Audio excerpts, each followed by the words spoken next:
I initially thought my niece's Diary of the Divine Princess's Growth was just childish whimsy, until the day I peeked into her diary. I actually received the ultimate spirit elixir she foresaw and sent. After drinking it, I directly purified my essence and forged my marrow, gaining boundless strength, able to leap over a dozen meters high. The entire internet audience was stunned. The thunder spells, ancient corpses, and spirit plants recorded in the diary turned out to be all real. My mysteriously missing older brother. I fear he truly is the Supreme Immortal Emperor who reigns across myriad realms. And as I continued to read the diary, the 1,000 ancient corpses buried beneath the villa's basement seemed to be stirring restlessly. 1. Diary of Female Immortal Emperor, Premonition, Gift? Hello everyone, I'm Zhao Ran. Today is another day of sending my niece to school. Folks, honestly, having an older brother who's both busy and lazy is pure torture. I have to get up at 6:30 to cook for my niece. Thankfully, my little girl is sweet and obedient. If it were any other mischievous kid, I don't know if my old bones could handle it. Chingcheng, in front of Sunshine Kindergarten.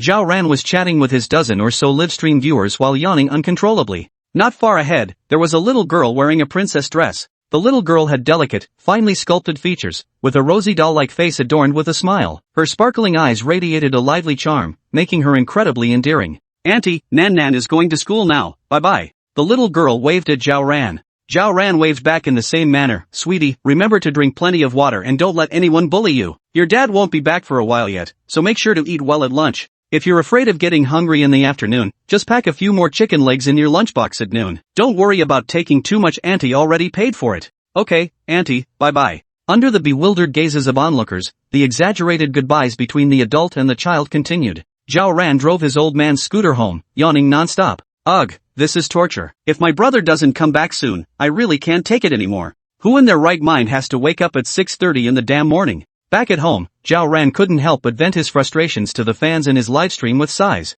Although the little girl is indeed incredibly sweet and adorable, the fact that my brother hasn't called even once in 6 months is just beyond ridiculous. At first, he said he had joined a national confidential agency and needed to be away for a few months. Plus, my sister-in-law seemed very busy, so my brother sent his niece over to me. As the least busy person in the family besides my sister-in-law and elderly parents, Zhao Ran protested against her brother's utterly irresponsible behavior. But no way, the little girl was just too well-behaved and sensible. Even Zhao Ran, a lazy homebody of the new generation, put in a lot of effort when taking care of her. She treated the little girl as if she were her own daughter. Although Zhao Ran didn't even have a boyfriend, seeing Nan instantly made her maternal instincts overflow. But the guy disappeared for half a year. Aside from transferring over 2 million in nanny fees every month, he hardly even called once. Although Zhao Ran strongly protested, the thought of having Nan here and his older brother giving him over 2 million every month made Zhao Ran shed tears of happiness. His mouth might still be stubborn, but when it came to taking care of Nan, Zhao Ran's hands and feet couldn't move fast enough at 2000% speed, no less. After all, as an accounting graduate in a 3rd or 4th tier city, Zhao Ran only earned a little over $2,000 a month. It is said that the money was provided by the sister-in-law, whose family owns a conglomerate. Moreover, ever since meeting Zhao Ran, the sister-in-law had been exceptionally kind to him. What a kind person the sister-in-law is. Compared to Zhao Ran's usually stoic, engineering graduate brother, he evidently felt much closer to his sister-in-law. If one day my brother ever gets into a fight with his wife, Zhao Ran is convinced he'll have to press the dog-headed brother of his down and make him apologize properly to his wife. Although, to be honest, the two of them have never even had an argument, and his wife spoils him rotten. This is something Zhao Ran finds utterly baffling. Are engineering guys really that much in demand? The streamer really knows how to put on a show. Busy yet lazy, what kind of adjective is that? Ha, those who paid to watch got me laughing, but it's actually a valid point. You can't let the kid go hungry at school, after all. By the way, if the streamer doesn't go to work and just broadcasts the kid's daily life every day, is the income enough to support the little one? Do you think the streamer's family is just like us ordinary folks? Did you see them living in an apartment building? Say it with me, that's called a BIEYE, villa. The streamer's wife gives them over 2 million in pocket money every month. Damn, if this job were thrown my way,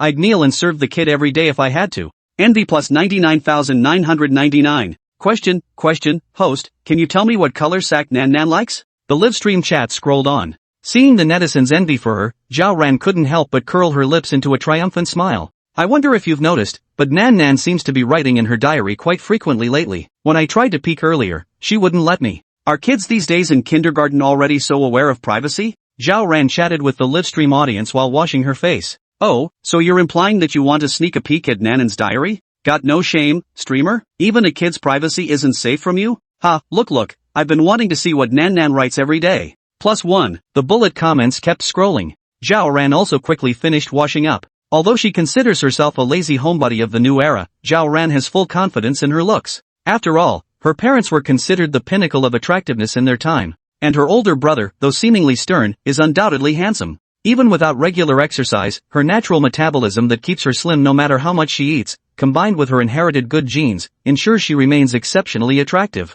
This also gave Zhao Ran quite some confidence when encountering women wearing makeup. Look at your fake face. None of their makeup could compare to my natural beauty after a simple wash with soap. Ha ha. Just as Zhao Ran was admiring his own looks, some netizens had already begun urging him to quickly check out Nanan's diary. They couldn't wait any longer. Look how impatient you are. Zhao Ran chuckled and smoothly slipped into Nanan's room. Based on past experience, he rummaged through a well-hidden drawer and found a little pink notebook. Come on, today I'll give you all a real visual treat. Zhao Ran flipped open the diary, only to find a few words scrawled inside. Growth Diary of the Little Fairy Empress. Turning the page again, there was a sentence that seemed quite amusing. I, the Immortal Empress, even if Sue holding Sunshine Kindergarten with one hand and wielding a radish knife with the other, would still be invincible in this world. Peeping Tom, stop fan reading my diary, you cannot bear the karmic consequences of the Immortal Empress. Asterisk asterisk asterisk asterisk, Emperor Amlin. Ha ha ha, is this little girl really this funny? So entertaining, I really want a daughter like this. Streamer, quickly tell me what color sack Nan Nan likes.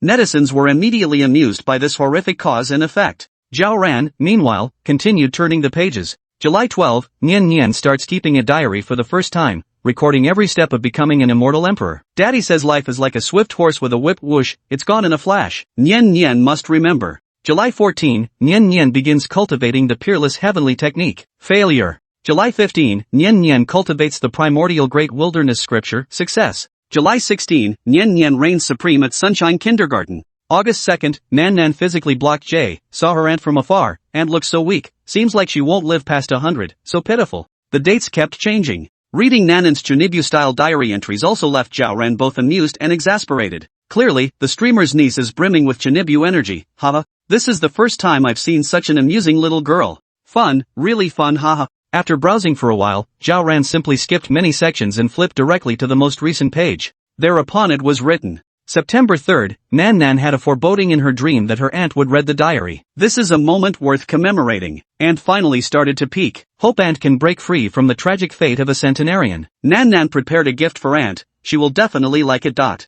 Looking at the latest page of the diary, Zhao Ran checked the time on another phone. Today was indeed September 3rd. Asterisk asterisk asterisk asterisk, so accurate? No way, streamer, you've got so much money already, why bother setting up this whole script to scam us bros? I mean, with your family background, do you really lack that little bit of viewership? Some netizens immediately felt deceived. After all, how could a little girl possibly predict events that hadn't even happened yet and even wrote about them in her diary this morning? No, I didn't do that. Zhao Ran stared at the rapidly plummeting viewer count in the livestream, feeling utterly bewildered. How could this possibly be scripted? It's not like he's short on money. Host, could it be that your niece actually knows how to cultivate immortality? That's a bit far-fetched, still feels too fake. Some netizens who frequently watched Zhao Ran's live streams were well aware of his personality and couldn't help but feel skeptical at the moment. Just as everyone was hesitating, another text message suddenly popped up on Zhao Ran's second phone. La Bula Hui, your shipment of Nian Xiandi's homemade premium spiritual elixir, for cultivation use, has begun delivery to your home. If no one is home, please make sure to answer the phone. Zhao Ran, netizen, jumping over 10 meters in one leap? Did I just stumble upon a real immortal emperor? Wow, streamer, aren't you just orchestrating this yourself? Premium spiritual elixir, and someone's actually shipping this stuff? Damn kid, this is really feeding me rocks first thing in the morning. Many livestream viewers once again felt deceived. No matter how you look at it, this is just too absurd. Starting the livestream early in the morning, your niece not only anticipated you'd peek at her diary, but even prepared premium spiritual elixir for you? No, it's really not scripted. Zhao Ran explained vigorously. Yet still no one believed him. Ding dong. As the doorbell rang outside the villa, Zhao Ran quickly went downstairs to open the door. Multiverse Shipping Company, Canthall, Delivery Agent 92238 at your service, your shipment has arrived. Please kindly give us a positive review. The delivery was handled by a seemingly quite young boy. After the smiling service, under Zhao Ran's bewildered gaze, the young man quickly left after signing for the mail. What did he just say? Multiverse? Zhao Ran was somewhat dazed. But now, many in the live stream were questioning his script. So Zhao Ran stopped paying attention to the departing delivery person. Instead, after closing the door and returning to the villa, he opened the package. Inside was a bottle of liquid emitting a faint crystal and white-blue glow. Encased in transparent glass, it appeared sparkling and clear, with excellent presentation. Wait, streamer, did you actually commission a custom prop just for this script? You little rascal, your fans are connecting heart to heart with you, and you're playing mind games with them. Everyone just wanted to see the daily life of a nouveau riche and the little girl, but you had to twist it for views. How despicable. Seriously, streamer, you could have streamed anything else. Why resort to this? It's just not fun. Plus, check the manual. How could there possibly be something that lets you instantly meditate just by drinking it? Don't tell me you actually believe this is some fantasy novel? Many netizens are already extremely dissatisfied. Especially that so-called Special Cultivation Elixir instruction manual, which practically grinds everyone's intelligence against the floor. I really don't know. Zhao Ran replied, on the verge of tears. Does she really lack that bit of traffic? This feeling of being misunderstood left Zhao Ran quite distressed. To prove her innocence, Zhao Ran said bluntly, since you don't believe me and think this is scripted, I'll just drink it and be done with it. I want to see exactly which netizen is trying to harm me. If something happens to me, I'll call the police immediately and let them handle it. No matter the cost, I'll drag you out. Zhao Ran's words also left many people baffled. Not a streamer, but playing this big? It's so crystal clear, looks like it's packed with chemicals like fluorescent agents. Are you kidding me? Could it really be as the streamer said, that someone's jealous of their lifestyle and trying to sabotage what little traffic they have left? Does this kind of jealousy really exist? Obviously, colleagues tripping each other up isn't uncommon, let alone someone who suddenly starts living the good life and streams their leisurely days online. Bound to stir up envy. But damn it, this was written in Nanan's diary, it couldn't possibly be Nan, could it?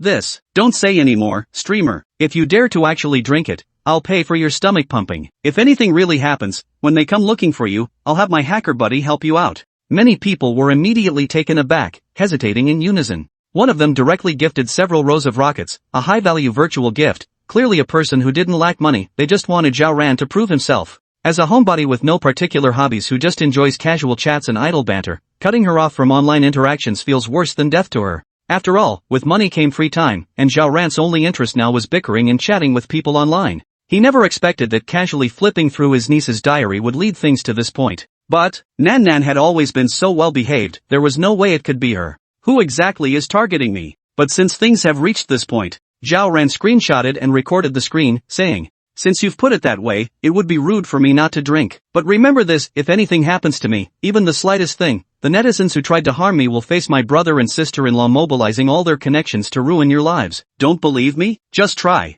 Damn, a financial conglomerate worth hundreds of billions and high-ranking national officials can't deal with you, sneaking around in the shadows? Although Zhao Ran was unwilling, he acted decisively. Without hesitation, he opened the glass bottle and gulped it down his throat. Kid, you actually drank it. Streamer, how do you feel? Any burning sensation in your stomach? Call the police. Drinking so many chemicals, the streamer is definitely going to get into trouble. This is bad, it's definitely not part of the streamer's script. So who's really behind this? While many netizens were shocked by Zhao Ran's audacity, they also speculated about who was actually trying to slander the streamer. Many people were even urging the streamer to hurry and contact the hospital for stomach pumping, who knew how many chemical compounds were in that bottle of liquid. But faced with the netizens' urging, Zhao Ran, however, was utterly baffled. No, I think this stuff is actually pretty sweet and tasty. Plus, after drinking it, I not only didn't feel sick, but my body even seemed to feel unusually light and clear. Just as Zhao Ran was puzzled, suddenly, he noticed numerous livestream viewers spamming exclamation marks. It wasn't until he spotted a notification that Zhao Ran realized, unknowingly, his body had started secreting large amounts of foul-smelling black, sticky substance resembling filthy oil. What's this? Zhao Ran was completely dumbfounded. Wait for me, I need to take a shower first. Zhao Ran hurriedly put down his phone and rushed to the bathroom. It took him considerable effort to wash thoroughly. After applying shower gel over a dozen times, he finally felt mentally relieved. Wait, why does it feel like the streamer suddenly has so much more charisma after taking a shower? What exactly just happened? Streamer, do you still feel any discomfort in your stomach now? Looking at the dozens of netizens still waiting in the livestream, Zhao Ran, now dressed, picked up his phone and said, I don't know either, I have no idea what's going on. As he spoke, Zhao Ran reached for the cup beside him to take a sip of water, but the next second, bang! Looking at the inexplicably shattered cup, Zhao Ran was stunned. The livestream audience was also stunned. How could a set of cups worth over 10,000 yuan be this fragile? Zhao Ran couldn't comprehend it. As he stood up to reach for another cup, he accidentally bumped into the coffee table. In an instant, the solid wood coffee table, weighing over 100 pounds, was actually shoved aside by more than 10 meters, crashing violently into the wall. What the hell? Isn't this like the refinement of bones and marrow described in ancient texts? Oh my god, isn't this just the chi condensation expelling impurities from the body as seen in fantasy novels? There's no other explanation for the host suddenly becoming so strong. Many netizens were completely stunned. Even Zhao Ran's breathing quickened, somewhat unable to believe it. Quickly stepping outside, attempting a forceful leap that effortlessly cleared over 10 meters in height, Zhao Ran and the viewers in the livestream instantly recalled the diary entry little Nan Nan had written that morning. Holy shit, did I just stumble upon a real immortal emperor? 3. Tasted a lot of corpses? This girl can't be serious. This diary? Are you serious? Her diary is filled with cultivation practices and even predicted today's streamer would read it. But she's only 5 years old? Unbelievable. A 5-year-old girl knows all this? The diary even says her father taught her all this stuff. Could her dad actually be some kind of cultivation master? Holy crap! The livestream chat exploded with rapid-fire comments. Many viewers were utterly stunned by the dramatic changes in Zhao Ran after drinking the spiritual elixir. Unbelievable. I thought it was scripted, but I just witnessed a real immortal emperor. Streamer, what cultivation realm are you at now? Holy crap! Grandma! Teach me how to cultivate, I wanna be an immortal too. Are you kidding me? Is this CGI? Your special effects are that realistic? The live chat exploded with comments, and as viewers shared the stream among themselves, Zhao Ran's broadcast went viral. Within mere minutes, the online viewership skyrocketed from a mere handful to tens of thousands. Not only did it surge onto Douyin's trending list, but the rate of online growth only accelerated. In the blink of an eye, it had already surpassed the 10,000 mark and was still climbing. Unbelievable. She just casually snapped that coffee table in half. That was solid golden thread Nanhwa wood, man. Even Tyson couldn't pull that off. Holy. What's the deal with the streamer's niece? Who the hell is the streamer's older brother? And that Labahua company from the multiverse? I had my hacker friend look into it, there's no such company. I screenshotted the delivery guy's face and searched everywhere, still can't find this person. Just as many were reeling in shock. The netizen who had previously tipped generously also sent a message at that moment. In an instant, the already extremely popular livestream surged in popularity once more. Countless sports cars, airplanes, lollipops, rockets, gifts flooded the screen. Among them, many started with 10 carnivals at once. Watching his account balance skyrocket, Zhao Ran, who had never experienced such fervor before, still felt his head buzzing. I don't know. Zhao Ran felt an unprecedented clarity within his body, along with the terrifying force that effortlessly crushed the solid wood coffee table without any exertion. He felt completely dazed. How did I suddenly become an immortal cultivator? Streamer. Quick, ask Nan Nan. If not, just bring Nan Nan back and ask her. Damn it, we never said anything when you were just goofing around, but now you're suddenly flying on a sword? We're not having it. Damn it. If I can't get my hands on that fortune, does that mean I can't even get a taste of cultivation? My eyes are starting to turn red. The latecomers to the livestream, upon learning all this was connected to Nan Nan, couldn't sit still either. They were clearly curious where Nan Nan had learned all this stuff. And was this bottle of top-grade spiritual elixir really bought by Nan Nan? Who exactly was Nan Nan's father? A flood of questions filled everyone's minds, especially after watching the streamer casually snap the solid golden thread Nanhwa wood coffee table into even smaller pieces. More and more people began to press for answers. Impossible. Nan Nan's schooling is paramount. I'd never disrupt her studies. My brother specifically instructed me to ensure she focuses on her education. Zhao Ran flatly dismissed some netizens, but heeded others' advice and went upstairs again to search for Nan Nan's pink diary. Good morning, young lady. By then, it was past 8 o'clock and 3 maids entered the room one after another. Aunt Lu, after tidying up the house, go buy some vegetables and a big fish. I'll stew the fish for Nan Nan myself tonight. Once you're done with your tasks, you may read books or watch TV as you please. There's no need to disturb me for now. Zhao Ran gave her instructions. Lu Ma and the others responded with smiles. Don't worry, Mississippi. You go about your business. We won't disturb you. You little rascal. I gave you 2 million to take care of Nan Nan and you're outsourcing it? 66666. Facing some netizens' teasing remarks, Zhao Ran shrugged it off. With Lu Ma and the others taking care of the housework and looking after me, I have more energy to care for Nan Nan. What's wrong with that? How else could I manage all the rooms in this 5-story villa by myself? Plus, I pay each of them a monthly salary of 30,000 yuan. Lu Ma gets 50,000 yuan a month since she also handles housekeeping duties. Zhao Ran's words once again melted many netizens' hearts. Wait. Host, are you hiring eunuchs?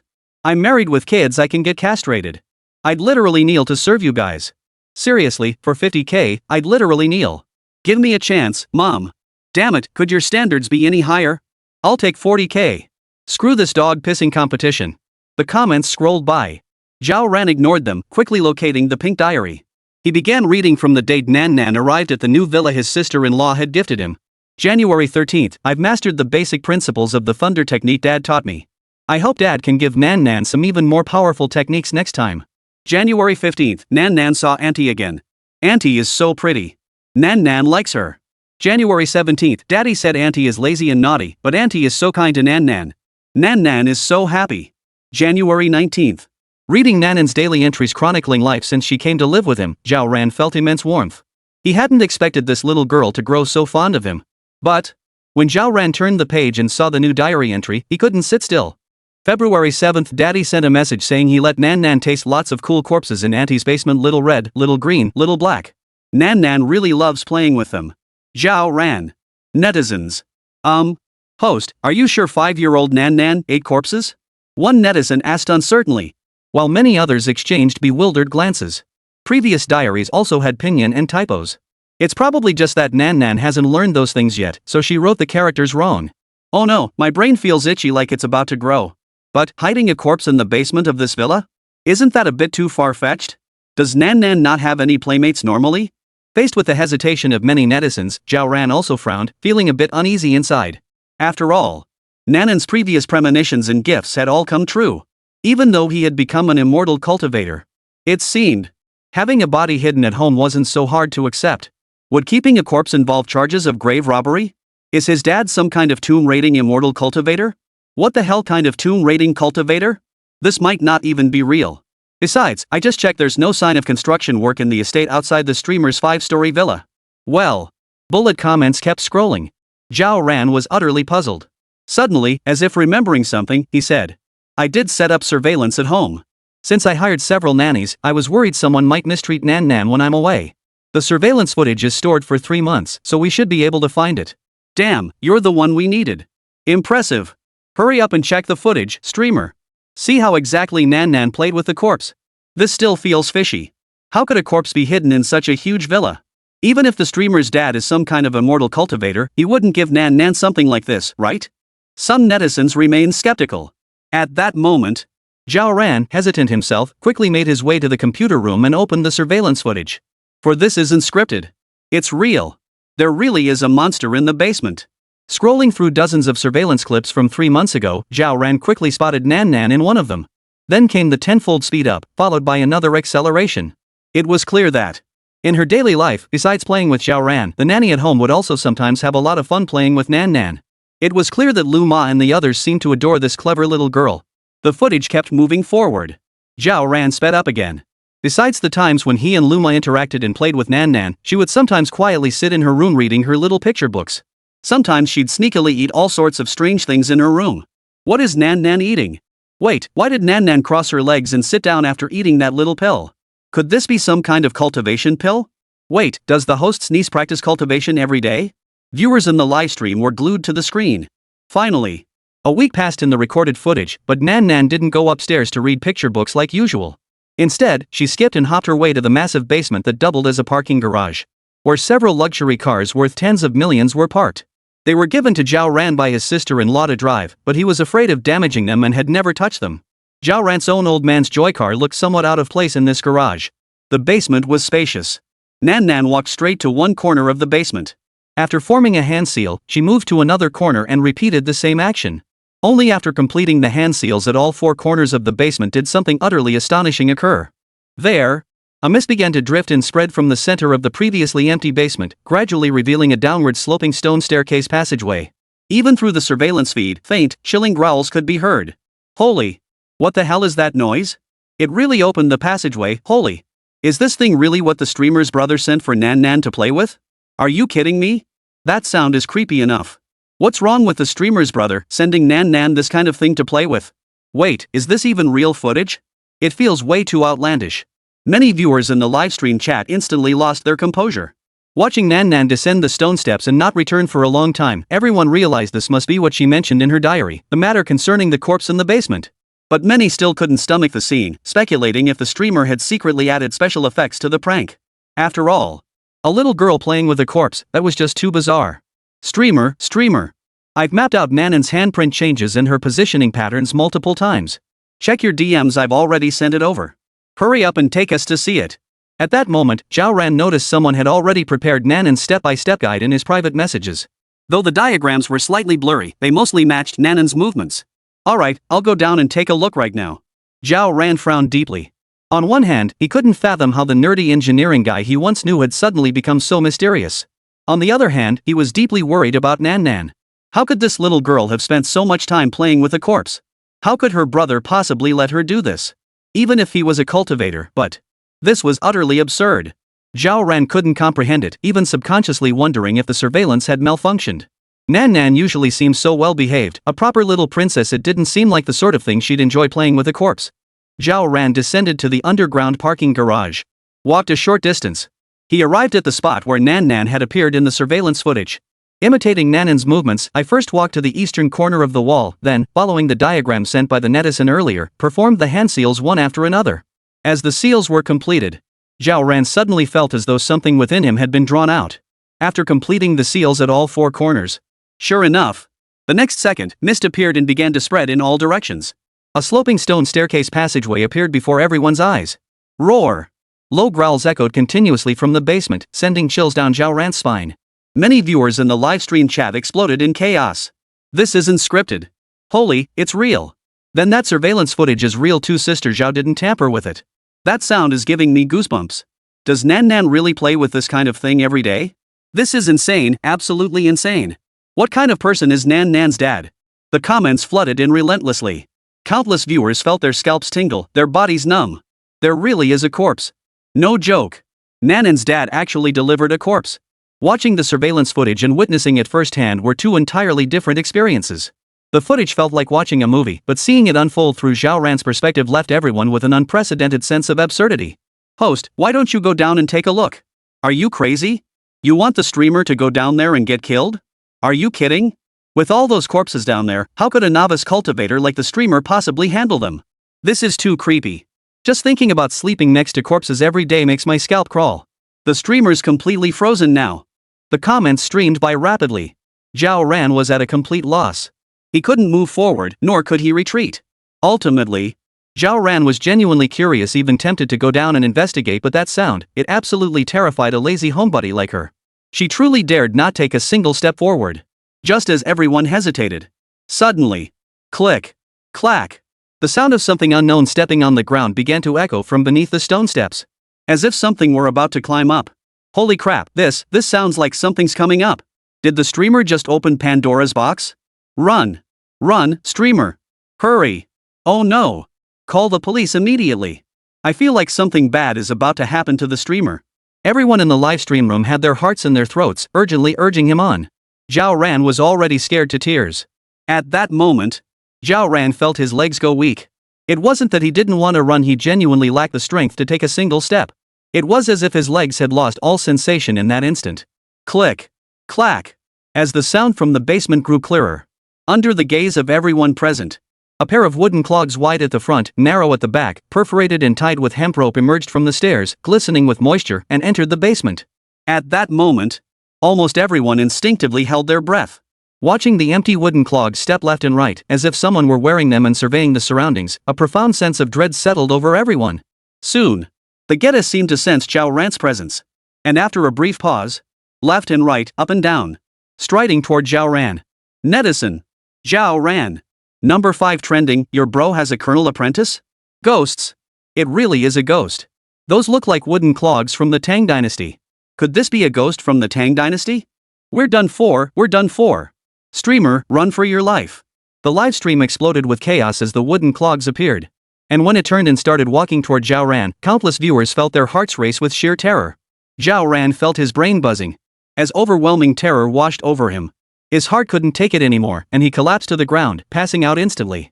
His phone fell to the ground, the camera feed turning pitch black. Call the police. Call the police now. This is it, I've stumbled upon a real ghost. Holy crap, did Nan really play with this thing every day? They only mentioned a corpse, who could have guessed there was a ghost too? Viewers in the livestream were terrified too.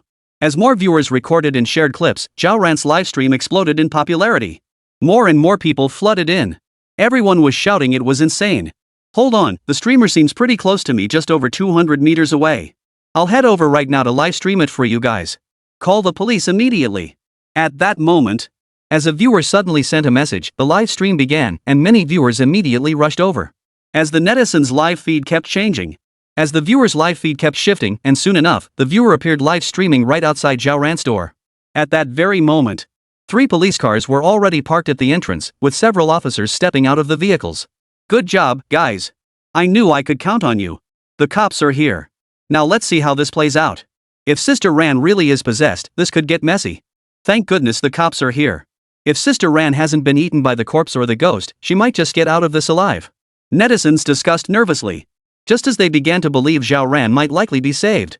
Suddenly, roar!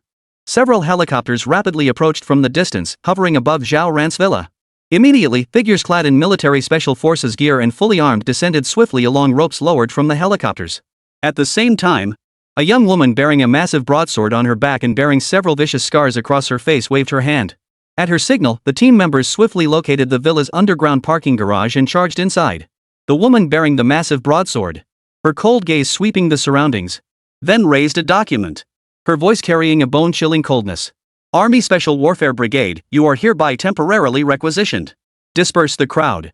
No one is permitted within a 500-meter radius.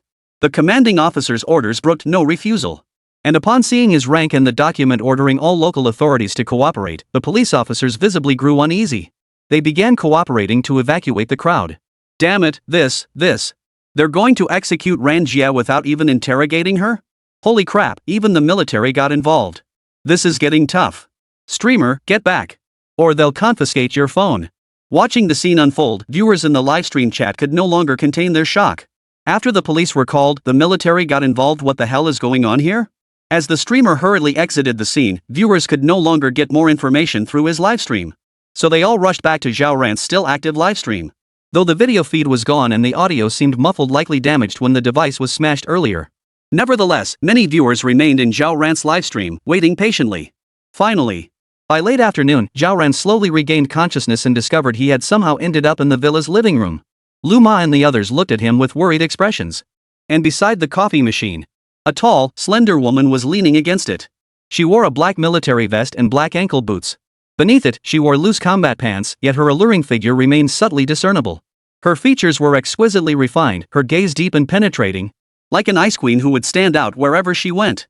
Yet the two intersecting, savage knife scars across her face added a touch of fierce intensity to her demeanor. Combined with the toughness and efficiency honed through years of military service, she exuded an undeniably fierce and beautiful aura. Army Special Warfare Brigade, 749th Special Reconnaissance Bureau, Colonel Long Ying. Noticing Zhao Ran had awakened, Long Ying raised her coffee cup and offered a brief introduction. Zhao Ran carefully took a cup of hot water from Aunt Lu and drank it. My name is. I know. Alright. Zhao Ran frowned but nodded anyway. Only then did she notice her phone seemed to have broken when she dropped it earlier. Miss, I'll get you a spare phone.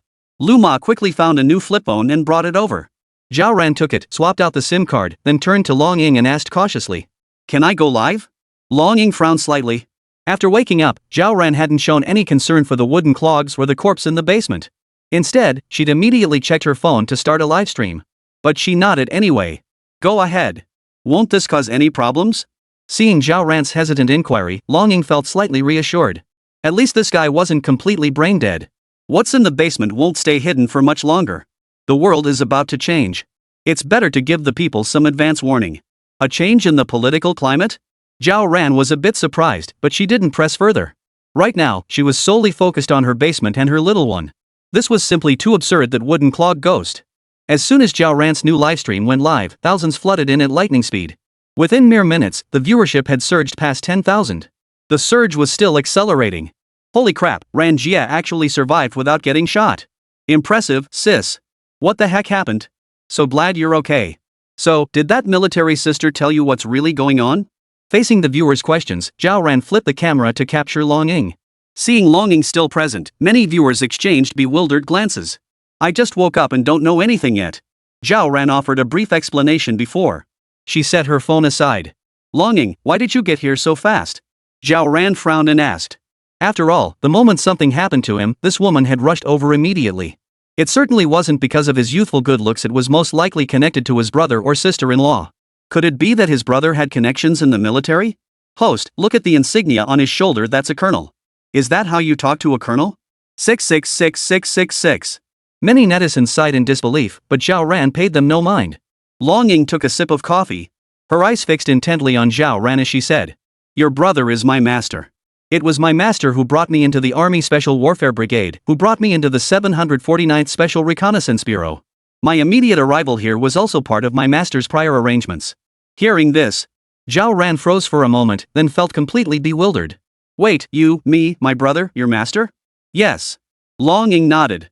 However, this revelation left many viewers in the livestream chat room speechless. "Wait, your brother has a colonel disciple? Holy crap! Wait, did Nan Nan really lift a bull when she was 3? This back and forth between the two had the entire livestream audience buzzing. That's a colonel. Do you have any idea how much merit it takes to rise from a low-ranking officer to colonel? Holy crap, a colonel's apprentice, what the hell rank does her brother hold in the military? Wait, didn't they say the streamer's brother was a techie who joined the national research team? Then he became an immortal cultivator, fine. But now, he's the master of a high-ranking military official? Hold up, I've heard of this Bureau 749, isn't that some paranormal investigation unit? Holy. Seeing how Dragon's sister gives the streamer so much face, could her brother actually be the head of Bureau 749? The key is military sister's rank and status. She clearly holds significant position in both the Army Special Warfare Brigade and Bureau 749. And her brother personally brought them all in. How powerful does he have to be to pull that off? This has me completely baffled. Streamer, what exactly is your brother's deal? This is insane. First a state official, then an immortal cultivator, now involved with the military and Bureau 749.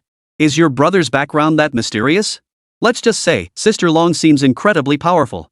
How strong does your brother have to be to train a disciple like that?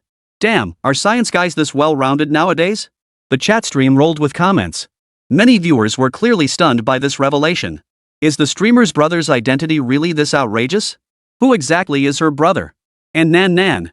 And those things in the basement. What's going on here? Zhao Ran was no different. It took him a long time to gradually process the news. My brother, who exactly is he? Zhao Ran hesitated before asking. Long Ying, however, showed no hesitation, a good man. Zhao Ran. No, I'm asking about my brother's identity. My clearance isn't high enough. I don't know much about Master's background either. Long Ying shook her head. Not even a colonel has the clearance to know his identity. The streamer's brother is definitely no ordinary guy. Can someone like me even watch such a popular stream? Netizens exchanged puzzled glances, clearly growing more curious about Zhao Ran's identity. Seeing no answers from Long Ying, Zhao Ran stopped pressing the issue. Instead, after a brief silence, he shifted the topic. You mentioned earlier that things were about to change. What did you mean by that? Faced with Zhao Ran's inquiry, Long Ying paused briefly before replying. Our world harbors many phenomena beyond ordinary understanding. Some of these things might even defy resolution by nuclear weapons. So years ago, under the guidance of the Master, Bureau 749 was established. I was one of the first members to join. Over the years, Master has been laying the groundwork across the globe. But since he vanished 6 months ago and all contact was lost, many situations have begun to destabilize. Everyone in Bureau 749 is now frantically searching for Master. There are many things only he can resolve. Are you here looking for my brother too? Zhao Ran frowned. No. Long Ying shook her head. Master's mission for me has always been to protect you. That hasn't changed in years. I haven't received any assignments from Bureau 749 for a long time. I suppose the Master didn't want me distracted, so he never assigned me new tasks. Wait, I just spoke with my brother last month. Why are you saying he's missing? Zhao Ran suddenly caught on to the crucial detail. Long Ying didn't elaborate, simply stating, try calling him again. Without hesitation, Zhao Ran dialed his brother's number. Within seconds, Long Ying's phone rang. After answering the call, Long Ying's voice instantly transformed into a magnetic, deep male tone. Hey Lazybones, what's up? Zhao Ran. Netizen. Lu Ma. Wait, I. Long Ying's actions completely threw Zhao Ran for a loop. So all those calls I made over the past 6 months, Long Ying answered them?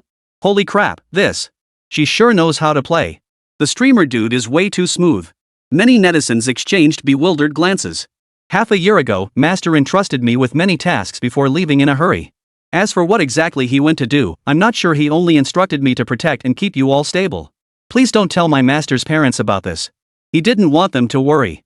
Long Ying's voice echoed, and Zhao Ran could only nod helplessly. You really don't know who my brother truly is? Zhao Ran pressed on, unwilling to give up. Long Ying shook her head again. All I know is that Master has achieved considerable mastery in the martial arts and holds great promise in the path of sorcery. As for other matters, if Master doesn't speak of them, I won't pry. Understood. Zhao Ran nodded. So my big bro isn't just a state official and an immortal cultivator? He's also the founder of Bureau 749, plus a max-level martial artist and a max-level sorcerer? Are you keeping tabs on Nan Nan too? No. Wait, Nan Nan is my brother's daughter. You're not looking out for her? Zhao Ran looked skeptical. But unexpectedly, Longing shook her head helplessly.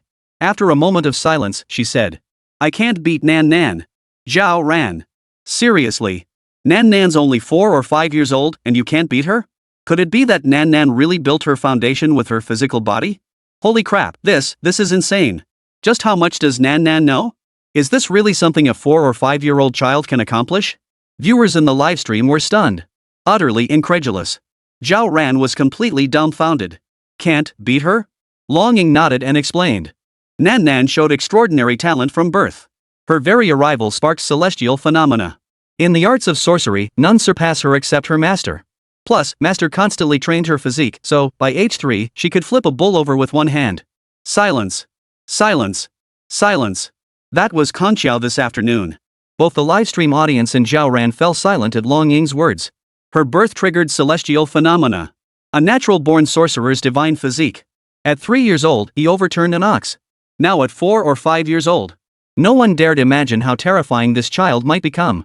You're not joking, are you? After a long pause, Zhao Ran hesitantly asked. After all, no matter how you looked at it, this seemed utterly absurd. At 3 years old, barely out of diapers, and he flipped a cow over with one hand? This is the modern world. Where did this fantasy plot come from? Absolutely ridiculous. All I can say is, I'm getting more and more curious about the streamer's brother. If Long Ying's story is true, and Nan Nan really is that powerful, then how strong must the streamer's brother be? Could he actually be a celestial emperor? But if that's the case, that the offspring of a celestial emperor naturally inherits some of his divine essence, then wouldn't Nan Nan have been born at the true immortal level, genetically speaking? Exactly. Nanan's diary says she only built her physical foundation last year. How does the streamer's brother not seem like a divine emperor at all? It's tough to pin down. The problem is, we can't even contact the streamer's brother right now. Looks like we'll have to wait for Nan Nan to return before we can piece anything together. 7 heaven-piercing 9 thunders, purge impurities and shatter calamities. Urgent as the law commands. Long Ying's appearance unraveled some mysteries surrounding the older brother. But it brought even more perplexing questions. Her brother had vanished half a year ago, and even the higher-ups in the organization had no clue where he'd gone. Nanan's diary only contains records of her own cultivation practice, with no mention of her older brother whatsoever. Zhao Ran quickly flipped through Nanan's diary, finishing it from cover to cover in no time. But aside from her own cultivation progress, it rarely mentioned her father, and her mother even less so. Only occasionally would she write entries like, thought about mom and dad all day. At the end of the day, Nan Nan was just a 4 or 5-year-old child. Longing shook her head. A 4 or 5-year-old child possessing extraordinary talent was one thing, but expecting such a young child to comprehend the world and understand so many other things was simply asking too much. It's almost 6. I need to pick Nan Nan up from school. Want to come? Zhao Ran looked at Longing, who nodded. The two climbed into the vintage car, mounted the live streaming phone on the dashboard, and soon arrived at the entrance of Sunshine Kindergarten. Parents were arriving one after another. And as the dismissal bell rang, little Nan Nan, dressed in a black and white princess dress, skipped out the gate hand in hand with her friends. Nan Nan, Auntie's here. Zhao Ran waved to signal her. But Nan Nan suddenly seemed to spot something. Her eyes lit up with delight as she trotted over. Ying Ying, why are you here? Nan Nan looked utterly thrilled, completely ignoring Zhao Ran as she bounced toward Longing. This left Zhao Ran feeling rather complicated inside. Why did it seem like she was the outsider? Auntie. Sister Ying is so amazing. She can live to be 300 years old. Nanan's words left many viewers in the livestream exchanging puzzled glances. So it seems Nan Nan has been exposed to supernatural things since she was little. Impressive. The comments streamed in as 30,000 viewers watched intently. They were clearly eager to see Nan Nan reveal her father's identity. But after Longing carried Nan Nan into the car and Zhao Ran gently asked her, Nan Nan frowned with a troubled expression and said with obvious distress. Auntie, Nan Nan can't remember either. Nan Nan has so many things in her head. But it seems like Nan Nan can't remember clearly. It's okay, just say whatever comes to mind. Zhao Ran opened a lollipop and handed it to Nan Nan. Nan Nan took it, pondered deeply for a long while, then finally spoke. Daddy once said he was a pipe worker in Sakura country. He also delivered packages, fixed pipes, and was a student. Dad also said he knew a lot of teachers. Nanan's words left Zhao Ran completely dumbfounded. And Long Ying's smile froze. And many viewers in the livestream were left dumbfounded. Wait, is this something you tell a kid? Seriously, is this pipe worker even legit? Good heavens, this. Nanan's response left everyone completely flabbergasted, and Zhao Ran felt his head buzzing. What kind of nonsense was her older brother Zhao Ping feeding her? How could anyone raise a child this young like that? Zhao Ran remained silent the entire way home. Until they returned to the villa, when he finally gathered his thoughts to ask. Nan, is everything you wrote in your diary true? It's all true, Auntie. The little girl nodded repeatedly, seemingly delighted that her aunt had finally discovered her little secret and couldn't stop sharing. Nan is so clever, knowing so many things. Nan proudly puffed out her little chest. Zhao Ran, however, was a bit hesitant. After all, looking at Nanan's tiny stature, it was hard to imagine she could actually overturn a cow at just 3 years old. It still feels a bit far-fetched. Sure, after Nanan's diary was exposed, it not only involved the military, but there really was a monster in the basement. But, for a child this small to master so many skills is just too far-fetched. The thing is, even adults could barely master these things in a lifetime. Many netizens hesitated. After a moment's thought, Zhao Ran still wanted to verify it. Nan, could you prove it to your auntie? Sure thing, Auntie. The little girl nodded happily and chuckled. Daddy said it feels great to show off in front of people. Does this count as me showing off too? Zhao Ran. Long Ying. It's hard to imagine what kind of state brother Zhao must have been in to teach Nan all this nonsense. While I fully endorse cultivators showing off their skills, teaching this to a child seems a bit over the top, don't you think? This is tough to stomach. Netizen comments scrolled by. Though inwardly exasperated, Zhao Ran spoke up. Could you show everyone your thunder magic? Auntie saw in your diary that you've already mastered thunder magic. The little girl nodded earnestly, then took Zhao Ran's hand and led him to the massive floor-to-ceiling windows on the 3rd floor. Then, murmuring incantations. Her hand seals shifting rapidly. Her childish voice echoing continuously. 9 thunderbolts pierce the heavens, purge impurities and shatter calamities. Heavenly demon axe strikes down, imperial spirit descends with might. Finger the gong to punish the Tao, point the oath-sworn hammer of the Tao. Those who defy my command shall be transformed by the mysterious thunder. As the incantation continued, it could be seen that the sky outside, which had been filled with evening glow just moments before, suddenly began gathering boundless dark clouds rolling in. Amidst howling gales and flashes of lightning pierced the darkening sky, viewers in the livestream room couldn't help but widen their eyes in astonishment. Wait, why did Xingcheng suddenly send me a thunderstorm warning? Forget Xingcheng, I got it in Yuncheng, right next door. She's just demonstrating a lightning spell. Does this girl plan to showcase it across multiple nearby cities? Are you kidding me? Whose lightning spell could possibly cover multiple cities? The comments streamed wildly. Netizens in nearby cities had all received thunderstorm alerts. And a shock rippled through their hearts. Only to see the young girl had already completed her hand seals. As she pointed toward an empty tree ahead, her youthful voice echoed once more. All realms, heed my command. Unveil the hidden, illuminate the obscure. Swiftly, as the law decrees. Boom! Boom! Boom! Boom! Almost the instant her words faded, over a dozen bolts of thunder crashed down from the boundless, pitch-black sky toward the great tree, accompanied by blinding flashes of light. And deafening booms echoed continuously. After 99 consecutive bolts of thunder struck, the great tree in that area vanished completely. At that moment, the young girl once again formed a seal with her fingers, muttering incantations as she gradually dispersed the terrifying dark clouds that had engulfed several cities. Witnessing this celestial phenomenon unfold at her command, everyone in the livestream could no longer remain calm. A terrifying heat. Why did you keep this from me, bro? Holy. Seriously, this little girl's magical arts are truly divine. Are you kidding me? She casually flicked her fingers, and suddenly dark clouds covered several cities within dozens of miles? This isn't a cultivator, this is a god. Unbelievable. How did Nan learn this? Is she seriously gifted beyond compare? The live stream chat exploded with comments. Everyone felt an indescribable sense of awe wash over them. Hearing others say Nan was powerful hadn't made much of an impression.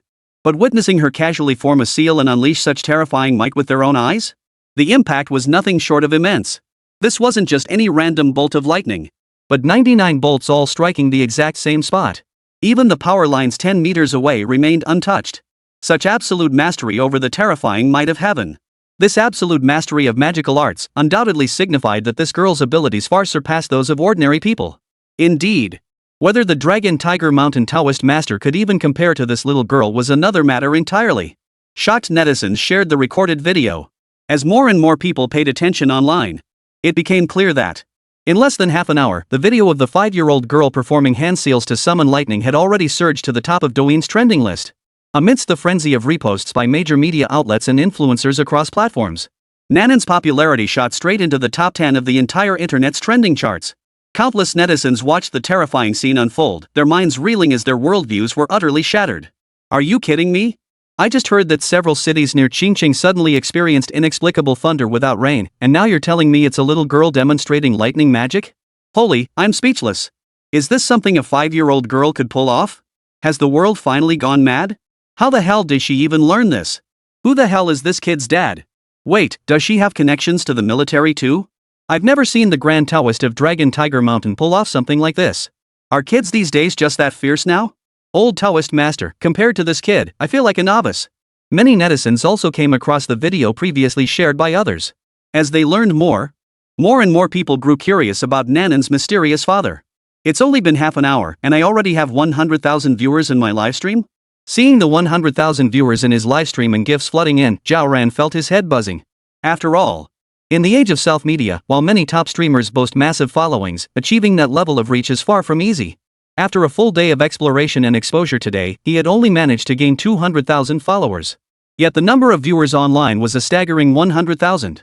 A 2-to-1 ratio of followers to viewers would make many million-follower streamers cry themselves to sleep in the bathroom. Moreover, watching her balance grow by thousands of dollars in gift revenue every single minute, Zhao Ran felt completely dazed. She never imagined she'd ever have a moment where money practically fell into her lap. Sure, her sponsor sent her 2 million yuan monthly, but she spent that money cautiously, never witnessing anything like this. In less than 5 minutes, she'd already earned tens of thousands. Moreover, as the number of entrants surpassed 130,000, it seemed some wealthy second-generation individuals and big bosses had caught wind of the earlier events. They started by placing orders for 100 carnivals each. In less than 10 minutes, they'd raked in another 100,000. Damn it! Ever since he'd latched onto his sister-in-law's coattails, Zhao Ran had convinced himself he was practically rich. But at this very moment, he truly realized just how laughable his previous notions had been.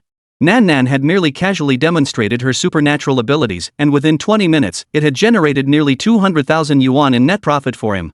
Looking at it this way, his mysterious older brother's usual indifference toward money wasn't born of arrogance? Rather than feeling invincible after marrying a wealthy sister-in-law? Zhao Ran felt he had seriously underestimated his brother. As she watched Nan happily munching on fish, Zhao Ran was momentarily speechless. Why did my brother keep this from me? Nan, your dad taught you cultivation techniques. Why didn't you tell your auntie? Zhao Ran believed blood was thicker than water and trusted her brother cared deeply for her. But why hadn't he taught her? Hearing her aunt's question, Nan replied in her innocent, childlike voice. Auntie, Nan, and Daddy already told you. Before, Nan often asked Auntie to come eat at Grandpa and Grandma's house. There are so many good things at Grandpa and Grandma's house, but Auntie said she was too lazy and didn't want to go. Nan and Daddy asked Auntie many times, but Auntie wouldn't come. Later, Daddy got tired of asking too. Nan knew Auntie wouldn't go, so Nan stopped asking. And Grandpa and Grandma invited Auntie many times too. Nan's explanation left Zhao Ran momentarily speechless. After a moment's hesitation, he said, "But didn't you ask me to come back for corn porridge? I've been drinking that stuff since I was a kid, and I really don't like it." You can't be serious. You mean corn porridge is the good stuff you were talking about? At this point, Zhao Ran suddenly fell silent. Longing looked at Zhao Ran with a peculiar expression. Viewers in the livestream chat erupted in collective sighs. Man, if you'd just agreed to it once over the years, you wouldn't be in this mess. Ah, impressive. The streamer had me cracking up. He was about to blame everyone for not bringing him along on their cultivation journey, but it turns out he just skipped out because he was lazy. Ha ha. They've completely stumped the streamer. The viewers roared with laughter. Clearly not expecting that in such a warm and loving family, the only one who didn't know about cultivation had missed out on all those opportunities simply because of laziness. Nan, since it's Friday today and you have the day off tomorrow, shall we go visit Grandpa and Grandma together? Zhao Ran, realizing it was Friday, spoke to Nan with a hint of resignation. Nan immediately beamed. Yes. Nan hasn't seen Grandpa and Grandma in so long. I miss them so much. And Xiaohei and Xiaolan, they must miss Nan too. The little girl looked overjoyed. Hearing mention of Xiaohei and Xiaolan, Zhao Ran instantly recalled those monsters in the basement. Do you often play with them in the basement? Yes. Little Red and Little Green adore Nan, and Nan loves them too. The little girl chattered happily, then seemed to think of something and said to Zhao Ran, "Auntie, let me take you to meet Little Red and Little Green. They're so well behaved." Hearing this, Zhao Ran couldn't help but feel a pang of dread in her heart. Hesitated for a long while. She replied, "There's no need. Just make sure they don't come out and scare me. 9. My defenses are shattered. How could there be such a damnable person in this world? You're not a streamer? You're just going to pass up this golden opportunity? 130,000 people are online just to hear you say you won't go? Damn it, if you don't go today, I'm unfollowing and reporting you right now. Damn it, just go. With Nan Nan by your side, what are you afraid of?" Zhao Ran's behavior instantly drew criticism from many viewers in the livestream chat. Yet despite this, Zhao Ran remained stubbornly unyielding. Ever since her older brother dragged her to watch horror movies as a kid, she'd been terrified of such things. No amount of money could convince her to go. "Tomorrow I'll take you all back to my hometown, but I'm not going into the basement no matter what." Zhao Ran's stance was unwavering, prompting many viewers to groan in disappointment. After dinner, Zhao Ran asked Long Ying and Nan Nan repeatedly whether the things in the basement could escape. Upon receiving their firm assurances that they couldn't, Zhao Ran finally breathed a sigh of relief. Upon learning that the wooden clawed ghost was also Nanan's friend, Zhao Ran finally felt completely at ease. He then asked Long Ying to accompany Nan Nan down to the basement to have a proper talk with them, telling them not to disturb her sleep, preferably never to come out again for the rest of their lives. After handling all this, Zhao Ran, still feeling a lingering sense of dread, ran to Nanan's room and fell asleep holding her. Members of the 749 Special Reconnaissance Bureau withdrew one by one, leaving only Long Ying behind. The night passed without incident. And when dawn broke the next morning, Zhao Ran finished washing up and went live once more. "Good morning, everyone." Zhao Ran beamed with pride as he boasted to his viewers. Though the current online count wasn't as staggering as last night's 130,000, reaching 20,000 viewers within 10 minutes of going live was still remarkably impressive. Shortly after, Long Ying emerged from the room wearing a black jacket, ankle boots, and jeans, sunglasses perched on her face as she led Nan Nan by the hand. The massive broadsword was crammed into the trunk, extending into the back seat. Nan Nan, meanwhile, wore dainty pink sneakers, a black jacket, and children's jeans with the cuffs rolled up. This outfit made the already adorable Nan Nan look even cuter. Her porcelain doll features were beaming with joy. Long Ying casually tied her hair with a red ribbon, making her look like an ethereal child, pure and flawless. "Oh my goodness, Nan Nan looks so adorable. Host, I'll give you 100,000 yuan, let Nan Nan stay at my place for a day. I genuinely pay to take care of this child, she's just too perfect. So jealous. Host, tell me what kind of burlap sack Nan Nan likes." Countless netizens were utterly charmed by Nanan's cool, beautiful, and childlike innocence. Many others were equally captivated by Long Ying's effortlessly chic style, radiating a sharp, confident charm that was both beautiful and fierce. "Wait, so you all love Nan Nan and Long Ying, but nobody likes me?" Zhao Ran grumbled discontentedly. But this drew a chorus of boos in the livestream chat. Zhao Ran snorted coldly, feeling thoroughly disheartened. She didn't dwell on it too much, though.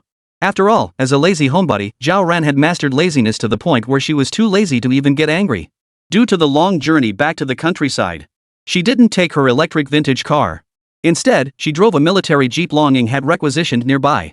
"I've already given Lu Ma and the others 2 days off. Let's roll." Zhao Ran raised her fist and shouted. And Nan Nan followed suit, raising her little pink fist and shouting, "Go Ying Ying." Witnessing this heartwarming scene, Long Ying wasted no time. She slammed her foot on the accelerator, sending the military jeep kicking up a cloud of dust as it sped away. Zhao Ran's hometown lay in a remote mountain valley of Qingcheng. It must be said, his older brother Zhao Ping had been a model child since childhood. Not only did he score perfect marks in every subject, but he was the kind of kid everyone else's parents wished they had. In comparison, I feel like my brain just short-circuits whenever anything happens, nothing like my brother. After graduating from university, my older brother was specially recruited by the state to serve the nation with his engineering master's degree. By the time I graduated 2 years later, he had already married the daughter of a wealthy family and become the notorious golden boy of our hometown. Within 2 years, they had a daughter, Nan Nan. In the village, peers were filled with both envy and jealousy toward my brother. That was the entirety of Zhao Ran's impression of his older brother Zhao Ping's life trajectory. There was absolutely no inconsistency to be found, not even a moment when my brother could have hidden the body in his sister-in-law's villa basement. You see?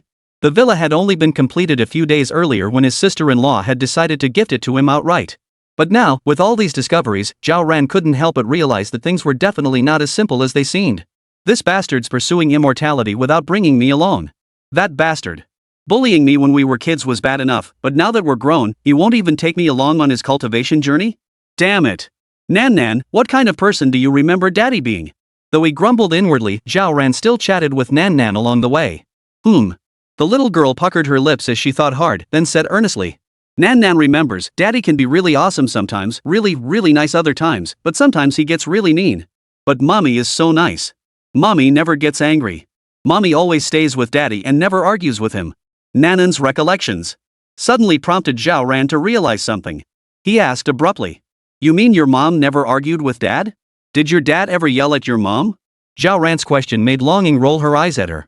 Nan Nan shook her head, her childish voice innocent. Auntie, my mom always listens to Dad. My parents never fight, you know. So basically, the streamer's big bro is a total life winner, damn it. He's got incredible talent, a devoted wife, and a sensible, well-behaved daughter. Holy, what kind of protagonist script is this? Damn it, I can't get my hands on that kind of wealth, and I'm not cut out for cultivating immortality either. But seriously, can't I even be a capped man? Some netizens were already losing it. Clearly, Brother Zhaoping's life story was just too heartbreaking for them. Never had a single argument, a daughter who's so well behaved, cultivates immortality, and a wife who's loaded. Damn it! How can there be such a damn lucky person in this world? They all came from the same small mountain village. Many families in the livestream had backgrounds far more privileged than Zhao Ran and Zhaoping's. Yet the stark contrast left countless viewers in the livestream room feeling utterly unbearable. This guy's definitely cheating. Even Lei Zong wouldn't dare claim he can cultivate. He's definitely cheating. When's my cheat code coming? Aya, streamer.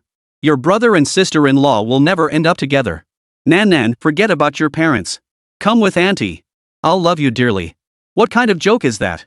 You want Nan Nan working 996 or 007 shifts? Sarcastic. More and more viewers in the livestream were losing it.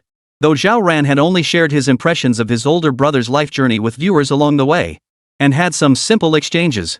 But far from cooling the livestream's heat, the growing wave of envy and frustration actually pushed the online audience past 100,000 again, just like last night. It's been half the night already, and you still haven't found it? As a self-proclaimed lazy homebody and lifestyle streamer, let alone 100,000 viewers, even 20,000 to 30,000 viewers was impressive.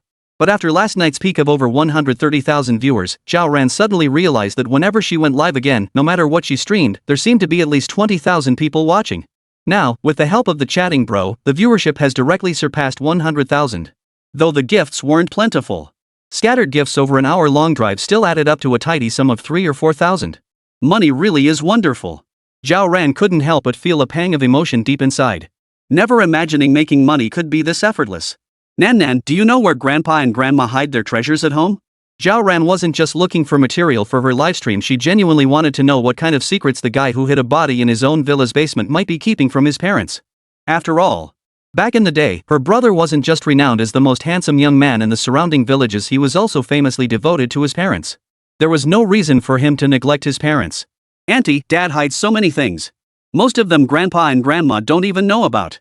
At this mention, Nan Nan perked up with interest and began listing them one by one, counting on her fingers. Daddy not only hid a feng shui dragon under Grandpa and Grandma's house, but he also hid Shohei, Xiaolan, and lots of other fun animals in the nearby mountains. And there's more. Nan Nan seemed to have opened a floodgate of words, her childish voice brimming with anticipation as she chattered on. Zhao Ran listened to these indescribable tales, his expression turning serious as he nodded repeatedly, determined to have Nan Nan take him to see them. After all, her older brother knew she was afraid of ghosts. He might have deliberately hidden some monsters in her basement just to tease her. But Mom was scared of ghosts too. And there was no way my brother wouldn't consider Mom's heart's ability to handle it. Therefore, facing this homestead exploration, Zhao Ran was brimming with confidence. Since he couldn't reach him anytime soon, he absolutely had to see what that bastard of an older brother had been up to behind his back all these years. Yay! Yay! Nan Nan gets to play with Shohei again. Nan Nan looked thrilled, while Longing remained expressionless throughout. Her mission was to protect Zhao Ran. Even if Nan Nan went missing, it wouldn't be a big deal. But Zhao Ran, he was just too weak. Impressive. Whatever else, it's about time the streamer dug up Big Brother's secrets. I'll say it, this guy is genuinely mysterious. He's a state official, an immortal cultivator, a master to high-ranking military figures, and the founder of Project 749. With so many identities, he must be hiding some major secrets. Anticipation plus 10,086. Netizens were equally thrilled. After all, living in this bustling metropolis, suddenly witnessing such a massive live stream event was bound to be thrilling. Moreover, this was a genuine live broadcast with real people, not some scripted drama. Didn't you see how the military even sent helicopters after netizens reported it yesterday? Film crews couldn't pull that off so smoothly. Add to that the intriguing setup mentioned by Longing, the one allegedly orchestrated by Bureau 749, and it's no wonder curiosity is running high. Soon, as the vehicle slowly approached Zayajiatan, it finally came to a stop beside a cobblestone path within the village. Zhao Ran pulled Nan Nan out of the car, with Longing following behind. The trio quickly traversed the alleyway and entered a newly renovated courtyard. Mom! Dad! Grandpa! Grandpa! Grandma! Grandma! Zhao Ran and Nan Nan called out in unison as they rushed into the house, immediately spotting the elderly couple shelling corn. Oh my, isn't this my darling granddaughter? Why this sudden visit? Zhao's mother looked utterly delighted to see her granddaughter, while Zhao's father frowned at Zhao Ran, who followed Nan Nan in. Why did you come back too? Zhao Ran. Ha ha ha, who knew Ran Jia would be just like me, unwelcome at home too, huh? That cracked me up, ha ha ha. One line and Sister Ran was completely flustered. Sis Ran, what do you mean I came back too? Ha? Netizens teased her playfully. Zhao Ran, shamelessly grinning, stepped forward to chat. I just missed you too, you know. Zhao Ran chatted shamelessly with her parents, briefly introducing Longing. Soon after, Zhao's mother brought out a pot of corn porridge. Wow! Grandma, Grandma! It smells so good! Nan Nan loves it. Nan Nan happily scooped up a bowl and began sipping it in small sips. Zhao Ran and Longing each got a bowl too. Holy crap, the legendary corn porridge! Streamer, drink up. See if anything changes after you finish. I've already found my car keys and am heading downstairs to Zayajiatan to buy corn porridge from your parents at a premium price. Exactly. Show us a bowl, bro. Under the viewer's urging, Zhao Ran ignored the scalding heat, blowing on it as he likely gulped down the entire bowl in one go. But, after finishing it, Zhao Ran didn't feel any better. Instead, he put on a pained expression. That taste wasn't exactly pleasant. Doesn't seem to be working? Zhao Ran frowned in confusion. Wasn't everything from the hometown supposed to be good stuff? Many netizens were also puzzled. Longing beside him calmly replied. It's just ordinary food. There's nothing special in the courtyard either. Wow, it's just plain corn porridge. I thought it was some kind of spiritual elixir for cultivation. What a letdown. Seeing this, most viewers in the livestream chat lost interest.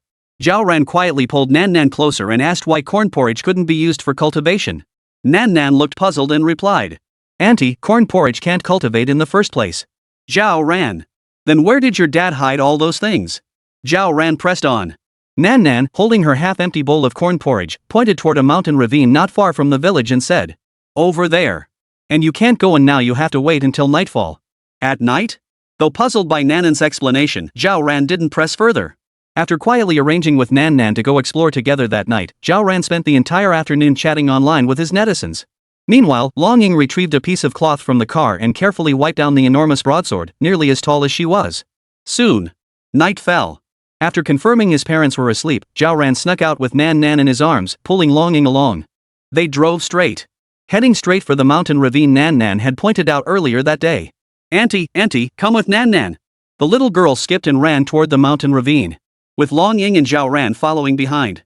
The 80,000 viewers who had dropped off during the afternoon chat session in the livestream room had, in less than half an hour, surged back to over 100,000. However, as Nan Nan kept moving through the ravine, darting east one moment, west the next, and then circling around a mountain with the two girls. After over 3 hours of this, the number of viewers in the livestream steadily dwindled. And many viewers began to frown. It's been half the night already, and she still hasn't found it? Could it be that Nan Nan was lying all alone? The yin-yang shifts of the 11th. This is real too. It does seem a bit far-fetched. As Sister Long mentioned earlier, Nan Nan is only 4 or 5 years old. Though gifted with knowledge beyond her years, her understanding of many things remains at that stage. So, does that mean all this commotion was just Nan Nan misremembering? Maybe none of this ever existed. The streamer's brother might just be a skilled Taoist priest, and Nan Nan only learned these things because of her natural talent. But the streamer drank that cultivation elixir and jumped over 10 meters right then and there. Hard to say. Maybe our region has developed something special because of the Taoist's presence?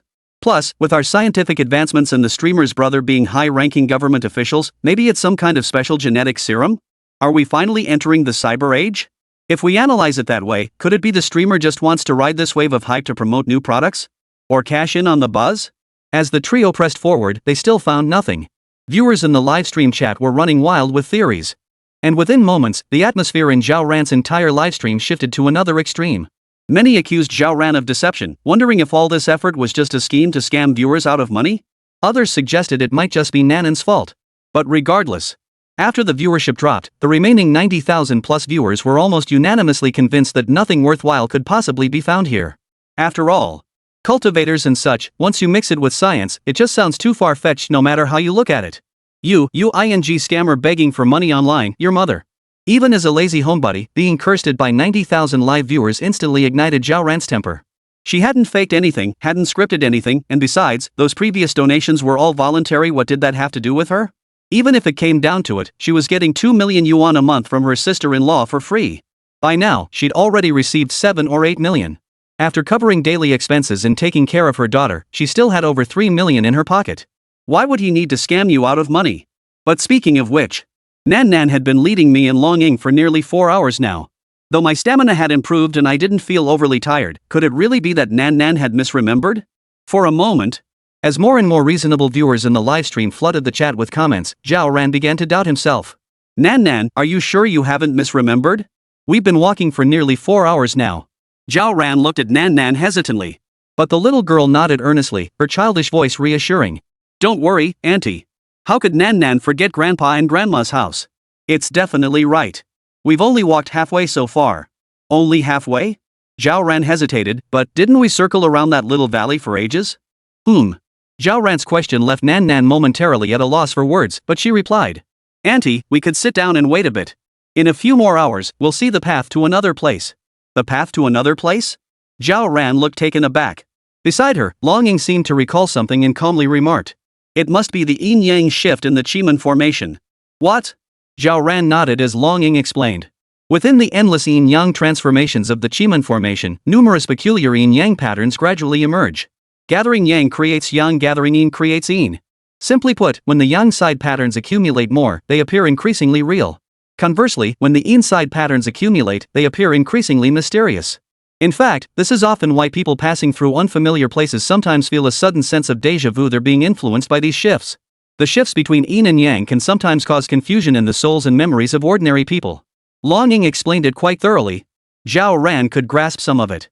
So you're saying we're moving from the truth of the yang side into the falsehood of the yin side? That's about right, but the shady side isn't false. Longing nodded, while Nan beside her chimed in happily. Good thing Sister Ring is here, hee. The trio's conversation left many viewers in the livestream hesitant. After all, spinning in circles for over 4 hours was already absurd enough. Now, simply by sitting and waiting, they could witness the yin side of the Chiman formation? To step from the yang side into the yin side? That seemed a bit too unscientific. It still feels a bit fake. If this yin-yang shift pattern truly existed, shouldn't there be a lot more people disappearing every year? I mean, haven't we heard about many people disappearing there lately? This is unbearable. Many netizens remained skeptical. Though some viewers gradually left, the livestream still held 50,000 people either idling or waiting. Clearly, Zhao Ran's livestream was unmatched across the entire internet. Before confirming its authenticity, most netizens were reluctant to give up. After all, what if it was real? What if Zhao Ran happened to notice their comments? What if he casually rewarded them with cultivation resources? Of course, some didn't care about any of that, they just wanted to see if it was real. Let's eat something first. Longing pulled out some compressed biscuits from her backpack. She prepared them last night. Zhao Ran took them and began eating without waiting. And Nan did the same.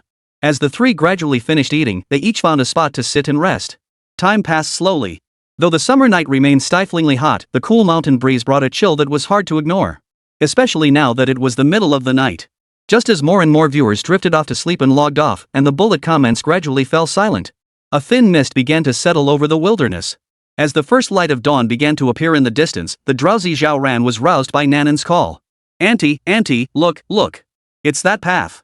Nan pointed excitedly at an ancient, winding plank road descending the side of a massive, rugged mountain peak, radiating an air of antiquity.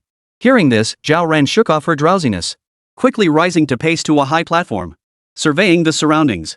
At this very moment, there was no trace left of Zhao village. As far as the eye could see, in every direction lay nothing but a vast expanse of lush, untouched primeval forest. Amidst countless strange trees and towering peaks stood majestically. Even when Zhao Ran adjusted the camera's focus, he couldn't see the horizon. At that very moment, even Zhao Ran couldn't help but gasp in astonishment. He had been deeply hesitant at first, but after waiting patiently for so long, he had actually entered another world. This realization instantly sobered him, and a tidal wave of awe surged within him. As Zhao Ran's gasp echoed through the room, Many viewers who had stayed up all night in the livestream chat were jolted awake, their expressions frozen in unprecedented shock. Holy crap, is there really a dark side to this world? 12 Little Black, is this thing really not dangerous? This isn't a joke, I've been watching the livestream all night. It's real. They haven't moved a muscle since midnight. Unbelievable, is this yin yang shift really this bizarre? What the hell is going on here? Is this even Zayajiatan anymore? Holy, this is unbearable. I never would have guessed this thing was actually real. More and more netizens were waking up. And upon seeing the boundless primeval forest and the towering, rugged peaks within it, they too were overcome with shock. Their minds were in turmoil. Almost none could comprehend it. Last night it was just a small mountain valley in Zayajiatan, but after waking up today, how did it suddenly become an endless primeval forest? Don't say I'm lying. Look at these trees, are they fake? Look at this soil, fake? Zhao Ran finally felt vindicated. As he plucked branches from strange trees he'd never seen before and kicked at the soft soil beneath his feet. Then he picked up a stone and hurled it at a distant flock of birds. It was clear that everywhere Zhao Ran touched, the scenes were all authentic. Impressive. Not a single trace of fakery, even someone like me, who's been in the video industry for years, couldn't tell. 666666, I thought the streamer was just cashing in. No wonder they were so confident yesterday. If they'd made a single penny off this, they'd never have said that FCK that line. No kidding, this is seriously impressive. The mysterious formations Nan Nan and Sister Long mentioned are actually real. But seriously, did the streamer's older brother create this entire primeval forest? The trees here all look twisted somehow, giving off such a creepy vibe, totally freaky. Viewer comments exploded. And as many thoughtful viewers recorded and shared videos, Zhao Ran's livestream surged in popularity once more. Last night, witnessed by tens of thousands of viewers. A truly mystical yin-yang shift unfolded, plunging everyone into profound awe. The livestream's online viewership skyrocketed. And many netizens who had questioned Zhao Ran's authenticity last night came online to tip and apologize. While many in the chat room were lurking shamelessly, even with just over 1,000 viewers tipping, gifts flooded Zhao Ran's stream. What's more, many started with generous gifts like 10 carnival items or 10 sports cars, while the less valuable lollipops were sent in batches of at least 100. As the live viewership climbed to 130,000 and even broke through to hit 150,000, Zhao Ran's gift count skyrocketed past 200,000. This unprecedented feat, combined with tens of thousands of viewers witnessing its authenticity, instantly sent Zhao Ran's livestream into a frenzy. Not only did it rocket to the top of the livestream popularity charts in record time, but as more media outlets and self-media accounts reposted the earlier footage, the hashtag streamer Zhao Ran investigates the mysterious old brother scheme shot straight into the top 10 trending topics across the entire internet. Amidst this surging momentum, Zhao Ran's livestream maintained an exceptionally high number of concurrent viewers, which continued to surge, eventually surpassing 200,000 online. This achievement would be astonishing for any entertainment company, let alone for an individual. Upon hearing the news, several prominent streamers attempted to connect with Zhao Ran via live link, clearly curious about his secret. But Zhao Ran declined every single request. Busy right now. Once I'm done slacking off, add me as a friend if you wanna go live together. We'll stream when I'm free. Zhao Ran stated matter-of-factly, leaving the other streamers exchanging puzzled glances. While some were deeply dissatisfied with Zhao Ran's attitude, the rest remained silent. Nan Nan, is this the place you mentioned where Daddy set up all the fun stuff for you? Zhao Ran asked, looking at Nan Nan, who was brimming with excitement and joy. Yes, Auntie. Quick, come with Nan Nan. Nan Nan will take you to play with Xiaohei. Nan Nan grabbed Zhao Ran's hand and skipped and jumped toward the depths of the primeval forest. Longing followed closely behind, while many viewers in the livestream chat watched with eager anticipation. Last time, I didn't get to see the little red and little green that Nan Nan mentioned, but this time, I absolutely have to see the little black one. Exactly. The streamer's way too scared. It's just a little ghost with Nan Nan here, what's there to panic about? Can't wait. Come on, streamer, hurry up already. Many netizens urged her on, clearly brimming with anticipation about Little Black's identity. After all, Little Red and Little Green, as speculated by everyone, might be corpse monsters covered in red or green hair. Add in the wooden clawed ghost and it all sounds pretty formidable. But what exactly was this Little Black? Many remained deeply curious. Auntie, Nan Nan wants to tell you when I was little, I used to play with Xiaohei all the time. He was so well behaved. And Little Black is really strong too. None of the cats or dogs around here dare to come near him. And there's more. Nan Nan kept recounting every memory she had of Little Black, clearly from when her older brother brought her here as a child. The eerie atmosphere here made Zhao Ran feel a bit uneasy. But with Longing by his side, Zhao Ran truly felt no fear of encountering any fierce beasts. Though he'd never seen Longing fight, Nan Nan could wield thunder magic, and Longing seemed exceptionally skilled in physical combat. After all, He was a cultivator who could run the 100 meters in under 5 seconds. So while Zhao Ran wasn't exactly stress-free, he was pretty close to it. Deep down, he desperately wanted to know just how many things his older brother had secretly acquired behind the family's back over the years. If he hadn't casually flipped through Nanan's diary a few days ago, his brother might have kept the secret from him forever. Auntie, we're almost at Xiuhei's place. Nan tugged at Zhao Ran's hand, her childish voice brimming with anticipation. Zhao Ran responded with a gentle smile. This little girl, Nan, truly grew more endearing the more one looked at her. Finally, after traveling nearly 2 kilometers further, Nan seemed to sense something. Full of excitement, she broke free from Zhao Ran's hand and shouted toward a distant plain.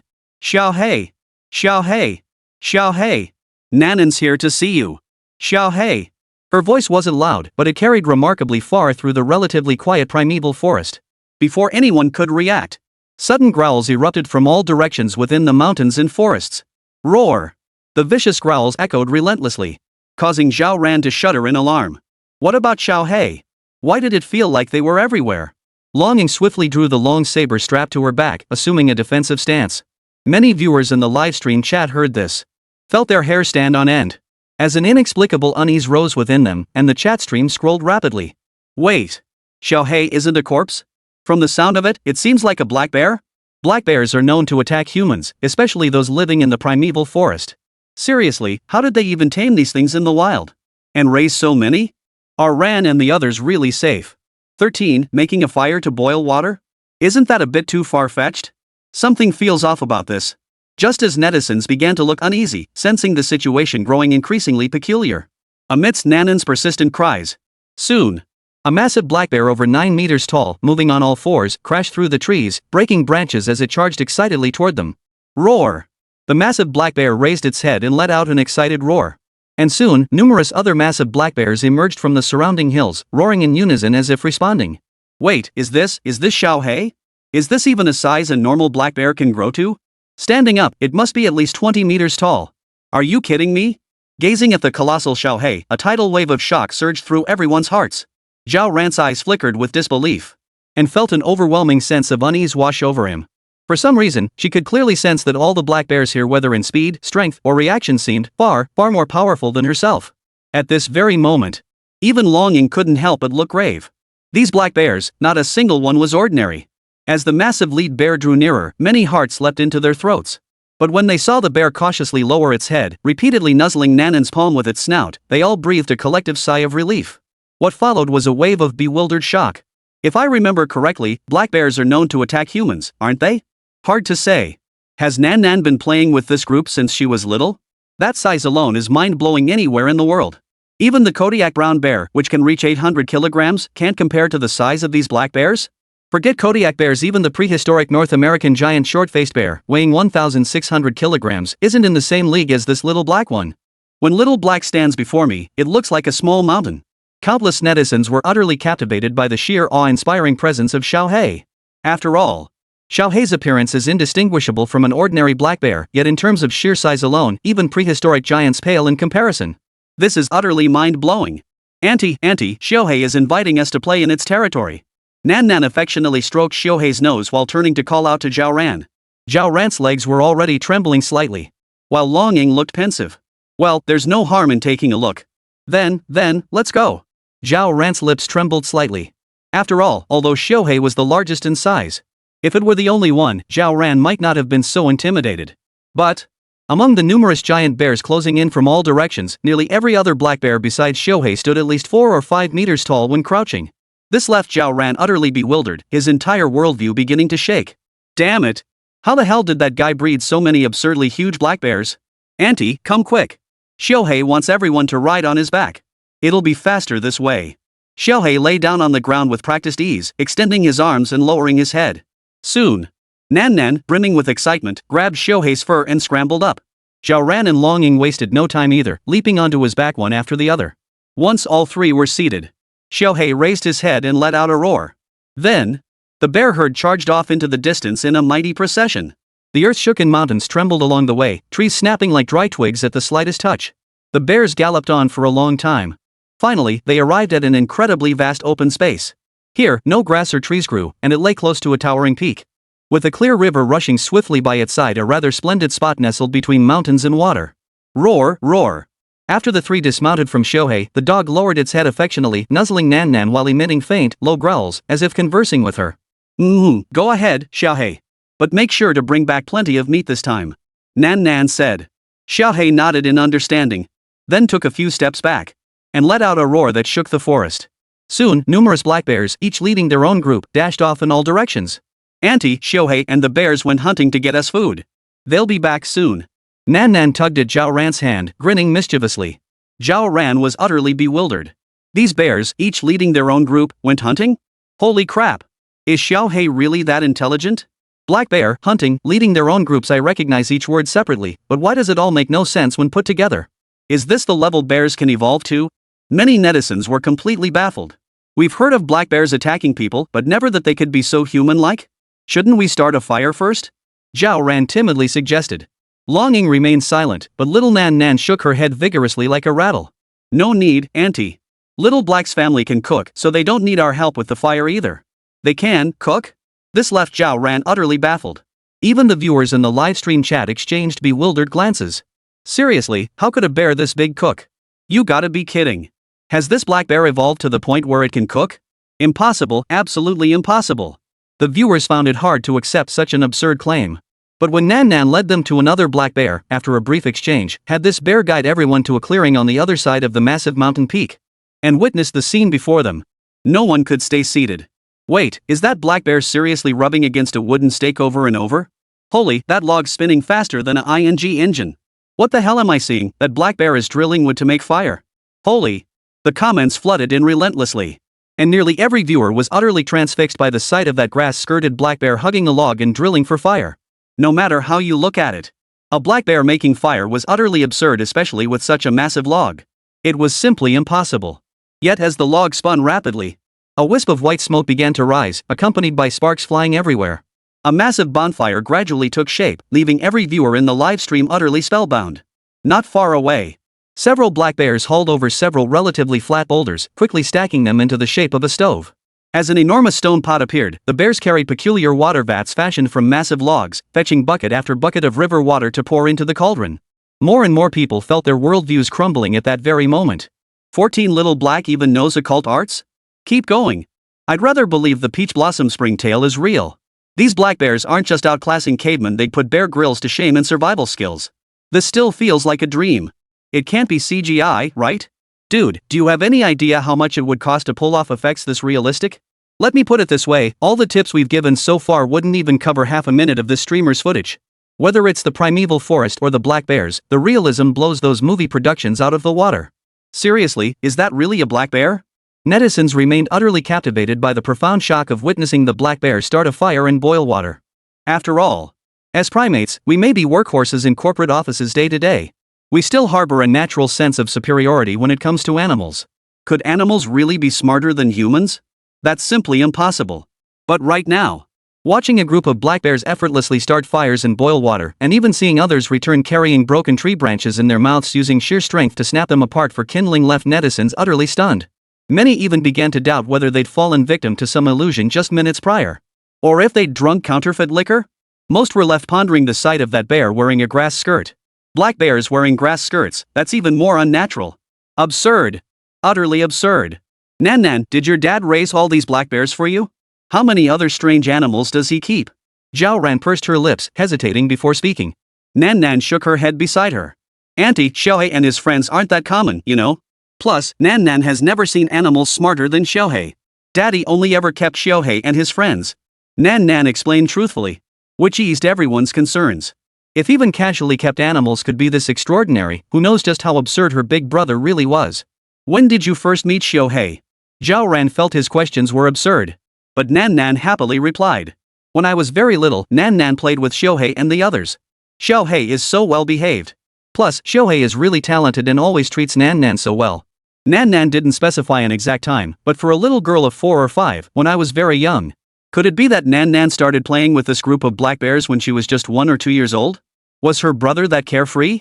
Wasn't he afraid Nan Nan would get eaten in one bite? While she had to admit that the black bear her brother raised was truly extraordinary, letting his own daughter play with black bears from such a young age left Zhao Ran, as her aunt, momentarily speechless. Before long, Xiaohei and his pack gradually returned, bringing back numerous prey. Among them were a colossal tiger, a python over 20 meters long, a bird with unusually colored feathers, and over a dozen peculiar and enormous catches were laid out before the three women. Roar, roar, roar.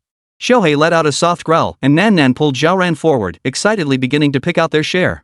I'll eat anything. Zhao Ran was somewhat startled. Though Long Ying remained expressionless throughout, she was inwardly stunned. Because, after all this time training under her master, she'd never heard him say anything so outrageous. She also had no idea when he'd raised this group of black bears. This was her first time seeing them too. Is eating these illegal? Zhao Ran timidly asked. We didn't kill it, so it's not illegal, right? Long Ying wasn't sure either.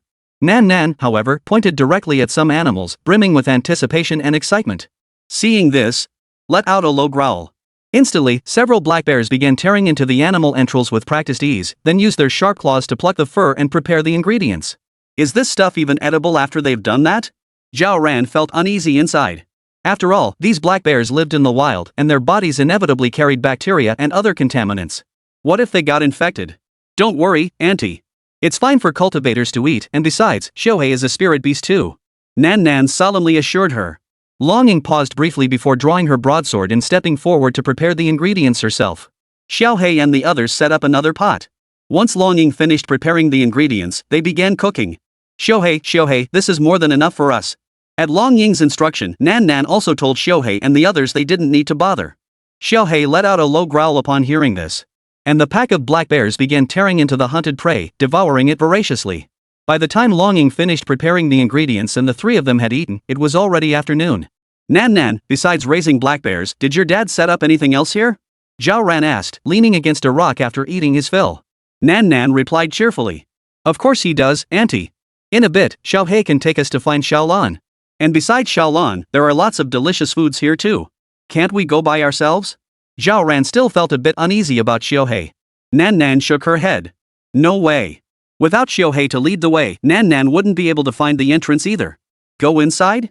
There are many strange and mysterious changes inside. Only Xiaohei can go in.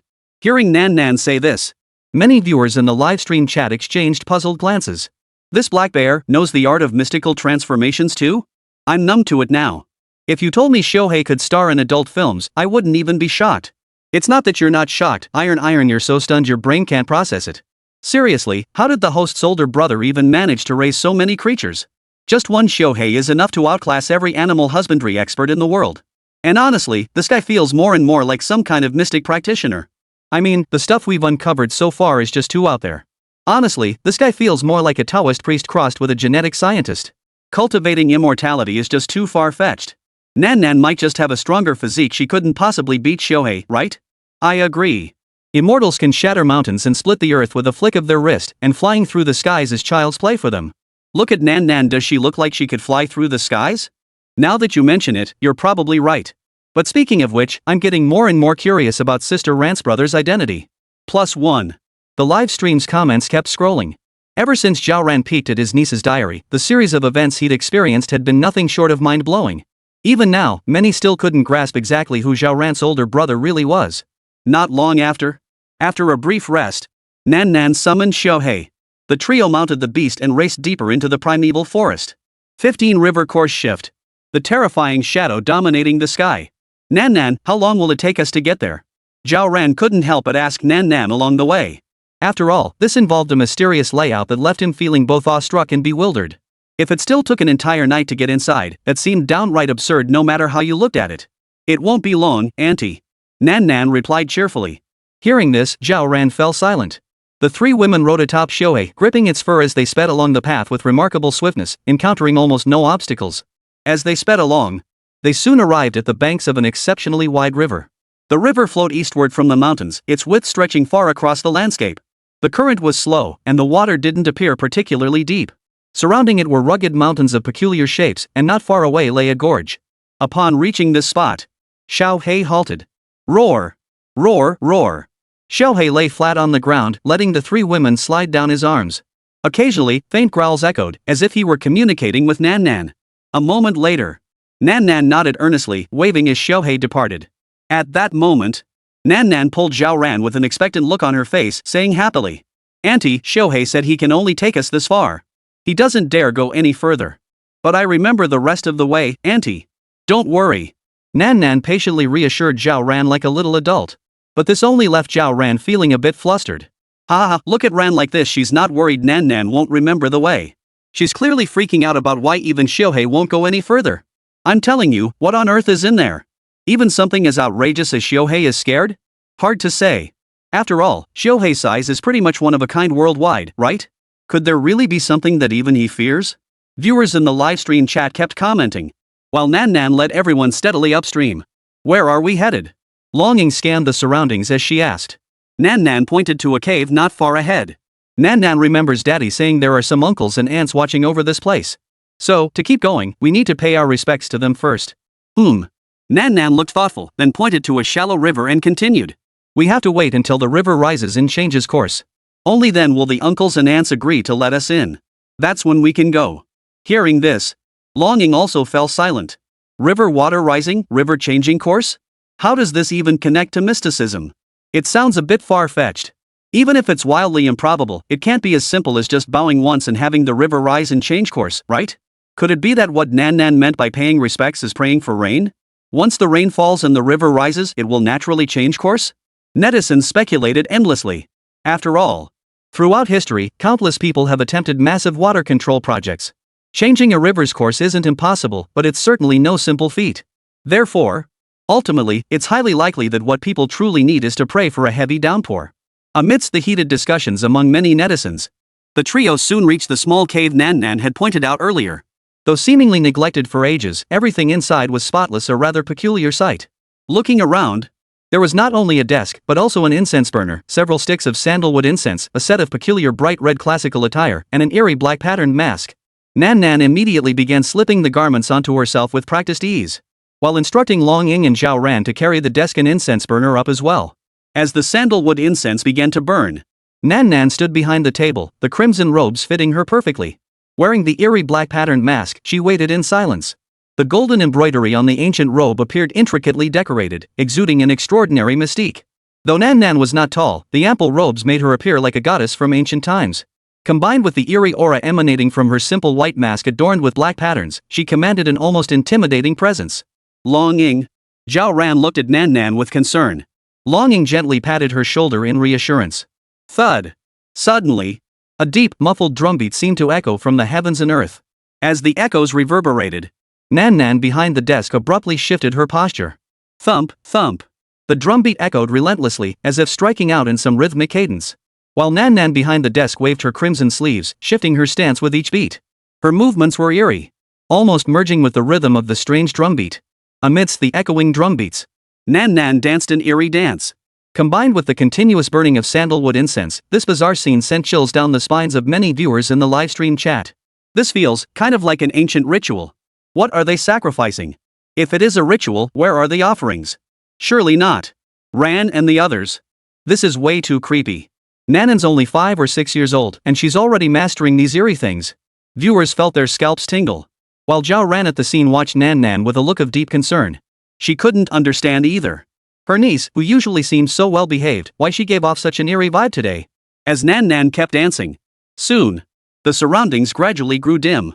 As time passed, a thin mist began to rise from all directions, steadily reducing everyone's visibility. Amidst the constant echo of the river's rushing flow, the drumbeat finally subsided after several heavy strikes. As the drumbeat ceased, Nanan's posture froze in place. Looking up, the sandalwood incense still burned. Even after such a long dance, less than a tenth of it had consumed. Ha! A strange breeze stirred from somewhere unknown, accompanying Nan Nan as she removed her eerie black patterned mask over white, then slipped off her bright red coat and neatly folded it before the altar table. Soon, the mist that had filled the room began to visibly thin. But, as Zhao Ran's vision cleared and he surveyed his surroundings, the countless viewers in the livestream fell into an indescribable state of shock. Look! Look at the river! It was flowing along the mountainside just moments ago, now it's suddenly coursing across the plains. Holy crap, this river just silently changed course? Wait, look at the water level. It seems to be rising. But it hasn't rained. Netizens stared at the abrupt changes all around them, utterly incredulous. At that moment, Zhao Ran also seemed to sense something, slowly lifting his head to look. Unbeknownst to anyone, an enormous, pitch-black serpentine shadow had already filled the entire sky. 16. The eerie red-clad woman finally arrived. Feeling the immense shadow that obscured the sky and dominated the heavens, Zhao Ran felt his soul tremble, and even his body couldn't stop shaking. Though he couldn't make out its features clearly, it seemed as though the serpentine form was gazing upon everyone below. A colossal serpentine shadow spanning the entire sky, like a terrifying entity surviving since ancient times, irreplaceable. The mere appearance of this shadow instilled a wave of dread in the countless viewers watching the livestream. Accompanying the fear was an unimaginably intense shock. What the hell is this? This time we've really seen a ghost. What the hell is that? This can't possibly be real. What the hell is this thing? Now I get why Xiaohei was so scared. Countless netizens were utterly baffled. Even Longying was utterly shaken. Though she'd witnessed her master's many sorcerous feats before, she'd never heard of anything so utterly baffling. Master, what on earth is hidden in this place? Just as everyone stood in stunned horror, Nan Nan suddenly broke into a smile, waving excitedly at the enormous serpent shadow above and calling out, little blue, open the door. Nanan's back. The little girl looked utterly delighted, while the massive serpent shadow above slowly faded into the sky upon hearing her voice. At the same time, as the river's water level continued to rise, it gradually submerged the ground beneath everyone's feet. Once the table previously placed by the riverbank was also submerged. Before long, a sinister figure emerged from the distance, standing atop a bamboo raft as it appeared upon the river's surface. Yet, Zhao Ran fixed his gaze upon it and felt an indescribable dread welling up within him.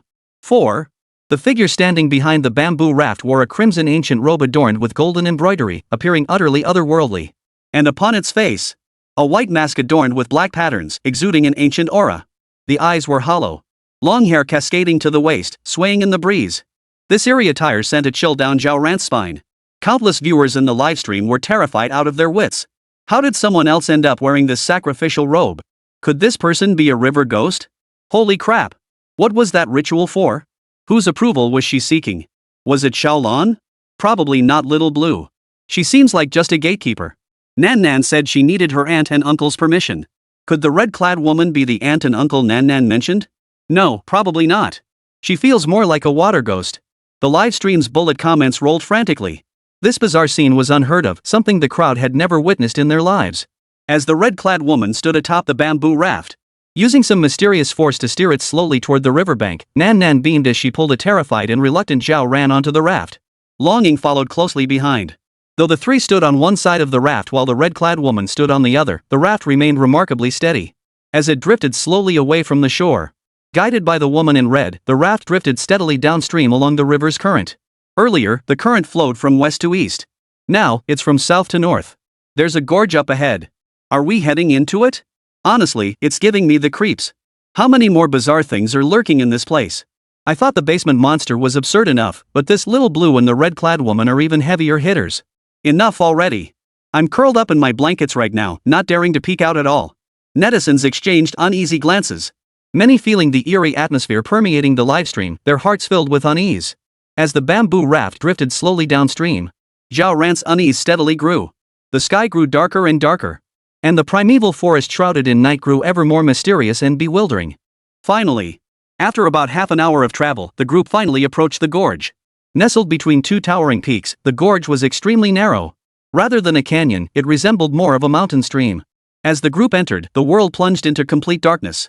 Zhao Ran clutched Nan Nan anxiously, daring not to move a muscle, while Longing rummaged through her bag and fumbled for a powerful flashlight. Under the beam's illumination, soon, the eerie, pitch-black coffins lining both sides of the narrow mountain gorge came into view. How could there be so many dead bodies here? Could it be some ancient water burial tradition? Doesn't seem likely. If I recall correctly, Zayajayatan is in the northern part of our country, where water burials aren't really a thing. This is freaking crazy. Netizens were baffled, and Zhao Ran felt an indescribable dread wash over him as he took in the rows of coffins. Damn it! What the hell is my brother doing? How did he turn this place into such a creepy, eerie mess? The group pressed on, until, after a long while, they finally passed through the densely packed graveyard of coffins and emerged into a relatively open stretch of water. The water's surface was still, its entire body murky, as the bamboo raft steadily advanced. After about 20 minutes, they finally emerged from the mountain gorge. Only then, Zhao Ran on the bamboo raft could finally breathe a sigh of relief. As the raft slowly pulled to the shore, feeling the solid ground beneath his feet, Zhao Ran's heart settled slightly. Longing exhaled in relief as well. In her perception, just moments ago, There was absolutely nothing else on the bamboo raft besides the three of them. Yet, the red-clad woman appeared before her eyes. No aura. And though she appeared utterly real, just a set of clothes stripped down to their purest form. Goodbye, Sister Hong. Nan Nan will miss you. While the two others were puzzled, Nan Nan seemed much happier. As she waved goodbye to the woman in red. Under everyone's gaze, the woman in red slowly lifted her wide sleeves and waved gently in return. This scene sent chills down Zhao Ran's spine, while Longing felt a deep sense of unease welling up inside her. Auntie, hurry up and come with me. We're almost there. The little girl called out excitedly as she scampered toward the forest. Despite the immense pressure he felt, Zhao Ran dared not let Nan Nan run off alone. He hurriedly took Longing and followed. The three of them weaved through the forest. And finally, they soon reached the summit of a mountain resembling a winding terraced field. The terraced fields cascaded downward in layers, three sides densely packed like overlapping scales, ultimately forming a small valley. Each tier of the terraces appeared to be planted with different crops. And in the valley below stood a simple yet massive wooden structure. What is this? Zhao Ran hesitated slightly, while Nan Nan beside him exclaimed happily. Auntie, this is where Daddy took me to plant trees. The food here is so delicious. And it's super good for you. 17 pig feed, is that amazing? The letter Zhao Peng left behind. So you've been eating this stuff since you were little. Is that why you're so healthy? Zhao Ran hesitated slightly, while Nan Nan pointed to plants on the distant terraced fields and said, Nan Nan eats those. Beside them, Longing crouched down and gently stroked the soil, her voice calm. This soil truly possesses spiritual energy. Everything here is extraordinary. So you're saying all of this is cultivation material? Holy crap, after all these days, we finally found it? Amazing. Ran, show us off, let everyone take a look. Many viewers in the livestream chat joined in the excitement.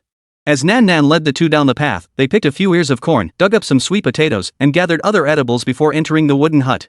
Though the cabin looked long neglected. Strangely enough, there wasn't a speck of dust anywhere. The interior was spotless. As if someone came to clean it daily. Zhao Ran quickly located a grill. And after finding some solid alcohol and charcoal inside, he lit the grill, threaded a whole ear of corn onto it, and began to slowly roast it. As the corn met the intense heat, a refreshingly sweet aroma began to waft through the air. It smells like it's a million times better than corn porridge, no comparison at all. Zhao Ran shared his thoughts with viewers in the livestream while grilling. As the corn gradually roasted to perfection, Zhao Ran didn't bother to wait for it to cool down. He took a bite, chewed, and swallowed. The taste really is much better now. After taking that bite, it feels like there's more gas inside me. Like something inside me started flowing, a very pleasant sensation. This gas eventually gathered below my stomach, feeling warm and cozy. As Zhao Ran ate, and felt increasingly energized with each bite. The more he ate, the stronger the currents of energy surged within him. By the time he finished the entire corn cob, the originally faint currents within him gradually grew stronger, transforming into something like a stream, becoming increasingly robust. More like some kind of special power. Zhao Ran's vision, reflexes, and speed all seemed to surge dramatically at that very moment. I think I can see things clearly over a kilometer away. Longing, is there a snake on that crooked tree over there? Zhao Ran pointed toward the crooked tree a kilometer away and asked. Longing nodded. Yes. Seeing this, many viewers in the livestream chat grew excited. Holy crap, this is legit cultivation material. Sis Ran, how much for that corn? Would you consider $2,000 for a section? Hold on, Ran's sister. I'm already driving towards Zayajiatan right now. I should be there in about half an hour. Wait for me, Ran's sister. I'm driving out to over 2,900 kilometers. I'll be there in about 3 days. Holy crap, you guys are seriously hardcore. Many netizens commented excitedly. Zhao Ran turned to Nan Nan. Nan Nan, can Auntie sell these things? Nan Nan scratched her head in confusion, seeming puzzled. Auntie, why aren't you eating the corn over there? This corn is for feeding the pigs. If Auntie eats the corn meant for the pigs, then what will the pigs eat? Nan Nan pointed to the same spot she had pointed to earlier, her voice innocent and full of confusion. Zhao Ran froze in place. Such good stuff, used to feed pigs? Even Longing, who had already eaten half her corn, froze abruptly. Holy crap! Many viewers in the livestream chat exchanged bewildered glances, momentarily at a loss for words. Silence. Was tonight's corn cob. So, can Auntie sell it? After a long pause, Zhao Ran pressed on. Of course you can. Daddy planted so many, and Uncle and Auntie come to tend them every year. But, they probably wouldn't want to give the corn meant for Nan Nan to the piggy, so... Auntie, don't eat the piggy's corn, or the piggy will go hungry. The little girl spoke with childlike innocence, seeming genuinely concerned for the piglets. This made Zhao Ran fall silent once more. Auntie understands. Longing finished the remaining corn expressionlessly, then stood up and quickly picked several ears from another hill. The corn fed to pigs looked almost identical to regular corn. In contrast, the corn Long Ying brought back this time appeared crystal clear. It was filled with a rich, intense aroma. Even uncooked, its pure sweetness alone was intoxicating. These can be eaten raw, you know. Nan Nan happily took a cob, bit into it, and the sweetness filled her mouth. The little girl ate with relish, while Zhao Ran and Long Ying ate theirs after lightly grilling them. In an instant, the two women's eyes lit up. This flavor, absolutely amazing. Damn, watching those three eat so deliciously. I want some too. If this stuff can even help pigs cultivate, wouldn't it make humans take off? Unbelievable, it's making my mouth water. No wonder Nanan's dad went to such lengths to guard something this precious. Impressive. Netizens drooled with envy. Though unsure of the corn's exact potency, they watched as Zhao Ran took bite after bite, his body gradually emitting a faint glow. Clearly something extraordinary. Oh, right, Auntie. Suddenly, Nan Nan seemed to remember something. She scampered into the house, retrieved an envelope, and handed it to Zhao Ran, saying, "Auntie, this is something Dad left for you. I just found it too." "Your dad left this for me?" Zhao Ran looked puzzled as she took it and looked inside. For simple characters were written on the envelope. To the lazy one. Zhao Ran. The streamer's lazy persona has really taken root in people's minds, huh? Does even Nan Nan know the streamer is actually a lazy bum? This is hilarious. Netizens burst into laughter. Zhao Ran was left speechless. Opening the envelope. Inside were several hundred words written in a flowing hand, insisting that he must take good care of Nan Nan, mustn't eat too much, and so on. He went on about the hardships of growing corn himself, telling me not to mess around. At the same time, it seemed to anticipate some questions Zhao Ran might ask. The letter bluntly stated, "Don't ask, asking means you're busy." Beyond that, Brother Zhao Ping briefly mentioned the shifting state of the world. If I was interested, I could approach a high-ranking official at Bureau 749 and secure a government position. A monthly salary of over 100,000 yuan, with 7 insurances and 3 funds. He also warned me not to let Nan Nan drag me around recklessly some places weren't meant for me to go. After these words were spoken, Zhao Ran tucked away the envelope with a complex expression. He had heard his brother's words. But Zhao Ran felt even more perplexed inside. What the hell had that bastard been up to all these years? Why were there places even Long Ying and Nan Nan couldn't go? Damn it, did this guy learn magic just from eating a meal? If that's the case, the streamer's big brother must be high-ranking without a doubt. Can he really get the streamer appointed to a government position with just one word? Is the internal review at Bureau 749 that lacks? Lacks? Have you seen the streamer's current capabilities? 749 is a special reconnaissance unit. His skills easily qualify him for entry, okay? But, exactly where did the streamer's brother say that was? Many netizens exchanged puzzled glances. After all, even though they'd found a letter left by the Heavenly Emperor, it seemed their inner doubts remained largely unresolved. "Oh right, Auntie, Dad seems to have left you something else too." As everyone puzzled over this, Nan Nan seemed to recall something else and spoke up. "What things?" At Zhao Ran's prompting, Nan Nan rummaged through the room and soon produced a red fruit. Before Zhao Ran could even take a look, Nan Nan shoved it straight into her own mouth. Though puzzled, Zhao Ran chewed and swallowed it. "It tastes sweet and sour, like something suddenly turned into a stream of air, filling every part of my body. Wait, no, my brain feels itchy, like it's about to grow." Zhao Ran described his sensations. But before he could finish, and suddenly everything went black before his eyes. He collapsed to the ground, unconscious. Nanan's mouth fell open in shock. Long Ying, standing nearby, picked up the phone. After confirming it wasn't damaged, she turned to Nan Nan. "What's wrong with your aunt?" Nan Nan scratched her head in confusion. Nan Nan doesn't know. But she should be okay. Long Ying.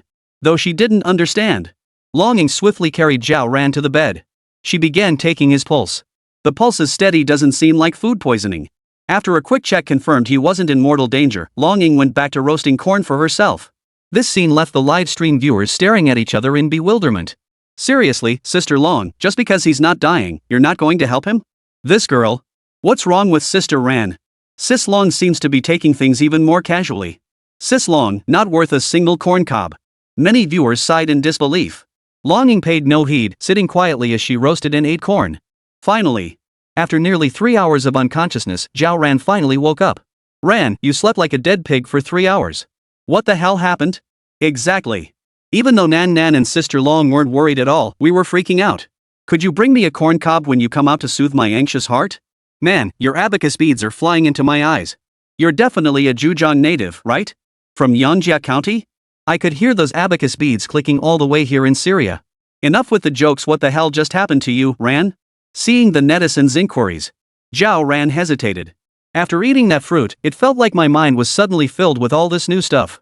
There were incantations, theories, and even instructions on how to channel the chi within my body. Zhao Ran furrowed her brow, clearly struggling to grasp the connection between the fruit and these new insights.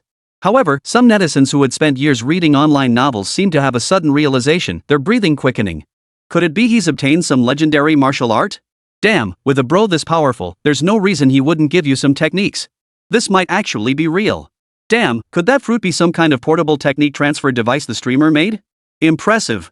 It doesn't quite add up. How could eating a single fruit grant mastery of a technique? Netizens speculated endlessly. Zhao Ran felt hesitant too. But after being persuaded by many netizens, he decided to give it a shot. Just so you know, don't laugh at me if it doesn't work. Though many netizens hesitated, Zhao Ran began attempting the hand seals based on the new knowledge in his mind, spurred on by the majority's urging. Soon. As the seal formed, Zhao Ran's voice echoed out. The next second. A fierce, violent wind suddenly erupted, sweeping in from all directions. Moreover, as the seal in Zhao Ran's hand shifted, the boundless gale visibly condensed, gradually coalescing into an ethereal wind rope. Holy! Zhao Ran's Sun character technique sent shockwaves through the hearts of countless viewers in the livestream. Many stared wide-eyed, while even more were plunged into profound shock. He actually pulled it off. Wait, we were just messing with you to try it out, and you actually learned it? Holy, what the hell kind of max-level bro is this? I don't get to cultivate through connections, I don't get to marry rich women, and even if I had a powerful background, it wouldn't be mine, and now I don't even get a ING chance like this? Damn it, streamer, how the hell did you pull this off? In an instant, the viewers who had been urging Zhao Ran to try it with sighs of envy all lost it, unleashing a torrent of complaints in the livestream chat. Amidst the flood of heartbroken remarks, Zhao Ran's hand seal shifted once more. Depart. The moment the word left his lips, a terrifying flame instantly surged from his palm. As the flames scorched the air, Zhao Ran realized he felt not a hint of the intense heat. Moreover, as the seal changed, the character Jen, Kansas. One after another, the techniques of the 8 gates were unleashed, the ground surged, water bullets materialized out of nowhere. These scenes shattered the defenses of countless viewers in the livestream. And more people found themselves unable to sit still. Is this the legendary immortal touching my crown, granting eternal life upon my first haircut? Who knows? What ordinary person could learn so much just by eating a fruit? Damn it, is her brother really an immortal? Why don't I have an older brother like that? The comments streamed relentlessly. And the livestream's popularity soared. After a few attempts, he mentioned to Nan Nan his desire to visit the uncle and aunt she'd spoken of.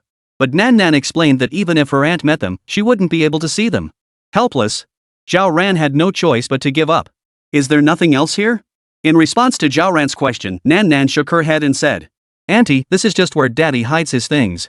There's nothing else here. Hearing this, Zhao Ran's desire to explore gradually faded. Guided by Nan Nan, the group continued along a mountain path. Within just 2 hours, they emerged at the entrance to a mountain ravine. Passing through the narrow ravine, they re-emerged into the outside world. To their surprise, the familiar sight of Zayajiatan village came into view. Zhao Ran brought Nan Nan back to his parents' home. Didn't you go back to the city? Why are you back? Zhao's father looked at Zhao Ran and Nan Nan, who had reappeared, with surprise. Zhao Ran. 19 followers surge. Southern frontier in turmoil. Let's go. Zhao Ran and Nan Nan hadn't been seen for 2 days, and his parents hadn't even found his car. They assumed he'd gone back to the city. Not even a single phone call. Which left Zhao Ran feeling utterly helpless. After making up an excuse and feeding Nan Nan a bowl of corn porridge, the group returned to their city villa that very night. The next morning, a new week began. After dropping Nan Nan off at school as usual, Zhao Ran returned to the villa for a nap. When he woke up, it was already noon. Upon opening his phone, Zhao Ran was greeted by countless fan-follow notifications. Clicking into Douyin to check. After several days of live streaming, his follower count had surged by over 300,000. Now, he had over 600,000 followers.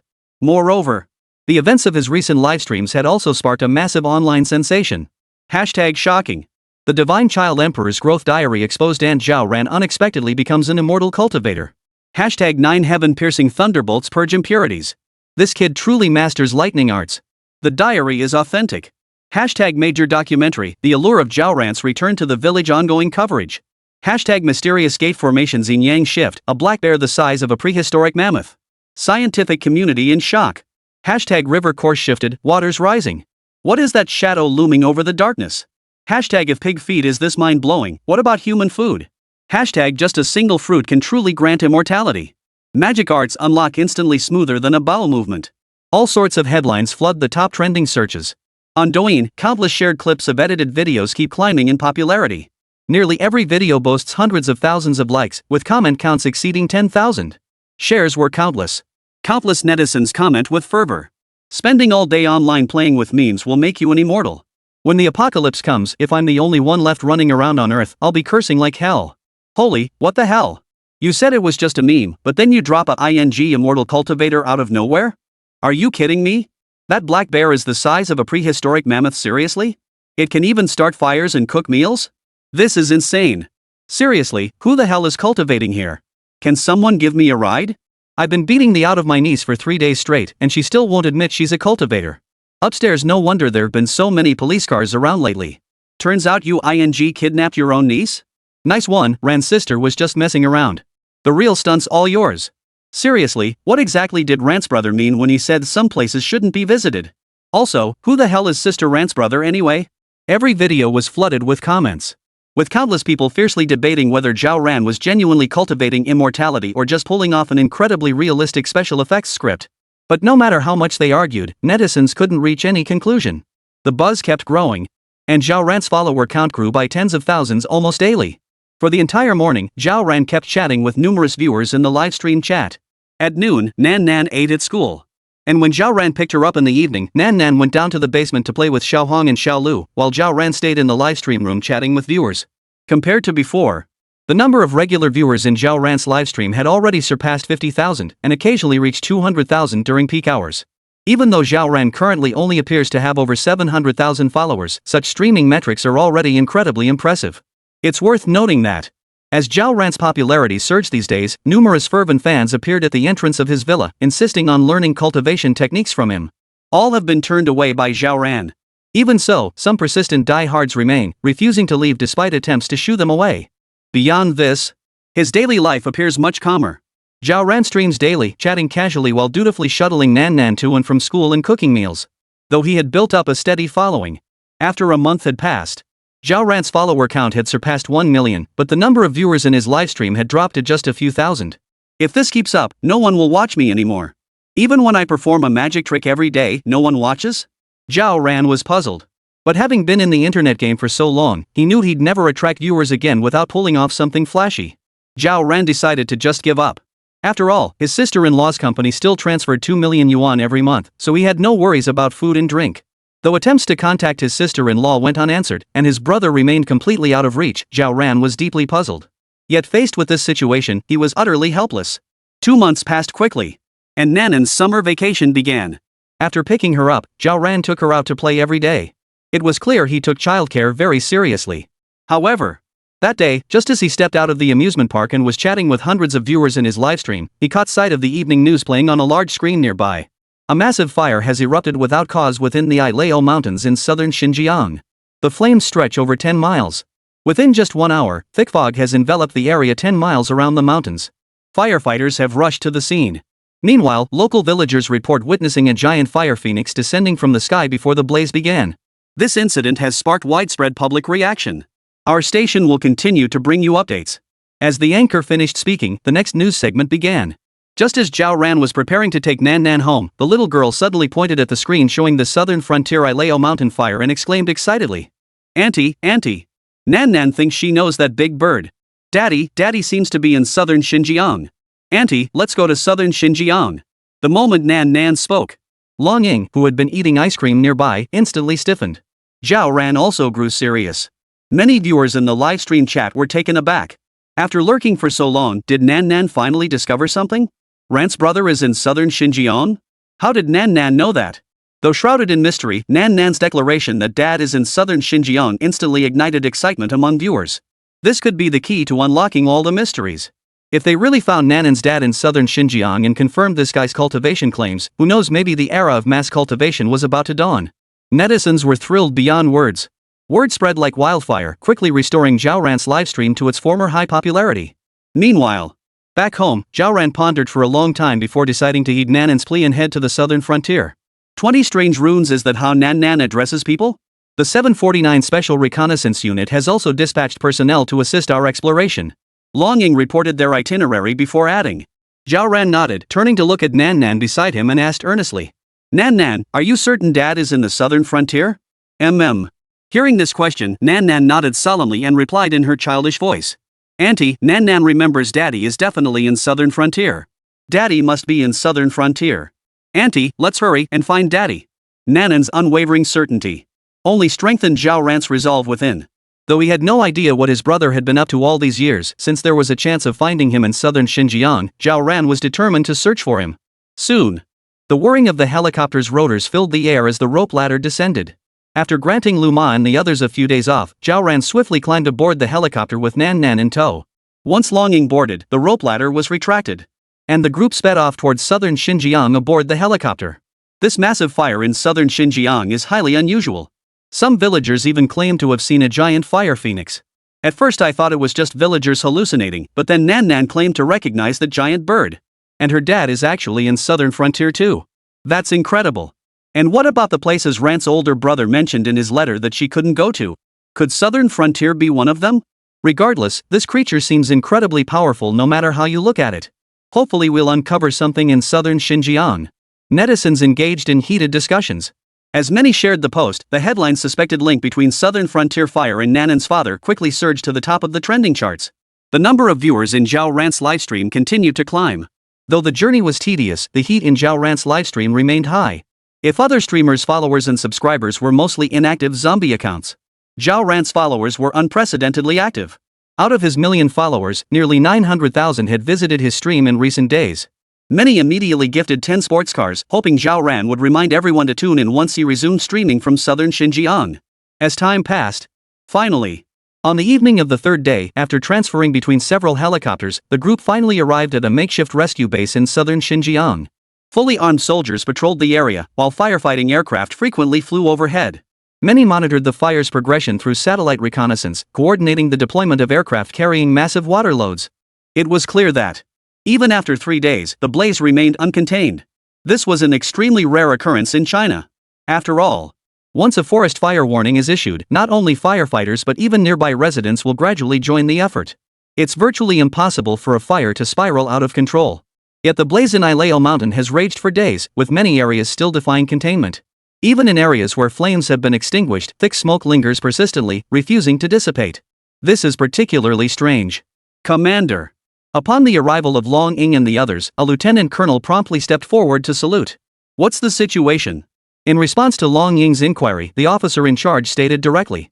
The fire is under initial control, but our instruments detected numerous strange sounds within the dense fog of Ilao Mountains suspected to be left by some form of life. However, the 3 search and rescue teams we dispatched have yet to report back and, moreover, 2 teams lost contact last night and remain missing to this day. The 3rd exploration team has received the recall order and is currently on its way back. The report left Long Ying's expression grim.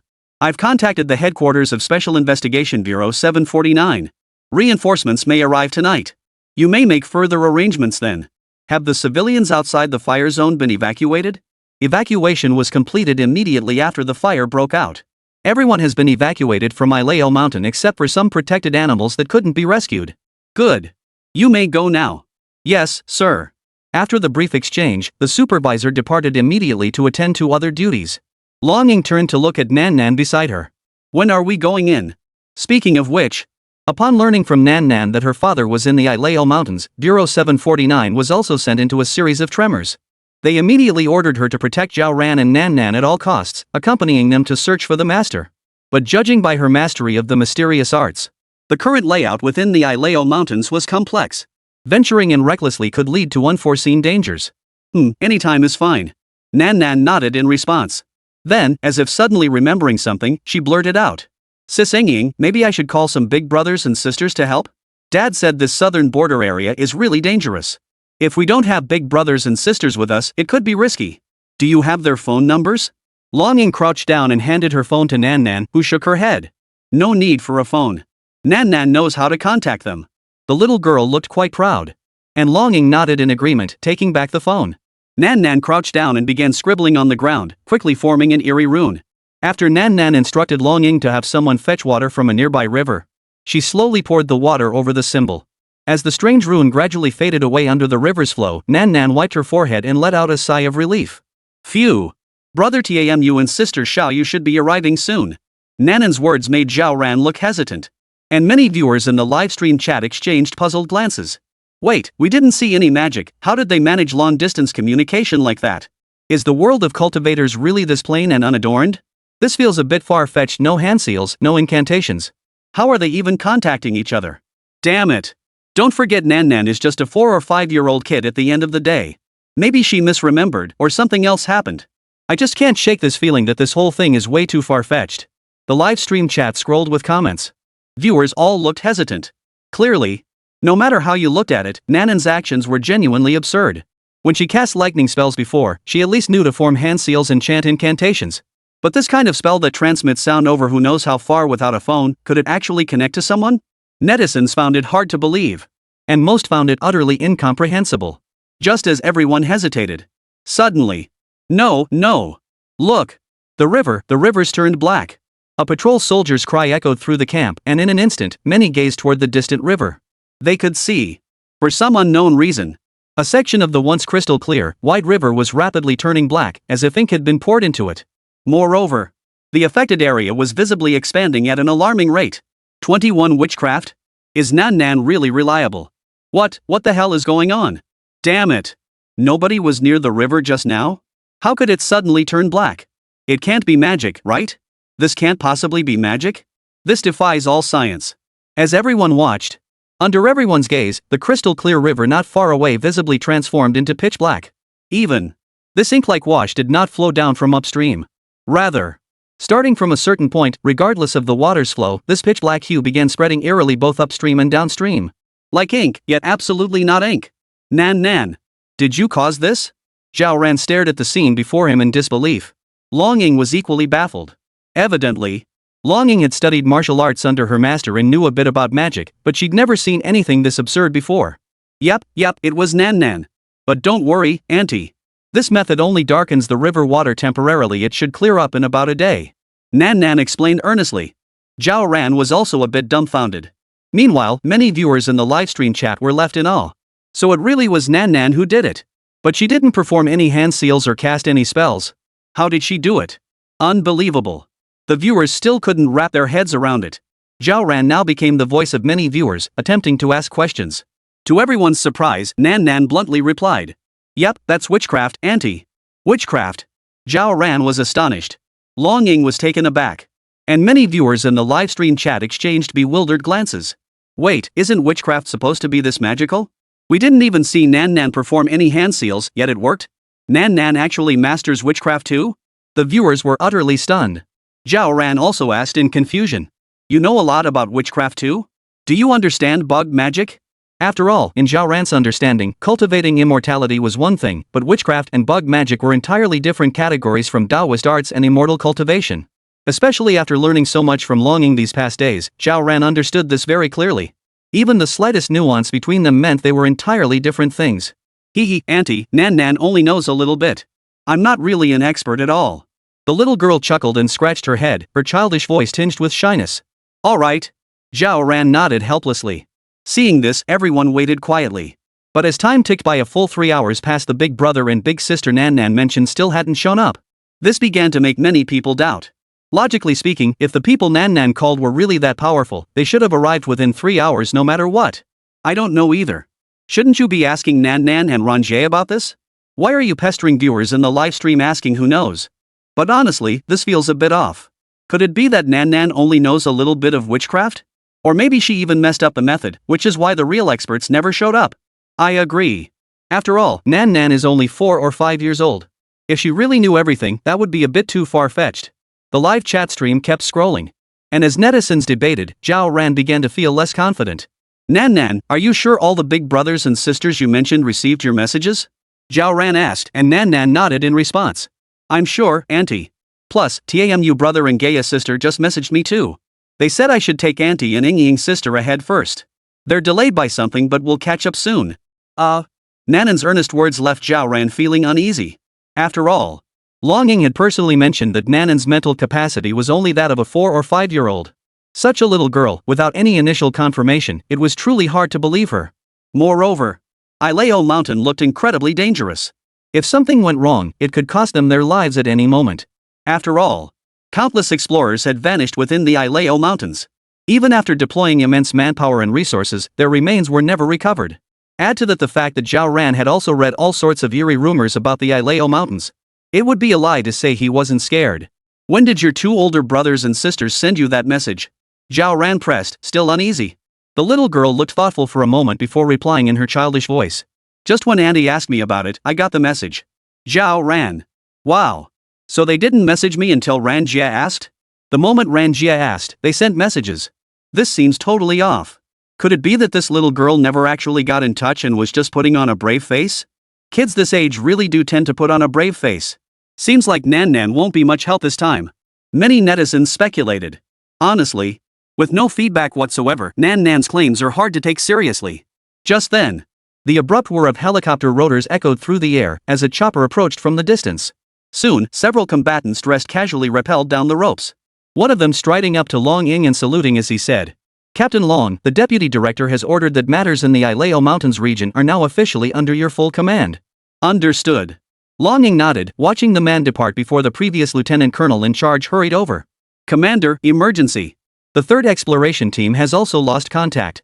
Their last known location was 10 kilometers from us. The officer looked visibly anxious. And Long Ying felt a sinking sensation in her heart. Nan Nan, are you sure the brother and sister you called for have arrived? Nan Nan is sure they're coming.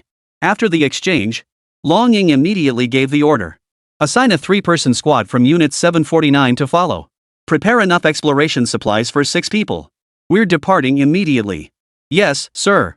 The officer dared not ask further questions. After all, he had only just received the order himself, and now the colonel was taking full command. Keep the firefighting teams on the job. Evacuate the remaining civilians another 5 kilometers. Should we lose contact, personnel dispatched by Bureau 749 will assist you in managing operations. Understood.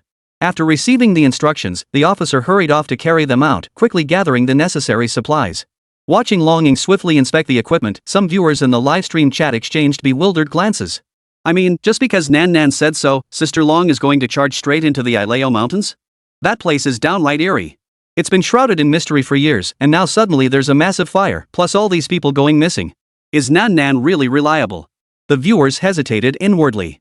Zhao Ran frowned deeply, reluctantly donning his gear before helping Nan Nan get hers ready. Soon, the trio, along with a fully equipped 3-person reconnaissance team from Bureau 749, were ready to go. Let's go. As Long Ying gave the order, the group of 6 followed closely behind, quickening their pace toward the fog-shrouded area. 22 sensing bugs? Dude, you actually know how to refine bugs. This fog feels so eerie. Doesn't feel like smoke from a fire. More like it was caused by some kind of climate change. Could there be some peculiar geomancy formation here too? Hard to say. But honestly, I'm more concerned about whether the brother and sister Nan Nan called for are even reliable. Probably not. Nan Nan said she only knows a little witchcraft. Looks like we're counting on Sister Long and the Bureau 749 team this time. But if that's the case, why bring Nan Nan along at all? Netizens debated endlessly in the livestream chat. Zhao Ran pulled Nan Nan along as they hurried after Long Ying. All wearing protective masks and fully geared up. The mountain paths of Ileo were intricate, with trees twisted and eerie. Not only were there many peculiar plants and animals, but also waterways harboring hidden dangers. Compounding the danger, thick fog blanketed nearly 10 miles around the Ileo Mountains. This made the fire's behavior seem utterly bizarre no matter how one looked at it. According to intelligence, the last missing squad's location is still 7 kilometers away. Pick up the pace. Long Ying's voice crackled through the earpiece. And everyone immediately quickened their pace, rushing toward the location where the squad had vanished. However, as they pressed forward, Nan Nan, held in Zhao Ran's arms, kept looking around curiously, seemingly fascinated by everything around her. Nothing dangerous seems to be around for now, but who knows what lies ahead. I hope the missing squad is okay. Did Nan Nan spot something? It feels like this little girl has been staring at something the whole time? Probably just plain curiosity.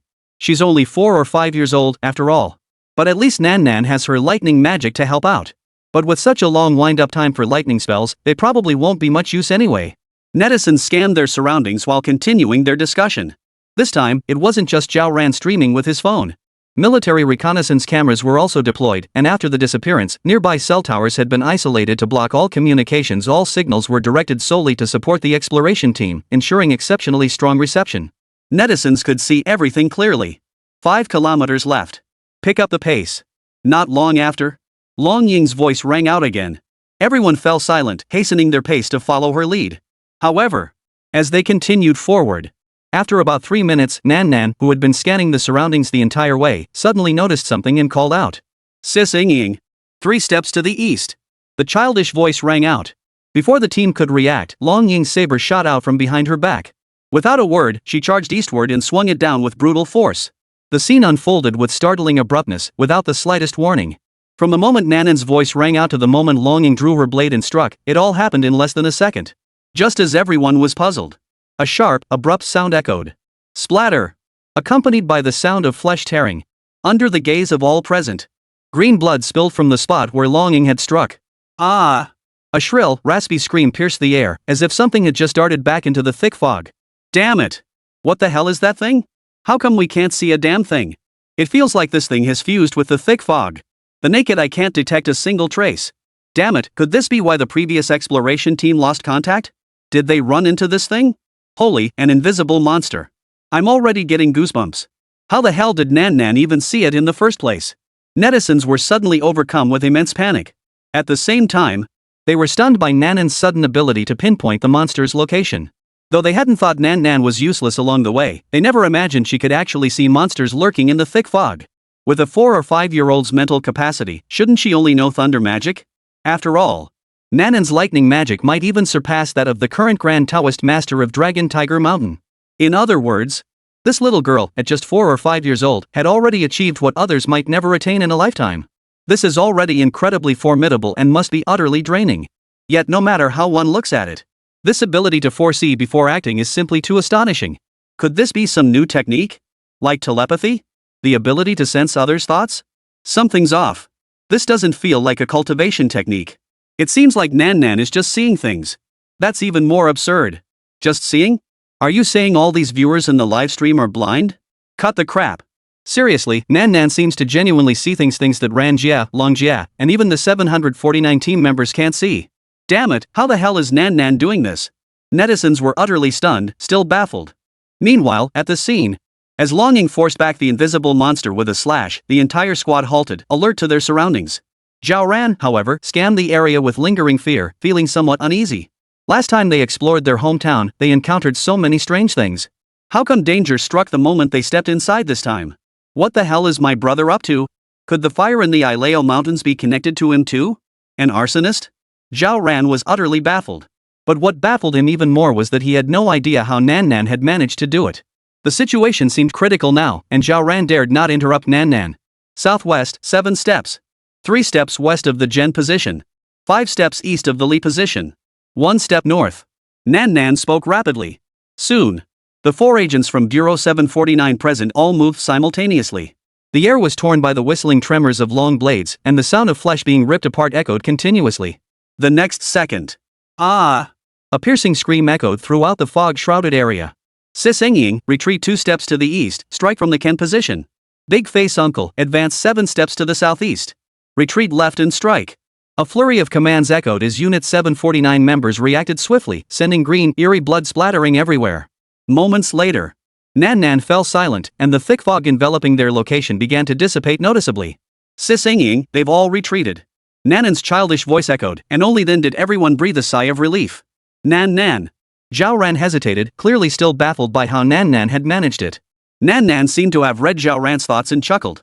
Auntie, it's because Daddy once made a perception bug for me. The little girl's voice was still childish. Yet the words left Zhao Ran utterly dumbfounded. Brother. He actually knows how to refine bugs? This. Many viewers in the livestream chat were left utterly stunned. 23 Xiaoping has a whole village of bug master disciples? Holy. Wait. Didn't they say Rant's brother was a Taoist priest? It's normal for Taoists to know thunder magic, but how does he know how to brew bugs? This doesn't add up. Initially, they said he was an immortal cultivator, but his later actions resembled those of a Taoist priest. After all, the Qigmen formations and Qigmen techniques are methods used by sorcerers, which should also fall under the category of Taoist priests. But aren't these poisonous insects a bit too outrageous? Sensory-linked bugs. I've never heard of such a thing. But then again, if Sister Rant's brother can brew bugs, then Nan Nan having some knowledge of witchcraft makes sense too. After all, witchcraft and bug brewing are closely related. That's precisely why it's the most outrageous part, okay? What kind of person, after mastering all sorts of sorcerer's techniques, would also cultivate bugs? Cultivating bugs should be something only a highly accomplished bug master in the art of bug cultivation could do, right? True, that's exactly how I feel. Netizens continued their heated discussion, clearly stunned that Nan could perceive invisible monsters. At the same time, curiosity about Nan's father-brother Zhao Ran grew even stronger. First a sorcerer, then a bug master. This is just too outlandish. According to Sister Ran, her brother is only around 30 now, right? At 30, most people are just beginning to establish their life's direction, yet this guy has already started living the carefree life? Impressive. Netizens were stunned. And Zhao Ran herself couldn't believe it. He seemed quiet and reserved in everyday life, but behind the scenes, he was actually a bug master? Nan, is your dad a bug master? Zhao Ran asked Nan to confirm. Nan nodded happily. Of course, Auntie. And Daddy's bug magic is super powerful. Brother Tamu, Sister Gaia, and everyone in the village, they all learned their bug magic from Daddy. But Nan's a bit slow, so I can't learn much. Nan trailed off, looking a bit sheepish, as if she truly felt useless. Zhao Ran patted the little girl's head. It's okay, our Nan is already very talented. The little girl leaned against Zhao Ran's shoulder, silent, her cheeks flushing slightly. So, Ran's big bro not only masters bug magic himself, but also has a whole village of bug master apprentices in the southern frontier? Holy crap, that's insane. Could Ran's brother have some major plans in the southern frontier too? That's seriously powerful. It's likely. After all, the southern frontier is vast. It stands to reason that part of it falls under Ran's brother's influence. Makes perfect sense to me. Overall, since Nan confirmed the heaven-smoothing emperor is in the southern frontier, it's probably connected to the Ileo mountain fire. We should find something there. Netizens speculated endlessly. As the danger in the thick fog subsided, the group resumed their journey. After all, their physical fitness far surpassed that of ordinary people. Thus, after roughly 10 minutes, they traversed mountains and valleys, emerging at the location where the previous squad signal had vanished. A 5-person squad configuration. All 5 sets of clothing are present, but gazing at the 5 damp, desiccated corpses on the ground, an indescribable gravity settled over everyone. Holy! Many netizens couldn't comprehend it either. After all, from the third team going missing to Longing leading her team to the scene, barely half an hour had passed. Yet, in that mere half hour, every single member of the third squad had turned into desiccated corpses. Could it be the monsters in the thick fog? Hard to say. It feels utterly absurd. Suddenly feeling a chill down my spine. This Ileo mountain looks truly dangerous. Most netizens felt uneasy deep down. Zhao Ran's expression darkened. Commander, we've detected a distress signal from the second exploration team. They appear to be 3 kilometers from your location. Coordinates have been transmitted. At that moment, a voice crackled through everyone's headsets. Longing wasted no time. Stay close. With those 2 words, Longing led her team at a brisk pace, weaving through the mountain forest. The deeper they ventured, the surrounding mist grew increasingly sparse. Visibility is improving. Nan, is there any danger? Longing led the way while addressing Nan behind her. Though she hadn't anticipated Nan harboring a poisonous insect, she knew her master cherished this daughter deeply and must have left numerous safeguards for her. Within the Ileo mountains, following Nan's lead should be the right choice. There's no immediate danger, but what? Facing Longying's inquiry, Nan scratched her head in distress. Nan can't seem to sense Brother Tamu's presence anymore. It's fine. Help us sense the surroundings. Everyone pick up the pace. Longing gave the order. Then led the group onward at a brisk pace. Soon, they arrived at the location where the second team had sent their signal. Before everyone's eyes appeared a team member whose arm was broken, clothes torn to shreds, looking utterly wretched. Medic! Longing barked the order. A Bureau 749 member immediately stepped forward, snatched the medical kit from his back, and began applying pressure to the bleeding wound. Simultaneously, noticing the team member's terrified expression, as if his mind had suffered a severe shock, the medic immediately administered a sedative injection. What's going on up ahead? What happened to you guys? Facing Longying's questioning, the wounded man appeared still deeply unsettled, his face pale and purple, lips trembling as he muttered incessantly. Don't go. They're mad. They're all mad. What happened to you? Longing patted the injured man's face, trying to rouse him. Still utterly terrified. Muttering in a shiver that seemed both a response and a soliloquy. Ghosts, no, not ghosts, gods. Mountain gods. Don't kill me. I'll kowtow too, I'll. Thud. Seeing no useful information could be extracted from the wounded man, Longing swung her fist backward, knocking him unconscious with a single blow. Carry him. We're moving on. Also, dispatch a helicopter to stand by for the wounded. Roger that. The voice came through the earpiece. Long Ying and the others continued onward with the wounded. Soon, they arrived at the shore of an emerald green lake. The lake's surface was calm and winding. Its entire body a shade of green, appearing to be extremely deep. Their path was blocked by the lake, surrounded by thin mist and twisted trees scattered everywhere. The damp, chilly air created an oppressive atmosphere. Lay him down first. The signal's getting unstable. We'll wait for the helicopter here.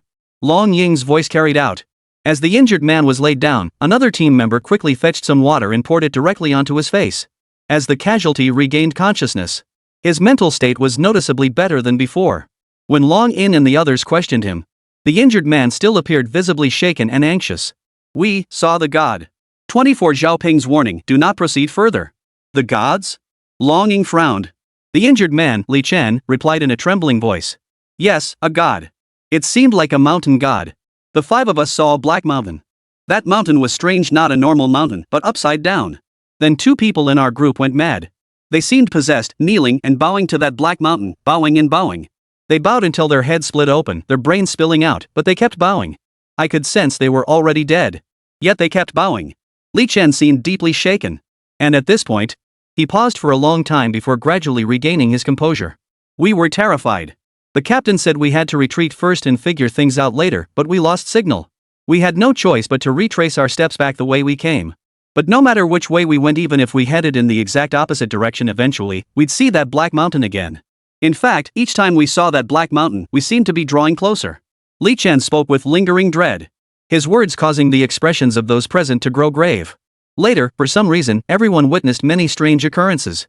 The captain said he saw his deceased grandmother. Another teammate claimed he saw himself torn into countless pieces of flesh, talking to himself. I saw. I didn't see anything. No, I can't see those 2 anymore. It's like they vanished into thin air. I just kept running, kept signaling, but there was no response. I don't know how many times I passed out. I don't even know when my arm was gone.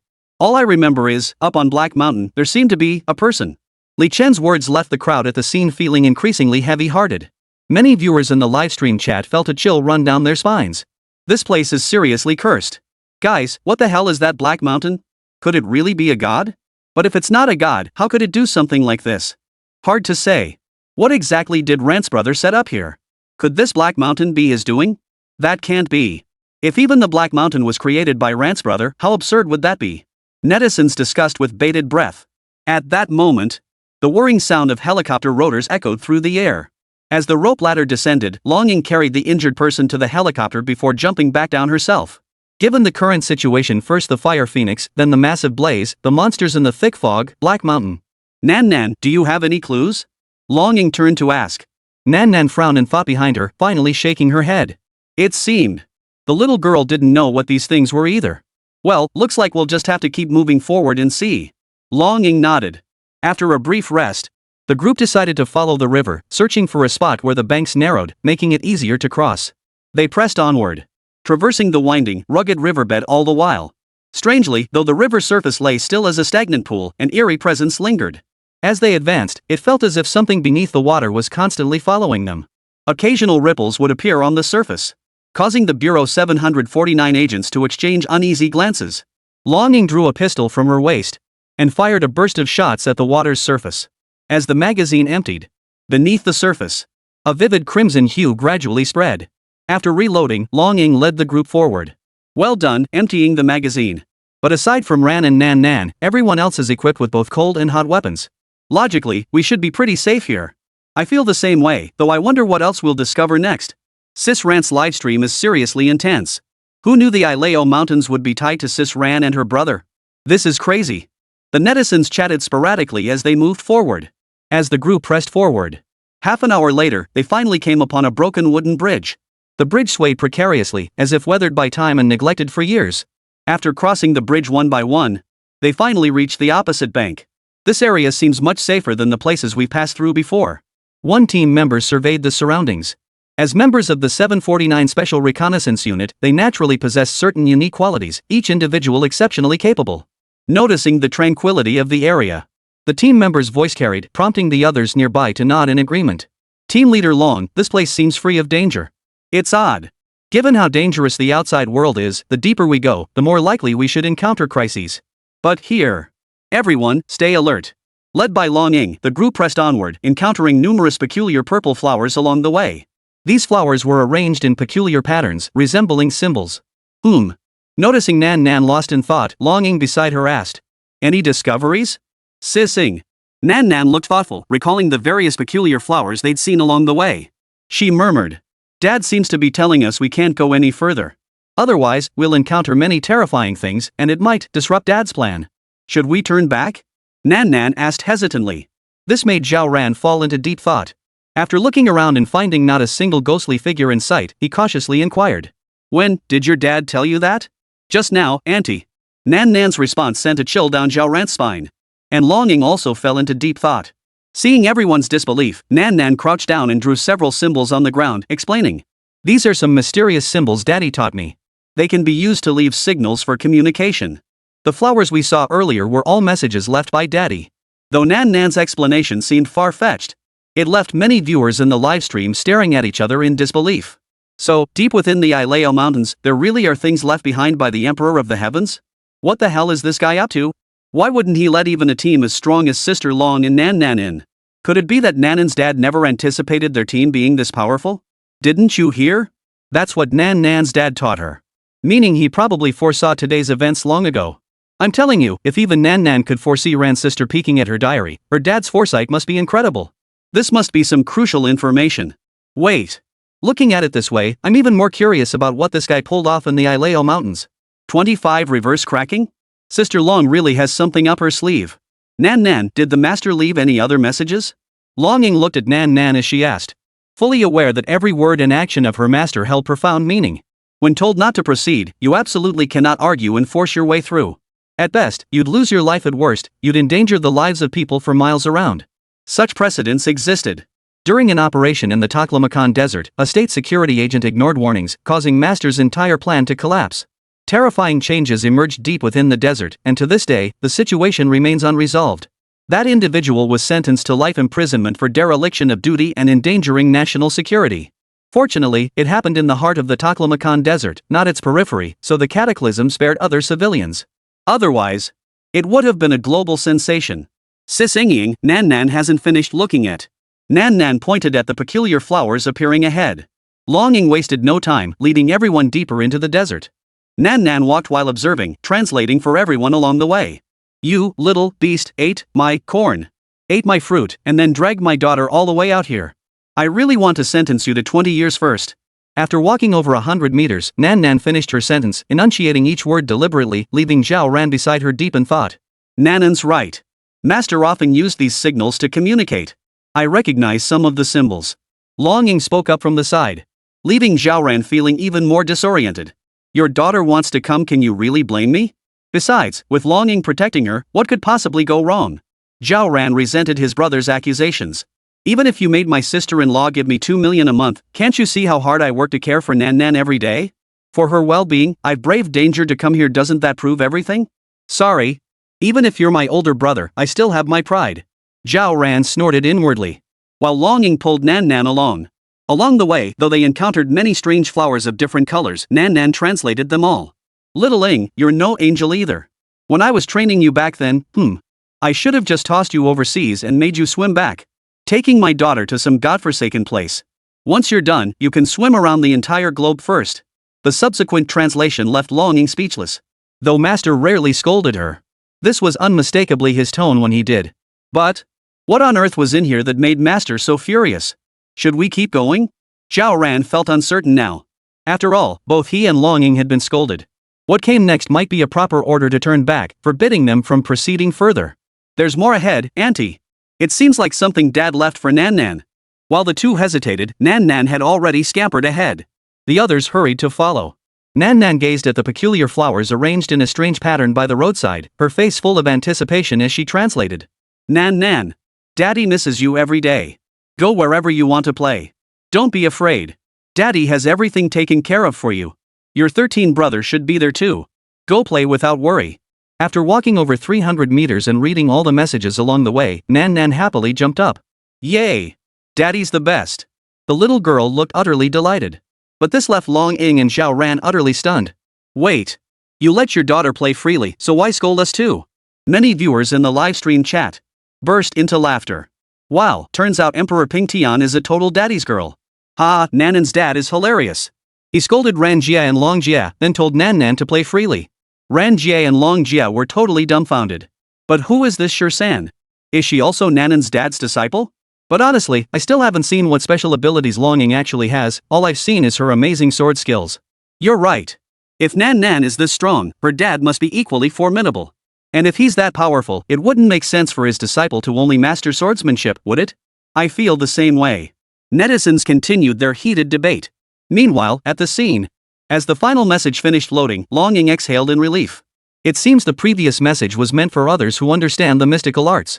Longing looked pensive, while Zhao Ran frowned in confusion. Others? Yes. But only the first sentence was meant for them. Longing explained. There are many within Bureau 749 who understand esoteric arts and can decipher the message our master left behind. The initial message was a warning. The subsequent messages, however, were left for us to see because the master anticipated we would all be here. But if he intended for us to enter in the end, why did he scold me first? Zhao Ran protested indignantly. Longing shook her head helplessly. Master probably just felt like scolding someone. The dangers here are beyond what we can handle with our current abilities. No way. I can summon winds and rains, how could I fail to handle some monsters? Zhao Ran held the Sun character wind rope in one hand and gathered the Kan character water pellets in the other. Longing remained silent. With a single hand seal, she casually waved her hand and Zhao Ran's spells abruptly dissipated. What? Zhao Ran was utterly dumbfounded. Longing remained utterly calm. Don't think you're so powerful. While there are many physical arts specialists like me in 749, breaking a spell is still quite easy. I see. Zhao Ran felt utterly disheartened. Long Ying's move left many viewers in the livestream chat stunned. Holy, that's impressive, Sister Long. How the hell did she manage to break the enemy's spell with that finger seal technique? Can martial arts techniques be reverse engineered now?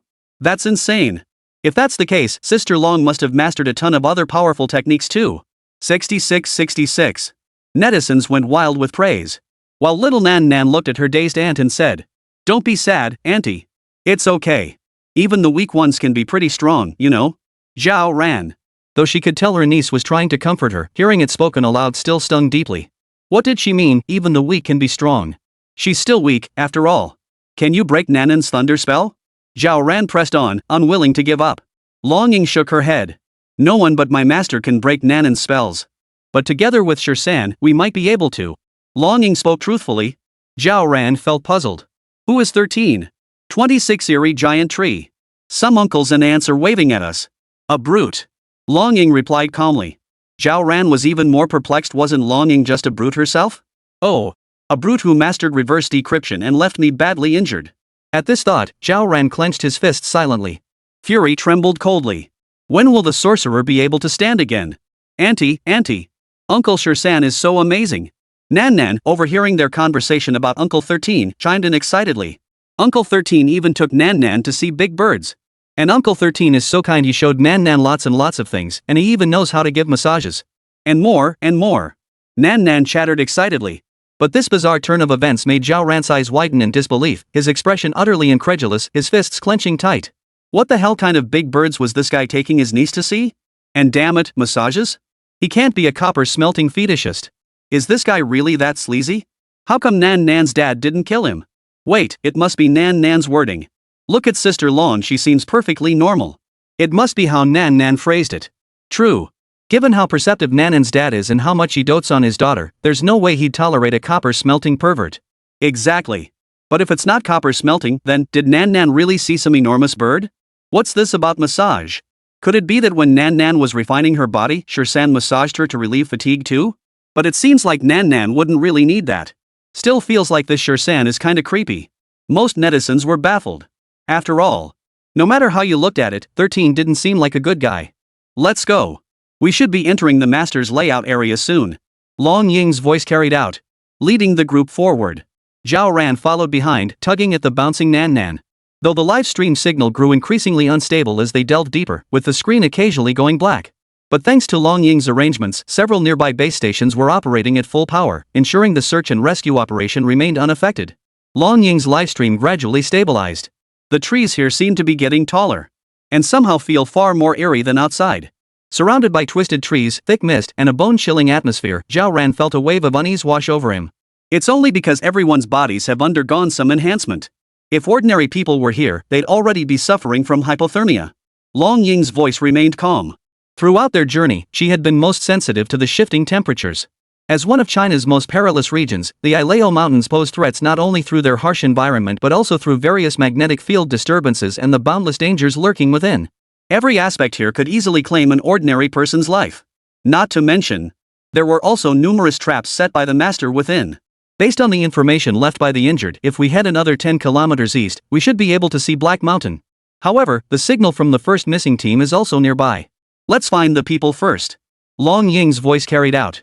She had intended to ask Nanan's opinion, but upon reflection, the girl was likely more interested in Black Mountain. Though she was part of Unit 749, she remained a soldier of the people. Human lives came first. The group pressed onward. And no matter which path they took through this twisted forest, an eerie chill permeated the air. This place is getting more and more eerie. A member of Unit 749 couldn't help but mutter. The surrounding trees seemed twisted into knots by invisible hands, clawing and snarling in the thick fog, their shadowy forms like a horde of lurking specters. Thick layers of fallen leaves beneath their feet crunched with every step, the sound piercingly sharp in the otherwise silent environment. In contrast, Nan scanned the surroundings with curiosity, as if searching for something. Nan, did you find anything? Zhao Ran gently held Nanan's small hand as she asked, her eyes sparkling with anticipation. Auntie, I think I've dreamed about this place before. And there are lots of friends here to play with me. The little girl looked incredibly excited. But her words made Zhao Ran's expression darken. He instinctively glanced at Long Ying. Perhaps it's true. Long Ying nodded, then shook her head. What do you mean? Don't tell me everything Nan dreamed about is actually real? Dreams coming true, that sounds a bit far-fetched, doesn't it? I'm just saying, could it be that Nanan's dad used some kind of magic to bring her soul here to play? That's why she feels so familiar with this place? Not necessarily. Or do you think Nan has already become a split soul stage master? Netizens eagerly searched and debated in the livestream chat, but ultimately concluded that no matter how they looked at it, the whole thing seemed utterly far-fetched. After all, if you really think about it, it would be downright eerie. Even Nanan's father's motive for doing this was impossible to fathom. Auntie, look at that tree. Nan suddenly exclaimed excitedly, her little finger pointing in one direction. Zhao Ran followed the direction Nan was pointing. In the far distance, a colossal ancient tree stood majestically. Its trunk was so thick that a dozen people couldn't encircle it. The bark was covered in bizarre, twisted patterns that resembled distorted human faces. Most eerie of all, a massive hollow gaping in the trunk, pitch black like a monster's maw, seemed poised to devour everything. Holy, what the hell is that thing?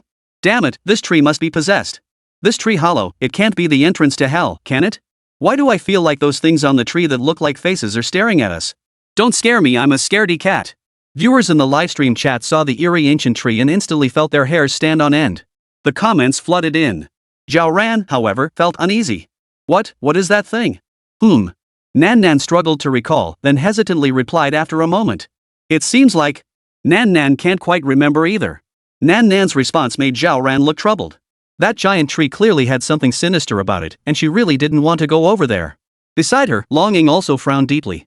Let's go take a look. Everyone, be careful. Long Ying's voice carried as they ultimately decided to investigate. After all, the location where the first team vanished wasn't far from here, seemingly near that ancient tree. Let's go. Seeing this, the Bureau 749 members all remained alert to their surroundings as they followed closely behind Long Ying, advancing rapidly forward. However, after more than 20 minutes of rushing, when the group finally reached the giant tree, they truly understood what it meant to be overshadowed by its immense canopy. The giant tree stood eerily imposing. And to the eye, it seemed like the very source of all the twisted trees in the entire primeval forest. Its bizarre patterns and twisted, massive branches made everyone hesitate. We haven't found the missing team members. Could it be that after their signal cut off here, they split up? Something doesn't feel right. If there was a signal issue, shouldn't the livestream have cut out by now? Could it be this tree devoured the team members? Netizens commented one after another. But just then, Nan suddenly seemed to spot something. Pointing excitedly at a gloomy clearing behind a tree trunk, she exclaimed. Her words sent a chill down Zhao Ran's spine, who hadn't noticed anything unusual. Auntie, there are some uncles and aunts over there waving at us. 27 What the hell? Did this ghost really see the missing team members? Uncles and aunts, have you seen a group of people, like these big brothers? Nan waved toward the distance as she asked. But Zhao Ran and countless viewers in the livestream felt an indescribable chill run down their spines. Damn it, that place was clearly empty before. Damn it, earlier in Ran's basement, Nan was playing with the wooden clog ghost. Could she have really found something now? Holy, I'm freaking out. Ghosts in this deep, old forest? Me, you got to be kidding me? The comments rolled frantically as most viewers felt their scalps tingle. In the eerie, twisted forest, the little girl suddenly pointed at an empty spot, claiming she saw many uncles and aunts. That would unsettle anyone. Zhao Ran's face went pale, instinctively clutching Nanan's hand as her voice trembled. Nan, is there really someone there? Yes, auntie. The uncles and aunts seem to really like everyone here. And one auntie seems to like auntie a lot. The little girl's innocent words sent a chill down Zhao Ran's spine. Who wants them to like us? But if they hated her and kept pestering her, that seemed even scarier. Being hounded because they liked him didn't sound like a good thing either. Thank you, auntie. Nan seemed genuinely able to communicate with unseen beings. After their brief exchange, she tugged excitedly at Long Ying's sleeve and said, Ying, and auntie said she saw some people walking in the other direction. They must be the lost big brothers and sisters. Let's hurry and follow the auntie over there. The little girl's innocent voice echoed out, causing the members of Unit 749 to exchange puzzled glances. Long Ying paused briefly before finally nodding. Wait, we're really going to follow them? We just happened to see a few ghosts near the ancient tree, and coincidentally, those ghosts saw the missing team members? Could this be Nanan's prank? This isn't something to joke about, our teammates' lives are at stake. Weird. Could Nan really find them? Hard to say. I don't think the chances are good. Viewers in the livestream chat buzzed with discussion. And it felt like this whole situation was just too eerie no matter how you looked at it. It's one thing that Nan can talk to some ghosts, but surely she doesn't just randomly encounter a bunch of ghosts, and they're all good ghosts? This was the part that puzzled viewers the most. Sis Ying, auntie's over here. Everyone, come quick. Nan took the lead, dragging a mentally shattered Zhao Ran along as they jogged. Long Ying and the others followed closely behind, as the group weaved through the twisted, eerie forest. Yet even after walking for a full hour, they still found nothing. Could this be Nanan's prank? She usually seems so well behaved, not the type to play pranks, right? Kids don't understand these things. Maybe she just thought it was fun? This is getting a bit much. We're dealing with a life or death situation, how could she just play around and lead us on like this? Some impatient netizens felt Nan had truly crossed the line this time. And many who had firmly believed Nan must have discovered something began to show signs of doubt. Clearly, Nanan's actions this time, no matter how you looked at them, seemed somewhat unreliable. Nan, are you absolutely sure the aunt you mentioned is okay? Long Ying frowned deeply. Compared to others, she understood just how well-behaved Nan truly was and knew Nan could indeed see spirits. But Long Ying couldn't help but wonder if this person was manipulating Nan to deceive both her and the others. The little girl thought hard, glancing at the open space nearby, then at everyone behind her. She confirmed again. That auntie is so pretty. She probably wouldn't lie to Nan. Plus, she told Nan so many things. What did she tell you? Long Ying's gaze sharpened, and the Bureau 749 agents behind her exchanged puzzled glances.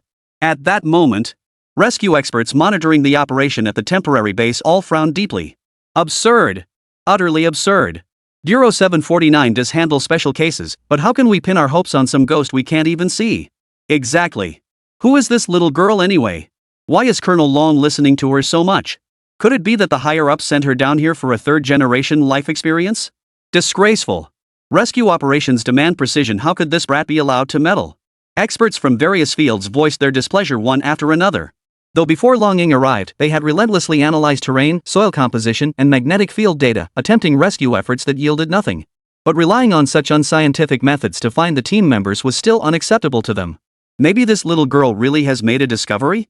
The acting supervisor's voice was low. Though he too found it absurd, he still had full confidence in team leader Long of Bureau 749. Besides, there were explicit orders from above. All operations concerning Ileo Mountain were under Long Ying's full authority. Long Ying didn't seem like the type to gamble with her team's lives. But what if this is just some whimsical prank by that little brat? You're disregarding the lives of our team members. Several rescue experts immediately retorted, leaving the temporary leader momentarily at a loss for words. Let's hear what the girl has to say first. After a long pause, the acting leader could only speak thus. Meanwhile, as Long Ying's inquiry echoed through the room, Zhao Ran beside her also wore a puzzled expression. Clearly, though he didn't quite grasp why Nan held such unwavering faith in that invisible ghost, Zhao Ran was genuinely curious about the reason behind it. It's because Nan cast a divination for herself. The omen showed that Nan would save 4 people today. Among them, one is surnamed Yi, 2 are surnamed Zhang, and there's also a sister surnamed Lu. And this pretty auntie said she heard them talking to each other. She told Nan all their names, and they matched the surnames perfectly. The little girl announced triumphantly. But this only made the experts at the temporary base even more displeased. Absurd! Rescuing people is rescuing people, how dare she turn it into fortune-telling? There's absolutely no scientific basis for this. Could this female ghost really have named these people? The experts couldn't accept it. Zhao Ran also asked in confusion at that moment. What are their names? Nan Nan counted on her fingers. One brother is Long, then there are two Zhang brothers, Zhang Meng and Zhang Lin. The last sister is Lu. Nan Nan frowned. At that moment, as if prompted by the unseen ant beside her, Nan Nan suddenly realized. Oh yeah, I remember now. The sister's name is Lu Xiaowen. As these four names came out, in an instant, the makeshift base fell into profound shock as rescue experts scrutinized their team member files. All correct? How is that possible? That little girl hasn't even seen these files. Even team leader Long only received the information through his earpiece after everyone arrived and they set off. Damn it, has this ghost really seen these team members? Could 28 Nanin's dad be some kind of dark cultivator? Impossible, how could this be? A gray-haired rescue expert stared intently at the documents in his hands, utterly incredulous. How could? Another expert abruptly looked up, eyes behind his glasses brimming with shock. Unbelievable. Could this little girl really be a mystic master? Inside the makeshift camp tent, the atmosphere grew thick with tension. Rescue experts from various fields exchanged bewildered glances, their faces uniformly etched with shock and confusion. No matter how you looked at it, this was utterly bizarre. Just arriving at the ancient tree, they happened to encounter several ghosts. One of them had even seen the team members, and now it was actually leading them? This utterly absurd turn of events left many viewers in the livestream questioning reality itself. It wasn't until Long Ying heard the reassuring voice of the temporary base commander through her earpiece that everyone's lingering doubts were finally dispelled. Name confirmed. Continue onward. Long Ying's voice echoed through the silent forest. The group exchanged glances, their expressions complex. Zhao Ran was utterly dumbfounded. Damn it! What the hell? Nan Nan was actually telling the truth. The viewers in the livestream went absolutely wild when they realized Nan Nan was telling the truth. Holy crap, I'm telling you. Is supernatural power really this unreasonable? This is getting ridiculous. Nan Nan can actually communicate with wild ghosts. Are all the wild ghosts she encounters this kind-hearted? Maybe the wild ghosts can sense Nanan's thunder magic? Scared, huh? Unbelievable. Nan Nan is just too amazing. Netizens were thrilled, yet some remained hesitant. Hard to say. What if this wild ghost is deliberately deceiving Nan Nan? Seeing this, many netizens exchanged glances. Zhao Ran also hesitated and whispered. Nan Nan, what if the auntie you mentioned really does know these people's names and has seen them before, but what if she's lying to us? Facing Zhao Ran's concern, Nan Nan shook her head firmly. No way, auntie. Auntie Bienliang knows Sister Gaia, and besides, Sister Gaia's friends never lie. They're so kind to Nan Nan. Sister Gaia knows how to control ghosts too. Zhao Ran was a bit perplexed. After all, witchcraft and bug magic were concepts most people had a general understanding of. But what did that have to do with ghosts? Many netizens exchanged puzzled glances. As the group pressed onward, finally, after walking another full half hour, they arrived at an open clearing enclosed by several mountain peaks. Compared to the twisted primeval forest, this clearing looked far more normal. There wasn't much overgrown vegetation, nor any eerily twisted trees. At first glance, aside from waist-high weeds covering the ground, it seemed devoid of anything else. Captain Long, over there. Suddenly, a voice rang out from a member of Unit 749. All eyes turned to the source, and they immediately saw a reconnaissance team member covered in blood. Long Ying hurried forward and, upon confirming the man was already dead, his expression darkened. Looks like he was attacked by a large predator. One team member analyzed the wounds as the others fanned out to search the area. Soon, the team members began reporting back one after another. Captain Long, we've found something. Over here too. It's the two members from the first reconnaissance team. As the three made their discoveries one after another, they soon carried over 4 bodies. Without exception, all showed signs of having been attacked by a large predator, their deaths horribly gruesome. The entire first reconnaissance team is lost, all 5 of them. Long Ying's expression darkened. Clearly not expecting the first team to have perished from a beast attack. It was as if the team members hadn't even had time to react. Their magazines were fully loaded. Yet not a single bullet had been fired. Long Ying's discovery cast a somber mood over everyone at the makeshift base. Although they had roughly guessed the second rescue team was wiped out after encountering that wounded man along the way, which is why they sought out the first team who might still be alive first, they never imagined the first team had also perished entirely. We actually found them. Is Ileo Mountain this terrifying? So, what's the deal with that fire phoenix? What exactly did Nanan's dad set up here? Why'd he make this place so dangerous? Hard to say. The netizens couldn't accept it. After all, these team members were elite both individually and in terms of their squad coordination and combat capabilities. Yet during their exploration of the Ileo Mountains, they were wiped out before firing a single shot. This cast a shadow over everyone's hearts. Next, we can only head to Black Mountain to try and find the surviving members of the second squad. Longing felt a weight on her shoulders at that moment. Master's presence in Ileo Mountain was certain, but the mountain's sudden upheaval was deeply unsettling. But what exactly had the master arranged here? Just as Longing fell silent, Nan Nan beside her seemed to have noticed something and suddenly exclaimed. Sising, auntie, Nan Nan thinks she smells daddy's scent. As Nanan's words echoed, the gazes of everyone present sharpened. Daddy's scent? Sister Ying, it seems like daddy has been here before. And, it seems like he left something behind. As Nanan's voice echoed, prompting everyone to scatter and begin searching. Soon, amidst waist-high weeds, they discovered an extraordinary circular altar, approximately 3 meters in diameter. Various peculiar runes were etched into the altar, stained with blood. Everyone frowned at the bizarre altar before them. Could Nanan's dad have been conducting some kind of sacrificial ritual here? I've been feeling it too. What exactly is Nanan's dad setting up in Ileo Mountain? Could he be some kind of dark cultivator? That's the only way to explain how eerie this place feels. If Nanan's dad were a righteous cultivator with such immense power, this many deaths shouldn't have happened. But something clearly feels off. Netizens hesitated. Even Zhao Ran felt uneasy. After all, though they'd faced many dangers along the way. Yet, he grew increasingly certain that whatever his older brother was doing here was far from ordinary. It might not be demonic cultivation, but he definitely hid a great secret here. Kuei Cho, Jiashan. While the others were each lost in their own thoughts, Nan Nan stared intently at the various symbols on the altar. Then, she dipped a twig in the bloodstains on the altar and began gently tapping certain peculiar symbols in sequence. Soon, as Nan Nan finished tapping all the symbols in a specific sequence, the next second, clack, clatter, amidst the sound of mechanical gears turning, under everyone's gaze, a vast expanse of weeds vanished before their eyes.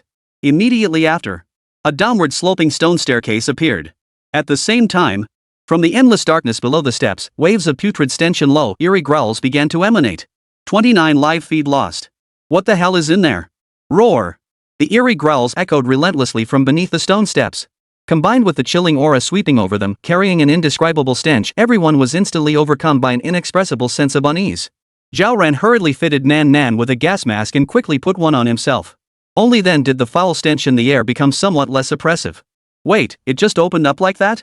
Netizens were utterly shocked, while the team members beside them were utterly bewildered. Nan Nan, how did you know there was a path here? When asked by a teammate, Nan Nan smiled and replied. Big brother, it's because Daddy taught me before, and this place seems like it was built by Daddy. Daddy said he was a really skilled construction worker. The little girl looked incredibly proud, clearly believing her father was extraordinary. But many netizens began to feel a chill run down their spines. Given how creepy this place is, there's an 80-90% chance Nanan's dad really is a dark cultivator. Damn it, can demonic cultivators even become high-ranking officials in the country? What the hell is going on here? Why does this make me feel so uneasy? As netizens continued commenting, the atmosphere in the livestream grew increasingly eerie. We need to head to Black Mountain first and find the members of the second reconnaissance team, Longing interrupted Nan Nan at that moment. Nan Nan shook her head. Sising, we can reach Black Mountain directly from here and it's much closer. Nanan's words caused many to hesitate. After all, under the guidance of that ghostly aunt, their current path had long since diverged from the location of Black Mountain mentioned by the injured man. Yet Nanan's words stirred doubt in many hearts. After all, Nan Nan had never lied to anyone along the way. Then proceed with caution. Longing nodded and led the way down the stone steps. Zhao Ran pulled Nan Nan along behind him, while the 3 Bureau 749 agents followed close behind. However, as they continued forward, the signal from Zhao Ran's livestream and the reconnaissance cameras worn by the group began to grow unstable. Moreover, as they pressed onward, all signals abruptly ceased at that very moment. Faintly, amidst the silence, only the echoes of low growls reverberated in the darkness. Damn it, the signal's gone. Why did the livestream shut down? Didn't they say multiple base stations were running at full power? Never mind that. I'm heading to the temporary base right now. As a media worker, I should be able to get in. Hurry up, man. This is the perfect time to dig up Nanan's dad's secrets, and now the signal cuts out? Many netizens grew anxious instantly. Clearly, after all this anticipation, just as the secrets were being uncovered, the signal suddenly dropped. How infuriating. Throughout the journey, Viewers grew increasingly curious about Nanan's dad's identity and power, while also holding intense anticipation for the plot to uncover his true self. Just as Nan finally caught a whiff of her dad's scent, and just as the secrets of the sixth-tier cultivator were about to be revealed, the signal suddenly cuts out? Who could stand that? Netizens mobilized en masse. Many attempted to leverage their connections, be it as journalists or through other channels, rushing to the temporary base in hopes of uncovering clues. However, as many were turned away at the gate, the netizens grew increasingly anxious. Fortunately, the netizen posing as a journalist managed to enter the temporary base with little resistance, accompanied by a camera crew. This news thrilled the online community. But strangely, it wasn't until much later that the journalist netizen started streaming, looking rather grim. Something's wrong, guys. Not only is Sister Rant's livestream lost, but the military tech cameras on Sister Long and the other Bureau 749 members have also lost signal. We can't get any footage out. The last place they went seems to have extremely strong signal jamming. The sound echoed out and instantly left the live stream viewers feeling utterly devastated. I've been watching this for days straight, and now they won't let me see the results? Damn it, what the hell is Nanan's dad hiding in there? Please, I beg you, get the military to fix another base station. I feel like ants crawling all over me. Just let me watch 5 more minutes. I swear I'll never watch this kind of live stream again. Please, just 5 more minutes. Damn it. What the hell did Ran and Long see in there? Given Rant's personality, she must have recorded a video, right? Not necessarily. If there's something weird in there, Ran would be too busy running for her life to bother recording. Damn it. I've tipped Sister Ran tens of thousands to become her esteemed gold tier fan. I even have live mic access in her stream. And now, at this critical moment, my signal just drops? Netizens were devastated. As the incident unfolded so abruptly and was utterly unacceptable. Everyone was happily eating hot pot and singing songs, ready to uncover Nanan's dad's secrets.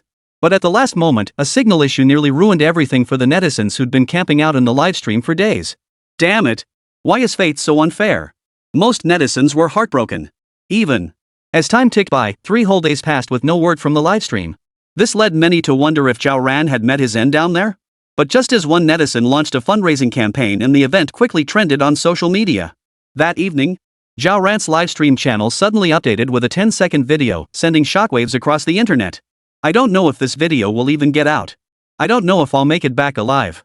Family, this is too much to bear. I just got here and already ran into this thing. If I die here, remember to hold a memorial service for me. I want a coffin made of Nanmu wood, with a night pearl placed in my mouth. Make sure the undertaker prepares me properly. Zhao Ran's anguished voice echoed through the footage as he frantically fled down a stone-paved passageway. The movements of several figures in the footage were frantic, clearly being pursued by something. Immediately after, Nanan's tearful voice could be heard. Auntie, run. This big bug is going to bite Nanan's bottom.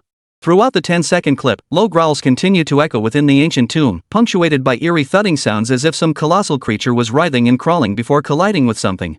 Within 3 days, the emergence of this single video ignited massive online fervor. Moreover, the video sent chills down the spines of Zhao Ran's nearly million followers. From the sounds, it seems like something huge is chasing them? Can't even handle a little girl? Can't even use thunder magic? What the hell is going on? This is insane. Isn't this the place Nanan's dad built? Why does it look like a complex ancient tomb? And, what the hell is in there? 30 Sister Ran is online. Nan points to a dead end? Seriously, what the hell kind of weird stuff was Nanan's dad messing with? Netizens kept discussing below the video. As some editing pros analyzed frame by frame, they quickly pieced together several key points. First, this is an enormous ancient tomb with an extremely complex structure and an indeterminable age. Second, the monster behind them might be a python or similar creature. Given the challenge it poses to Long Ying's combat skills, this animal is likely enormous, making it extremely difficult for Long Ying to handle within the tomb.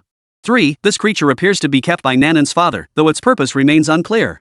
Fourth, the tomb isn't entirely signal-free, but the interference is overwhelming. Even with multiple base stations boosting the signal, transmitting a single 10-second blurry video still takes 3 days. 5. The tomb harbors numerous other monsters. Moreover, it likely involves intricate geomancy formations. The analysis and synthesis of these 5 pieces of information have left more and more netizens feeling hesitant and curious. After all, no matter how you look at it, the tomb Nanan's dad built is just too damn weird. What the hell was this guy thinking? Netizens couldn't fathom it, and some found it utterly incomprehensible. That night, a photo Zhao Ran managed to upload despite the weak signal finally went through. Many netizens who saw it couldn't help but show fear. Visible in the image. Though blurry, the image captured a vast, pitch-black ancient tomb. Illuminated by cold flames, a creature estimated to be over 7 meters long loomed. Its face bore 9 blood-red eyes and rows of densely packed teeth, resembling a giant caterpillar.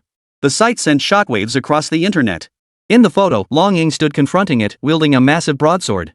Her shoulder was damaged and smoking, as if corroded by some unknown substance. Given its sheer size, Long Ying appeared almost ant-like in comparison. This left netizens feeling uneasy. Holy crap, is this the thing that chased Sister Zhui Ran earlier? Is this thing for real? What the heck is this thing? Every one of those 9 eyes looks bigger than my head. Damn, even hot weapons wouldn't work on this thing, right? It probably won't do much. Firearms work on people, but you'd need multiple shots to take down a tiger. Plus, the bigger the creature, the less damage bullets actually inflict. How could something like this be in an ancient tomb? Netizens hesitated, clearly unable to imagine how to deal with such a monstrous creature. Though Zhao Ran knew some sorcery, many netizens felt his skills might only give him a 30% chance against this beast. 7 seconds defeated a third of its fill. As for Long Ying, though many netizens sensed she possessed considerable strength at the very least, still, no matter how one looked at it, confronting such a monster would be exceedingly difficult. Otherwise, there would have been no need for everyone to flee in the first place. For a moment, netizens were filled with anxiety, most believing Zhao Ran was likely dead. After all, such a monster was simply beyond human strength to oppose. Even Nanan's lightning summoning technique couldn't be used inside an ancient tomb. Who would have thought Sister Ran would sacrifice her young life for the noble cause of live streaming? This one's definitely a bust. How could anyone take down a creature that size? We're screwed. Who'd have thought Sister Ran wouldn't uncover any secrets but ended up sacrificing herself instead? This is absolutely disastrous. I told you. Sister Ran looked like she was going to bite the dust no matter what. Netizens speculated wildly about possible victories. The mysterious 13 might arrive. Long Ying's strength was vastly underestimated. Zhao Ran's older brother had left them some other secret weapon. But facing this monstrous, hideous creature, it seemed, there was simply no hope of winning. As the online buzz surrounding Zhao Ran's memorial service grew increasingly intense. On the 5th evening when the livestream remained offline, nearly everyone believed Zhao Ran and the others were utterly dead. And as most in the makeshift base wore grim expressions, a familiar ID activated the livestream, instantly capturing the attention of countless viewers. Holy, Nanan's wild ant is streaming again? Wait, Sister Ran is still alive? Holy, she's been chased by that thing for days and she's still okay? What's going on? Countless netizens were in an uproar. As they shared the news, the live stream was flooded within just half an hour. As seen, Zhao Ran and the others, except for Nan, all bore wounds of varying severity. Long Ying's jacket was torn, and even the waistband of her inner bodysuit seemed ripped. Fortunately, it had been bandaged. Her aesthetically sculpted muscles and the various scars from blades and bullets across her body exuded a fierce aura like a maiden whose lips no one dares taste, yet whose fists could strike down a young warrior. The others also bore wounds of varying severity. Zhao Ran, covered in grime and bruises, was venting his horror to the online audience. Folks, this is no way to live, I tell you. You have no idea how terrifying it is in there. I almost didn't make it back. Zhao Ran complained to the tens of thousands of viewers in the livestream. It was clear that, after 5 days of relentless travel, they had finally escaped the ancient tomb. Holy crap, Ran, what the hell happened? What did you guys encounter in that tomb these past few days? That thing in the video looked at least 7 meters tall. How did you and Sister Long manage to escape? Seriously, why did Nan suddenly get so scared? Didn't the monsters in the tomb recognize her? What exactly did Nanan's dad hide in that ancient tomb? Faced with the relentless barrage of questions from countless netizens, Zhao Ran didn't know how to respond, only letting out a long sigh. Then, he began uploading the videos he had recorded over the past few days one by one after creating a software called Ileo Mountain Ancient Tomb Exploration Record. The first video was a harrowing escape footage lasting over 10 minutes. With Zhao Ran running ahead filming while Nanan's childish voice continuously guided the way. The passage was wide yet laid out in a bizarre pattern. As they zigzagged frantically through the twists and turns of the passageway, the group managed to disturb several enormous, ferocious caterpillars, which launched attacks. 7 or 8 terrifying giant worms writhing behind them, their pursuit causing the ancient tomb to echo with thuds. Amidst the echoing, terrifying growls, the group managed to flee to a vast, empty burial chamber, guided by Nanan's directions. Oil lamps flickered to life inexplicably, and with the light from the cold fireballs Long Ying tossed, they could barely make out their surroundings. It was utterly empty, and there was not a single path to be found. This was a dead end. Nan led us into a dead end? 31, are you kidding me? Her blade is on fire. No way, even Nan failed to predict this in the ancient tomb? Damn it, what kind of joke is this? How could Ran and the others survive this? There were several terrifying giant insects. Countless people below the video were engaged in heated discussion. clearly unable to fathom how events had unfolded. Just as many netizens were reeling from the shock, Zhao Ran finished uploading the second video. Countless viewers rushed in to see. As they rushed into the open dead-end tomb chamber, the terrifying giant insects behind them had grown to 11 in number. The Bureau 749 team members dared not move rashly. Long Ying, her face grim, drew her long sword, staring intently at the terrifying giant insects that had scattered and surrounded them. Wait, I still have millions of flowers I haven't spent yet. Zhao Ran's voice cracked with despair. The greatest regret in life is dying with money left unspent. And we're not talking about a few bucks here. It's millions. Nanan's tearful voice followed, Sis Ying, Nanan's so scared of bugs. Their voices echoed in despair. Long Ying said nothing, merely drawing the saber from her back, the implication clear. All or nothing. But unexpectedly, as Long Ying charged into the fray, the viscous slime spewed by these monstrous insects coated her arm. Her clothing corroded and frayed, while white smoke began to rise from her arm. Gunfire echoed. And the members of Bureau 749 felt an overwhelming sense of anxiety and unease. How the hell are we supposed to fight this? It's impossible. Damn it, how did we even escape? This attack is on a whole different level. Even with that huge machete, Sister Long can't possibly win. We're screwed. Amidst the mounting anxiety of online viewers, the team members quickly began to falter. Just when everyone assumed the mysterious 13 would inevitably appear at this moment, what no one could have anticipated was that Long Ying, whose physical condition was growing increasingly weak, suddenly had her outer garment explode at that very moment. Simultaneously, waves of white mist began to rise from her body. Everyone witnessed a dense network of blood-red runes, resembling chains, appearing on the surface of Long Ying's skin. These runes spread across her entire body, constantly writhing and shifting, growing denser and denser until they swiftly covered the massive horse-slaying blade. As the horse-slaying sword brushed against her palm, fresh blood seeped into the blade. The next instant, terrifying flames erupted from the steel. Holy! What the hell, the sword's on fire! This doesn't look like a spell, it seems like some kind of special secret technique. Holy, did my dragon sister have this kind of backup plan? Just as everyone stood in stunned silence, an even more astonishing event unfolded. There, Long Ying, whose body was now densely covered in chains of intricate runes, seemed to push every bodily function to its absolute limit in the very next instant. With a single step, she vanished from her spot in an instant. In the blink of an eye, she materialized before a colossal, terrifying giant insect, swinging his blade. As terrifying flames and intense heat engulfed the scene, the blade glowed crimson before striking down. Boom! Accompanied by a deafening explosion, the enormous serpentine creature was cleaved in two in an instant. Holy! Are you cheating? Zhao Ran's horrified voice rang out, followed immediately by Nanan's cheers. Go Ying! Long live Ying! Nan shouted long live, while Long Ying seemed to enter some kind of special extreme state. Her gaze was icy cold as she wielded a flaming long sword radiating scorching heat. In an instant, she appeared before all the giant insects, tearing them apart with a single slash. This terrifying combat prowess caused Zhao Ran, recording the video, to repeatedly gasp in astonishment. Nan shouted long live, while the members of Unit 749 were plunged into profound shock, utterly transfixed. Captain Long! Holy, this! Captain Long, how could? The trembling voices of the Bureau 749 members echoed. At this very moment, witnessing Long Ying's terrifying combat prowess, countless viewers watching the video were plunged into an indescribable state of shock.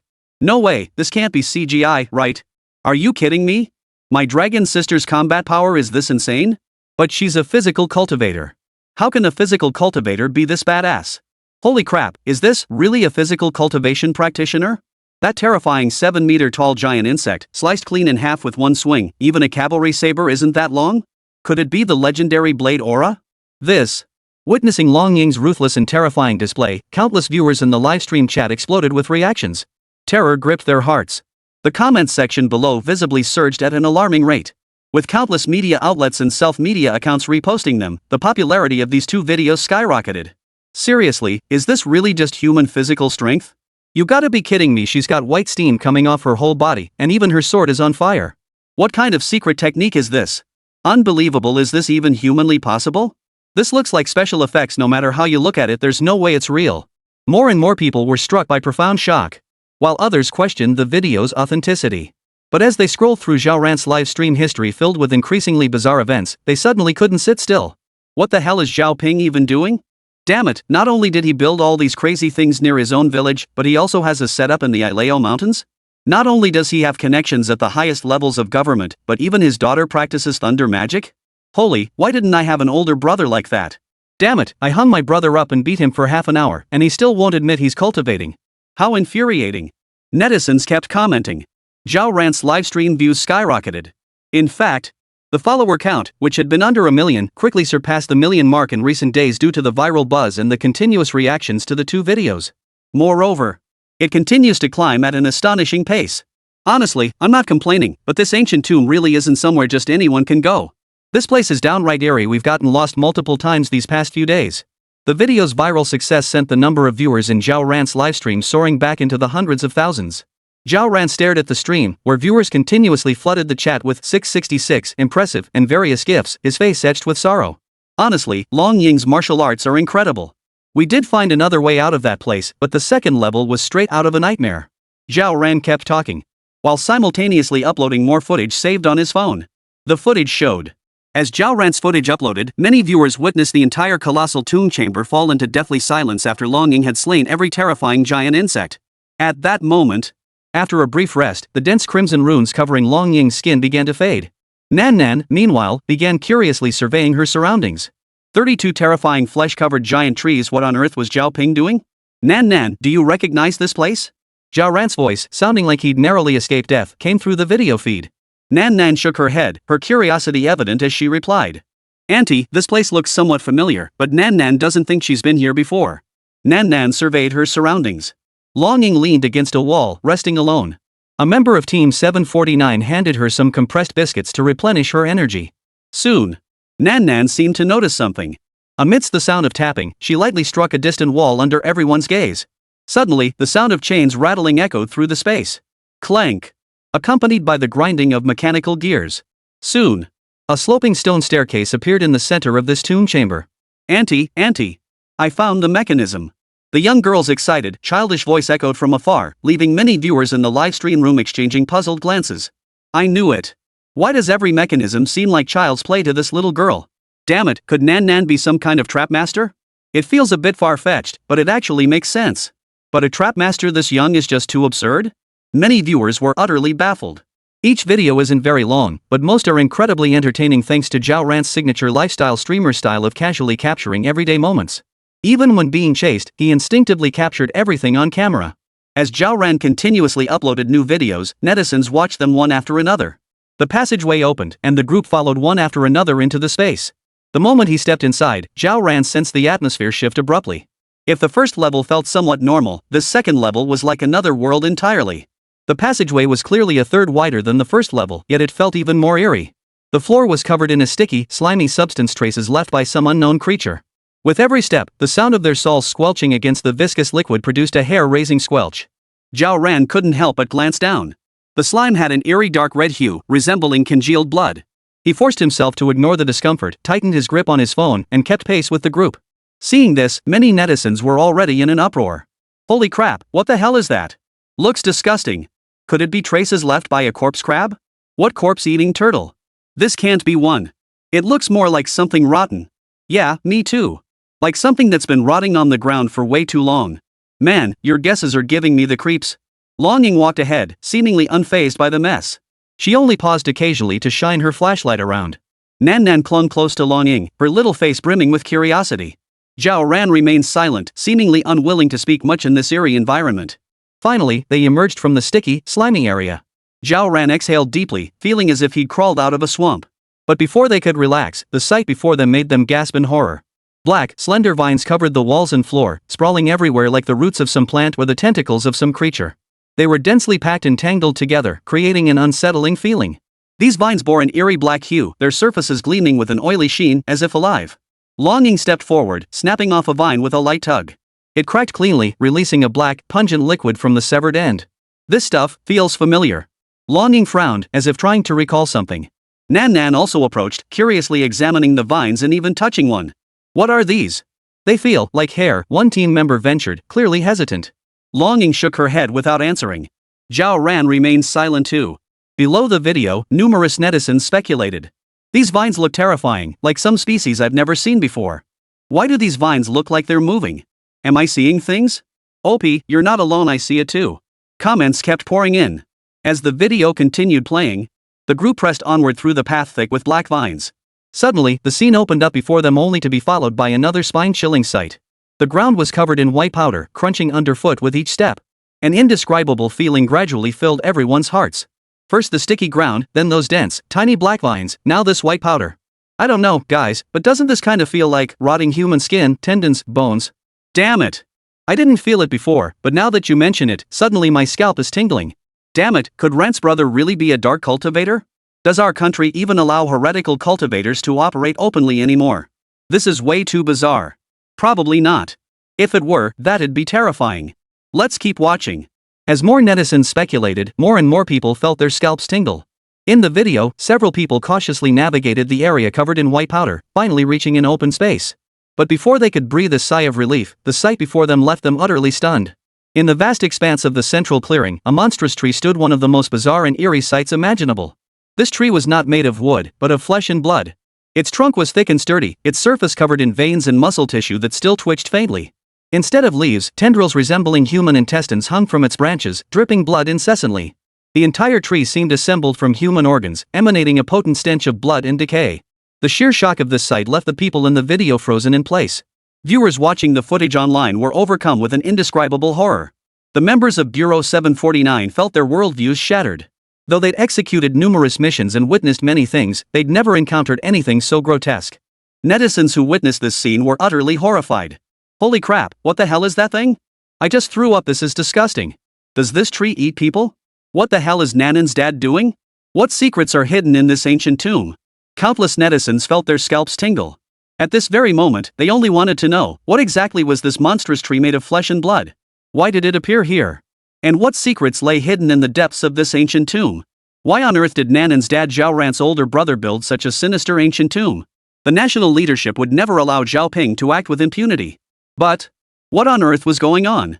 33 It's actually brother Tamu. What the hell are you doing here? Human skin, tendons, bones. Coupled with the emergence of that monstrous tree of flesh and blood, constructed from piled-up internal organs, an indescribable dread welled up in everyone's hearts. Never mind how these things came to be. But one thing alone. What on earth is Zhao Ping doing? This hardly seemed like the behavior of a legitimate Taoist priest sanctioned by the state, did it? What on earth is this thing? A member of Unit 749 felt a chill run down their spine. While they knew Zhao Ping was the founder of their unit, the idea that the founder would create something like this out of nowhere was simply too much to stomach. Everyone in the video fell silent at that moment. And it was clear that Zhao Ran, though holding his phone steady, was visibly trembling. His rapid breathing suggested he was on the verge of fainting. The sheer impact of this scene was overwhelming. And at that very moment, even Long Ying was utterly stunned by the sight of this terrifying, flesh-covered giant tree. Master. Could it be that he was the one orchestrating this entire scheme? Long Ying hesitated inwardly. Though she preferred to believe her master had always been working to dismantle the scheme, the sheer terror and unease stirred by this monstrous tree of flesh and blood were overwhelming. While the others stood speechless in shock, Nan Nan seemed unusually curious. After a moment of frowning thought, as if something had occurred to her, she suddenly shouted excitedly toward the distant flesh and blood giant tree. Brother Tamu. Tamu brother, Nanan's here to see you. Nanan's excited voice echoed out, causing the expressions of those in the video to change dramatically in an instant. Many viewers watching this scene couldn't help but feel an indescribable sense of dread. Are you kidding me? This is the Tamu brother Nan Nan was trying to call out to at the beginning? Didn't they say Tamu brother and Gaia's sister were both practitioners of witchcraft? Wait, didn't Nan Nan just say they knew witchcraft? She didn't say they were the ones. Holy crap, this is just too absurd. Many viewers were deeply shaken by Nanan's childish cry of Tamu brother in the video. What the hell? How could brother Tamu be this terrifying tree? Earlier, Nan Nan also mentioned that the entire village practiced witchcraft. What kind of village is this? And then there's sister Gaia.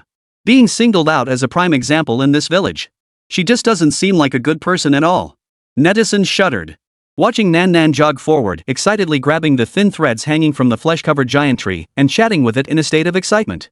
Soon, eyes widened in shock. They witnessed the flesh-covered tree seemingly come alive.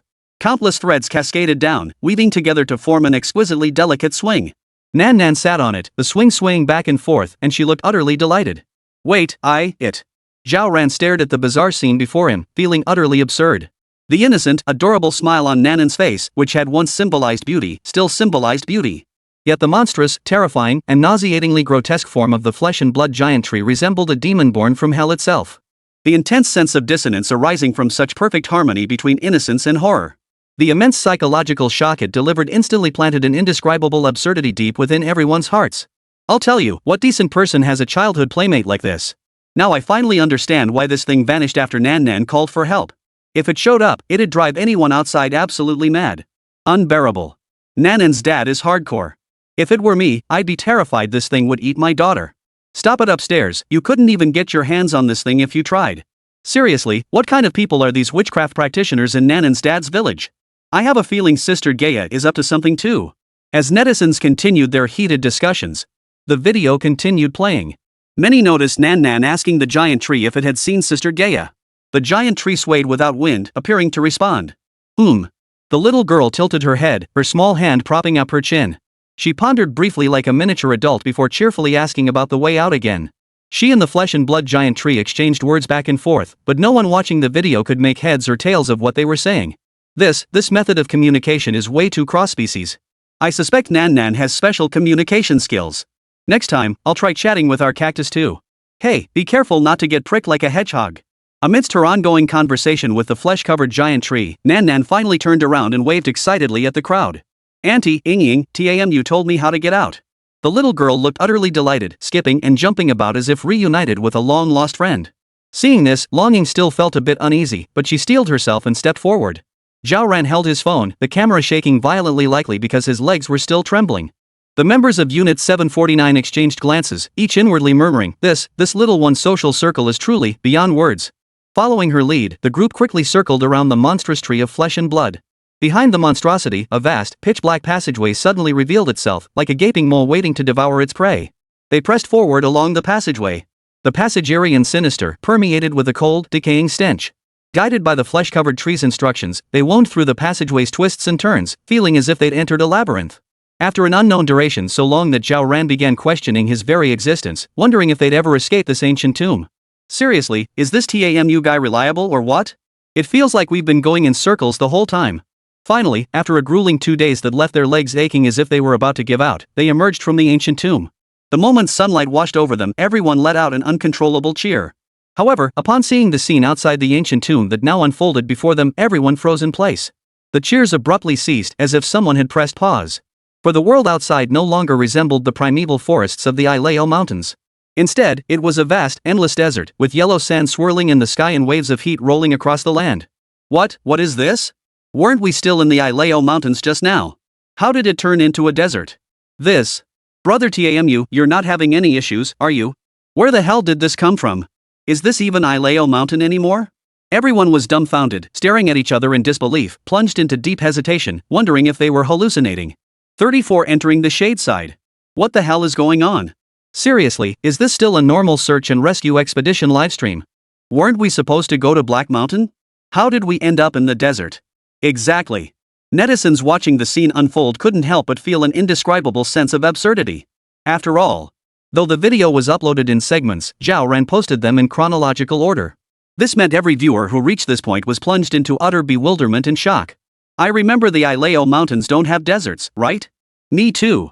But this desert appearing out of nowhere? That's just not scientific. Unbelievable. Netizens kept commenting.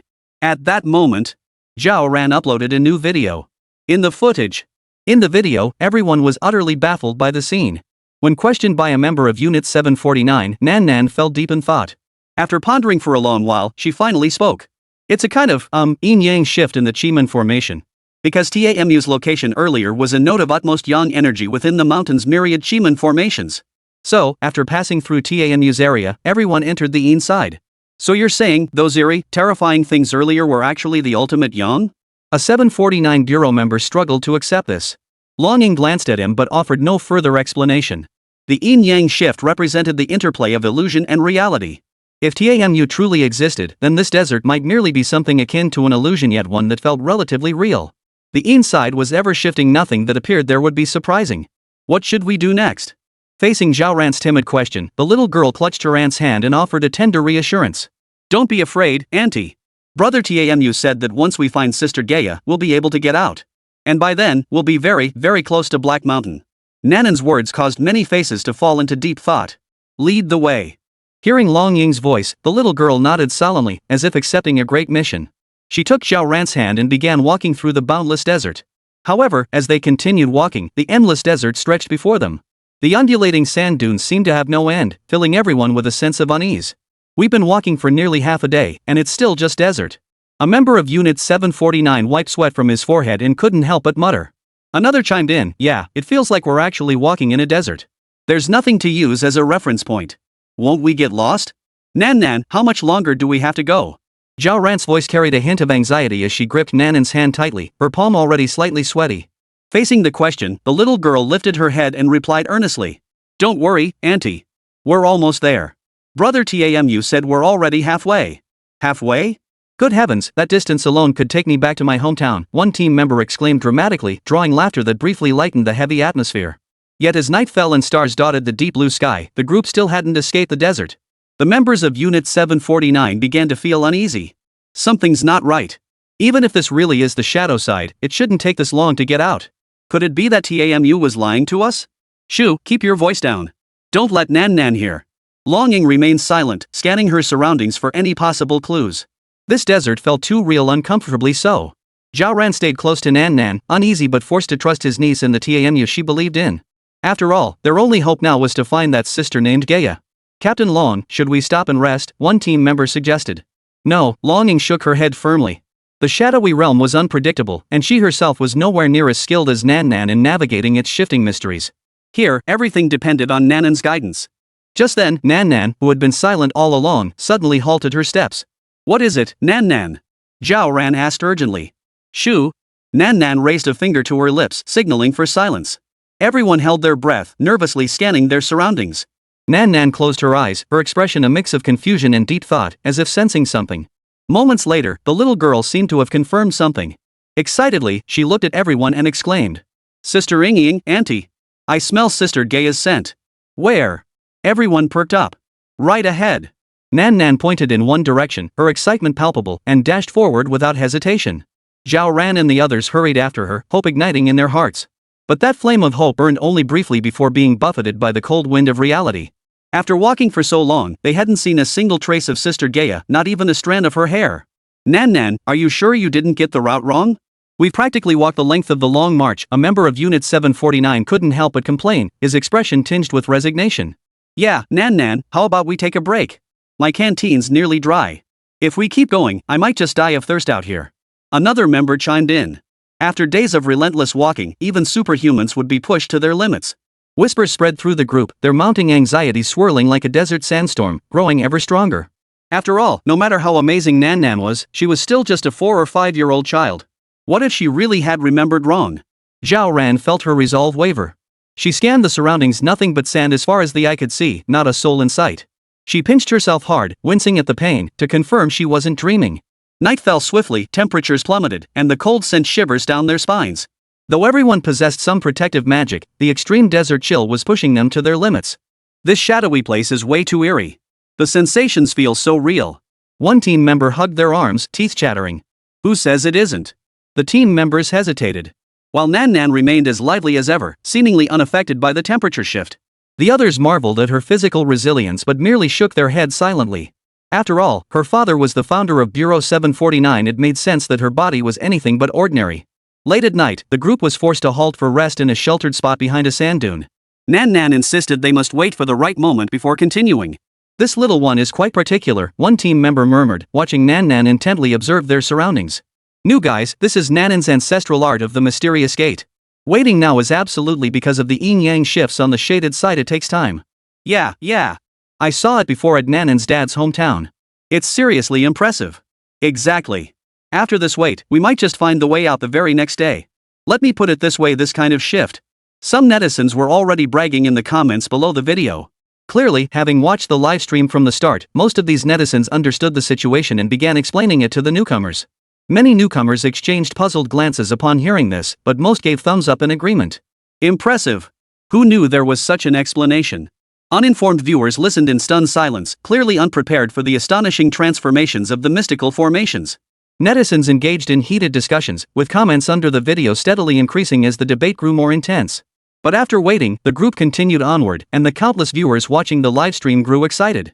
But, as they kept moving forward, when the sun rose once more, they found themselves still trapped in the vast desert.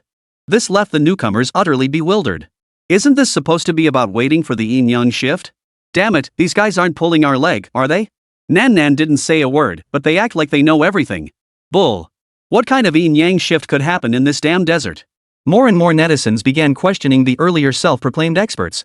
And even those who'd followed along all along started to hesitate. What's going on here?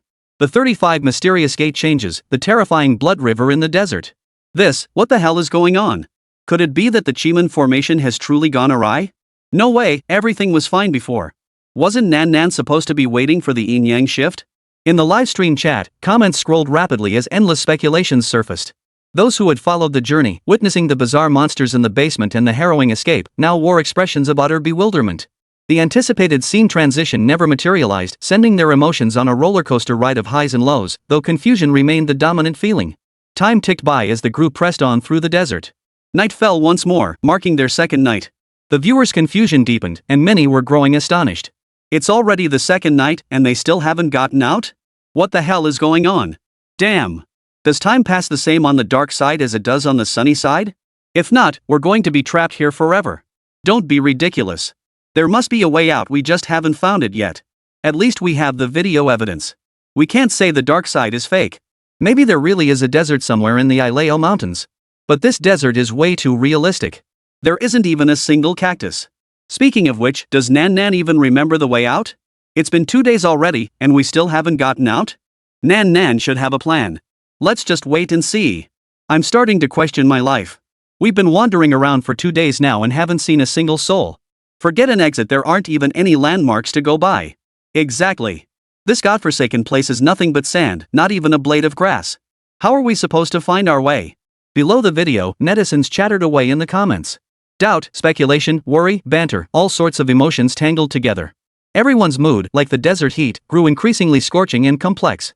Just as viewers were losing patience, Zhao Ran uploaded a new video. The video showed the same endless desert, seemingly stretching on forever. The camera shook a few times before finally settling on Nan's face. Nan carefully scanned her surroundings.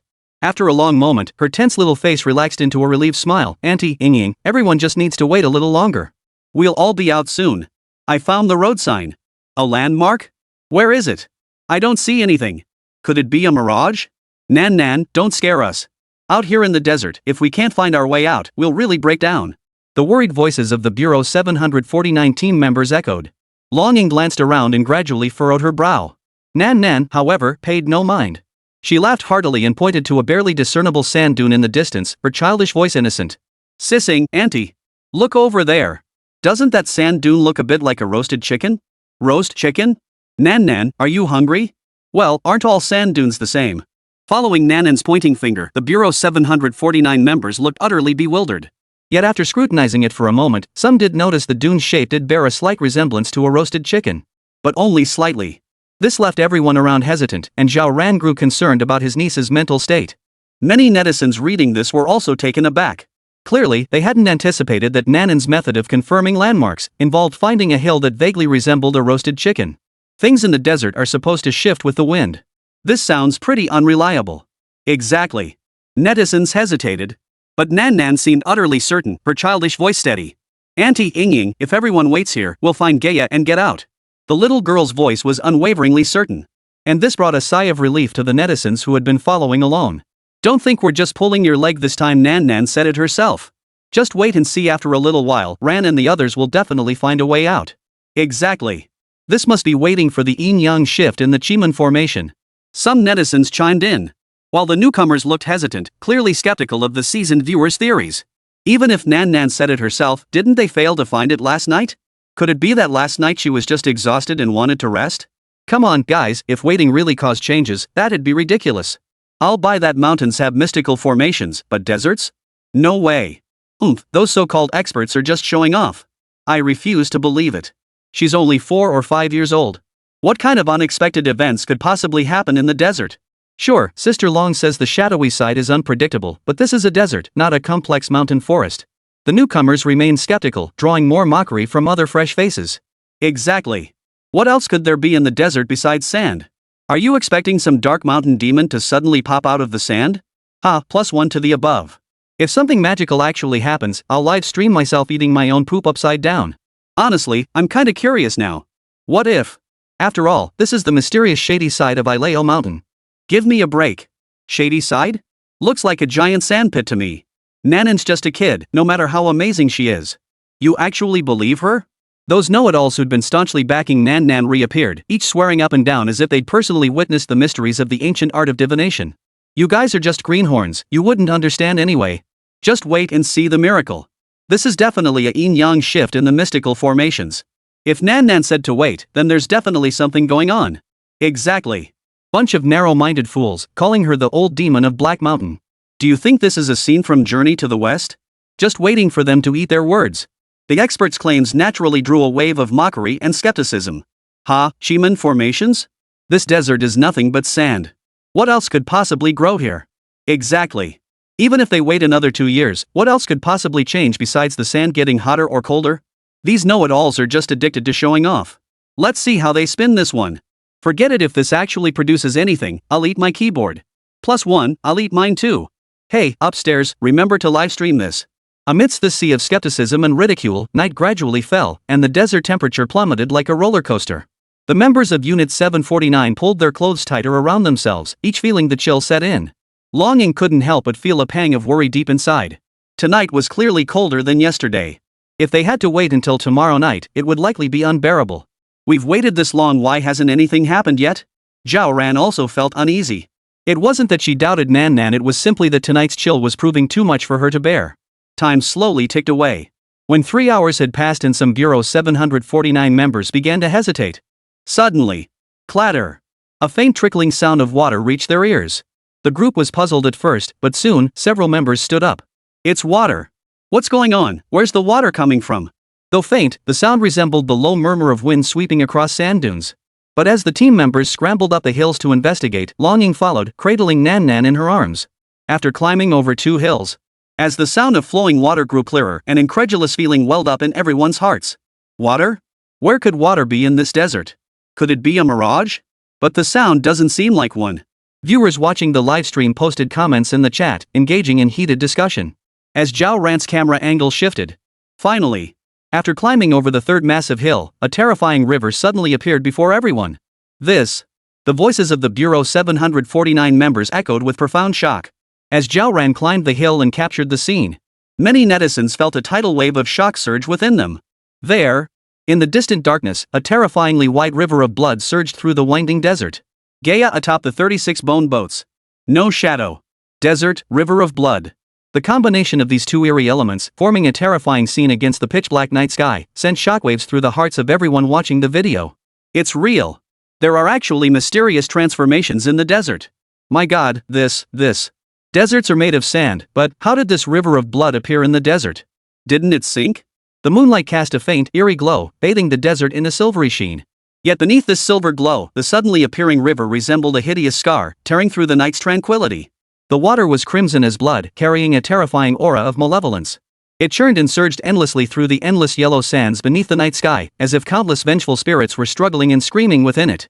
What the hell? How could something like this exist in the desert? Oh my god, am I dreaming? Pinch me. This special effect must be worth at least $5. Holy crap, I admit I was talking too loud earlier. Guys, you're alright. Quick, come out here and explain this scientific phenomenon. My keyboard is dying to get in on this. Hey upstairs, drop the livestream room number. We're waiting for the show. The video comments exploded instantly. Everyone was stunned by this sudden spectacle. 1 second, the desert was calm and peaceful, the next, a blood-red river appeared. It was more thrilling than a roller coaster. Those netizens who had been arrogantly dismissive moments ago were now completely speechless, their mouths agape like puppets whose souls had been sucked out. The skeptical netizens were utterly terrified, their comments reduced to nothing but "and 666, not a single coherent sentence remained. Even the seasoned viewers who had followed the entire journey felt an indescribable tidal wave of shock surge through their hearts at this sight. The members of Unit 749 were stunned, their minds churning. Zhao Ran's hand holding the camera began to tremble, causing the lens to shake violently. Long Ying's pupils contracted sharply. She knew Nan's mention of the mysterious shift wasn't without reason. But she never imagined that amidst this endless expanse of yellow sand, the shifting patterns of time would manifest as such a terrifyingly white river of blood. Damn it! Long Ying's expression betrayed unease. For within this river of blood, she could easily sense an overwhelmingly intense, soul-shaking aura of malevolence. Long Ying couldn't understand why her master would have created such things here. Nanan. Zhao Ran's voice trembled even more. This was her first time witnessing such an eerie spectacle, and her mind went blank. See, could this be what Nan mentioned, the shifting patterns of the Chiman formation? One team member forced himself to speak, suppressing his surging thoughts. He strained to recall Nanan's earlier words, but the more he thought about it, the more his heart pounded with dread. This shift is far too drastic. Another team member, overwhelmed by the blood river's malevolent aura, felt utterly uneasy, his legs growing weak beneath him. They'd seen their share of strange things in their line of work, but a phenomenon like this blood river was a first for all of them. Let's just say. Just how many unearthly things did the founder of Bureau 749 conjure up in the Ileo Mountains? Nan, your sister Gaia, she's not in the river, is she? Zhao Ran hesitated before speaking. But Nanan's little face showed no trace of fear, only excitement. She tugged at Aunt Zhao Ran's hand, her voice brimming with enthusiasm. Auntie. Sister Gaia will be here soon. Nan can sense Sister Gaia's scent. The little girl's excited voice echoed. Yet no one present could muster a smile. Because, as a wailing, chilling wind swept through, and a thin mist gradually enveloped the scene, everyone witnessed a vast expanse of blood-red river shrouded in mist, where a white figure began to emerge. And then the video abruptly ended. Damn it, Ran, hurry up and upload the rest of the video. What the hell happened next? Yeah, Sister Ran, hurry up. Some viewers lost their cool and rushed back to Zhao Ran's livestream to demand updates. Hold on, the network was lagging. It's uploading now. At that moment, the group had already lit a campfire in the mountains. Long Ying and the 749 Bureau team members had caught some wild snakes, cleaned them, and were now roasting them over the flames. Zhao Ran, meanwhile, sat by the fire with Nan in her arms, her expression still showing a hint of hesitation. It was clear that the events of the past few days had indeed left Zhao Ran looking visibly drained. As soon as Zhao Ran uploaded the new video, countless netizens flooded in to watch. The video was recorded almost immediately after the previous one ended. In the footage, a white figure drifted across the terrifying blood river shrouded in endless mist. What is that thing? Looks kinda like a piece of land, but this is a river of blood, so something's off. It's too far away. Netizens debated endlessly. As the white form spread and drifted, the figures in the video began advancing toward the blood river. As they drew nearer, they finally grasped just how vast this river truly was. As far as the eye could see, there was no end in sight, clearly not the same view they had witnessed from the distant sand dunes earlier. And the drifting white in the distance drew everyone's gaze. It was actually bones. Some belonged to beasts, others to humans. Long Ying's voice was low and somber. The expressions of those present flickered with unease, and many viewers watching the video online also sensed something sinister. This Gaia sister doesn't seem like a good person. Holy crap, this is insane. How many lives must she have taken? Seriously, didn't Nanan's dad ever consider finding her a more peaceful playmate? The comments streamed relentlessly. As the video showed the bone field spreading to absurd proportions, Nan suddenly seemed to notice something. She waved cheerfully toward the river of blood. Sister Gaia. Nanan's here. Sister Gaia. The little girl's excited shouts drew the attention of the others in the video. Before long, a massive bone vessel appeared floating atop the blood-red river of drifting bones. The bone vessel had an ancient, rustic appearance. If one ignored its material bones then, its design was truly breathtaking. It bore a resemblance to a small Tang Dynasty-style ark, though its size was considerable. At the bow of this skeletal vessel stood a tall figure. Dressed in intricate garments of red with black patterns, adorned with numerous elaborate accessories, the ancient-style ensemble radiated nobility. Yet, this ensemble, which should have radiated brilliance, now carried an eerie, sinister aura, tainted by the blood-red river, the bone vessel, and the shroud of night. The figure wore a headscarf adorned with peculiar patterns and a simple bronze mask bearing ghostly markings. Silent and motionless, the garments concealed every inch of the wearer's skin, not even a strand of hair visible. Peering through the bronze mask, one could not discern the eyes either. It was as if an ancient garment itself stood there.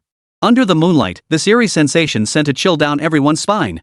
Many netizens also noticed something amiss at that moment. This Gaia. She doesn't seem to have a shadow. 37 finally breaks free, and the buzz keeps climbing. I'm just saying, didn't Nanan's dad plan to find her some normal playmates?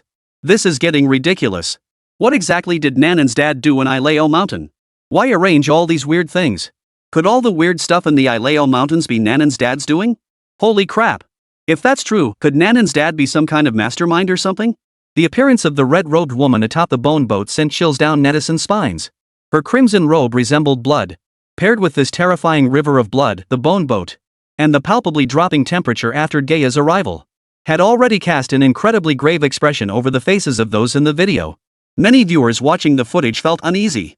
While the terrifying flesh and blood giant tree that was Brother Tamu was hard to accept, the fact that the red-robed ghost woman was Sister Gaia still sent shockwaves through many. Even those who had witnessed the flesh tree firsthand felt a chill run down their spines at A's arrival. A chilling wind howled, carrying the desert's icy chill, carrying a thick, pungent stench of blood that assaulted their senses. The splashing of water mingled with the clattering of bones as the bone boat gradually docked at the shore. Everyone held their breath, seemingly afraid to offend this woman in red. Sister Gaia. The young girl, however, seemed full of excitement, chattering away at the red-robed woman. Sister Engying, Auntie, let's hurry ashore. Sister Gaia said she'll take us out right away. Soon, the little girl's voice echoed through the air, and the surrounding crowd exchanged bewildered glances. Because earlier they had only seen the little girl talking to herself, and the woman in red seemed to have given no response at all? Could this really work? I wonder. Could it be that the woman in red communicates with the little girl in an unconventional way? I didn't hear the red-robed woman speak at all. This is too much. Nanan's story seems utterly absurd. First a giant tree made of flesh and blood, then a river of blood and a bone boat. Nanan's dad is definitely up to something big here. Netizens debated fiercely. After all, whether it's Brother Tamu or Sister Gaia, these two seem downright sinister no matter how you look at them. Get on the boat. Urged by the little girl, Longing paused briefly before leaping aboard, cradling Nan in her arms. Zhao Ran felt uneasy deep down, but he didn't hesitate. Once everyone was aboard the bone vessel, under Gaia's guidance, the group drifted along the vast, blood-red river. Compared to the outside world, the temperature aboard the bone vessel was distinctly colder. A chilling wind howled. Gaia steered the vessel across the vast, surging blood river. White bones drifted, seemingly forming a forbidden zone spanning thousands of meters. The group pressed forward relentlessly, visibly leaving the desert by following the blood river. Even the surrounding desert began to sprout vegetation. As time steadily passed, as the group journeyed further and further, the surrounding vegetation grew increasingly lush. Finally, after spending a full half-day aboard the bone vessel, when the group could scarcely endure the icy aura emanating from the red-robed woman any longer, the vessel finally came to a slow halt at the shore. At this point, both sides had transformed into a dense, lush mountain forest. Auntie, we're here. The excited cry of the young girl echoed through the air as Zhao Ran looked around in bewilderment. Longing also turned her gaze toward the red-robed woman at the bow. Guya, dressed in intricate red robes, said nothing. She merely raised her right hand slowly, pointing in a certain direction. No sound came from beneath the bronze ghost-patterned mask. Yet the meaning was unmistakable. Go this way, and you'll find your way out. Thank you. Longing nodded, leaping down with Nan in her arms. Zhao Ran followed behind, but his legs buckled, nearly sending him tumbling into the river. Though the blood-red river gradually faded away, the waterway beneath them grew clear, and the bone vessel slowly transformed into a battered wooden boat, yet the chilling aura emanating from Gaia still sent shivers down their spines.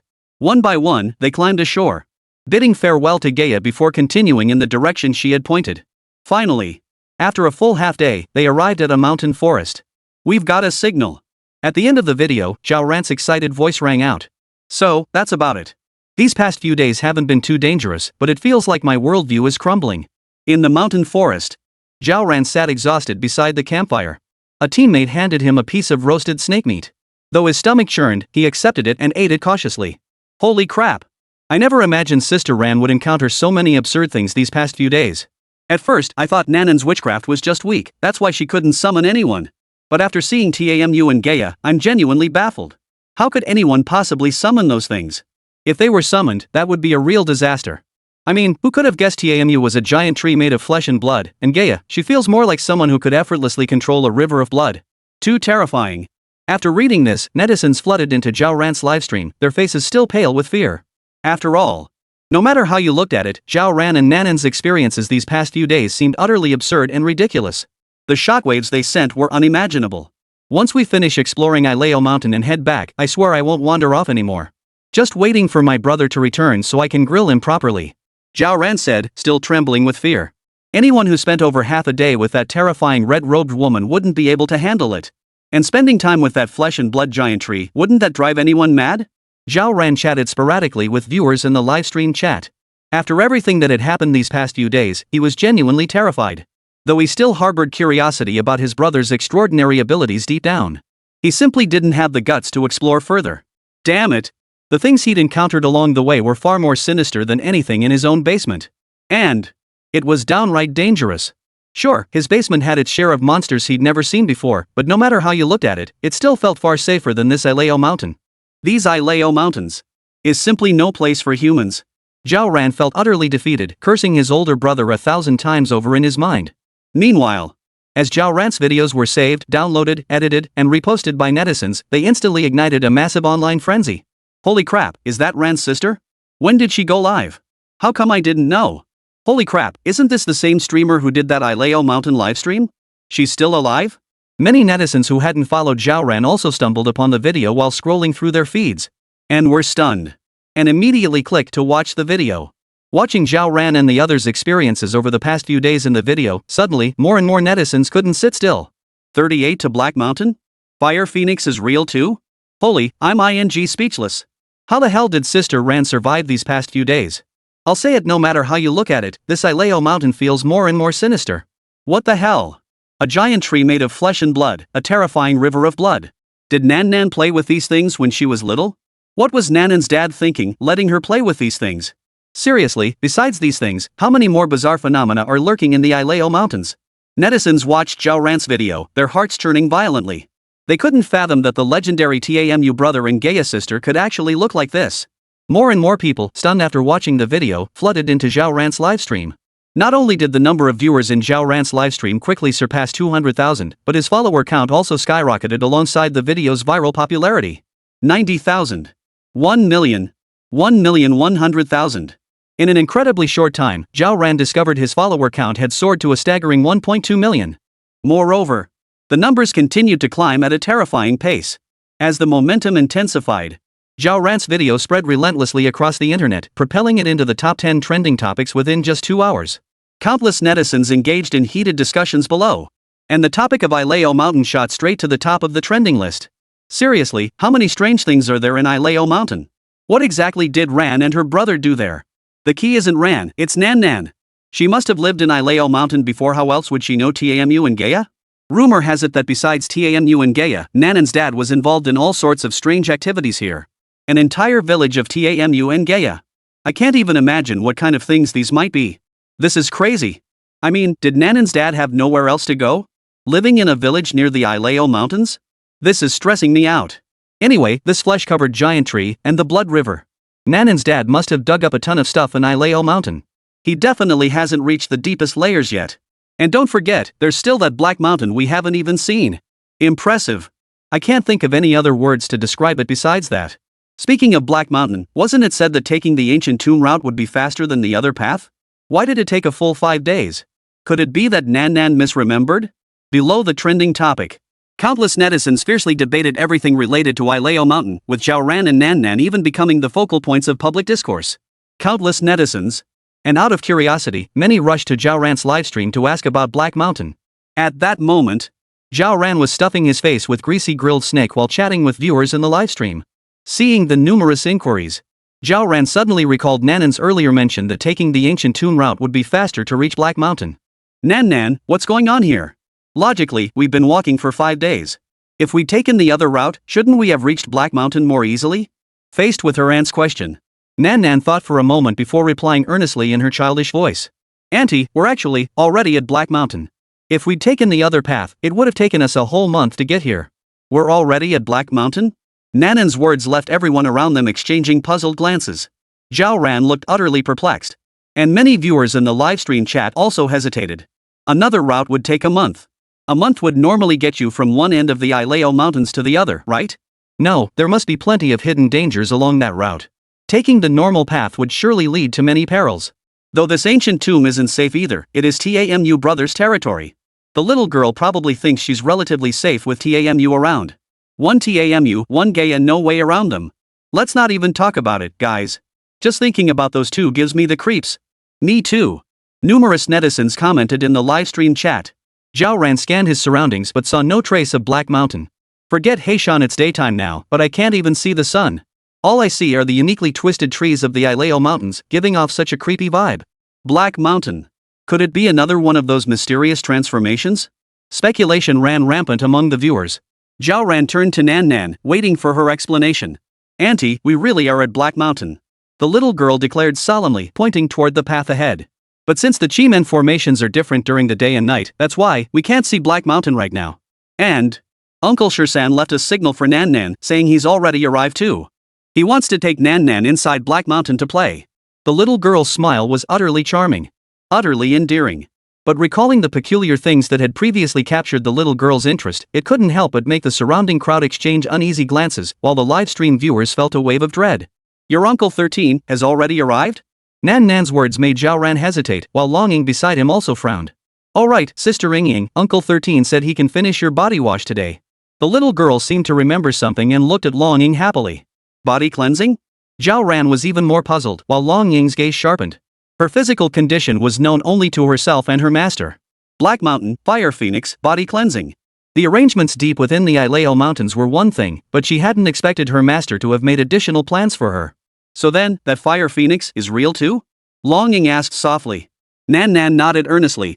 Sister Ying. Uncle 13 said he'd take Nan Nan to see that big bird. The little girl looked utterly delighted. But this only made the others around them even more hesitant.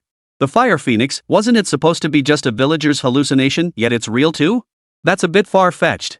Nan Nan, is that Fire Phoenix real? Amidst the hesitation of many netizens, Zhao Ran couldn't help but ask. After all, though they'd seen many strange things along the way, the idea that the enormous Fire Phoenix was real seemed utterly absurd. Of course it is, Auntie. And Black Mountain was burned black by that giant bird, you know. The little girl said earnestly, leaving everyone around her even more bewildered. A momentary silence fell over the place. These are my last 2 power banks. Zhao Ran stared at the dwindling battery life, pulled a power bank from his backpack, and plugged it in. His intention was clear. If he kept streaming, he'd run out of power too. He'd brought over a dozen power banks when he left, using them one by one along the way. Plus, he'd dropped a few and broken them. Only 2 were still functional now. It's okay, Auntie. We'll head back after exploring Black Mountain. Besides, Uncle Shirsan said everything from Ileo Mountain is hidden inside Black Mountain. And lots of things people don't understand can be found in Black Mountain, you know? The little girl looked quite delighted, which only deepened the hesitation among the surrounding crowd. Black Mountain was actually the ultimate destination for all the layouts of the Ileo Mountains? The formidable power of 3913, the flattery. The young girl's many words caused many netizens to hesitate. After all, along the way, everyone had witnessed quite a few unimaginable things alongside Zhao Ran. The situation within the Ileo Mountains was far from simple. With the flesh and blood giant tree and the river of blood. But to claim the Fire Phoenix is real too, isn't that a bit far-fetched? Fire Phoenixes. They're creatures of legend. And it's already evening and we still haven't seen Black Mountain. Could it be that Nan Nan misremembered? It's possible, after all, she's just a little girl of 4 or 5. Netizens debated endlessly. Meanwhile at the scene, Zhao Ran cautiously scanned his surroundings. As the sky grew darker and the Black Mountain still failed to appear, he asked doubtfully. Nan Nan, are you sure Black Mountain will appear? Of course, Auntie. Black Mountain will be here soon, and Uncle 13 will come too. The little girl looked full of anticipation. Zhao Ran said no more and waited quietly. Long Ying and the others calmly boiled the river water they had collected. These past days, despite scrimping and saving everywhere, all their water supplies had long since been drained. Fortunately, after simple filtration and thorough boiling, the river water was still passable to drink. The group sat quietly around the campfire, waiting. And soon it was late into the night. Yet the Black Mountain they had imagined gradually emerging still hadn't appeared. This made more of them hesitate. Nan Nan, could you have misremembered? One of the Bureau's 749 members asked. After all, it was understandable for a 4 or 5-year-old girl to misremember. Besides, to be honest, this team member harbored a certain reluctance toward the Black Mountain. First the flesh and blood giant tree, then the blood river and bone boat. Who knew what else lurked within Black Mountain? While as a member of Bureau 749, he'd been dealing with strange and bizarre occurrences from the start, but, truly, no other mission had encountered anything as eerie as what they'd seen during this exploration of the Ileo Mountains. If they couldn't find Black Mountain but managed to locate the remaining missing team members, well, that would still count as a relatively successful mission completion. The team member pondered silently. But it remained merely a thought. After all, no matter how absurd the situation, duty and responsibility demanded he push forward regardless. Besides, Long Ying was leading this operation. They were merely providing flanking support, not the main force. Big brother, Nan Nan won't forget. Nan Nan remembers Black Mountain appeared just like this. The little girl recalled earnestly, her voice tinged with uncertainty. This only deepened the hesitation in netizens' hearts.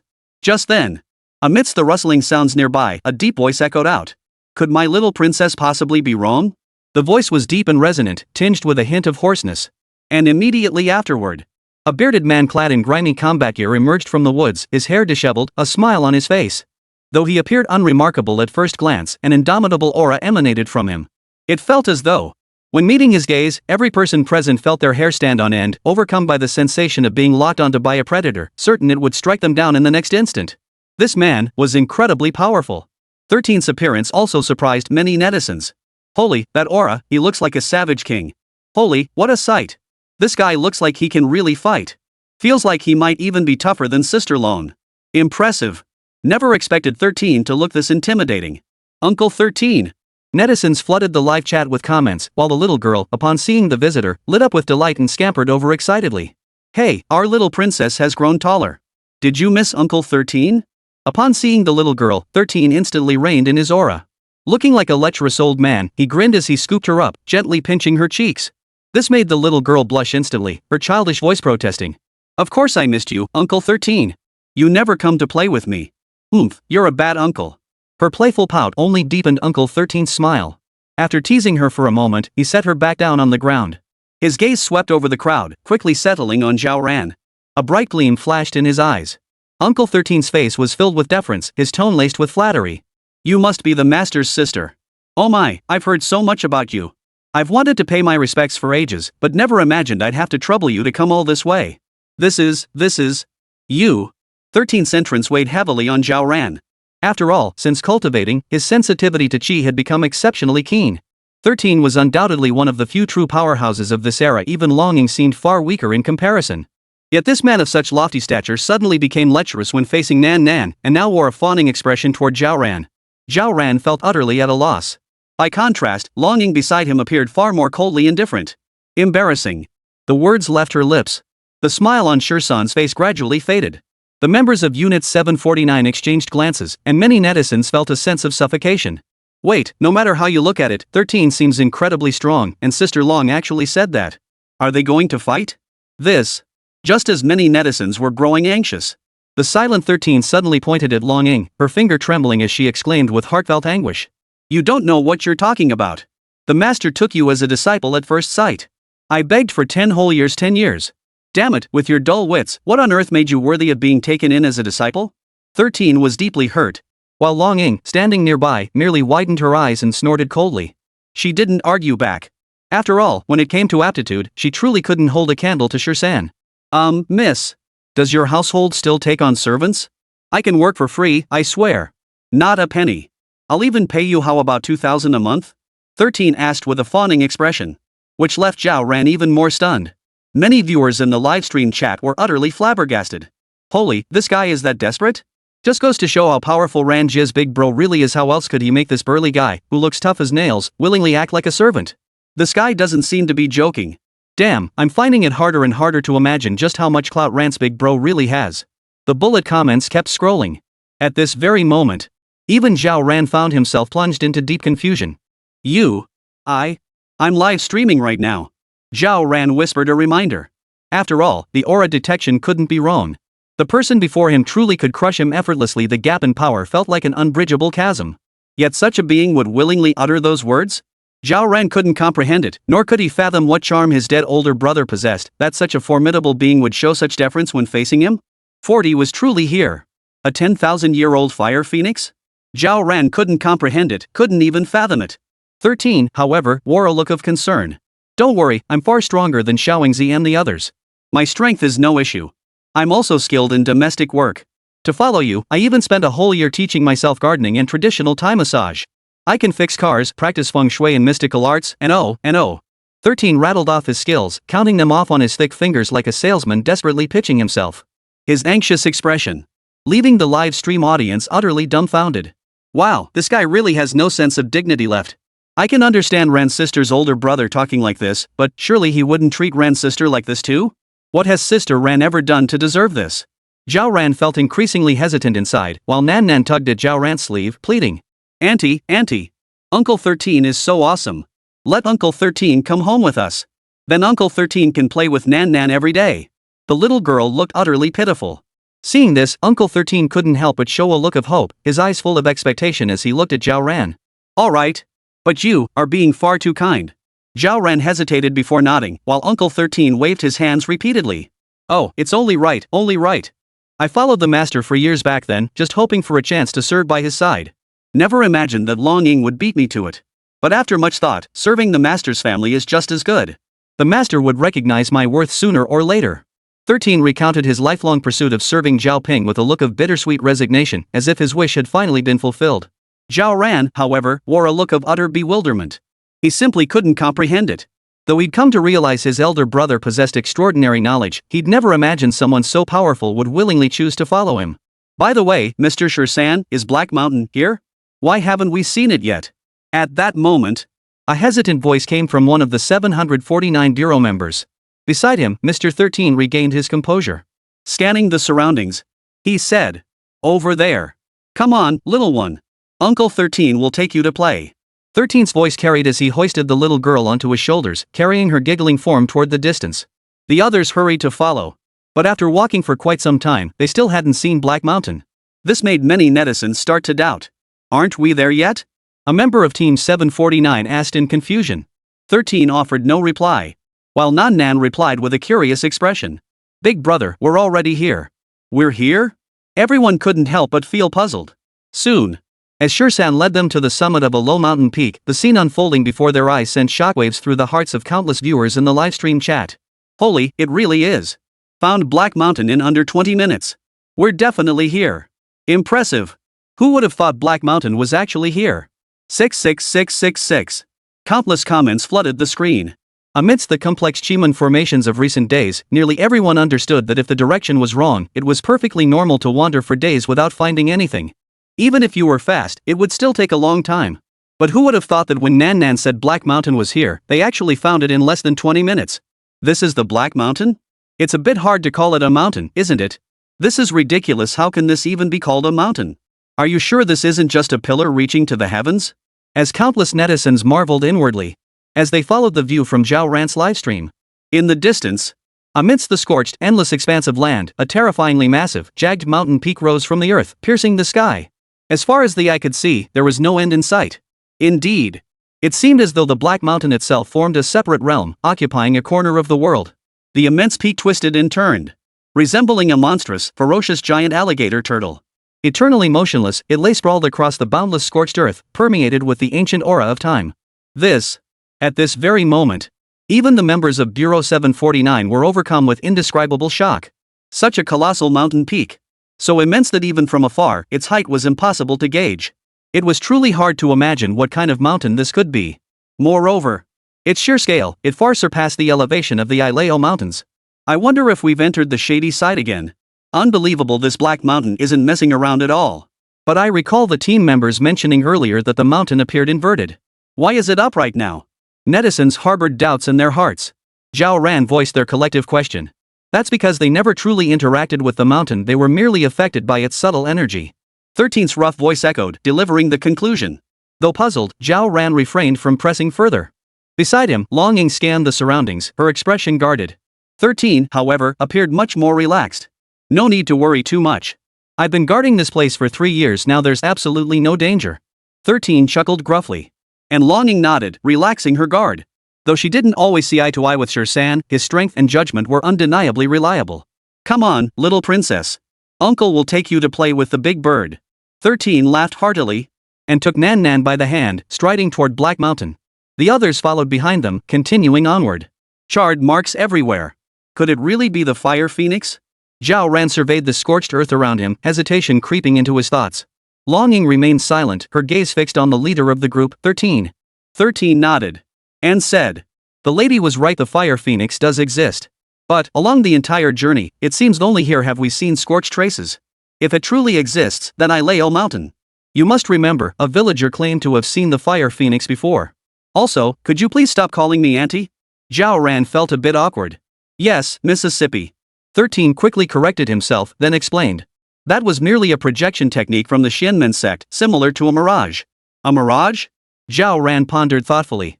Ever since the master uncovered the secrets of this place and reinforced the seal, the fire phoenix trapped here hasn't given up. It's been scheming to escape. After all, it's a malevolent entity that's been suppressed for 10,000 years. How could the master let it succeed? This time, the master foresaw your expedition to Ilao Mountain. One of his intentions was to use this opportunity to see if it could be utterly destroyed. Wait. Listening to Shursan's words, Zhao Ran suddenly felt a buzzing sensation in his head. You mean that Fire Phoenix is 10,000 years old? It's truly a legendary being. And it's still alive to this day? 41 void symbols? Nanan's dad is surrounded by some seriously badass people. Zhao Ran's voice carried heavy hesitation. After all, 10,000 years. That's an incredibly long span of time. And even Chinese history might not be that old. To date, the history uncovered by archaeologists only allows for vague speculation about whether a dynasty called Yu existed before the Xia dynasty. But even if we calculate it, it seems we can only trace back to around 8,000 years ago at most. I was just saying, isn't 10,000 years a bit far-fetched? Even the earlier Yu dynasty theory felt absurd to me. I just can't imagine Qin Shi Huang unifying China after reading 5,000 years of Chinese history. But 10,000 years? 10,000 years is too long. I only strive for. Sorry, wrong door. True. Based on what 13 said, 10,000 years is too vast a time frame to verify its authenticity. Exactly. Many viewers in the live stream started heckling. If 13 had used some obscure historical accounts to explain it, perhaps people would have found it easier to accept. But, starting with 10,000 years? That was just too mind-boggling. Mr. 13, how exactly did you arrive at 10,000 years? Zhao Ran asked. The gaze of the 749 Bureau members also turned to him one after another. Deep down, most of them harbored numerous unanswered questions. The Bureau 749 harbored numerous secrets, some even beyond Long Ying's knowledge. Much less these ordinary task squads. Most of the time, they simply received orders and carried them out.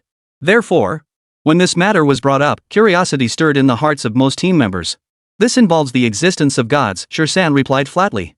This must be some kind of classified matter established by the master. As the slow draw of a blade echoed, Long Ying's voice, tinged with coldness, rang out. Her eyes brimmed with murderous intent. While he didn't object to Shursan explaining it to Zhao Ran, there were clearly some things that, even now, were not convenient to disclose publicly. 13's actions clearly violated the rules Master had once established. Even though the two were very familiar with each other, when it came to matters of principle concerning the Master, Long Ying could not tolerate it.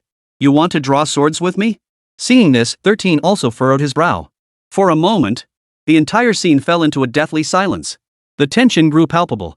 And the members of Unit 749 scattered around began to feel their scalps tingle. They knew full well the strength of team leader Long. Through their chi sensing, they could tell that 13's power was no weaker than Long Ying's. If these two were to clash, and with the sister and daughter of Bureau 749's founder present, and 13 was currently serving as the younger sister's household servant, while Long Ying was tasked with protecting this sister and daughter. Such a tangled web of relationships and circumstances was truly unprecedented for them. Wait, they're actually pulling knives like that? Damn, is this how ruthless people operate? I thought they'd at least argue or issue a warning or two, but Sister Long just drew her sword without hesitation. God. Why does this involve the confidentiality rules set by Nanan's dad? Could it be that our world really has gods? This speculation ran wild among the livestream viewers. Even Zhao Ran instinctively swallowed hard. The aura emanating from these two. One felt like bone-chilling ice, utterly captivating. The other was savage and domineering, showing no sign of willing submission. How about you two settle this with a drinking contest? Whoever wins gets to call the shots? Zhao Ran didn't know how he'd uttered such words. His brain clearly overwhelmed by the tension radiating from the two. Fortunately, the two quickly noticed the situation. 13 waved his hand first, muttering incessantly. Fine. I won't bring it up. Fine, I won't. Seriously, it's not like he started 10 years, 3 months, 5 days, 7 hours, and 24 minutes before me. Damn it. 13's discontented mutterings, causing those around them to exchange puzzled glances. I'm telling you, this guy must be seriously pissed he didn't follow Nanan's dad. How else would he remember the time down to the second? Well, that's 10 years, 3 months, and down to the second. Impressive precision. This is pure obsession. Seeing the tension ease, netizens couldn't help but sigh in unison. Zhao Ran breathed a sigh of relief too. Nan, however, looked a bit disappointed. It seemed the little girl was genuinely curious about who was stronger, Sister Ying or Uncle Shursan. Alright. Let's get down to business. 13 no longer mentioned the matter of the gods. Instead, he let Nan drape her arm around his neck as she led everyone toward Black Mountain. Yet the further they advanced, the more the temperature in this realm dropped. The chill intensified with every step closer to Black Mountain. This unsettled the members of Bureau 749. Long Ying remained composed, sheathing her blade as she followed coldly behind. Zhao Ran rubbed his arms constantly, white breath forming in his mouth with each exhalation. This place feels freezing. Isn't Ran a cultivator? She seems to be struggling too. Hard to say. What kind of place is this? The Ileo Mountains shouldn't have such strange phenomena. I don't quite get it either. Even if it's some mystical doctrine, how did Nanan's dad manage to move the Black Mountain here? The netizens' discussion was bound to go nowhere. 13 offered no explanation. And the others around him didn't press for answers. The group followed 13 forward. As icy winds howled from all directions, carrying a bone-chilling cold, Zhao Ran felt himself starting to shiver slightly with each step. The other members of Unit 749 weren't faring much better. As for Longying, Shirsan, and Nan, the three of them seemed perfectly normal. We're almost there. The temperature should return to normal soon. 13's words brought a slight sense of relief to those behind him. Zhao Ran shivered as he asked, "Why was it so cold just now?" "Mississippi." 13 smiled respectfully and explained. "The area we just passed through was one of the master's arrangements outside Black Mountain. Using the Ultimatine formation from the layout as support, and the Ultimatine object as the core, it suppresses everything within the entire Black Mountain." "My brother's formation?" Zhao Ran frowned. 13 nodded. His left hand raised with fingers pressed together, while his right hand formed a sword with its fingers and swept through the air. Blood appeared. Under everyone's gaze, Shirsan formed a seal with his left hand, swiftly sketching and solidifying patterns in the void while murmuring incantations. "Void symbol casting? Holy, isn't that a skill you only see in anime? Holy. I always thought Tongtian LV was fake, but turns out this damn thing is a realistic anime? I thought Sister Long was unbeatable, but 13's no pushover either. I knew it. Why is it that around Nanan's dad, there's nothing but badass guys? This is insane." Netizens stared at the crimson runes coalescing in the void, overcome by profound shock. Those present at the scene likewise felt an indescribable sense of absurdity at that moment. Before anyone could speak, 13, as if completing his inscription, rapidly shifted his hand seals. "Heaven and earth know no bounds, borrow the power of the cosmos open." 13's rough, low shout echoed out, as terrifying chi surged from his entire body, slamming his palm down onto the ground. In an instant, the talisman in the void instantly transformed into a crimson beam of light, spreading out in all directions across the Black Mountain. Immediately after, an utterly terrifying spectacle unfolded before everyone's eyes. 42, the terrifying blood sea seal. "Keep up." Clatter. Splash, splash. The sound of flowing water echoed endlessly. Everyone stared at the scene unfolding before them, plunged into profound shock. If the terrifying blood river encountered days prior could still be called a river, then, as the 13 arts unfolded, everyone now witnessed a terrifying, boundless ocean of blood. This sea was pitch black with a crimson sheen, stretching endlessly. As the spell unfolded and the sea of blood appeared, all the paths the group had taken to reach this place vanished completely. They were completely engulfed by the boundless sea of blood beyond the Black Mountain. Bones drifted in the air, and a chilling wind howled. It seemed as though nothing else existed in this sea of blood besides the terrifying Black Mountain. It seemed as though the sea of blood had been deliberately arranged around the Black Mountain, solely to imprison it within this realm of death.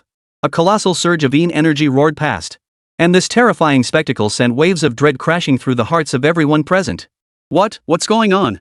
How did it suddenly turn like this? Zhao Ran was clearly stunned into a daze by the spectacle.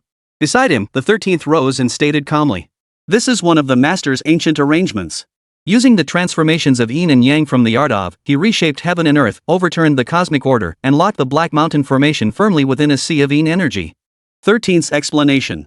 Though Zhao Ran grasped its meaning, he remained immersed in the terrifying shockwaves emanating from the boundless sea of blood.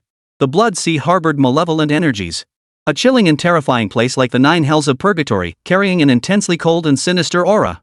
It formed a terrifying lock, sealing everything within. I mean, just how powerful is Ran Jie's big brother? To reshape the heavens and earth solely through mystic gate formations? This is insane, even a novel wouldn't dare write something like this. Isn't this a bit too out of bounds?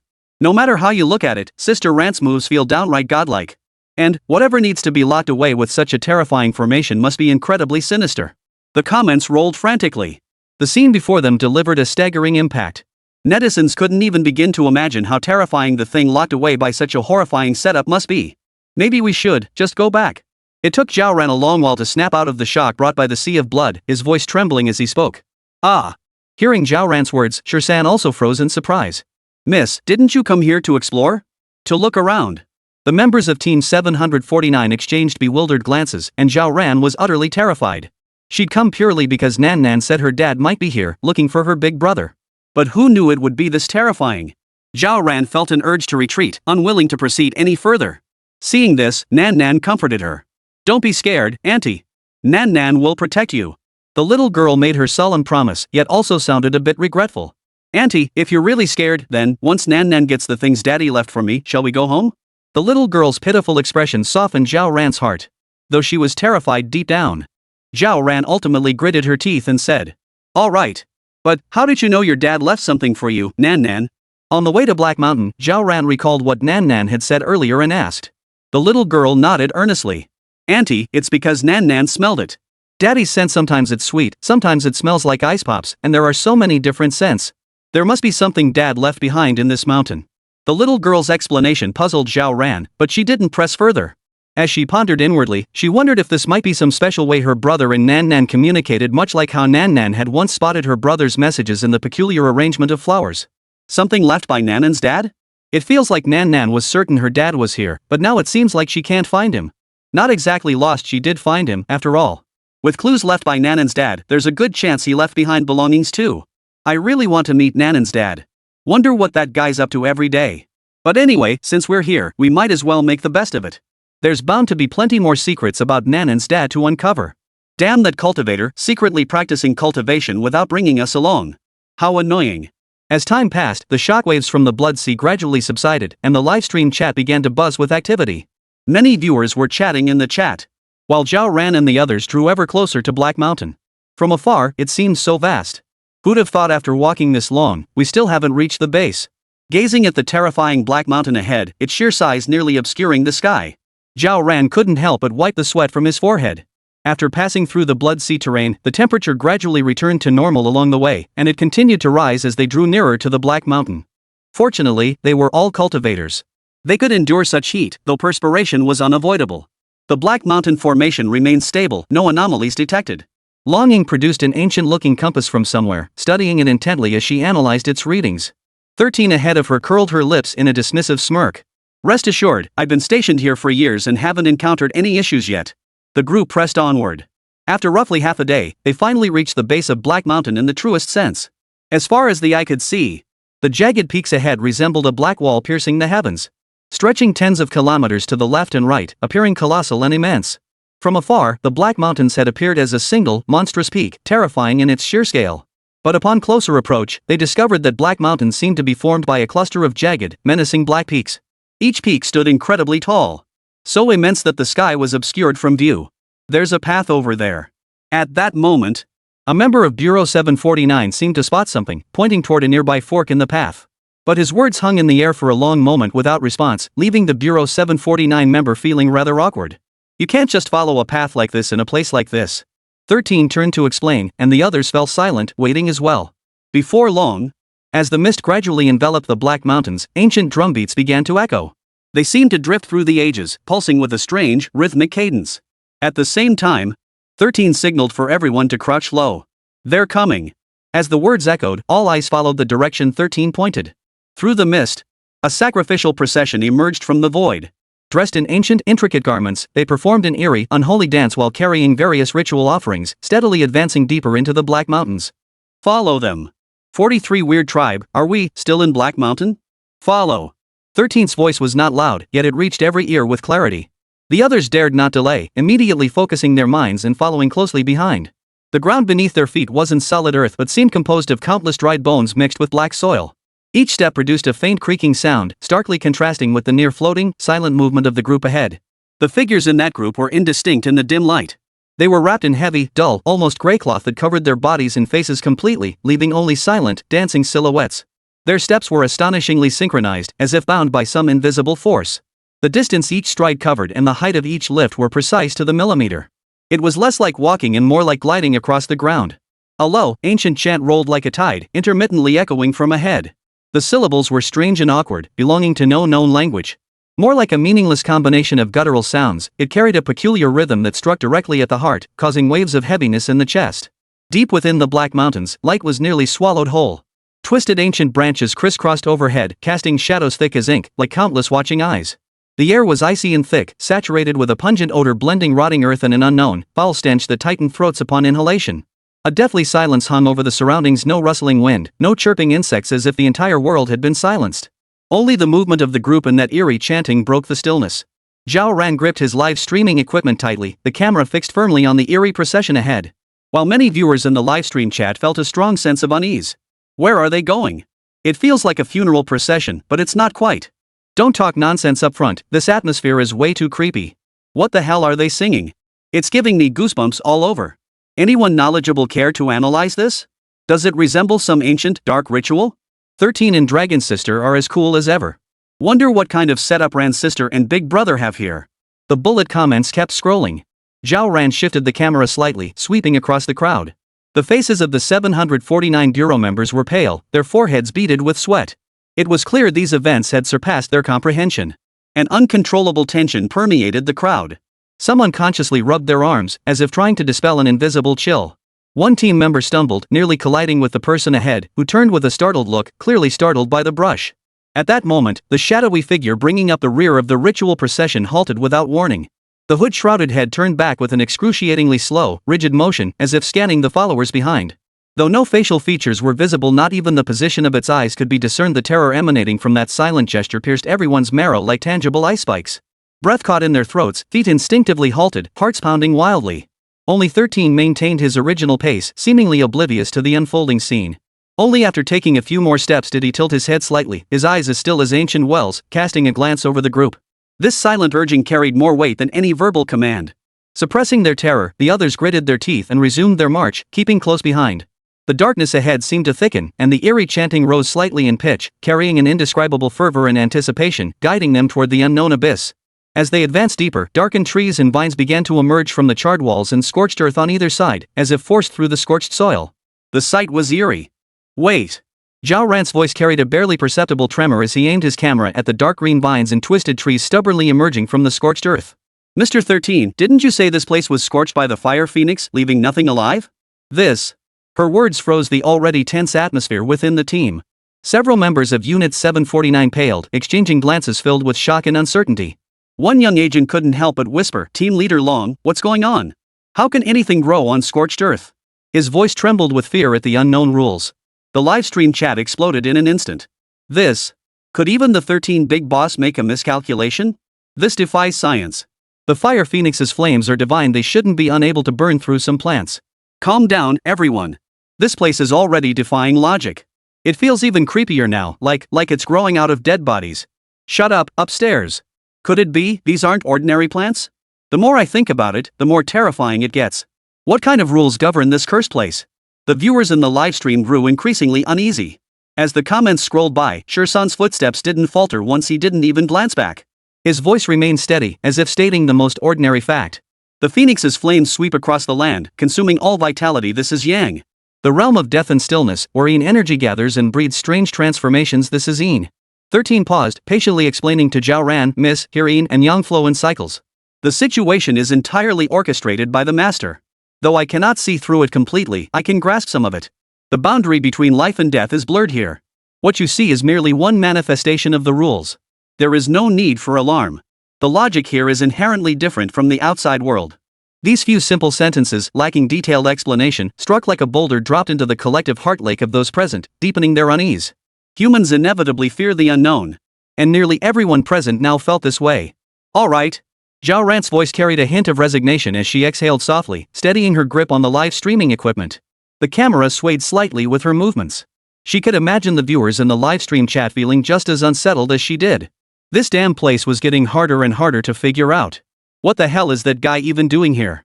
Zhao Ran muttered inwardly, yet her gaze involuntarily drifted back to Shirsan's eerily calm profile. This guy seems genuinely devoid of any emotional fluctuation. While everyone's thoughts wandered and they remained constantly on guard, the ancient procession dancing an eerie dance ahead kept moving forward. As they advanced, dense forests gradually emerged, obscuring the view of Black Mountain. Instead, the landscape increasingly resembled an untouched, ancient primeval forest. Dark clouds hung overhead, casting an eerie pall over the forest. Finally, after a long trek, they pushed through the last patch of sparse yet twisted, dark green vines. Yet the sight before them made every breath catch in their throats. It was an open clearing, slightly sunken like the bottom of a dried-up bowl. At the center of this bowl stood a tribe? Yes, a tribe. Primitive structures, built from rough boulders and some kind of dark, weathered wood, were scattered about. The houses were low and simple in design, many walls scarred by wind and rain, appearing incredibly ancient. The entire settlement felt lifeless, no lights, no signs of activity, like a ruin forgotten by time. Yet unlike pure ruins, it exuded an indescribable vitality, not the vibrant kind, but the kind 13 had described as a gathering of sinister energy, breeding strange transformations. The dark green vines twining around some stone houses appeared thicker and more luxuriant here, nearly swallowing the smaller structures whole. This? A Bureau 749 member's voice cracked. His companion immediately nudged him with an elbow, signaling silence. Silence fell over the team, broken only by the sound of heavy breathing. Zhao Ran slowly panned the camera across the suddenly revealed ancient village. The live chat in the streaming room had likely gone completely wild. What is this place? A village just suddenly appearing out of nowhere? Shut up, man. This doesn't look like a normal village at all. Feels like some kind of ritual site ruins? Look at those vines on the houses, just like the ones by the roadside earlier, growing right out of the cracks in the stones. Why does this place feel vaguely familiar? Like I've seen a similar description in some ancient text. Sis Ran, ask 13 if this is part of your big bro setup. Zhao Ran scanned the comments, her mind racing with the same question. She glanced at 13, only to see him give a slight nod of his chin, gesturing for everyone to look toward the entrance of the tribe. There was no obvious door there, only two massive stone pillars covered in eerie carvings, standing like sentinels. The group of shadowy priests who had led them earlier had already slipped silently through the pillars, their figures merging into the darkness deep within the tribe.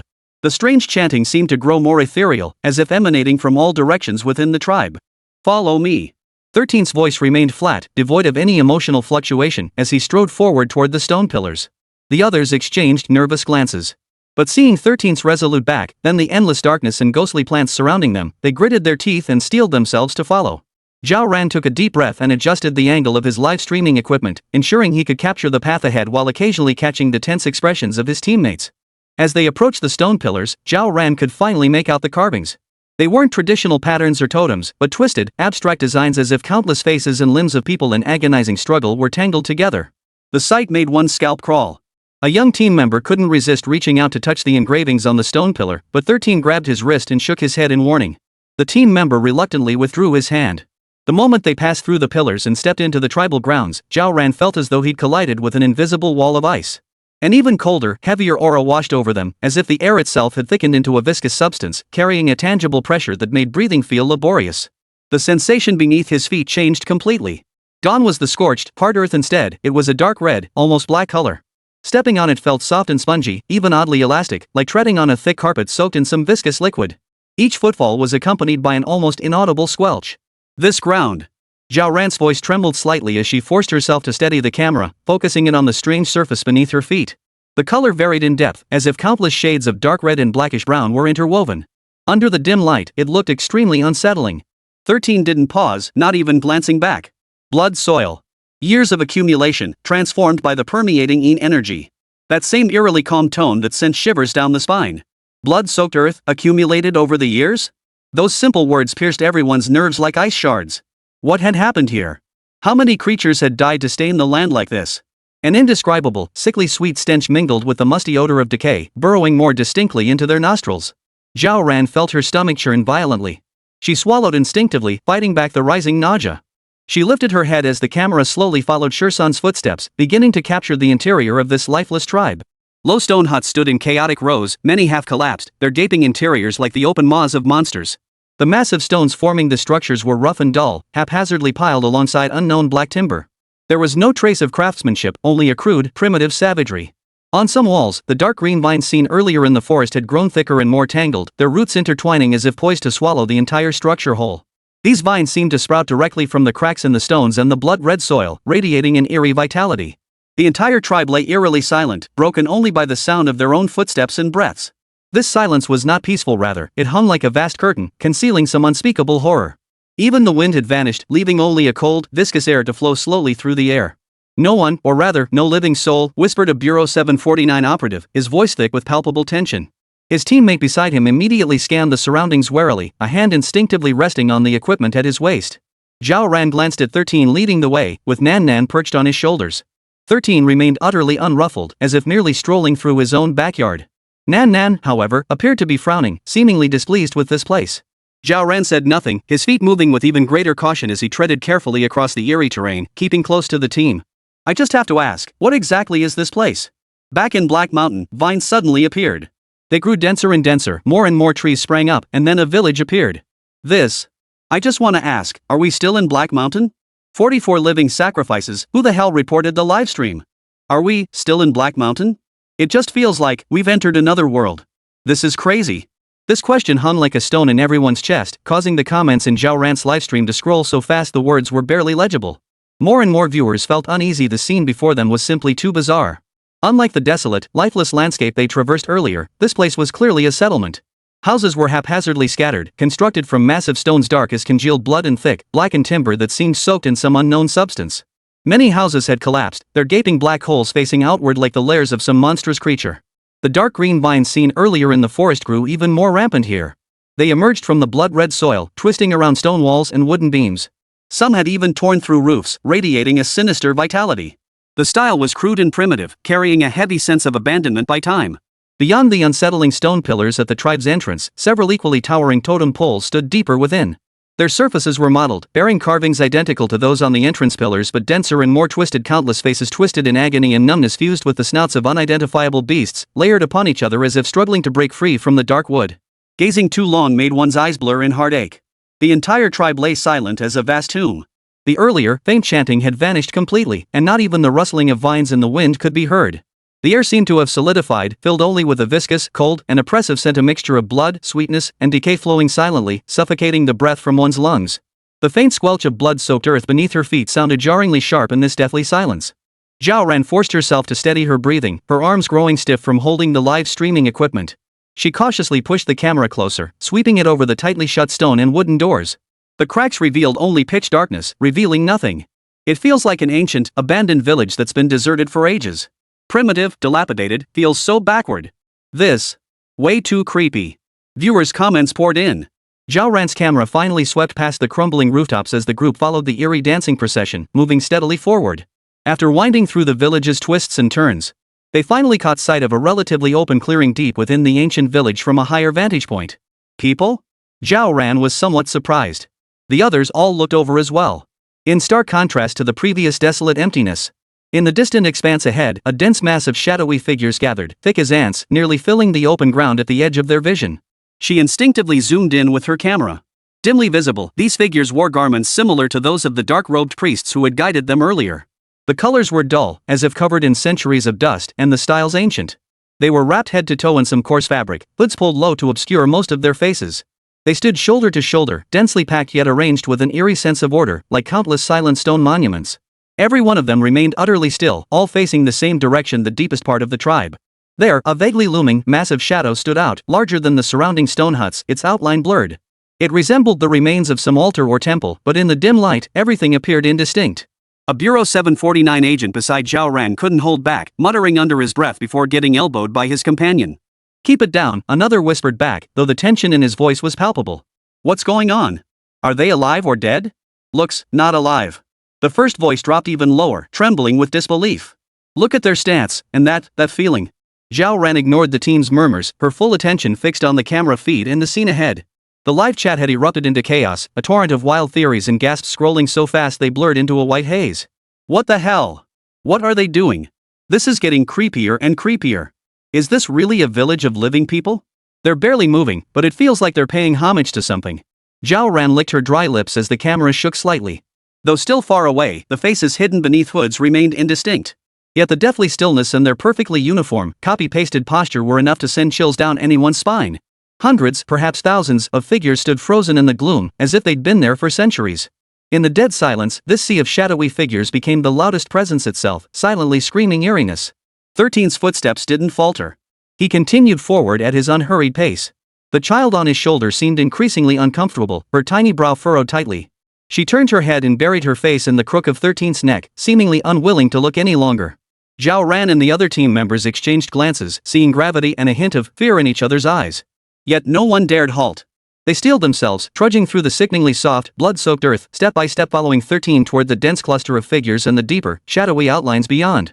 The squelching sounds beneath their feet echoed eerily across the desolate clearing, as if each step crushed something wet and rotten beneath their soles, turning stomachs. The sickly sweet, decaying stench in the air seemed to thicken. "It feels like they're worshipping something?" A dry voice came from a Bureau 749 agent, his Adam's apple rolling. His teammate beside him instinctively tightened his grip on his weapon, muscles taut as he scanned the motionless figures with wary eyes. This scene resembled less a village gathering and more an eerie, silent, large-scale ritual unfolding before them. And they, the uninvited guests, were stepping through the thick, blood-soaked soil, inch by inch, inevitably advancing toward the core of this ritual. Zhao Ran glanced at Shirsan leading the way. His stride remained steady, his gaze utterly unflinching, as if the hundreds of eerie figures before them were mere ordinary scenery. Nan Nan, perched on his shoulder, buried her small face deeper, seemingly repelled by the atmosphere here. Zhao Ran swallowed hard, his throat parched as if smoke were rising from it. She shifted the camera, once more confirming the figure of 13's back, as if that could bring her a sliver of insignificant reassurance. The crowd followed the eerie dance troupe, advancing relentlessly. The blood-soaked earth beneath their feet grew thicker, each step producing a sickening, teeth-grinding squelch. The air thickened with a sickly sweet, putrid stench that nearly solidified, making heads spin in mind's fog. Finally, the view opened up abruptly. A relatively wide clearing appeared before them, and the sight standing in its center made everyone hold their breath instantly. It was a massive stone altar, rough and ancient, covered in dark stains and blurred carvings, resembling a primordial beast sprawled across the earth. Surrounding the altar, a dense crowd of figures stood, dressed in the same somber robes and hoods they had seen before. They stood as still as stone monuments, dense yet orderly. But now, instead of facing the depths of the tribe, they were all turned toward the central altar. Their eyes peered through the shadows of their hoods, hollow and numb, as if their souls had long since departed. Zhao Ran's hand trembled slightly, causing the camera to shake. She steadied herself, focusing the lens on the space above the altar. At the altar's highest point stood a figure slightly different from the other villagers. His form was hunched, his face smeared with eerie red and black paint, his head adorned with faded feathers and yellowed animal bones. In his hand, he held aloft a peculiar curved blade. The blade was entirely black, reflecting a cold, eerie sheen in the dim light, its material resembling obsidian. He chanted incantations, his voice deep and muffled, like an ancient language. This must be their high priest. At the high priest's feet, upon the cold stone surface of the altar, lay two small figures, a boy and a girl, no older than 7 or 8. They were tightly bound with coarse ropes, their mouths gagged, able only to emit muffled whimpers. The children's eyes were filled with the most primal, most pure terror, tears mingled with grime streaking down their tender faces. Not human sacrifices? Damn it, you've got to be kidding. Don't tell me, if this were ancient times, it actually... This... The livestream's chat froze for a moment before erupting with an avalanche of disbelieving comments. This... One of Zhao Ran's teammates looked grim. Clearly, they hadn't expected that the group gathered together from afar would be doing these things upon closer inspection. Don't make a sound. 13 turned to look back at them, and everyone immediately lowered their heads. Just then, the ritual procession, performing their eerie dance, drew near and reached the center of the crowd. They set down the enormous square cauldron, made of some unknown material. The next instant, as if rehearsed countless times, a high priest's chanting suddenly rose, becoming shrill and frenzied. His raised obsidian scimitar traced a cold arc through the air, descending without hesitation. Zhao Ran instinctively shifted his camera away, aiming it at an empty patch of ground nearby. Yet the sound of the blade slicing through flesh and bone shattering, along with the child's final, choked-back sob, still reached them clearly like a hammer striking each person's heart. In the livestream chat, even with only the shaking ground and Zhao Ran's heavy breathing visible, viewers instantly grasped what had happened. The bullet comments scrolled faster and faster. Damn it, aren't we in Black Mountain? How did we suddenly end up here witnessing this? Damn it. I told you something fishy was going on with Nanan's dad back in Black Mountain. This is clearly demonic cultivation. How can he possibly redeem himself? Don't be so quick to judge. I kinda feel like this might be Fire Phoenix's doing. Remember, everyone said Fire Phoenix was right here. This. The comments scrolled rapidly. Zhao Ran's stomach churned violently, nearly making him vomit on the spot. She bit down hard on her lip, forcing herself to turn back toward the altar. She dared not look closely at the bloody scene, only catching sight of the high priest extracting a faintly beating heart and other warm organs from two small bodies with an extremely practiced, even sacred-seeming manner. He carefully placed these blood-soaked organs into a massive, ancient bronze cauldron carried by several priests nearby.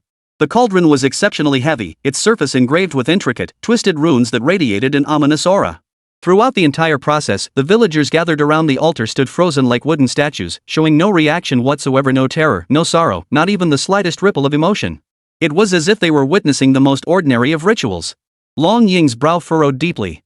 The team members beside her were equally pale, some clenching their fists so tightly their nails dug deep into their palms. Uncle Shirsan, Nanan's voice trembled with tears. Shirsan had covered her eyes at some point. What are they doing? It smells so bad. Nan doesn't like it. The little girl's innocent words cut through the false calm like the sharpest blade, brutally exposing the bloody reality. The high priest completed his work, and the accompanying priests immediately stepped forward to place the heavy bronze cauldron lid back on. The dull thud of the lid closing seemed to mark the end of this bloody sacrifice, yet it also felt like the beginning of something new and even more terrifying. The ritual procession, still performing their eerie dance, lifted the cauldron once more. In silence, they turned and continued their distant march, as if the unspeakably horrific scene had been nothing more than an insignificant link in a lengthy ritual.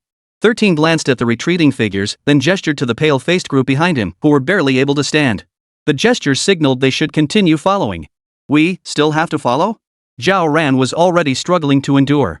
After all, though she was a cultivator, Zhao Ran was ultimately just a 20-something college graduate who had recently graduated and chosen to lie low. Where had she ever encountered such bizarre and sinister scenes? And this time, even her own niece had started crying. When they ate animals before, Nan Nan hadn't cried, she'd practically drooled with delight. But this time, even though Shirsan covered Nanan's eyes, the little girl was still keenly perceptive. If this little girl ended up with psychological trauma, how could he possibly explain it to his older brother? Zhao Ran felt uneasy inside. Meanwhile, many viewers in the livestream chat, though they hadn't witnessed these scenes, still felt an indescribable dread and unease upon hearing these voices. Stay close. Falling behind now could cost you your life. At that moment, 13th's deep voice echoed. Though the others found it hard to accept, they still followed the eerily dancing group, moving forward relentlessly. After a full half-day, the group, having traversed the mountain forests, found themselves in yet another eerie village. Could it be another human sacrifice ritual? Damn it, each layout is more sinister than the last. Damn it, no matter how you look at it, this thing is terrifying. Netizens' faces darkened one after another. But having come this far, they were determined to see it through to the end. What no one could have anticipated was, just as everyone prepared to continue into the village, the footage suddenly froze. Immediately afterward, a notification appeared before everyone's eyes.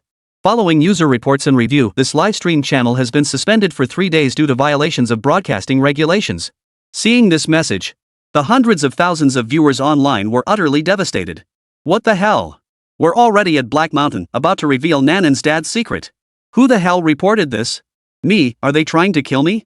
Damn traitorous bastard. Who the hell did this? 45-person first idol.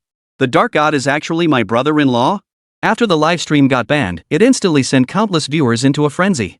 After all, after following him for so long, suddenly getting reported out of nowhere, who could handle that?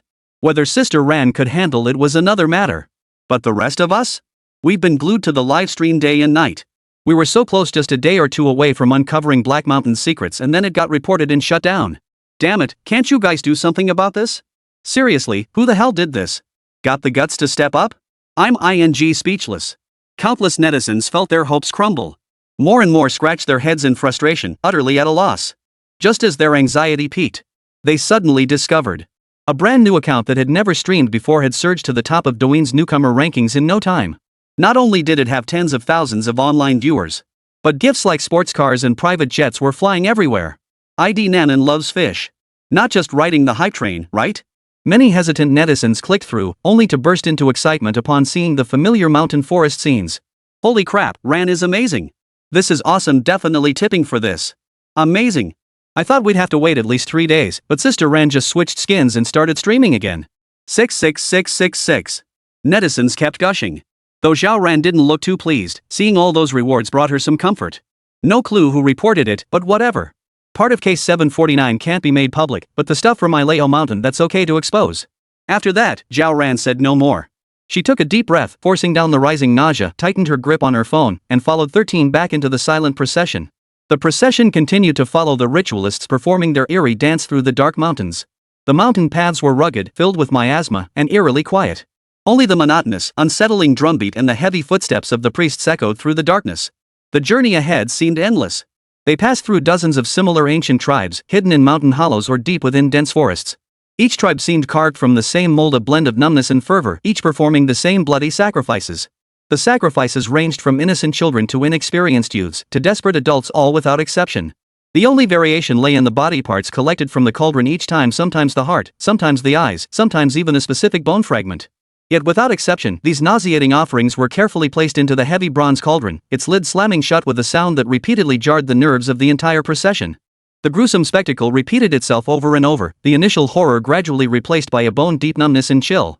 This inflicted immense psychological trauma upon all followers. Zhao Ran felt overwhelmed, yet he mechanically held his phone to film. The signal faltered intermittently, causing the livestream to stutter and black out. Yet the sparse fragments in Zhao Ran's suppressed gasps were enough to send chills down the spines of viewers watching. The initial flood of anxious comments gave way to deep-seated doubt. Another one.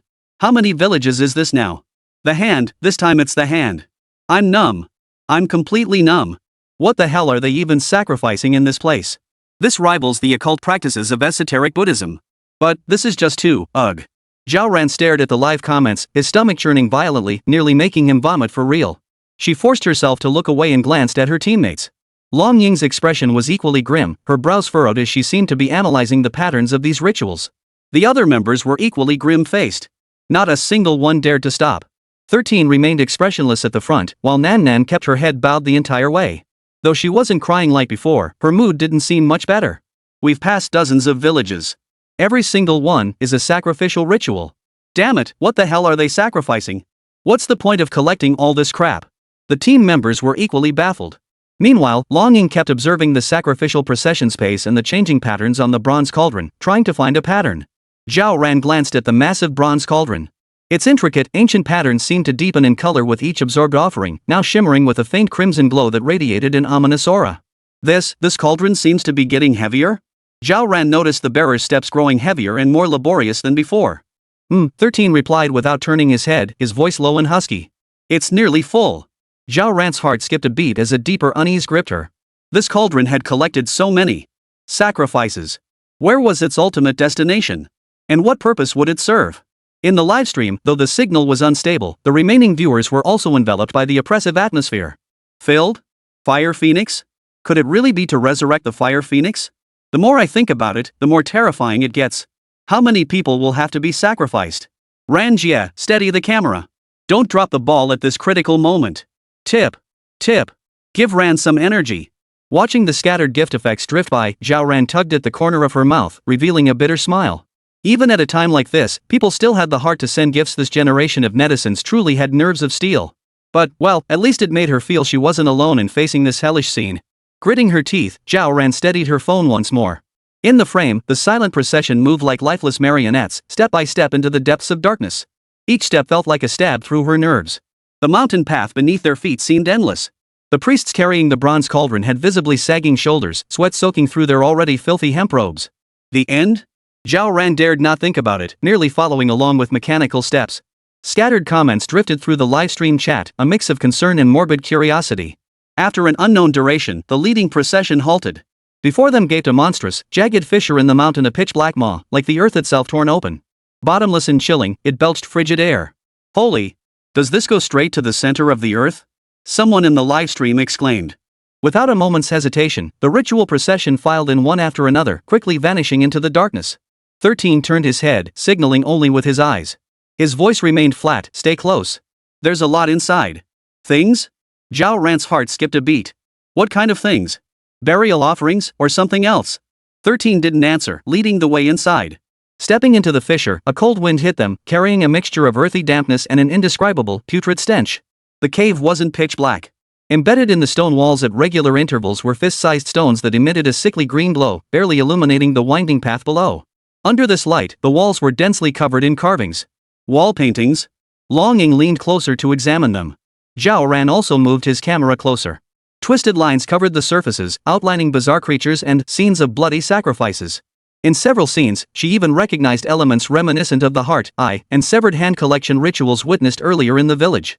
At the center of the murals, a blurred, towering figure repeatedly appeared, surrounded by kneeling, worshipping figures. These paintings seemed to tell a story. A Bureau 749 member frowned more deeply. A story about sacrifice and some kind of entity. Deep within the cavern, branching paths multiplied in every direction, resembling an intricate ant nest. Without following the sacrificial procession ahead, one would likely lose their way instantly. Yet the procession seemed to know the way, marching relentlessly. The echoes of drumbeats and footsteps reverberated eerily through the narrow passages. After walking for over an hour, Nan Nan suddenly tugged at Shirsan's sleeve and whispered, pointing to a pitch-black, single-file passageway on the left. Uncle 13, over there, so many eyes are watching. Zhao Ran's hair stood on end at the words. His camera instinctively sought to pan that way. Don't look. Keep up. 13 didn't turn his head, his tone carrying an unquestionable command as he quickened his pace. Nan Nan said nothing more, only burying her head lower. Zhao Ran and countless viewers in the livestream began to feel uneasy. After what felt like hours, perhaps longer, when even Zhao Ran felt his legs growing numb, the rhythm of the drums from the sacrificial procession ahead suddenly changed, becoming more urgent, more frenzied. Simultaneously, a faint light began to appear ahead, no longer the sickly green glow of the stone walls, but a brighter, more expansive radiance. The air seemed to flow freely now, carrying an echo of vast openness. As the procession rounded the final bend, the sight before them caused everyone to halt involuntarily. Even 13, who had maintained an impassive expression throughout, flashed an imperceptible flicker in his eyes. They emerged from the narrow passageway onto a high platform. Before them lay an underground cavern of unimaginable vastness. The dome stretched so high it seemed to touch the night sky, dotted with countless giant crystal clusters emitting soft white light that illuminated the entire space as bright as day. Below lay a vast, seemingly circular basin-like expanse. Vaguely discernible within were structures, rivers, and even vegetation. Its sheer scale felt like an independent kingdom hidden deep beneath the earth. Zhao Ran heard a teammate beside her gasp in awe. She herself forgot she was holding her phone, staring blankly at this subterranean world. The livestream chat exploded within an instant. After a brief lag, an even more torrential wave of comments flooded in. Did they hollow out an entire mountain? An underground world? Seriously? Ran. Quick, film down there. There's something down there. Meanwhile, the sacrificial procession carried the heavy bronze cauldron step by step down a descending stone staircase, advancing toward the very center of this subterranean realm. Their destination seemed to lie at the very heart of the basin. The crowd followed the eerie ritual procession, descending step by step along the winding, broad stone staircase toward the heart of the subterranean basin. The deeper they descended, the more stagnant the air felt, carrying an ancient, oppressive aura. Huge crystalline clusters overhead cast a soft yet icy glow, illuminating the path beneath their feet in distant contours with unnerving clarity. Zhao Ran gripped his phone tightly, the camera lens capturing every detail around them. The live chat had shifted from initial shock and overwhelming comments to a flurry of theories and analysis. This place is huge down here, feels like a basin? What are those glowing crystals? Is the radiation off the charts? The team ahead seems to have a target. Where are they headed? Feels like a set from The Lost Tomb, but way more intense. As they drew nearer, the scene at the basin's center gradually came into focus. It wasn't the altar or palace they'd imagined, but a colossal, suffocatingly massive object thrusting upward, nearly touching the distant dome. What is that? A statue, someone whispered in the group. The closer they got, the clearer its outline became. Yes, it was a statue, a colossal statue at least 100 meters tall. Its main form was a colossal avian creature primitive in design, with menacing wings neither bird nor beast. Its entire body radiated a profound, ink-black darkness that seemed to absorb all light, emanating a primal aura that sent shivers down the spine. The sheer scale of its body and the twisted lines of its wings alone were enough to make one feel utterly insignificant, overwhelmed by a primal, ancient pressure. Holy! Murmured one of Zhao Ran's teammates beside him, his footsteps slowing. The livestream's chat froze for a moment before erupting with even more intense gasps. What the heck is this thing? A phoenix? Doesn't look like it. Could this be the fire phoenix 13 mentioned? How did they even build something this massive? It's overwhelmingly imposing. I can barely breathe just looking at it through the screen. However, as their gazes followed the massive blackbird's body upward, finally settling on the statue's crown, all discussion and gasps abruptly ceased. Where the giant bird's head should have been, instead of a matching ferocious bird's head, was carved a human head. The head of a young man, handsome and well-defined, bearing typical Eastern features, carved so lifelike it seemed merely asleep. This bizarre combination was terrifying enough, but for Zhao Ran, it wasn't what frightened her most. Her gaze locked onto that face. Her pupils contracted violently the moment she recognized the familiar contours. Her blood seemed to freeze instantly. A buzzing filled her ears, drowning out all sound except for that face, which magnified infinitely in her vision. Her hand went limp, the phone nearly slipping to the floor. Her lips trembled as a voice, almost distorted and torn, burst from her throat, echoing through the empty underground space. Big brother? Silence. Dead silence. The drumbeats and chants of the ritual procession seemed to hit pause. Everyone halted in their tracks. The team members stared at Zhao Ran in stunned silence, then abruptly whipped their heads toward the statue's face, their expressions frozen in utter disbelief. Long Ying's brows furrowed as her gaze darted between Zhao Ran and the statue, her expression complex. 13, usually taciturn, tilted his head slightly. A flicker of fervor crossed his eyes as he gazed at the sculpted human head. It's the master. How could the sacrificial offering be my brother? Zhao Ran's voice echoed, trembling with disbelief. Nan Nan frowned deeply, staring at the head that looked exactly like her father's, feeling hesitant. Even Nan Nan seemed uncertain. In the livestream chat, after a brief moment of dead silence, it erupted into chaos. Big brother? Did I hear that right? Ran's brother? Holy crap! Is that statue of Ran's brother Zhao Ping? No way? What's going on? How did he become a deity statue here? Wait, those sacrificial rituals and the murals, the hearts, the eyes, were they ultimately offered to him? The demon god is actually my brother-in-law? You've got to be kidding me? No way, guys, are you serious? The bloody human sacrifices from countless tribes, tracked all the way to this final destination only to find it's a shrine dedicated to Ran's older brother? In an instant, As more and more people recorded and shared their videos, the buzz surrounding the Ileo mountain expedition exploded. The entire internet was ablaze. Was Huafeng actually imitating Zhao Ping? No joke, it's real. So after all this chaos, with all the intricate schemes within Ileo mountain, the ultimate beneficiary is Sister Rant's big brother? Unbelievable. Didn't you see that human sacrifice scene? The cultivator exposed earlier was actually a demon god? This is insane.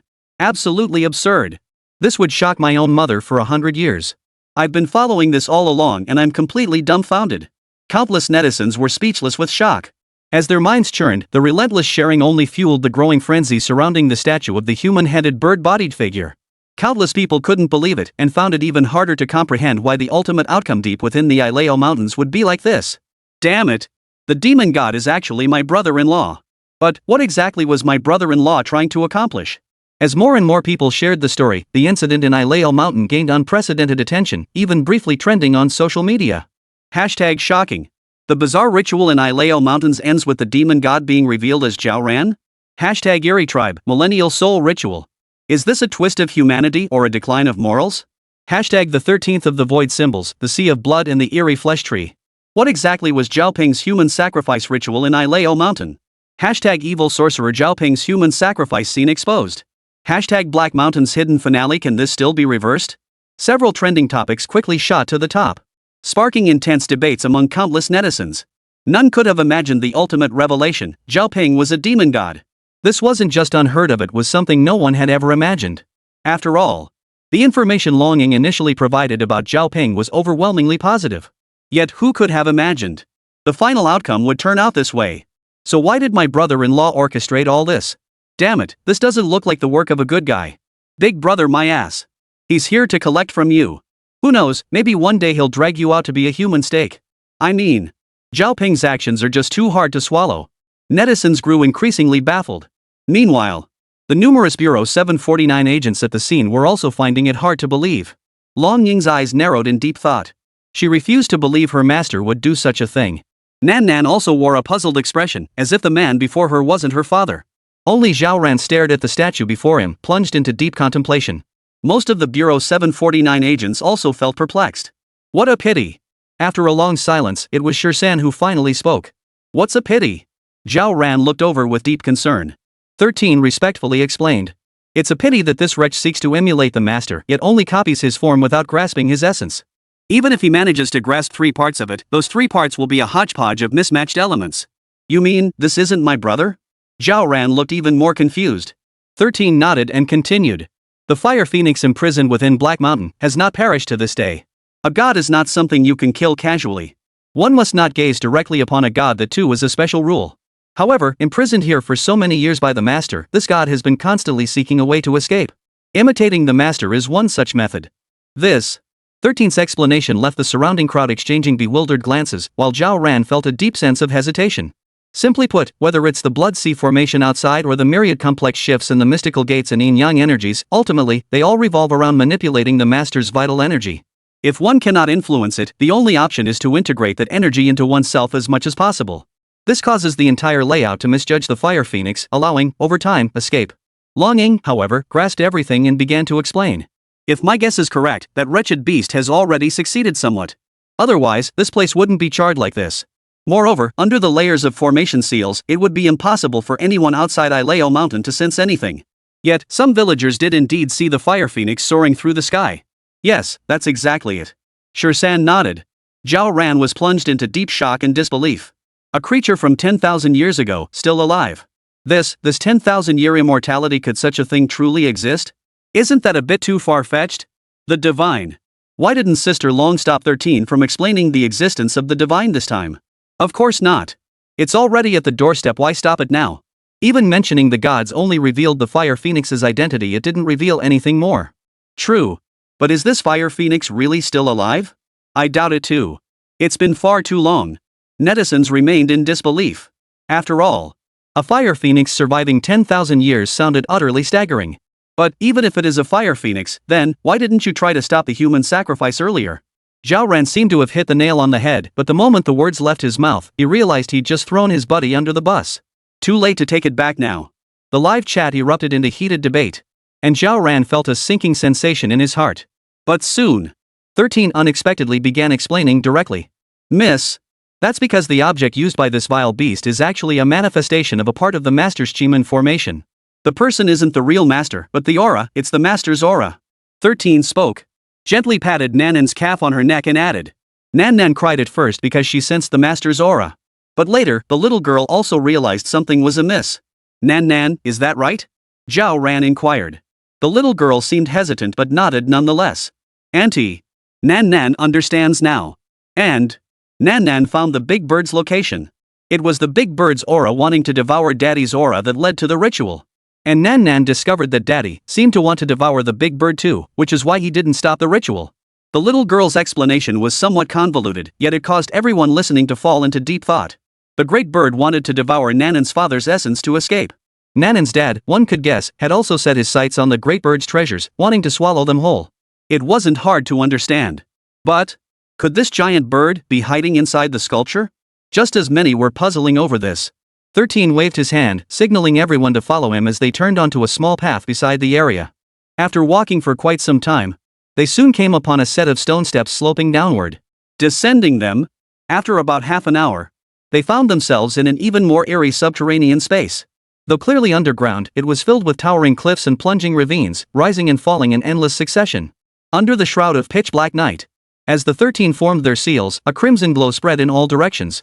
On the surrounding hills, faintly glowing flowers gradually bloomed, revealing the scene before everyone's eyes. But in the next instant, a terrifying figure bound by endless chains emerged from the boundless wilderness and ravines, plunging everyone in the livestream into indescribable terror. Holy, is that really the Fire Phoenix? 470,000 years of imprisonment unleashed the Fire Phoenix's wrath. As the 13th completed his incantation, the scene before them abruptly transformed. The previously blurred contours of hills sharpened into view, revealing an endless expanse of blood-red earth. Jagged peaks surged like rolling waves, their putrid stench piercing the sky.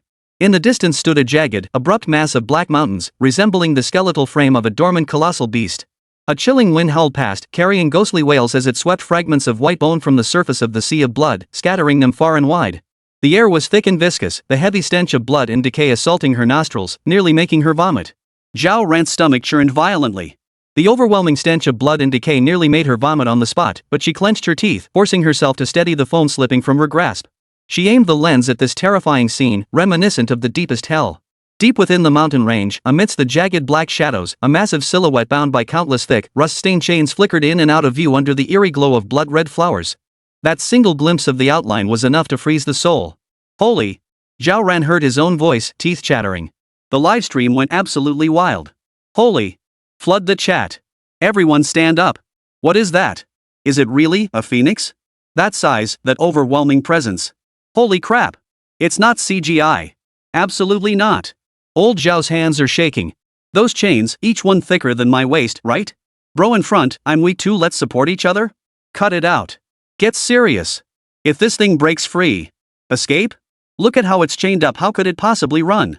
The bullet chat scrolled at an unprecedented frenzy, thick as the boiling sea of blood itself.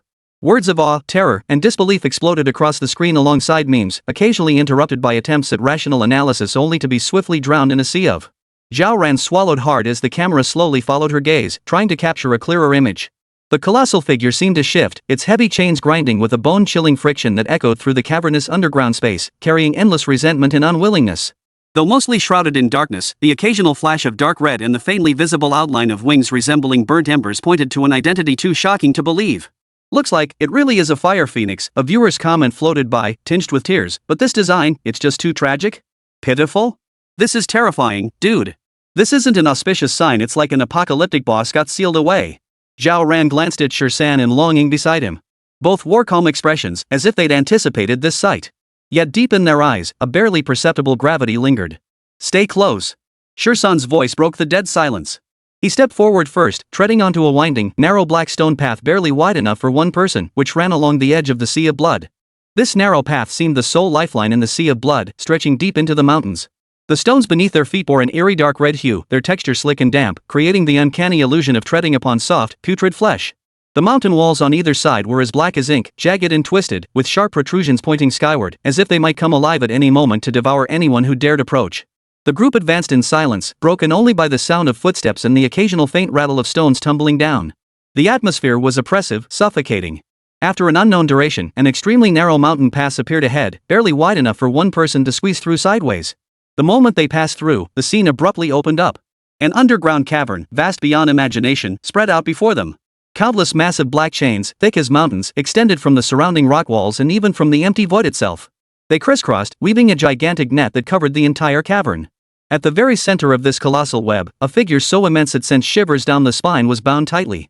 Its outline vaguely resembled a bird none other than the legendary fire phoenix. Yet now, it had long since lost the radiance and majesty befitting a divine bird. Large patches of feathers had fallen away across its entire body, exposing the dark red flesh beneath flesh that writhed, rotted, and oozed pus. A pair of shattered wings hung limply, their stark white bone fragments clearly piercing through the torn flesh. Countless chains were deeply embedded in its flesh and bones, some even piercing through its body. The chains glowed with a dim, runic light, radiating an overwhelming aura of resentment and sinister energy. Rather than a divine bird, it now resembled a malevolent specter that had crawled out of the deepest hells. The horrifying and desolate sight utterly stunned the crowd, causing them to hold their breath unconsciously. At that moment, the imprisoned colossal form shuddered violently. Its equally shattered, enormous head slowly turned toward them with an agonizingly slow and laborious motion. Two hollow eye sockets, burning with endless malice and madness, instantly locked onto Zhao Ran and the child cradled in Shursan's arms. Boom! A terrifying aura of oppression and savagery erupted, as if originating from the depths of the soul and spanning countless ages, striking each heart like a tangible hammer blow. Zhao Ran felt his blood freeze, his heart clenched by an invisible fist. The little girl in his arms shuddered, her face turning deathly pale as she clung tightly to Shursan's neck. Squeak! A piercing shriek, shrill enough to rupture eardrums, erupted suddenly. Sound waves rippled outward, visible to the naked eye. Zhao Ran and several 749 squad members instantly felt their blood boil, dizziness overwhelming them as they nearly collapsed on the spot. The thick chains rattled violently in response to the shriek, clanking loudly as the entire cavernous underground chamber shook violently. Debris and dust rained down from the ceiling. An even more terrifying transformation followed. As the phoenix cry echoed, the dark red, rotten flesh-like ground beneath their feet began to writhe and churn violently. Countless viscous masses of flesh surged from the earth like a tidal wave, rapidly coalescing, stretching, and morphing. Within mere breaths, they solidified into grotesque, skinless beasts exposed crimson muscles gleaming beneath twisted forms, armed with razor-sharp claws and fangs. The moment these flesh monsters took shape, they let out low, oppressive growls. Pairs of blood-red eyes, devoid of any rationality, fixed their gaze on Zhao Ran and his companions. Their numbers were staggering, swarming densely from all directions like a tidal wave. Their movements were swift and savage, stirring waves of foul wind. Holy! What a welcoming gift! Going all out at the drop of a hat? Does this turkey harbor such deep resentment toward old Zhao? What kind of atrocity did the heavenly emperor commit against it back then? Wasn't 10,000 years of imprisonment enough? Now it's going for total annihilation? The livestream erupted once more, the panic laced with a hint of schadenfreude. The cursed beast has sensed the master's bloodline. 13th's voice remained calm, tinged with a barely perceptible mockery. He turned to explain to Zhao Ran, whose face had gone pale. The master merely reinforced the seal back then, confining it here to reflect on its transgressions a lenient mercy. Yet its malevolence not only persisted but grew, and now it seeks its own demise. Zhao Ran's lips twitched at these words, inwardly muttering. Being sealed away for 10,000 years and then having the seal reinforced, you call that a chance? Would you even want that kind of chance? The live stream viewers erupted in outrage. Listen to this. Is this even human speech? Reinforcing the seal is mercy? Ping Tiandi's move, so ruthless. I love it. I'd go mad too. Holy crap, that's brutal. Facing the overwhelming tide of flesh and blood beasts, Long Ying's eyes suddenly sharpened. The knuckles of her fingers gripping the saber turned slightly white, and faint crimson patterns began to emerge around her body. A cold, sharp aura radiated from her. Beside her, Shursan grinned, revealing a row of white teeth. After setting Nan Nan down securely, he casually cracked his shoulders and neck with a sharp crack. A primal, brutal aura surged skyward, momentarily diluting the surrounding stench of blood. Perfect. Use you scum to help the little princess build her courage. Before the words had fully left his mouth, the battle was already about to erupt. 48 Long Ying and Shursan's terrifying combat power. Coffin. Long Ying's eyes suddenly turned icy, her aura shifting completely. Beneath her pale skin, countless slender crimson patterns flared to life. They moved like living creatures, weaving and intertwining at lightning speed until they covered her entire body in an instant. Even her cheeks were crawling with eerie, sinister patterns. The incantation flickered with an ominous crimson glow, unleashing a cold, frenzied killing intent that seemed poised to tear everything before her apart. She moved. Without warning, her form blurred in place, leaving only a faint, barely discernible afterimage before vanishing from sight in an instant. Where is she? A 749 team member screamed in terror, eyes wide and nerves stretched taut, utterly unable to keep up with that speed. The live stream chat exploded with comments. Holy! Did Sister Long just use flash? Even Ghost Step isn't that fast. What kind of footwork is that? My eyes can't keep up. Look at those monsters. Quick, look. No prompting needed, the scene before them spoke volumes. Amidst the surging tide of flesh-eating beasts, a shadow moved with extreme speed, cutting through the air like a blade. Wherever she passed, the twisted, snarling beasts froze in unison. Instantly, as if sliced by invisible blades, they burst apart with wet pops, severed into pieces. Foul-smelling green blood mixed with shattered flesh and muscle tissue sprayed everywhere. Strangely, despite traversing this bloody, chaotic battlefield, the swift figure remained utterly spotless, not even a speck of filth touching the hem of her garments. Efficient, precise, and cold-blooded, slaughter in her hands became a performance chilling to the bone. On the other side, 13's grinning face radiated savagery as the vast chi surging around him suddenly boiled like burning blood flames. His hands moved so fast they left afterimages, rapidly forming a series of complex, indecipherable seals while chanting low, ancient syllables. With a sudden, fierce growl, he slammed both palms into the ground. A blinding crimson light erupted around him, violently tearing and separating 6 or 7 blood-red shadows from his body, each nearly identical in form to himself. These blood shadows were as solid as living beings, though entirely crimson with indistinct features. Each grasped a door-sized blade forged from condensed chi, radiating the same brutal, overbearing ferocity as their master. Slaughter them! 13 roared, his voice dripping with bloodthirsty excitement. Without uttering a sound, the 6 or 7 blood shadows charged fearlessly into the thickest of the beast tide, as if obeying the highest command. They knew no evasion, no technique. Their blade work was wide and sweeping, the purest, most primitive, most violent slashing. Each blade descended with thunderous force, tearing through the air with a piercing whistle. They effortlessly cleaved the flesh and blood monsters, blocking their path clean in two, bone and all, or smashed them into pulp. Where the blade wind passed, blood spattered and flesh flew, the scene utterly violent and bloody. Holy! Is 13 really using Shadow Clone? That's insane. One's all about extreme speed, the other's a berserker going head to head? What kind of godly combo is this? Mom asked why I was kneeling while watching the stream. This visual impact. Tips.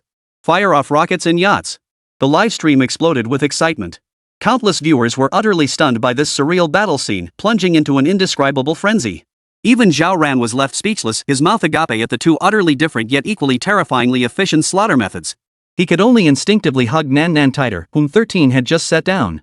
The seemingly endless, ferocious tide of flesh and blood beasts rapidly diminished in numbers at a visible pace under Long Ying's ghostly shadow strikes and Shirsan's blood shadow clone's brutal crushing assault. Within mere minutes, the monster's howls grew sparse. As the final creature was cleaved in two by a crimson blade, its upper half twitched on the ground before going still. The vast subterranean chamber finally fell into a temporary deathly silence. Chaos reigned everywhere. The dark red floor was now coated with a thick, viscous mixture of green and crimson.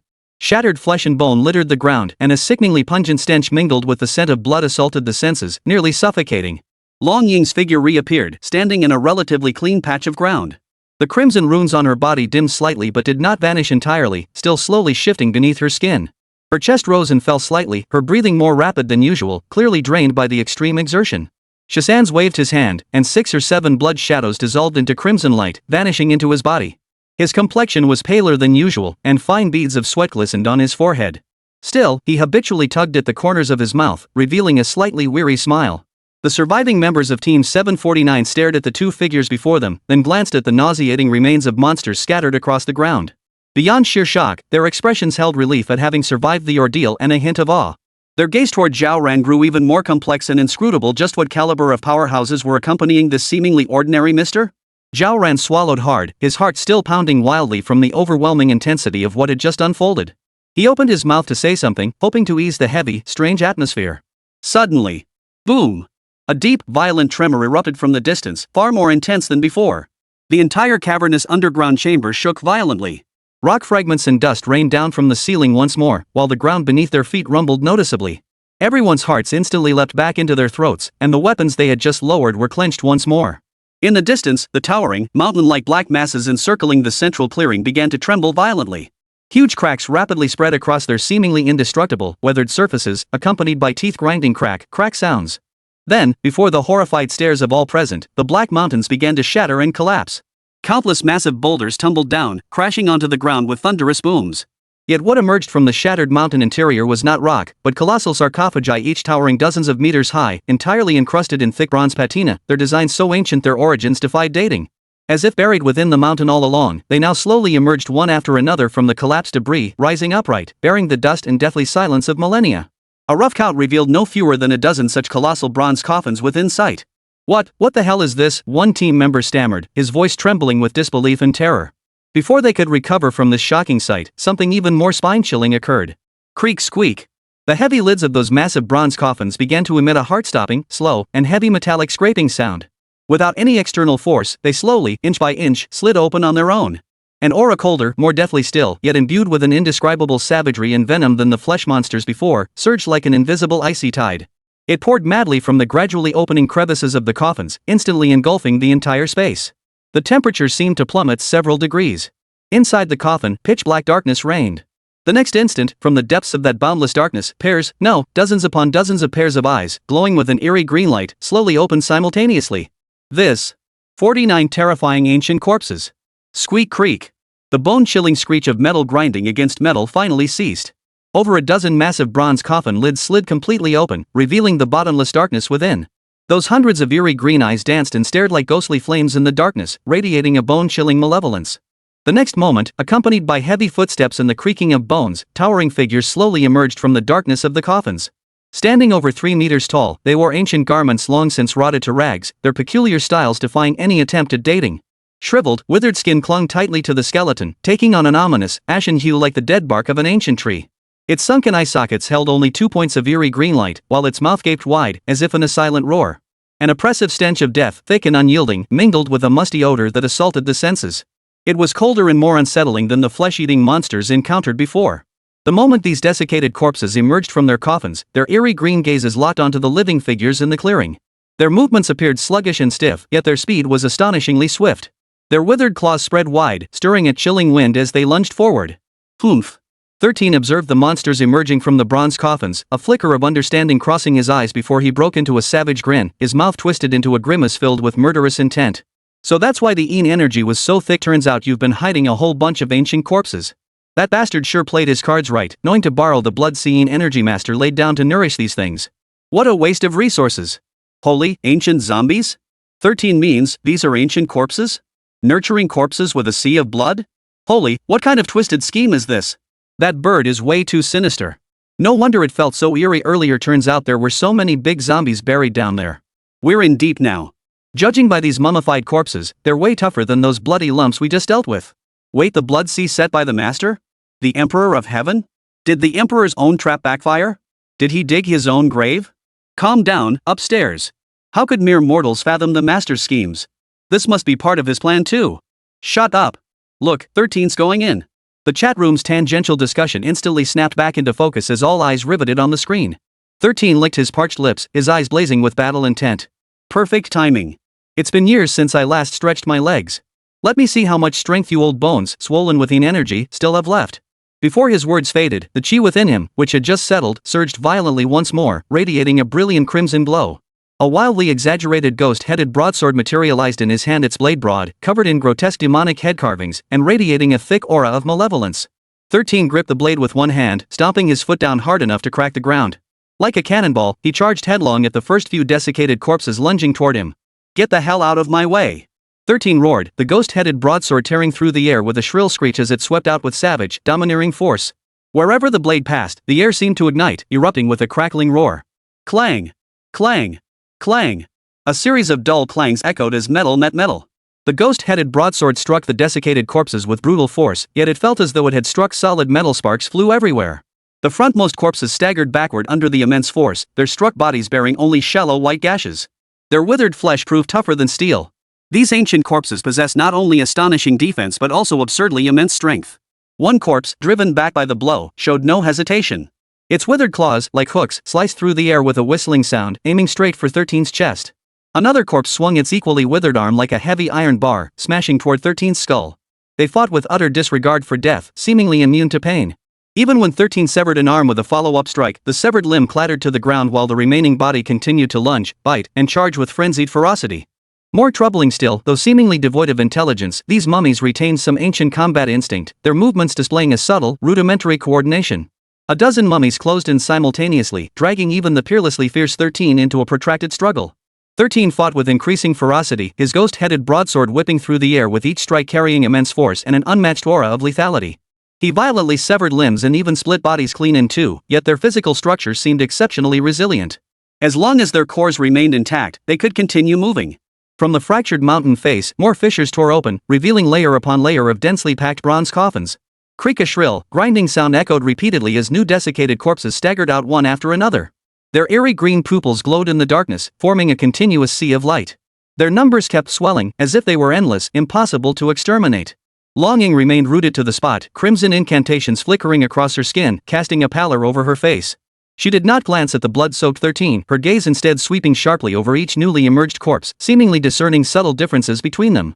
Beneath her feet, faint crimson threads spread silently across the ground, reaching toward the relentlessly emerging bronze coffins. Zhao Ran clutched Nan Nan tightly, huddling with the other surviving team members behind a relatively intact rock formation, holding their breath in terror. One team member's lips trembled. This ing thing's like poking a hornet's nest? Is it ever gonna end? Zhao Ran swallowed hard, his throat parched. 13, She didn't finish, but everyone understood. Watching 13 gradually disappear into the tide of corpses, each heart clenched, palms slick with cold, sticky sweat. Some even instinctively reached for their weapons, only to slump back down. Their attacks wouldn't even scratch these monsters. Damn it! Is this never going to end? 13 cursed furiously, swinging his ghost head blade horizontally to cleave a desiccated corpse clean in two. But the upper half, falling to the ground, still reached out with claws, attempting to crawl forward. The lower half charged onward as if nothing had happened. Tough bones, huh? Let's see if your bones are tougher than my blade. He leapt back half a step, dodging two withered claws reaching for his back. Simultaneously, he twisted his wrist, sweeping the blade upward in a sweeping motion. The edge sliced through the air with a shrill sonic boom, cleanly severing the neck of another skeleton. The head flew a considerable distance before the body swayed and finally collapsed motionless. Ha! 13's spirits soared, but more corpses had already filled the gap. Claws whistled through the air, closing in to trap him once more. These things could still move even after being shattered apart. Only the complete destruction of their heads or some kind of core could stop them. Viewers in the livestream watched with hearts pounding. Holy, they crawl even after being severed? What the hell are these things? 13's amazing. He found their weakness. But there are too many of them. How can he fight this? What's Dragon's sister doing? Help out already. Can't you see Sister Long is observing? She's definitely figuring out a way to break this stalemate. If we don't find a way out soon, 13th Master will be minced meat. High above, the fiery phoenix's phantom, bound by chains, gazed down upon the scene. The icy mockery in its eyes deepened.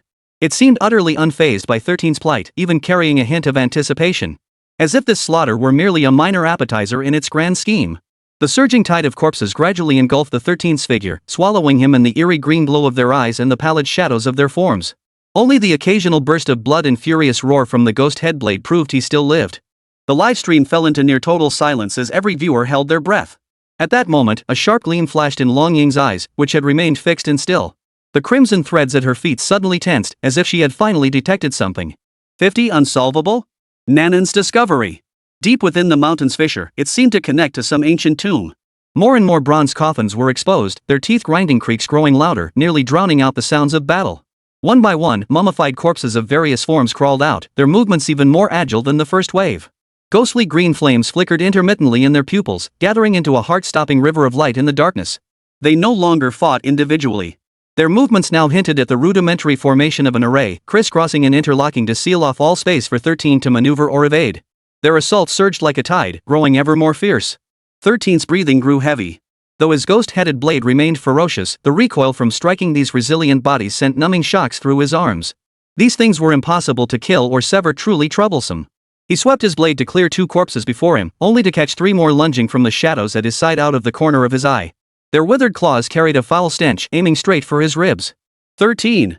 Zhao Ran cried out, his heart leaping into his throat. At that critical moment, Long Ying, who had stood motionless, moved. Her gaze had locked onto them long ago. Amidst the countless flickering, eerie green eyes, she keenly detected a faint, dim green glow flickering at the center of each corpse's forehead, so faint it nearly blended into the glow of their eyes. It seemed to be the core where some energy converged, or perhaps the very source driving them. Found it! Without hesitation, the crimson runes on Long Ying's body flared to life. The light surged, more intense than any previous display. In the next instant, her figure vanished from her spot. When she reappeared, she was already beside the three desiccated corpses that had ambushed the 13. The saber struck like a crimson lightning bolt, abandoning sweeping, wide-ranging slashes for extreme precision and swiftness. Thud! Thud! Put! Three faint pops sounded, like air sacs being punctured. Long Ying's blade was so swift it left only afterimages, piercing the eyebrows of 3 desiccated corpses with pinpoint accuracy. A bizarre phenomenon unfolded. The mummies struck in the forehead stiffened violently, as if all their strength had been instantly drained. Their lunging poses froze mid-air. Immediately, the deathly aura swirling around them receded like a retreating tide. Their eerie green pupils extinguished completely. Their withered bodies emitted crisp cracking sounds, and finally, with a clatter, they disintegrated into piles of genuine skeletal fragments, utterly still. It worked! 13 saw it clearly, his spirit soaring. Hit them on the forehead. Long Ying's arrival cut through the chaotic battlefield like a precision scalpel, instantly tearing open a gap that greatly relieved the pressure on Shirsan. He immediately grasped the strategy, abandoning brute force against these stubborn foes. Ghost head blade strikes remained powerful and heavy, but were now primarily used for parrying, repelling, or simply smashing the desiccated corpses aside with sheer force, knocking them down to create brief moments of stiffness and vulnerability. Over here! 13 roared, slamming the back of his blade into a corpse, sending it flying and exposing its forehead directly in Long Ying's line of attack. Long Ying's figure flickered, her blade's glint following close behind, sending another cloud of bone dust flying. One relied on brute force, charging forward to control the battlefield, the other moved with agility, delivering precise, lethal strikes. Strength and skill combined with unexpected synergy. The undead tide, once as solid as a copper wall, now retreated relentlessly under their assault, slaughtering the desiccated corpses with vastly increased efficiency. The deathly silence in the livestream chat exploded with comments. Dragon's sister found the weak spot. That teamwork. I'm ing wet. Hold on, 13. Go, Dragon's sister. Now that's a true master. Blow their dog heads off. Watching their painstakingly awakened undead army get sliced through like butter by the 2 fighters, the fiery phoenix phantom bound by heavy chains in the distance could no longer hold back. It reared its head, letting out a cry even more piercing and shrill than before. Screech! This time, it wasn't a deafening roar, but an invisible, bone-chilling wave that seemed to pierce through marrow and strike deep into the soul. Like ripples, it swept across the entire valley in an instant. Gah! Zhao Ran and the few surviving team members, positioned relatively close and being the weakest, or the brunt of the attack. It felt as though an invisible sledgehammer had smashed their skulls. Vision blackened instantly, and a deafening ringing in their ears drowned out all external sounds. Their souls felt torn apart. The group let out agonized cries, curling up on the ground in pain, clutching their heads as their bodies shook violently. They instantly lost all ability to move. Zhao Ran nearly dropped his live streaming equipment. The footage shook violently several times, the signal becoming extremely unstable and nearly cutting out. Ugh!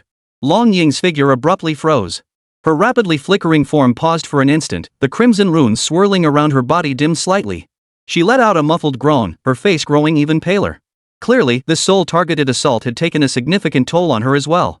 In that split second of hesitation, a mummified corpse that had slipped through the net lunged forward, its claws reaching for her back. Get out of the way! 13 roared. A powerful surge of chi erupted around him, forcibly creating an invisible barrier. Though it couldn't completely block the mental assault, it greatly weakened its force.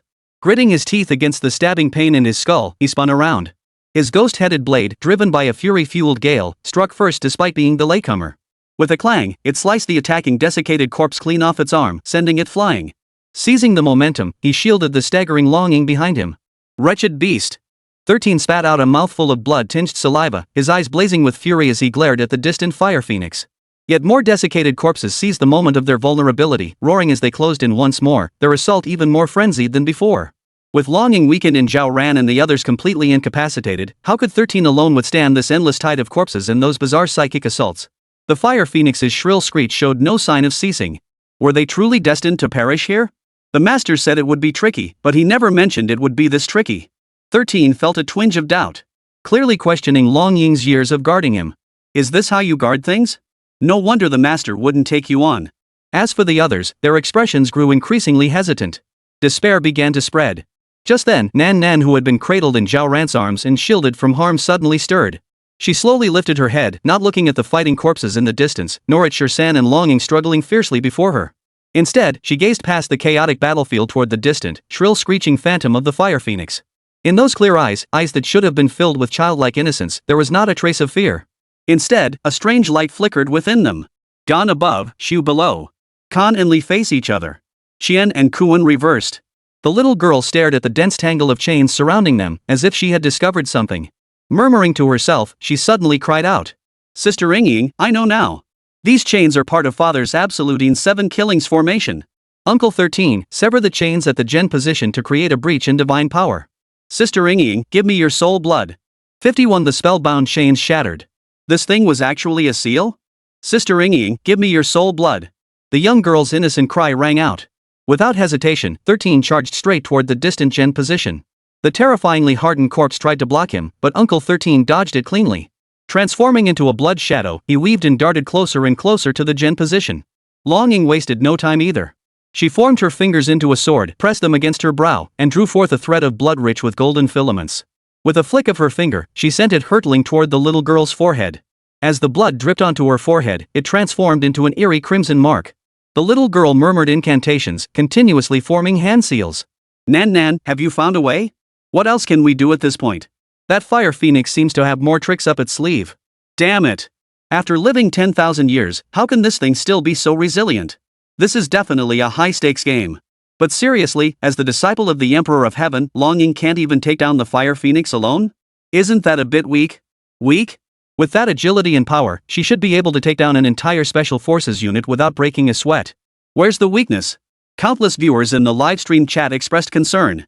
At that moment, as the young girl's hand seals rapidly shifted, everyone witnessed the intricate chains of incantations covering Ying's skin growing denser and denser.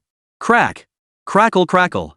Amidst the eerie sound of bones creaking and shifting, under everyone's watchful gaze, the crimson chains of incantations on Ying's skin began to snap one after another.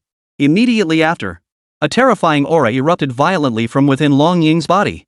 As the thick, blood-red aura spread in all directions, and as more chains snapped, the fluctuations of energy erupting from Ying's body grew increasingly terrifying.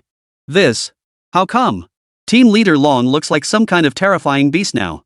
This aura, how could? What on earth is happening? Sensing the terrifying aura surging from Ying, the surrounding Bureau 749 agents looked utterly horrified. Even Zhao Ran seemed as if he'd seen a ghost. If before, Ying's elusive movements and blinding speed had made Zhao Ran feel she could kill him in an instant, now the aura she radiated seemed capable of suffocating him effortlessly. The stark contrast in her power before and after left everyone holding their breath. At that moment, as 1/3 of the intricate chains of incantations binding Ying's skin snapped, the young girl dared not continue channeling the secret technique. She cried out. Sis Ying, use the god-slaying spell. As the words fell, Ying didn't turn back. As she took a slow step forward, the ground shattered in an instant. The moment before, she had been mere inches from the crowd, the next, she appeared hundreds of meters away. The long blade tore through her palm, and the blood, laced with golden threads, stood out starkly in the dim light. As dense incantations enveloped the blade, a terrifyingly fierce aura erupted. Amidst the explosion of an extreme killing intent, Ying's figure flickered several times before materializing directly before the enormous fire phoenix. She planted her foot firmly. Leaning forward slightly into a crouch, she suddenly surged forward. Ying's figure shot away like a cannonball, vanishing from her original spot in an instant. It reappeared, leaping dozens of meters to land atop the fire phoenix's head. Screech! The fire phoenix, seized by panic, let out a piercing cry that echoed in all directions. Yet in the very next instant, Ying's long sword had already pierced through the fire phoenix's skull.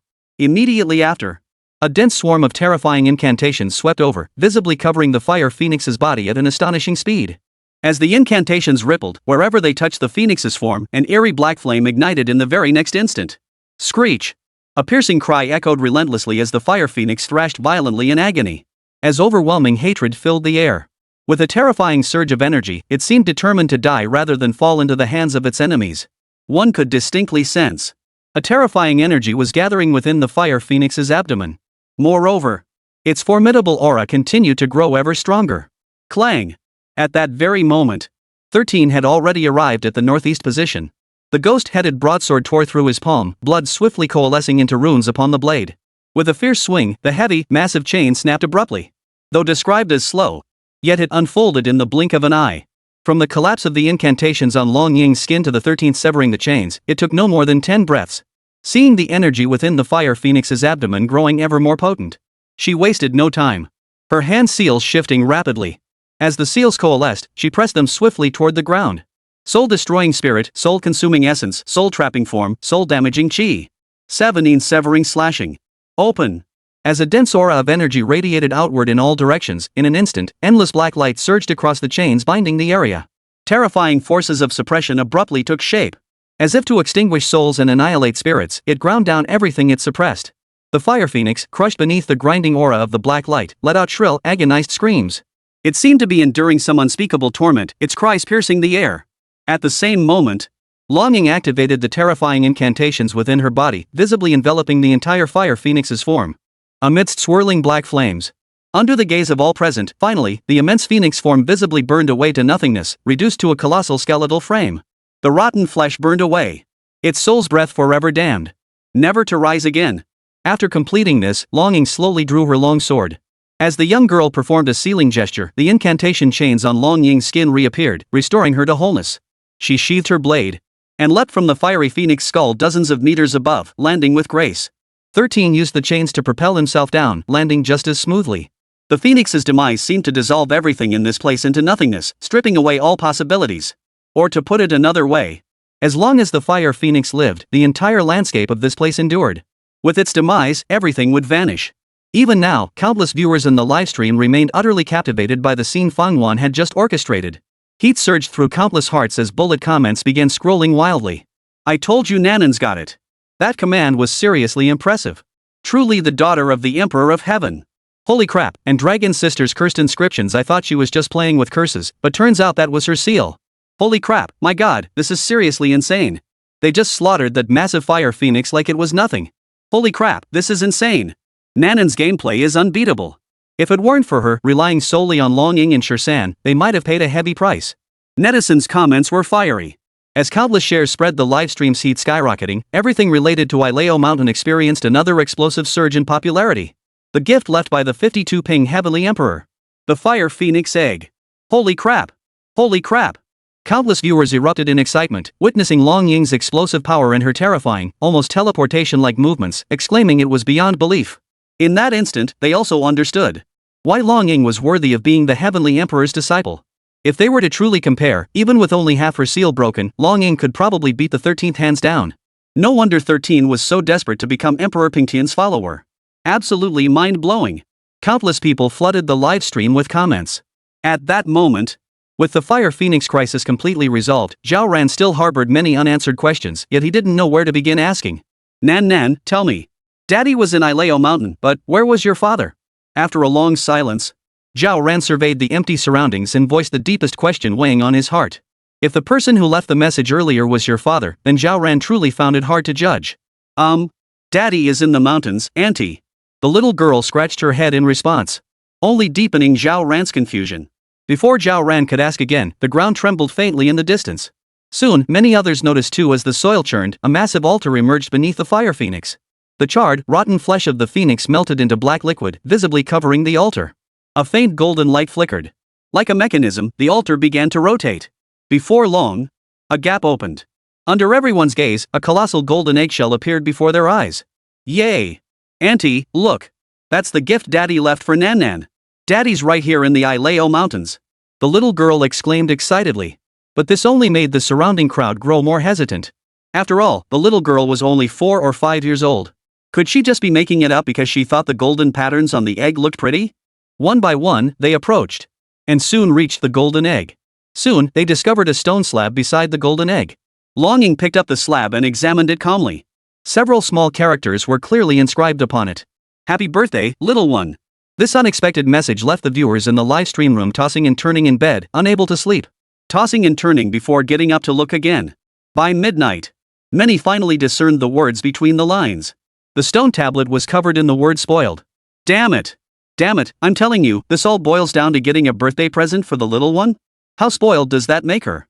Damn it, you'd have to start preparing years in advance for something like this. Damn it. Why couldn't my dad prepare a gift for me? This egg looks like it could belong to some kind of divine beast. Could it be a fire phoenix? I'm gonna drag my biology dad out and grill him. That old fart's been sneaking around behind our backs, he's definitely a cultivator too. What a biology dad. Countless viewers in the livestream were moved to tears with envy, clearly not expecting to discover the special gift left behind by Nanan's dad. The appearance of this stone tablet practically confirmed that Nanan's earlier claim was true. Though it remained a mystery how Nan had sensed her father's birthday gift in the Ileo Mountains, this phenomenon defied scientific explanation anyway. If she could foresee Zhao Ran reading her diary, how could she possibly miss something like this? In an instant, countless people grew even more envious. While Zhao Ran felt a pang of worry. What kind of egg is this? It should be a fire phoenix egg. 13, busy bandaging his own wounds nearby, explained. The fire phoenix sought to escape its bonds by scheming against the master, while the master aimed to devour the fire phoenix. Ultimately, the greatest obstacle lies in the lingering soul within the fire phoenix's 10,000-year-old body. As long as that remnant soul remains, nothing can be accomplished. Longing used the god-slaying curse, combined with Nan Nan activating the 17 destroying hex, to erase the phoenix's lingering soul. The master's plan, laid years ago, can finally be set in motion. As Shursan spoke, he couldn't help but marvel inwardly. To condense a true fire phoenix from its mangled flesh and blood, achieving a transformation from death to life. Such a feat could only be accomplished by the master. But, if the fire phoenix hatches, won't it still? Zhao Ran remained hesitant. Beside him, Longing wiped her long blade and replied calmly. Once it passes through human hands, the fire phoenix's new soul will be far easier to control. Then, should we bring it back? Zhao Ran asked tentatively. Longing nodded, then turned to look at Nan Nan. This egg stood at least 10 feet tall, enormous beyond measure, far beyond what ordinary people could lift. The slightest carelessness could shatter it. Such a loss would be devastating. Tamu brother, come help us. The little girl stood up and called out.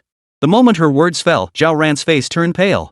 Before she could say anything else, he saw a dense, endless tangle of vines suddenly burst forth from the distance. These vines seemed to possess a will of their own, swiftly converging toward the group while visibly weaving themselves into a massive platform. Once everyone was suspended above, the entire ceiling of the vast subterranean world began to collapse in succession. Under the protection of countless vines, more tendrils seeped out from the walls in all directions, carrying the group upward. Soon, they broke through layer after layer of barriers, emerging into the true outside world. At that moment, the sky was just beginning to lighten, and a thin mist shrouded the mountains, giving the scene an eerie yet not entirely sinister feel. Everyone emerged into the open air, feeling refreshed and exhilarated. Meanwhile, Nan Nan beamed with joy as she waved toward the distant mountains. Brother Tamu, I'll come back to see you later. Following Nanan's gaze, a faint figure could be seen waving back from the hazy mountaintop in the distance. After the fire phoenix died, why does Tamu not seem so terrifying anymore? What exactly is Tamu? It doesn't feel like a demon. The ancient tomb was on the shady side after all. Could it have been an illusion? Maybe Tamu isn't a flesh and blood giant tree? Speculation ran rampant among netizens. Zhao Ran voiced their questions aloud. Nan Nan, however, expressed her confusion. Auntie, Tamu is the mountain god here. How could he be a monster? Mountain spirit? Zhao Ran was even more baffled, and many viewers in the livestream chat exchanged bewildered glances. Look! There seem to be more bodies over there. Those uniforms, they're the missing team members. Holy crap, did Tamu even find the bodies and bring them out? As viewers followed Zhao Ran's camera to look around, they too spotted the bodies and gasped in shock. As Longing contacted the temporary base, several helicopters quickly arrived. After Hua Feng's death, the mystical formations here collapsed, eliminating complex interference. With all surrounding base stations fully operational, the signal remained rock solid. The group boarded the helicopters one by one. And after Longing finished her report, their days-long exploration of the Ileo Mountains finally drew to a close. The group returned to the Qingqing Villa. 53 explosive heat wave. Nationwide earthquakes. This trip has absolutely worn me out. I'll need at least 3 days of solid sleep. Ugh, I'm so tired. Back at the villa, Zhao Ran collapsed onto the sofa like a lifeless log. Luma and the others received calls and rushed over to prepare dinner. As the fragrant dishes came out of the kitchen, Zhao Ran, Longing, Shursan, and Nan Nan each polished off a large bowl before showering and retiring to their rooms. When he awoke, it was already the next morning. Zhao Ran slept exceptionally well, having been deprived of proper rest for days, which had left him utterly exhausted upon returning yesterday. Now that he had mostly recovered, Zhao Ran opened Douyin as usual. At that very moment, his private messages had surged to 99.99+, and Douyin's trending topics were completely dominated by Ileo Mountain, himself, and Nan Nan. #Ileo Mountain's final showdown. The true culprit was the Fire Phoenix. Spell chains shattered. Who knew it was Sister Dragon's seal? Nanan's tactical masterstroke was absolutely mind-blowing. Fire Phoenix Egg. The birthday gift left by the Emperor of Heaven. Just how many secrets does this guy have? Just one Ileo Mountain yielded so much. Who knows what else the Heavenly Emperor hid?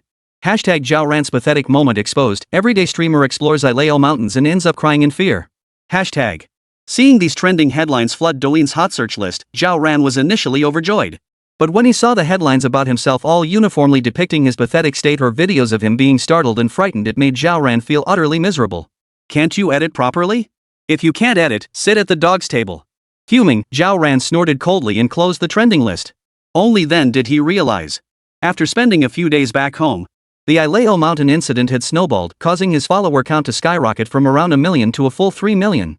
Every video he posted recently was racking up hundreds of thousands of likes and tens of thousands of comments.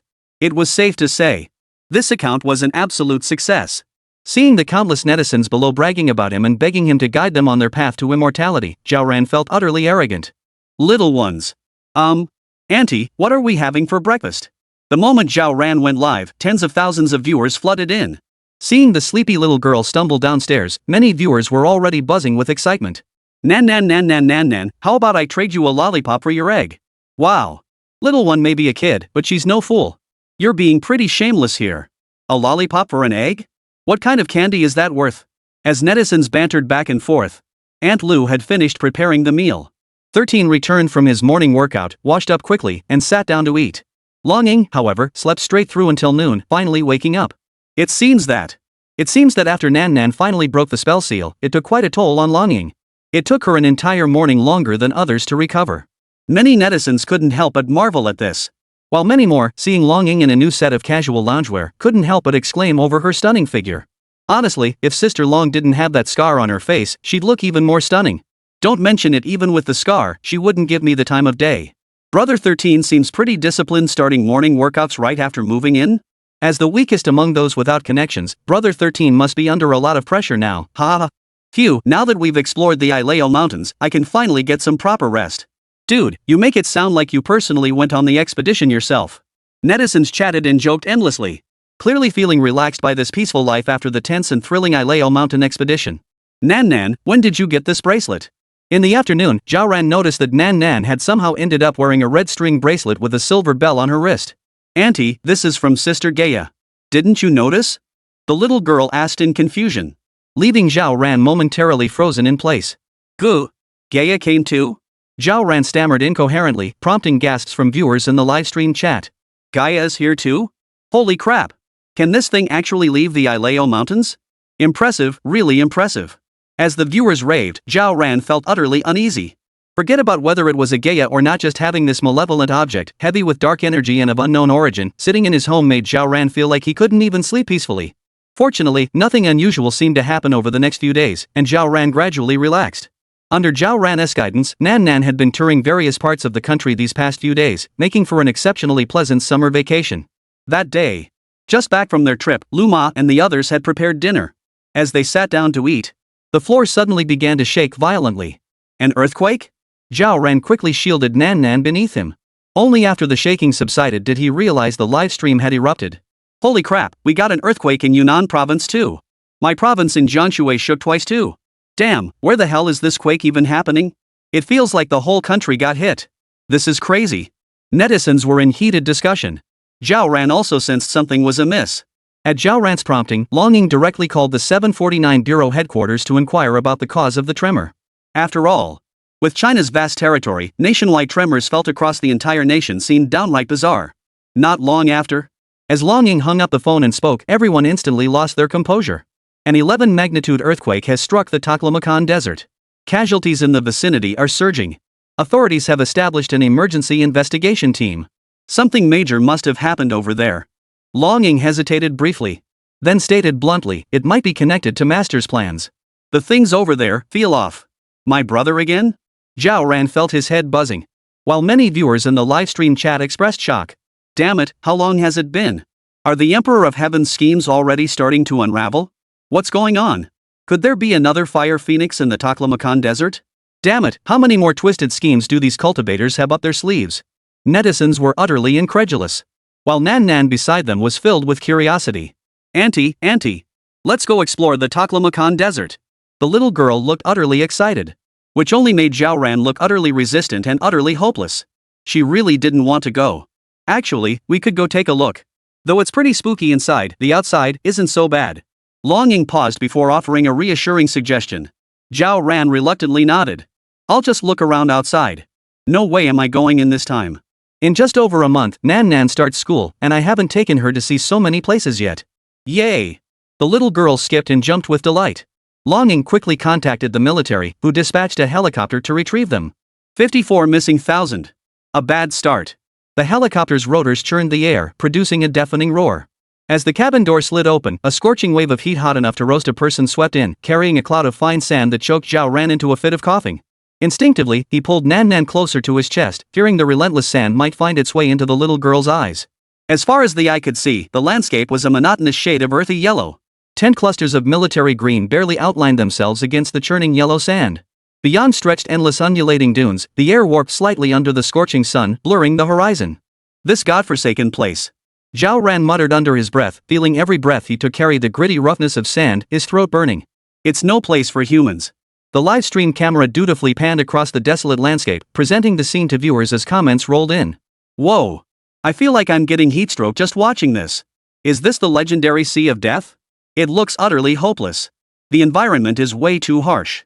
My heart aches for Feng Nan Nan and Goddess Ran Ran. Just got back from a place with clear waters and green mountains, and now they're stuck eating sand here, huh? A middle-aged man clad in camouflage combat fatigues, his skin sunburned to a glossy sheen and his eyes sunken deep in their sockets, strode forward covered in wind-blown sand. His face bore an unmistakable weariness and anxiety. Captain Long, Miss Xiao, I've been waiting for you. He extended his rough hand, clasping Long Ying's firmly. I'm Zhao Guangji, acting in charge here. Without much small talk, Zhao Guangji led them straight to the largest command tent. This is extremely urgent. We'll talk as we go. Last night, at an oasis town right on the edge of the desert, a place with a permanent population plus all the station personnel, roughly 1,300 people overnight, they all vanished. The tent offered some relief from the scorching heat outside, but the stifling, oppressive atmosphere inside was even more suffocating. Zhao Guangji pointed at the massive electronic sand table and the flashing data charts on the screen, his voice raspy as if sandpaper roughened. We deployed high-altitude satellite reconnaissance, low-altitude drone formations, infrared life detectors, every conceivable technological method. Yet we found nothing. No signs of struggle or mass migration at the site. All communication devices failed. It's as if the entire desert swallowed them whole.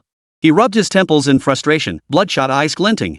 The field investigation did uncover some inexplicable things, some very strange symbols, and, well, the whole situation is too bizarre, completely beyond our understanding.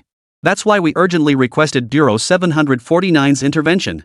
Their response was that it would take more time, but Miss Long, your presence here is already a tremendous help to us. The tent fell silent, filled only by the faint hum of equipment, as everyone was stunned by the utterly baffling situation. The live stream viewers erupted in an instant. Holy, over 1,000 people just vanished? A real-life version of the Vanishing Village? This is terrifying. Starting this big? Is Ping Tiandi's setup always this bizarre? I know this script, it's definitely aliens. You watch too many sci-fi movies, man. I bet they ran into some kind of evil spirit.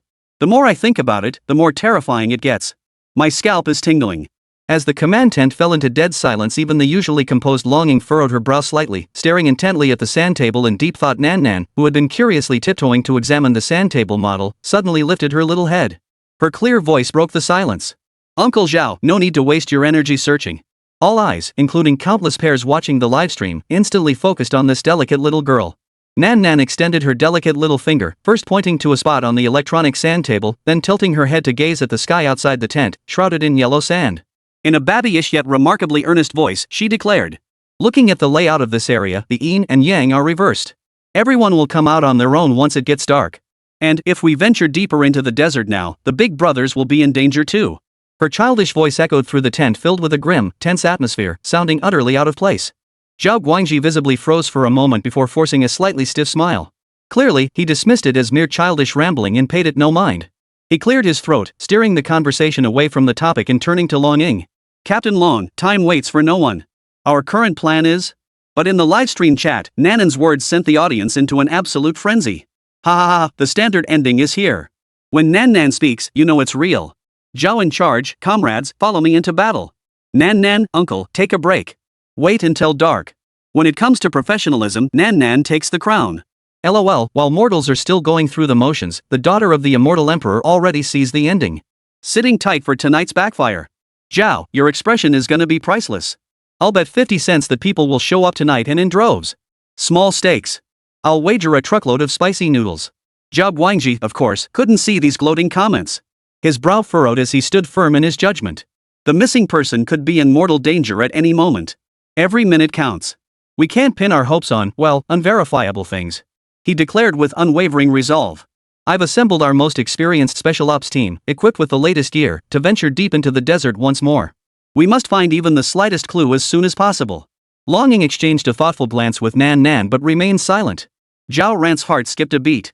His lips twitched, tempted to remind his niece that her jinx was notoriously accurate. But seeing Zhao Guangji's unwavering expression, desperate to prove himself, he swallowed his words. She was genuinely terrified by these mystical affairs now, wanting only to end this quickly and take Nan Nan home to enjoy the last days of summer vacation. Zhao Guangji acted with lightning speed, his orders swiftly relayed. Within 10 minutes, a squad of 10 fully armed, solemn-faced Special Forces operatives assembled outside the tent. Their movements were perfectly synchronized as they checked weapons and communication gear, their faces devoid of emotion except for the steely resolve unique to soldiers. Several high-performance desert off-road vehicles were already idling, their engines rumbling low as exhaust pipes spewed faint waves of heat that rippled the air. Move out! With Zhao Guangji's command, the team swiftly boarded the vehicles. The vehicles kicked up swirling clouds of yellow sand, charging like steel beasts into the endless sea of dunes. Soon they became blurred black dots, vanishing into the horizon where heat haze and dust met. Nan Nan stood at the tent entrance, her small hand clutching Zhao Ran's shirt hem as she watched the vehicles vanish. Her tiny brow furrowed almost imperceptibly, and her lips pressed together as if she wanted to say something. Yet, she remained silent, burying her little head into Zhao Ran's side.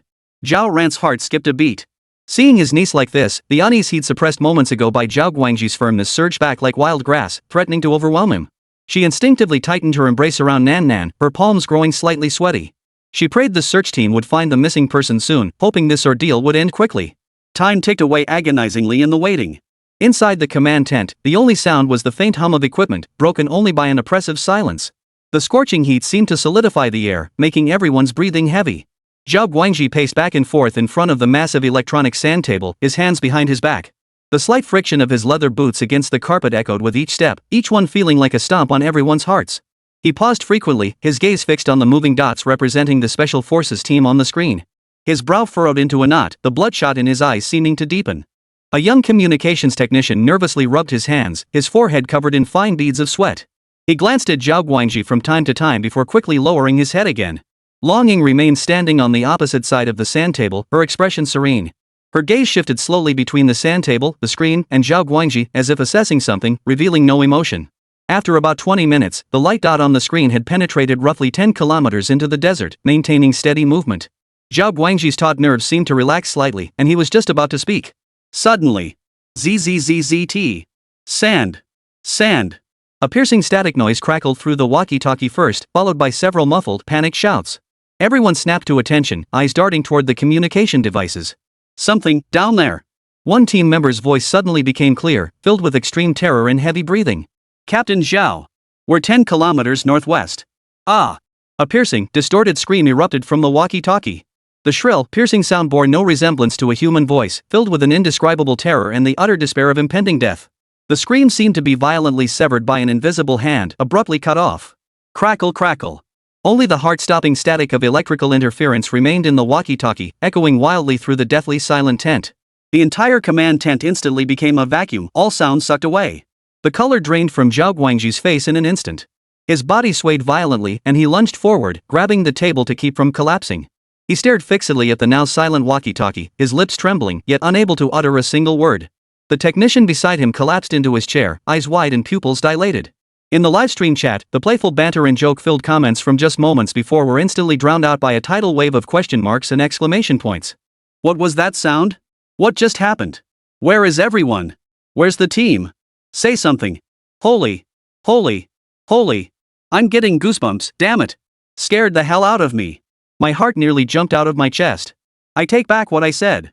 Nan Nan. What did Nan Nan say? Yin Yang reversal? Coming out after dark? Better late than never, but the cost. We're done for. Trouble right after we entered? This place seems even more cursed than Ileo Mountain. 55. Nan Nan was right, there really is an ancient city. That twisted scream still seemed to echo inside the tent, tearing at everyone's eardrums. Then came deathly silence, broken only by the constant crackling static from the walkie-talkie, mocking their helplessness in silence. The air thickened like viscous glue, freezing everyone in place. The color drained from Zhao Guangji's face like receding tide. His lips moved several times, yet no sound emerged. His tall frame swayed violently. Instinctively, he reached out and braced himself against the cold metal tabletop in front of him, his knuckles turning white from the force, barely preventing himself from collapsing. Beads of sweat rolled down his temples, streaking across his pallid cheeks before plopping onto the map, spreading into a small, dark stain. His gaze fixed on the walkie-talkie, now silent, his eyes hollow and filled with disbelieving horror. Come in. Come in. If you can hear me, respond. Zhao Guangji finally found his voice, his hoarse shout echoing through the walkie-talkie as the veins in his neck bulged with agitation. Sandwolf 1. Sandwolf 2. Come in. Yet the only response was that nerve-grating static, like countless tiny insects gnawing at everyone's nerves. It's over. The thought struck like a cold, venomous snake, instantly coiling around the hearts of everyone present. The young technician beside him turned deathly pale, his lips trembling. He tried to speak but no words came out. His body went limp, nearly sliding off his chair. Zhao Ran felt an icy chill run through her entire body. She clutched Nan Nan tightly, even sensing the tiny body in her arms stiffen slightly. Seeing Zhao Guangji's utterly distraught expression, the unease in her heart exploded into overwhelming terror and a thread of inexpressible regret. It's my fault. I ruined them. Zhao Guangji suddenly raised his hand and slammed his fist hard onto the tabletop, producing a dull thud. His eyes were bloodshot, his voice trembling uncontrollably and thick with nasal congestion. I shouldn't have doubted. He didn't specify what he shouldn't have doubted, but everyone present understood. He turned his head painfully toward Nan Nan, whom Zhao Ran was holding close. His gaze was complex, filled with regret and a last, desperate glimmer of hope, like clutching at a lifeline. Nan Nan lay quietly in Zhao Ran's arms, her large eyes fixed on the nearly broken Zhao Guangji. Her small face showed no expression, yet deep within her gaze seemed to lurk a hint of pity and concern. She said nothing, her small hand still clutching tightly at Zhao Ran's shirt hem. Zhao Ran sensed his niece's silence, knowing it stemmed from his earlier warning not to speak out of turn. Yet in this moment, he desperately wished she would say something. Captain Long. Zhao Guangji's voice was dry and raspy. Seeing Longing shake her head, he turned to Nan Nan beside him, his tone bordering on pleading, all traces of his earlier sternness and authority gone. Nan Nan. Good child, tell Uncle Zhao, is there any way? Can they still be saved? He took 2 steps forward, his tall frame slightly hunched, a hint of pleading in his eyes. All eyes focused on the tiny figure. Nan Nan lifted her head, glanced at Zhao Guangji, then looked out at the pitch-black night beyond the tent. She pursed her lips before finally speaking, her voice still childish yet oddly composed. We have to wait. Wait? Zhao Guangji froze. Nan Nan nodded. Wait until night, when yin and yang invert and the patterns shift. If the uncles aren't too far away, perhaps they'll appear in that city. That city? What city? Zhao Guangji's heart lurched. His throat went dry and he wanted to press for details, but Nan Nan seemed to have fulfilled her duty. She closed her little mouth, turned her head, and buried her face back into Zhao Ran's warm embrace. Her small hand tightened its grip. No matter how Zhao Guangji signaled with his eyes, she wouldn't utter another word. Doubt seeped in like desert sand, permeating every crevice. Yet at this moment, Zhao Guangji had no choice. Nan Nan's cryptic words became the sole glimmer of light in the pitch-black abyss, faint and fragile, as if it might extinguish at any moment. He waved his hand dejectedly, his voice thick with unmistakable exhaustion. Stay alert. Hold your positions. The command carried a weakness even he recognized. He glanced at the others in the tent, their faces a mix of fear, bewilderment, and an unmistakable hint of astonishment directed at Nan Nan. Time stretched like an infinitely long rubber band, each second taut with resilience yet stretched to breaking point, ready to snap at any moment. The air inside the tent was thick and suffocating. The low hum of equipment humming was the only background noise, making the deathly silence even more terrifying. In the corner, the young technician's face had turned pale. His fingers tapped the keyboard nervously, while the screen displayed only a chaotic waveform of signal interference. Another team member shifted restlessly, rubbing his hands one moment, rising to fetch water the next, only to pause as if remembering something and slumping back into his seat. His hips shifted on the chair, producing a faint scraping sound. Damn this godforsaken place. Someone muttered hoarsely, the words instantly swallowed by an even deeper silence. Zhao Guangji stood at the tent entrance, the cold night wind rushing in, making his exposed skin tighten in waves. He kept glancing at his wristwatch, the hands moving so slowly it felt like a mockery of his impatience. He gazed futilely outside the tent, seeing nothing but endless darkness. That darkness seemed alive, slowly and mercilessly devouring the last shred of hope in his heart. He couldn't help wondering, could this all be just a little girl's frantic ramblings? A coincidence? A cruel joke? The thought alone sent a cold sweat soaking through his training uniform. The night grew deeper, the temperature dropping below freezing, his breath visible as white mist. The walkie-talkie stubbornly crackled on, like a hopeless song stuck on repeat. News of the missing team member remained as silent as a stone sinking into the sea. Just as Zhao Guangji felt his taut nerves about to snap, his entire being on the verge of collapse under the weight of endless despair. Whoosh! Without warning, a savage gale erupted from the desert depths. Its shrill howl pierced the air like countless vengeful spirits wailing through the night sky. It swept up gravel and sand, curling them like hailstones against the tent canvas with a deafening crackle. The entire tent shook violently, its metal frame groaning under the strain, as if it would be uprooted and torn to shreds at any moment. Sandstorm! It's a sandstorm! A seasoned veteran team member shouted hoarsely, his voice thick with terror. Everyone instinctively raised their hands to shield their faces, squinting against the near-overpowering gale as they strained to see the direction the storm was approaching from. The howling wind sounded less like a natural phenomenon and more like the ground-shaking roar of some colossal beast, carrying the intent to destroy everything in its path. Sand particles were no longer drifting but transformed into a dense hail of bullets, lashing violently against the tents with a dull, heart-stopping thudding sound. The canvas stretched to its limit, groaning as if on the verge of tearing. The metal stakes anchoring the tent shook violently, threatening to pull free from the ground at any moment. "Duck down! Hold on tight!" Zhao Guangji nearly shouted, his voice distorted by the howling wind. He slammed Zhao Ran and Nan Nan, who were closest to him, to the ground, then clung desperately to a precariously swaying support pole. Chaos erupted inside the tent. Screams, clattering equipment, and the shrill whistling of sand and wind rushing in all mingled together. The young technician let out a shriek as a table nearly crushed him, but an experienced teammate nearby acted fast, yanking him to safety. Both rolled awkwardly into a corner. Someone tried to secure the tent flap, which kept flapping open in the wind, but was violently shoved back by a tremendous force, crashing to the ground and eating a mouthful of sand. "Damn it, this wind is going to tear the roof off!" Someone cursed, their voice thick with fear. Nan Nan shivered in Zhao Ran's arms but didn't cry. She only buried her face deeper, her small hands clutching Zhao Ran's clothes so tightly her knuckles turned white. Zhao Ran felt his niece's body tremble slightly. He held her tightly, shielding her as best he could with his own body against the raging sandstorm. "We can't hold out. To the shelter pits." Zhao Guangji barked the order decisively, his voice strained. "Technical team. Secure the equipment. Now." The so-called shelter pit was actually a makeshift semi-underground bunker dug earlier as a precaution against unforeseen disasters, located right at the edge of the camp. At that moment, the mere dozens of meters between them felt like an insurmountable chasm. Battling winds fierce enough to lift them off their feet, the group supported each other, stumbling and slipping as they scrambled out of the swaying tents. Sand and wind lashed their faces like knives, making it nearly impossible to keep their eyes open. They could only squint through narrow slits, relying on instinct and Zhao Guangji's roaring voice to guide their way. One team member slipped, nearly swept away by the wind, but a nearby comrade swiftly grabbed his arm. Both fell to the ground, struggled to their feet, and pressed onward. The moment they plunged into the shelter pit, the world seemed to grow half as quiet. The thick layer of sand above temporarily muffled the apocalyptic roar outside, leaving only the dull whistling of the wind and the constant rustling of falling sand. The cramped space was packed with people, the air thick and stale, heavy with the smell of sand and sweat. Cough, cough. Is everyone okay? Zhao Guangji wiped the sand from his face as he took roll call. "Captain Long, the equipment is safe." The technician clutched an instrument case, his voice still trembling, yet his face wore relief. "Damn it, I thought we were done for." Someone slumped to the ground, still panting heavily, the fear lingering in their voice. "This damn weather changes in an instant." The tension eased slightly, but nerves remained taut. Outside, the wind howled relentlessly, like the drumbeat of death. Time seemed to lose all meaning here. No one spoke, only heavy breathing and occasional coughs filled the air. Zhao Guangji leaned against the pit wall, his gaze drifting involuntarily toward Nan Nan, whom Zhao Ran held close in his arms. The little girl remained still, seemingly asleep, or perhaps just waiting. After an unknown span of time, the frenzied howling outside gradually subsided. Though the wind still whistled, its ferocity had diminished. The falling sand and dirt above grew less frequent. "It seems to have stopped," someone asked uncertainly. Zhao Guangji listened intently, then waited a moment longer before his voice came out low and firm. "Send 2 people up to check the situation. Be careful." The 2 team members exchanged glances, nodded, and cautiously climbed out of the shelter pit. Moments later, one of them peered back, his voice trembling with disbelief. "Sergeant, come out and see this." Everyone's hearts tightened as they scrambled out of the shelter. The sight before them left everyone frozen in place. After the sandstorm, the sky took on an eerie, washed-out, dusky yellow hue. The camp lay in utter disarray.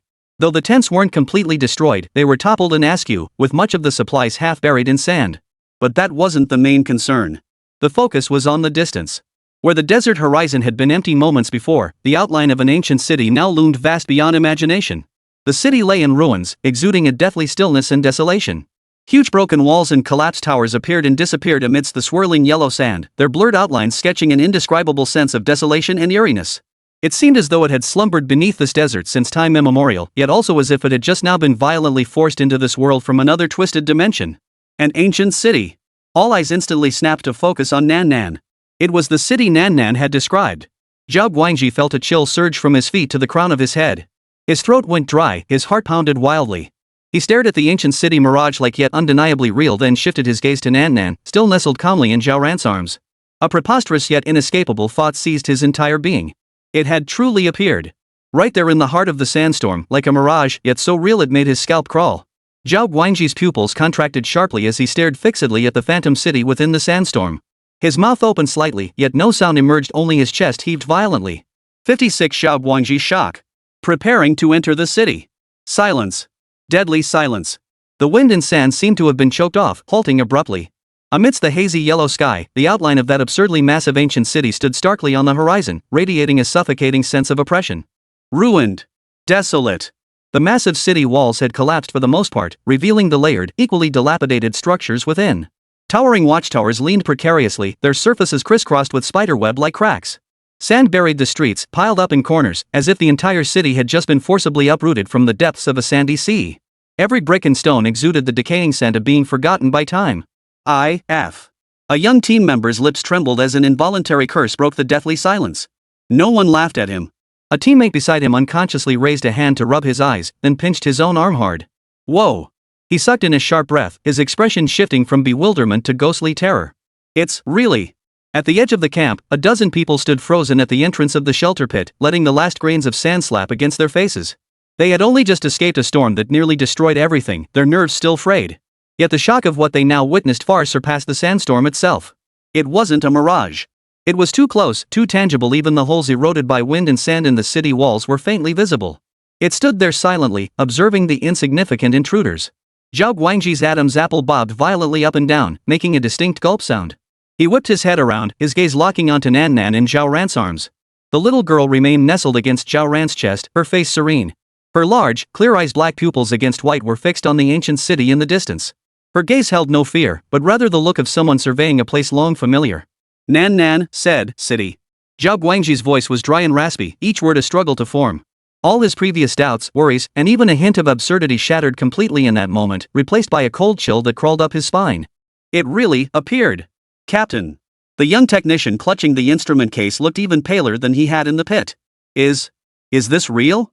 Of course it is, someone gasped beside him, their voice tinged with an unusual excitement. What, you think we're all seeing things? He deflated instantly. God, this place looks creepy as hell. Zhao Ran felt an intense unease wash over him, instinctively glancing at his phone. The screen was now flooded with a frantic barrage of comments, scrolling madly across the display, thick and dense, nearly obscuring the entire image. Holy! A city! It really is a city! What the hell am I seeing? Is this CGI or something? Wake up, everyone! This is live. Haven't you seen how scared Ran and the others are? This city looks way too creepy. Is this the place Nan Nan was talking about? Holy crap, it's even more exaggerated than scenes in games. How huge is this thing? Nan Nan's amazing. She's a prophet. Wait. Didn't they say over 1,000 villagers went missing nearby? Could it be? Whoa. The more I think about it, the scarier it gets. This city looks like a ghost town. Could it be filled with? Stop it, stop it. I'm getting goosebumps. We're done for. Streamers, run. This place is messed up. Run? Where to? Sandstorms behind us, a ghost town ahead. This script is way too intense. Zhao Ran stared at the rapidly scrolling comments, feeling a chill crawl up her spine through the internet cable, more suffocating than being buried in sand moments ago. She opened her mouth to remind the team they were still live streaming, but her throat felt blocked, unable to utter a single word. Zhao Guangji finally regained some clarity. He squeezed his eyes shut tightly, then opened them again, his gaze now filled with nothing but heavy resolve. He scanned his team members, his voice hoarse yet commanding. Check equipment, account for supplies. Prepare. He paused, his gaze returning to the silent outline of the ancient city. He spoke each word deliberately. Enter the city. Enter the city? Someone cried out in disbelief, fear evident in their voice. Captain, but. Yes, enter the city. Zhao Guangji's tone was unwavering. What are we here for? To find people. Over 1,000 missing individuals might be inside. Don't forget that. The team members exchanged glances, fear still lingering, but their military spirit and sense of duty began to override their initial shock. Someone cursed under his breath, damn it, I wish the sandstorm had just buried us already. Despite the grumbling, they began checking their weapons and equipment. The atmosphere instantly grew heavy, broken only by the faint clinking of gear echoing through the deathly quiet air. The scale of the ancient city far exceeded anyone's imagination. Even from a distance, its crumbling silhouette cast an immense shadow, suffocating the air. Glory? Perhaps it had once existed, but now only the skeleton gnawed by wind and sand remained. The earthen and stone structures within the city stood crooked and tilted, many sections appearing as if they might collapse completely at any moment, swallowed once more by the yellow sands. Deathly silence was the city's sole constant. Zhao Ran instinctively pulled Nan Nan closer. The little girl's warmth seeped through the thin fabric, yet it couldn't dispel the chill in her heart. She looked up at the vast expanse of ruins, feeling a tingling sensation on her scalp and a queasy churning in her stomach. The city radiated an indescribable eeriness from within and without, every cell in her body screaming danger. The experience in the Ileao Mountains was still vivid in her mind, yet this ghost city in the Taklamakan Desert felt even more ominous. Captain Zhao. She turned to Zhao Guangji, her voice tightening despite her efforts. This place feels terribly wrong. We've just emerged from the sandstorm, exhausted and weary. Perhaps we should rest and observe first? Honestly, Zhao Ran was 100% unwilling to set foot in that city. She was just a laid-back streamer, not some adventurer, let alone a hero saving the world. This place clearly wasn't safe, and all she wanted was to get as far away from it as possible with her niece, Nan Nan. Zhao Guangji remained silent. His brow furrowed into a knot as his sharp gaze swept back and forth over the silent ancient city. Logically, he knew Zhao Ran was right. The team was in terrible shape, and rushing into unknown danger was extremely risky. But this city. It had appeared so abruptly, matching Nanan's prophecy perfectly. The disappearance of over 1,000 citizens was most likely connected to this place. He had no choice. As the incident commander here, he was responsible for those missing people and for the team members who vanished during the day. But, as he stared at the desolate, lifeless outline, that absurd thought surfaced again in his mind. Over 1,000 living people. Could they truly be in a place like this? Could this city truly harbor living beings? He touched the equipment at his waist, feeling its cold touch, and suppressed the growing unease in his heart. 57 collapsed Zhao Ran, this place feels a bit eerie. Night swallowed the last vestiges of daylight. The pallid moon hung like a shard of broken bone china, coldly embedded in the velvety midnight blue sky, sparingly scattering a few faint rays of light. Far from offering comfort, this faint light draped the vast ruins of the ancient city in an eerie, chilling veil. Outside the city walls, the wind wailed, whistling through the crumbling ruins like sobs. Yet within the walls, a deathly silence reigned. Twisted shadows shifted silently at the edges of vision, like lurkers born of the darkness itself. The air was thick with dust, the scent of dried, rotting wood, and an indescribable stench of decay, as if from ancient tombs, mingled with a faint, lingering rustiness that weighed heavily on everyone's chest. Zhao Guangji approached Nan Nan, slowly crouching down until his eyes met hers. He wiped the sand from his face, his weariness unable to mask the deep gravity in his eyes. His voice, hoarse from the sandstorm, deliberately slowed. Nan Nan, uncle, needs your help now. Can you help us explore? Zhao Guangji knew this little girl wasn't ordinary. She had Dragon Squad from Bureau 749 watching over her. With her around, this exploration and search might become much safer. Nan Nan tilted her small face upward, her large, clear eyes glowing almost unrealistically in the dim moonlight. Of course I can, Uncle Zhao, but... She glanced at Zhao Guangji's bloodshot eyes, then scanned the adults around them, their faces tense, weapons gripped tightly before nodding. Then, she extended her slender finger toward Zhao Ran in the distance. Auntie has to come too. Me? Zhao Ran stiffened, her heart nearly leaping out of her throat. She clearly hadn't expected Nan Nan to point at her. Zhao Ran had planned to stay behind at camp, letting Long Ying and Shirsan escort Nan Nan on a quick tour. She was utterly unwilling to set foot in this eerie place, wanting only to curl up in a corner until dawn. The near-death experience in the Ileao Mountains was still vivid in her mind. The terror there dwarfed anything she felt here. She felt like a cat being dragged by the scruff of its neck by fate, completely defenseless, yet thrown into a den of wolves. The live stream exploded instantly. Holy! Nan Nan handpicked her bodyguard. And it's her auntie. Ha ha ha, I can practically see "screw you" written all over Rant's face. Auntie, I didn't, stop making stuff up. But her body froze stiff as a board. Oh no, a corporate drone streamer forced into a side gig as an ancient city bodyguard. Undoubtedly the saddest story of the year. Nan Nan did great. Auntie's protective charm gives me plus 100% security. Hang in there, Ran. For our little one, go for it. Hey, you guys up front, stop cheering. This place looks sketchy. Bringing a streamer and a kid in here is suicide. Exactly, Zhao team, think twice. Zhao Ran looked into Nanan's stubbornly clear eyes, then at Zhao Guangji's gaze, a mix of pleading, resignation, and unwavering insistence. Finally, she glanced at the rapidly scrolling, gleefully sensationalist comments flooding the livestream chat. It felt like 10,000 llamas stomping through her mind in devilish rhythm. Well, the little one wanted her company, and the family in the livestream was waiting for the drama. Today, she had to enter the city whether she wanted to or not. She opened her mouth only to draw in sand, cold air, and despair. Finally, she ground out 2 words between clenched teeth. All right. Auntie will accompany you. Zhao Ran's voice trembled like a fallen leaf in the wind. A barely perceptible twitch relaxed the tight corners of Zhao Guangji's mouth. He immediately exchanged a knowing glance with Long Ying and Shirsan beside him. The two nodded silently, swiftly adjusting their positions. One on each side, like 2 moving door gods, they shielded Zhao Ran and Nan Nan between them, scanning the surrounding darkness with vigilant eyes. 13 pulled a small glow stick from the side pocket of his backpack. Snapped it on with a click, and its soft green glow spread. He handed it to Nan Nan. Here, use this for light. Thank you, Uncle Shirsan. Nanan's crisp thanks were met with a childishly innocent smile lighting up her small face, her shoulders relaxing slightly. The group regrouped and set off again, the atmosphere even more tense and grim than when they decided to enter the city.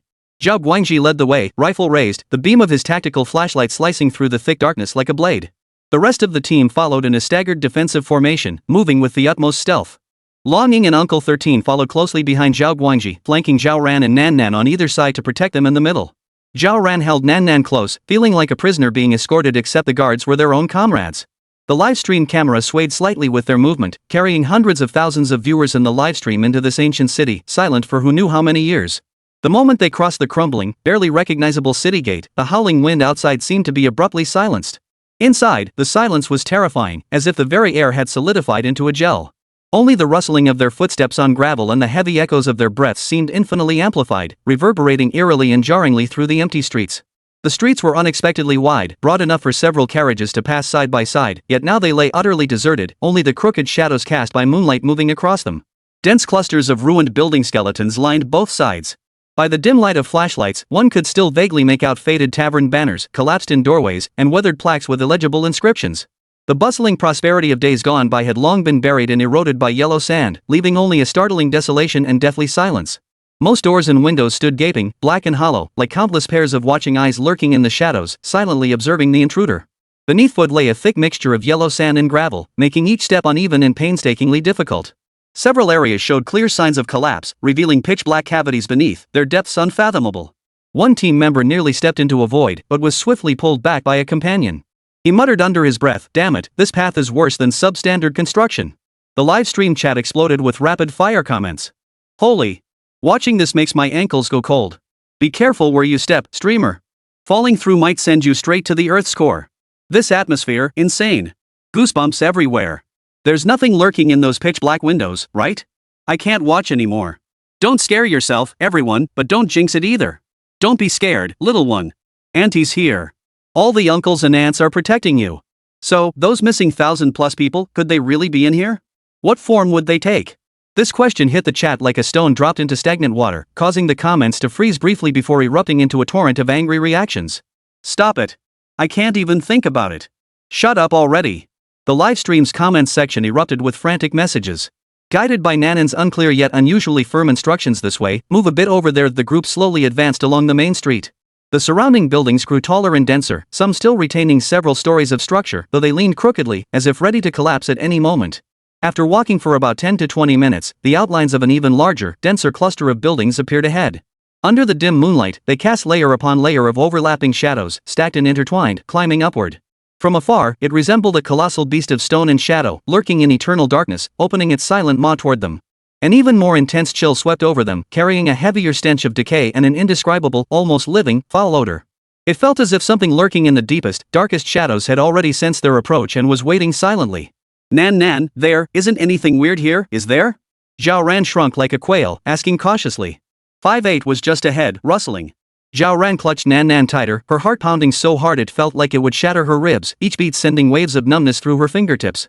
Under the pallid moonlight, the shadows cast upon the ground twisted eerily, as if alive. The broken walls and ruins stood silently in the darkness, outlining an ominous silhouette. The air thickened with the suffocating stench of decaying dust, mingled with a faint, lingering tang as if some colossal creature had long made its home here, leaving an indelible mark. In the livestream chat, a chill permeated the comments. Many viewers admitted they turned the volume down to the lowest setting, or covered half the screen with their hands, daring only to peek through their fingers. Feeling her aunt's body stiffen, Nan lifted her little face, her voice still clear and bright. "Auntie, it's not dangerous here, it just looks scary."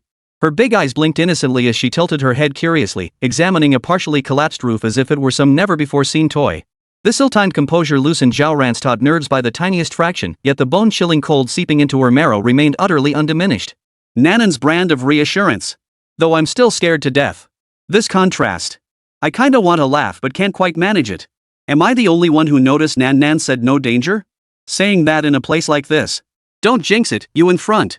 The livestream's comments scrolled rapidly, many viewers feeling a chill run down their spines. Nan added another sentence, her voice tinged with confusion. "And everyone who disappeared earlier should be inside here. Nan can sense so many, sleeping people's auras." "Asleep?" Zhao Ran repeated, his throat dry and sore. In this context, the word brought no comfort whatsoever. Instead, it instantly thickened the already eerie atmosphere. The livestream chat was instantly flooded with a tsunami of question marks and exclamation points. Asleep? Over 1,000 people collectively sleepwalking? Why do I feel a chill running down my neck? Is it unconsciousness? Or some kind of state we don't understand? Stop talking about it, I'll have nightmares tonight. Zhao Guangji's brow knotted into a tight knot. The beam of his flashlight darted restlessly across the deserted street and the dilapidated buildings lining both sides. His voice carried an unmistakable edge of doubt. But Nan, this place, it doesn't look like it could hide a living soul, does it? The team members behind him exchanged silent glances, fingers tightening on their weapons. The place was eerily still, sending a chill down their spines. One team member whispered, his voice barely above a breath. Forget over 1,000 people, we haven't even seen a single rat. It's eerily quiet. Viewers in the livestream chat were also engaged in heated discussion. This guy's saying exactly what I'm thinking +1. This place feels too open to hide even 1,000 people, let alone a fly. Nanan's instincts can't be wrong, right? But this scene before us is just. Despite the thick fog of doubt, Nanan's persistence was their only guiding light. The team had no choice but to grit their teeth and press deeper into the ancient city. The gravelly ground beneath their feet made each step uneven and exhausting. Squeak, squeak. Apart from their own monotonous footsteps and the sounds of breaths they tried desperately to suppress, there was no other sound in the surroundings. The dark, gaping windows and doors on either side stared silently at the uninvited guests like countless prying eyes. 13 leaned close to Longing beside him, his voice hushed. Hey, little dragon, this crappy road? Back in the day, it'd have been VIP-level shoddy construction. You sink halfway with every step. We're gonna file a complaint with the developer later. Longing didn't spare him so much as a glance from the corner of her eye. Her gaze was sharp as a falcon's, meticulously scanning every shadowed corner where danger might lurk. Her index finger remained lightly resting on the trigger guard, ready to respond to any sudden threat at a moment's notice. Zhao Guangji led the way, his back taut as a bowstring. He glanced back to check Nan's position every minute or two, his voice growing increasingly impatient. Nan, are you sure this is the way? Where exactly are those people? How much longer until we get there? The weight of over 1,000 missing souls pressed on his heart like an invisible mountain. Every moment of delay meant one more unknown variable. Suddenly, Nanan's small finger pointed toward the distant horizon. The buildings there seemed to thin out, revealing the outline of a relatively open area, something resembling a square. Uncle Zhao, everyone's right over there in that big open space. Her tone was unwaveringly certain. The group perked up slightly, though their doubts remained. They instinctively quickened their pace, drawing closer to the open space. Just then, from the edge of the square, a faint yet distinctly clear rustling sound emanated from a half-collapsed mud brick house. The sound was peculiar, as if someone were laboriously dragging something heavy across a gravel-covered ground using a coarse burlap sack. The entire group froze instantly. Zhao Guangji abruptly raised his right fist, signaling a halt. In the same split second, every muzzle snapped toward the mud hut where the sound originated. The air seemed to freeze solid for a third time. This time, even the deliberately suppressed breathing of the team members vanished. The livestream's chat also froze for half a second before erupting with a tsunami of terrified characters. What was that sound? I heard it. Like nails scraping frosted glass. It's coming. It's finally here. I knew it. I knew this damn place couldn't stay quiet forever. Before they could make further judgments or tactical arrangements, an abrupt change occurred. From every direction, from the dark depths of windows and doors in those ghostly, dilapidated houses, the same rustling sound began to echo in waves. One after another, wave after wave. A bone-chilling wind swept in without warning, instantly raising goosebumps on exposed skin as the temperature seemed to plummet by 10 degrees. Immediately, a shrill, inhuman howl erupted, accompanied by a monotonous, muffled drumbeat, primitive and savage, and rhythm pounding simultaneously from all directions. Thud. Thump thump. Thud. The drumbeat seemed not to strike the air, but to pound directly on each person's heart, heavy, oppressive, suffocating the chest until nausea threatened. 1, 2, 10. Countless twisted figures staggered and stumbled out of the deep shadows of the houses. Their entire bodies were tightly wrapped in filthy, tattered bandages whose original material and color were indistinguishable, leaving only narrow slits for eyes, mouths, and noses. They looked exactly like mummies that had just struggled out of sealed ancient tombs, radiating an ominous aura. These bandaged men moved with stiff, sluggish motions, each step dragging a heavy rustling sound. Yet their overall speed was astonishingly fast, their target terrifyingly clear straight for the center of the group, where Zhao Ran and Nan were layered in protection. Hoo. They emitted meaningless, wheezing sounds from their mouths, like air escaping from a broken bellows. Their joints twisted, their movements chaotic, yet filled with a primal, frenzied urge to attack. Arms flailed wildly, withered fingers occasionally peeking through the gaps in their tattered bandages, resembling dried-out tree branches. A thick stench of decaying dust mingled with an indescribable, raw, animalistic odor spread as they drew nearer, choking them to the point of nausea. In the blink of an eye, these creatures surged in from all directions, forming a tightening encirclement that trapped their small squad of over a dozen people at its center. Zhao Ran stared at the scene, utterly bewildered. What were these people, or rather, these things? Had the original inhabitants of this dead ancient city transformed into these monstrous forms? Or... A terrifying thought, like a cold, venomous snake, suddenly darted into Zhao Ran's mind, making her blood run cold. She instinctively glanced at Nan Nan beside her. The little girl's face showed no fear, but rather, confusion? Nan Nan had said, everyone is here, but those were people who are asleep. Could it be? Could the everyone she referred to be these foul-smelling, eerily moving monsters before them? The over 1,000 missing people had all become like this? This realization sent waves of nausea churning through her stomach, fear clenching her heart and throat. The live stream descended into utter chaos. The comment stream had turned into a solid white blur, impossible to decipher. All that could be felt was the collective collapse radiating through the screen. Holy! There really is something out there. These are mummies, right? Right? Shoot the head. Isn't that what they always say in movies? Protect our little girl. Anyone who touches her, I'll crawl through the internet cable to get you. Hang in there, Captain Zhao. We've called the cops, though who knows if it'll do any good. We're done for. We're toast. How are we supposed to fight this many? Ha! A bandaged figure broke through the outer perimeter, closing to within 3 meters of Zhao Ran. Ragged cloth hung from its body, one arm twisted unnaturally. The bandages wrapped around its face were particularly filthy and black. Through the slits for its eyes, 2 dull, lifeless points of light stared straight at her. The stench of decay nearly assaulted her face. Beside her, Longing drew her long sword, poised to strike in an instant. 59 blood curse AoE control? Just how much did Emperor Ping Tian teach Sister Long? A cold gleam flashed in Longying's eyes as her blade descended toward that filthy, twisted face. Open fire! A furious roar erupted almost simultaneously. It was Zhao Guangji, the squad's commander. Instantly, a hail of gunfire shattered the deathly silence. Flames spewed from the barrels as bullets poured down upon the swarming bandaged figures. Yet a spine-chilling sight unfolded. Bullets struck those things, emitting only dull thuds like hitting tough leather or thick padding. At most, their forms swayed slightly, their movements momentarily stalled, yet nothing could halt their forward momentum. Damn it! What the hell are these things made of? One team member growled under his breath, slamming in a fresh magazine and pulling the trigger again. On the other side, the burly 13 had already drawn his menacing ghost head broadsword. Its blade gleamed coldly in the dim light. He growled, muscles bulging, preparing to charge the nearest bandaged figures for a bloody slaughter. At that critical moment, with firepower unleashed in cold steel poised to draw blood. No! Don't hurt them!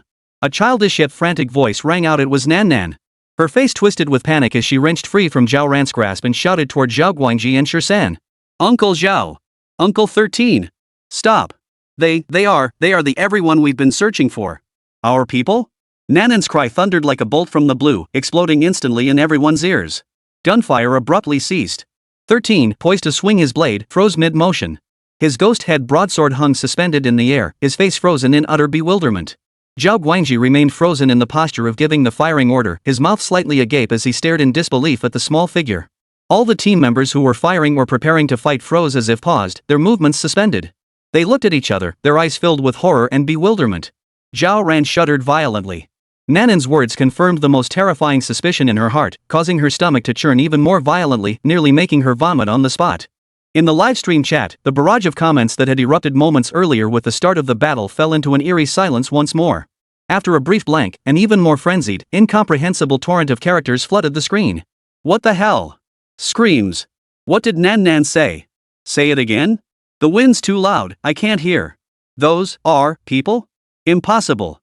Absolutely impossible. Hold on, let me process this. Nan Nan said these ghostly things are the missing 1,000+ people? Me, this is worse than just telling me they're all dead. Ping Tian Di did this? Turned living people into these monsters? What kind of dark magic is this? I'm done for. My brain's fried, information overload. If this is real, then what the hell were we fighting just now? Chaotic thoughts and panic spread like a virus through the team and the livestream audience.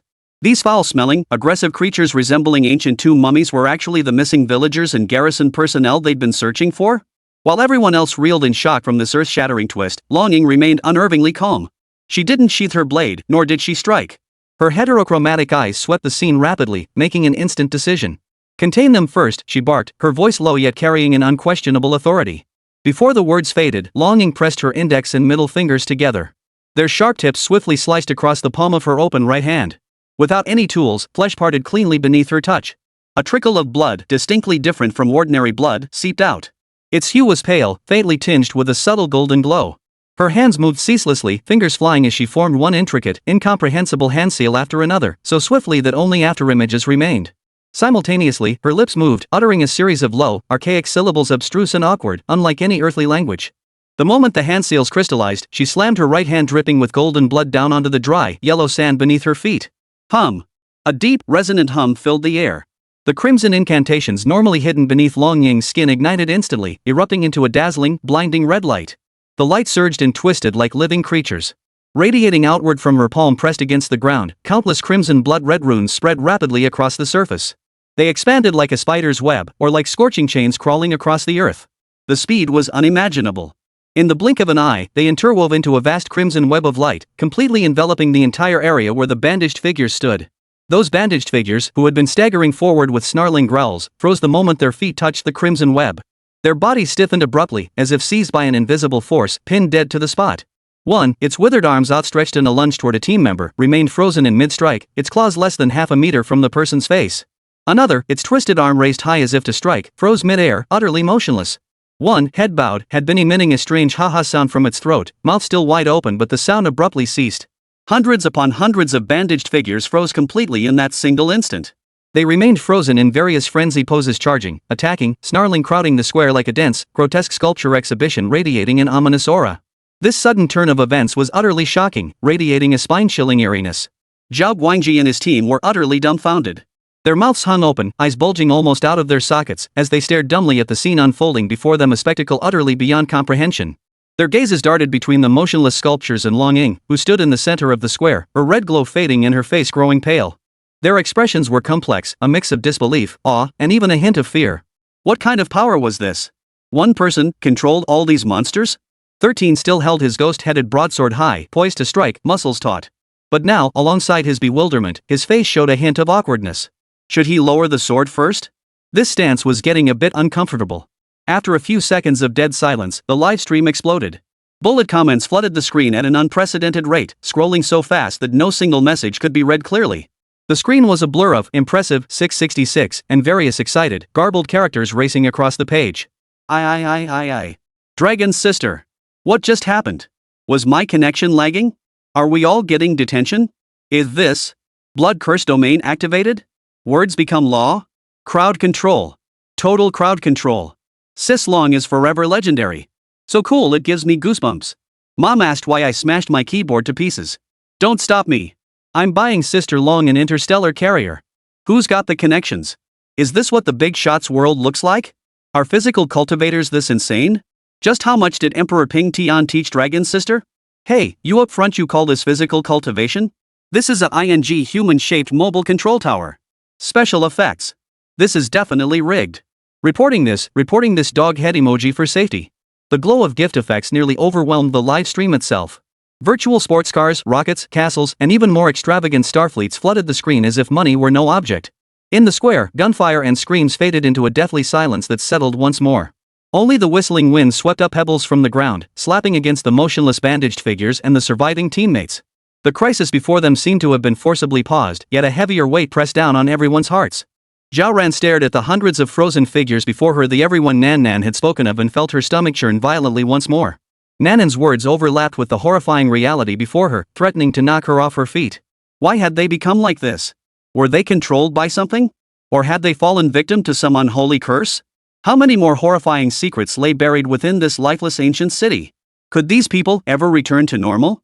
And Nan Nan, how did she recognize these beings, utterly devoid of human form, through thick, filthy bandages? No one could provide an answer. Only the bandaged figures, bound by crimson-cursed inscriptions and standing motionless, silently narrated the ancient city's endless strangeness and terror through their hollow, lifeless eye slits. 60 returned to camp to refine medicine. This thing, can it really save people? Zhao Guangji fought back the nausea in his stomach as he stepped forward. He reached out and carefully tore away the cloth strip covering the face of the nearest bandaged figure. The cloth was dry and stiff, carrying a musty stench. As he tore it away, several strands of grayish-yellow powder, resembling dried pus, fell in a soft shower.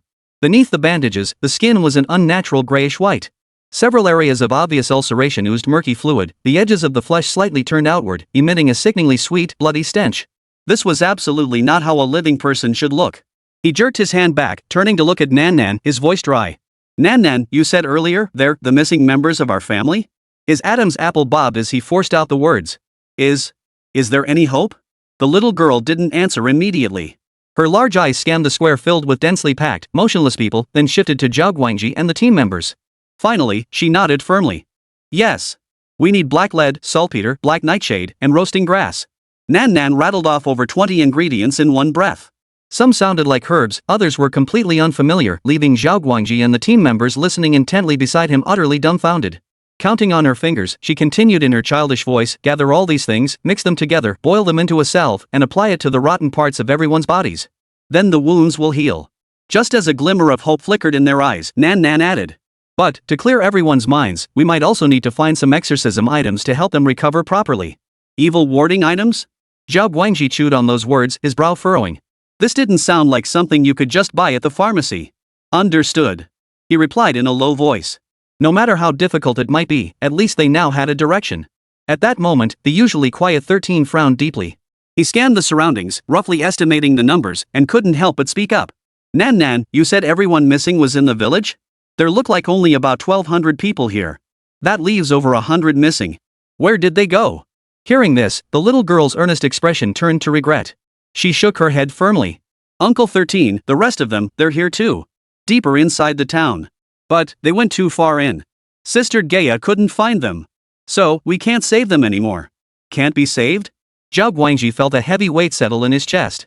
Those 3 words struck him like a hammer blow. Though he'd anticipated it, hearing the truth firsthand was unbearable. Almost instinctively, he snapped back. There's absolutely nothing we can do? He wanted to say we go in and search, but the words died on his lips. This ancient city used eeriness at every turn. It had spawned monsters that even a powerhouse like Longing couldn't handle. To venture deeper recklessly would be nothing short of suicide. Yet to simply abandon over 100 lives. Zhao Guangji was torn inside. He remembered his superior's orders: bring back the living or the dead. It was his duty, and his promise to this land and its people. Yet before him stood the brothers who had fought alongside him through life and death. Can you lead us to them? Or, their location? Zhao Guangji refused to give up hope, even if it meant merely confirming their fate. The young girl shook her head again, her tone unwavering. The time hasn't come yet, Uncle Zhao. They won't emerge at night, they wait for a special day. This cryptic answer left Zhao Guangji utterly baffled. Just as he was about to suggest leaving a few men behind to keep watch and assess the situation, Longing, who had remained silent until now, spoke coldly. This place is unstable, shifting between light and shadow. Leaving men here would be sentencing them to death. Her voice was low, yet carried an icy coldness that brooked no argument. Zhao Guangji opened his mouth but ultimately swallowed his words. Nan's abilities had been proven, and Long Ying's judgment was not to be underestimated. He couldn't risk his men's lives for a faint hope or for the sake of his duty. Every one of these team members was the pillar of their family. Sigh. He sighed heavily, a flash of pain and helplessness crossing his face before he finally made his decision. Alright, then, how do we get these people back? Staring at the over 1,000 bandaged figures standing motionless like wooden statues before him, Zhao Guangji felt his headache returning. This sheer number, this condition, how could they possibly transport them? Surely they couldn't have the team members carry each one back individually? That would take forever. Or maybe he should call for dozens of trucks right now? But this scene, how to explain it? Just as Zhao Guangji was at a loss, even considering mobilizing transport resources, the little girl seemed to read his mind. She smugly jingled the tiny silver bell tied to her wrist with a red string. Ting-ling-ling. The crisp, melodious chime echoed across the quiet square with an oddly penetrating quality. Don't worry, Uncle Zhao. Nan tilted her little face upward, her smile radiant as if showing off a treasured possession. Sister Gaia will help us. Sister Gaia? Zhao Guangji looked around in confusion. Besides them and these statues, who else could be here? Nan offered no explanation, merely continuing to gently shake the bell in her hand. That clear, ringing sound seemed to carry some kind of command. All the motionless bandaged figures on the square began to move slowly, their actions stiff yet perfectly synchronized. As if guided by invisible strings, they automatically parted to either side, carving a path wide enough for vehicles to pass through the dense crowd of people. Let's go. Longing spoke concisely and led the way. The others hurriedly followed, their expressions complex as they witnessed this eerie spectacle, quickly returning to the SUVs they had arrived in. The vehicles started up and slowly drove out of the square. Nan sat by the window, her small hand dangling outside, rhythmically shaking a bell without pause. Jingle jingle, jingle jingle. The sight behind the vehicles left everyone utterly speechless. Over 1,200 bandaged figures, moving with heavy yet astonishingly swift strides, began running in tight formation behind the convoy. Their speed was astonishing. Even as the vehicles gradually accelerated to 80 miles per hour, they effortlessly kept pace, forming a swaying, silent, and eerily haunting army of pursuers under the glare of the headlights. Inside the carriage, a young crew member couldn't resist glancing back and sucked in a sharp breath. Holy, they're all sprinters now? Running faster than the car? 13's mouth twitched as he muttered. If they ever returned to normal, they'd all be Olympic athletes, right? The 100-meter record would probably get smashed in seconds. You know, their physical condition. Maybe this is a blessing in disguise? Another teammate tried to lighten the tension with a joke, but his voice trembled noticeably. The live stream exploded again, with comments flying even crazier than before. Holy! A real-life mummy car chase? 80 miles per hour? These guys must be on drugs. That stamina recovery is insane. They'll be top-tier bricklayers in no time. Isn't the real focus that Belle and Sister Gaia? What the hell is controlling them? So, is this connected to the Emperor of Heavenly Peace? I can't shake the feeling that Nan Nan knows so much because she's involved with him. Exactly. Isn't the Emperor of Heaven laying traps everywhere? Would he pass up a place this eerie? What the hell is he hiding here? Unfathomable. Completely unfathomable. Amidst their shock, netizens once again directed their suspicions toward the enigmatic Emperor of the Heavens. Nanan's strong connection to strange phenomena and her father convinced them that beneath this deadly sea of sand, Zhaoping must be hiding some earth-shattering secret. The convoy sped along and soon reached the temporary base. No sooner had the vehicles come to a halt than the base's sentries and staff noticed something amiss. When they saw a dark, swarming mass of mummies charging behind the off-road vehicles, everyone froze in terror. Enemy attack! Stand down! A shrill alarm pierced the air. Searchlights swept across the area simultaneously, and countless gun barrels locked onto the fleeing figures. The tension was palpable, ready to erupt at any moment. Many fingers were already on the triggers. Halt! Everyone put the safety on. Zhao Guangji scrambled out of the vehicle, shouting hoarsely at the outside crowd, I'll shoot anyone who fires a shot. Those are the missing villagers, for S sake. His voice cracked with sheer terror, terrified that some overstrung bastard might slip and trigger an irreversible tragedy. These were over 1,000 lives, his hard-won political achievement. No, they were the people. Zhao Guangji's roar finally took effect. The armed sentries froze in place, utterly bewildered. After exchanging confused glances, they hesitantly lowered their guns and dropped their guard. Soon, under Zhao Guangji's command and Nanan's bell control, over 1,200 bandaged figures halted in an open area outside the base perimeter. Medical personnel, already notified and standing by, braced themselves and approached in protective gear. A massive temporary medical tent was swiftly erected. Guided by Nanan's clear bell chimes, the bandaged individuals marched in an orderly line into the tent, lying down one by one on over 1,000 pre-prepared simple folding iron beds. An even more bizarre scene unfolded. Once lying down, they reached out with withered hands, moving stiffly yet with an unsettling familiarity, and began tearing at the bandages wrapped around each other's bodies.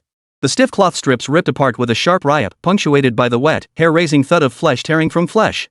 Beneath the bandages lay skin that had long since rotted and festered, turning a terrifying, purplish-black hue. In some places, stark white bones were exposed. An indescribable stench, a mixture of rotting flesh and some chemical agent, instantly filled the air. The odor was so thick it seemed tangible, choking the breath from those nearby. Numerous medical staff and personnel inside and outside the tent could no longer endure it. They covered their mouths and noses, retching violently. Several younger ones, faces drained of color, stumbled away to lean against walls and vomit. The air itself seemed to thicken, heavy with decay. Zhao Guangji's face turned ashen, his stomach churning violently, but he forced himself to suppress it. He glanced at the medical staff reacting most violently, but refrained from reprimanding them. Instead, he ordered in a deep voice, everyone, steady yourselves. Put on your protective masks. Get to work. Under these circumstances, not fainting on the spot was proof of exceptional mental fortitude. He felt his own throat tighten. The stench was more overpowering than any chemical weapon. He immediately waved his hand, directing the pre-positioned personnel into action. Vehicles loaded with medicinal herbs arrived in rapid succession. These herbs varied wildly in form, some dry as kindling, others still clinging to fresh soil, and a few even exuding peculiar fragrances that formed an eerie contrast to the foul stench in the air. Staff frantically yet methodically sorted them according to the bizarre list Nan Nan had provided earlier. The largest iron pot found in the camp, judging by its soot-blackened bottom and enormous capacity, it had likely been used by the military to cook communal meals or heat bathwater, was hoisted up by several burly men. Firewood was quickly piled beneath it, and a roaring blaze was ignited. Flames licked the can's base, crackling and popping. About an hour later, to speed things up, several high-powered blowtorches were brought in. They blasted the sides of the iron pot with deafening roars. Under such intense heat, the water inside the iron pot finally began to boil violently, releasing billowing white steam carrying a distinct, fishy odor. Black lead chunks, put them in.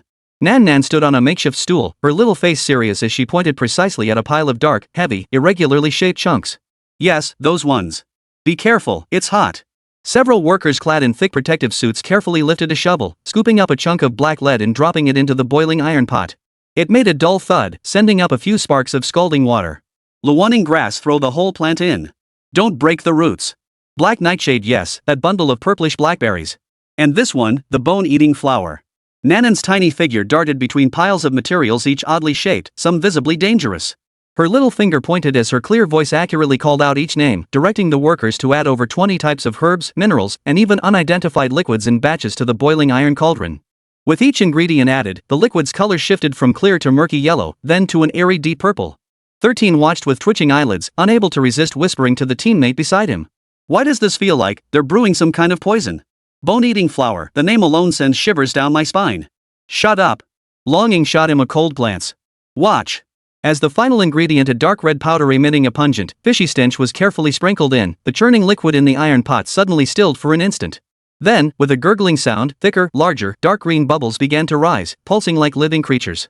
A foul stench, 100 times more intense and indescribably more grotesque than what had emanated from the bandaged man, suddenly spread. The odor was overwhelming, seemingly piercing through the protective mask to assault the very crown of one's skull. It made heads spin, chests tighten, and nearly caused suffocation on the spot. Even Zhao Guangji involuntarily took 2 steps back, his brow knitting into a tight knot. An eerie silence instantly fell over both inside and outside the tent. The crackling of flames and the bubbling gurgle of viscous liquid in the iron pot became the only sounds present. Everyone held their breath, eyes wide, staring at the ominous, hellishly green potion simmering in the cauldron. Their hearts were filled with dread, doubt, and a faint, almost invisible glimmer of hope they dared not fully believe in. This stuff, could it really save someone? Position 61, you're sabotaging us. Sabotaging us. This stuff, really work? A staff member muttered under his breath, his eyes fixed on the viscous, dark green substance in the pot, his Adam's apple involuntarily bobbing up and down. It smells off. More like, they boiled something else in it. The person beside him chimed in, his voice even lower, afraid someone might overhear. Shoo! Whispers of doubt rippled through the room. Though faint, each murmur reached every ear. Longing remained expressionless, her gaze growing even colder. 13 wore a complex expression, his brow furrowed into a deep crease. He glanced at the pot of concoction, then at Nan Nan, who stood stern and commanding. His mind was filled with doubts. He knew nothing of medicine, but he understood that if this stuff got on your skin, the stench would likely seep into your bones. It'd take at least 10 days or half a month for it to fade completely. Walking down the street then, a breeze would send everyone and everything within 10 meters scattering. The effect would rival a mobile biological weapon, hardly any different from dropping your pants and taking a dump in public. But then he thought, well, it wasn't going on his own skin, so he kept his mouth shut. Still, his expression grew increasingly hard to describe. The live chat exploded with comments. Holy, look at that guy's face, is he really about to lose it? I'm almost gagging through the screen, how overpowering must that smell be? Feels like they're boiling something unspeakable. Please don't screw this up, Nan Nan. Please make this work. Failure would be too awful. Viewers held their breath as the chat went silent for a moment. All eyes were glued to the steaming iron pot at the center of the screen. Time ticked by, the flames licking at the pot's base. Far from fading, the odor inside grew more intense and overpowering. It was no longer a simple stench, but a complex blend of decay, herbs, mineral rust, and some unidentifiable biological essence. Viscous enough to form threads in the air, it possessed an overwhelming potency, brutally penetrating the nostrils and striking deep into the brain. Finally, after 2 hours, judging the heat to be just right, several workers approached. Together, they carefully lifted the scorching iron pot from the fire using a specially designed iron frame, trembling slightly as they prepared to pour out the ointment. The moment the rim tilted, the long-contained stench sealed within the vessel like a caged beast erupted violently, thick enough to seem tangible, slamming into everyone's nostrils. Ugh! Ugh! I can't! Quick, help me up! Wah! In an instant, the camp was plunged back into chaos, even more intense than before. Many staff members who had barely regained their footing were utterly crushed by this unexpected second blow. Their faces instantly drained of color as they doubled over, clutching their knees or nearby equipment, emitting heart-wrenching retching sounds. Others simply blacked out, collapsing limply to the ground. Silver moonlight bathed the sand dunes, illuminating a chaotic scene of people vomiting in waves, their disheveled figures creating an indescribably absurd spectacle. 13 felt his stomach churn violently. He forced his hand over his mouth and nose, barely preventing himself from joining the spectacle. His eye twitched as the phrase "solitary smoke rises straight in the desert, collective vomiting under the moon" inappropriately popped into his mind. He shook his head vigorously, banishing the embarrassing thought. This smell was overwhelming, a double whammy to both mind and body. Nan Nan. Even Zhao Guangji, who had been forcing himself to stay composed, couldn't hold back any longer. His voice was noticeably hoarse and hesitant as he swallowed hard and looked at the small figure. This stuff, can it really save people? He simply couldn't reconcile the pot before him simmering with ominous green bubbles and exuding a destructive stench with the phrase life-saving medicine. Pouring this stuff on an enemy would probably suffocate them to death on contact, wouldn't it? Nan tilted her small face upward, her nostrils barely twitching, seemingly unaffected by the stench that could drive adults to despair. Her eyes were clear, yet her tone carried an uncharacteristic certainty and earnestness for her age. Of course, Uncle Zhou. Rub this on, get a good night's sleep, and you'll be as good as new tomorrow. She even stamped her foot impatiently, urging, hurry up, hurry up. The ointment loses its potency if it gets cold. Zhao Guangji opened his mouth, staring at Nanan's little face that brooked no argument, then glanced at the pot of biochemical weapon. Ultimately, he turned his pleading and questioning gaze to Long Ying beside him. The meaning in his eyes was clear. Do you think this is reliable? Long Ying met his gaze. Her face looked pale in the moonlight, but her eyes remained calm and still even cold, one might say. She uttered only one sentence: if Nan can't be saved, you can notify the rear now to prepare the body bags. The implication couldn't have been clearer. Nan's method was their last hope, their only hope. It was either take a gamble with this poison for a sliver of hope, or give up entirely. Her words struck like a thunderclap, reverberating through the hearts of everyone present and exploding across the livestream. What the hell? What's going on?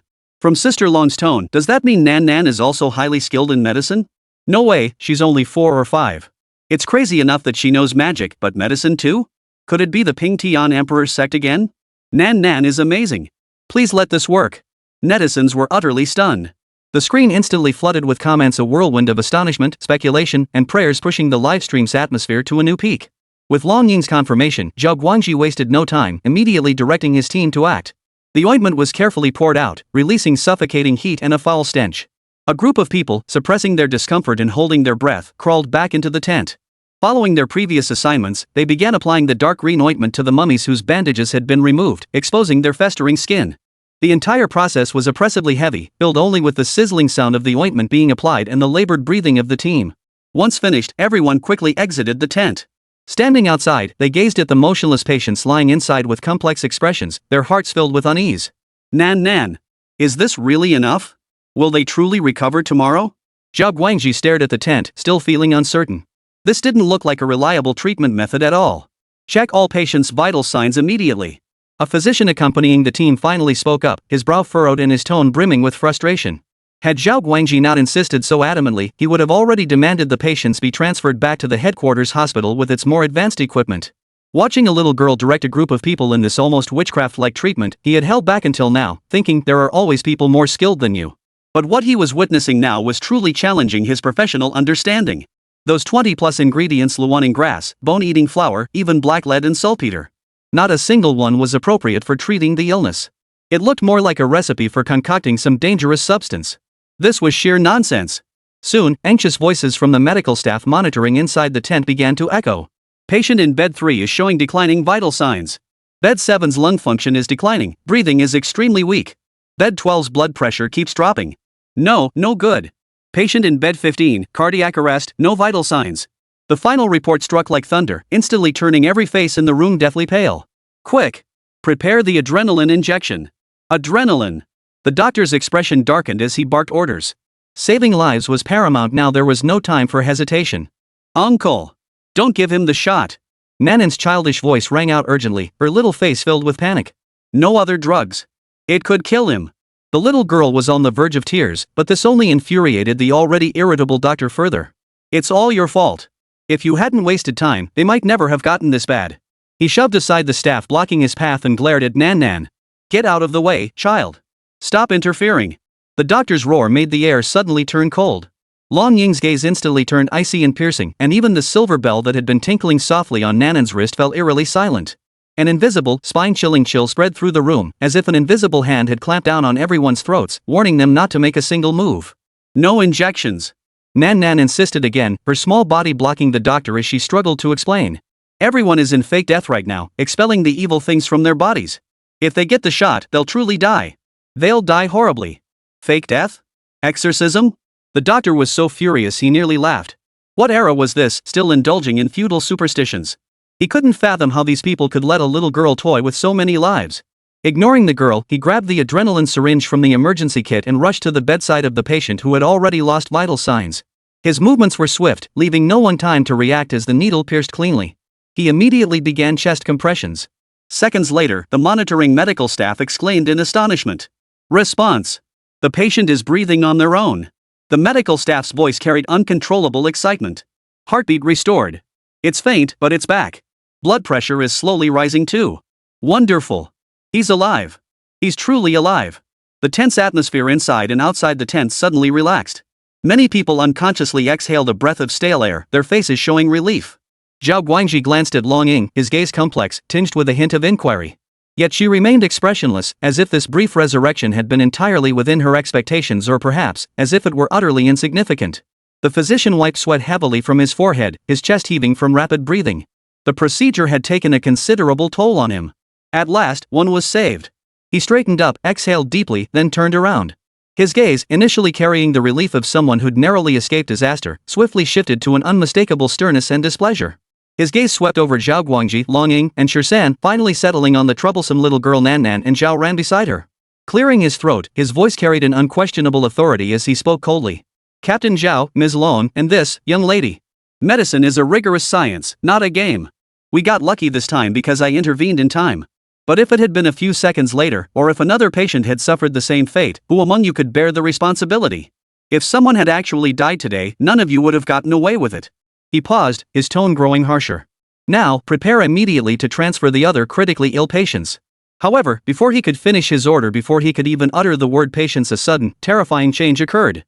The patient in bed 15, who had just been revived and whose vital signs were finally stabilizing, suddenly arched backward without warning, like a fish out of water. A horribly agonized, inhuman growl erupted from his throat, followed immediately by violent retching. What's happening? The medical staff nearby cried out in alarm. Check the monitors. His blood pressure is skyrocketing. His heart rate is wildly irregular. Heart rate. 130. 140. 150. It's still accelerating. The monitor's voice cracked with panic, fingers trembling. Oh no. What he's vomiting, what he's vomiting. Oh my god. What is that? Accompanied by the medical staff's terrified, high-pitched screams, everyone stared in horror. What the patient was vomiting was no ordinary gastric fluid or food residue, but a thick, viscous, pitch-black liquid with an overpowering, foul stench that made one's stomach churn. Even more horrifying, the black liquid was swarming with countless tiny, writhing white worms. There were even unidentifiable, blood-streaked chunks of flesh. The vomiting grew increasingly violent, the patient's body convulsing and jerking as if electrocuted, each retching fit seeming to expel every internal organ. An indescribable stench and suffocating terror filled the tent. He let out a beastly howl, only to have his throat choked by fresh vomit the next instant. In the suffocating silence, he thrust forward violently, veins bulging in his neck, eyes nearly popping from their sockets, forcing up a dry retch. A long, slimy, filthy strand, coated in blood and mucus, was forcibly pulled from his gaping mouth. It was his own intestine. A small section still dangled from the corner of his mouth, swaying slightly. Ugh ha! The indescribable howl of agony abruptly ceased with the emergence of the intestine. Inside and outside the tent, everyone froze, their minds blank, forgetting even to breathe. In this deathly silence, under the horrified, hair-raising stares of everyone present, a dull thud sounded not particularly loud, yet it struck each heart like a heavy hammer. The patient who had just been brought back from the dead.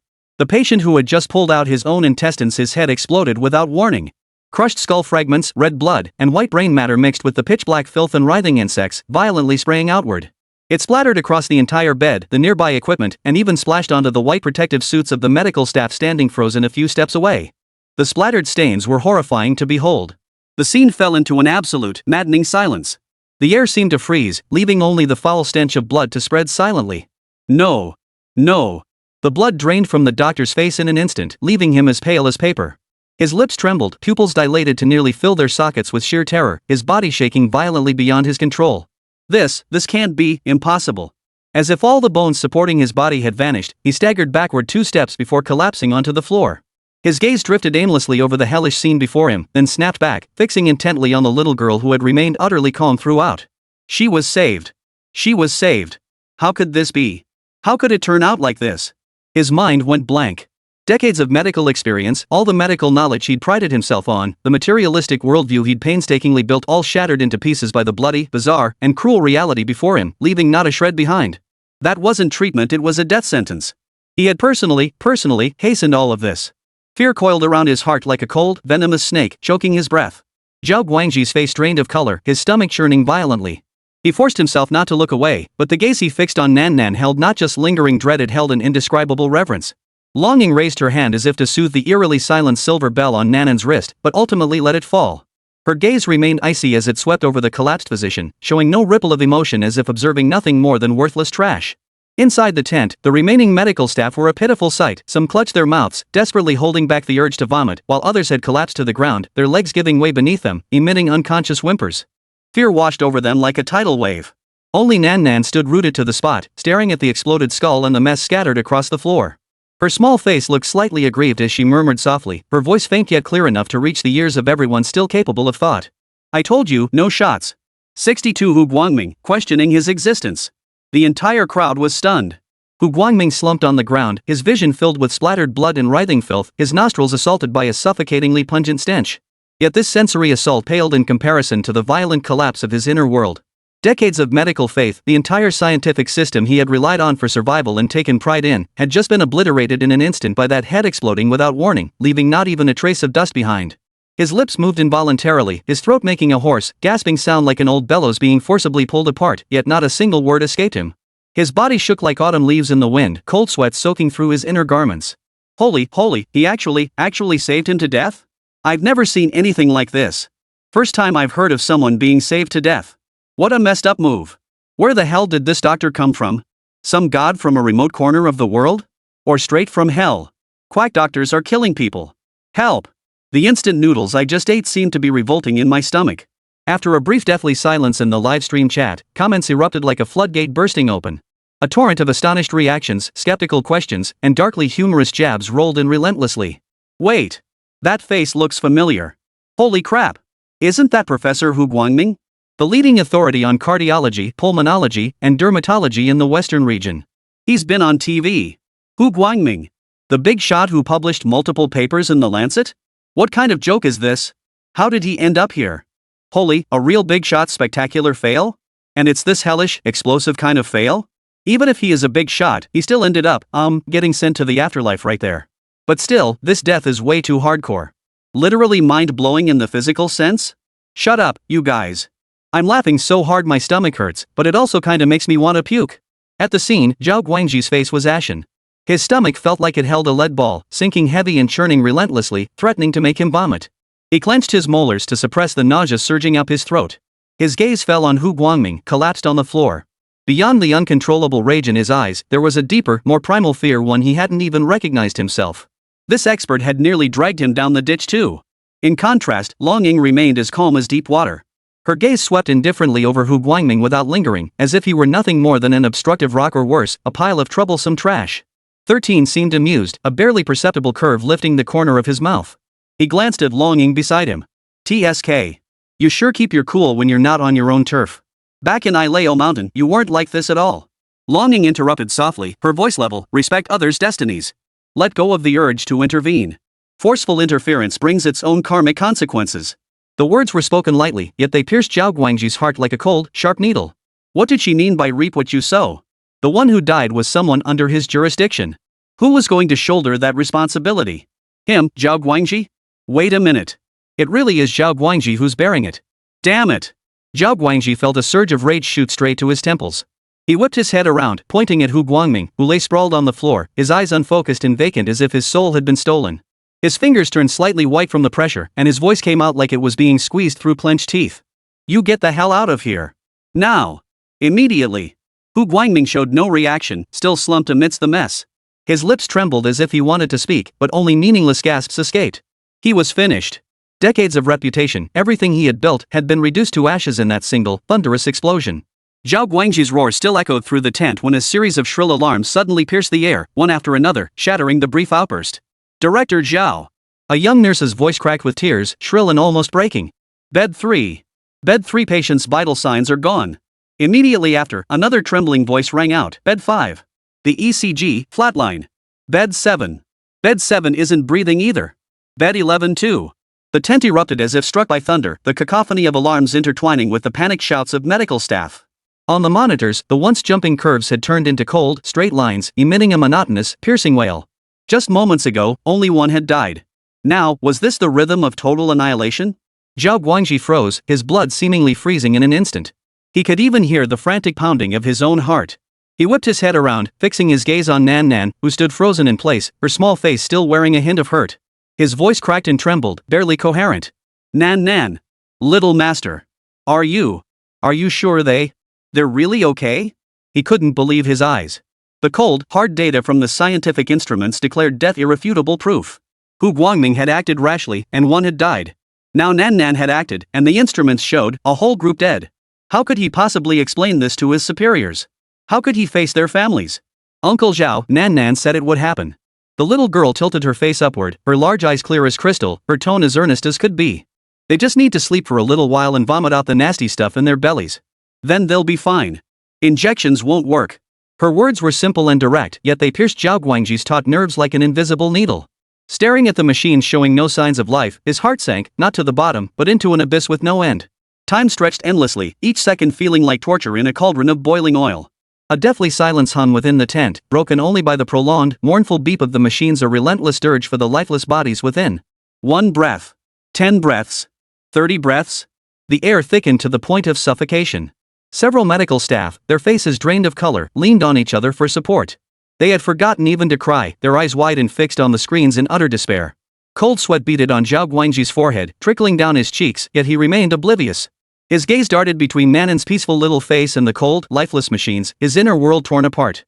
Longing remained standing in the corner, expression impassive, as if none of this concerned her. Shirsan watched Zhao Guangji's ever-changing expression with keen interest, the smirk on his lips growing more pronounced, a clear delight in the drama unfolding. Zhao. Director Zhao. Finally, a slightly bolder young nurse spoke, her voice trembling like a sieve in the autumn wind, thick with nasal tones and despair. The pulse oximeter isn't registering, carotid pulse is gone, pupils are dilated too, they seem to be all gone. Zhao Guangji's face turned completely white, as pale as paper, the last trace of color drained from his features. His chest heaved violently as he fought back the fear and rage threatening to erupt. He whipped his head around, his gaze like two ice-hardened blades, fixing directly on Longing in the corner. He took a step forward, closing in on her, his teeth grinding audibly. Captain Long. What the hell is going on here? Your people. You. Now. Give me an explanation. His voice was strained, trembling on the edge of breaking, each word squeezed from the depths of his throat. He didn't even glance at the innocent-looking little girl. To him, the seemingly calm woman before him was the root of all these bizarre events. Longing didn't even lift an eyelid, as if she hadn't heard Zhao Guangji's accusation or noticed his murderous expression. Beside them, Shirsan's lips curled into a wider smirk, accompanied by a soft hiss, as if witnessing an exceptionally entertaining farce. Just as Zhao Guangji's pent-up fury threatened to breach the dam of his reason, perhaps the very next second he would grab Longing by the collar. Ugh, guh. A sudden, violent retching sound exploded, shattering the deathly silence inside the tent. The sound was like a bizarre signal. Immediately after, a second, then a third. Almost simultaneously, the patients whose vital signs had vanished and who had been declared dead by the machines sprang up from their beds like clockwork zombies, sitting bolt upright in unison. Eyes wide, faces purple, bodies arching violently then. Gaig. Wah guh. Earth-shattering retching sounds rose in waves, merging into a deafening chorus. The vomit was no longer a mixture of food scraps and sewage, but pure, viscous, milky white. Still frantically writhing worms. Countless slender, twisted white bodies, enveloped in viscous, sour-smelling liquid, gushed forth like a burst dam, splattering onto the floor, bedding, and even nearby instruments. An indescribable, foul stench instantly filled the tent, mingled with the acidity of gastric juices, overwhelming enough to induce nausea. On the floor and beds, it rapidly pooled into dense, writhing patches of white as sea that made the scalp crawl. This utterly terrifying, beyond reason scene froze everyone still standing in the tent, including Zhao Guangji, who had been seething with rage moments before back in place. Blood seemed to reverse its flow, limbs grew ice cold, and even breathing was forgotten. Several young nurses let out short, sharp screams, covering their mouths and stumbling backward, nearly collapsing to the ground. But this collective vomiting didn't last long, as if it were merely an effort to expel the foreign substance from their bodies. Almost as the sounds of vomiting subsided. Beep. Beep. Beep. Beep. Beep. Beep. Inside the tent, the monitoring equipment that had previously emitted desperate, prolonged wails suddenly erupted with a rapid, urgent, yet rhythmic series of normal beeps. On the screens, the cold, flat lines instantly gave way to lively, pulsing curves. Bed 5. Bed 5 heartbeat restored. 79. Stable. A nurse stared intently at the screen, her voice initially frozen in disbelief before erupting into a tearful, ecstatic scream. Bed 7. Bed 7. Blood pressure 110/70. Strong breathing. Oxygen saturation 98%. Another voice followed immediately, stammering with excitement. Bed 11. ECG normalized. Sinus rhythm. Bed 3 is back too. Reporting to Director Zhao. All patients' vital signs have fully recovered and stabilized. No abnormal fluctuations. The waves of reports brimmed with the ecstasy of survival and indescribable awe. Tears of terror still streaked the faces of the medical staff, yet their mouths stretched into wide grins. Their voices trembled uncontrollably as they looked at each other, as if they had just emerged from a nightmare, yet also as if they had witnessed a miracle. Zhao Guangji stood frozen in place, staring at the life curves that had begun to rise and fall once more. He glanced at the white, filthy mass still twitching faintly on the floor, then at the patients who had just been resurrected now limp on the beds, gasping for breath, their faces pale yet undeniably alive. Finally, his gaze settled on the little girl, Nan Nan, whose face remained serene. His mouth opened, but his throat was parched, and not a single word came out. His mind went blank. Everything he had just witnessed felt like the most absurd dream, shattering the worldview he had spent decades building. Nan Nan blinked her big eyes at Zhao Guangji, her little face still wearing a serious expression. Uncle Zhao, Nan Nan said, spitting it out would make it better. The live stream exploded like a pot of boiling oil, comments nearly overwhelming the screen. Holy? He's actually alive? I screenshotted it. The ECG flatlined completely and they actually revived him? Nan Nan is amazing. She was telling the truth. It really was feigned death. A medical miracle? No, this is a mystical miracle. Anyone who just insulted Nan Nan, come out and take a beating. Does your face hurt? This isn't medicine, I'd believe it's divine magic. Did a Taoist master come down from the mountain? Hey upstairs, does your Taoist master look like this? This is a little fairy descended from heaven. The bullet comments refreshed so fast my eyes couldn't keep up. Exclamation marks and question marks flew everywhere, mixed with internet memes and emojis. The excitement practically spilled out of the screen. Inside the tent, Hu Guangming was utterly dumbfounded, not even noticing his glasses had slid to the tip of his nose. He stared fixedly at the life signs data pulsing back to life, his lips trembling as he repeated. Impossible. This absolutely can't be. Data error? Instrument malfunction? Everything's broken? This defies science. It completely contradicts basic medical logic. He felt decades of medical experience and scientific understanding being utterly overturned in this moment, crushed into dust, leaving not a shred behind. He even instinctively reached for his own pulse, doubting whether he was dreaming.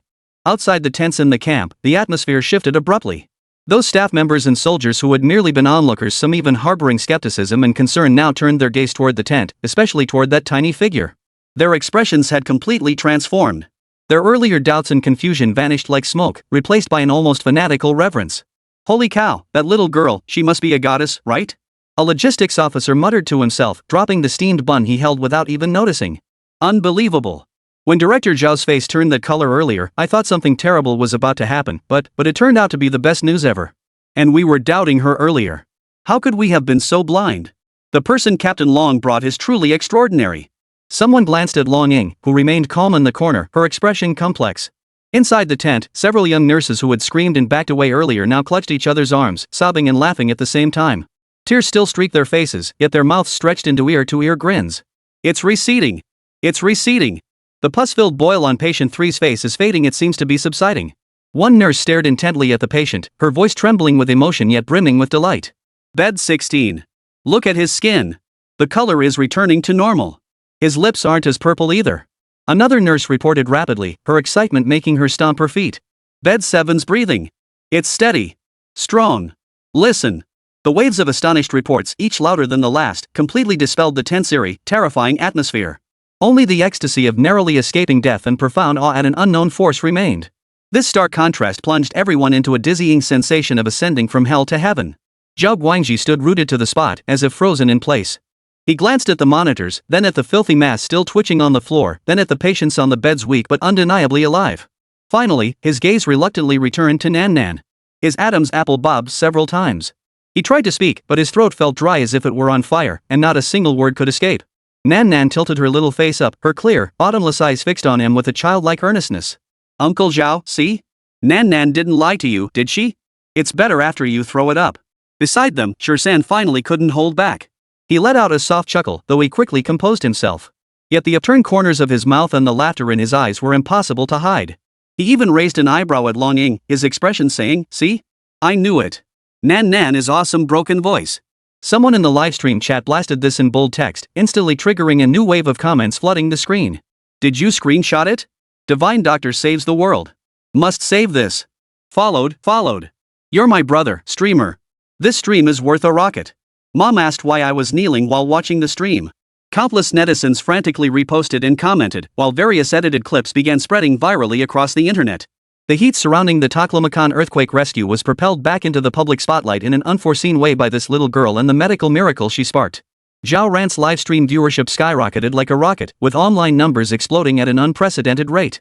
Donation effects flashed non-stop. The 63 curse? Everyone only has 2 weeks left? The ecstasy inside the tent and the awe outside had yet to subside. Staring at his young niece who had just accomplished this earth-shattering feat, Zhao Ran felt momentarily dazed. That series of actions, swift, precise, ruthless, exuded an undeniable power. How could this be a child? Her throat went dry, and it took her a long moment to find her voice. She asked cautiously, Nan, where did you learn this skill? Surely it wasn't. She didn't finish the sentence, but the implication was clear. Surely it couldn't have been taught by her brother, who claimed to detest studying medicine. Zhao Ran's mind was in turmoil. She remembered clearly how, back when choosing majors, her brother had shunned medical fields like the plague, citing reasons like fainting at the sight of blood, fearing ghosts, and finding it too troublesome. Yet now, not only was his daughter immune to blood and ghosts, but she could pull people back from the brink of death using methods bordering on witchcraft? The contrast was staggering. Could it be that her brother had been secretly studying some strange medical arts all these years? Auntie, this isn't really medicine. Nan tugged at Zhao Ran's sleeve, tilting her little face up with earnestness tinged with childish innocence. Daddy taught Nan a kind of blessing ritual. It's like drawing talismans and chanting spells. Kinda like witchcraft, but not the bad kind. It saves people, you know. She paused, her tiny finger pointing at the patients on the beds whose complexions were gradually regaining color. Because these uncles and aunts didn't get sick from ordinary illnesses. They were possessed by something bad, what Daddy calls evil magic. Spell casting. Zhao Ran murmured the words, a term entirely unfamiliar to her, yet she sensed its profound mystery. She looked into Nanan's clear, innocent eyes, then recalled her older brother's perpetually cynical expression, and felt her entire worldview crumbling. Just how many secrets was this guy hiding? In the livestream chat, after a moment of stunned silence, the comments exploded again. Spiritual healing? Holy crap, what is that? Sounds so intense. To the guy above, basically it's mystical healing. Physical exorcism failed, so now we're switching to magical attacks. Hey, don't talk nonsense. This is ancient wisdom passed down by our ancestors, long lost to history. Never thought I'd see it on a livestream. So who exactly is Nanan's dad? Not only does he know feng shui, but he also practices zhuoyoshu? He's a total jack of all trades. Quick! Who can explain zhuoyoshu? I wanna learn. If I can't, I'll just show it to my elders. Auntie's expression, I might have a fake brother. Feel bad for Auntie for a second, like her IQ just took a dimensional downgrade. Inside the tent, Hu Guangming finally stirred. He staggered over to the nearest machine, not to check the readings, but to touch its casing. He then looked down at the connecting wires, as if suspecting the entire setup was an illusion. He muttered unconsciously, herbs, worms, shuyu, this violates the law of conservation of energy, it doesn't make sense. He snapped his head up toward Zhao Guangji, his eyes unfocused yet pleading with a hint of despair. Old Zhao, tell me, am I hallucinating? Is the pressure just too much? Zhao Guangji's mouth twitched. He desperately wanted to say it was an illusion, but reality wouldn't let him. He took a deep breath, forcing his voice to sound steady. Turning to Nan, his tone was softer than ever before, tinged with a barely perceptible caution. Nan, regarding these soldiers, is there anything else we need to be mindful of going forward? He had intended to ask about the follow-up treatment plan, but the word treatment felt inappropriate the moment it reached his lips. Nan thought for a moment before answering earnestly. The bad stuff inside their bodies has been forced out, that black, stinky stuff from earlier. Now they're very weak and need plenty of rest, clean water, and nutritious food. They'll recover slowly. Oh, and, she added, it's best to let them bask in the morning sun. Daddy says the morning sun has the strongest yang energy, which helps dispel any lingering evil. Sunlight. Zhao Guangji paused, then nodded vigorously. Yes. I'll arrange it immediately. This was probably the most scientific and easiest to understand medical advice he'd ever heard. As the first rays of dawn filtered through the tent's cracks, they banished the last vestiges of chill. The atmosphere inside the tent relaxed completely. Nurses began methodically providing basic care to the awakening patients, their movements brimming with the joy of recovery and admiration for Nan. Though still weak, the eyes of these soldiers who had just fought back from the brink of death now held a spark of life. Some even managed feeble, grateful smiles at the busy nurses. Outside the tent, the sky had fully brightened. The morning light dispelled the night's chill, yet it could not dispel the strange atmosphere permeating the camp, a mixture of relief and unease. A fleeting sense of relief at surviving the ordeal surfaced, only to be swiftly crushed by a deep reverence for the unknown force. Many early risers found their eyes drifting involuntarily toward the medical tent. Their gazes were complex and inscrutable, tinged with curiosity yet also a hint of indescribable dread. Everything that had transpired this dawn was destined to be recorded in the rescue operations archives in ways beyond imagination. Zhao Ran stood outside the tent, drawing in a deep breath of the cool morning air, trying to quell the fluttering in her chest. She hurried over to Long Ying, forcing a smile onto her face, her voice thick with obvious anticipation. Now that the person's been rescued, can we start preparing to leave? She didn't want to linger a single second longer. Last night's scene had been more terrifying than any horror movie she'd ever seen. Mummies, worms, shamanic rituals. These words raced through her mind, stirring unease within her. Though her niece had saved the day, the mere thought that this place harbored dark arts capable of transforming people into such ghastly forms sent a chill down Zhao Ran's spine. Security? There was none to be found here. Zhao Guangji's heart skipped a beat at the mention of Zhao Ran leaving. He instinctively glanced at Long Ying, his eyes pleading. If this little princess and her bodyguard left, what if something else went wrong? What would they ordinary folks do then? He opened his mouth, wanting to say something to keep them, but couldn't find the words. Before the adults could wrestle with their thoughts, Nan Nan, who had been quietly sitting aside, suddenly lifted her head. Her little finger pointed toward a distant direction, her tone unusually serious. Auntie, we can't leave. Huh? Why? Zhao Ran's heart leapt into her throat, a bad feeling settling in.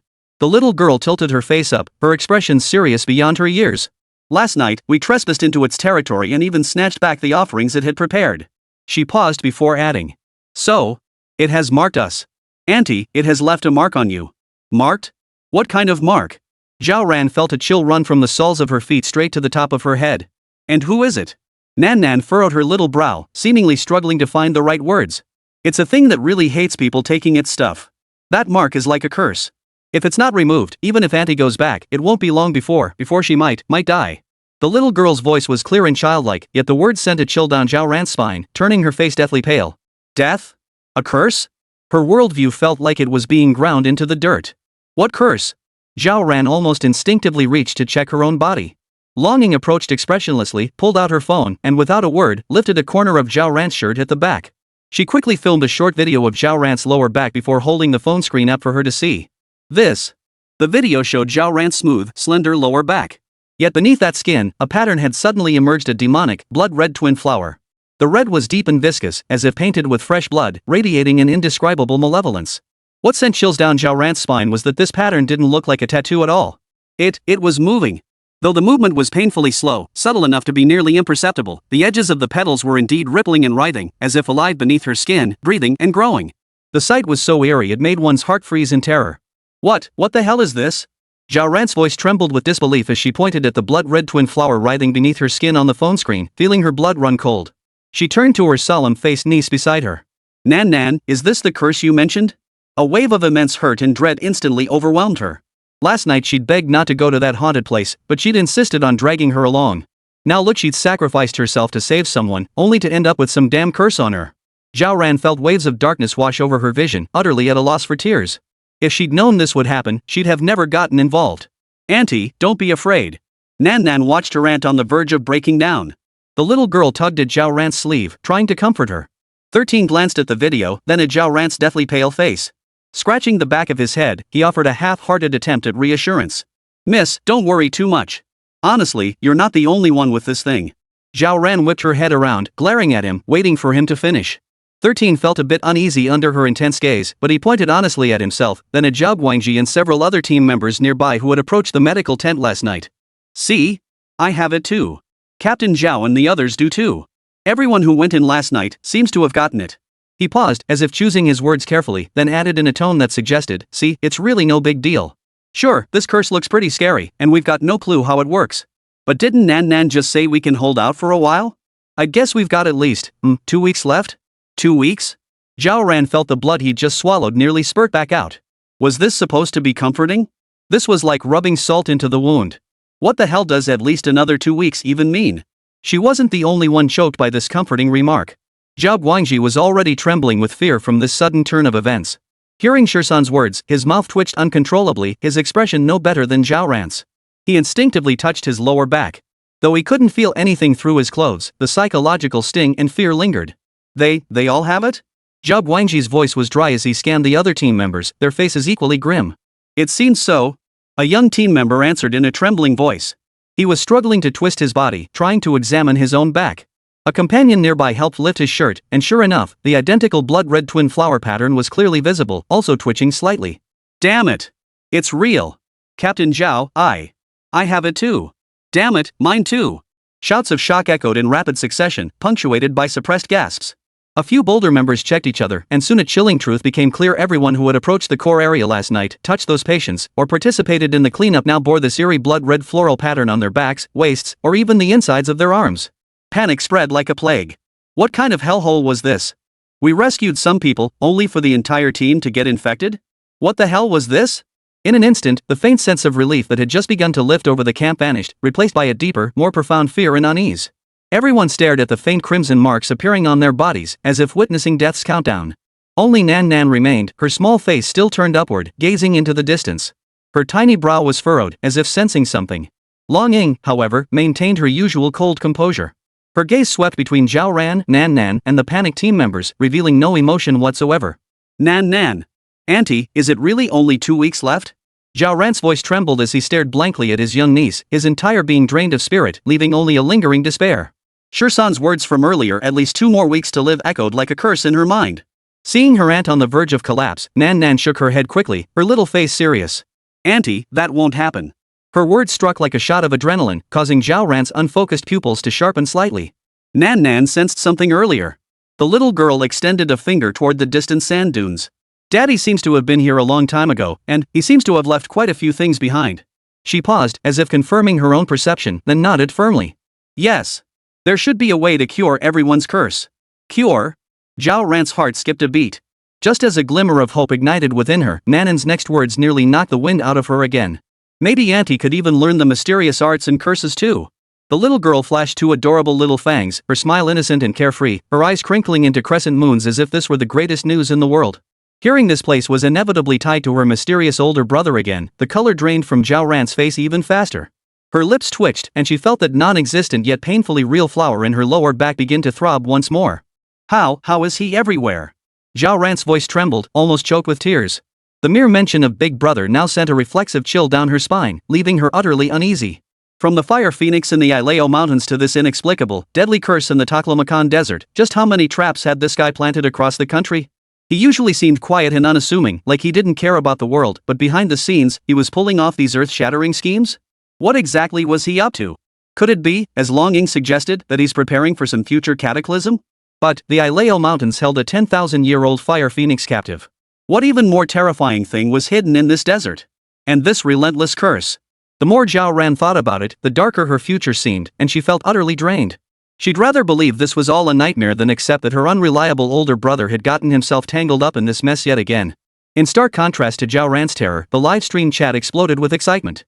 Countless viewers howled with excitement upon hearing this place might be connected to the Emperor of Heavenly Peace. Holy! Pingtian Emperor Ruins +1? This dungeon unlocked way too fast. I knew it. With all this commotion, how could it not involve the Emperor of Heaven's handiwork? What kind of god is Nanan's dad? Checking off national landmarks while casually setting traps? So is this curse a trial left by the Emperor of Heaven? Or something left behind by the very thing he sought to defeat? Hurry! Dig faster! I can't wait to see what secrets lie beneath the Taklamakan. Hold on, everyone. We gotta deal with the curse first. 2 weeks, just 2 weeks, guys. Even though Nan Nan says there's hope, I'm still sweating bullets for Captain Zhao and the team. Is there any chance that learning a curse means you can break it yourself? Go for it, Ran. Learn it. 66666. The comments rolled by at lightning speed, the viewers' enthusiasm nearly spilling off the screen. Back at the camp, the other cursed members heard Nan Nan say there was hope and showed relief like survivors of a disaster. But then they were stunned by the sheer weight of the title Emperor of Heavenly Peace. They looked at Nan Nan, her expression unwavering, then at Zhao Ran, who was on the verge of tears, their own expressions complex. Zhao Guangji took several deep breaths, struggling to steady his racing heart. He glanced at Long Ying, her expression cold and stern, then at Nan Nan, who seemed to be sensing something. Hesitation and gravity weighed heavily on his face. Licking his parched lips, he finally asked, Captain Long, given the situation here, should we hand things over to you now? His voice was hoarse, tinged with the resignation of letting go and the unease of the unknown. The moment the question was asked, the surrounding area fell silent. All eyes focused on Long Ying. 64 Sister Long actually has the blood of the fire phoenix? Let's go. No. Long Ying's voice was flat and unemotional, crushing Zhao Guangji's last shred of hope with decisive finality. Her gaze swept over the undulating sand dunes in the distance before settling back on the shaken team members, her tone unflinching. That's your responsibility now. The implication was clear, saving them was a favor, but cleaning up the mess afterward? No thanks. This place exuded an eerie quality, unsettling her even more than the Ileo Mountains. She had no interest in voluntarily plunging deeper into it.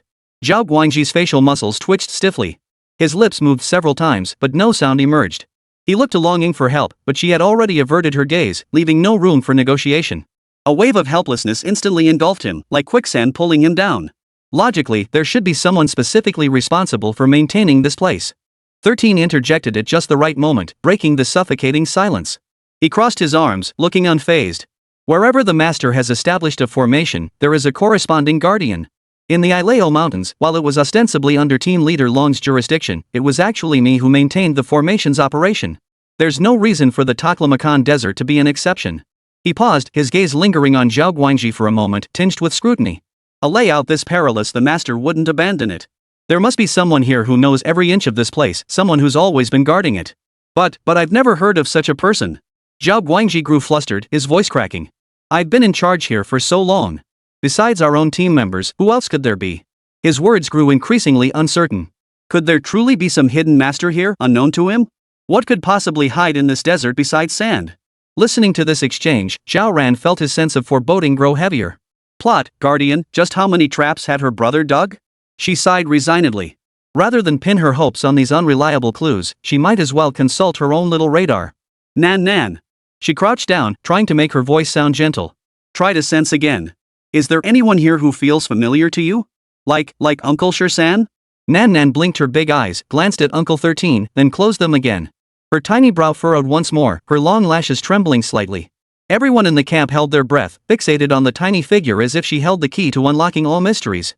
After a long moment, Nan slowly opened her eyes, her little face bearing a trace of confusion and bewilderment. She shook her head. Auntie, Nan can't sense anyone familiar. Zhao Ran's heart sank. But Nan's tiny finger pointed toward the distance again. Nan can feel that Daddy left behind so many things. They're all very big, very big. She struggled to describe them, as if searching for the right words. And there's one more thing. The little girl tilted her head, as if listening intently. It seems to be buried deep beneath the sand. Like it's sleeping. Sleeping? The group exchanged glances, a chill creeping up from their feet, instantly dispelling the desert's scorching heat. Something sleeping deep beneath the sand? Combined with that deadly curse from earlier, the slumbering thing couldn't possibly be benign. Zhao Ran felt a tingling sensation on his scalp, and the flower on his lower back began to throb faintly once more. The livestream chat exploded with comments. Holy? Did the Emperor of Heaven leave this many hidden threats? Is something big coming? Sleeping beneath the sand? Is it a colossal beast or something else? This is giving me the creeps. Given the curse, it's definitely no pushover. Thrilling. Hurry up and go check it out. Can't wait. I want to see Emperor Pingtian's secret. Don't worry, Sister Ran.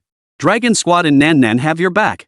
The netizens' enthusiasm nearly burst through the screen as speculations and gasps flooded the feed. Back at camp, Zhao Guangji paled further as he listened to Nan's innocent yet chilling words. Deep beneath the sand, something was still sleeping. He dared not imagine what it could be.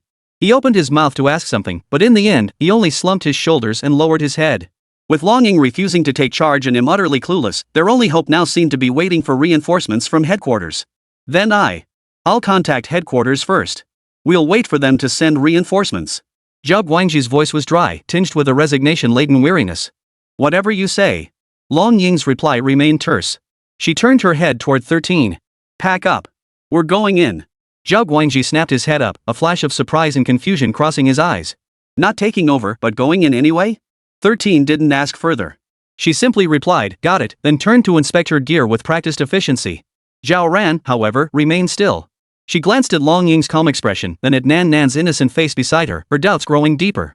Why had she and the other team members fallen for it, yet these two showed no concern whatsoever? As if compelled by some unseen force, she took a step forward, her gaze settling on Long Ying's lean, muscular back. Even through the combat suit, she couldn't resist the urge to confirm. You. Before she could finish, as if suddenly struck by an idea, she reached out and carefully lifted the back collar of Long Ying's combat suit, peering inside. Smooth skin, no abnormalities whatsoever. She immediately crouched down, lifting the hem of Nan's dress. The little girl's pale, delicate back was equally clean and unblemished. Why? How come neither of you has any marks? Zhao Ran stood up, his face a sea of confusion. Could this curse be selective? Nan Nan tilted her little face upward and piped up before Long Ying could speak. Auntie, Sister Ring Young isn't afraid of this. She has divine blood in her body. Divine blood? Zhao Ran doubted her own ears. That term sounded so fantastical. Yes. Nan Nan nodded vigorously, her little face full of earnestness. Divine blood is super powerful, it wards off evil spirits. Plus, Sister Ring Young knows tons of spells herself. They're way stronger than those nasty things in the sand, so curses can't hurt her. The little girl explained it all so logically that Zhao Ran felt a bit overwhelmed. She stared blankly at Long Ying, whose expressionless face seemed to silently confirm Nanan's words. Zhao Ran painfully rotated her stiff neck, her gaze returning to her niece. Then, what about you, Nan Nan? Of course Nan Nan has it too. The little girl proudly puffed out her tiny chest, a hint of smugness in her voice. And Nanan's divine blood is just a tiny bit more powerful than Sister Ring Ying's. Boom! This declaration struck everyone like another thunderclap. Zhao Ran was utterly dumbfounded. She looked from Long Ying to Nan Nan, feeling her entire worldview being ground into the dirt. Divine blood? And it could be ranked in strength? Her seemingly harmless little niece actually possessed divine blood more potent than Long Ying's? The livestream's chat froze for a moment before erupting into an even more frenzied torrent of messages. Did I hear that? Divine blood? Hold up, information overload, let me process this. So those blood-red incantations on Dragon Squad leader's body, they weren't just some cool tattoos? They were suppressing his divine blood? Holy crap. Dragon Squad already seemed ridiculously strong back in Ileo Mountain, and that wasn't even his full power? If he unleashed the full might of that divine blood. Don't even think about it.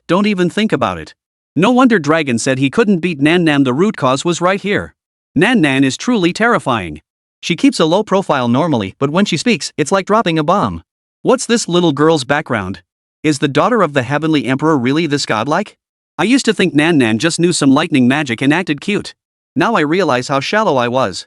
So Nan Nan is the hidden final boss? Can't wait to see what happens next. Hurry up. Netizens howled with excitement, desperate to dive into the screen and uncover the truth. Back at camp, Zhao Guangji and the other team members stared in stunned silence, shifting their gaze between Long Ying and Nan Nan with expressions of utter bewilderment. They felt like extras who'd accidentally wandered onto the set of a mythical epic. Zhao Ran pressed her forehead, feeling her temples throb. She suspected her brother hadn't left behind any treasure, just one pitfall after another, specifically designed to trip up his little sister. She took a deep breath, forcing herself to calm down. Watching Long Ying and Shirsan preparing to set off, along with Nan Nan standing nearby with a look that screamed, "I'm super awesome," she resignedly followed them. Whatever lay ahead, she had to break this deadly curse first. That fire phoenix, is it some kind of deity? Zhao Ran's voice carried a barely perceptible dryness as she asked cautiously. She had a vague sense that topics concerning deities touched upon Duro 749's deepest secrets, and she had never dared to probe further before. But now that her niece had pierced through that veil of secrecy, and Long Ying hadn't stopped her, it seemed she tacitly approved of the discussion. Yes, that great bird was a lesser deity long ago. Nan Nan tilted her little face upward, nodding earnestly. Her voice was clear and childlike, as if recounting the most ordinary fact in the world. Zhao Ran's brows furrowed involuntarily. Then, what about the divine blood within you? This sounded far beyond the bounds of reality. Nan Nan blinked her big eyes, seemingly stumped by the question, unsure where to begin. Long Ying, standing beside her, took over the conversation, her tone as calm and unruffled as ever. Mine is the blood of the fire phoenix. Master spent years laying plans in the Ileo Mountains, largely for my sake. She paused, as if recalling, plunder the fire phoenix's divine blood, nourish it with its essence and flesh, and ultimately complete the transfer of power. As she spoke, Long Ying raised her right hand. Visibly, the palm turned crimson, as if molten lava flowed beneath her skin, radiating intense heat. The surrounding air seemed to warp, the temperature surging abruptly. Zhao Ran could even feel a scorching aura wash over him. But in the next instant, dense, blood-red runes vibrant as living creatures spread up her arm, swiftly covering her entire palm.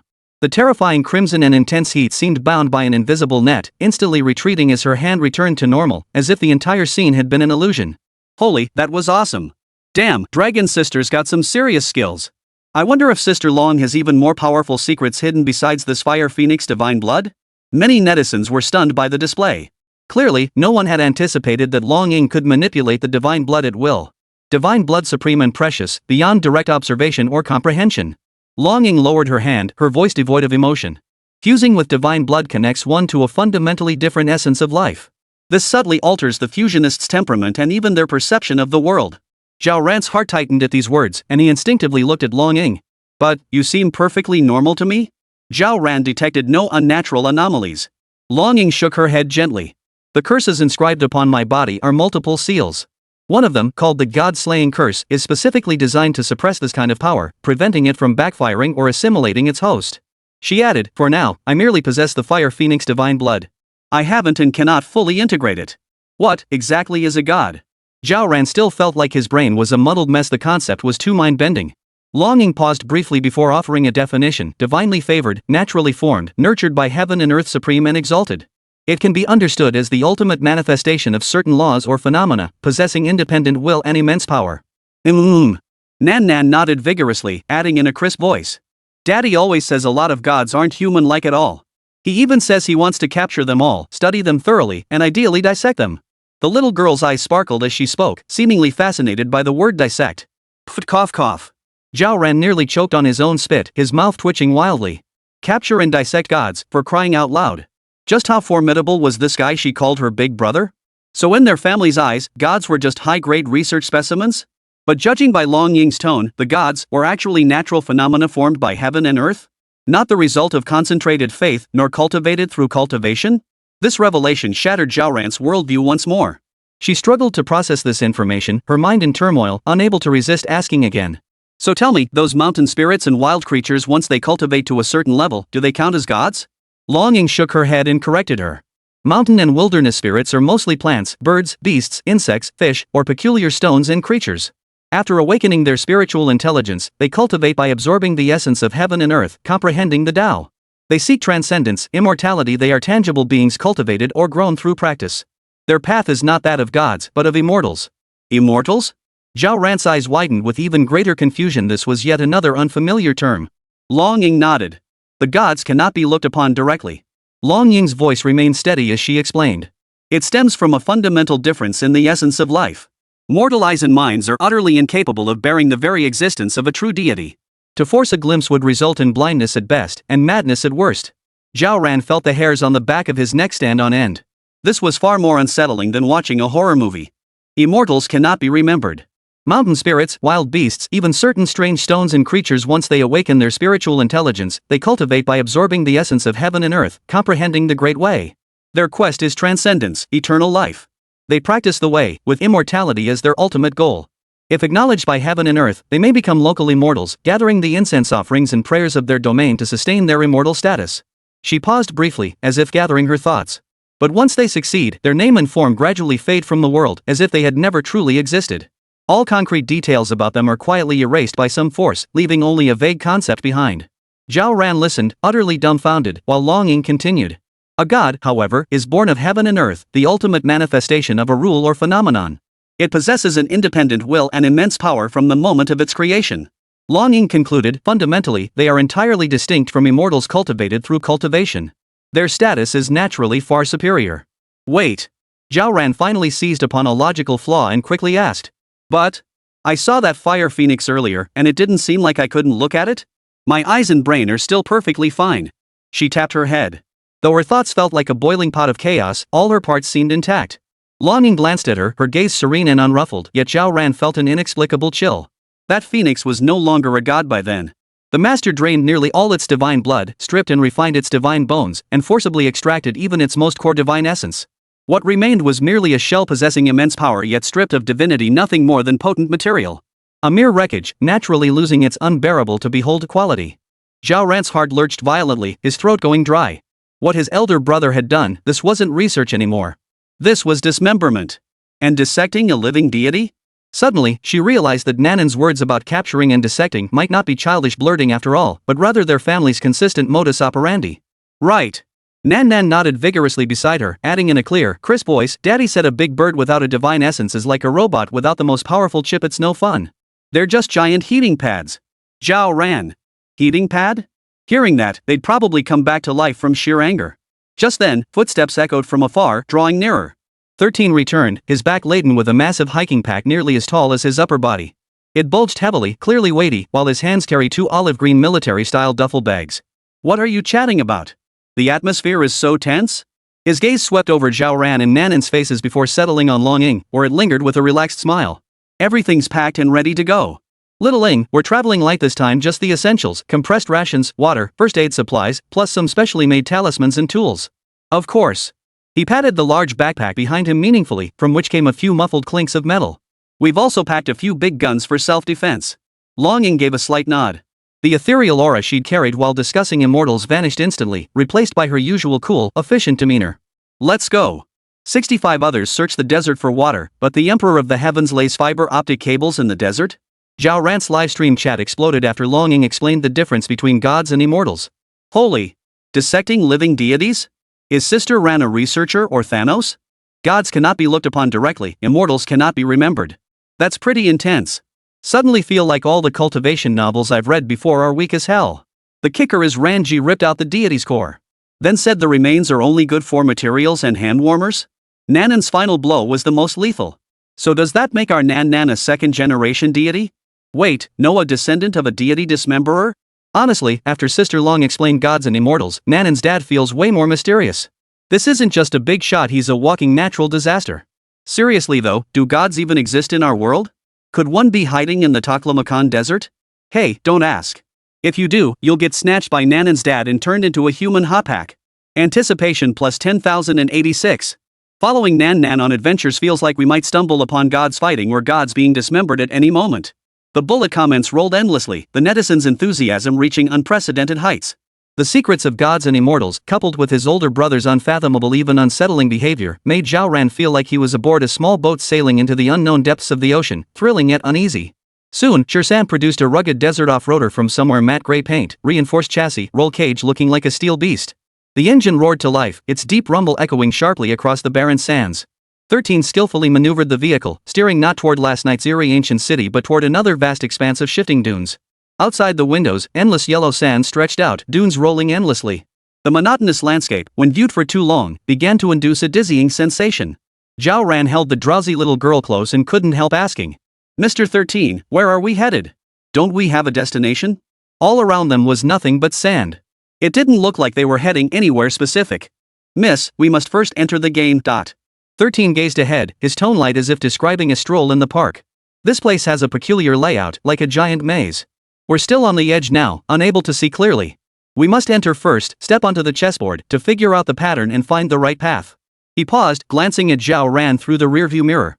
As for that city last night, it was likely a decoy or just a visible part of the larger layout. It probably doesn't connect to the bigger picture, but charging straight in might not be wise. We've got time on our side, no need to dive in headfirst. Zhao Ran nodded uncertainly, feeling this was more mind-bending than the hardest escape room puzzle. "Oh, and don't worry about the live stream signal," 13 added, as if remembering something. "A few years ago, the boss found the communication here inconvenient, so he built several base stations in the desert. Back then, it was supposedly to maintain constant contact with the higher-ups, but now it works perfectly for us. Signal strength shouldn't be an issue." Zhao Ran. Base stations in the Taklamakan desert? And not just one, but several? Just to facilitate communication with the so-called higher-ups? Zhao Ran's mind buzzed. For a moment, he couldn't decide whether to marvel at his brother's absurdly efficient execution or inwardly curse this hardcore, almost barbaric communication method. How much money would that cost? How many connections would need to be pulled? No, the real question was, could an ordinary person even access such connections? Her mind began racing uncontrollably. Was her brother dissatisfied with just surface-level bases? Had he dug some secret underground facility beneath the desert? The live stream chat exploded again. Holy crap! A desert base cluster? For the higher-ups only. The implications of the higher-ups are terrifying when you think about it. While others search for water in the desert, Rant's dad is laying fiber optic cables. Money power? This is clearly unmatched influence plus technological marvel. I suspect Nanan's dad could even build a Gundam by hand. Suddenly, the divine heating pad concept doesn't seem so hard to swallow anymore. I've been beating up my dad for 2 hours straight, and he still won't admit he's cultivating immortality. Damn it! Zhao Ran watched the rapidly scrolling comments, his lips twitching involuntarily. Netizens' focus was always so peculiar, but they weren't exactly wrong. Oh. She responded with 2 dry nods, feeling her nerves had been hammered into numbness as her cognitive boundaries were forcibly stretched at an inhuman pace. 13 seemed unfazed by her speechlessness, gripping the steering wheel steadily as he casually added, "The signal coverage is pretty good here. When the master tested it back then, he said it was stronger than some areas in the city." Zhao Ran. She'd given up trying to process it. Just then, Nan who'd been dozing in her arms stirred uneasily from the jostling. Her little head rubbed against Zhao Ran's shoulder as she mumbled indistinctly. "Daddy said, in the desert, there are lots of big toys hidden." Big toys? Zhao Ran's heart skipped a beat. She tightened her arms around the little one and instinctively glanced out the window. Endless yellow sand stretched out before them, monotonous, lifeless, yet seemingly hiding unspeakable secrets everywhere. She couldn't help but recall their earlier discussion about the deity's materials and warmers. A chilling thought surfaced. In the livestream chat, sharp-eyed viewers seized on the keywords. Big toy? Wait. Don't tell me it's that kind of deity-level big toy that needs to be disassembled? Nan. Sweetie, tell us carefully, what does your dad's toy look like? Help. Why does this expedition feel more and more like we're touring Rant's dad's trophy room? Hold on, everyone. It's not a trophy room, it's clearly a raw materials warehouse. Creepy when you think about it. Ran, protect Nan and protect yourself. I have a feeling Brother 13's big thing might not be a joke after all. Zhao Ran glanced at the comments, then looked down at Nanan's innocent little face. A chill rose from the depths of her heart, mingled with intense curiosity and unease. She gently patted Nanan's back, her gaze returning to the vast expanse of sand. Her emotions were tangled beyond measure. What exactly would they encounter this time? What kind of earth-shattering, shocking existence were these so-called big toys? She felt as if fate had thrust her onto a roller coaster with no way back, hurtling toward an unknown, precipitous plunge. Soon. As the group pressed onward, they finally arrived at an unremarkable sand dune. Looking around, the area was covered in yellow sand, and the temperature gradually grew scorching. 66 noon, white mist. Ghost hand in the desert. The vehicle came to a halt beside an unremarkable sand dune. 13 turned off the engine and swiftly retrieved folding chairs, a table, and a large sunshade from the trunk. In moments, he had set up a makeshift resting spot. The desert wind whipped up waves of heat, making the tarp flap loudly, as if barely holding back an invisible beast. Are we just going to wait here? Zhao Ran stepped out of the car, cradling the still drowsy Nan, and looked around in confusion. As far as the eye could see, nothing but endless, monotonous sand dunes stretched out.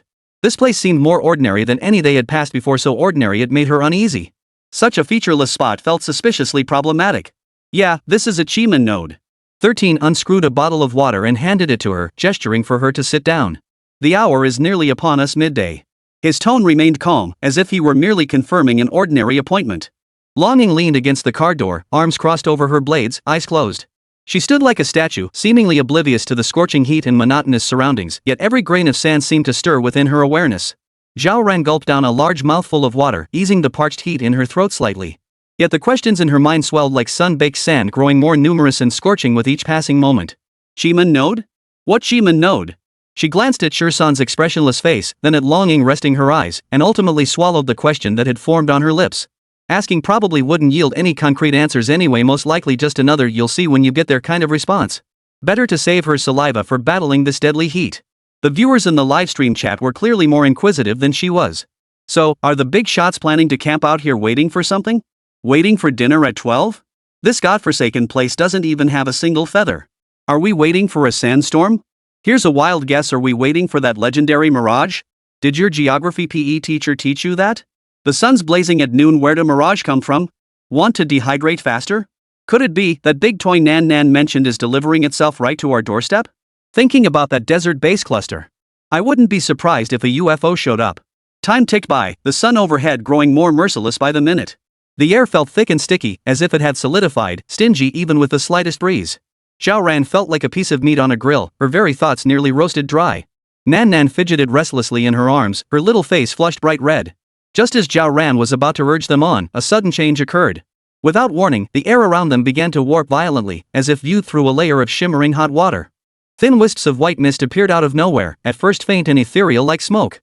But in the blink of an eye, it thickened and spread at an astonishing speed, engulfing the surrounding sand dunes. Within mere seconds, the once clear outline of the off-road vehicle blurred, and the figures of Shursan and Long Ying, mere inches away, appeared as if separated by frosted glass. The fog grew denser, carrying an indescribable chill and dampness that created a stark, eerie contrast to the desert's original scorching heat. Visibility plummeted rapidly, soon reaching a point where figures vanished beyond 5 meters, and it continued to worsen. What is this? Zhao Ran jolted upright, her voice trembling uncontrollably. How could such thick fog form in the desert? And at midday? This completely defied her understanding. The livestream chat exploded with a deluge of question marks and exclamation points. Fog at noon? Did I waste my college education? Holy crap! This fog is creepy. It looks downright spooky. Special effects. Definitely added effects. Did they sneak an industrial dry ice machine into the desert? Wake up, people. This is a live stream. Could your dry ice machine really produce fog this massive with built-in air conditioning effects? And form instantly? My legs are shaking. This atmosphere is so damn creepy, feels like we're on a horror movie set. Am I the only one noticing Brother 13 and Sister Long's movements? Before Zhao Ran could finish speaking, Brother 13 and Longing beside him had already moved. 13 had drawn his heavy-looking long sword at some point. Its blade glowed with the cold, eerie light in the rapidly thickening fog. His entire aura shifted, becoming as steady as a mountain. Longing was even more decisive, gripping her blade by the hilt with her offhand. Her gaze sharpened like a falcon's, locked onto a point deep within the fog. Every muscle in her body tensed, poised for action. Even Nan Nan, who had been listless and sleepy, was now fully alert. Her eyes snapped wide open, all traces of drowsiness vanishing from her small face, replaced by a seriousness and vigilance far beyond her years.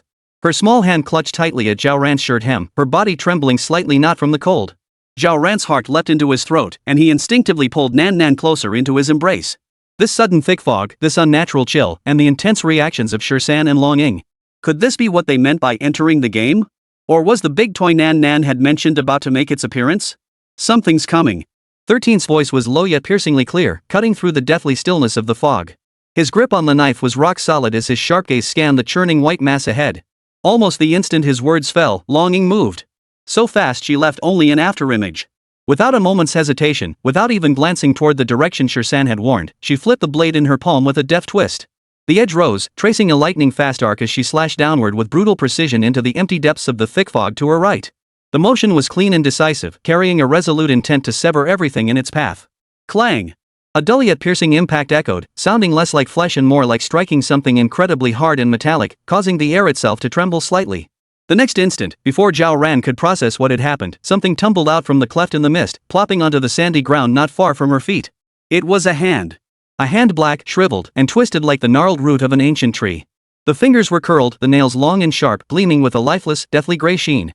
The skin had completely lost its moisture, clinging tightly to the bones, its surface covered in deep, gnarled cracks. It looked as though it had been dried by the wind for centuries, perhaps even longer. Holy! Zhao Ran's hair stood on end, his soul nearly leaping from his body. He stumbled backward several steps, his lower back slamming hard against the cold car door before he could stop.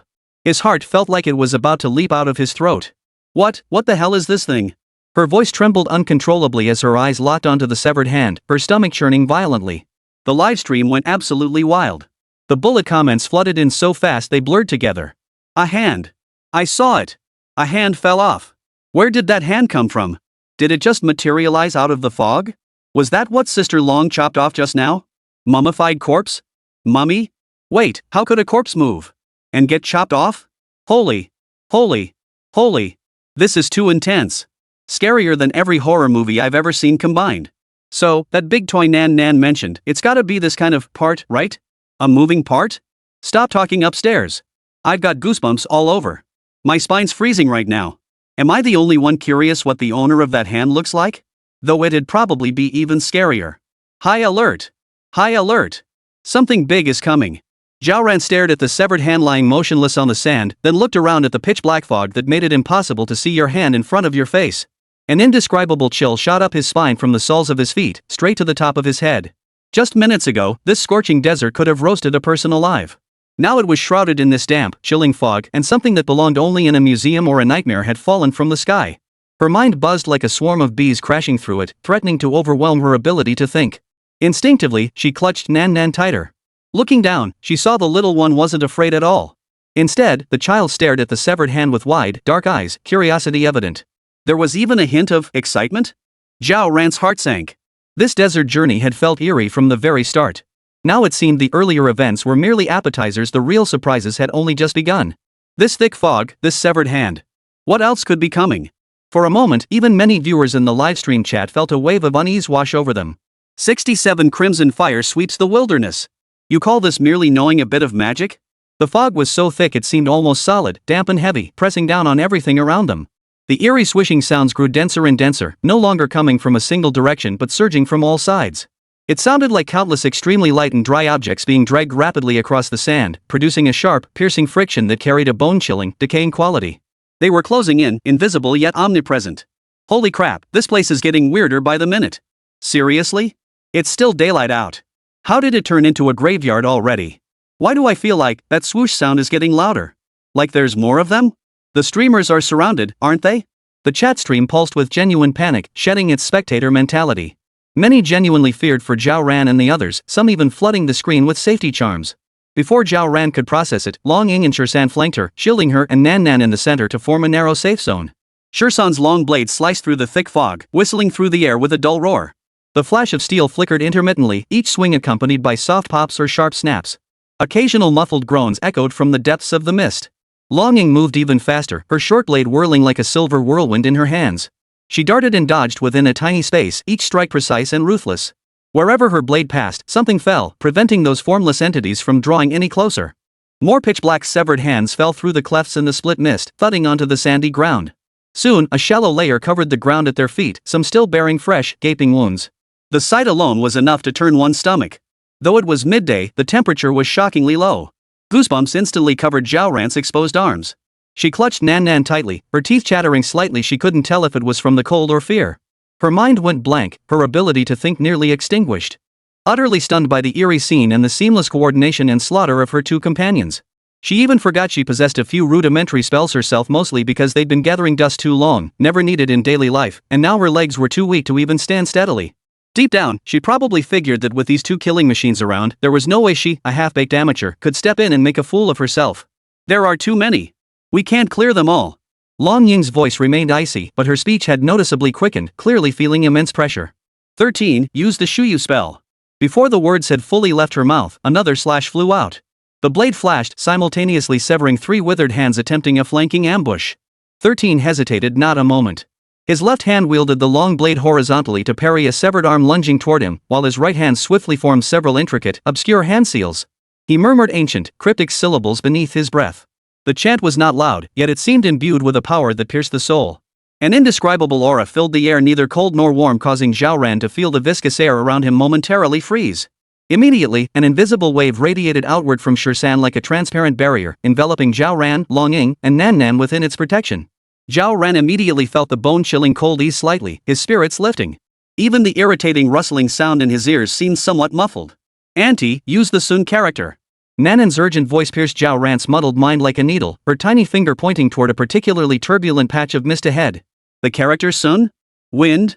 Zhao Ran looked up blankly, his mouth slightly agape, momentarily unable to grasp the little one's meaning. Blow? What are you blowing? She could barely stand steady now. Almost the instant Nan Nan's words fell, Long Ying's crisp voice pierced the damp, chilly mist, carrying an undeniable aura of lethal intent. Heaven and earth know no bounds, borrowing power from the cosmos. The character Li gives birth to the ultimate, crimson flames sweep across the land. Swiftly, as the law commands. The final syllable of the incantation seemed to ignite the very air. A terrifying wave of scorching heat erupted violently, centered on Long Ying. Crimson flames ignited out of thin air, instantly forming a massive, ever-expanding ring of fire that brutally crushed and spread outward. The flame's temperature was terrifyingly high. Wherever they passed, the air twisted violently, crackling with sharp pops. Thick, almost tangible mist was forcibly evaporated and dispersed, revealing countless distorted black shadows retreating in terror behind it. The earlier teeth-grinding swish-swish sounds abruptly ceased, replaced by waves of shrill, short, ghostly wails. It seemed as though countless things were ignited by the flames, only to be swiftly reduced to ash in the intense heat. The blazing light shot skyward, illuminating the surrounding area as bright as day, casting light upon Zhao Ran's deathly pale face and wide-eyed stare. She felt a wave of heat wash over her, nearly singeing her eyebrows, creating a stark contrast to the bone-chilling cold she had just endured. The severed hands scattered at her feet were scorched black and curled at the edges by the flames, emitting a foul stench. 13 maintained the barrier of his healing magic, standing utterly still. Only at the instant the ring of fire erupted did he narrow his eyes slightly, deflecting the most intense blast. Nan Nan tilted her little face upward, watching the sky filled with firelight and the fleeing black shadows. Her dark eyes held no fear, only a bright gleam, her tiny fists clenching unconsciously. Zhao Ran was equally stunned. Long Ying, hadn't she claimed to be a physical cultivator, merely somewhat knowledgeable in spells? This world-shattering display was called somewhat knowledgeable? Zhao Ran felt he might have a colossal misunderstanding of the term somewhat knowledgeable. The livestream audience experienced a roller coaster of emotions from terror to numbness to utter madness. Holy? What just happened? What the hell was that red light? Special effects? Nope, it even burned away the fog. Dragon. Dragon's sister? Isn't she a melee fighter? How does she know fireball spells? I remember Dragon's sister saying she only had a bit of knowledge about other stuff. Is this what she meant by a bit of knowledge? This fire is so intense, even the fire department would have to call their ancestors for help. Hey, up front. That wasn't a fireball spell, it was a ring of fire. AoE. Got it? Holy crap, how many more surprises does Sister Long have up her sleeve that I don't know about? Physical cultivation? A little bit? Yeah, right. Dragon sister, you big-eyed rebel, you've betrayed the revolution too. Mom asked why I was kneeling while watching the livestream. Anyone who just spammed peace talismans, step right up. Now don't you think we should spam some fire extinguishers on those ghostly things? This fire magic is seriously insane. Feels so secure. Countless netizens watching this mind-blowing scene felt as if their hearts had been seized by an invisible giant hand and hurled skyward. Screens flooded with astonished exclamations, baffled questions, and playful banter, bullet comments so dense they obscured the video feed. Holy crap, impressive, 666, Sis Dragon is legendary, please teach us, Sis Dragon, such phrases rolled frantically, propelling the livestream's popularity past all platform records. Auntie, use the character soon. Nanan's voice rang out again. Zhao Ran instantly understood what Nan Nan meant. Fire fueled by wind. She wanted him to help Longing set the mountain ablaze? 68 This is ing burning the heavens and boiling the seas. The haunted forest. So that's what it meant. Zhao Ran's mind buzzed as the realization finally clicked, her face flushing slightly. At a time like this, he still needed his little girl to enlighten him. She felt like she was failing as an adult. The character soon. She wasted no time, straining to recall some hazy ancestral memory. Mimicking the gesture, she awkwardly formed the incantation with trembling fingers.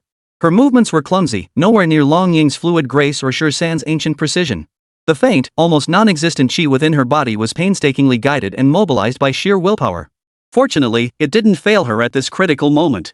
She had only intended to test it, to cooperate, never expecting it to stir up much of a storm. Yet the instant the hand seals completed, a surge of air far beyond her control erupted from nowhere. It violently gathered and compressed before her, its ferocity throwing her off balance and nearly sending her crashing to the ground. She instinctively planted her feet in a stable stance, clenched her jaw, and summoned every ounce of strength to thrust the nearly uncontrollable gale forward with all her might. Simultaneously, out of the corner of her eye, she glimpsed several faint golden runes flicker and vanish at the edge of the invisible barrier 13 had maintained beneath his feet. They had illuminated precisely at the instant her spell succeeded. Wind fueled the fire. The crimson ring of fire, which had been spreading outward evenly with already terrifying power, was transformed instantly by this sudden gust of wind, as if the most potent accelerant had been poured upon it. A howling gale did not scatter the flames. Instead, like an invisible giant hand, it forcibly twisted the spreading ring into a single column, violently yanking it upward and spinning it. Boom! A deafening explosion drowned out all other sounds. The crimson flames were whipped upward by the gale, spiraling skyward and instantly swelling into a colossal fire tornado bridging the earth and the gloomy sky. The shrill whistling of wind and the roaring of fire intertwined, producing a soul-shaking clamor. Its power was easily tenfold greater than when Longing had cast the spell alone. At the vortex's core, the crimson hue transformed into a blinding, piercing white. The terrifying heat warped the surrounding air, producing a dense crackling sound like popping beans. The viscous, seemingly eternal fog was instantly vaporized, torn apart, and incinerated like thin paper before this raging force. Countless twisted shadows lurking within the fog, along with those severed hands, were sucked into the vortex before they could even utter a few screams, instantly reduced to ashes. Holy! Holy! Holy! This is ing burning the heavens and boiling the seas. Wind! Wind mages are terrifying. Ran Jie. You call this just a little bit of chi? Blind upstairs? Didn't you see the flash under 13's feet? That's an enhancement from Shuyu magic. Absolutely. Divine support. I take back what I said about Sister Long just casting fireballs. This is a natural disaster level spell combo. Who just said Ran only knows how to shout 666? Come out and get beaten. That when she unleashed even a tornado would call her senior. Nan Nan commands, Dragon Sister leads the charge, Ran Sister controls the field, 13th Master provides super amplification. What kind of god tier team is this? I hereby declare, starting today, I'm Sister Ran's sole fan. That wind control was insane. Hey, you guys up front, take me with you. This feels so secure. The livestream exploded with excitement, bullet comments scrolling faster than the human eye could follow. Exclamations flooded the screen, gift effects nearly obscuring the entire view. Fear? It had been washed away by this earth-shattering spectacle, leaving only indescribable awe and excitement. Zhao Ran herself was stunned. She stared blankly at the towering, earth-shattering flame tornado before her, feeling the scorching heat and the lingering gusts of wind wash over her. Her mouth hung open, unable to close for a long moment. She only used that tiny bit of chi? How could this be?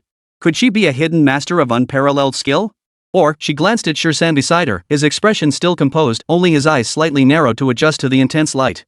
Could it be his doing? Nanan's little face glowed crimson in the firelight, her wide eyes sparkling with excitement. Her tiny fists clenched tightly, as if she wanted to do it all over again. After the flame tornado reached its peak intensity, Longing subtly altered her hand seals, slowly beginning to control and channel this immense power. The terrifying fire tornado raged for nearly half a minute before gradually subsiding and retreating under Long Ying's precise control. The lingering fury of the whirlwind swept away the last embers and ashes into the distance, completely dispersing the oppressive thick fog. The view suddenly cleared, revealing the surroundings in sharp detail before everyone's eyes. The ground lay charred black, emitting a pungent odor. The eerie severed hands from earlier had vanished without a trace, leaving only indistinguishable ash remnants. A searing heat permeated the air, starkly contrasting with the previous chill. The next instant, both the livestream and the scene fell into an eerie silence. The deafening explosions and howling winds of fire vanished completely, as if the world had been silenced. Only the crackling of embers left behind by the fiery tornado and the slightly labored breathing of the crowd stood out jarringly in the dead silence. Everyone including Zhao Ran, still slightly drained after casting his spell Long Ying, her expression grave as she began to regulate her breathing, and the ever-steady 13 stared at the scene before them, now clear. An indescribable chill crept up their spines, inch by inch, climbing the back of their necks and shooting straight to the crown of their heads. They stood at the edge of a wooded area. If that twisted, monstrous expanse could even be called a woodland. At the horizon's edge, the thick fog had lifted. As far as the eye could see, there were only trees. Yet these trees were uniformly a lifeless, pitch-black color, as if repeatedly soaked in the thickest, most ominous ink, without a single trace of any other hue. Their trunks were not the straight or naturally curved forms one might expect, but instead twisted, contorted, and stretched in wildly grotesque, agonized postures as if countless dying beings had been frozen in their final, desperate struggles. Entwined and interlaced, their branches formed a silhouette of utter despair and oppression.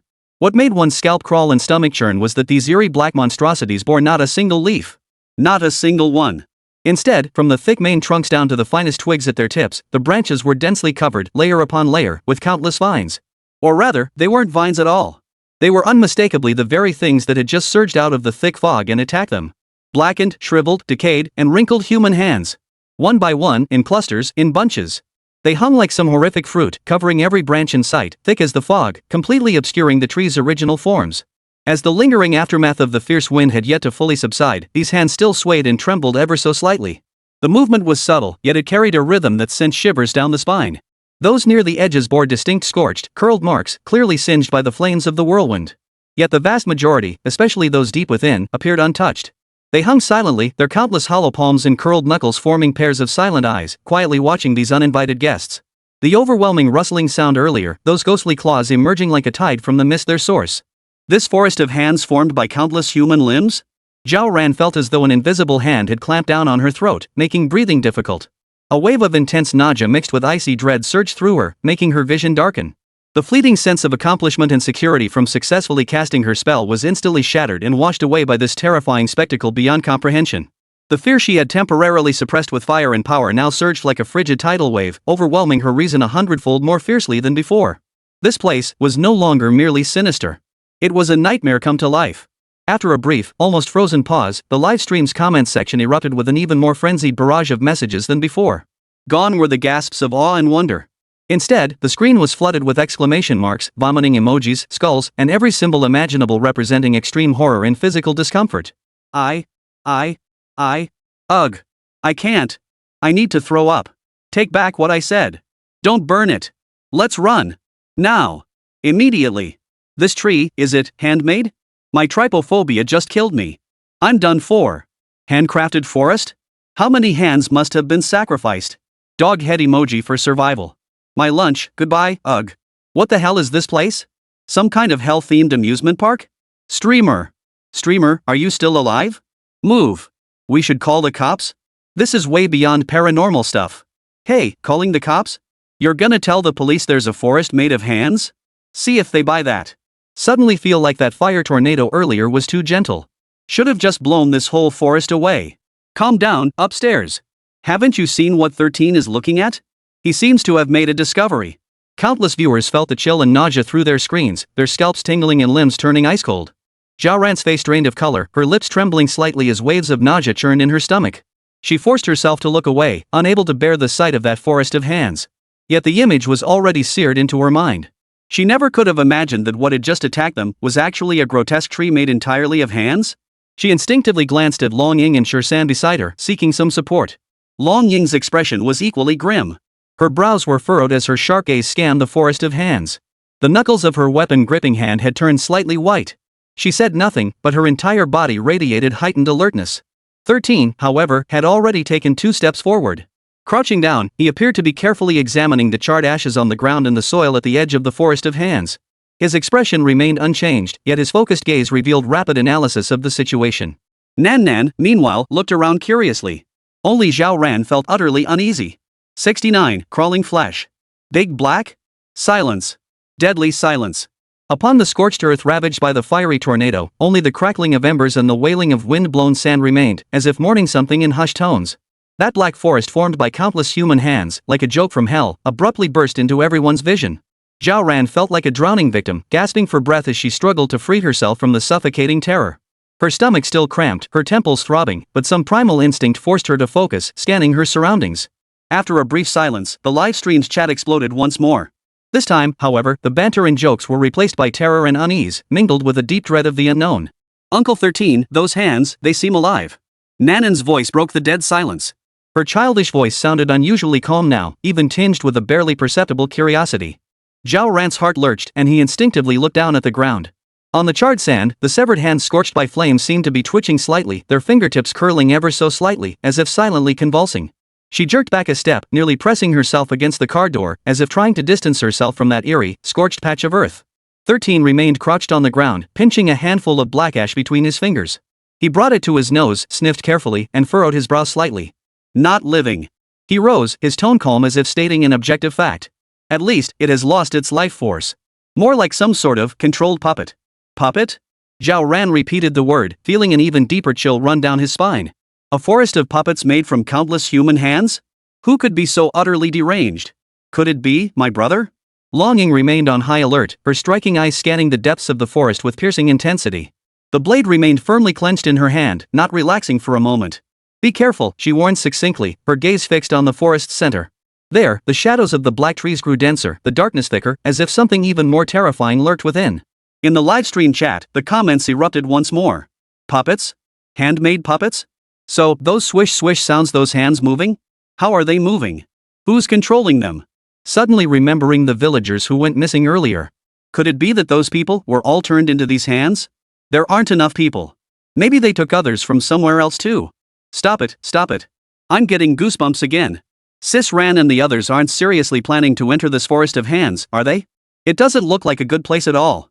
Zhao Ran also wanted to ask, what were they going to do next? Were they really going to enter this eerie forest of hands? But seeing the solemn expressions on Long Ying and Shursan's faces, she knew they had no other choice. Nan Nan, how are you feeling? Zhao Ran bent down and asked softly to the little one in her arms.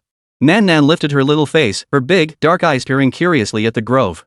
Not a trace of fear crossed her face, instead, she looked eager and excited. I feel like there are fun things inside, she said in her babyish voice, pointing her little finger toward the depths of the forest. And, it smells really nice, like something familiar. A familiar, pleasant scent? Zhao Ran sniffed the air. Beyond the scent of scorched earth and a faint hint of decay, where was this fragrance? 13 seemed to hear Nanan's words. Her eyes flickered slightly as she gazed thoughtfully into the forest's depths. Fragrance? He murmured the word softly, then bent down once more to examine the ashes on the ground with renewed focus. Moments later, he straightened up, walked over to Long Ying, and whispered a few words. Long Ying gave a slight nod, her gaze sharpening. Let's go. Long Ying spoke, breaking the brief silence. Her tone was calm as she added, let's go inside and take a look. Zhao Ran felt a sinking sensation in her heart, knowing the inevitable had arrived. She took a deep breath, clutched Nan Nan tightly, and followed Long Ying and Shursan as they slowly made their way toward the eerie forest of hands. The live stream chat exploded once more with panic and concern. They're really going in? Holy, Ran Jia, think twice. This place looks creepy enough. Going in might wipe us all out. But if we don't go in, we might not break the curse either. Waya, Sister Ran, stay safe. Little Nan, stay safe. Zhao Ran no longer had time to read the comments. All her attention was focused on the eerie forest of hands before her. The closer she got, the more intense the oppressive dread became. The air grew colder and damp, the stench of decay thickening until it felt like they were trapped inside a colossal tomb. The trees at the edge of the forest were still sparse enough to make out their trunks, but the deeper she ventured, the denser they grew. The branches and leaves formed from human hands became increasingly lush, nearly blocking out the sky and completely shutting out the sunlight. Light rapidly dimmed, the surroundings growing gloomy and oppressive, visibility plummeting. The ground beneath their feet turned muddy and soft, yielding with an unsettling squelch like stepping on rotting flesh. An indescribable, peculiar odor hung in the air, not merely rot, but a complex blend of mold, blood, and some kind of plant root or stem. Prolonged exposure brought dizziness and nausea. Watch your step. 13 whispered the warning, his long blade clearing a path ahead, slicing through the hanging tendrils that reached down like hands. Only then did Zhao Ran notice the scattered severed hands littering the muddy ground beneath their feet. Some had rotted black, emitting a nauseating stench, while others remained relatively fresh, though deathly pale, like corpses swollen from waterlogging. Suppressing the queasiness in her stomach, she carefully avoided the severed limbs as she followed 13 and longing deeper into the darkness. The surroundings grew increasingly quiet. Aside from their own footsteps and breathing, no other sounds reached their ears. This deathly stillness only made the atmosphere more bone-chilling. Suddenly, a faint breeze swept through, carrying a subtle rustling sound from deep within the forest of hands. The sound was faint yet distinctly audible to all, like countless fingers gently rubbing against each other, or like dry leaves rustling in the wind. Zhao Ran stiffened, instinctively halting his steps as he turned toward the source of the sound. Deep within the forest, the dark silhouettes of the trees swayed slightly, and countless tendrils swayed gently with them, emitting a teeth-grinding friction sound. They are moving? Zhao Ran's voice trembled slightly as he gripped his live streaming equipment tightly, seeking a shred of comfort. Long Ying's eyes sharpened as she gripped her blade, signaling to Shirsan and Zhao Ran to prepare for battle. Suddenly, Nan Nan broke free from Zhao Ran's embrace and scampered forward, peering curiously into the depths of the hand forest. Nan Nan! Come back! Zhao Ran jumped in alarm, reaching out to grab her. Nan Nan turned back, flashing Zhao Ran an innocent smile. Pointing toward the forest steps, she said in her childish voice. Auntie, don't be scared. Nan Nan thinks she smells big black scent. Big black? Zhao Ran looked utterly bewildered. What good thing could possibly be in this godforsaken place? Big black, what was that? Just then, the rustling sounds from deep within the forest grew louder and more frequent, as if something was rapidly approaching. Suddenly, the mist began churning violently, and the black tree shadows swayed wildly, like countless ghostly claws reaching out. The next second, a viscous, pitch-black liquid seeped out from the depths of the forest without warning. The liquid was as black as ink, thick and paste-like. Wherever it flowed, severed hands on the ground, soil, and even the relatively intact roots of some hand trees emitted a shrill sizzling sound, releasing wisps of white smoke. The air instantly filled with the acrid stench of corrosive acid. This eerie spectacle sent a chill down Zhao Ran's spine, and he instinctively pulled Nan Nan back. Long Ying and Shirsan immediately took half a step back, their expressions wary, blades lowered slightly, ready to respond to any sudden threat. But the little girl showed no fear whatsoever. Instead, she clapped her hands excitedly, wriggled free from Zhao Ran's grasp, and shouted toward the spreading black water. Big black! Big black! Nanan's here to see you! Her clear, ringing voice sounded jarringly out of place in the deathly silent, eerie forest of hands. As the little girl called out, a strange phenomenon occurred. Around the black water, which had previously carried a putrid, scorched stench, a faint, indescribable fragrance began to waft. This scent was peculiar, like the lingering embers of burnt vegetation, mingled with a hint of earthy fragrance. It clashed with the surrounding decay yet strangely blended with it. This smells pleasant? Zhao Ran stared in disbelief, sniffing sharply. He could indeed detect that faint, elusive fragrance. Glancing back at the black water still steaming and sizzling, his mind felt overwhelmed. Long Ying and Shirsan also wore expressions of surprise, clearly detecting the scent too. Yet their eyes remained fixed on the black water with intense wariness. This stuff was too damn weird. Who knew if it was some kind of trap? The live stream exploded with reactions. Holy! Is sulfuric acid possessed? This water can actually emit a fragrance? Is it some kind of pesticide perfume? Nan Nan called it Big Black? So this puddle is Big Black? What a half-assed name. Hey, everyone. The point is this stuff is corrosive. Get her back here. Ran. Grab your kid. Don't let her play with sulfuric acid. Just as everyone stood in stunned disbelief, the comment stream erupted with chaos. Another strange occurrence unfolded deep within the forest. Rustle, rustle. The sound grew clearer and more intense. Then, from the pitch-black area, countless equally dark vines emerged like living creatures, slowly crawling out from the ground and the crevices of those hand trees. Their surfaces were smooth and moist, gleaming with an oily sheen. They varied in thickness, the thinnest barely as thick as a finger, while the thickest were as large as an adult's arm. Twisting and intertwining, they swiftly formed a narrow black path before the group, barely wide enough for one person to pass. It wound deeper into the hand forest, as if silently beckoning them forward. The sizzling sound from the decaying ground ceased, and the sweet fragrance seemed to grow more intense. Seeing this, Nanan's eyes lit up. Without hesitation, she grabbed Zhao Ran's still-dazed hand and dashed toward the vine-covered path. Auntie, come quick! Big Black paved the way for us. Hey! Nan Nan! Zhao Ran stumbled as she tugged her along. Staring at the writhing black vines beneath her feet, she felt every hair on her body stand on end, her stomach churning violently. Was it really safe to step on this stuff? Keep up! Long Ying's voice rang out behind her, cool and commanding. She exchanged a glance with Shirsan and stepped onto the vine-covered path. There was no turning back now. They had to see this through. Zhao Ran gritted his teeth and steeled himself to follow. The vines beneath their feet proved unexpectedly resilient, soft yet firm underfoot. Far from the slimy, repulsive sensation he'd imagined, they possessed a peculiar elasticity. As the vine path stretched onward, the surrounding light grew dimmer and the faint fragrance intensified. After walking several dozen meters, the path suddenly opened up into a relatively open area. Then, everyone froze, even the usually composed Long Ying and Shirsan. In the center of the clearing sat a monstrous, indescribable black mass of flesh. This monstrous mass occupied nearly half the clearing, its surface covered in deep crevices and folds. It pulsed and writhed slightly, emitting a low, gurgling plop, plop sound. Countless pitch-black tendrils spread out from every part of this colossal mass, like its veins and tentacles. The source of that peculiar, sweet fragrance was none other than this enormous, living mass of black flesh. Big Black! Big Black! Nan Nan missed you so much! Instead of fear, Nan Nan burst into even louder cheers upon seeing the massive flesh. She shook off Zhao Ran's hand and, like a joyful little bird, spread her arms wide and ran toward the writhing mass. Nan Nan! Danger! Zhao Ran's heart skipped a beat. He tried to grab her, but it was too late.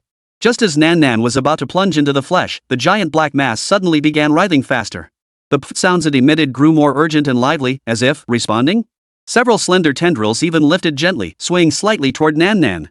Nan Nan reached the edge of the flesh, stretched out her tiny hand, and gently patted its writhing surface, her eyes crinkling into a smile. The livestream fell completely silent for a fraction of a second before erupting with a tsunami of comments. What did I just see? A chunk of meat? Alive? This is Big Black? Seriously? A slime, bigger than a mountain? Black? This thing is alive. It's responding to Nan Nan. Someone tell me this isn't real. This is scarier than the hand forest. Ran, I think we should call the police. Call the police? Dial 110 to report encountering a talking blob of flesh? Hey, it's not talking, it's making a pfft sound. Help! My sanity's plummeting. 70 a spirit formed from countless vines? What the hell is Zhao Ping doing with this? What the hell is this? Zhao Ran's voice trembled imperceptibly as her stomach churned violently. The rich fragrance mingled with the horrifying sight before her, making her want to vomit. The livestream wasn't just boiling over, it felt like a depth charge had been dropped. After a brief, deathly silence, the explosion was even more intense. Take back what I said earlier, hand forest looks like a breath of fresh air compared to this monstrosity. That lump of meat, it's still moving. I think I'm gonna lose my dinner. This is Big Black? I can't accept it. My dog's name is Big Black, this is defamation. Everyone, you're missing the point. The key is that Nan Nan said she wants it. She even patted it. Pat pat. This texture, this movement, I've studied animation for 3 years and wouldn't dare try this. Any biology experts out there? Does this thing even follow evolutionary theory? Hey, is this the time for science talk? Quickly tag a Taoist association at Buddhist Society and see whose jurisdiction covers this. Even the usually composed Long Ying and Shirsan now frowned deeply, their eyes filled with bewildered astonishment. This thing before them completely defied their understanding. Zhao Ran turned her head with difficulty, her voice dry as she looked at the innocent-faced Nan Nan. Nan Nan, tell Auntie, what exactly is this? Auntie, it's Big Black. It's a Tai Sui. The little girl tilted her face up, her tone earnest yet tinged with pride, as if introducing her favorite toy. She puffed out her little chest and added, Nan Nan remembers now. There are so many things here that Daddy planted especially for Nan Nan. Plant it? Zhao Ran felt her tongue stumble. Planting trees and flowers she could understand, but planting this lump of living thing? Nan Nan nodded vigorously, her big eyes sparkling as she stared at the massive chunk of meat, seemingly recalling some exquisite flavor, and Big Black's meat tastes so delicious. Sweet and fragrant. As if words alone weren't enough, she pointed to a slightly raised, lighter-colored spot on the meat. Look, Auntie. That part's the most tender. At this remark, not only did Zhao Ran turn ashen, but the livestream chat erupted in a chorus of horrified cries. She ate it? Nan Nan. Be good. That thing looks completely inedible. Help. I feel like I'm getting love-struck. Eating that thing could grant immortality. You're not right in the head, upstairs. But, if it really could grant immortality. Cut it out. You bunch of perverts. The point is Nanan's dad. What kind of magical or insane stuff did he feed the kid?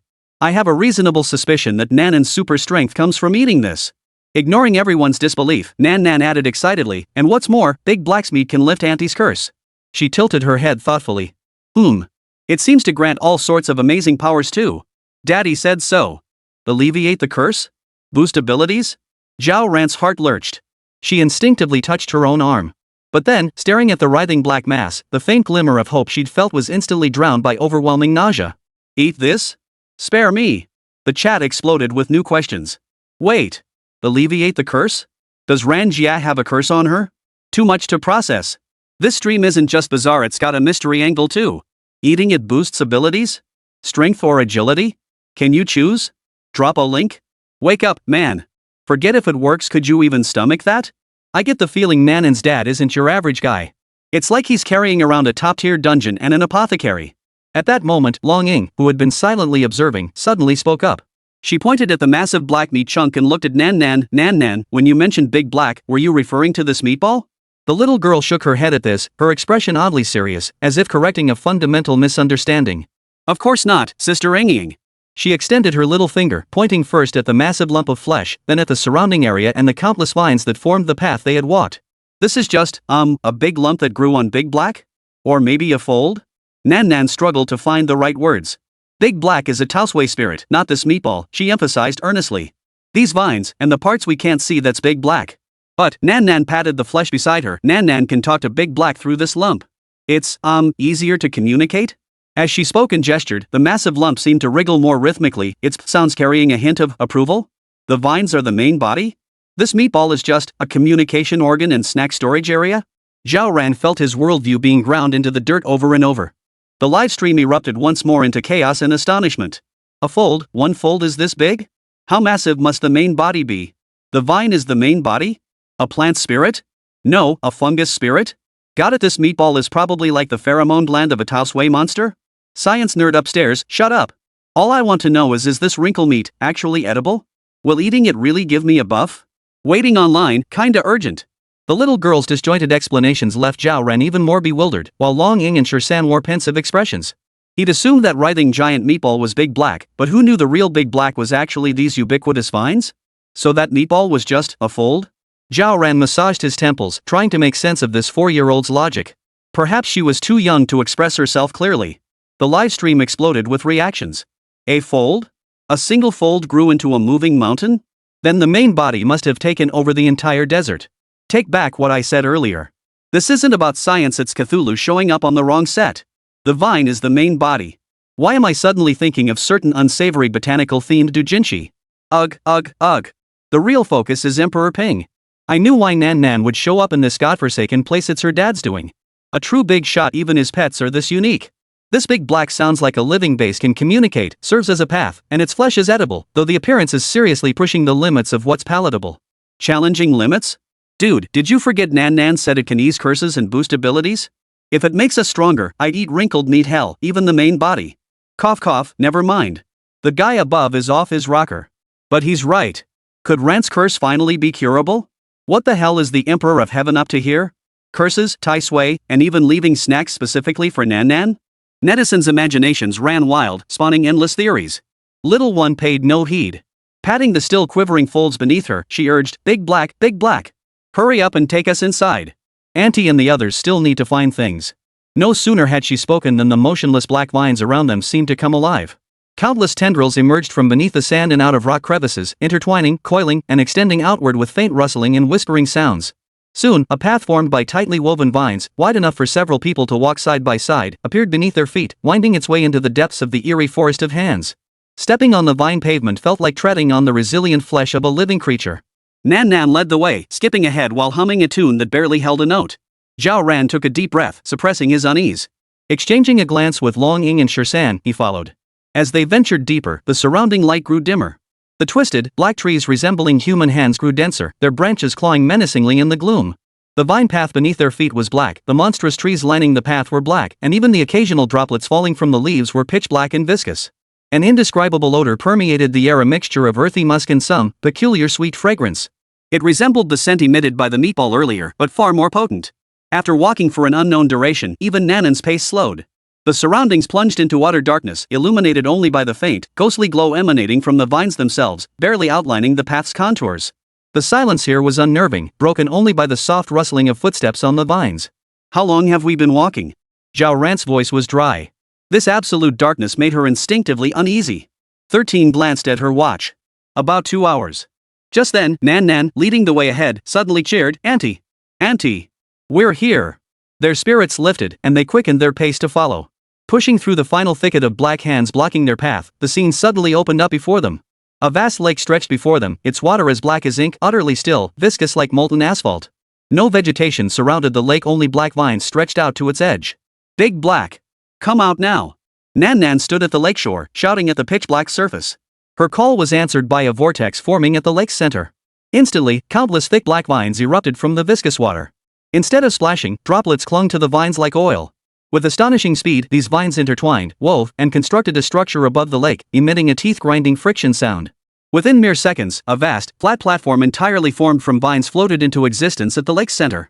More astonishingly, finer vines wove the shapes of tables and chairs atop it, their designs rustic and ancient. Upon the black, vine-woven tabletop lay 4 fist-sized fruits. Jet black throughout, their surfaces gleamed smooth as obsidian. This sudden transformation halted Zhao Ran, Long Ying, and Shirsan in their tracks. Staring at the bizarre yet spectacular scene before them, they momentarily froze, unsure how to react. The livestream fell silent for several seconds before being flooded with a tsunami of comments.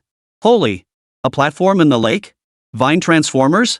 Is this an invitation for us to come in for tea? What are those 5 black fruits? Devil fruits? Will eating them make us landlubbers? Don't ask. Just know it's a Ping Tian Emperor production, guaranteed quality or terror. I kinda wanna try them. I mean, if Nan Nan says they're edible. Foodie up front, calm down. This place is getting weirder by the minute. This move left countless netizens stunned, and Zhao Ran and the others were equally baffled by the scene unfolding before them. This doesn't look like a Taosui either. Behind them, Shirsan remained hesitant, while the little girl pondered for a moment before explaining. Uncle Shirsan, it's because, Big Black is also a kind of spirit, you know. Spirit? Yeah, like mountain spirits, water spirits, but Big Black is also a Taisher here. The little girl's explanation was vague, her expressive abilities limited. Yet her words brought sudden clarity to those gathered around. While many viewers in the livestream exchanged bewildered glances. This is crazy, a spirit made of countless vines? That's pretty far-fetched. This isn't just a bit out there, it's wildly out there. Vines possessing spirits? That's even crazier than TAMU brother from Ileo Mountain. Don't even get me started, anything created by the Emperor of Heaven, I suppose I could just about accept it. Seriously though, what the heck is the Emperor of the Heavens doing conjuring up a spirit here? Netizens reacted with shock, confusion, and endless speculation.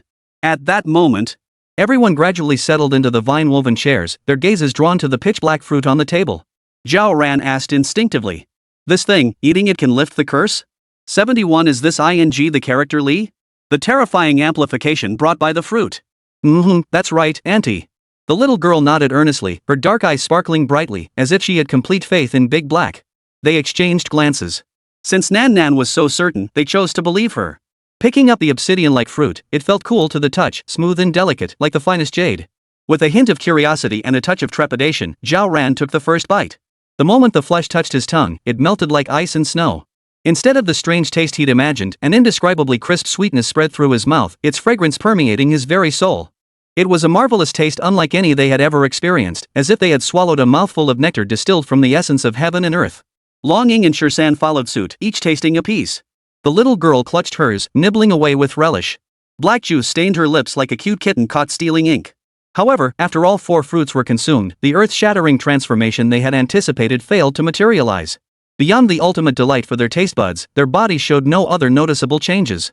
The group silently assessed the effects. After a moment, Zhao Ran spoke first. It seems, my back just feels a bit more comfortable? 13 noticed it too. His taut nerves relaxed slightly. The pattern of the twin flowers on his back had indeed faded a bit, no longer as startling as before, as if shrouded in a thin mist. Is that it? 13 was slightly taken aback. He had expected some earth-shattering transformation after consuming this mysterious fruit, only to receive such a mild relief. Zhao Ran pondered, his gaze settling on Nan Nan. What now? How do we proceed? Long Ying scanned the surroundings. Beyond the pitch-black lake and the vine-covered platform, there were no directional cues. The art of seemed ineffective here, and everything around them radiated an unknown mystery. 13 shook his head blankly. He could discern that the outside world was a peculiar Chiman node, but the inner world of this lake was truly bizarre. Don't worry, Auntie. Nan Nan swallowed the last bite of fruit, clapped her little hands, and declared confidently. Big Black will guide us out. No sooner had the words left her mouth than the ink-black lake's surface rippled once more. This time, more vines surged from the lake bottom, thicker and more robust. As if obeying Nanan's command, they swiftly intertwined and spread across the surface, emitting a faint rustling sound. Soon, a brand new vine path stretched out before them once more, pointing straight toward the other end of the lake like a dark tunnel leading to an unknown realm. Nan Nan stepped onto the vine path without hesitation, turning back to urge them on. Auntie, Uncle 13, Sister Long, hurry up. The others followed closely, stepping onto the vine-woven path. The sensation beneath their feet grew softer than before, like treading on a thick velvet carpet. The surrounding mist thickened, and a cool chill seeped into their skin. As they ventured deeper, the fog thickened, visibility dwindled, and everything around them grew hazy, as if they were immersed in a primordial chaos.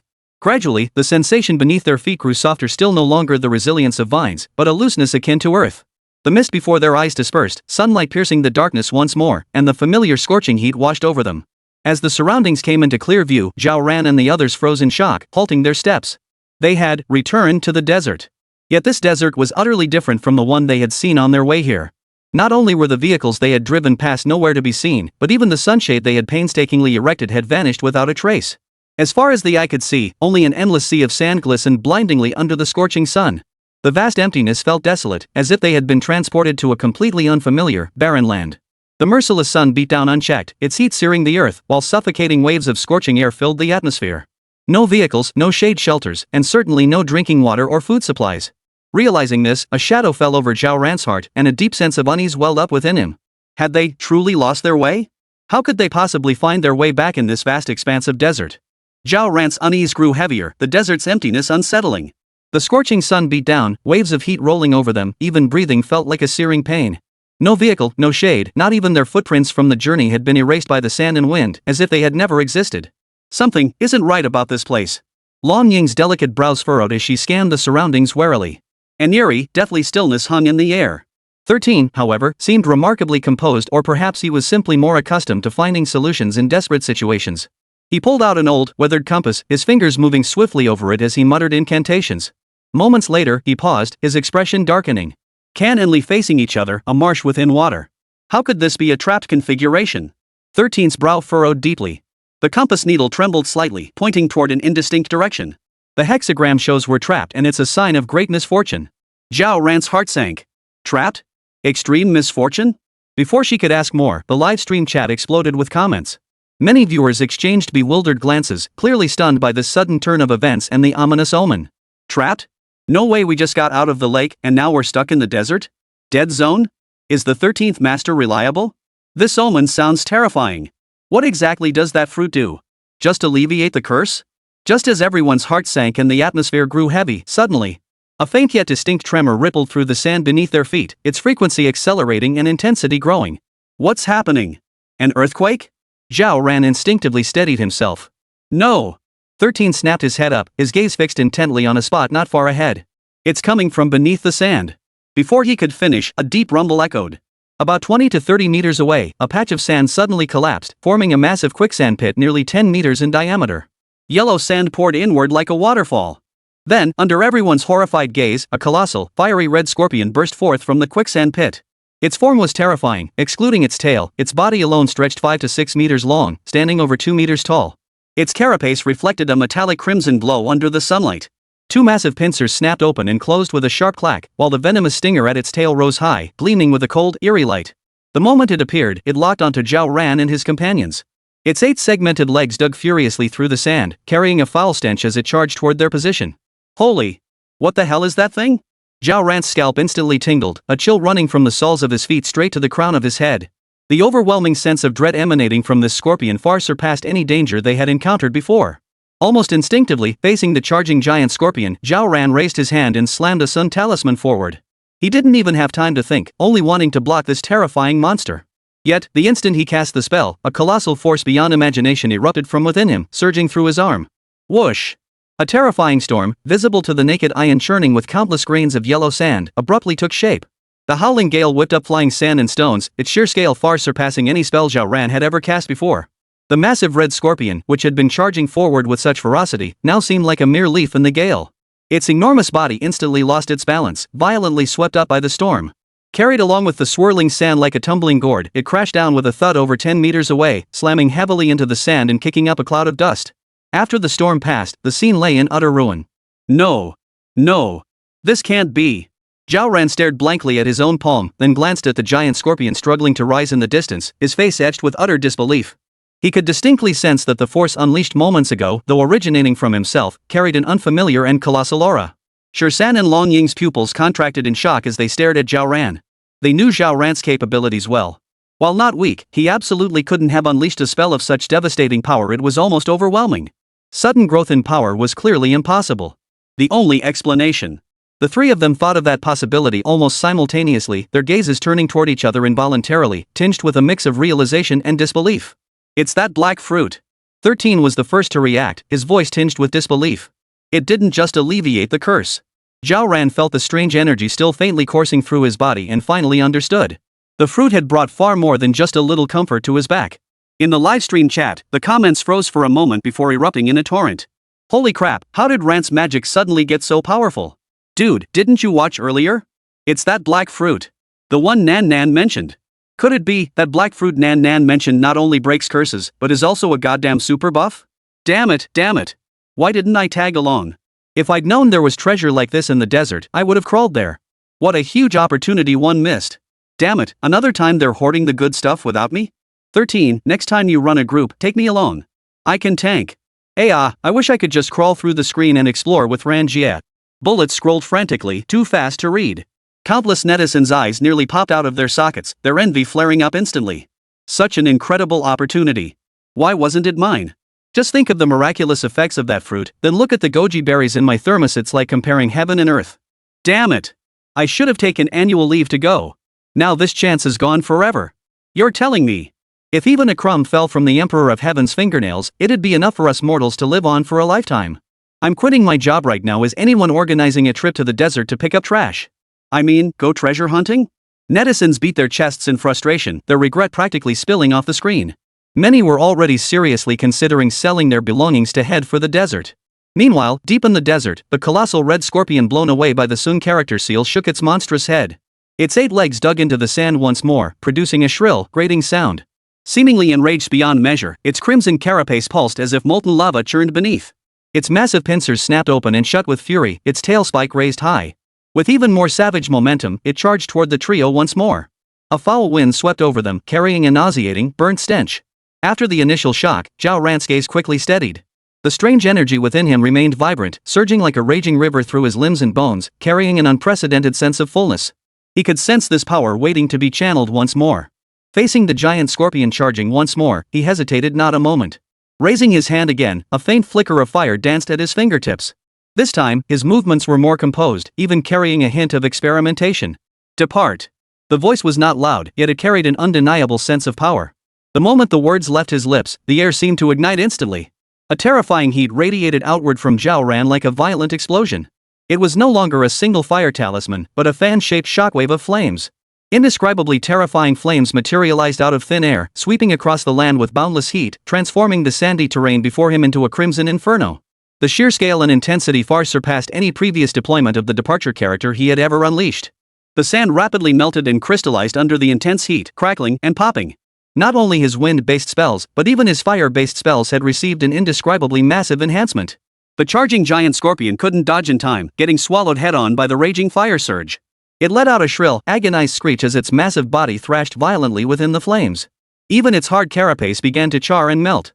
Incredible!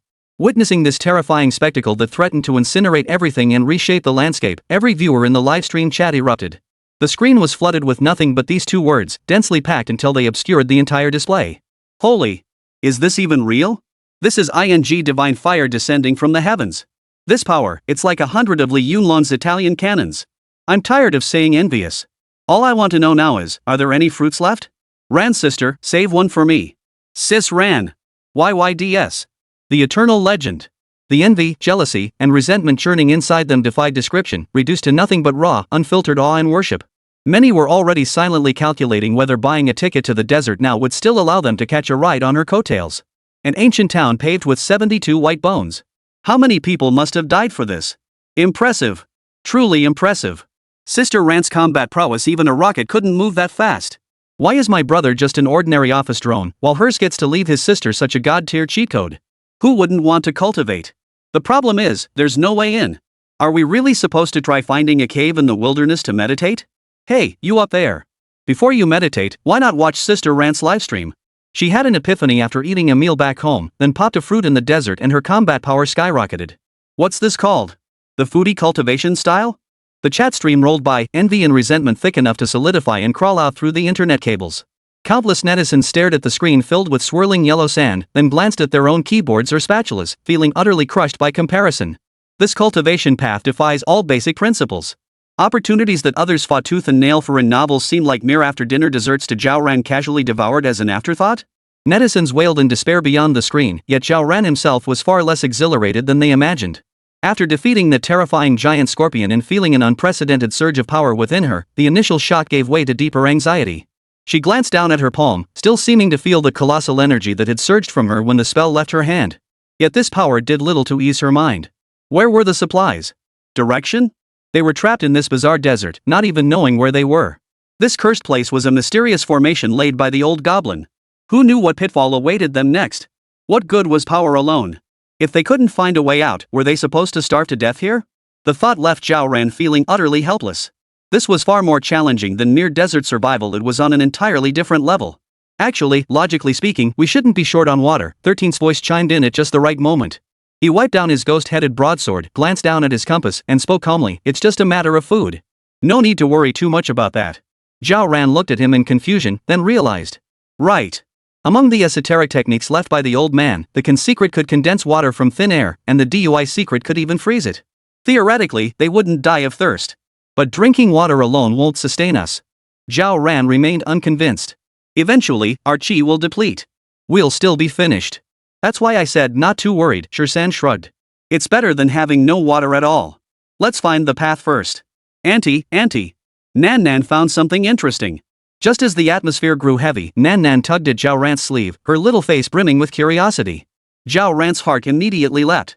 She crouched down, gently patting Nanan's little head, her voice carrying a caution she hadn't even noticed herself. This time, it's not another one of your dad's strange contraptions, is it? She was genuinely starting to feel afraid.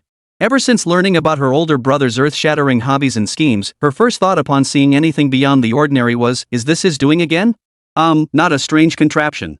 Nan Nan shook her head, struggling to find the words. It's some really interesting drawings. Drawings? Zhao Ran was even more puzzled. Nan Nan nodded vigorously. Daddy seemed to have brought Nan Nan here before, and Nan Nan saw so many things. Daddy said that if Auntie ever came here one day, he'd let Nan Nan show her around. The little girl tilted her head back, her eyes sparkling brightly. Then, Auntie would understand all the things she doesn't get now. Brother, did he really foresee even this? Zhao Ran's heart jolted violently as a wave of indescribably complex emotions surged up. What exactly did he want her to understand? About himself? About this world? Or about those terrifying truths lurking beneath the surface of everyday life? Is there danger? 1,000 words boiled down to this single, cautious question. Nan Nan shook her head decisively. All right then. We can't move anyway. Staying trapped here is just waiting to die. Shirsan tucked away the compass and brushed the sand off his clothes. Then let's follow Nan Nan and take a look. Maybe we really can find a clue. Long Ying remained expressionless, merely nodding slightly in agreement. Thus, the group set off once more, guided by Nan Nan toward a sand dune that appeared indistinguishable from any other. The desert heat during the day was unbearable, the sand beneath their feet hot enough to fry an egg. Even as cultivators with physiques far surpassing ordinary people, they felt waves of stifling discomfort. Zhao Ran even attempted to condense moisture using the Can character's secret to cool down, but the effect was negligible. The long day finally passed. As the last rays of the setting sun sank below the horizon, night swiftly enveloped the land. The desert temperature plummeted, the biting cold forming a stark contrast to the daytime heat. This extreme fluctuation in temperature posed a severe test for any living being. Fortunately, the night seemed to pose no obstacle to Nanan's pace. Her small figure bounced ahead, radiating extraordinary vitality. After walking for an unknown length of time, enormous, irregularly shaped black stones began to appear on the distant horizon, standing like silent sentinels in the desert. As they drew nearer, the boulders multiplied, gradually merging into a continuous expanse that vaguely outlined the contours of some man-made structure. Finally, as they crested the last sand dune, an ancient town of unimaginable scale abruptly came into view at the horizon's edge. The town's immense scale cast a desolate, lifeless silhouette under the hazy moonlight. Most of its walls had collapsed, revealing layers of ruined buildings within. The most striking and most unsettling feature was the layer of white substance covering the ground inside the city. That white substance glowed with a cold, eerie sheen under the moonlight, densely packed and covering every inch of land as far as the eye could see. What is that? Some kind of special white stone? Zhao Ran murmured to himself, a strange chill rising in his heart. However, as they drew nearer, when the details of that white substance finally came into sharp focus, an icy terror instantly gripped everyone's hearts, even halting their breath. In the livestream chat, the barrage of comments discussing Zhao Ran's new ability froze eerily for a moment before erupting like a mountain collapsing and a sea crashing a torrent of horrified characters. Holy, that's ing bone. The comments exploded like a bomb had been dropped, erupting like a volcano after a brief pause. Holy. It's all bones. Covering the entire city. Bones. It's literally a road paved with bones. Holy. Those with trypophobia or a fear of ghosts, look away. Run for your lives. How many people must have died? An entire city. Paved with human bones? The late night snack I just ate. Sorry, toilet. Compared to this, Shaolin looks like a serene pastoral scene. Small fry next to a giant. The Emperor of Heaven? Could this really be his doing? What the hell does he want? To slaughter the entire city? Don't jump to conclusions, upstairs. This looks like an ancient battlefield or some kind of sinister ritual site, but it's just terrifying. My sanity points are already in the negative. Netizens had completely lost it. Even through the screen, you could feel that bone-chilling, soul-piercing aura of death and the sheer visual impact. This was more direct, more monumental, and more utterly hopeless than anything they'd seen before. The live stream's clamor seemed sealed off by an invisible wall. Only deathly silence remained, punctuated by the heavy, stifled breaths of the crowd. Long Ying's usually sharp, cool heterochromatic pupils suddenly contracted. The knuckles of her fingers gripping the dagger turned white from excessive pressure, her nails nearly digging into her palms. Every muscle in her body tensed instantly, her gaze fixed intently on the pallid sea of bones ahead, as if a predatory beast ready to devour its prey might leap out at any moment. The last vestiges of ease vanished from Shursan's face, replaced by an unprecedented gravity. Almost instinctively, he gripped his greatsword tighter, positioning himself diagonally in front of Zhao Ran and Nan Nan. His Adam's apple bobbed uncontrollably. His eyes darted across the layers upon layers of bones, smoothed and sharpened by time and sand into a grotesque, polished surface. His lips parted slightly, as if he wanted to say something, but in the end, he only exhaled a heavy breath, his gaze complex to the extreme. The place was thick with a palpable aura of gloom and resentment, almost tangible. Zhao Ran felt as though someone had dumped a bucket of ice water over her head, chilling her from head to toe, only to then toss her into a cauldron of boiling oil. She froze in place, unable to move a muscle. Her stomach churned violently, a wave of nausea surging up her throat, which she fought to suppress. Before her eyes stretched an endless expanse of bone, a pallid landscape paved layer upon layer with countless human remains, skulls, arm bones, leg bones, ribs, every shape and size imaginable, densely packed together. They weren't randomly piled but seemed deliberately smashed, crushed flat, and then packed into the ground like paving stones, forming streets of bone and patches of skeletal terrain. Skulls scattered in the ruins' corners, half buried in the bones, their hollow eye sockets gaping like black holes. They seemed to silently stare at these uninvited guests, whispering tales of despair and agony from millennia past.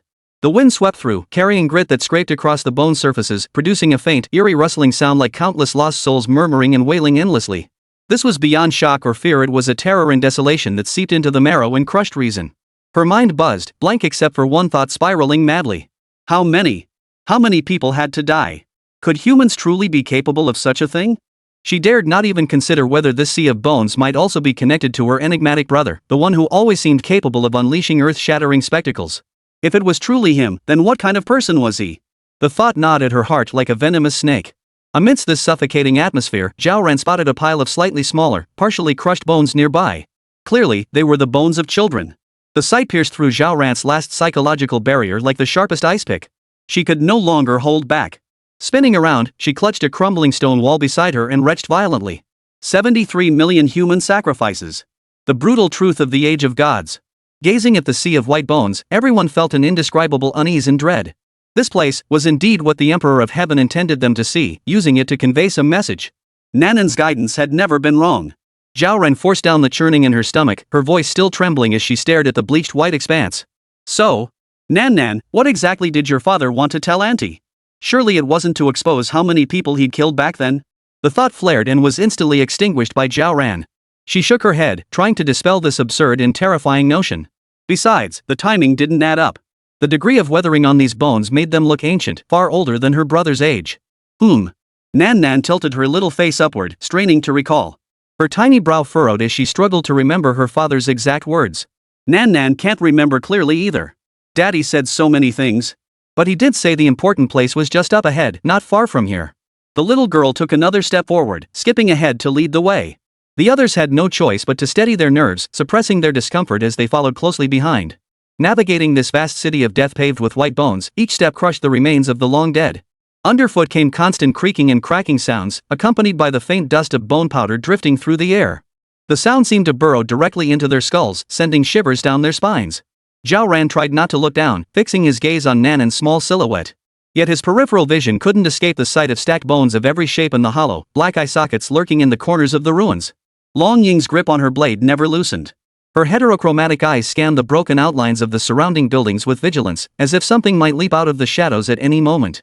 13 remained silent, guarding the front left flank. His expression was as still as water. Occasionally, he would kick aside a larger bone blocking the path with his toe, preventing it from tripping Nan. They walked along this endless path of white bones for roughly 2 hours. After the initial shock, a deeper, more oppressive feeling settled over them all. The air itself seemed thick and viscous, carrying the stench of decay and despair. Just then, a faint, almost imperceptible scent drifted on the wind. At first faint, nearly drowned out by the dusty scent of bones, but Zhao Ran's nose twitched and his expression shifted. It wasn't decay, but a distinct, metallic, rust-like tang. She glanced at Long Ying and Shan. Both had clearly detected it too, their expressions sharpening with heightened alertness. As they pressed forward, the blood-tinged scent grew stronger, evolving from a faint whisper to an almost overwhelming presence. It carried an ancient, congealed quality, thick and heavy, as if it had seeped into the very soil itself. After walking for another half-hour, they rounded a massive collapsed wall. The sight before them struck everyone like lightning, freezing the blood in their veins. It was an area, completely covered in human skin. As far as the eye could see, whether on the ground, the remnants of house walls, or scattered ruins, layer upon layer of leather with an eerie sheen covered everything. Grayish-white, dull yellow, bluish-black, the colors mingled chaotically. In some places, hair was faintly visible in others, the skin had been stretched thin, tautly stretched over surfaces. They had been processed in unimaginable ways, cut, sewn, pieced together, like some horrific decorative material, completely transforming this area into a hellscape of human skin. The white bone path abruptly ended here, replaced by a leather carpet that offered a slightly supple feel underfoot. On the walls, entire sheets of human skin hung stretched taut, even fashioned into eerie curtain-like formations. The thick, pungent smell of blood in the air emanated from these human skins and the areas they covered, mingled with an indescribable odor of grease and embalming chemicals. Silence. Even more deathly than the bone sea before. Zhao Ran felt darkness closing in before her eyes. The nausea she barely suppressed surged back up, and she clamped her hand over her mouth, but even the strength to retch was fading. Long Ying's breathing quickened, the veins on the back of his knife-gripping hand bulging. 13 stared fixedly ahead, a low, stifled syllable escaping his throat. This was beyond comprehension. If the Bone City was a monument to death, then this place was the most extreme desecration and mockery of life. Chaos swirled in Zhao Ran's mind, leaving only that relentless question mingled with deeper dread. Big brother, what exactly did he want me to see? Damn it! What the hell else is lurking in this city? First mountains of white bones, now human skin decor? Damn, this aesthetic. Unique. I'm about to throw up my dinner. I can practically smell that rusty stench through the screen. My scalp's crawling. Seriously, my spine's gone cold. Even with my eyes shut, I can almost hear bones cracking and smell that stench of old, dried blood. Me. This place is way too creepy. Worse than hell, right? So what the hell is Emperor Ping Tian trying to tell us? Could this be something he built with his own hands back then? That's just terrifying. The more I think about it, the more horrifying it gets. Wait, didn't Zhao Ran say the timeline doesn't match up? So what the hell is this place really about? 1 million people turned into building materials? My worldview just shattered. All I want to know now is how much crazier could that very important place Nan mentioned possibly be? Hurry! Keep moving. I'm scared out of my mind, but damn it, I'm too curious. Countless netizens fidgeted nervously in front of their screens, torn between dread and an urgent desire to know what happened next, their emotions riding a roller coaster of highs and lows. The group pressed onward, their footsteps alternating between a sickeningly pliable sensation and the grating crunch of shattered remains. The bones in human skin in this area weren't randomly piled, they formed a bizarre pattern, like traces left by some enormous, evil ritual. Twisted lines spread across the ground and among the broken walls. Zhao Ran forced herself not to dwell on what this pattern might signify, it would only shatter her already fragile sanity. The surrounding silence was terrifying, as if even the wind had been swallowed by this land of despair. Darkness pressed down like a tangible weight on her heart. Only Nanan's occasional, off-key humming of a nursery rhyme sounded eerily unsettling in this environment. They walked for what felt like hours, perhaps longer. Time itself had lost all meaning here. As they numbly skirted a row of collapsed colossal stone pillars, the scene before them suddenly opened up. They had finally emerged from the suffocating labyrinth of bone and skin, arriving at an unimaginably vast plaza. The square seemed to be the heart of the entire dead city. Its surface was paved with enormous, perfectly flat black slabs, starkly different from the paths encountered before, exuding an ancient and solemn aura. The square stretched endlessly beyond sight, its perimeter lined with the ruins of buildings that loomed like the silhouettes of lurking beasts in the darkness. At the very center of the square stood a colossal bronze square cauldron. The cauldron bore an archaic design covered in intricate patterns. Despite enduring countless ages, it still radiated an awe-inspiring majesty. Smoke-stained marks lingered on its body, and the air seemed to carry a faint, lingering trace of long-vanished sandalwood incense. This mingled with the inherent scent of blood and decay, creating an indescribable, eerie atmosphere. Before the tripod, a massive stone slab was embedded in the ground. Its surface was carved with intricate, crisscrossing patterns, fluid yet enigmatic lines that, when viewed as a whole, resembled a uniquely structured, fully bloomed flower. This pattern made Zhao Ran's heart skip a beat inexplicably, stirring an indescribable sense of familiarity and unease within him. Beside the slab stood an equally massive stone table. Upon it lay a yellowed, curled, ancient scroll made of human skin. The scroll's material was unmistakable, the very same human skin that had nearly made them vomit earlier. Yet it had been treated with ancient techniques, giving it a parchment-like texture. Dense lines of text were written in a dark red pigment, the characters ancient and obscure, unrecognizable to anyone present. Yet the writing itself was remarkably clear, as if the scribe's power had pierced through time. Zhao Ran stared at the ancient scroll, her stomach churning once more. She instinctively took a half step back, murmuring almost to herself. What is this? Longing gripped her knife handle tightly, her heterochromatic eyes fixed intently on the square cauldron and ancient scroll, every muscle taut. Shirsan stepped forward, shielding Nan Nan slightly behind him. His gaze swept the empty plaza with a heavy intensity, as if guarding against an invisible threat. Zhao Ran studied the ancient scroll, then shifted her gaze to the massive square cauldron and the mysterious stone slab patterns. A thought crystallized within her. The most crucial thing her brother had intended for her to see was likely right here. But what exactly did this signify? A ritual? History? Or something far more terrifying? A deathly silence hung over the surroundings, eerie and chilling beneath the pitch-black night sky. Do you two know each other? Zhao Ran looked at Long Ying and Shirsan, both of whom wore grim expressions. 13 wore an unusually somber expression, while Long Ying's knuckles whitened around the knife handle. Her heterochromatic eyes reflected the ancient scroll and square tripod, their glow dim and uncertain. The ancient engraving of the 7 kingdoms, sacrificing 100,000 human lives to worship the supreme deity. Long Ying's voice was hoarse and low, as if each word was coated in the dust and blood of this place, forced painfully from her throat. Slowly, yet with unmistakable clarity, it struck each person's heart. A deathly silence fell over the square. The livestream exploded in an instant, comments nearly overwhelming the screen. Ancient engraved 7 kingdoms? What the heck is that? My history major buddy says he's never heard of it. 1 million human sacrifices? Holy! 1 million people?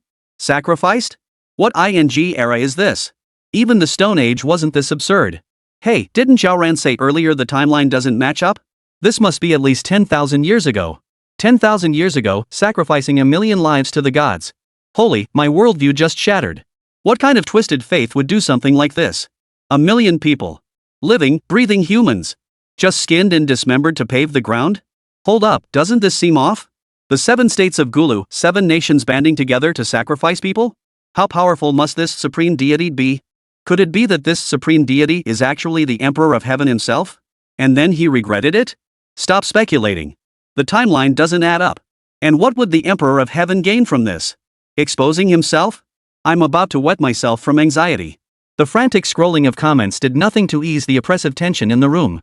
Zhao Ran felt a chill surge from the soles of his feet straight to the crown of his head, his stomach churning violently worse than when he'd seen the skeletal remains in human skin earlier. She forced herself to look at Long Ying, her voice dry. Is this real? Long Ying didn't answer, only staring at the bronze tripod with an even colder gaze. Nan Nan. Zhao Ran turned her head, her voice trembling imperceptibly as she sought some different insight from the child. Your dad, what exactly was he trying to tell me? Nan Nan blinked her big eyes, glancing between Zhao Ran and the massive square cauldron and stone slab, seemingly struggling to comprehend the scene before her. Her little face was filled with confusion. Sir, Shirsan suddenly spoke in a low voice, pointing at the massive stone slab engraved with intricate patterns, might have wanted you to know why he killed those gods. Zhao Ran's expression wavered as he looked at Shirsan. 13 walked to the stone slab, crouched down, and carefully examined the crisscrossing lines. Miss, look here, he pointed to a thin, winding line that traversed the core of the entire pattern. If I'm not mistaken, this line represents the path we've traveled. He paused, his fingertip tracing patterns that appeared chaotic yet followed some eerie order. And these patterns on the stone slab aren't mere decoration. Perhaps, the crisscrossing, twisting, and spreading of these lines represent the very arrangement of those white bones and human skins outside. The air itself seemed to freeze over the square. This stone slab, 13 stood up, his voice heavy with exhaustion, is the map of this city of the dead. Or more accurately, it should be a sacrificial display diagram offered for the divine being to view. The words sacrificial display diagram struck each person like a sledgehammer to the nerves. The livestream fell instantly silent. After a few seconds, an even more overwhelming wave of comments erupted. A map? A city map paved with human bones and skin? Holy! A display map for the supreme deity? Are they treating a million people like art pieces? My scalp is tingling. Seriously tingling. Were these ancient people mentally unstable? And this supreme deity is a complete psychopath. This isn't just weird, it's inhumane. Utterly inhumane. The ancient engraved 7 kingdoms, the supreme deity, the emperor of heaven. This is too much information, my CPU is about to overheat. Now I kinda get why the emperor of heaven wiped out those gods. If I were him, I'd wipe them out too. Wipe them out completely. The more I think about it, the more terrifying it gets. This supreme god appreciates this kind of art? What kind of disgusting thing is this? His tastes are seriously twisted. Zhao Ran felt a chill run through her body. She stared at the massive bronze square cauldron, at the revolting ancient scroll made of human skin, at the square beneath her feet built upon unimaginable cruelty. A terrifying truth seemed to be slowly rising from the darkness. Did her brother bring her here to uncover a buried history? 74 Auntie, it seems we can't leave this place. Damn it. Zhao Ran stared at the spread out sheets of human skin, at the faint bloodstains on the bronze cauldron. Her stomach churned violently, threatening to expel bile. Suppressing her nausea, she turned to the only child who might hold a different answer, her voice dry as sandpaper. Nan, is this what your father wanted to tell Auntie? The little girl's wide eyes reflected the horrors of the square. She nodded first, the small gesture carrying a weight beyond her years, then shook her head gently, as if gathering her words. Daddy said. Nanan's voice was soft, carrying the unique sweetness of a child, yet it delivered the coldest truth. These people seem to be here voluntarily. Willingly? Those 3 words pierced Zhao Ran's eardrums like invisible ice shards, freezing the blood in her veins. Voluntarily, skinned and dismembered, their remains covering an entire city? The atmosphere in the livestream, which had just begun to ease, froze once more. The comments stalled for a moment. Voluntarily. No way? Little girl, don't scare me. A million people voluntarily becoming firewood? I can't comprehend this. How could this possibly be voluntary? This has to be fake. It must be some kind of mind control. Yeah. That's gotta be it. Hey, stop kidding yourself. This place is creepy as hell. Voluntary doesn't seem so unbelievable anymore. This is it. My entire worldview is being crushed underfoot. Before the others could recover from this deeper layer of dread, Longing, who deep been silently observing the surrounding human skin houses, made a discovery. Her agile form leapt into a relatively intact house. Moments later, she emerged, casually tossing several items onto the empty ground at Zhao Ran's feet. They clattered with a sharp metallic clink. They were several oddly shaped knives, their blades sharp and dull in color, clearly designed for cutting flesh and scraping bones. Not just one, but several, and remarkably uniform in style. It was indeed voluntary. Long Ying's voice held not a trace of emotion, as if stating the most ordinary fact. Almost every household in these rooms has these boning knives and skinning scrapers. There are quite a few of them, and their placement is very convenient. She paused, her gaze sweeping over the knives before settling on the distant, layered piles of human skin. The tools are complete, and the technique appears quite skilled. The square fell into complete silence. No one was forced. No one was coerced. To sacrifice to the so-called supreme deity, a full million souls willingly picked up knives, either doing it themselves or letting family members do it to strip their own flesh and bones, becoming part of this holy city, becoming offerings to the gods, carpets and wallpaper. This wasn't horror, it was a complete subversion of the very foundations of human understanding. The live stream's chat exploded with a frenzy of emotions: rage, terror, revulsion, and a dark, absurd sense of humor that bordered on the grotesque. Holy crap! Every household keeps their own skinning tools? What kind of hellish setup is this? Skilled. Dragon sister, don't say such terrifying things in such a calm tone, you hear me? I'm numb, seriously numb. 1 million people, voluntarily, and they even brought their own toolkits. This devotion is insane? What kind of mind-altering potion did that deity feed them? Suddenly it makes sense why the ancient Luo 7 kingdoms would unite to send people to their deaths. Maybe they were actually lining up to volunteer? Stop joking around. Upstairs, though, it kinda makes sense. I'm seriously starting to suspect this supreme deity is the founding father of pyramid schemes. Don't insult pyramid schemes, they just take your money. This god takes your life and makes you do it yourself. Suddenly get why the Emperor of Heaven was so calm. Seriously, he nailed it. Is this god just here to hang around for the holidays? +1. Must grind them to death. Grinding their bones to dust won't satisfy my rage. Zhao Ran stared at the blades on the ground, then looked up at the massive square cauldron and stone map. Nan's words and Longing's discovery felt like 2 heavy hammers, shattering her last shred of hope. What her brother had shown her wasn't just cruelty, it was the spine-chilling, utterly twisted voluntariness lurking behind that cruelty. That was the most terrifying part. 13 watched silently, his expression darkening. Nan Nan, however, seemed to have shaken off the earlier heaviness. Her big eyes fluttered and she suddenly clapped her small hands, her voice clear and bright. Auntie, Auntie. Nan Nan remembers. The little girl's exclamation pulled everyone out of the thick, sticky fear for a moment. Daddy told me in a story that those gods were still here last week. Zhao Ran froze. Last week? Nan Nan nodded vigorously. Yeah. Daddy said the gods were always there before, but then lots and lots of things happened and they disappeared. There was also one called the Emperor of the Earth's core. He was super powerful. Daddy also said he mentioned Mount Qi. Mount Qi seems to have lots of big brothers and sisters who are still there now. The little girl strained to recall, her face earnest. The livestream briefly escaped the horror of the human skin hell.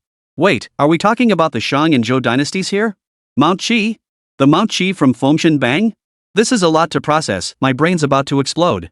Beside her, Shursan's eyes flickered as he chimed in. Nan Nan said it. If I'm not mistaken, it should be King Xin, the last emperor of the Shang dynasty. He looked at the little girl, his voice softening slightly, tinged with confusion. As for Mount Qi. Nan Nan, are you sure the big brothers and sisters from Mount Qi are still alive? Nan Nan nodded emphatically, a hint of pride in her voice. They're so amazing. Nan Nan even went to play at their house. They live in a huge palace. They only listen to Daddy, and they're so awesome. The little girl gestured energetically, trying to describe the palace's size and how amazing the big brothers and sisters were. Hearing this, Zhao Ran and the live stream audience were both taken aback. What the hell? Seriously? Living ancient people? They only listen to her dad? That means they're from the Emperor of Heaven's faction? While Bureau 749 is still cleaning up a mess, this guy has an entire squadron of immortals stashed away? A spark of excitement flashed in Shursan's eyes, replacing the earlier solemnity. Indeed. Sir truly foresaw today's situation all along. He gazed at the bronze square cauldron and the city made of human skin, his voice brimming with unrestrained admiration. What the master has laid out extends far beyond what we see. He prepared long ago for the upheavals to come. This perfectly matched his understanding of the enigmatic master, profoundly unfathomable, with flawless foresight. Truly worthy of the title, Sir. 13 murmured in admiration, his heart brimming with reverence. Long Ying, who had remained silent, nodded slightly upon hearing this. Since the master had already made arrangements, then that is good. She seemed unsurprised by the news, or rather, to her, any earth-shattering arrangement from her master was simply expected. As for why she herself had never heard of it, that mattered little. Zhao Ran breathed a slight sigh of relief, but looking around at their surroundings, his stomach still churned with unease. He just wanted to leave quickly. So, Nan Nan, now that Auntie knows, can we leave now? This place was too unsettling. If she stayed any longer, she feared she might become part of the city of human skin. But the little girl shook her head, her large eyes holding a mix of bewilderment and certainty. Auntie, it seems like we can't leave here now. Why? Zhao Ran's heart skipped a beat as a bad feeling washed over her. Before she could finish her question, she followed the direction Nan Nan had casually glanced toward. In the distance, upon the square paved with white bones and covered in human skin, phantom-like, distorted figures had begun to materialize. Those figures, semi-transparent, like condensed water vapor, yet their torn chests, severed limbs, and hollow eye sockets were painfully clear, the horrifying state of those who had willingly sacrificed themselves. 1, 2, 10, 100, growing ever more numerous. They appeared without sound, drifting above the bones, radiating a deathly agony. Crowded together, they nearly filled this city of the dead once more. No, where did all these ghostly things come from? Zhao Ran's voice trembled uncontrollably. His scalp prickled, and a chill shot from the soles of his feet straight to the crown of his head. This city holds the remains of 1,000,000 souls. 1,000,000 souls? If these things all came rushing at her. She dared not think further. A tidal wave of terror engulfed her once more, even more overwhelming than when she'd seen the house made of human skin. This was real, a threat to life and limb. The live stream exploded. Holy! Is this place really haunted? No way? Who said they were volunteers? These volunteer ghosts don't look friendly at all. Streamer, run. Run? Didn't you hear Nan Nan say she can't leave? We're done for, we're toast. Shursan and Longing instantly grew alert, their expressions turning grim. Everyone present felt a bone-chilling cold and intense unease. The air seemed to freeze, an invisible pressure trapping them within this city of the dead. 75 million souls kneel. What the hell is a? Damn it. We're truly finished now. Zhao Ran's limbs grew numb, his heart clenched by an invisible fist, nearly ceasing to beat. She tried to move, but her body was stiff and unresponsive. 1,000,000 souls, and all of them look like demons. How are we supposed to fight them? Forget fighting, their spit alone could drown us. There's nowhere to run. I thought they were voluntary sacrifices, but they're all vengeful spirits? This script is all wrong. The livestream was filled with wails of despair. The comments flew by so fast the words were barely legible, the atmosphere of hopelessness thick enough to be tangible. The sheer numbers and overwhelming force far exceeded anything humans could handle. Even 13, who had some experience in cultivation, faced certain dismemberment against such a tidal wave of ghosts. Fear washed over them like a frigid tide, drowning every soul. Even their breath carried a bone-chilling cold. Just as Zhao Ran felt his mind was about to shatter, convinced those twisted specters were about to pounce. Ding-a-ling-a-ling. A sudden, faint, and exceptionally clear bell chime rang out without warning. The sound was faint. Yet in this deathly silent, empty square filled with millions of ghostly shadows, it rang with extraordinary clarity. As if it were striking directly into the depths of everyone's soul. This sound originated from Nanan's wrist. Nan hadn't made a single movement just now, yet the bell rang of its own accord. Though it rang only once before falling silent. Immediately afterward, an indescribable aura erupted from the bell. It was colder and more terrifying than the million souls that had appeared earlier, countless times more so. Like a primordial beast awakening from slumber, it instantly burst forth from the bell, wildly spreading in all directions. Snap, crack. The air seemed to freeze solid beneath this aura. On the ground, a layer of ghastly white frost spread outward from Nan at a visible speed. Wherever it touched, even bare bones seemed frozen to a more ghastly pallor.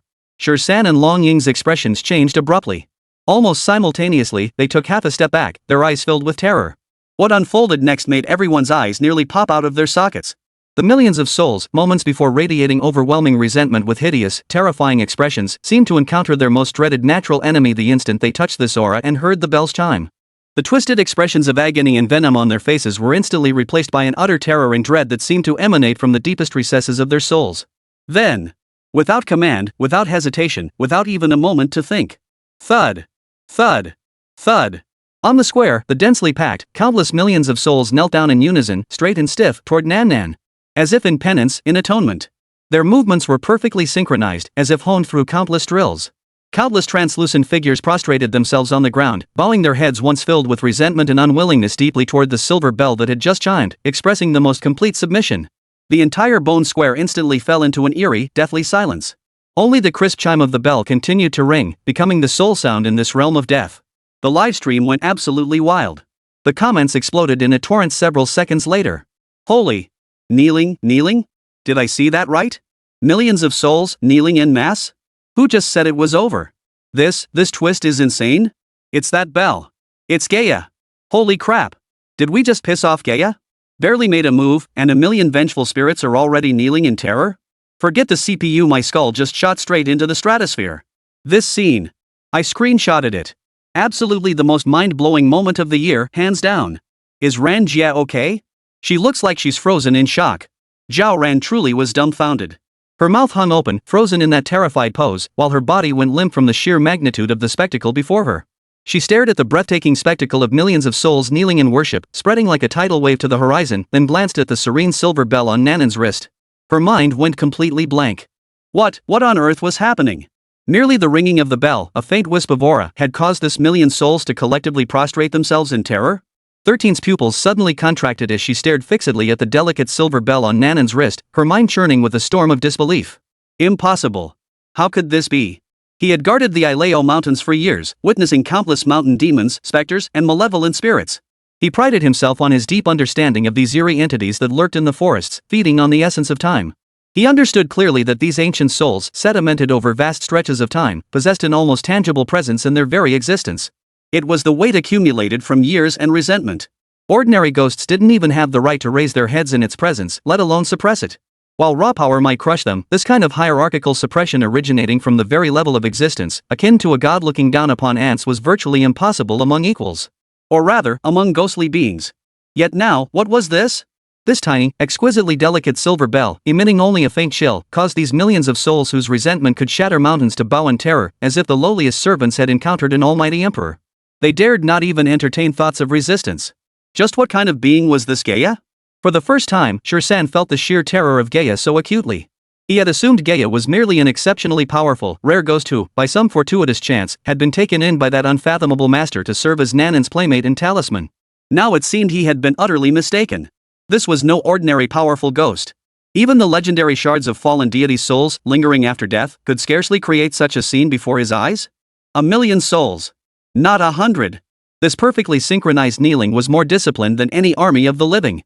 Could it be that Gaia is some far more ancient, far more forbidden, even unrecorded existence? Where on earth did the master find this person? At this thought, 13 felt a chill run up his spine. Not only Shirsan, but longing beside him was equally shaken by this scene.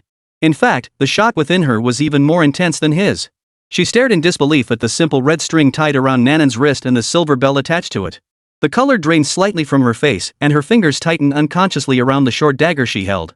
In that instant when the bell rang and that bone-chilling aura spread, she felt it with crystal clarity, the fire phoenix divine blood coursing through her veins, refined and purified by her master's own hand, a bloodline rivaling that of a true mid-tier deity. It had stirred within her a faint, yet undeniably real, flutter. No, it was not a simple stirring. It was fear. A tremor and sense of submission originating from the deepest recesses of her bloodline, almost instinctive. It wasn't mere trembling, but rather a bone-chilling cold that ignored the fiery heat of the fire phoenix's divine blood, seeping directly into her marrow and causing her blood to slow to a halt. An unprecedented pressure descended from nowhere, crushing her until she could barely breathe. It felt as though some invisible presence had seized her throat, forcing her to draw each breath with extreme caution. How could this be? Long Ying's heart trembled violently, her mind momentarily blank. How formidable was her fire phoenix divine blood? It was a power capable of incinerating the roars of primordial beasts and directly confronting the lingering pressure of ancient deities. Her master had poured his heart and soul into refining and purifying it with transcendent techniques, elevating it far beyond the mundane. Its exalted status was enough to tower over the vast majority of beings in this world. Through countless life and death battles, no matter how formidable the foe, her divine blood had only grown more fervent, its fighting spirit surging. It had never once retreated, let alone submit. Her fingers tightened instinctively around the dagger, knuckles turning slightly white from the pressure. Her gaze swept over the sea of kneeling souls, a vast expanse of submission. The sight washed over her like a cold tide, eroding her understanding. Then she glanced at the equally pallid face of the 13th beside her, and Zhao Ran's utterly vacant expression. Clearly, she was not the only one feeling this terrifying pressure. Yet this offered no comfort whatsoever, only deepening the dread in her heart. Her gaze inevitably drifted back to the delicate silver bell dangling from Nanan's wrist. Earlier, she had merely thought this one was a fortunate solitary spirit from the mountains, lucky enough to be valued and kept by her own master. She had even admired the exquisite craftsmanship of the silver bell that it wore. But now, all that shone through its silver gleam was a bone-chilling coldness. This could no longer be explained as merely a powerful ghostly entity. Divine ranks were as rigid as mountains, strictly hierarchical. Her fire phoenix divine blood already placed her among mid-tier deities, a rarity in this world. Yet it felt fear. No, an almost instinctive urge to curl up, to kneel down. What manner of being was within this bell, such a taboo? Could it be an unheard of higher deity? But even terrifying beings like the fire phoenix are already exceedingly rare in this world. The higher one ascends, the fewer such beings exist. Where on earth did my master? Where on earth did he obtain the remnant soul of a high god? Long Ying's throat felt dry. She had never imagined that the fire phoenix divine blood, her greatest pride and ultimate trump card, would one day transmit such a clear signal of dread. This was beyond her comprehension. A barely perceptible twitch flicked across her lips. Taking a deep breath, Long Ying forced down the disturbance coursing through her bloodline. Yet the gaze she cast upon the silver bell had changed irrevocably. It was no longer the scrutiny of an object, but an intense wariness toward some unknown and terrifying presence, and an inexplicable sense of apprehension. 76 bro, raising kids like this, does your wife really have no objections? Dead silence hung around them, broken only by the endless sea of souls still prostrate in worship. The dark mass seemed frozen into an eternal sculpture. Time seemed frozen, each breath stretching unbearably long. 13 stood rigidly in place, his Adam's apple involuntarily rolling as he tried to swallow. His throat felt parched and dry. He dared not even breathe deeply, for fear of disturbing this suffocating stillness, or rather, disturbing the terrifying presence within the bell. Though the bone-chilling cold had receded, an intangible pressure weighed heavily upon his heart like a tangible burden, making even the slightest movement of his eyes feel laborious. Long Ying wasn't faring much better. The veins on the back of her hand, clenched tightly around the dagger, stood out faintly, her knuckles turning white from the excessive pressure. The lingering pallor hadn't fully faded from her face, and her breaths were deliberately kept light and slow. The proud phoenix blood within her now lay still as a servant before its master, quiet to an extreme. Even its usual natural flow carried a cautious, stagnant quality. This suppression, originating from the very core of her being, tormented her more than any blade pressed against her skin. She forced her gaze away from the silver bell, yet the corner of her eye kept drifting back involuntarily. This eerie silence was finally broken by Zhao Ran. Her face drained of color, her lips trembling. She glanced at the endless sea of kneeling figures before her, then at the small, now seemingly harmless bell on her niece's wrist, feeling a chill run down her spine. The ritual remains they'd seen in that eerie town had already sent shivers down her spine, but this scene of a million souls bowing in homage far exceeded anything she could comprehend. This cursed place was 100 times more unnerving than the Ileo Mountains in the old forest. At least Ileo Mountain wasn't that big, but here? Millions of souls just like that? If he stayed any longer, who knew what even more absurd things might emerge? Zhao Ran had only one thought: now run. Run fast. Get as far away from this desert as possible. She forced a smile uglier than crying, her voice trembling imperceptibly. Her gaze lingered cautiously on Nan Nan, trying desperately to sound calm. Nan Nan, look, these uncles? They're all being good, right? Maybe we could leave now? No, we can't, Auntie. Nanan's little face was serious as she shook her head gently, her clear voice piercing the eerie silence. She pointed her tiny finger at the dull stone slab beside them, covered in intricate, indecipherable patterns. When Uncle 13 said the patterns on the stone slab looked like a town, I suddenly remembered this seems to be some kind of powerful formation.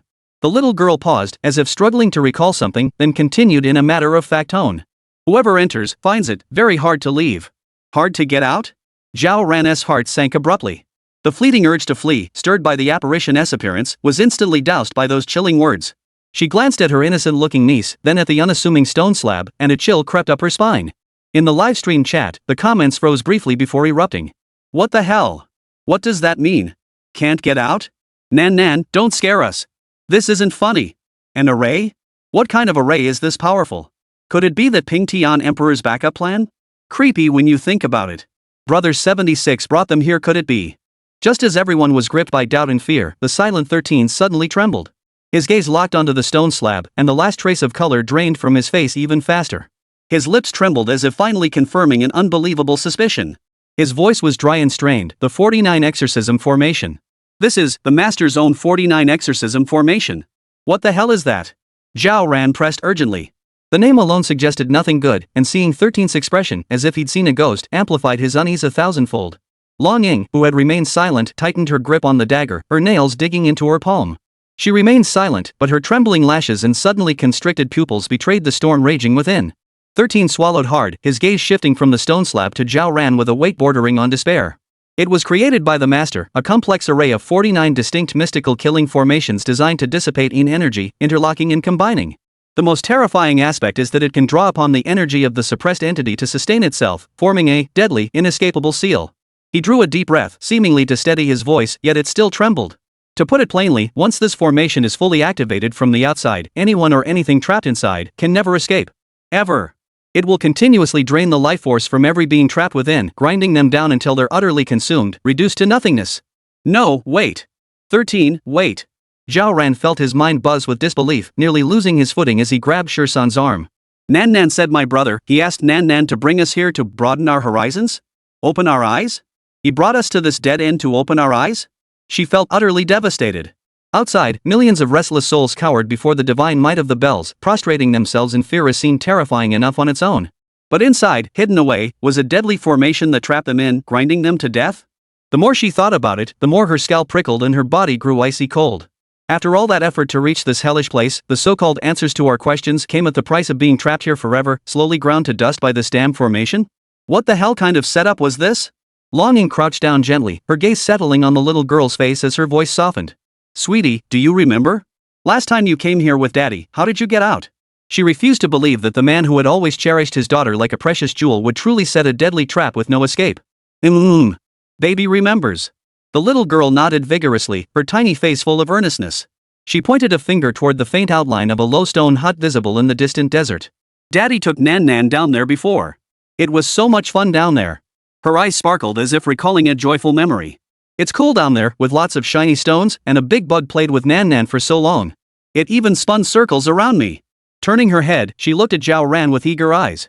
Auntie, I kinda miss the big bug. Can we go find it to play? Zhao Ran's facial muscles instantly twisted into a knot, her expression as bewildered and resistant as an elderly man seeing a smartphone for the first time. Underground? Big bug? Playmate? What on earth was she talking about? She forced her voice to stay steady as she tried to reason with her niece. Sweetie, maybe we should figure out how to get out first? Once we're out, Auntie promises we'll find time to come back and play with, the big bug, okay? The livestream chat exploded with hahaha and I don't buy it. LOL sis Xiao's face is screaming I'll believe that when pigs fly. Facepalm, another day? With the scaredy cat look on your face, you'd run 800 miles without looking back. Big bug? Doesn't sound like a friendly creature. A bug important enough for the Emperor of Heaven to use as a gatekeeper or key to breaking formations. Could it really be just an ordinary insect? I'll bet 50 cents it's some ancient beast. But if we don't find the big bug, we can't leave here. Nan blinked her big eyes, looking perfectly reasonable. Daddy said only the big bug knows how to get out safely. The little girl tilted her head and added, plus, the big bug is so powerful. It can definitely help Auntie with her problem. Last time, Daddy asked the big bug for help too. That last sentence struck Zhao Ran like a bolt of lightning. Here we go again. It was that same old pattern again, no chance of reaching the final goal without first completing some life or death prerequisite task. Ever since encountering the clues left by his older brother, what had been simple? Every single one had pushed him to the brink of death. This time was even more ruthless. They'd locked her inside the deadly array her brother had personally set up. Though he still didn't know exactly how this 4-9 dissipation formation worked to wear down its victims, just thinking about that fire phoenix hanging half dead beneath Black Mountain, its divine blood drained, its sacred bones gouged out, sent a chill running down Zhao Ran's spine. If he couldn't find that damn big bug soon, wouldn't he meet the same fate? Slowly drained dry by this cursed formation until he vanished into nothingness? And then there was that big bug Nan mentioned, the one that kept her company. What level of primordial beast was this? To survive in such a hellish place, to be acknowledged by her ruthless older brother, even used as the array's focal point or the key to escape. So none of Nanan's childhood companions were carbon-based lifeforms? Zhao Ran felt the world spinning, her stomach churning violently. She dared not dwell on what process that big bug might employ to solve her troubles. Given her brother's style, the process would undoubtedly be far more unforgettable than the outcome. Zhao Ran stared into Nanan's crystal-clear eyes, sparkling with innocent light, filled with longing and anticipation for the big bug. A chill shot straight up her spine from the soles of her feet. This child. What kind of environment had she grown up in?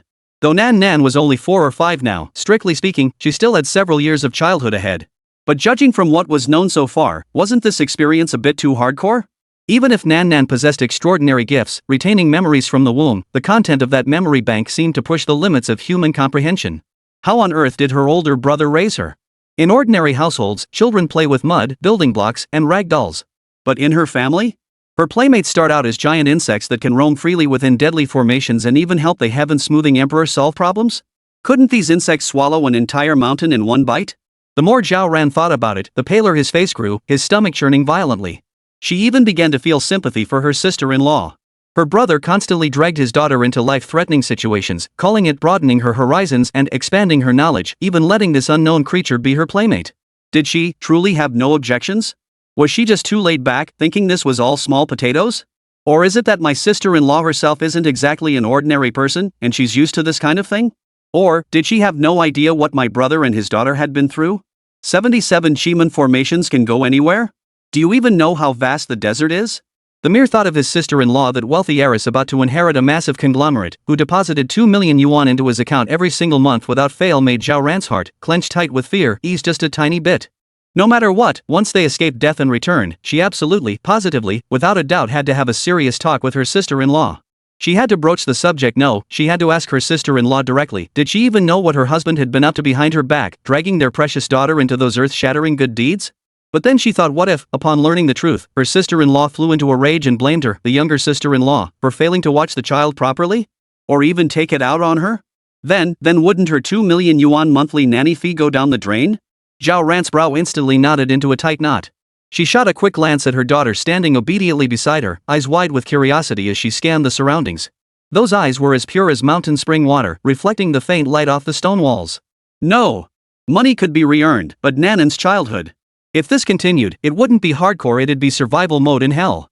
She gritted her teeth silently.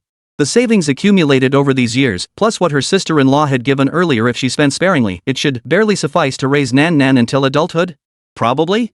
Her brother, as a father, was utterly clueless, totally unreliable. She had to get her sister-in-law to step in, give him a stern talking to, and make him understand that raising a child wasn't some dungeon-crawling quest.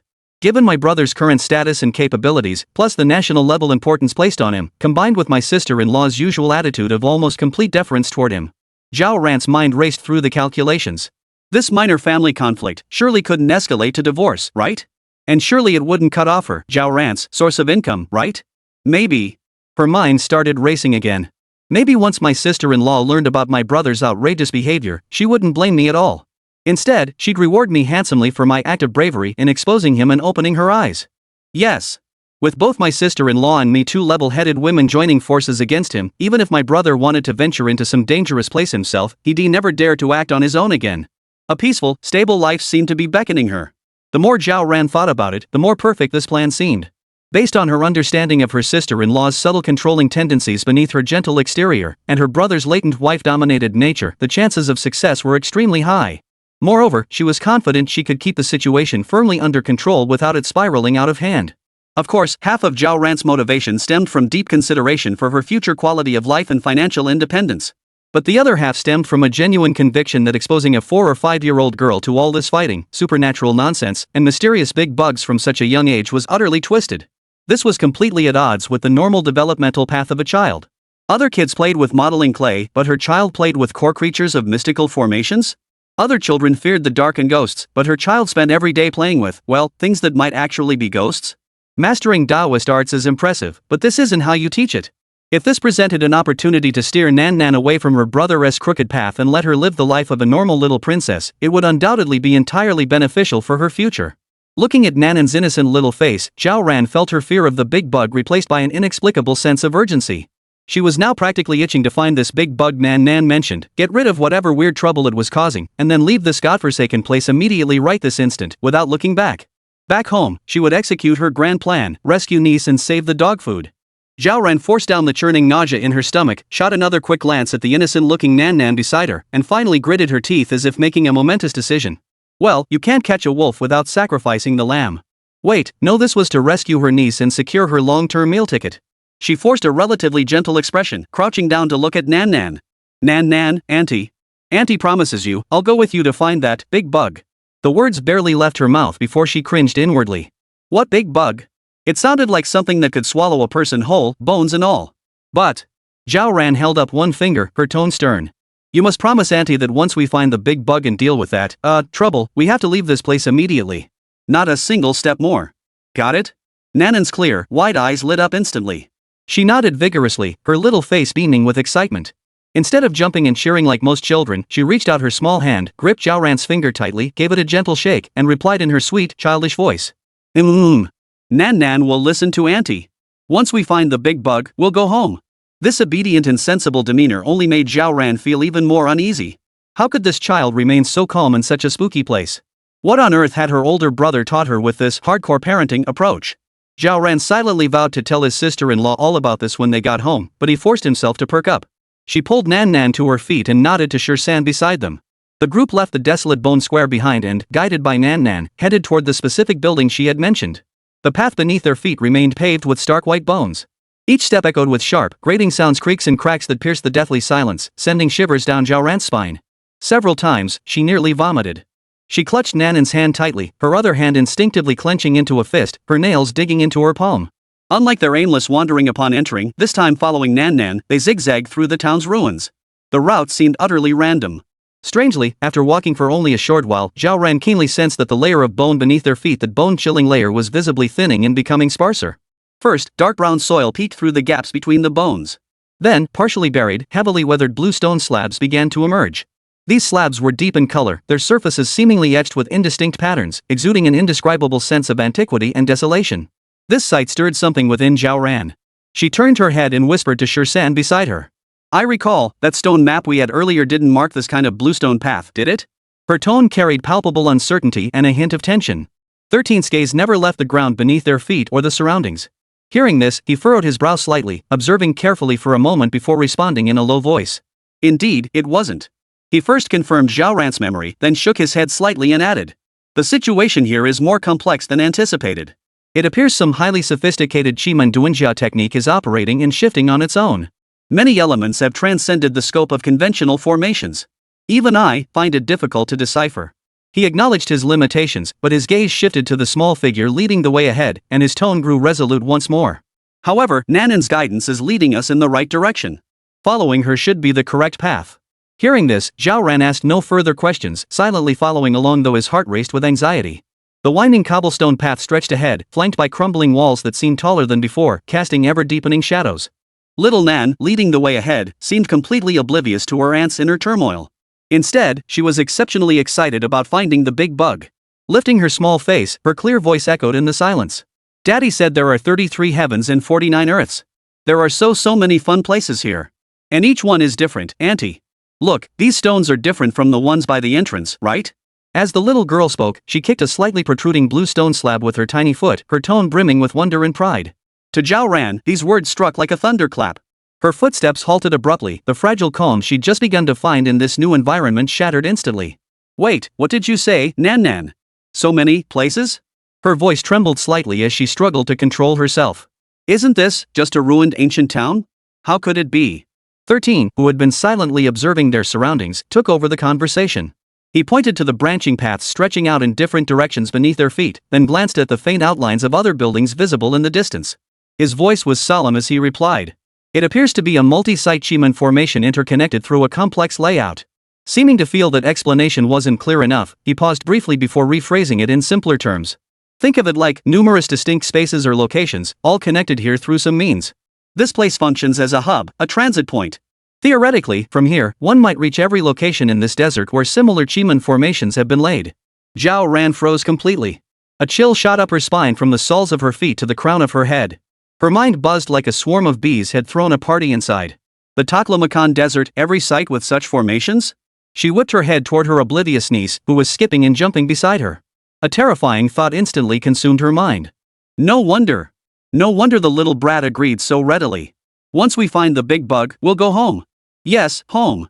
Leaving this town of white bones would mean going home. But who knows what the next home will look like? All the layouts scattered across the desert. Heaven only knows how many of these hellish traps her unreliable older brother stuffed into this sea of death. Turns out she agreed to a newbie village quest, only to discover it's connected to an entire hell difficulty expansion pack? Zhao Ran felt darkness swirling before her eyes as her stomach churned violently once more. Watching Nanan's excited little face, for the first time she found the child's innocence a bit unsettling. Good grief! This wasn't agreeing to a rescue niece and save the dog food planet, was signing a life or death contract for Auntie takes you on a daring desert adventure. And she'd been tricked into signing it. Zhao Ran's head was buzzing, and she couldn't speak for a moment. She could only grip Nanan's hand tightly, as if it were her only anchor against this boundless strangeness. One thought consumed her: find that damn bug, resolve this mess, and then even if she had to tie her up, she'd drag this little tyrant out of this cursed desert. In the livestream chat, the comments froze for a moment before erupting like a disturbed hornet's nest. Wait. Did I hear that right? What did the 13th prince say? Multiple locations connected by a mysterious gate formation? Hub? Transit point?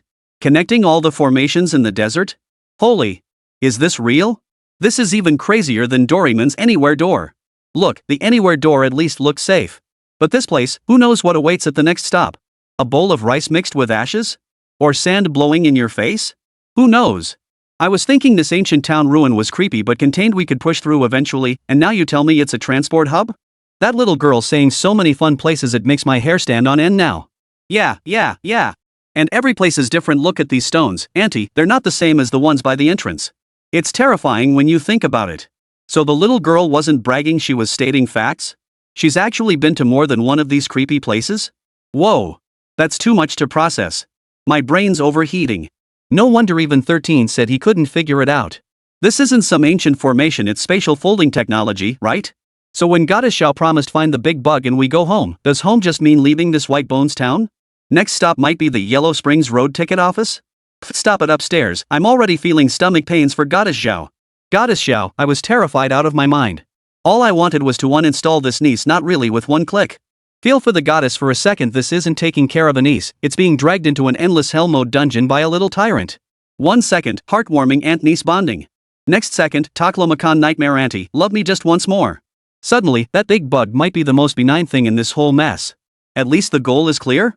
Better than not knowing which pit you'll stumble into next, right? This is intense. Thought it was desert survival, turns out it's an endless dungeon crawl? So, are we watching Season 1, Episode 1 of the Desert Mystic Hub Adventures? The bullet comments scrolled by at an astonishing speed, a chaotic mix of speculation, banter, and gasps propelling the livestream's atmosphere into an airy yet exhilarating crescendo. Viewers before their screens seemed to share Zhao Ran's experience, feeling the chill running from the soles of their feet straight to the crown of their heads, along with a deep dread for the boundless, treacherous depths of this unknown desert. Amidst the barrage, skeptical voices began surfacing like dark currents beneath calm waters. Wait, isn't this plot taking a wild turn? Desert exploration suddenly becomes a portal to another world? I'm not well read, don't try to fool me. Even though 13 Master sounds convincing and little Nan Nan speaks with childlike innocence, but this multi-region mystic gate formation and desert hub center?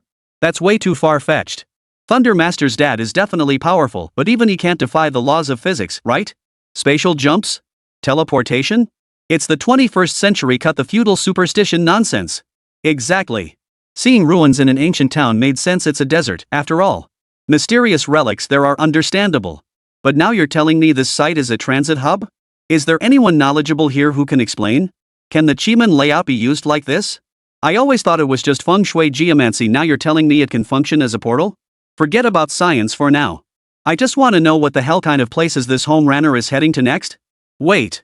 I still think Nan Nan is exaggerating. Kids have vivid imaginations, it's normal. Maybe she just played in one place too long and started thinking every place is different.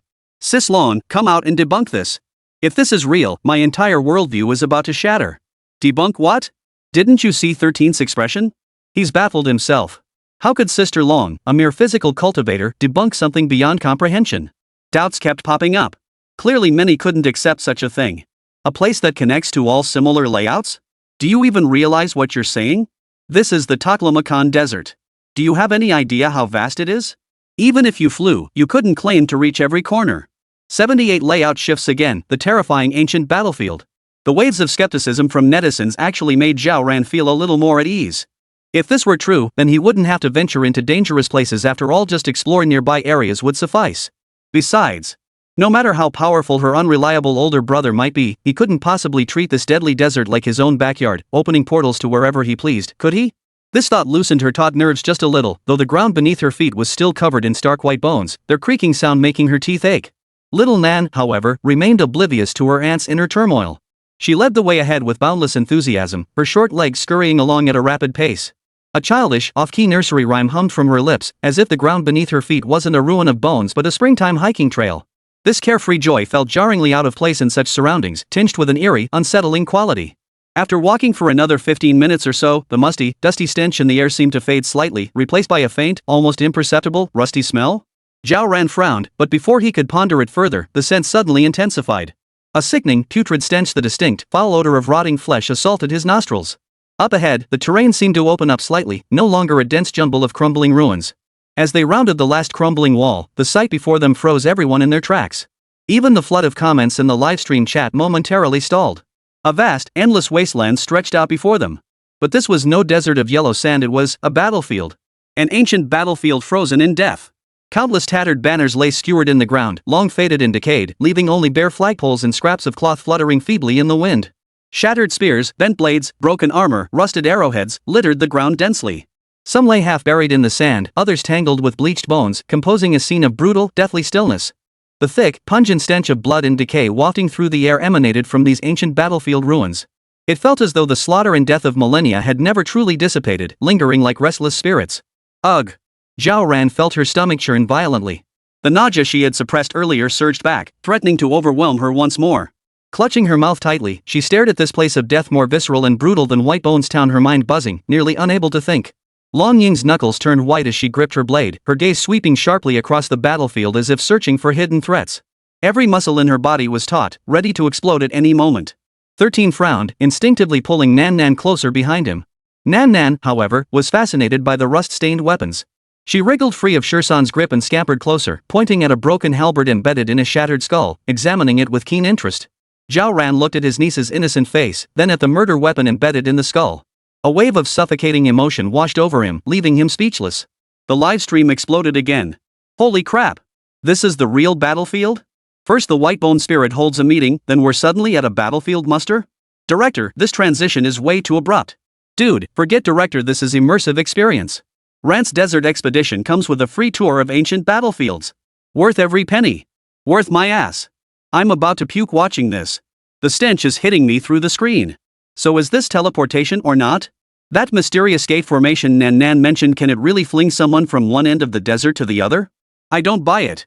Exactly. Me neither. It's probably just some undiscovered ruins near the ancient town that happen to have this crumbling layout.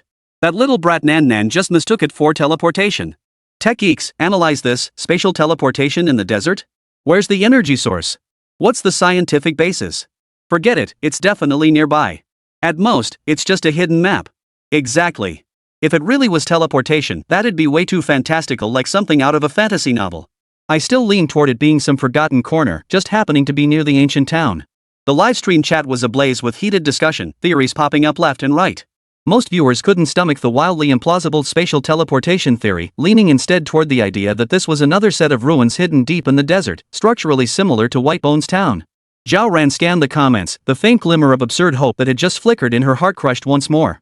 She took a deep breath, fighting back the nausea brought on by the metallic, blood-tinged stench, her gaze sweeping across the desolate battlefield. Longing remained silent, her grip tightening on her blade. Her gaze, sharp as a falcon's, scanned every corner of the battlefield, searching for any potential threat. She listened intently, straining to detect any sound beyond the wind. Shirsan followed Nan Nan closely, her brow furrowed. This child's perception of danger seemed unusual or perhaps non-existent. She was currently crouched beside a shattered skeleton, curiously poking at a rusted arrowhead embedded in the sternum with a leg bone from some unknown animal she'd picked up. Nan Nan. Zhao Ran's voice tightened. Don't touch those things. Nan Nan looked up, her face innocent and puzzled. Auntie, why is this arrowhead black? Is it rusty? Zhao Ran stared at the dark brown arrowhead, fused almost seamlessly with the bone, and felt a chill run from her feet to the top of her head. What had solidified on it was likely far more than rust. She hurried over and pulled Nan Nan close.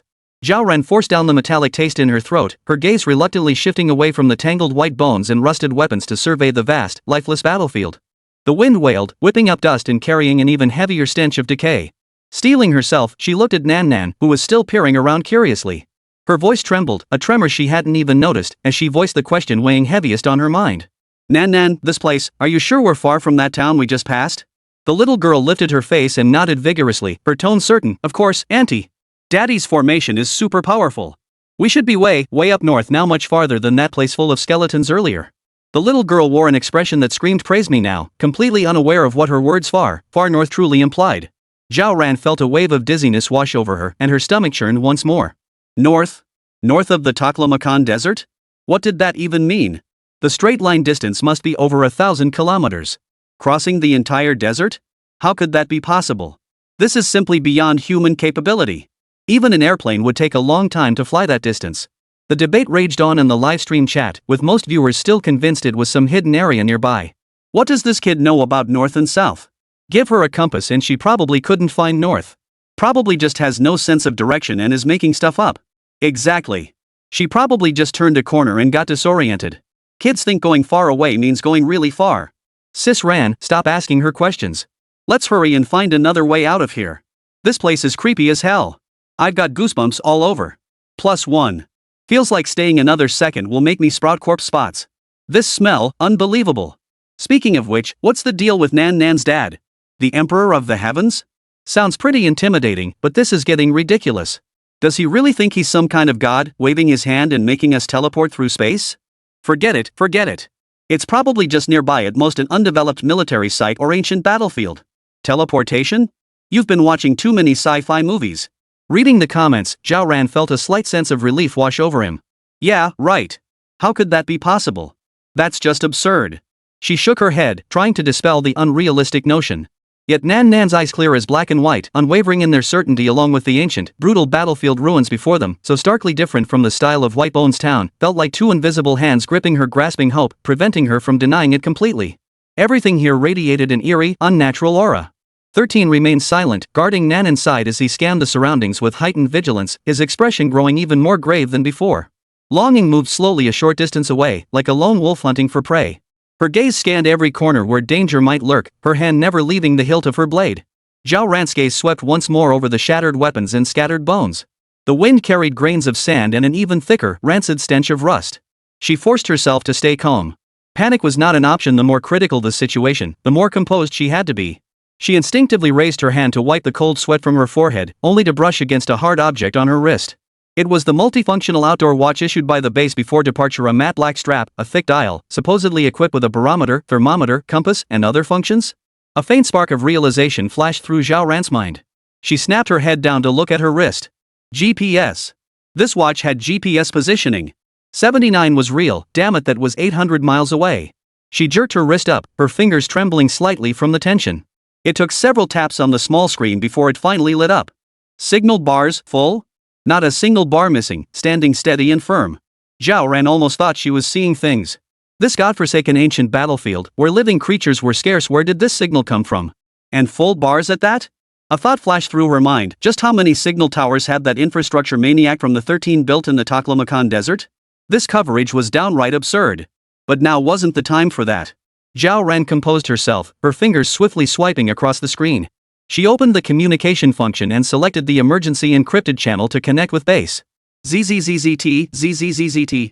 A brief yet excruciatingly prolonged static crackle, like a sharp prick to everyone's heart. The flood of comments in the livestream chat froze in an eerie pause. Countless eyes seemed to pierce through the screen, fixated on the tiny display on Zhao Ran's wrist. Finally, a processed, slightly distorted voice emerged from the watch, accompanied by faint static. This is base. Acknowledge if received. ZZZ. What's the situation on your end? Your signal was stable until just now, but it's become intermittent. We're deeply concerned. Zhao Ran's voice cracked with emotion. Base. Report your position. Immediately relay our current GPS coordinates.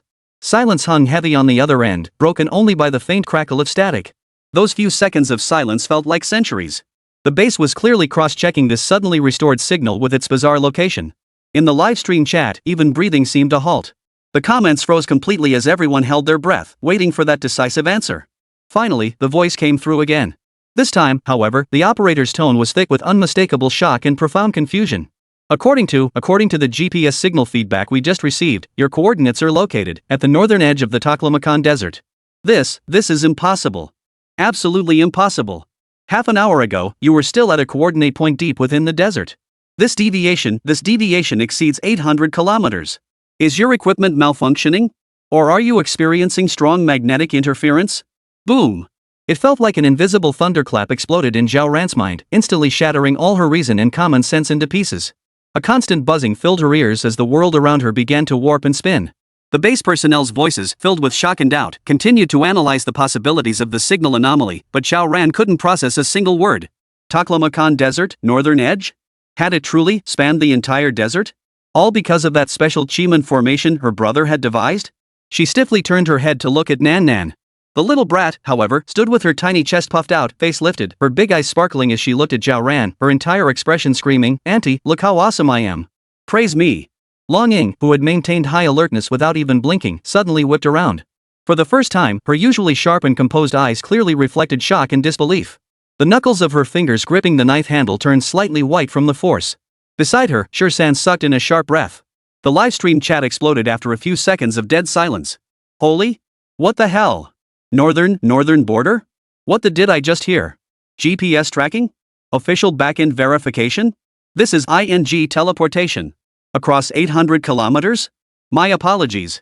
I was a bit loud earlier. Emperor Pingtian, I'm sorry. You're a master. You're a true immortal. The Chiman formation is incredible. Pingtian D is incredible. Screaming hoarsely, what is science? Can you eat it? My face hurts. It really ING hurts. They said it was just a hidden map popping up? This map is buried deep, it went straight through the server. So, is this livestream now Journey into the Mystical or Exploration Discovery Magic Edition? Stop messing around upstairs. This place is clearly off. Sis Ran. Quick, ask Nan Nan, does this teleportation array cost fuel? Does it support round trips? I want to book a spot to go home for Spring Festival. Stop dreaming, man. Is this really the time to think about Spring Festival travel? This place looks dangerous. We just escaped the wolf's den only to walk straight into the tiger's mouth. Is it possible that the Emperor of Heaven's services actually includes spatial jumps? The comments flooded in like a burst dam, surging with astonishment, skepticism, banter, worry, and wildly outlandish theories. The earlier scientific analyses and rational judgments were utterly shattered by the ironclad GPS coordinates, leaving not a shred behind. Zhao Ran stared at the frantically scrolling comments, then shifted her gaze to the desolate, lifeless ancient battlefield stretching before her, a sea of skeletal remains. The wind howled mournfully, whipping up dust thick with the indelible stench of blood, rust, and decay. A chill mingled with absurdity and terror crept up her spine, piercing her skull. Her stomach churned violently once more, dizziness overwhelming her until she could barely stand. This desert expedition seemed truly to have gone completely off the rails. This wasn't an expedition anymore, it was ING, a parallel world crossing? How the hell did my brother pull this off? Could the art of the mysterious gates be this absurd? The sensation beneath her feet was sticky yet slightly crunchy, the feeling of treading on half-rotted flesh and shattered bones. The air thick with the pungent stench of rust and an indescribable putrid rot, the wind wailing like countless restless souls whispering across this silent ancient battlefield.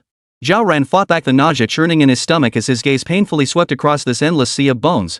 The absurdity weighing on his heart felt as tangible as stone. Had they truly been transported over 800 kilometers by his brother's mystical Chiman formation, ending up in a place so hellish it put even the most gruesome depictions of the underworld to shame? The group pressed onward for a long time. Before long, amidst the chaotic pile of white bones ahead, an utterly jarring object captured everyone's attention. It was a coffin, entirely pitch black, lying there silently. Its surface was exceptionally smooth, devoid of any carvings or patterns, yet it radiated an indescribable sense of antiquity and foreboding. It stood in stark contrast to the surrounding sea of corpses and blood. Its pitch-black surface reflected not even the bleached, jagged bones around it, like an absolute black hole silently absorbing all light and hope. "Yah!" Nanan's sharp cry shattered the dead silence. She wriggled free from Shursan's instinctive protective grip and scampered excitedly toward the coffin on her stubby legs. She circled the black casket twice with curiosity, her little face showing no fear. Instead, she looked as if she'd discovered a new toy. "Auntie! Auntie, come quick!" She whirled around, waving her tiny hand energetically at Zhao Ran, her voice brimming with excitement. "This looks like a gift Dad left for you." "A gift? A coffin? Placed in a place like this?" A chill shot up Zhao Ran's spine from the soles of her feet, nearly making her stumble. She glanced at Shursan beside her, who also wore a grave expression, his brows tightly furrowed. But Nanan's bright, sparkling eyes held nothing but pure, unadulterated anticipation. Zhao Ran clenched her jaw, took a deep breath to suppress her unease, and hesitantly approached. Longing followed closely behind, her right hand lightly gripping the hilt of the knife at her waist. Her sharp gaze locked onto the black coffin, every muscle in her body poised for action. "Auntie and Uncle 13, please try placing your hands on it." Nan tilted her little face upward, pointing at the coffin lid, her tone as if sharing a world-shaking secret. Zhao Ran glanced at Uncle 13, who gave a slight nod, signaling he'd stay alert. Only then did Zhao Ran extend his hand. Together with Uncle 13, they pressed their palms against the icy cold coffin lid. The touch was bone-chilling, as if it could freeze blood instantly. The next instant, an indescribable cold air surged violently from the coffin, like a living thing burrowing up her arm and into her body. This aura was overwhelmingly forceful, brutally washing over her meridians, yet carrying a faint, almost familiar tinge. She felt an unbearable burning and stinging pain on her back, as if the eerie twin flower pattern had come to life. Icy vines twisted and grew wildly beneath her skin. It formed a bizarre tattoo that nearly covered her entire body. Immediately after, countless obscure, twisted symbols and information flooded into Zhao Ran's mind like a burst dam. They spun wildly, combining and rearranging until they etched a crystal-clear spell? Or rather, an ability she had never encountered before, yet instantly understood how to wield. This. Zhao Ran raised her hand in shock, staring at her palm where the lingering chill of that dark energy still seemed to linger. A strange, awakening power surged within her. Beside her, Shursan's body jerked violently. His face instantly contorted with disbelief and shock. Clearly, he had sensed it. The twin flower curse on his back had vanished in that very instant. He whipped his head toward Zhao Ran, his jaw dropping as his Adam's apple bobbed. A hint of concern flickered in his eyes. "Miss? I think I'm fine." Zhao Ran frowned, murmuring to herself, "It feels like something new has entered my body. It feels so comfortable. Like a curse? A curse?" Hearing Zhao Ran's voice, many netizens couldn't sit still. Holy crap! The Emperor of Heaven already gifted cultivation and spells before now he's giving out curses? Why don't I have a big bro like that? Wait. Brother 13's back patterns vanished and Sister Ran mastered a new curse technique. Could this also be part of the Emperor of Heaven's plan? Damn impressive. Countless netizens were stunned, with comments flooding the screen. Clearly, they were filled with envy and excitement over this seemingly out-of-nowhere gift of magical arts. A thought flashed through Zhao Ran's mind, and the newly emerged spell in her consciousness flowed instinctively. Almost instinctively, she raised her hand and pointed a finger toward Long Ying, who had remained silent beside her, her aura taut as a bowstring. As the eerie twin patterns across Zhao Ran's body flashed with a faint glow, propelled by the strange incantation. The next instant, Long Ying's body stiffened imperceptibly. Her eyes, usually sharp as a falcon's, suddenly widened, pupils slightly contracting. She looked at Zhao Ran, her gaze filled with shock and a hint of confusion. Even more astonishing, the relentless, razor-sharp aura that had constantly surrounded her as if poised to strike at any moment began to visibly recede and subside at a rapid pace. Her entire being seemed bound by an invisible shackle, her edge completely blunted. It was as though the very essence of her life force had been sealed away. This. For the first time, Long Ying's voice carried an almost imperceptible tremor and disbelief. Before Zhao Ran could process the sudden turn of events and the new ability, the livestream was once again rocked by shockwaves, the chat exploding like a volcanic eruption. Holy, what kind of curse is this? Just now, it felt like Sister Long was sealed in place? I knew it. Sister Long's aura froze like someone hit pause. This is a skill. Holy. Nan said it was a gift from her dad to Sister Laran. From inside the coffin? Live tutorial, direct enlightenment. This is faster than VIP top-ups. Confirmed. It's her real brother. Definitely a cheat code from her real brother. Other people's brothers might give a skin at best, but Nanan's dad just handed her a cheat engine. Suppressed Long Ying's aura? Holy, even Long's sister got suppressed? This skill, it's got something. Control type? Support type? Ran's sister's class path is confirmed? Watch out, upstairs. Emperor Pingtian might crawl through your internet cable and physically mute you. Zhao Ran stared at the frantically scrolling bullet comments, then glanced at Long Ying and Shersan, both frozen in speechless shock. Feeling the newly added, still unclear yet undeniably real, bizarre powers surging within him, along with the crystal clear curse technique information in his mind, he sensed the last shred of reality rapidly slipping away. Long Ying's shock knew no bounds. The instant that bizarre sealing spell entered her body, she distinctly felt a cold, domineering force brutally seep in, directly affecting the depths of her bloodline. That sensation actually caused the surging divine blood power within her to instantly freeze and fall silent. It was as if boiling water had been plunged into ice-cold water, leaving no room for resistance. How could this be? Earlier, Gaia suppressing her divine blood could be understood as a superior suppressing an inferior's bloodline. But Zhao Ran. What she had just unleashed was clearly an unheard of cursed technique. Could this also be something new master had researched? To forcibly suppress even divine blood? Her gaze toward Zhao Ran was intensely complex shock, confusion, and a hint of awe she hadn't even recognized in herself. She attempted to summon her power, only to find her bloodline bound by invisible shackles. Though not entirely useless, its flow was painfully sluggish. The explosive force that should have surged instantly now felt as if mired in quicksand. 13 was equally shaken to his core. He stared at Zhao Ran, then instinctively glanced at the black coffin, his throat going dry. The instant Zhao Ran had raised her hand, he had sensed an extremely subtle yet undeniably potent fluctuation of power. Immediately afterward, Long Ying's aura, sharp as a drawn blade, had vanished. He understood Long Ying's strength better than anyone and vaguely knew the peculiarity of her bloodline. To suppress her so effortlessly. Shersan's gaze toward Zhao Ran grew intensely grave. This was beyond his comprehension. Truly, he was worthy of the title master. Every move, even casually tossing something, defied all expectations. 13 remained deeply shaken. Zhao Ran, however, remained utterly bewildered.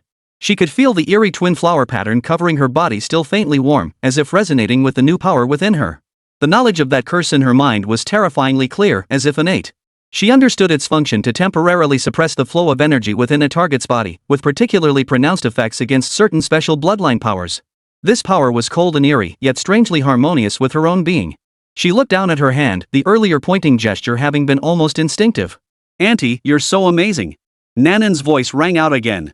Clapping her little hands, her big eyes sparkled as she looked at Zhao Ran, then shifted to the stiff expression on Long Ying's face. "Doesn't Ying Ying think this gift is wonderful too?" "Mei Shem, it's quite nice." Long Ying nodded. The items left behind by the master spells specifically prepared for her younger sister were naturally extraordinary. The effect truly impressed Long Ying with its power. Awesome? Zhao Ran, however, felt a twitch at the corner of his mouth. It seemed the curse had been lifted, but, given his brother's temperament, after giving him something valuable, the road ahead was likely to be rough. Zhao Ran began to worry about what lay ahead for him and the others. Though he was probably the least useful member of this group. Wait, are we here to explore or go camping? Out of nowhere, he'd acquired a powerful, bizarre spell as if it had been forcibly crammed into his mind. Every rune was terrifyingly clear. Simultaneously, the searing pain clinging to his back like flesh-eating maggots vanished completely, as if it had never existed. This dual sensation of ice and fire left Zhao Ran rooted to the spot, dazed. She raised her hand, then lowered it again. Her fingertips still seemed to retain the bone-chilling cold from pressing against the black coffin, yet within her body, an unfamiliar power flowed slowly. It carried a coldness, yet strangely resonated with something within her. This sensation was utterly bizarre. There was both the sudden relief of having a great calamity lifted from her shoulders and the bewilderment and unease of having gained an ominous power for no apparent reason. "Is there anything else here?" Zhao Ran looked at Nan Nan, his voice slightly dry. Nan Nan circled the clearing once, scrutinizing it carefully before shaking her head earnestly. Receiving the negative answer, Zhao Ran hesitated no longer. He signaled to Shersan and Long Ying. This place was no longer safe to linger in. Both the black coffin and the newly acquired power felt deeply unnatural. It was best to leave as quickly as possible. The group set off once more, guided by Nan Nan as they traversed the frozen ancient battlefield. The shifting patterns of the mystical formations were unpredictable, and the path beneath their feet seemed to constantly extend and transform. After an unknown duration, the pervasive stench of blood and rust finally began to fade. The piles of skeletal fragments and broken weapons littering the ground visibly thinned. Ahead, the landscape gradually opened up. Thick yellow sand reclaimed the earth while the merciless sun beat down overhead, scorching their skin until it felt parched and nearly dehydrated. Just as the live stream viewers breathed a sigh of relief, thinking they had finally escaped the eerie, terrifying battlefield ruins, the camera pulled back. On the distant horizon, completely out of nowhere, appeared a jarring splash of green. It wasn't a mirage, it was the distinct, lush outlines of trees. We've barely made it out, and now we're entering a whole new situation? Zhao Ran's brow instantly furrowed, his heart racing once more. A forest appearing out of nowhere in the desert? That alone was bizarre enough. And within them mysterious formation laid by her unreliable older brother, such anomalies often signaled even greater peril. Even if those trees looked perfectly ordinary, Zhao Ran's hair stood on end, her guard raised to the max. Anything connected to her brother was never a walk in the park. Auntie, it's safe this time. Nan Nan, leading the way ahead, seemed to sense Zhao Ran's tension. She turned back, her small face radiating certainty, her clear, childlike voice echoing across the barren sand. Zhao Ran paused, gazing into his niece's crystal-clear eyes, utterly free of shadow. The tension in his heart eased slightly. Nanan's instincts about danger were always uncannily accurate. If she said there was no danger, then most likely there really wasn't. Let's hope so. Let's hope no more coffins, vengeful spirits, or giant insects show up this time. All she wanted now was to find a safe place to rest. The group quickened their pace, heading toward the patch of green that had suddenly appeared. Soon, the yellow sand beneath their feet gave way to damp earth as they officially entered the forest. Dense tree canopies blocked the harsh sunlight, filtering it through layers of leaves to cast dappled patterns on the ground. The air carried the fresh scent of grass and earth, a stark contrast to the earlier nauseating stench and the scorching heat of the sand. This place actually resembled an ordinary woodland. The group continued along the forest path, occasionally catching glimpses of colorful, oddly shaped insects flitting past or clinging to tree trunks. Rustle, rustle. Before long, the faint yet distinct sound of flowing water reached their ears. Following the sound, a crystal-clear stream appeared before them, its water murmuring as it collided with smooth pebbles, sending up fine sprays of water. Sunlight filtered through the gaps in the leaves, casting shimmering reflections on the water's surface. A gentle breeze carried the rustling of leaves and the coolness of the water vapor. This place feels so peaceful. Surveying his surroundings, the tension that had gripped him throughout the journey finally eased, and he couldn't help but utter a sigh of admiration. After navigating so many eerie, foreboding environments for so long, suddenly finding himself in such a tranquil, comfortable setting was a stark contrast that eased his constant tension considerably. Long Ying, too, relaxed her guard for once. Though her hand still rested habitually near her sword hilt, her gaze was no longer as sharp as a hawk's. Instead, it held a thoughtful scrutiny as she surveyed the vibrant forest. Zhao Ran let out a long sigh of relief, his tense shoulders slumping. The lingering nausea and dread seemed to fade considerably amidst the fresh air and the gentle murmur of flowing water. After walking along the stream for a while, the group found a relatively open, flat grassy area. Surrounded by trees that shielded them from the outside world's yellow sand and desolation, the only sounds were the gentle murmur of water and the occasional chirping of insects, creating an exceptionally tranquil atmosphere. 13 swiftly built a fire. Before long, he returned carrying several plump, cleaned meat snakes. He skewered the snakes with sharpened branches and placed them over the flames. The fire licked at the snake flesh, producing sizzling sounds.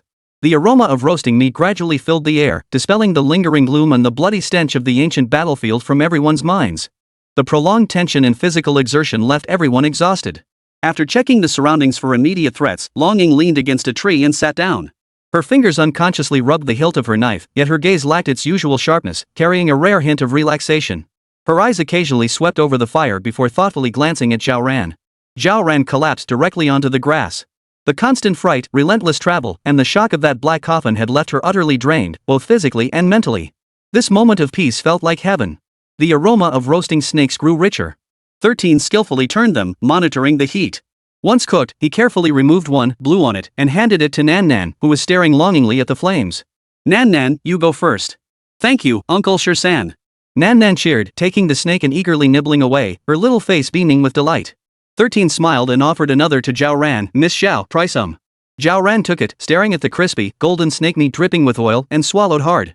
These past days had been nothing but compressed biscuits and energy bars. Her taste buds had long since gone numb. She took a cautious bite. The skin was crispy and slightly charred, yet pleasantly chewy, while the meat inside was tender and juicy. A long-forgotten savory aroma instantly exploded in her mouth, soothing her battered taste buds and nerves. Delicious. So delicious. Zhao Ran mumbled her praise, devouring nearly half the portion in a few bites. 13, you're quite the cook. Not bad. Too bad I didn't bring all the seasonings, it could have tasted even better. 13 replied casually while flipping the remaining snake meat. You didn't bring all the seasonings? Zhao Ran froze. You brought seasonings? I brought some. 13 set aside his task and began rummaging through his bulging backpack, its contents a mystery. Clatter. Clink, clank. In an instant, the grassy area resembled a miniature general store. Glass, plastic, and metal jars and bottles emerged one by one, varying in size and shape. A quick count revealed over 20 or 30 different kinds. Salt, pepper, chili powder, cumin, Sichuan peppercorns, even a few bottles of spices Zhao Ran couldn't name. Shirsan brushed the dust off his hands and said with a hint of regret. This trip was rushed and I didn't prepare well, only brought these 23 kinds. Back when I briefly served the master, I always carried at least 70 spices on me, Sichuan, Hunan, Cantonese, Shandong. Whatever flavor the master desired, I could usually mix it up. He even praised my skills. A barely perceptible pride flickered across his face, as if recalling some glorious era. Zhao Ran. Her mouth hung open as she stared at the dazzling array of spice bottles on the ground, then glanced at 13, who looked utterly unapologetic. Then she thought about their current situation. They'd just been transported from some godforsaken place 800 kilometers away, and who knew what monsters lurked nearby. Her head buzzed. Are we here to explore the Taklamakan Desert, or is this some kind of wilderness gourmet camping trip? Zhao Ran felt her worldview being ground into the dirt. Doesn't carrying all those bottles and jars weigh you down? The livestream fell dead silent for a split second at this absurd scene before comments exploded. Holy crap? What the hell is this? Spices?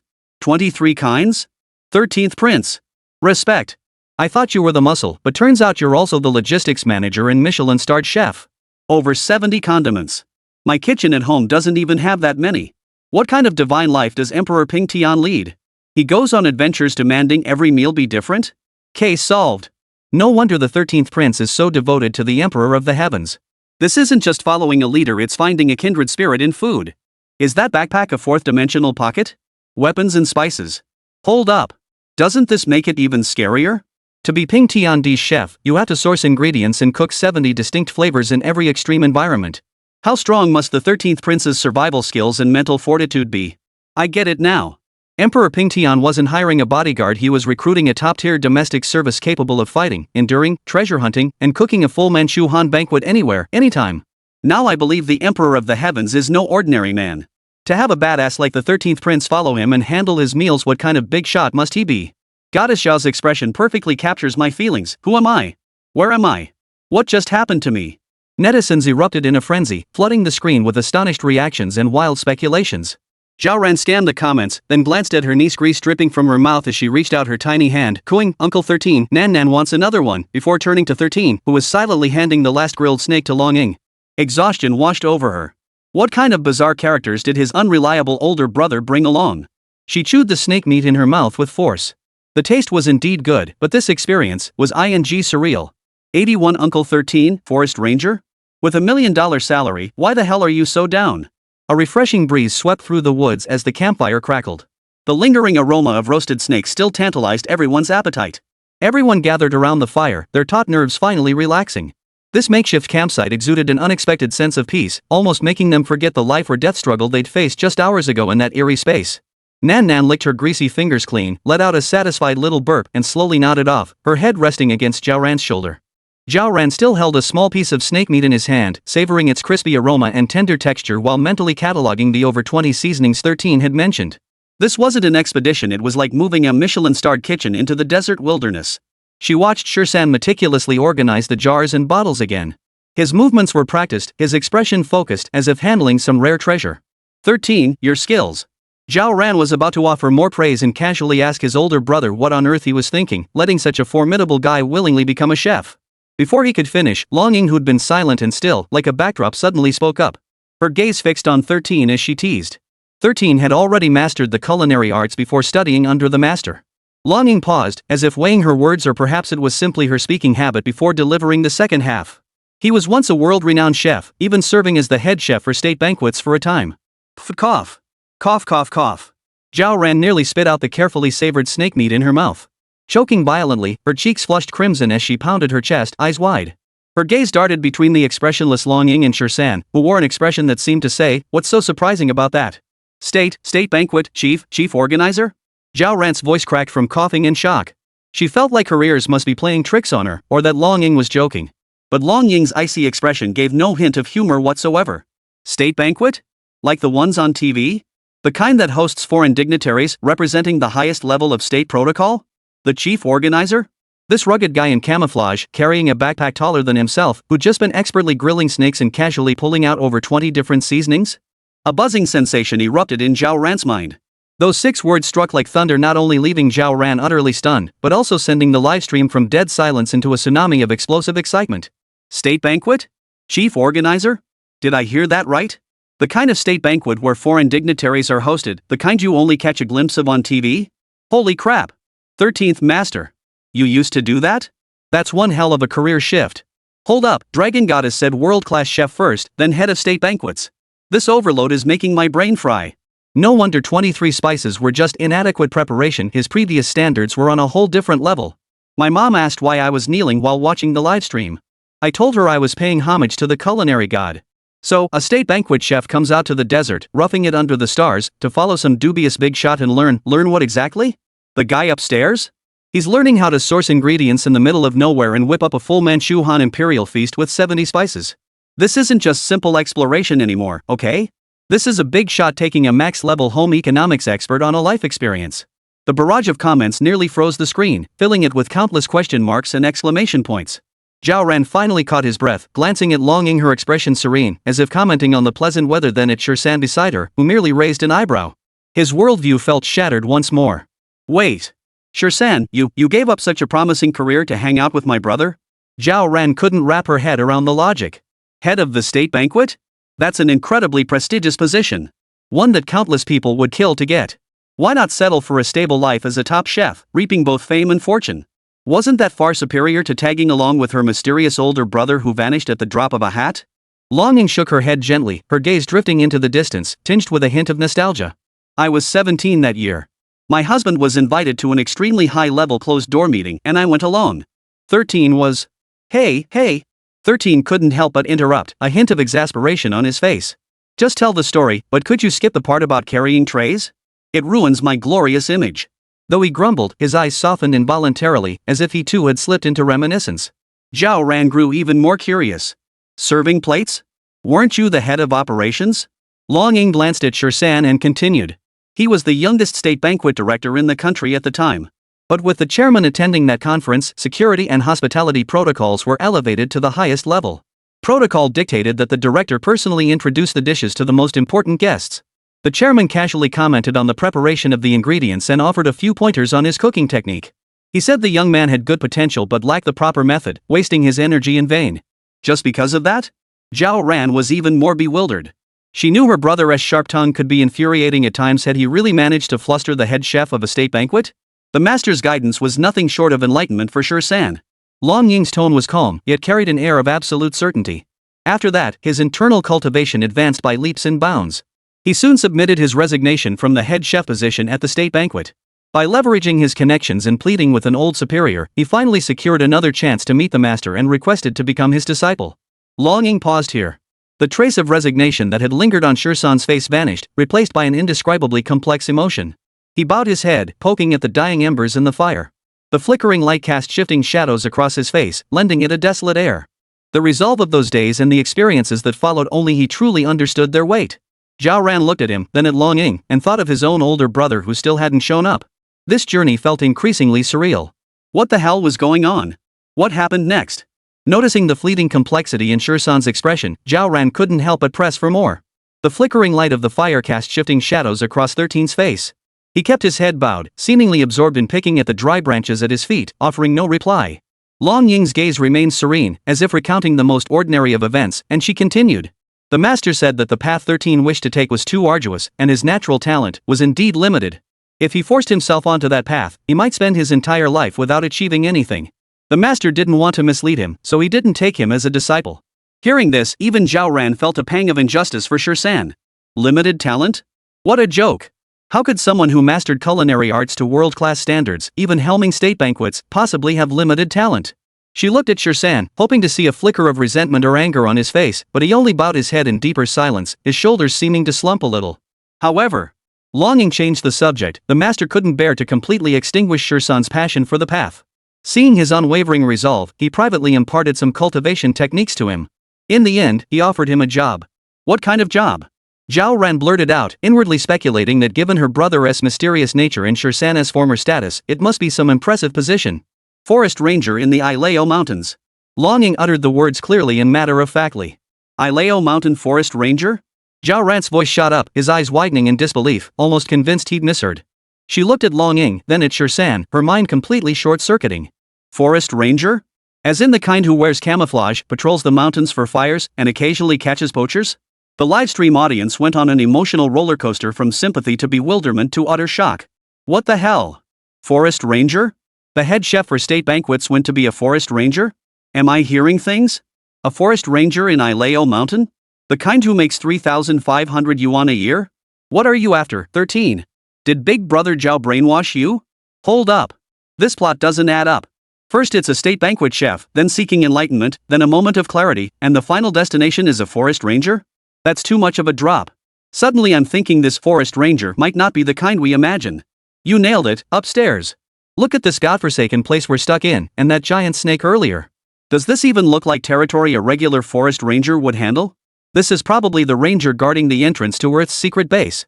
I hereby declare, 13 has redefined the profession of forest ranger. Could it be that Ileo Mountain is just a code name? Maybe he's actually the administrator of the 749 Bureau's secret base? Enough with the theories. I just feel for 13. His quest for truth has been so arduous it's heartbreaking to even hear about it. The comments streamed by at lightning speed, a whirlwind of speculation and astonishment. Zhao Ran snapped back to reality, his brow furrowing tightly as he voiced his indignation on 13's behalf. This is just too unfair. Forest Ranger? What was my brother thinking?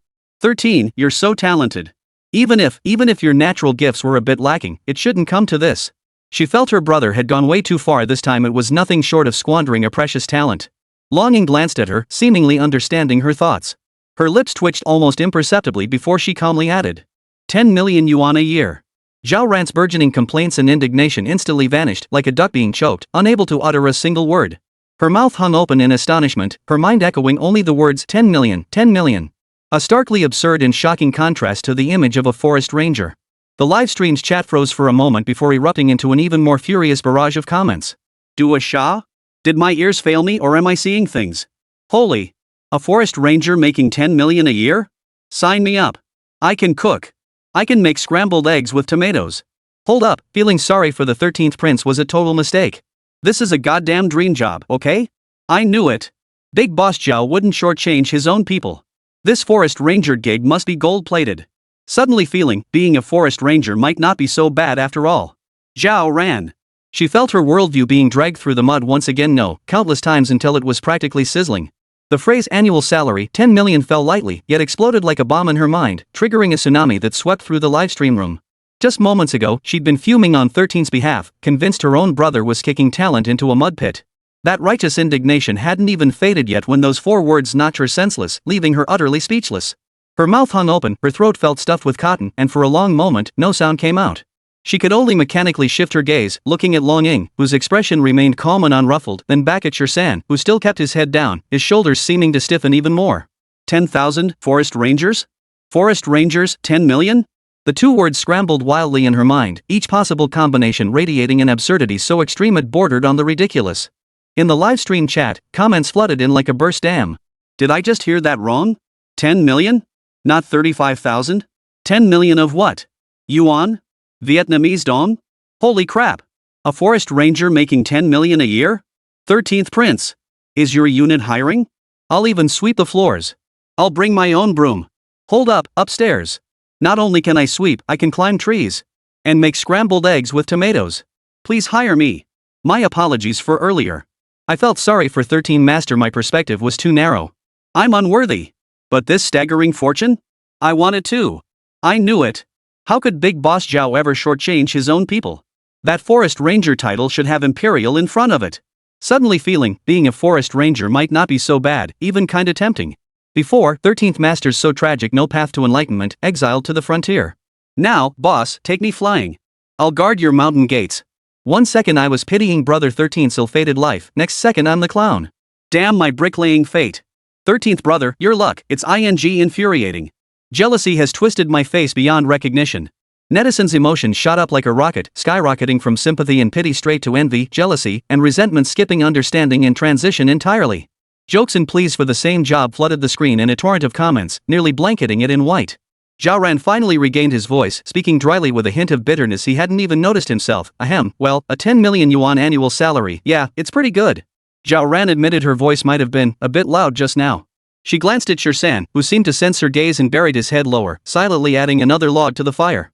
The flickering flames cast a hazy shadow over his profile, obscuring his expression. But this silence, set against the backdrop of a 10 million yuan annual salary, took on a whole different meaning in the eyes of the live stream viewers. Wait, dude, are you actually feeling sorry for yourself? 10 million a year. And you're still learning the ropes? Your facial control is a bit off, isn't it, 13? Give me that job, and I'd laugh the tops off the Ilao Mountains. You're feeling down? You're just putting on a show. Damn it. Why doesn't something this awesome ever happen to me? 13, the man who moments ago elicited sympathy from countless viewers, instantly became the internet's most infuriating master of backhanded compliments. Even though he hadn't uttered a single word. 82, wait, is being a temp for the Emperor of Heaven really that exciting? That's pretty much it. Longing nodded, wrapping up the topic succinctly. 13 has been stationed at Ilao Mountain all these years, meditating on the teachings of the Master. Only after we arrived and resolved the Fire Phoenix did he finally complete his mission. Zhao Ran opened his mouth, the question about income nearly slipping out, but he forced himself to swallow it back. Why ask? He was raking in tens of millions annually, while Zhao Ran barely scraped by on his sister-in-law's 2 million pocket money allowance each month. Worrying about this was just asking for misery. Her face flushed slightly.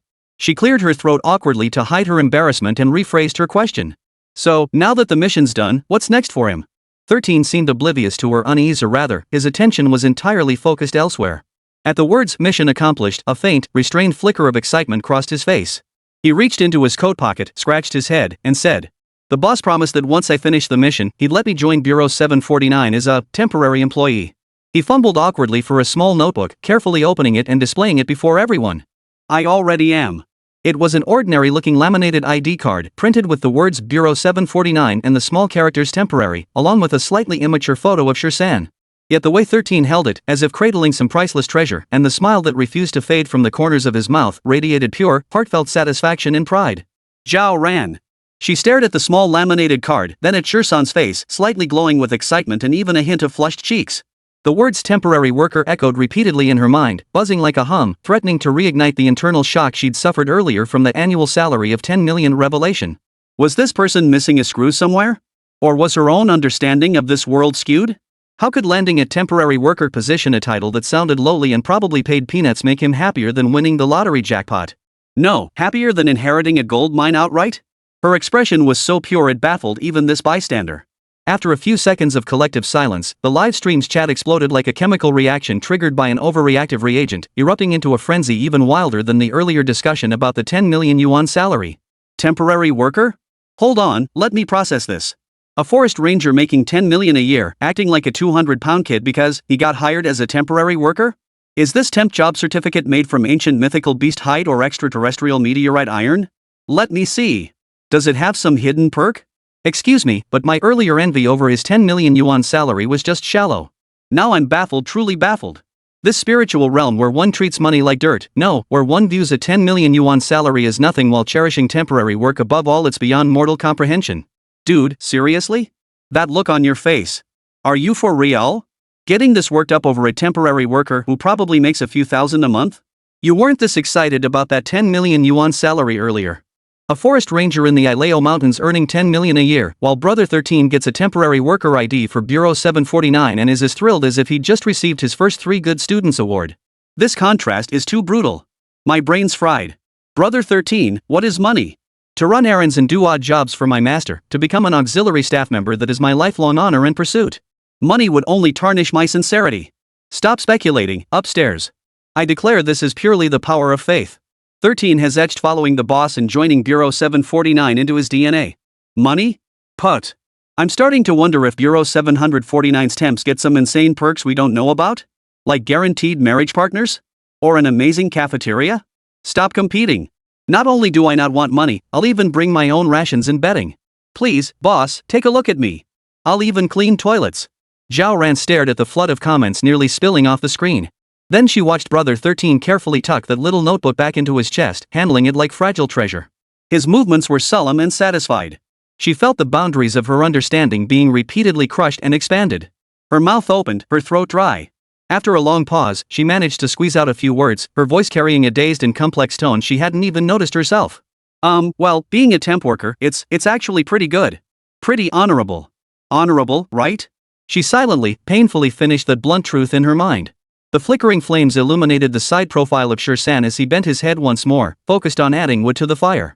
He seemed utterly immersed in the immense joy and satisfaction of being a temporary worker at Bureau 749, oblivious to the surrounding commotion and the complex gazes of those around him. It was as if his previous identity as a forest ranger earning tens of millions annually was merely an insignificant footnote on his journey to this temporary worker position. Zhao Ran's remark, "That's quite an honor," felt hollow even to her own ears, dry as a stone tossed into the desert, leaving no echo. She watched Shirsan contentedly tend the fire, his youthful face glowing with a radiance she couldn't fathom, as if that temporary worker title were gilded with gold. She couldn't hold back any longer. Her throat felt raw, and the absurdity of it all lodged in her chest, neither rising nor falling. She turned to Long Ying, who had been mostly silent but whose presence was undeniable, and the words practically slipped out. That temporary job, does it pay well?" The moment the words left her mouth, regret washed over her. She felt like she'd slipped back into the awkwardness of earlier, when she tried to ask about Shirsan's income. Long Ying didn't seem to find the question inappropriate, or perhaps her reaction mirrored Shirsan's calmness untouched by money. She glanced at Zhao Ran, her tone flat and unruffled. "Temporary workers make 2,000 a month." Zhao Ran. 2,000? She blinked, wondering if she'd misheard. Had she missed the 10,000 after the 2,000? Or was it in US dollars or euros? Her monthly allowance alone was 2 million yuan. What could 2,000 yuan possibly buy? A few decent outfits? Or a few decent meals? This is the standard for all temporary workers. Long Ying seemed to sense her confusion and added another sentence, shattering Zhao Ran's last shred of hope. Zhao Ran took a deep breath, trying to process the information, but the buzzing in her head only grew louder. She painfully turned her stiff neck to look at Long Ying again. Her voice wavering slightly, "What about you? You don't look like a temporary worker." Long Ying nodded, her expression still devoid of emotion. "I'm a permanent employee. 3,000 a month." Wait. Zhao Ran seemed to grasp something, suddenly feeling utterly bewildered, completely dumbfounded. 3,000? 3,000 a month? Her eyes widened as she looked at Long Ying, then instinctively glanced at Shirsan beside her, who was basking in the temporary worker's joy. She felt her worldview being repeatedly battered by some irresistible force. 3,000 a month. Zhao Ran's voice trembled with disbelief. "You just tag along with my brother everywhere? Climbing mountains, diving into seas, slaying fire phoenixes, desert expeditions, and he pays you only 3,000? Suddenly, her image of her mysterious, larger-than-life older brother crumbled. What kind of heartless boss is this? Even child labor exploitation wouldn't be this ruthless. A wave of sympathy surged toward Long Ying. This girl didn't look that old, possessed extraordinary skills, and had a cold, sharp aura, yet she only earned this much in a month? And doing work that could get her killed at any moment? Hey! Zhao Ran leaned closer, lowering her voice with a tone of concern that seemed to say, "Girl, are you being taken advantage of? 3,000 a month? What's the point? Risking your life like this?" She thought of the numbers in her bank account, then recalled Long Ying's 3,000, and suddenly the world felt strangely surreal. The stark contrast was brutal. Even she, a rich girl living off pocket money, felt waves of heartache and disbelief. What kind of magical place was this Bureau 749? Did it specifically attract these peculiar souls, people who weren't after money but rather, well, the temporary worker title and that measly 3,000 yuan paycheck? Zhao Ran stared at Long Ying's unflappable face, realizing her passion and sympathy had been misplaced. 3,000 yuan a month for risking life and limb, what was the point? Just as she was about to offer more encouragement to this sister exploited by a heartless boss or even suggest a friendly financial contribution, Long Ying's eyes flickered, as if she'd read the jumbled thoughts racing through Zhao Ran's mind. "That's the base salary." Long Ying spoke, her voice as steady as ever, devoid of any discernible emotion. "For doing absolutely nothing." Zhao Ran froze, confused. "Base salary?" "Yes." Long Ying nodded. "It's meant to cover basic living expenses." Zhao Ran was even more confused. Basic living expenses? How could 3,000 yuan cover basic living expenses in an era of skyrocketing prices, especially for people like them whose activities clearly extended beyond a small county town? Did Bureau 749 also provide room and board and allocate housing? Task performance is compensated separately. Before she could process it, Long Ying added, her tone as matter of fact as if commenting on the weather. "Take the recent mission to slay the Fire Phoenix in Ilao Mountain. After professional assessment by the Bureau, the Fire Phoenix was classified as a lower-tier god-level entity, high risk, high contribution." Zhao Ran felt her heart inexplicably tighten, a peculiar premonition taking hold. She stared at Long Ying, waiting for more. Long Ying paused, as if recalling or calculating, before continuing. "The estimated performance bonus for that mission, roughly 100 million. 100 million. 100 million? Zhao Ran felt a buzzing in her ears, as if someone had struck a bell inside her head.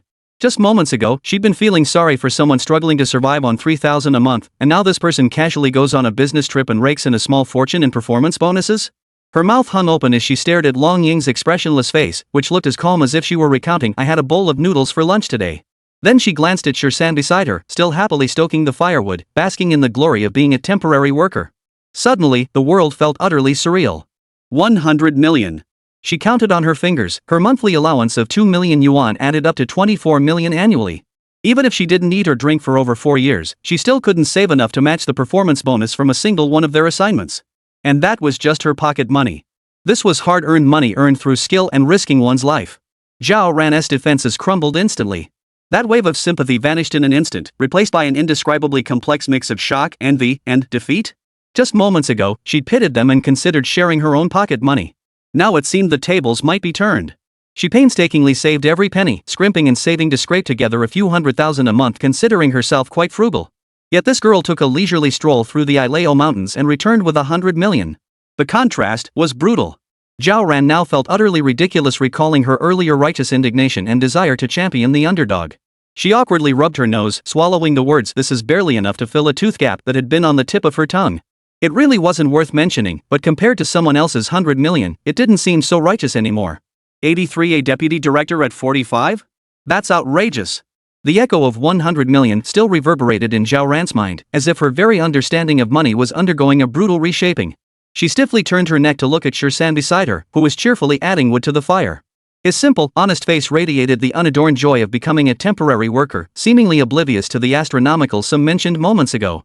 Before she could fully recover from the shockwave of 100 million, her little niece's babyish voice piped up, brimming with a child's pure curiosity. "So how much money does Uncle Shirsan have?" "Good question." Zhao Ran's heart stirred, and she pricked up her ears. "Right, what about this temporary worker? Surely he couldn't also." Longing glanced at Uncle 13, who was focused on warming himself by the fire, her tone still unruffled. "Because he's a temporary worker, he doesn't have performance evaluations." Zhao Ran murmured an "oh" inwardly, finding this somewhat logical, when Longing continued. "However, since he did train under the master and is considered a sort of apprentice by the master, even though it's technically not allowed, after weighing all factors." She paused, seemingly recalling specific figures. For the last mission in Ileo Mountain, the Bureau made a special exception and gave him 20 million. Pfft, cough cough. Zhao Ran nearly sprayed the water he'd just swallowed. 20 million? For a temporary worker? Just because he's a half apprentice? She whipped her head around to stare at Shirsan, her expression complex. This guy. I thought he was just grinning like an idiot earlier, but turns out, he's actually making even more money. Though nowhere near Long Ying's 100 million, this figure was still enough to give her another heart attack. So this Bureau 749, even their temporary workers are this ridiculously wealthy? Zhao Ran was completely numb. From the shock of 3,000 yuan, to the days of 100 million, and then the final blow of 20 million, she felt like she'd absorbed too much in such a short time. Any lingering sympathy for Long Ying had long since evaporated, along with any sense of superiority she'd felt about her own pocket money. Now, a peculiar eagerness began to quietly take root within her. She licked her dry lips, staring at Long Ying's cool, detached face, one seemingly devoid of any concept of money, and finally couldn't hold back. With a hint of longing she hadn't even noticed herself, she tentatively asked. That is, do you think I could join your Bureau 749 and get performance-based pay? Who wouldn't be tempted by that much money? She knew she couldn't handle the fiery Phoenix missions, but what if there were easier tasks? Like serving tea and fetching water? Even a smaller performance bonus would be fine. To his surprise, Longing nodded decisively. Of course. Zhao Ran's eyes lit up instantly, her breathing quickening. Nan is now the nominal deputy director of Bureau 749. Longing calmly dropped an even heavier bombshell. Since you've joined the ranks and know quite a few spells, you'll be assigned the title of team leader for now. However, without any mission experience, you'll be a nominal leader for the time being. Ha! Zhao Ran's expression froze, his brain seemingly crashing instantly, his CPU overheating. She slowly, painfully slowly, turned her head to look at Nan, who was crouched on the ground, poking an ant nest with a twig. Deputy director in name only? Nan? Her own little niece, barely 4 years old, still speaking in a babyish voice and needing to be carried? Zhao Ran couldn't hold back, a curse bursting from his lips, his voice cracking. Nan is the deputy director? What the hell was going on? She glanced at Nan, innocently poking at ants, then at Longing, who delivered the earth-shattering news with a calm expression. Finally, she looked at Shirsan beside them, still oblivious and happily roasting by the fire. It felt like this world wasn't just surreal, it was downright insane. Wait, hold on. Zhao Ran felt she needed to process this. Let's be real, Nanan's only 4, maybe 5. Deputy director? Isn't this a bit outlandish? Does she even know all her characters yet? What kind of god-awful organization is this Bureau 749? 100 million in performance bonuses, 20 million in temporary worker subsidies, and a 4.5-year-old deputy director? This is even more outrageous than her brother. Zhao Ran felt her worldview being ground into the dirt, shattered into QR codes too fragmented to scan. The livestream chat exploded with comments so fast individual messages blurred together. What the hell did I just hear? Deputy director in name only? Nan? That kid still playing with mud, oh wait, ants? Holy. This just blew my whole family away. That 120 million already fried my CPU, and now this deputy director just turned me to dust. Hold on, bro, let me catch up, blow my ashes up too. Seriously? A 4.5-year-old deputy director? This is crazier than fiction. What kind of magical place is Bureau 749? Are they hiring? I'd even clean toilets. Who knows, maybe one day I'll be a deputy director too. Wake up, upstairs. What were you doing at 4.5? This little missy knows everything and understands everything. Case solved. No wonder Long Ying was so calm, she was bringing deputy director Little Missy along on the mission. So that phony Captain Zhao Ran reports directly to deputy director Little Missy? Ha ha ha ha ha. I can totally picture it. Zhao Ran giving a serious work report while Nan nods along, sucking on a lollipop. Got it. Good work, Captain Zhao. Here's a little red flower for you. Help. I can't stay in this livestream anymore, I'm dying of laughter. Just a moment ago, I thought Zhao Ran wanting to join Bureau 749 was perfectly normal after all, the pay is great. But now, isn't the mental state of this unit a bit too far ahead of its time? Could it be that Nan is some kind of prodigy, just disguised as an ordinary kid? Stop guessing, it's getting ridiculous. I've given up trying to figure it out. Just join the crowd shouting 666 and call it a day. 666,666. Vice Director Nan reigns supreme for all eternity, unifying the underworld. So, earlier Zhao Ran was shocked to the core, Long Ying was stunned beyond belief, and Shirsan was all smiles. Now everyone's completely dumbfounded, while Deputy Director Nan remains utterly focused on squashing ants. That level of presence, the difference is stark. Suddenly feeling like this world might not be what we imagined. Enough talk. I'm off to check if our unit has any 4.5-year-old leaders. I hereby declare today's MVP, the 4.5-year-old nominal Deputy Director. All in favor? Unanimous approval. Zhao Ran, I just wanted to earn some pocket money, never imagined I'd end up working under a 4.5-year-old brat. Feel sorry for Zhao Ran for 3 seconds, then keep laughing. Zhao Ran felt her ears buzzing like her overheated CPU. She stood frozen in place, her gaze darting between Nan, who was poking ants, and Long Ying, whose face remained utterly calm, trying to process this utterly mind-blowing information. 4.5 years old? Deputy Director? This sounded 100 times more fantastical than any of her brother's secret projects. 13, warming himself by the fire nearby, seemed to sense her frozen state. Setting down the meat he was roasting, he explained. Whenever the director wasn't around and questions arose, everyone would call Nan for advice. So she's always held a nominal deputy director position at Bureau 749, without any real authority. After all, she's the master's daughter and skilled in all sorts of strange arts, so everyone respected her. This has nothing to do with age, 13 added earnestly. Zhao Ran felt like she was about to explode on the spot. She struggled to regain her voice and asked, trembling. Then, how much money has Nan saved over the years? The little girl, hearing praise, immediately puffed out her chest proudly and said in a babyish voice. Auntie, Nan has lots and lots of pocket money too. Zhao Ran blurted out, pocket money, how much exactly? The moment the words left her mouth, she regretted it. She really had to go and ask the most awkward question. About a dozen billion or so. Long Ying said casually, as if discussing the weather, many major projects were only resolved with Nanan's help, saving Bureau 749 a lot of funds and workload. The moment Long Ying finished speaking, the livestream exploded with chaos. Holy, what the hell did I just hear? A few billion is pocket money? I've lived over 20 years and my total pocket money hasn't even hit 10,000. Poverty has limited my imagination. I'm starting to suspect Nan and I might not even exist in the same dimension. Someone help me up, I feel like I'm about to pass out. Decision made, from today onward, my life goal is to become someone like Deputy Director Nan. Hey upstairs, are you sure you can go back to being 4.5 years old? That stings, bro. Zhao Ran felt utterly numb. She looked at Nan, basking in her triumph, then at Long Ying, serene and unfazed. Only one thought remained in her mind. This world has gone mad, utterly mad. Her pitiful allowance was nothing but a drop in the bucket compared to theirs, utterly insignificant. Suddenly, she felt like crying, not out of envy, but because it felt like she stumbled into a whole new world, one filled with rules and logic she couldn't begin to grasp. You don't need this 84 yuan, can you give it to me? Well, could Nan Nan give Auntie a little pocket money? Help Auntie achieve financial freedom? Zhao Ran suppressed the turbulent emotions churning within her, blinked, and plastered on a flattering smile.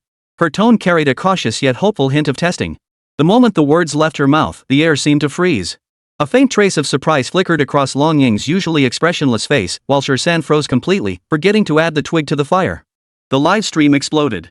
After a brief moment of stunned silence, the chat flooded with comments. Holy Ran, have you no shame? You ask for money the moment you find out someone's rich? This move, all I can say is, you're something else, Ran. Actually scamming kids for money here? Holy crap, the thickness of your skin is beyond belief. Where's your integrity? Ran Jia, your integrity fell on the ground, pick it up. Hey, everyone, quiet down. I just want to see how Nan Nan responds. The comments scrolled by at lightning speed, a mix of teasing and shock. Zhao Ran felt her face flush slightly. She did feel a bit uneasy inside, but when she thought about that tens of billions in pocket money, principles and shame suddenly seemed less important. Even if Nan Nan just randomly gave her a small amount, she'd instantly become a rich woman. However, Nan Nan's next words instantly shattered the defenses of countless viewers typing away in the chat. Of course I can, Auntie. The little girl tilted her fair, delicate face upward, her eyes crinkling with a bright, clear smile as she declared. Nan Nan is willing to give it all to you. Everything, to you? Her tone was as light as if she were saying, here, have this candy, completely unaware of how earth-shattering her words truly were. Zhao Ran felt a rush of heat surge to her head, her heartbeat suddenly spiraling out of control, pounding like a drum, her breathing growing ragged. She was enveloped in an immense wave of happiness, her soul feeling utterly redeemed in that moment. She could even picture the numbers in her bank account skyrocketing. But reason pulled her back at the last moment. No need for that much. Zhao Ran rubbed her hands together, smiling foolishly as she tried to keep her voice steady. Just give Auntie a couple $100 million to tide her over. 1 or 200 million. For a little cash flow. Long Ying remained expressionless, though the corner of her eye seemed to glance at Zhao Ran. Shan, however, was utterly dumbfounded. He looked from Nan Nan to Zhao Ran, his mind consumed by a single thought. Miss, is her obsession with money really this strong? Master never seemed to care about such worldly things. Just then, Shan snapped back to reality, a flash of realization lighting his eyes. This was an opportunity. A golden chance to prove his loyalty to the master and win the young lady's favor. If he could make the young lady happy and the young master found out, he would surely look upon him with newfound respect. With that thought, 13 immediately straightened his posture, even raising his hand slightly like a student eager to answer a question in class. His tone carried an unwavering seriousness. Miss, I can give you everything too. I have about 200 million. He felt this figure was just right. It expressed his sincerity without overshadowing Nan Nan, the main contender. 13's mind raced with calculations, convinced his move was foolproof. But the unsuspecting viewers in the livestream chat, having just witnessed Nanan's "I'll give you everything" and Zhao Ran's 1 or 200 million, completely lost it upon hearing Shan's declaration. The young master? 200 million? 13, you're jumping on the bandwagon too? No way. Nan Nan gave money because they share a deep aunt-niece bond. Sister Ran took care of her for months, playing with her every day. What's with you suddenly showing up to hand out cash? Seriously, you guys, money's blowing out of your ears, huh? Give it all away. Or wanna see what I can do? Holy crap. What kind of people are you? Throwing around billions like it's nothing. And you're all competing to give it away? My defenses are shattered, completely shattered. This world is insane. How can the gap between people be this huge? I'm fretting over next month's Huabei bill, while they're already debating how to spend billions as pocket money. Stop talking, or I'll cry. If you don't want this money, can you spare me some? I don't ask for much, just the change. The flood of comments poured in like a burst dam, a chaotic mix of wails, envy, jealousy, and resentment, drowning the screen until the video feed was barely visible. Zhao Ran was also thrown off by Shan's sudden, generosity. She stared blankly at Shan, then glanced at Nan Nan beside her, still smiling sweetly. Feeling the resentment in the livestream that seemed ready to burst through the screen, she momentarily didn't know how to react. Was this happiness coming a little too suddenly? An eerie silence hung in the air for several seconds, broken only by the crackling of the bonfire. Zhao Ran clutched her chest, her heart still pounding wildly. Her mind was on repeat with hundreds of millions and all yours. She stole a glance at Shan beside her, who looked rather smug about his generous gesture. Then she looked at Long Ying, whose expression remained impassive, though her gaze seemed a bit colder. Finally, her eyes fell back on the little girl with the innocent face who had said, "It's all yours." The impact was overwhelming. She needed a moment to process. The livestream chat was still flooded with cries of "end defenses shattered," the bullet comments relentlessly scrolling by, occasionally interspersed with a few surrendered fans already shouting, "Auntie Nan Nan, look at me. Ahem. Zhao Ran cleared her throat, attempting to regain her professional composure as a streamer while shifting away from this overly provocative topic. She wanted to ask when those few hundred million would be conveniently transferred, but meeting Long Ying's puzzled gaze, Zhao Ran decided to save a shred of dignity. Forget it. Money matters could wait. First things first, sorting out this going home business. So she plastered a smile back on her face, trying hard not to look like a money-grubbing fool who'd just been knocked out by a huge sum. Nan, when should we leave? Where should we go next? The moment those words left her mouth, not only did Shirsan immediately look toward Nan, but even the usually taciturn and imposing Long Ying tilted her head slightly, her gaze shifting toward the little one who hadn't even grown taller than the stove. Invisibly, the leadership of the group had shifted. Auntie, we'll wait until nightfall, then we can keep going down, Nan said, tilting her little face up. Her voice was soft and sweet, yet her tone carried an unwavering certainty. All right. Zhao Ran nodded in agreement, though inwardly she was screaming, are you sure it's safe to walk through these wild mountains at night? And deliberately choosing to go after dark? The wait felt interminable, especially after the recent upheaval in their financial outlook. An eerie silence hung in the air as the flickering campfire light danced across their faces, each bearing a different expression. Zhao Ran fidgeted restlessly, several times wanting to subtly probe 13 about the details of that 200 million yuan goodwill gesture. But 13 sat ramrod straight, eyes fixed ahead, projecting the professional demeanor of a bodyguard, leaving her no opening to ask. Long Ying simply closed her eyes to rest, waiting quietly. Only Nan seemed completely at ease, picking up a small twig to draw strange symbols on the ground while humming a slightly off-key, eerie little tune. Zhao Ran watched her, his curiosity about Nan's experiences growing. The last rays of the setting sun slowly vanished behind the layered mountains. The sky transformed from warm orange-red to a mysterious indigo blue, before being completely swallowed by deep, rich blackness. A crescent moon crept silently into the night sky.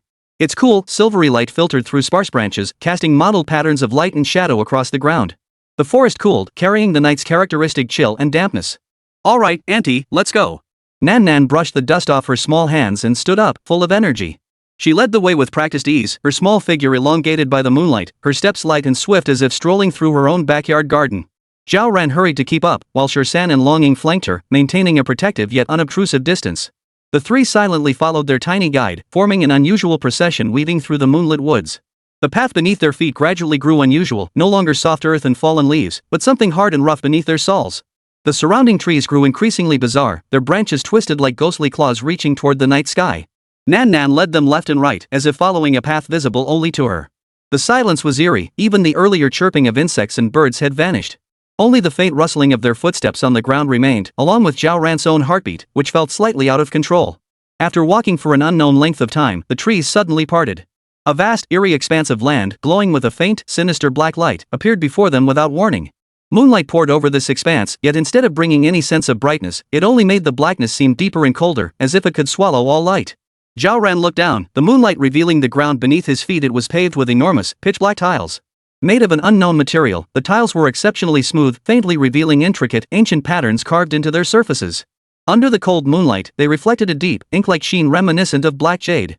The tiles stretched endlessly forward, forming a vast, boundless black avenue that led straight into the distant, dark depths. At the very end of that avenue, at the limit of their vision, loomed the outline of an immense black palace of indescribable grandeur.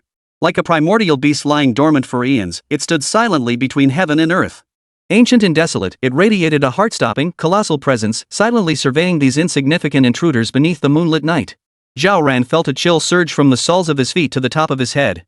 He instinctively held his breath as his heart pounded like a drum. This time, it wasn't about money. He was utterly stunned by the unimaginable, almost ominous sight before him. What on earth was this place? Grandpa 85? Has every shadow turned into a spirit now? As the live stream fell briefly silent before erupting with comments, viewers stared at the colossal black palace before them, utterly defying all rational understanding. Wait, this doesn't make sense. We were just talking about billions, right? How did we suddenly end up in a fantasy movie set? This palace looks so sinister. Pitch black all over, built in the middle of nowhere. Who's the sucker who built this? Why's the back of my neck getting cold? This place doesn't feel like a good spot. Nan led us here. What's the deal with this kid? Netizens buzzed with speculation, trying to explain the jaw-dropping scene with known science or mysticism, all to no avail. Zhao Ran forced her gaze away from the ominous palace, taking several deep breaths of the chilly night air to steady her racing heart. She stole a glance at Long Ying and Shirsan beside her. Both remained impassive, as if they were merely observing an ordinary landscape. This steadied Zhao Ran slightly, yet the confusion in her heart grew like wild vines. She watched Nan skipping ahead, seemingly utterly familiar with this place. The tiny silhouette against the colossal palace looked strangely unreal. As the group continued walking, the black palace drew nearer, its outline growing increasingly distinct. It wasn't a palace in the traditional sense. Its lines were rough and primitive, carrying an unadorned, oppressive aura unique to a savage age. The massive black stones composing the palace seemed covered in intricate patterns similar to the floor tiles beneath their feet, though the distance made them indistinct. An indescribable stillness hung in the air, as if even the sound of the wind had been swallowed by this space. Zhao Ran felt her eardrums ache and her throat grow parched. Finally unable to contain herself, her voice trembling ever so slightly, she whispered, "Nan Nan. What exactly is this place?" Nan Nan stopped in her tracks, turning her small head.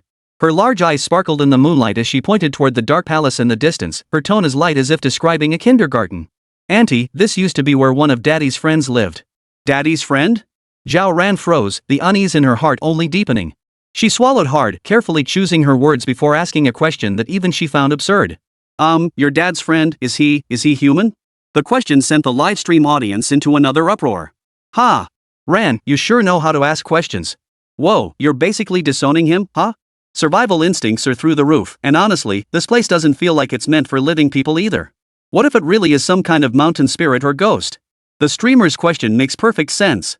"Don't scare me, I'm home alone watching this stream." Zhao Ran had no time for the chat's banter. She stared intently at Nan Nan, waiting for the answer that might send shivers down her spine. Even though she knew following her brother's plan was probably the safest bet, the scene before her was too jarring to ignore.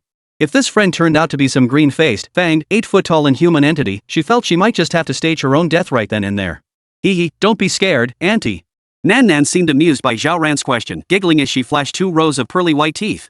"The old man who lives here is so nice to me," she added earnestly, counting on her fingers. "And Grandpa really likes Nan Nan. He used to sneak me lots of yummy treats, sweet fruits and fragrant dried meat." The little girl seemed to savor the memory as she spoke, smacking her lips. Hearing the words old man and treats, Zhao Ran's heart, which had been hanging in suspense, finally settled back into his chest a little. Though the place still felt eerie in every corner, at least the friend Nan Nan mentioned sounded quite kind. But would a kind old man really live in a place like this? Another question added to the growing list of doubts in Zhao Ran's mind. As they continued forward, the group finally arrived directly in front of the imposing black palace. As the distance closed, the oppressive feeling nearly solidified into something tangible. The black monoliths forming the hall structure were cold and rough-hewn, their intricate patterns glowing with an eerie, indistinct sheen under the moonlight like the petrified skin of some ancient creature. Zhao Ran's heartbeat raced wildly, pounding against her chest. She instinctively clenched her fists, her palms damp with cold sweat. The air felt thick and viscous, each breath a laborious struggle, weighed down by a heavy, stifling sensation. In the livestream chat, the barrage of comments seemed choked by this invisible pressure, thinning out considerably. Yet those that remained were mostly in bold, red font. "Holy, it's even scarier up close. This stone, these patterns, my trypophobia is kicking in. Host, maybe we should just bail? I keep feeling like something straight out of Cthulhu mythology will jump out the moment we open that door. +1. This place gives me a stranger's keep out, consequences are your own responsibility vibe. Sweetie, can we skip Grandpa's house? Auntie will buy you lots and lots of treats." Just as Zhao Ran stared nervously at the tightly shut temple door, her mind racing with wild imaginings of what monstrous creatures might lurk behind it, even calculating her chances of grabbing little one and making a successful escape if things went south. Squeak! A long, muffled creak, as if scraping from the earth's core, abruptly shattered the suffocating silence. The black stone door, seemingly weighing dozens of tons, actually moved on its own. It shifted inward inch by inch, incredibly slowly, revealing a widening, pitch-black crack. The moment the crack opened, an even colder, musty air scented with ancient dust swept over him, making Zhao Ran shiver violently, nearly screaming. She watched helplessly as the crack grew wider and wider. Then, from deep within the chamber, puff, puffed, plop. A series of faint, barely audible sounds echoed. One by one, the rustic oil lamps suspended along both sides of the stone walls ignited without warning. The flickering, amber flames rose weakly, their light insufficient to dispel the profound darkness. Instead, while illuminating some blurred outlines within the doorway, they cast even more shadows, deeper, more twisted, and more shimmering. The live stream exploded with reactions. Automatic doors? Voice-activated lights? This old man's place is pretty high-tech. Smart my ass. This is ING standard haunted house equipment. I'm getting goosebumps. Stop joking around, guys, I'm scared out of my wits. Hope it's not a trap. Streamer, run. Zhao Ran had no time to glance at the comments. Her entire focus was drawn to the palace interior. Amidst the shifting light and shadow, at the very edge of the dim glow, a slender, twisted shadow silently emerged from the depths of the palace. It hugged the floor, seemingly boneless, slowly and rhythmically slithering toward the doorway. That shadow, it didn't look human at all. Zhao Ran's pupils suddenly contracted. It felt as though all the blood in her body rushed to her head in that instant, only to freeze solid the next. She froze in place, forgetting even to breathe. Her pupils contracted sharply, every hair on her body stood on end. She instinctively took half a step back, nearly colliding with Longing behind her. The live streaming equipment faithfully captured this terrifying scene. The chat was instantly flooded with fear and question marks. Ghost. A ghostly shadow. Holy. Holy. The door opened by itself? The lights turned on by themselves? And a shadow crawled out? What the hell kind of welcome ceremony is this? My sanity's plummeting. Run, streamer. This place is messed up. Wait. Look at Nan Nan. Just as the viewers in Zhao Ran were on the verge of losing their minds, Nan Nan, who had been bouncing ahead the whole time, suddenly lit up as if she'd spotted something incredibly familiar. Her eyes sparkled, she let out a cheerful squeal, and without hesitation, her tiny figure dashed straight toward that eerie shadow. Grandpa! Nanan's here to see you. The little girl ran to the open space, waving her tiny hands excitedly at the shadow that stretched and twisted across the ground. Grandpa, Grandpa! Nan Nan missed you so much. Did you miss Nan Nan? As if understanding her words, the shadow near Nan Nan's feet began twisting and coiling more violently. It would gather into a tight knot one moment, then stretch and elongate the next, responding silently to the little girl's enthusiasm. The edges of the shadow blurred indistinctly under the dim yellow light, its shape shifting unpredictably, radiating an indescribable eeriness. Little Nan, however, paid no heed. She even reached out her small hand and patted the shadow lightly a few times, giggling as if playing with someone close to her. This scene froze Zhao Ran completely in place. Her mind went blank as she stared blankly at the little girl, who was chatting warmly and interacting affectionately with a mere shadow. Her mouth opened, but her throat felt so dry she couldn't utter a sound. Viewers in the livestream chat were equally stunned, the flood of comments momentarily stalling. Let me slowly type a question mark? Wait, what just happened? Who's Nan Nan talking to? That shadow? Didn't she just mention Grandpa? Where's Grandpa? There's only a shadow? Holy! Can a shadow actually become sentient now? And even communicate with people? This old man, what exactly is he? A projection? Or creepy as hell? This place is way too weird. I take back what I said about the streamer being scared. If it were me, I'd be pissing myself. Nanan's got nerves of steel, calling a shadow Grandpa and still looking so happy? Speculation flooded the chat once more, but this time it wasn't just shock or fear. It was a deep confusion about the unknown entity, mixed with a tinge of absurd disbelief. At the same time, many viewers came to understand Zhao Ran once more. Having a brother like that. If it were me, I'd be worried sick whether he's even human. What else did the 86 square meter heavenly emperor leave behind? Zhao Ran's mind went completely blank. He just stared blankly at Nan Nan, watching her slap and laugh at the twisted, writhing shadow on the ground, acting affectionately as if she were doting on a living elder. The scene completely shattered her understanding. Her throat tightened, and she couldn't utter a single word. In the livestream chat, after a brief pause, the comments exploded in an even more bizarre direction. Wait, that shadow, it seems to be responding to Nan Nan? Holy! Has this shadow become a spirit? And it's even coaxing a child? Stop spouting nonsense, that's clearly the standard posture for a grandpa playing with his granddaughter. Look how it's wriggling around, trying to make her laugh. Pose my ass. To me, it looks like a snake coiling around its prey. Shut up upstairs. Don't ruin the mood. Seriously, what the hell is this old man? A projection? A thought form? Or some kind of energy convergence? My worldview just got dragged through the mud. Am I the only one wondering why the little girl calls him Grandpa? The streamer's brother, what kind of legendary figure is he? Standing behind Zhao Ran, Shirsan and Longing wore expressions of surprise, though nowhere near as discomfited as Zhao Ran. Their eyes darted sharply, scanning every inch inside and outside the temple doors with vigilance, while simultaneously keeping a watchful eye on Nan Nan to ensure she remained safe. Nan Nan and the shadow chatted for quite some time. The shadow on the ground twisted and coiled more intensely, its form shifting unpredictably, as if struggling to convey some complex message. Only Nan Nan tilted her little head, watching intently, occasionally nodding. Suddenly, the little girl lifted her head, her clear voice breaking the tense silence. Auntie.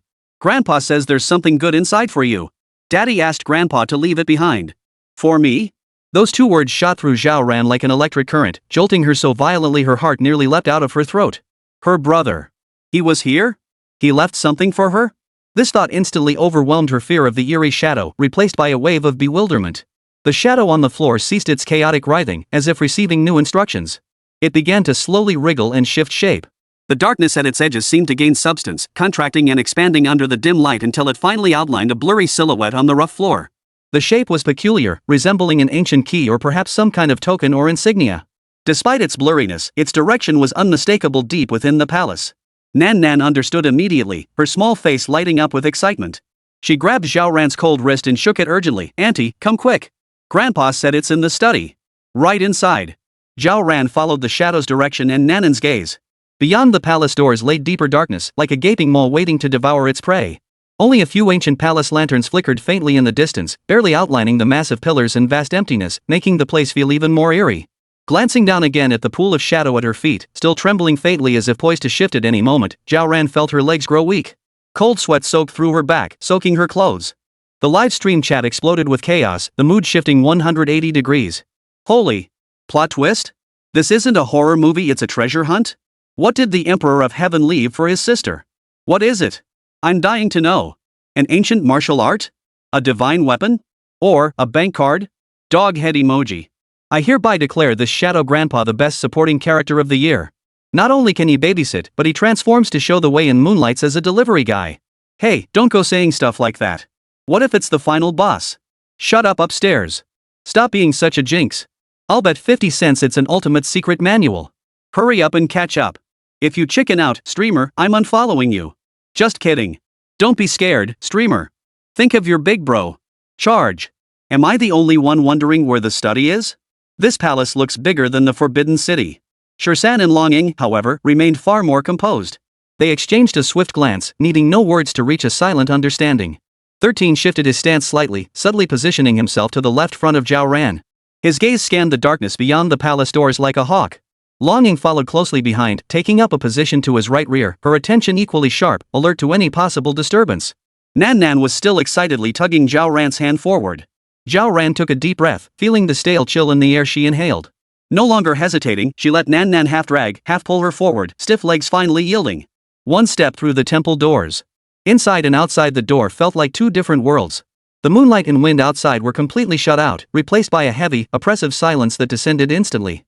The hall was eerily vast. Only the echoes of their footsteps reverberated across the stone floor, amplified infinitely as they collided and reverberated off the high, dim dome, creating a hollow and uncanny resonance. A cold, damp chill washed over them, carrying the heavy scent of accumulated dust and an indescribable, ancient odor that seemed to belong to another dimension of time. Zhao Ran's heart pounded violently in his chest, threatening to shatter his ribs. She instinctively clenched Nanan's warm little hand, her knuckles turning slightly white from the pressure. The child's hand was the only source of warmth and reality in this moment. Her eyes strained to pierce the gloom ahead, but all she could make out were a few palace lanterns hanging on distant stone walls. They emitted dim, bean-sized halos of yellow light, barely illuminating the bases of several massive stone pillars so thick they required several people to encircle them. Beyond that, everything vanished into a viscous darkness. The four of them had barely entered the hall when, before they could steady themselves. Behind them, the massive door carved from a single block of stone emitted a low, creaking groan without warning. Then, with a slow yet unstoppable motion, it began to close inward on its own. Thud! A dull thud echoed as the stone door sealed shut, fitting together perfectly. The last faint glimmer of light from outside, seeping through the door's crack, was completely swallowed. The chamber plunged into deeper, more profound darkness. Wow! The door closed by itself. Nan Nan wasn't scared at all, instead, she found it fascinating. She looked up at the massive stone door, her eyes sparkling. The live stream, however, was a different story. Holy! Locked in? Classic escape room move. I knew it. Shadow Grandpa is no pushover. He's locking the door to trap us. Hey, don't scare the streamer. Maybe it's smart home tech voice activated. Wait, no, a motion activated door system. You're so optimistic. It's the 21st century oil lamps? And you're talking smart home tech? This vibe. I'm getting goosebumps. Streamer, maybe we should bail? The signal's getting worse too. Get the hell out of here. Fortune favors the bold. This is the treasure my brother left behind. Charge. Oil lamps hung silently on either side of the stone wall, their slender wicks crackling faintly in the lamp oil. The flickering flames cast the four figures' shadows onto the floor and walls, stretched long and distorted, writhing and dancing like living creatures as the light swayed. The musty stench in the air grew thicker. Beyond mere dust, the scent of ancient ink became more distinct, faintly mingled with an almost imperceptible whiff of old parchment. 13 in Longing moved almost the moment the stone door closed. 13 stepped forward, running his hand over the cold stone surface for a moment. Satisfied it couldn't be easily opened from the inside, he retreated to his original position, though his stance grew more alert. His sharp gaze swept like a searchlight across the darkness ahead and the shadowy corners on either side. Longing, meanwhile, shifted her position unobtrusively, forming a tighter protective circle with Shirsan, shielding Zhao Ran and Nan Nan in the center. Her attention was focused more on the ceiling and the shadows cast by the towering pillars. The two exchanged a glance, saying nothing, but their guard was raised even higher. "Auntie, let's hurry." Nan Nan tugged at Zhao Ran's hand. "Grandpa said the study is just ahead." The little girl's clear voice dispelled a thread of chill from Zhao Ran's heart. Seeing the complete trust and anticipation in her niece's eyes, Zhao Ran couldn't help but hesitate. She no longer looked at the closed stone door, nor did she dwell on the swaying ghostly shadow. Instead, she squeezed Nanan's hand tightly. "All right, let's go." Her voice was dry, but no longer trembling. She stepped forward, willingly walking deeper into the darkness illuminated by the palace lanterns. With each step she took, the echoes seemed to question this palace, silent for untold centuries. The shadow grandpa remained outside the door, not following them in. Nan Nan glanced back at the closed stone door. A fleeting, almost imperceptible shadow of disappointment seemed to pass over her small face, but it was quickly replaced by the excitement of having found a treasure. She continued tugging Zhao Ran forward.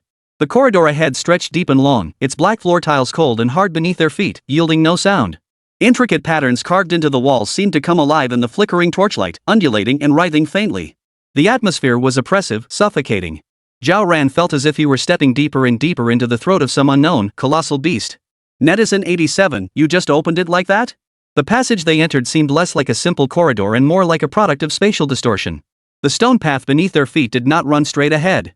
At times, it tilted upward eerily, as if leading toward a vaulted ceiling, only to plunge downward without warning, drawing them deeper into the darkness. Each step brought a dizzying sensation, blurring their sense of direction. The livestream chat exploded. "Holy crap! What the hell is this place? Walking up hills and down slopes? This architecture, seriously? My spatial awareness is being challenged. Hey, bro up front, does this remind you of an Escher painting? Whoa, could this entire hall actually be a massive illusion? Designed to confuse people?" Even stranger were the palace lanterns on the walls. As they moved forward, the lights ahead would automatically illuminate, their faint yellow glow just enough to dispel a small patch of darkness. The lights behind them would then quietly fade, perpetually keeping them in a dim yet barely visible environment. Nan Nan adapted well to this warped space, even finding it novel and amusing. Her tiny figure darted swiftly across the slanted floor, occasionally stopping to point at a relief on the wall. The firelight made it appear especially distorted, as if writhing, and she giggled, her clear laughter sounding strangely jarring in the otherwise silent surroundings. Zhao Ran fought back the churning nausea in his stomach, struggling to keep pace with Nan Nan. Her gaze darted warily around the room, quickly discovering that the walls weren't simply stone. Embedded within the rough stonework were massive, irregular black crystalline formations. Their surfaces were smooth as mirrors, faintly revealing what seemed like the faintest flashes of light within, like frozen lightning. 13 suddenly halted, sidestepping closer to a wall embedded with black crystals. She bent slightly, nostrils flaring. "This scent." His brow furrowed slightly, his expression growing peculiar. "It's remarkably similar to top-grade pine soot ink, but it's far too ancient. And, it seems mixed with another scent." Almost simultaneously, Longing drew the short dagger at her waist, its blade flashing a cold gleam in the dim light. She lowered her voice. "There's a trace of qi lingering in the air, faint, yet exceptionally pure. Its nature leans in, sharing the same origin as that shadow outside." As she spoke, her gaze swept sharply across the darkness overhead and the deep shadows cast by the massive stone pillars. Along the way, they passed several tightly sealed side doors.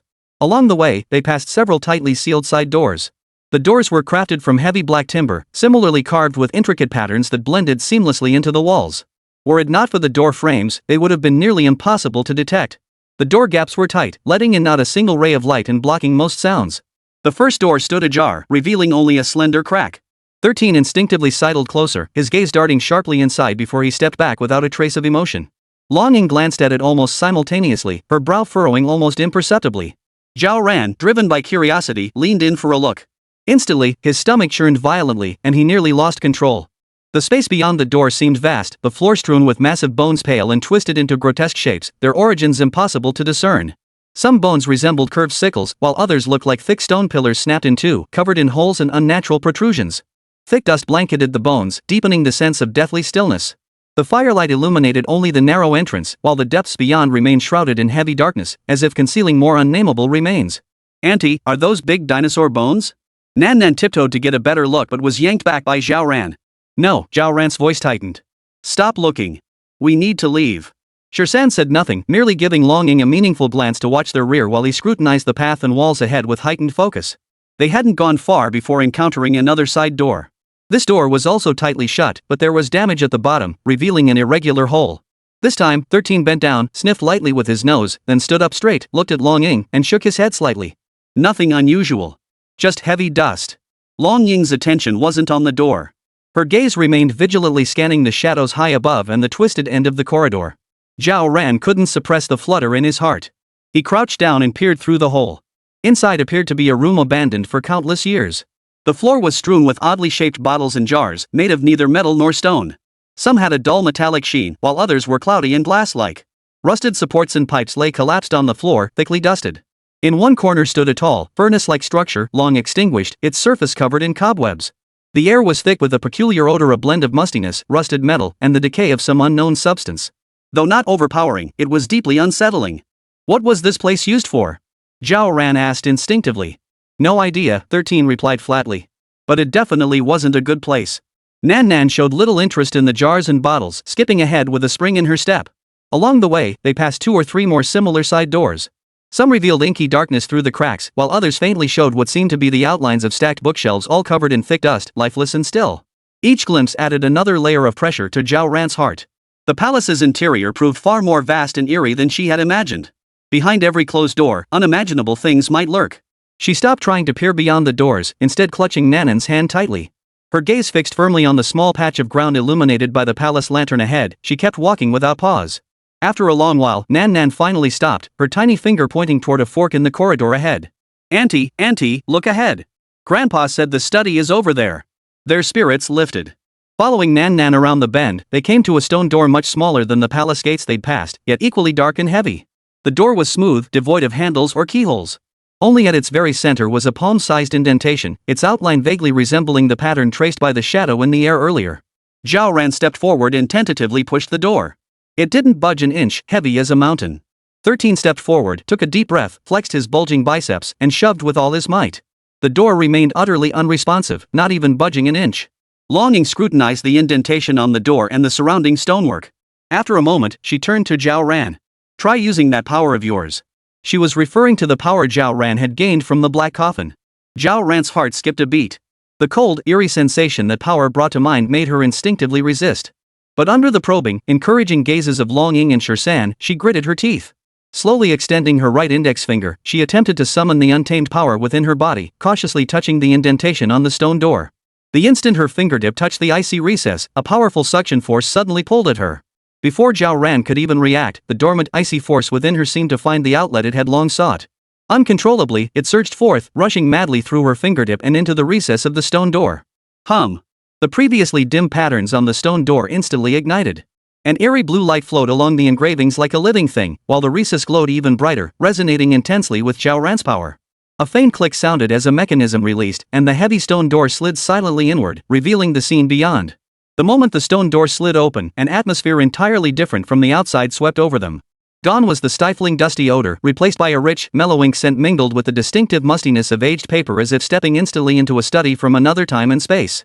Beyond the door lay a surprisingly spacious circular chamber. Surprisingly, the walls were not made of stone but formed by rows of enormous black bookshelves that reached from floor to ceiling. The shelves were densely packed, layer upon layer, with scrolls and books of every material and format. Some were bound in animal hides, others mounted on jade rods, while others were heavy, thread-bound ancient texts. The characters inscribed upon them were bizarre and varied, many utterly unfamiliar to Zhao Ran. The entire space was permeated with an ancient, weighty aura of wisdom. At the room's center stood a massive circular black stone table. Its surface was polished to an extraordinary smoothness, yet it lay completely bare, covered only by a thin, even layer of dust, clear evidence that no one had set foot here in a very long time. Found it! Nan Nan let out a cheerful cry, darting inside like a joyful little bird. Her tiny figure darted between the massive bookshelves, appearing exceptionally small. She ran with practiced ease to the innermost part of the room, stopping before a tall bookshelf near the wall. Standing on tiptoe, she stretched her arm out, pointing to a corner on the top shelf. Auntie, the box. Dad's box is there. Shisan took a few steps forward, glancing up at the top shelf Nan Nan indicated. The height would be quite a challenge for most people, but he seemed utterly unfazed.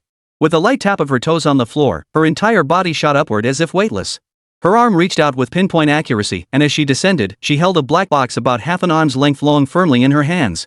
The box was exquisitely simple in design, entirely jet black with a smooth surface devoid of any carvings or patterns. It appeared to be crafted from some kind of dense wood, yet its weight in hand was astonishingly heavy, far exceeding what wood of that size should weigh. It felt more like a solid metal block. 13 waited briefly, his eyebrows twitching slightly before handing it to Zhao Ran. Zhao Ran reached out to take it, and an icy chill that penetrated to the bone instantly spread from her fingertips, causing her to instinctively pull her hand back. The texture was peculiar, neither wood, stone, nor metal, carrying an indescribable warmth and lifelessness.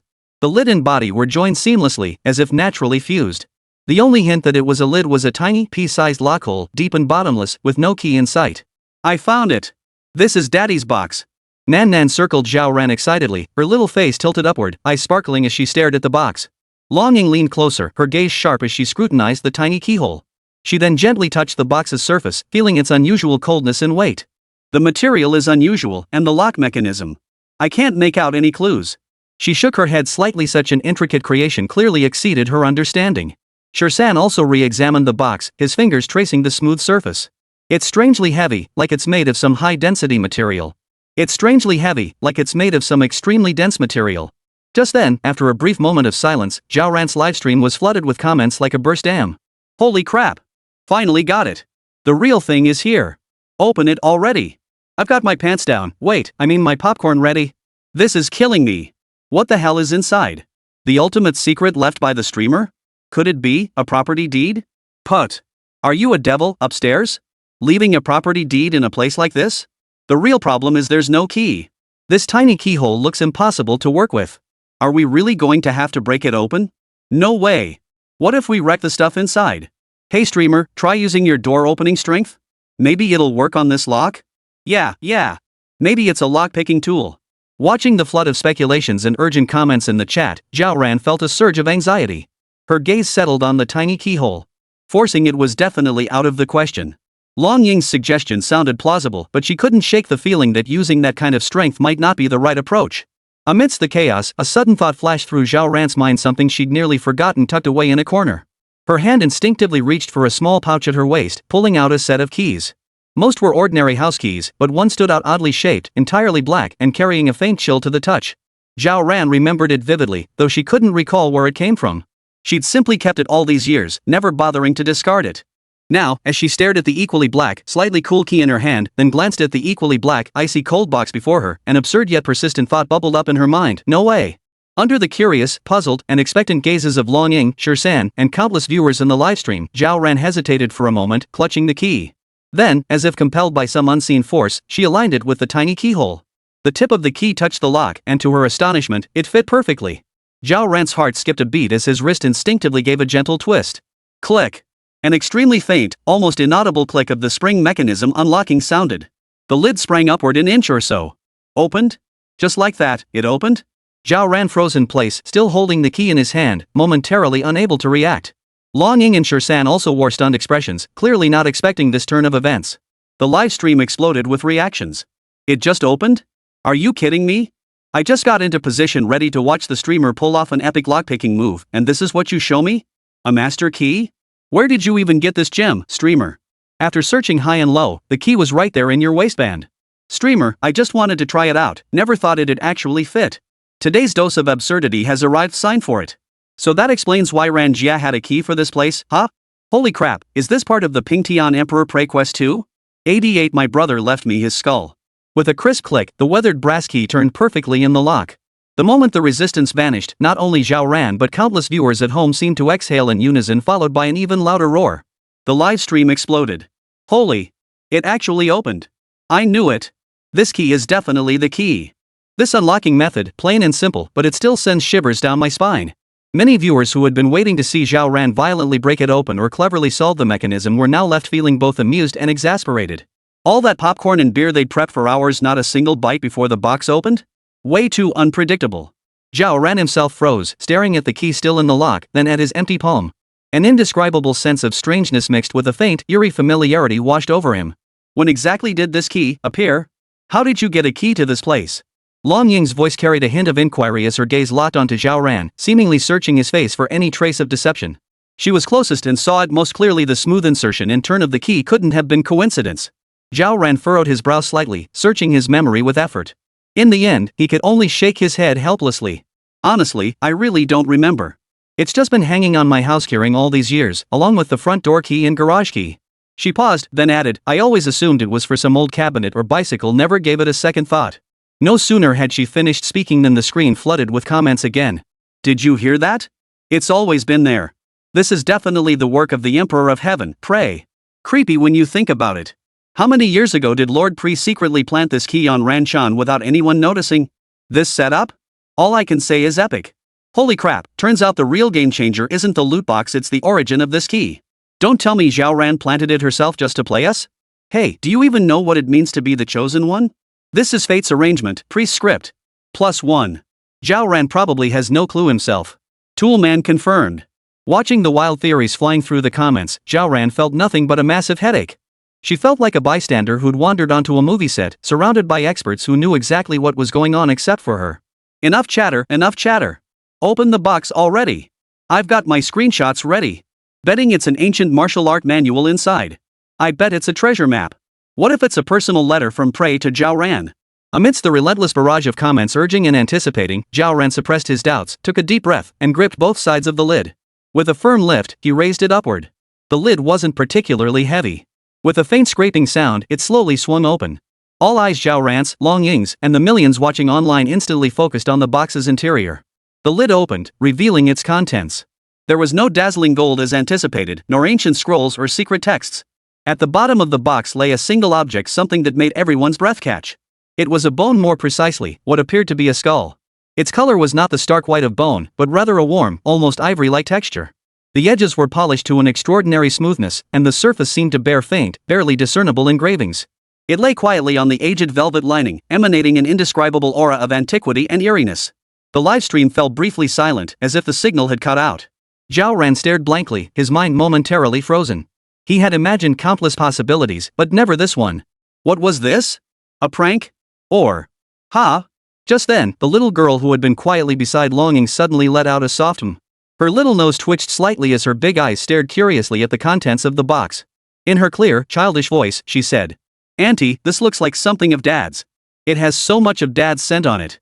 The little girl's words were like a pebble tossed into a calm lake, instantly sending ripples across the surface. "Your father?" Zhao Ran abruptly turned to look at Long Ying, then glanced at the little girl. Long Ying's expression grew complex. She glanced at the bones inside the box, then at her young niece beside her, before finally fixing her gaze back on Zhao Ran, a hint of subtle inquiry in her eyes. In the livestream chat, the comments exploded. "So, this skull belongs to Ran's brother? Holy! Too much information, my CPU's overheating. No way? Giving his sister a skull? What kind of ghostly shenanigans is this? That texture, those patterns, it looks extraordinary. A magical artifact? Some kind of heirloom token? Could this skull be, a relic of the Emperor of Heaven? Stop spouting nonsense upstairs. Leaving a skull behind means you're dead, right? Could a big shot actually die? Could it be, not a relic, but trophy? Whoa, that's terrifying when you think about it. I'm starting to question my existence. This plot twist is more thrilling than a roller coaster. Zhao Ran, I just wanted to open an old chest, how did I end up with a skull? And it might even be my brother's? Confirmed tool guy status, even the stuff he unlocks carries someone else's aura. All I want to know is, should I call the cops or do a blood ritual to claim ownership? Hey, you know your web novels. Watching the bizarre theories flood the comments, Zhao Ran felt his temples throbbing. His brother, that vague yet familiar figure in his memories, would he have left something like this behind? Why? And why could this little girl sense the so-called aura? He looked again at the skull fragment inside the box. Its warm luster not only failed to diminish its eeriness but added an indescribable malevolence. The earlier sensation, a strange blend of unfamiliarity and familiarity triggered by the key, now intensified. It felt as if the bone itself was silently speaking, yet he couldn't understand a single word. The atmosphere at the scene, due to the appearance of this skull, descended into an even more perplexing state. Countless eyes, watching through the screen, fixed intently on the bone and the flustered Zhao Ran, awaiting the next development. The moment the young girl finished speaking, the tall, silent figure beside Longing 13 suddenly grew solemn. He stepped forward, his gaze fixed on the object within the box, his voice low and certain, "It is indeed the master's aura." Before he could finish, Long Ying's brow furrowed, her expression growing far more grave than before. Ignoring Shirsan, she met Zhao Ran's gaze filled with shock, doubt, and bewilderment and gave a slight nod. Her voice carried an incredulous certainty, "Nanan's senses are never wrong. This truly bears master's aura. It's incredibly potent. There's no mistake." She paused, as if weighing her words, her gaze returning to the bone as she added, "Moreover, the feeling this object gives me is strange. It doesn't feel like an artifact or token crafted later in life. It feels more like..." Long Ying's voice trailed off, tinged with a hesitation she herself found absurd. "Like a part of Master's body. Like his own skull." Zhao Ran's mouth opened, but no sound came out. Skull? His own? Key phrases exploded like thunderclaps in his mind, one after another, leaving him seeing stars and hearing only a buzzing hum. The live stream chat exploded with activity, a torrent of question marks and exclamation points flooding the screen so rapidly they blurred into an indistinct mass. Did I hear that right? A skull? And it's from Emperor Ping Tian himself? Seriously, this plot twist is insane. Giving someone a skull as a gift? And it's her own brother giving it to his sister? Seriously, is Rant's brother still alive? Leaving behind a skull? What kind of move is that? A golden cicada shedding its shell? My buddy got drunk and gave me his front tooth, but a skull. Ran, is your brother okay? At Zhao Ran. Zhao Ran, don't ask me. I'm numb. I just wanted to open a box. Quick. Ran, check if there's a QR code on that bone. Scan it to see if it's your brother's health code. Zhao Ran stared at the rapidly scrolling comments on her screen, feeling her temples throb even harder. She had no energy left for netizens' jokes. All she could think about was Long Ying's words, the master's own skull. Bro, he actually pried a piece of bone from his own skull, put it in a box, then used a key somehow planted on him to open it? What kind of performance art is this? Or some new way to express sibling affection? The crucial question was, how is his brother doing now? Is he okay with a chunk missing from his skull? Did he end up with a skull cap situation, or is there some mystical technique for bone extraction without damage? Zhao Ran felt her understanding being ground into the dirt over and over. She couldn't fathom or comprehend this utterly irrational operation. Zhao Ran took a deep breath, forcing herself to calm down, and turned her gaze back to the bone in the box. Its ivory-like hue was warm and smooth, its edges flawlessly polished as if meticulously refined countless times. The surface patterns were incredibly intricate at first glance, they seemed naturally formed, yet upon closer inspection, they appeared to follow some inexplicable, elusive pattern. It lay there quietly, not sinister or terrifying, but radiating an indescribable sense of antiquity and mystery. Auntie, it smells nice. The little girl spoke again, her small hands gripping the edge of the box as she gazed curiously at the bone. Daddy's scent. So warm. Warm? Zhao Ran's mouth twitched. He simply couldn't reconcile the words skull and warm in his mind. She hesitated, ultimately not daring to reach out and touch the bone. This thing was too eerie. Who knew what might happen if she touched it? What if it really was her brother's skull? Might touching it trigger some strange restriction, or even initiate a remote video call with him? The atmosphere in the room grew even more eerie and tense because of that skull. Long Ying and Shirsan both fell silent, seemingly processing this astonishing revelation. Only the little girl continued to offer her innocent observations, comments that sent chills down Zhao Ran's spine. Zhao Ran felt that today's livestream was hurtling toward a direction he could never have anticipated. All she wanted to know now was, what was the story behind this bone? What exactly was her mysterious older brother up to? While Zhao Ran, Long Ying, and Shirsan were still immersed in their own shock and contemplation, Nan Nan, who had been crushed by the box, utterly fascinated by the bone, seemed to treat it as a novel toy. Her tiny hand reached cautiously into the box, moving with the directness and fearlessness unique to children. Gently, almost reverently, she lifted the ivory-colored skull out. The little girl held the bone, her face radiant with the excitement and innocence of discovering a new world. She scampered over to Zhao Ran, holding the bone high like a treasure, her clear voice brimming with unbridled joy.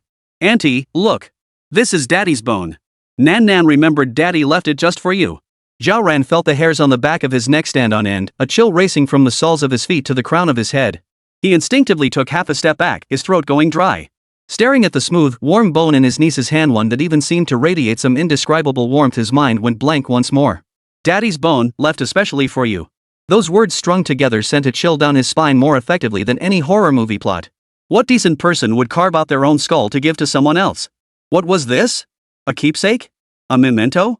A terrifying thought slithered into Zhao Ran's mind like a venomous snake. She had always believed that her enigmatic older brother, even if missing, must be alive and kicking somewhere, hatching some earth-shattering grand scheme, weaving some intricate plot. But this thing supposedly his own skull, it felt like a sledgehammer smashing every assumption she'd ever held. Left for you. That word left. Zhao Ran's heart clenched violently. Could it be her brother had truly passed away? The thought sent a chill through her entire body. If her brother was gone, then this bone, wouldn't it be? Zhao Ran stared into Nanan's clear, innocent eyes, then at the object she clutched, the daddy's bone, and felt her entire worldview crumbling in a brutal, irreversible collapse. She even began to doubt whether she was trapped in some bizarre nightmare. Beside them, Long Ying and Shirsan's expressions grew increasingly grave. Long Ying, in particular, watched Nan Nan cradle the bone without a hint of hesitation. Her gaze was complex, as if she wanted to intervene, yet held back by some unspoken reservation. 13 remained silent, but his tightly clenched fists betrayed his inner turmoil. Seeing Zhao Ran staring blankly at the bone in her hand without reacting, Nan Nan tilted her little head in confusion. Auntie, don't you like it? Daddy said you would. She even pointed her little finger at the fine, intricate patterns on the bone's surface. Look, it's still shiny here. Zhao Ran's mouth twitched violently. Like it? Like a skull? Bro, do you have some colossal misunderstanding about your little sister's tastes? She felt like she wasn't just numb, her soul was nearly numb too. Was her brother just performing some kind of living performance art, or had he truly turned into a memorial bone? The atmosphere in the livestream grew even more eerie and heart-stoppingly tense because of Nanan's innocent actions and words. Zhao Ran felt like today might truly be the day he opened his eyes to a perspective he'd never imagined, one that blended horror with sheer absurdity. The livestream had already erupted into chaos, as if invisible thunderclaps rolled overhead for every viewer. Nanan's clear, innocent words, "Daddy's bones. Daddy saved them especially for you," echoed crisply through the livestream, spreading across the internet with an impact far surpassing any previous revelation. The chat exploded into a white waterfall of messages, scrolling so fast individual comments were barely legible, screams and question marks tangled together. Holy! Is that really the skull of the Emperor of Heaven himself? Are you sure this is legit? Dude, do we even need confirmation? Look at Sister Long and Brother 13's faces, they look like they're constipated. The little princess said it was a gift from her dad to her aunt. A skull? What kind of macabre present is that? Never heard of anything like it in my life. Brain overload, requesting reboot. Information overload. Hold on. If this is real, then Emperor Pingtian, where is he? Whoa, can't even think about it. My scalp's tingling, cold shivers running down my spine. Could it be that the Emperor of the Heavens died for his grand scheme? No way. Longing always said her master was ridiculously powerful, infallible in strategy. How could he be gone? Exactly. We thought the big shot just vanished to pull off something epic, and now he's turned into a physical relic? This is insane. This plot twist, my heart can't take it. Hold on, let me catch my breath. Even after a long while, the comments kept scrolling frantically. Leaving his skull behind for his sister. This move is too mind-bending for me to even comment. All I can say is, truly worthy of the title Emperor of the Heavens? Hardcore souvenir of the year, hands down. Unprecedented, and probably unmatched forever. Am I the only one who noticed the little goddess holding it without batting an eye? She even showed it off like a treasure. Kids say the darndest things, no filter whatsoever. That bone, zoom in. What's the director doing? Doesn't look like ordinary bone? Kind of jade-like? Ivory-colored? Exactly. Earlier she said it was shiny? Dad's scent, warm and cozy? Those adjectives give me the creeps. Can the people above focus on something normal? Is this the time to analyze bone structure and adjectives? So the core question, is Emperor Pingtian performing some kind of living art installation, or is he truly dead, leaving behind a bone as a keepsake? If it's the latter, that's one hell of a gamble so big he bet his own life? What's the point? Speculation among netizens ran wild. Unfathomable, truly unfathomable. That train of thought is inhuman. Maybe the world of the big shots is beyond us mere mortals. Look at the streamer's face. Dead pale. His lips are trembling. And Long Ying and Shirsan, their expressions are so heavy you could wring water out of them. This is absolutely not acting. Streamer, say something. Give us a straight answer. Is your brother alive or dead? Just tell us straight up. Feels like the streamer's soul is about to leave her body. Ending up with such a mysterious brother who might be dead and sending bones. I'll spare him 3 seconds of sympathy. It's terrifying, but this livestream is absolutely killer. Non-stop thrills. Best of the year. Who's in favor? Who's against? Hey, you up front, are you a demon? But this is seriously intense. Quiet. Everyone, quiet. Watch the streamer's reaction. She must know something. Or, is she just as clueless as us right now? Viewers were truly on edge. Speculation, gasps, and questions surged like a tidal wave as everyone scrambled to decipher even the slightest scrap of information from this utterly bizarre scene. The fate of the Heavenly Emperor, the origin of this bone fragment, Nanan's innocent words, Zhao Ran's horrified reaction, all intertwined, pushing the livestream's atmosphere to a bizarre yet utterly compelling climax. The notion of someone leaving behind their own skull as a gift sounded utterly preposterous, completely overturning everyone's common sense. 89 Leaving the palace, a new place. Zhao Ran cradled the skull fragment, its icy hardness pressing against her fingertips. A bone-chilling cold seeped up her spine. She looked at Shirsan and Long Ying, her voice trembling without her noticing. Nan, tell me, why did your father leave this for your aunt? This was no longer about worrying whether her brother was alive. The very act of leaving behind his own skull carried an indescribable eeriness. Zhao Ran's mind raced, trying to understand her brother, a man who always planned meticulously and never wasted effort. This thing was definitely sinister. But the purpose? Could it be to make me find the scattered parts of him, then piece together a complete version of him? The thought barely surfaced before Zhao Ran violently suppressed it, his stomach churning violently. Too absurd, yet perfectly in line with his brother's unpredictable nature. But he'd been missing for so long, without a trace. Where was he? Alive or dead? If dead, where was his body? If alive, what was the story behind this skull? Countless questions bubbled and burst in Zhao Ran's mind like steam rising from boiling water, causing her head to ache and her thoughts to spin wildly. Shersan and Longing exchanged glances, their faces still bearing traces of shock. 13 frowned deeply, stepping forward to examine the bone closely. It wasn't curiosity driving him, but rather a search for some mark or distinguishing feature. His voice was deep and measured. The master's actions always carry profound meaning. This, however, truly exceeds expectations. His tone was calm, yet a fleeting, imperceptible gravity flashed in the depths of his eyes. Longing, however, appeared uneasy. She rubbed her arms instinctively and murmured, "This might be too." She didn't finish, but the implication was clear. This discovery was beyond belief, even shocking. Following Zhao Ran to uncover her master's scheme, only to stumble directly upon a part of the master himself. This left Longing utterly baffled. What exactly was the master doing? Zhao Ran took a deep breath, forcing himself to calm down. Staring at the skull in her hands, her brother's face flashed through her mind. Suddenly, she felt this might not be a threat or a prank, but some kind of guidance? A connection rooted in blood, one only she could understand? After a moment's thought, Shersan said, "Since the master left this behind, it must serve a purpose. Our priority now is to determine where this object points, or what makes it special in itself." He reached out, carefully taking the skull from Zhao Ran's hands, and began to examine it closely. Zhao Ran gazed at the focused profile of Shersan, then glanced at Longing beside him, her face pale. A complex mix of emotions stirred within him. The shock of finding his brother's relic had yet to fade, yet an unknown mission seemed to be beckoning him as well. What the hell was my brother trying to do? Zhao Ran's voice was strained, almost forced out through gritted teeth. "Are you sure my brother is still alive?"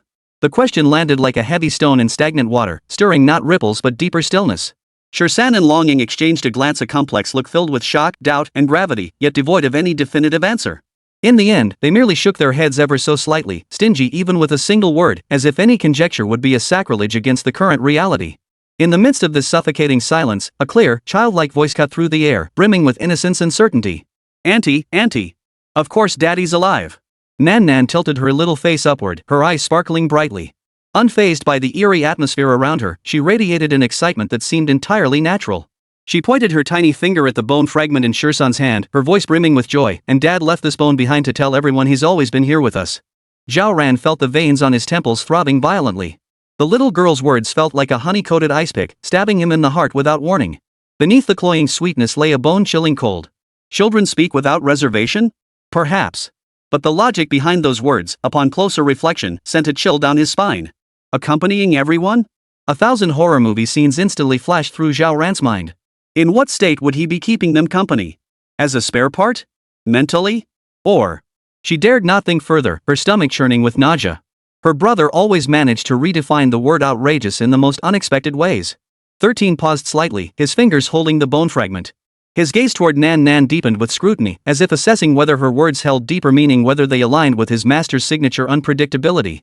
Longing visibly shuddered, instinctively retreating behind Zhao Ran as if the bone fragment might float up and greet her at any moment. She murmured softly, This method of accompaniment is rather unique." "Nan Nan," Zhao Ran forced his voice to sound gentle, though the corners of his mouth twitched slightly. "How did you know? That's what Daddy meant." He, Nan Nan shook her little head proudly. "Daddy said before that he'd protect us in a very special way. Even when we can't see him, he's still here. This bone is cool to the touch but really hard, just like Daddy's shoulders. And look," she pointed to a natural curve on the bone fragment, "doesn't this look like Daddy smiling at us?"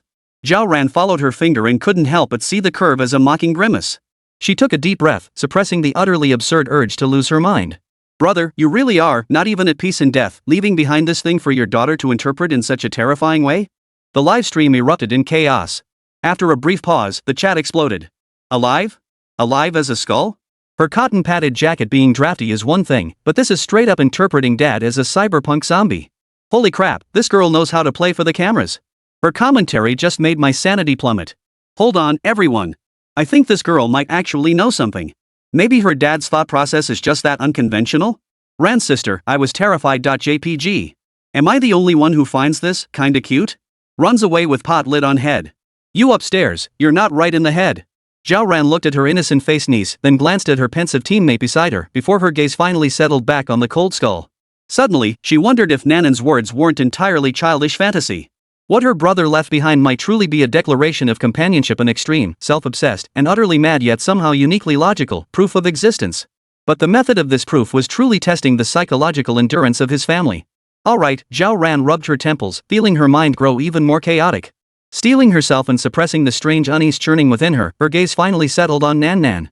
Where should we go next? Nan Nan didn't answer immediately. Instead, she carefully took the skull fragment from Shursan's hands. As Shursan released it, his gaze lingered on the bone fragment as if etching every line and crevice into his memory. Holding the bone, Nan Nan walked to Zhao Ran, stood on tiptoe, and solemnly handed it over as if passing a vital token. When Zhao Ran's fingertips touched the bone, she trembled involuntarily.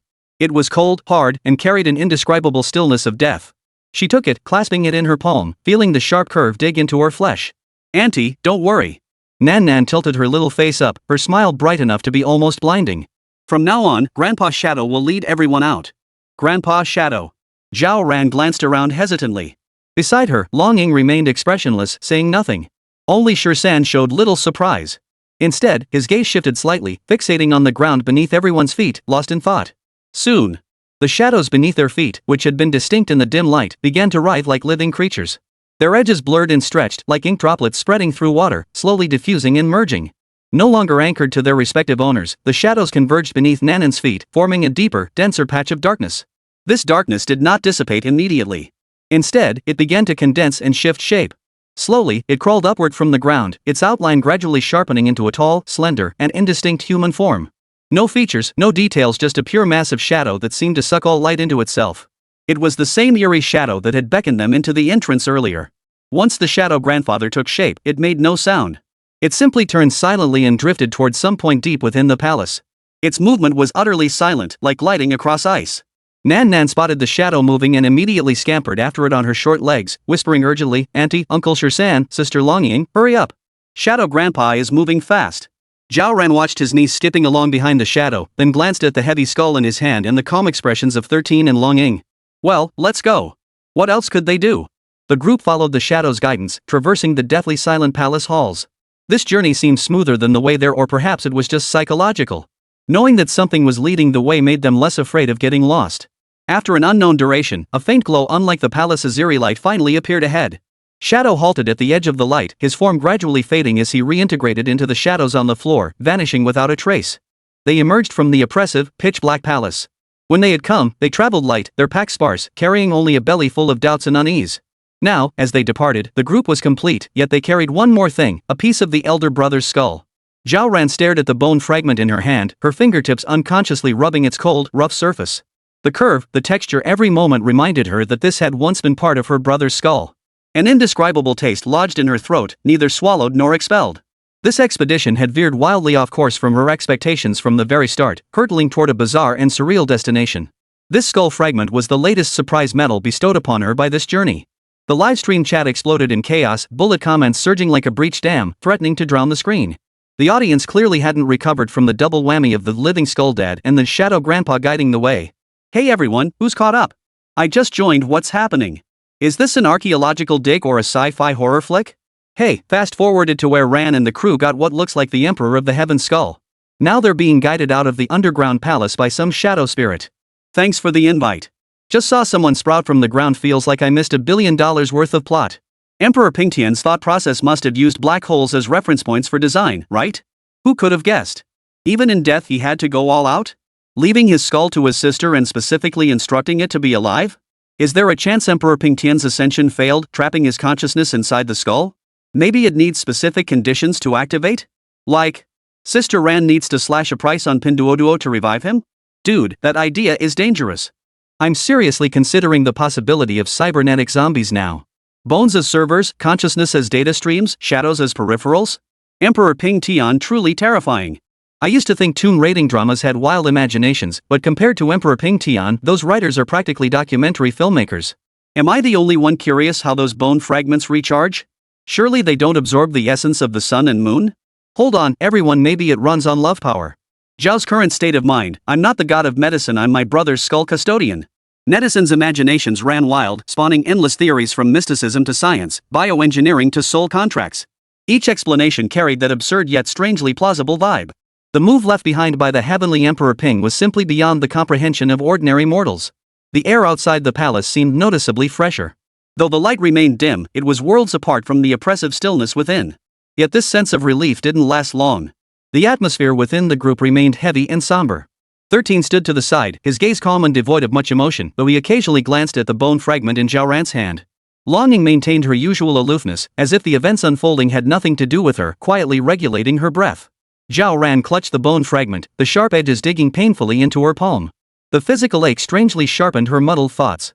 She looked at Nan Nan, who was curiously examining the surroundings outside. The little girl showed no trace of fear, instead wearing a hint of triumphant pride at a successful expedition. After bidding farewell to the elusive shadow figure they called grandfather, the group stepped into the pitch-black forest beyond the palace walls. This forest was unusually vast. Though the trees weren't as twisted and bizarre as those encountered earlier in the Ileo Mountains, their trunks were thick and sturdy, their canopies dense and layered, completely blocking any possible sunlight above and leaving only deep, heavy darkness. The air carried a mingled scent of decaying leaves and damp earth. Silence reigned, devoid even of insect chirps or bird songs, broken only by the faint crackling of their footsteps on fallen branches and withered foliage. This place. Zhao Ran clenched the skull in her hand. Its cold touch brought her an inexplicable sense of comfort, yet also an inexplicable irritation. It feels even more unsettling than the palace. At least the air circulates better here. 13 spoke up, his voice unusually clear in the stillness. He remained at the rear of the group, vigilantly scanning the surroundings with eyes sharp as an eagle's. Longing walked beside Zhao Ran, her expression serene, though she occasionally glanced up at the thick tree trunks, lost in thought. Nan Nan skipped along at the front, seemingly untroubled by the surroundings. Her small figure darted through the darkness like a nimble guiding spirit. Auntie, Uncle Shirsan, Sister Longing, this way. I remember the path. Zhao Ran watched his niece's retreating figure, his heart filled with mixed emotions. This child was remarkably bold, carrying her father's skull through this eerie forest, yet still so cheerful. She lowered her head to examine the bone fragment in her hand again. Its smooth curve seemed to retain some lingering will. Brother, what exactly were you up to? Guided by Nan Nan, the group pressed forward. The forest stretched deep and seemingly endless, yet Nan Nan's sense of direction was uncannily precise, always finding a path forward where none appeared to exist. After an unknown amount of time, the trees gradually thinned ahead, and a relatively brighter patch emerged from the darkness. After walking a bit further, they finally reached a relatively open circular clearing. Something seemed to lie at the clearing's center, but the dim light made it hard to discern. The surrounding trees stood like silent giants, embracing the open space. Are we here? Zhao Ran asked softly, pausing to survey the slightly jarring clearing. Nan Nan nodded vigorously, a hint of pride flashing across her small face. Auntie. This is the place. What strange creatures is the Heavenly Emperor raising in this 90 square meter space? This abruptly appearing circular clearing was eerily quiet. Thick trees encircled it like a silent barrier, their branches intertwining overhead to block out nearly all sunlight, casting only mottled, deep shadows on the ground. The thick darkness seemed almost tangible, carrying a suffocating weight that pressed down on the chest. The air thickened with the mingled scent of decaying leaves and damp earth, seeping into the nostrils. Yet strangely, not a single sound of the forest could be heard, no chirping insects, no birdsong, not even the faintest rustle of leaves stirred by the wind. It was as if an invisible hand had silenced them all. This deathly stillness felt more tangible than the earlier gloom within the palace ruins, pressing down on the heart like a solid weight, making breathing itself difficult. Right here. Let's rest a moment. Zhao Ran spoke, her voice echoing faintly in the vast emptiness before being swallowed by the darkness. She could feel her leg muscles trembling, not just from the exhaustion of prolonged walking, but from the utter collapse after being on high alert. 13 said nothing, merely nodding. His gaze swept sharply over every shadow, finally settling on a relatively dry patch of ground nestled against the roots of a giant tree. He blended into the environment like a silent rock, yet his vigilance never wavered. Longing also halted her steps, choosing to stand not far from Zhao Ran's side. She stood seemingly at ease, yet her shoulders were subtly drawn back, her center of gravity steady. A taut aura radiated from her, ready to respond to any sudden threat. Only Nan Nan seemed oblivious to the suffocating tension, curiously shuffling her little legs across the clearing. Her tiny boots crunched softly and monotonously on the thick, damp layer of fallen leaves. In the absolute silence, the sound felt jarringly out of place, making Zhao Ran's heart skip a beat. Zhao Ran slid down against the rough tree trunk and slowly sank to the ground. The icy chill seeped through her clothes from the cold earth. She instinctively clenched the skull in her palm. The rough edges of the bone pressed painfully into her palm, yet the cold, hard touch strangely brought a tiny, insignificant sense of stability to her chaotic mind, like grasping a small piece of driftwood in endless darkness. The stream's comment stream slowed slightly, yet the messages remained filled with shock and uncertainty. Glad you're out, but this forest feels even more eerie now. Holy crap, this place is eerily quiet. I'm getting goosebumps just watching through the screen. Ran looks terrible. Take a break, don't push yourself. Those bones, did Sister Ran really hold on to them the whole time? It looks creepy as hell. Did anyone else hear that weird sound? It was like, maybe it wasn't. Everyone, be quiet. I feel like something's watching us. Zhao Ran exhaled wearily, her taut nerves finally relaxing slightly. She turned her head, wanting to see where Nan Nan had run off to, making sure she hadn't strayed too far. In that instant, the corner of her eye suddenly caught a blurry, slender shadow almost indistinguishable from the darkness darting past the shadow of a giant tree deep within the woods to her right. It moved with an indescribable speed. The movement was so swift she almost dismissed it as a trick of her eyes. Yet the lingering image, the outline belonging to no known creature, was etched sharply onto her retina. Who? A sharp cry escaped her lips. Blood seemed to rush to Zhao Ran's head in an instant, only to freeze solid the very next second. A chill shot up her spine from her tailbone, sending waves of numbness across her scalp. She sprang to her feet, her heart pounding wildly in her chest. Her fingers pointed involuntarily toward the direction the shadow had vanished, her voice trembling slightly with fear and urgency. The silence shattered abruptly. Almost simultaneously with Zhao Ran's cry, Shirsan's body reacted, silently shifting his stance. His gaze, sharp as a blade, locked onto that direction, his entire being poised for action. Long Ying instantly tensed, shifting sideways to shield Nan Nan between herself and Zhao Ran, her gaze sweeping sharply into the depths of the dense forest. Startled by Zhao Ran's cry, Nan Nan halted, turning her bewildered gaze toward the direction he pointed, her small face etched with confusion and alarm. Zhao Ran's cry echoed briefly across the clearing before fading away. Dead silence surged back like a tidal wave, heavier and more suffocating than before. Everyone held their breath, ears pricked, straining to catch the slightest sound. Yet, only the sound of their own frantic heartbeats and Nan Nan's slightly uneasy breathing echoed through the eerie forest clearing. Deep within the dark forest, there was nothing. It seemed as though the fleeting shadow they had glimpsed earlier was merely a hallucination born of Zhao Ran's heightened tension. But Zhao Ran knew it wasn't. That feeling of being watched, that sudden surge of danger, was so real it sent a chill through her entire body. The livestream camera jerked violently in sync with her movement, the image shaking wildly before briefly losing focus and finally stabilizing, trained on the shadowy depths of the forest. Holy! What the hell just flashed by? You scared the crap out of me. Calm down, streamer. I think I saw it too. A super fast black shadow. Right behind that crooked tree. Screenshot. Who got a screenshot just now? Holy crap. Again? This forest is definitely messed up. Is it that shadow old man? Why won't he leave us alone? Don't be ridiculous. The one just now felt more slender? Could it be some wild beast in the woods? It moved too fast to see clearly. Stop freaking yourselves out. Maybe it was just a flickering shadow? The chat exploded with a flood of comments, speculation, gasps, and skepticism all jumbled together. Panic and curiosity rapidly spread through the livestream once more. Zhao Ran's finger still pointed in that direction, her fingertips trembling slightly. She gasped for breath, her chest heaving violently, the shock of that fleeting glimpse still fresh. It was definitely not a trick of the light, nor some ordinary beast. That eerie, low-slung glide, possessed of an unnatural fluidity, was etched deep into her mind. 13 and Long Ying reacted almost instinctively. The moment Zhao Ran's voice fell, Shirsan silently shifted half a step, lowering his center of gravity like a cheetah poised to strike. His gaze sharpened like a falcon's, fixed intently on the direction Zhao Ran had pointed. His ears twitched slightly, straining to catch any faint sound. Long Ying was even quicker, instantly sliding sideways to form a solid barrier between Zhao Ran and the still-dazed Nan Nan. Her right hand instinctively pressed against her waist as her icy gaze swept warily over every shadow that might conceal danger. Nan Nan was utterly terrified by this sudden turn of events. Her tiny body froze in place. She glanced at Zhao Ran, his face twisted with fear, then turned her head toward the pitch-black forest. Her little mouth hung slightly open, her eyes filled with utter bewilderment and a hint of post-shock confusion. She instinctively moved closer to Long Ying's leg, her small hand clutching the hem of her pants.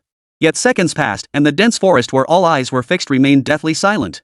No rustling leaves, no footsteps, not even the crunch of fallen leaves beneath Nan Nan's feet could be heard, for she had stopped moving. Silence descended once more, heavier and more oppressive than before. The air seemed to freeze, leaving only the three of them, one light, one heavy breathing, and the uncontrollable pounding of their hearts and their chests, sounding eerily clear in this strange clearing. 13 slowly turned his head, his gaze sweeping every inch of the area like a searchlight. Finally, he shook his head slightly, yet the vigilance in his eyes remained undiminished. Zhao Ran slowly lowered her trembling arm, her face still pale. She clenched the skull tightly in her hand, its sharp edges digging into her palm, the pain bringing her a measure of clarity. She looked at 13, her eyes filled with questioning and a hint of uncertainty. Could she really have seen wrong? Yet the chill of being watched felt so real. Nothing there, 13's deep voice broke the suffocating silence, stating his observations simply and directly. He didn't question Zhao Ran, he merely stated the facts. Long Ying remained on guard, not relaxing her vigilance. In the livestream chat, the bullet comments fell silent for a moment before resuming their steady stream. So, did the streamer just see things? Maybe I'm just too nervous. Who wouldn't be in this situation? But I swear I saw something. There was definitely something there. +1. Not an illusion, it moved way too fast. Alright. Whether it's real or not, let's stay alert. This place is way too creepy. Poor Ran, she looks as pale as a sheet. Honestly, if I were in her shoes, I'd probably be worse off than Ran's sister, huh? This abrupt comment briefly eased the tense atmosphere, but it was quickly overshadowed by fresh worries. Zhao Ran took a deep breath, forcing herself to calm down. Whatever that thing was, it hadn't attacked immediately. Yet danger clearly lurked within this seemingly tranquil dark forest. She had to be even more cautious. Silence descended once more, heavier than before, suffocatingly oppressive. 13's assessment was cool and objective, yet it couldn't dispel the chill gripping Zhao Ran's heart. That slick, icy sensation of being watched still clung to her, faint yet persistent. "Auntie, don't be afraid." A clear, childish voice suddenly broke the frozen air. Zhao Ran jolted, looking toward the sound. She saw that Nan Nan had, at some point, let go of Long Ying's pant leg and was running back to the center of the clearing. Her small figure stood out distinctly in the dim light. She tilted her face upward, her tiny finger pointing toward the direction where Zhao Ran had just glimpsed the shadow. Her small face, smudged with a hint of dust, showed no trace of fear. Instead, it held a look of contemplation and puzzlement. After a long moment, as if remembering something, Nan Nan turned excitedly and said, "That's Daddy's old pet. Daddy called him Little Black. He guards this forest. He's very well behaved and won't hurt us." "A pet?" Zhao Ran felt as if something had struck his brain, leaving it buzzing. "A pet? Guard the forest? A creature that glided along the ground so fast it left after images that was her cheapskate brother's pet?" A chill shot up from the soles of her feet to the crown of her head. Zhao Ran felt her scalp tingle, and the nausea that had just subsided surged back up her throat. What the hell was wrong with her brother's brain? Leaving his skull as a gift was bad enough, but keeping some unidentified black shadow as a pet? And using it to guard this godforsaken place? Is this even something a carbon-based lifeform could conceive? Long Ying and Shursan beside her were equally stunned. Long Ying's cold, alert gaze froze instantly, her lips twitching involuntarily. 13, unusually, furrowed his brow tightly. His gaze shifted back and forth between Nan Nan and the dark forest, remaining silent for a long while. A well-trained warrior probably never imagined needing to include a shadow in threat assessments, let alone consider whether it was well-behaved. Truly, only the master could pull this off. The livestream exploded with reactions. "A pet? Did I hear that right? That blurry thing we couldn't even see clearly was a pet? Nanan's tone sounds like she's talking about the neighbor's puppy? Creepy when you think about it. Is there a single sane person in this family? Hold on, maybe it's just the streamer's brother with severe middle school syndrome naming some weird animal Shohei? Do you buy that? Could a real animal move that fast? Why am I suddenly laughing? Sorry, this vibe is too weird. I need a moment to process." The streamer's face is cracking up, ha ha ha. Indeed, Zhao Ran's emotional control had completely shattered. She stared at Nan Nan, who wore an innocent expression almost as if to say, "You guys are overreacting," and opened her mouth, but not a single word came out.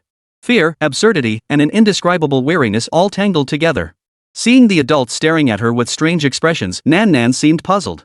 She tilted her head and added, "Shohei is very timid and doesn't like strangers.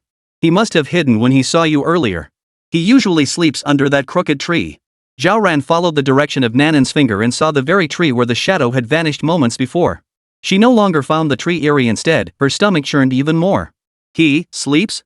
Zhao Ran forced the words out through gritted teeth, her voice dry and strained. Nan Nan nodded vigorously. "Yeah. Daddy said Shohei needs to rest too."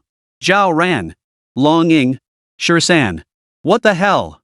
What kind of bizarre creatures is Emperor Ping Tian raising? Shohei, that name. Plain and simple, yet somehow eerie. Is this forest the Emperor of Heaven's private garden?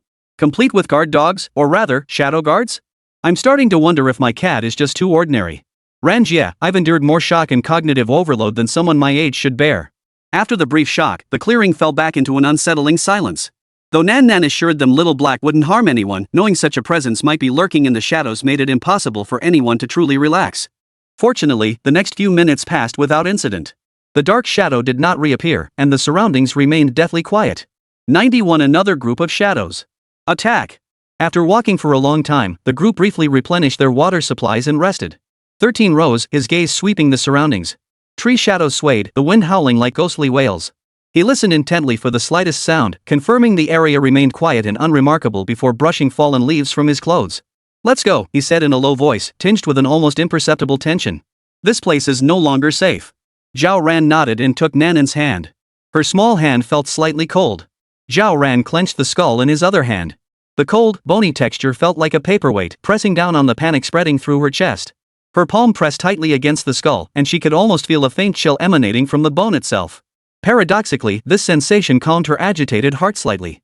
The group set off once more, disappearing into the deeper, denser forest. The trees grew taller, their branches intertwining to block most of the light. The surrounding darkness felt like thick, viscous ink, slowly pouring down to envelop them, suffocating them. Massive tree trunks resembled snarling beasts, their roots tangled and twisted. In the dim light, the contorted branches looked like countless ghostly claws, clawing and snarling, ready to reach out from the darkness at any moment. Dead leaves piled thick beneath their feet, crunching with each step. The sound echoed eerily in the silent forest, sharp and almost jarring. This sound only accentuated the surrounding stillness, like a forgotten graveyard. Yet this stillness was not true tranquility. Instead, it concealed a restless unease. From deep within the woods came faint rustling sounds, scratch, as if tiny creatures darted swiftly through the foliage or glided silently along the ground. What sent a chill down Zhao Ran's spine was the constant sensation, out of the corner of his eye, that something was shifting. It was no illusion. Shadows flickered in the dark corners beyond his sight, darting past with blinding speed. Not just one, but an unknown number. Their forms were blurred and distorted, as if they had merged with the darkness itself. They carried an unmistakable sense of lurking, like a pack of hungry beasts silently observing prey that had strayed into their territory, waiting for the moment to strike. Cold sweat beaded on Zhao Ran's palms, clammy and sticky. She unconsciously tightened her grip on Nanan's hand. Nan winced in pain, letting out a soft ouch. Zhao Ran quickly loosened her grip, looking down at Nan apologetically. Nan forced a smile, her eyes flickering with unease. Zhao Ran's other hand instinctively pressed against her waist. There, beneath her clothes, came a faint, strange flutter, the source of power she had gained from the black coffin. Usually, this power brought her a sense of security. But now, in this eerie forest, facing unknown threats, it felt so feeble, offering little comfort. Her heart pounded so hard it felt like it would burst through her chest, her throat parched as if it were on fire. Nan. She managed to speak, her voice hoarse, the trailing note trembling without her noticing. Your father, he kept many of these little things? She struggled to control her tone, attempting to use a relatively gentle term to describe those shadows, yet the image that refused to leave her mind was their swift, twisted, and grotesque outlines. Little creatures? What a laughable term. Those things were anything but harmless pets. Before she could finish, Nan, who had been walking ahead, abruptly halted. She turned her small head, the innocent charm that seemed out of place in this environment instantly fading from her face, replaced by utter confusion. Her little brow furrowed slightly as she shook her head. Auntie, these aren't Daddy's pets, you know. The little girl's clear eyes darted around the dark depths where strange noises kept coming from, her tone unusually serious. These seem like monsters that want to eat us. Nan doesn't know them. Monsters? Want to eat us? The words pierced Zhao Ran's mind like ice shards. A chill shot instantly from the soles of her feet to the crown of her head, making her blood feel like it had frozen solid. Almost the instant Nan finished speaking, Long Ying and Shirsan abruptly halted. Both tense like drawn bowstrings, their auras instantly sharpening to the edge of blades. Clang! The crisp sound of metal scraping echoed as weapons were drawn. Back to back, they formed a defensive stance with movements so swift and precise there was not a moment's hesitation. The instant they assumed their stances. Roar! A shrill, piercing roar, a mix of agony and madness, erupted from the depths of the pitch-black forests on both sides. Immediately afterward, as if answering the howl, twisted figures burst forth from the dense undergrowth and darkness. These things were not shadows at all, but twisted, horrifying corpses. Most were mangled and incomplete, their skin a pallid, over-soaked gray, caked with dark red, blackened blood and viscous, pus-like substances. Some had arms twisted unnaturally backward, others wore heads lopsided, held on by mere strands of flesh. One chest bore a gaping, black hole, revealing tangled organs and jagged bone fragments within. Even more spine-chilling was their astonishing speed. Defying their mangled forms, they charged at Zhao Ran and his companions on all fours like ravenous beasts. A hoarse, inhuman growl erupted from their throats. Deep within their hollow eye sockets, two crimson points of light pulsed, brimming with a ravenous hunger for the living. The livestream fell deathly silent for a moment before erupting into complete chaos. Bullets of comments flooded the screen like a burst dam. Holy! There really are monsters. What the hell is that? Zombies? Or demons crawling out of the underworld? Ugh, I can smell it through the screen. So disgusting. What did Nan just say? These things are going to eat us? I knew this godforsaken place was trouble. Streamer, run for your life. Run my ass. Can't you see we're surrounded? There's gotta be at least a dozen or 20 of them. Is this another one of Ping Tiandi's stunts? What the hell is he trying to do? Create a Resident Evil scene for his little sister's livestream? Did he mess up and let these things go rogue? The more I think about it, the scarier it gets. This crappy game experience is way too realistic. I'm demanding a refund. Fear, disgust, shock, and a tinge of inexplicable excitement, complex emotions spread like a virus through the livestream chat. Countless viewers instinctively covered their mouths, yet couldn't tear their eyes away from the screen. Protect Nan. Zhao Ran's sharp command rang out, her voice strained with tension. She yanked Nan behind her, the little body pressing tightly against her thigh. It was almost a reflex. NNGH. A cold, piercing blade flashed, tearing through the thick darkness. Longing moved. Her speed was beyond comprehension, her form a streak of smoke skimming the ground. The short blade in her hand became a flickering silver light, striking with pinpoint accuracy at the two monsters that had lunged closest. Where the blade passed, it encountered no resistance whatsoever. Only two sickening thuds echoed the sound of flesh being forcibly torn apart. Before the monsters could even utter a complete growl, they were instantly dismembered into several pieces. Foul-smelling black blood and splattered flesh and organs sprayed everywhere. But more monsters were already snarling as they charged forward. They seemed to feel no pain. The gruesome fate of their comrades did not cause them to pause even for a moment. She. 13 roared, his voice booming like a temple bell, carrying an aura of exorcism and demon slaying. In his hand, a short-handled broadsword of archaic design had materialized. Its broad blade seemed etched with intricate runes that glowed faintly in the gloom. His feet moved in an odd, seemingly chaotic rhythm, yet he always evaded the monster's attacks by the narrowest margin. His body twisted and shifted like a butterfly flitting through flowers. The great blade in his hand swung with overwhelming force. Each strike was not only razor-sharp but also carried an immense, invisible force. Often, it didn't cleave the monsters in two but slammed them back with such ferocity that the sound of shattering bones rang out clearly. Simultaneously, his left hand rapidly formed several hand seals while he murmured obscure incantations. A faint golden aura began to shimmer around him, pushing back the putrid stench assaulting his senses. Taoist mystical arts. Zhao Ran shielded Nan Nan firmly behind him, his heart pounding so hard it felt like it would burst through his throat. Facing the foul-smelling monsters charging head-on, she fought back the nausea churning in her stomach and thrust her right hand forward with all her might. As the chi within her raced wildly, a searing pulse surged through her, resonating with her will. Depart! A complex flame totem instantly coalesced and took shape in her pale palm. Scorching heat erupted with a thunderous blast. The raging flames, as if alive, transformed into a wave of fire that swept forward, instantly engulfing the two monsters at the forefront. Sizzle, sizzle, sizzle. Where the flames met the rotting flesh, they crackled like ignited grease. The two monsters let out piercing, agonized howls as they twisted and writhed in the inferno. Their skin rapidly charred and carbonized until they finally collapsed with a thud, reduced to two smoldering, blackened lumps of charcoal. The terrifying heat warped the surrounding air into rippling waves. The acrid stench of burning mingled with the previous putrid odor, creating an even more indescribable, nauseating atmosphere. 92 Nan Nan, is there something odd about this place? As if sensing the group's predicament, the remaining corpses after their comrades had been severed began covering each other, retreating swiftly and in an orderly fashion toward the dense forest steppes. Their movements carried an eerie sense of coordination. They are retreating, someone murmured in astonishment. Their intelligence is way too high. They actually know tactical retreats? I'd rather they just mindlessly charge at us. Just now, I almost thought we were done for. The live chat exploded with comments, a mix of awe and lingering fear. Holy! Did these things get possessed? They're actually coordinating attacks? Hey, don't run ahead, wait for me. My legs are shaking. What the hell is this place even supposed to be? One trap after another, does it ever end? With the immediate danger averted, the taut nerves finally relaxed. A collective sigh of relief washed over the survivors as they scattered to find relatively clean spots for a brief respite, their labored breathing echoing in waves. The air still hung heavy with the lingering stench of blood and decay from the battle, mingling with the forest's inherent damp earthiness, not a pleasant smell. Zhao Ran approached Nan Nan, crouching down and forcing his voice to sound calm. Nan Nan, those things earlier. Have you seen them before? Do you know what they are? Nan Nan's small face showed little emotion, yet her eyes betrayed a bewilderment beyond her years and a hint of barely perceptible sadness. She tilted her head thoughtfully for a long time, so long that Zhao Ran began to think she wouldn't answer. Finally, in her childish voice, she stammered out her words. Auntie, they used to be villagers from the same tribe, I think. Her little brow furrowed slightly as if straining to recall something. But, later, the village disappeared. Her small hand unconsciously tightened its grip on the hem of her dress. And it became like this. The little girl's limited ability to express herself made her words disjointed and confusing. Everyone listened, looking at each other in bewilderment, their hearts growing heavy. A destroyed village? Villagers turned into monsters? The mere thought of the story behind it sent a chill down their spines.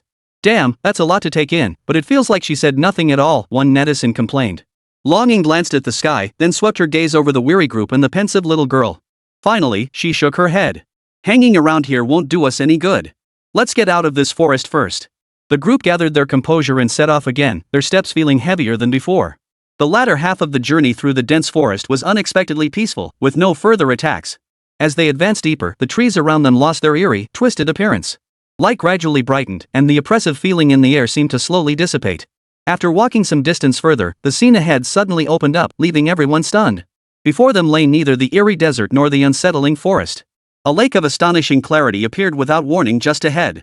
Its vast surface reflected the soft glow of the morning sun, shimmering with rippling light. Sparse, towering pine trees stood along the shore, their lush green foliage contrasting beautifully with the azure lake, creating a breathtaking scene. Looking around, there was no trace of sandstorms. The air was fresh and moist, carrying the scent of water vapor and vegetation. Holy! Someone in the livestream couldn't help but let out a curse, not out of fright, but from the sheer shock of the extreme contrast. This place changed too fast, right? 1 second it was hell mode, and now it's switched to vacation mode? This lake looks so clean.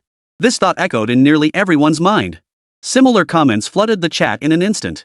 After the life or death struggle they just endured, the sudden appearance of this tranquil lake felt like stepping into another world.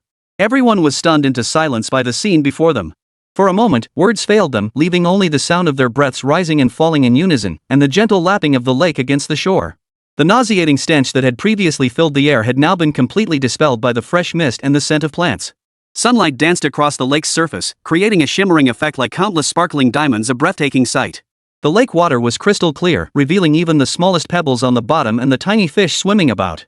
Tall pines along the shore swayed gently in the breeze, casting dappled shadows. Everything was serene and beautiful, forming an extreme contrast to the perilous jungle they had just left behind. Is this it? 13's voice broke the brief silence. He looked around, as if still trying to confirm he wasn't dreaming. Streamer, pinch me. Am I still dreaming? 1 second we're running for our lives, the next we're in vacation mode? This game's mood swings are way too fast, my heart can't take it. Woohoo, it feels so good to be alive. I thought I was done for in that haunted forest. The chat flooded the stream like a tidal wave, filled with relief at surviving the ordeal and awe at the breathtaking scenery before them. Don't get too excited just yet. Long Ying's voice remained composed, yet carried a barely perceptible hint of relaxation. This place feels off. Sis Ying's right. Given how this creepy place keeps throwing surprises at us, who knows what treasure might be lurking underwater? A viewer immediately chimed in, though their tone carried a hint of teasing. What if this lake is actually a crocodile pit? Or a piranha-infested pool? Or what if some water ghost suddenly surfaces? Hey, you! Stop being such a jinx. Shut up already. Let me enjoy this rare moment of peace. Exactly. Stop freaking yourself out. We finally get to relax, and you're just stirring up panic again. Despite the banter in the comments, many still felt a lingering unease. After all, their previous experiences had made it clear this place was far from simple. This sudden calm and beauty felt more like the stillness before a storm, instinctively triggering a sense of caution. Zhao Ran walked to the lakeshore, bent down, and scooped up a handful of water, examining it closely. The lake water was icy cold and crystal clear, without a speck of impurity, shimmering in the sunlight. He sniffed it lightly. Aside from a faint scent of moisture, there was no unusual odor. The water quality is pristine. Zhao Ran murmured, her tone tinged with inquiry. Rising to her feet, she scanned the tranquil lake surface before shifting her gaze to the lush trees surrounding them. The lake felt jarringly out of place, as if forcibly inserted into this environment. Nan Nan also approached the lakeshore, her small face lighting up with rare curiosity as she stared at the clear water. She reached out a tiny hand and gently touched the surface. Icy droplets instantly formed on her fingertips. So cold. Nan Nan murmured softly, her voice tender and clear, echoing distinctly in the tranquil lakeside setting. Longing glanced at the sky, then at the still lake surface. A vague feeling stirred within her. This lake might not be as simple as it appeared on the surface. Yet, after the previous battle and the weight of tension, the serenity and beauty before them did indeed make one yearn to linger for a moment, to catch one's breath. Let's rest for a bit, Longing suggested. Hearing this, everyone found a clean patch of grass to sit on, their taut nerves finally able to relax a little. The feeling of surviving a catastrophe was truly wonderful. But how long could this tranquility last? A lingering doubt remained in the back of everyone's mind. We've been walking all day. Let's eat something. 13's voice broke the momentary silence, his face wearing a relaxed smile as if everything they just endured had been nothing more than an ordinary trek. His words reminded them all of their empty stomachs and exhausted bodies. Indeed, nerves stretched taut for too long craved replenishment. Everyone responded immediately, scattering to gather dry wood and busily building a campfire on a clearing by the lake. 13, however, wasn't idle. He walked to the lake's edge, squinted at the water's surface, then swiftly shed his jacket, revealing his lean, muscular torso. With a deft movement, he slid into the water with a splash. Before long, splashes erupted as he hauled several floundering fish ashore, their scales glinting silver in the sunlight. Not stopping there, he rummaged through the crevices of shallow rocks along the shore and returned with a handful of ingredients resembling shells, yet bearing unusual patterns on their exteriors. He's a pro, someone couldn't help but exclaim. 13 merely smiled without reply, pulling several large sheets of foil from his backpack. He deftly folded them into a makeshift pan. His technique for gutting the fish was clean and precise. With a few swift strokes, he scraped off the scales and gills, then made even cuts across the fish's body before sprinkling it with the seasoning powder he carried. Flames licked at the foil, and soon the aroma of grilled fish mingled with the crackling sound of burning wood, filling the air. Whoa, that smells amazing. Holy crap, I'm starving. I could eat a whole cow. Following Brother 13, we get meat every meal. This treatment is unreal. I'm drooling with envy right here at my screen. Brother 13 need any accessories? The kind that shouts 666. This fish looks so delicious, pure, natural, and pollution-free, right? Hey, don't get too excited, bro, forgot about that corpse earlier? The comments flooded with drooling with envy and jealousy-fueled resentment, interspersed with a few cautious voices. Soon, the first batch of grilled fish sizzled with oil, their golden skins crisp and slightly charred. Brother 13 distributed the cooked fish, and everyone, too eager to wait for it to cool, devoured it greedily. The tender fish flesh, infused with savory seasoning and a hint of smoky flavor, melted in their mouths, soothing both their weary stomachs and spirits. Even the peculiar shellfish, simply boiled in a foil pot, tasted exceptionally delicious. The atmosphere finally relaxed completely. The sunlight streaming down seemed to dispel much of the gloom. Yet as Zhao Ran took small bites of fish, his gaze drifted unconsciously toward Nan Nan. The little girl held a small piece of fish but barely touched it, only taking tiny bites. Her large eyes quietly scanned the surroundings, her gaze slowly sweeping over the lake, the distant forest, and even the sand beneath their feet. Her focused expression didn't seem like she was admiring the scenery. Zhao Ran felt a slight stir in his heart. Setting down his food, he leaned closer and lowered his voice. Nan Nan, is there something strange about this place? 93. Why is there an ancient village deep in the desert restricted zone? Could Nan Nan have made another discovery? This place looks perfectly normal. Could there be some hidden danger? Hard to say. A child's intuition can be frighteningly accurate sometimes. I'm really afraid she'll suddenly blurt out, Auntie, there are lots of scary monsters buried here. The live chat scrolled rapidly with a mix of speculation and concern, leaving viewers on edge once more. Nanan's little face was tense, as if she'd activated some intricate thought process. She tilted her head slightly, her gaze drifting blankly over the lake's surface before slowly sweeping across the surrounding trees. Her tiny brow furrowed deeply, as if painstakingly piecing together fragments of a hazy memory. Time ticked by, the air seemingly frozen, broken only by the crackling of the campfire and the gentle ripples of the lake. Zhao Ran waited patiently, knowing Nanan's senses were extraordinary. Perhaps she could pick up on details they had overlooked. Long Ying and Shirsan stood quietly beside her, their gazes serene, not uttering a word to disturb the moment. Finally, Nanan's furrowed brow gradually smoothed out. A glimmer of clarity pierced through her bewildered eyes as she slowly turned her head. Her childish voice carried a hint of uncertainty. Auntie, Nan Nan, seems to remember this place. Remember this place? Zhao Ran's heart stirred. She pressed, what do you recall? Nan Nan nodded, then shook her head, her little face scrunching up as she struggled to form words. This place seems like a really big place.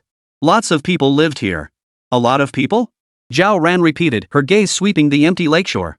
Aside from their small group, there was no one else in sight. Nan Nan continued, the people here, they seem to be always fighting wars. Nan Nan also saw many different countries. Countries? Longing murmured the word, a hint of doubt in her voice. Shirsan narrowed his eyes slightly, his gaze sharpening.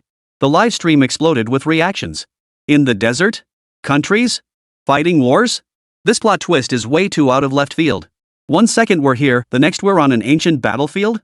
Nan Nan must be talking about hallucinations, right? How could there possibly be countries here? A desert-restricted zone? Where would a country or war ruins come from? Maybe the little girl got it wrong? Kids have such vivid imaginations. Didn't Nan Nan say there were only small villages here before? How did a whole nation suddenly appear? It seems unlikely, but Nanan's previous premonitions all came true. But this is just too far-fetched, right? Viewers in the livestream chat erupted in debate, their screens flooded with skepticism and speculation. Yet beneath it all, a faint thread of anticipation and unease lingered. Nanan's prophecies kept coming true, making them feel an inexplicable trust in this little girl's intuition. Nan Nan is amazing, remembering so many things again. Though he was trying to placate the child, Zhao Ran's mind was filled with confusion.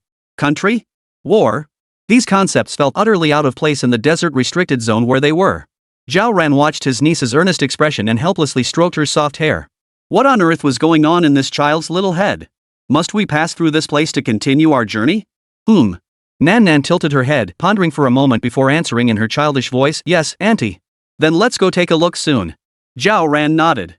Though Nan Nan's talk of nations and wars sounded utterly far-fetched, escaping this cursed desert to return home seemed to require passing through these very places. They had little choice in the matter. I hope there's a pleasant surprise, and nothing else scary pops up, Zhao Ran silently prayed to himself. After a brief rest and a simple meal, the group began circling the lake, following a winding path along its edge as they headed into the distance. The lake breeze caressed their faces, carrying a faint briny scent that also blew away some of their weariness. The trees here were sparse, a stark contrast to the dense, eerie forest they had traversed the night before. The morning light streamed down, banishing the darkness and bringing a hint of warmth. Though the environment here seemed incongruous with the desert, the fresh air and bright sunshine inevitably brought some comfort to the group.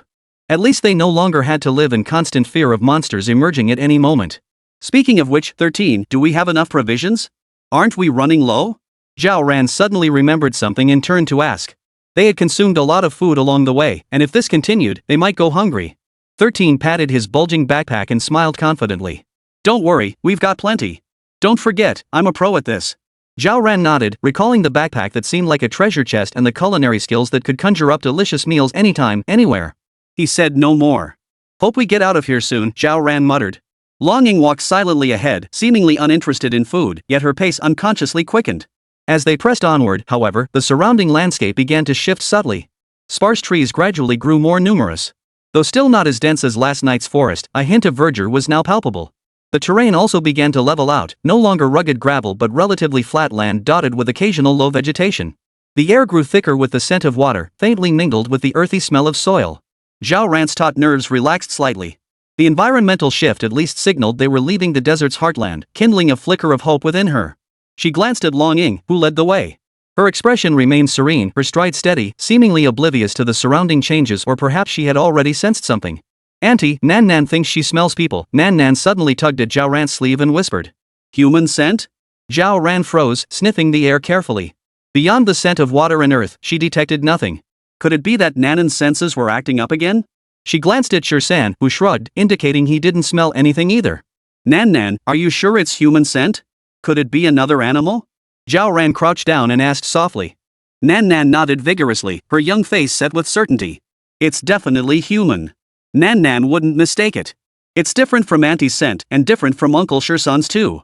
Zhao Ran's heart stirred. Nanan's senses had always been sharp. If she claimed to smell humans, it was highly likely someone was indeed present. The sudden appearance of signs of human activity in this desolate, forbidden desert zone was truly unexpected. She stood up, signaling the others to slow their pace while she scanned the surroundings warily. As they pressed deeper, the terrain ahead suddenly opened up. A scene abruptly came into view, leaving everyone frozen in place. In the distance, an ancient village had indeed materialized on the earth. The settlement wasn't large, with low mud brick houses faintly visible. The structures were dilapidated, seemingly eroded by the passage of time. Some roofs had collapsed, and the walls were riddled with cracks. The entire settlement exuded a desolate, decaying aura, blending seamlessly into its surroundings. Were it not for the wisps of smoke rising from its chimneys, it would have been nearly impossible to detect. Yet within the village, smoke did rise. Faint wisps of white smoke curled gracefully from the village center, starkly visible in the morning sunlight. They added an eerie vitality to this otherwise deathly quiet place. Long Ying halted, her gaze fixed sharply on the distant village. Her brows furrowed slightly, her expression grave. Zhao Ran felt equally shocked, but her emotions were dominated by confusion and unease. Nan Nan had said monsters were buried here, that this place had once been a nation and a battlefield, and now suddenly a village with rising smoke appeared. It all seemed too bizarre, completely beyond her comprehension. I mean, fine, we can accept the bizarre, mysterious formations within this desert. But why is there actually an ancient village here? 13 broke the silence, his voice tinged with obvious hesitation. Netizens erupted in a frenzy, a tidal wave of comments flooding the screen in an instant. An ancient village? A village in the desert? This has to be a dream. And smoke rising from chimneys. This is too bizarre. I've got goosebumps. Director!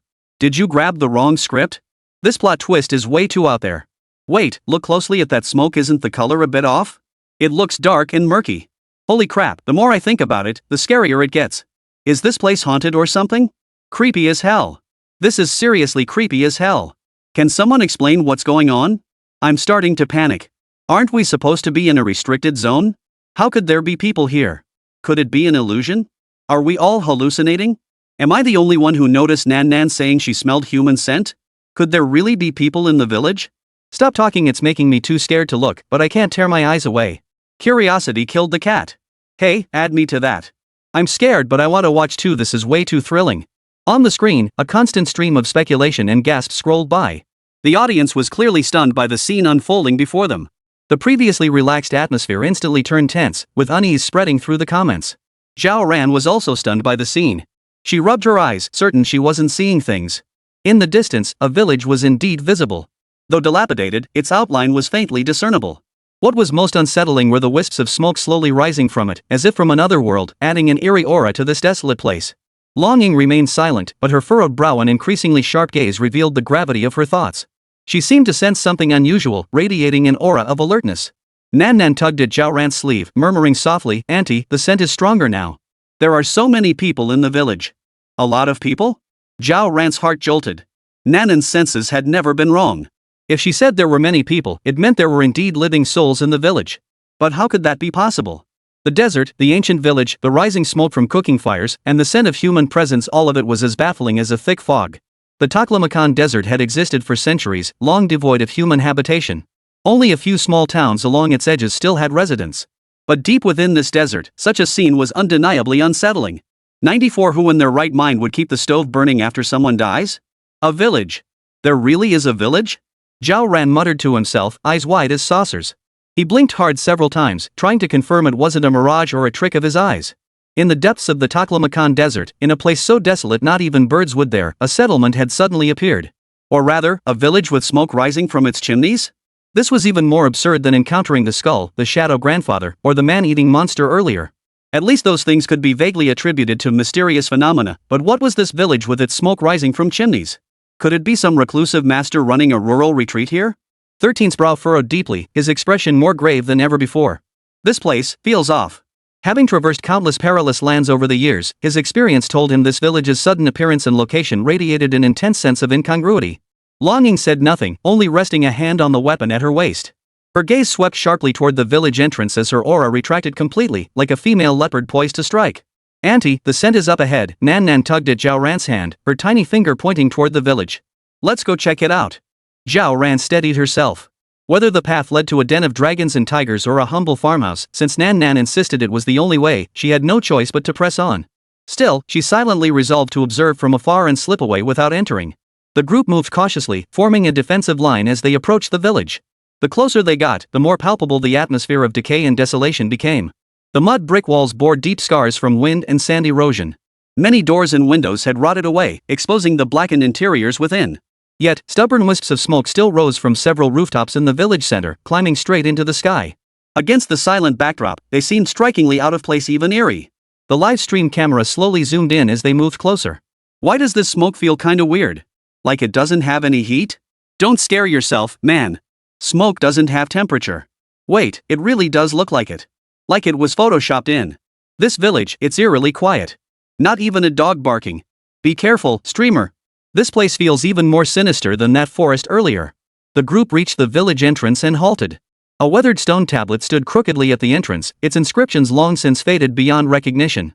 Zhao Ran peered into the village, his gaze landing on a dilapidated hut not far from the entrance. The door stood wide open, its darkness gaping like a maw ready to devour. In the shadow cast by the eaves, a figure sat facing them, perched before an extremely crude stove cobbled together from a few stones. What sent chills down their spines was the figure's posture. Clearly cooking? One hand gripped a rusted iron spatula, nearly falling apart, moving with an excruciatingly slow, unnatural rhythm. In front of them, an empty, dust-covered iron pot was being stir-fried with each laborious motion. Nothing but air. The movements were stiff and jerky.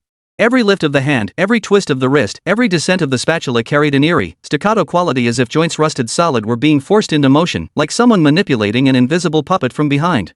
The stove was pitch black inside. Not a single flame flickered, nor was there even a trace of burnt ash to be seen. Zhao Ran held his breath, his heart clenched by an icy hand, blood seeming to freeze in its veins. She instinctively took half a step back, bumping into Shirsan behind her. Shirsan didn't move an inch, only furrowing his brow deeper as his gaze locked onto the retreating figure. Long Ying's hand was already pressed against her weapon, her body slightly tensed. The Livestream camera sensibly and silently zoomed in, clearly revealing the eerie scene to all viewers. Holy WH, what the hell is that thing? Am I seeing things? What the hell is it doing? Stir-frying loneliness? Help! This is scarier than the monster from before. The comment stream instantly erupted like boiling water, flooded with countless exclamation marks and question marks. The screen turned white, obscuring any meaningful information. Nothing remained but shock and terror. The camera steadily zoomed in. The figure remained frozen in place, utterly motionless, save for the arm holding the spatula. It rose and fell at a constant, maddeningly slow rhythm. As the distance closed, more details were exposed to the crowd into countless pairs of eyes glued to their screens, revealing something utterly unnatural for a living being. The exposed skin bore an unsettling grayish-brown hue, shriveled and parched as if drained of all moisture by desert sun and gales. It clung tightly, like a seamless sheath over the underlying skeleton, the contours of bones visible beneath the skin. A few strands of hair, dry and brittle like weeds, clung to the back of its neck. Tattered scraps of coarse cloth, unrecognizable in their disarray, hung from its body, swaying slightly with movements stiff and mechanical. It, or rather, he, was indeed stir-frying. The edge of the spatula scraped against the cold, empty bottom of the pan, producing a monotonous, faint, yet terrifyingly clear scrape, scrape, scrape. In the dead silence of the village. The sound wasn't loud, yet it felt like a hook scraping at the eardrums, burrowing into the mind, making temples throb and sending shivers down the spine. No oil, no vegetables, no fire, not even a wisp of steam. Only that gaunt figure and the rust-stained spatula, stubbornly repeating the stirring motion over and over in the empty pot, as if performing some meaningless ritual that had lasted for millennia. Zhao Ran's stomach churned violently, and she nearly vomited on the spot. Staring at that back, she instinctively glanced up at the few wisps of smoke still rising lazily from deep within the village. An indescribable sense of absurdity and bone-chilling cold surged through her simultaneously. What the hell kind of hellish scene was this? Even performance art couldn't be this absurd. Holy! Is that really a corpse stir-frying? Whose family member died but still insists on manning the stove? Working even after death? The underworld's model worker of the year? That texture, that color. Holy, it's the real deal. Not a prop. Holy. Say and value reset warning. Director, are you sure we don't need to blur this? I'm gonna go blind. My scalp's tingling, cold shivers running down my spine. Feels colder than if the AC was set to 16 degrees. That human flavor Nan mentioned. Could this be what it tastes like? Ugh, I can't take it, gotta go throw up. Bring me along too. Who can handle this visual assault? Zhao Ran felt as if a cold hand had clenched his stomach, his throat churning violently as intense nausea surged to his head. She instinctively took half a step back, her foot landing on a pebble that made a faint sound. Watching the desiccated corpse mechanically repeat its stir-frying motions like a programmed machine, her brain nearly shut down. This wasn't a horror movie anymore, it was like being thrown straight into a Cthulhu nightmare. 13 and Long Ying's expressions darkened instantly, turning grim beyond description. They'd witnessed their share of bizarre scenes, but this scale of resurrected dead, presented in such an everyday, absurd manner, delivered an impact unlike anything they'd ever experienced. Not just one. 13 whispered hoarsely, his gaze sweeping like a searchlight across the faintly visible houses scattered throughout the village. Following his gaze, Zhao Ran forced himself to look despite the nausea churning in his stomach and the fear gripping his heart. Sure enough, at the entrance of another dilapidated hut nearby, a similarly emaciated corpse sat holding a cracked, broken bowl. Its head bobbed mechanically, scooping at the air as if feeding itself, though the bowl was obviously empty. Further into the village, a hunched, emaciated corpse could be faintly seen by the well, using a tattered rag to scrub an equally dilapidated earthenware jar. The well itself had long since dried up. Further away, a small square seemed to lie at the village center.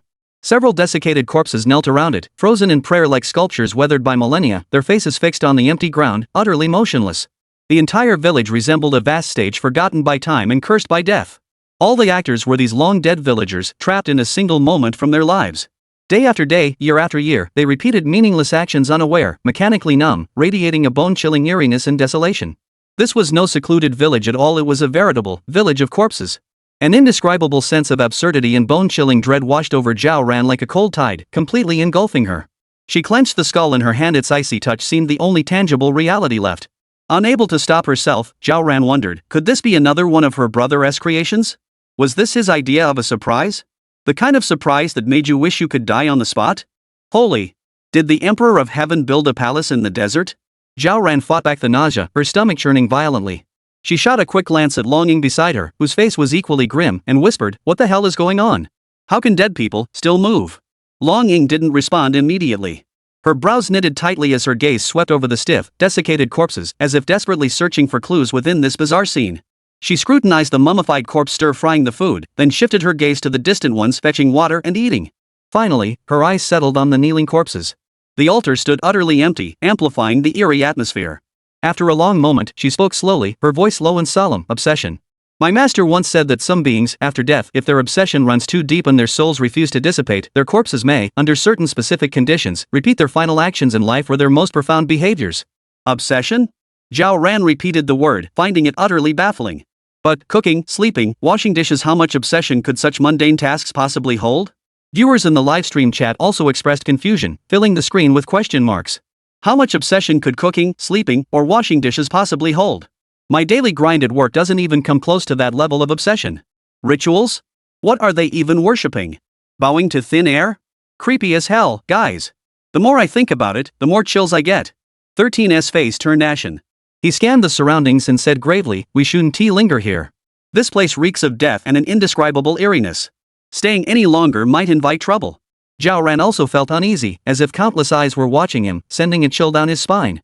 He nodded in agreement, scooped up Nan Nan, signaled to Long Ying and Shirsan to follow, and quickly left the deathly quiet village.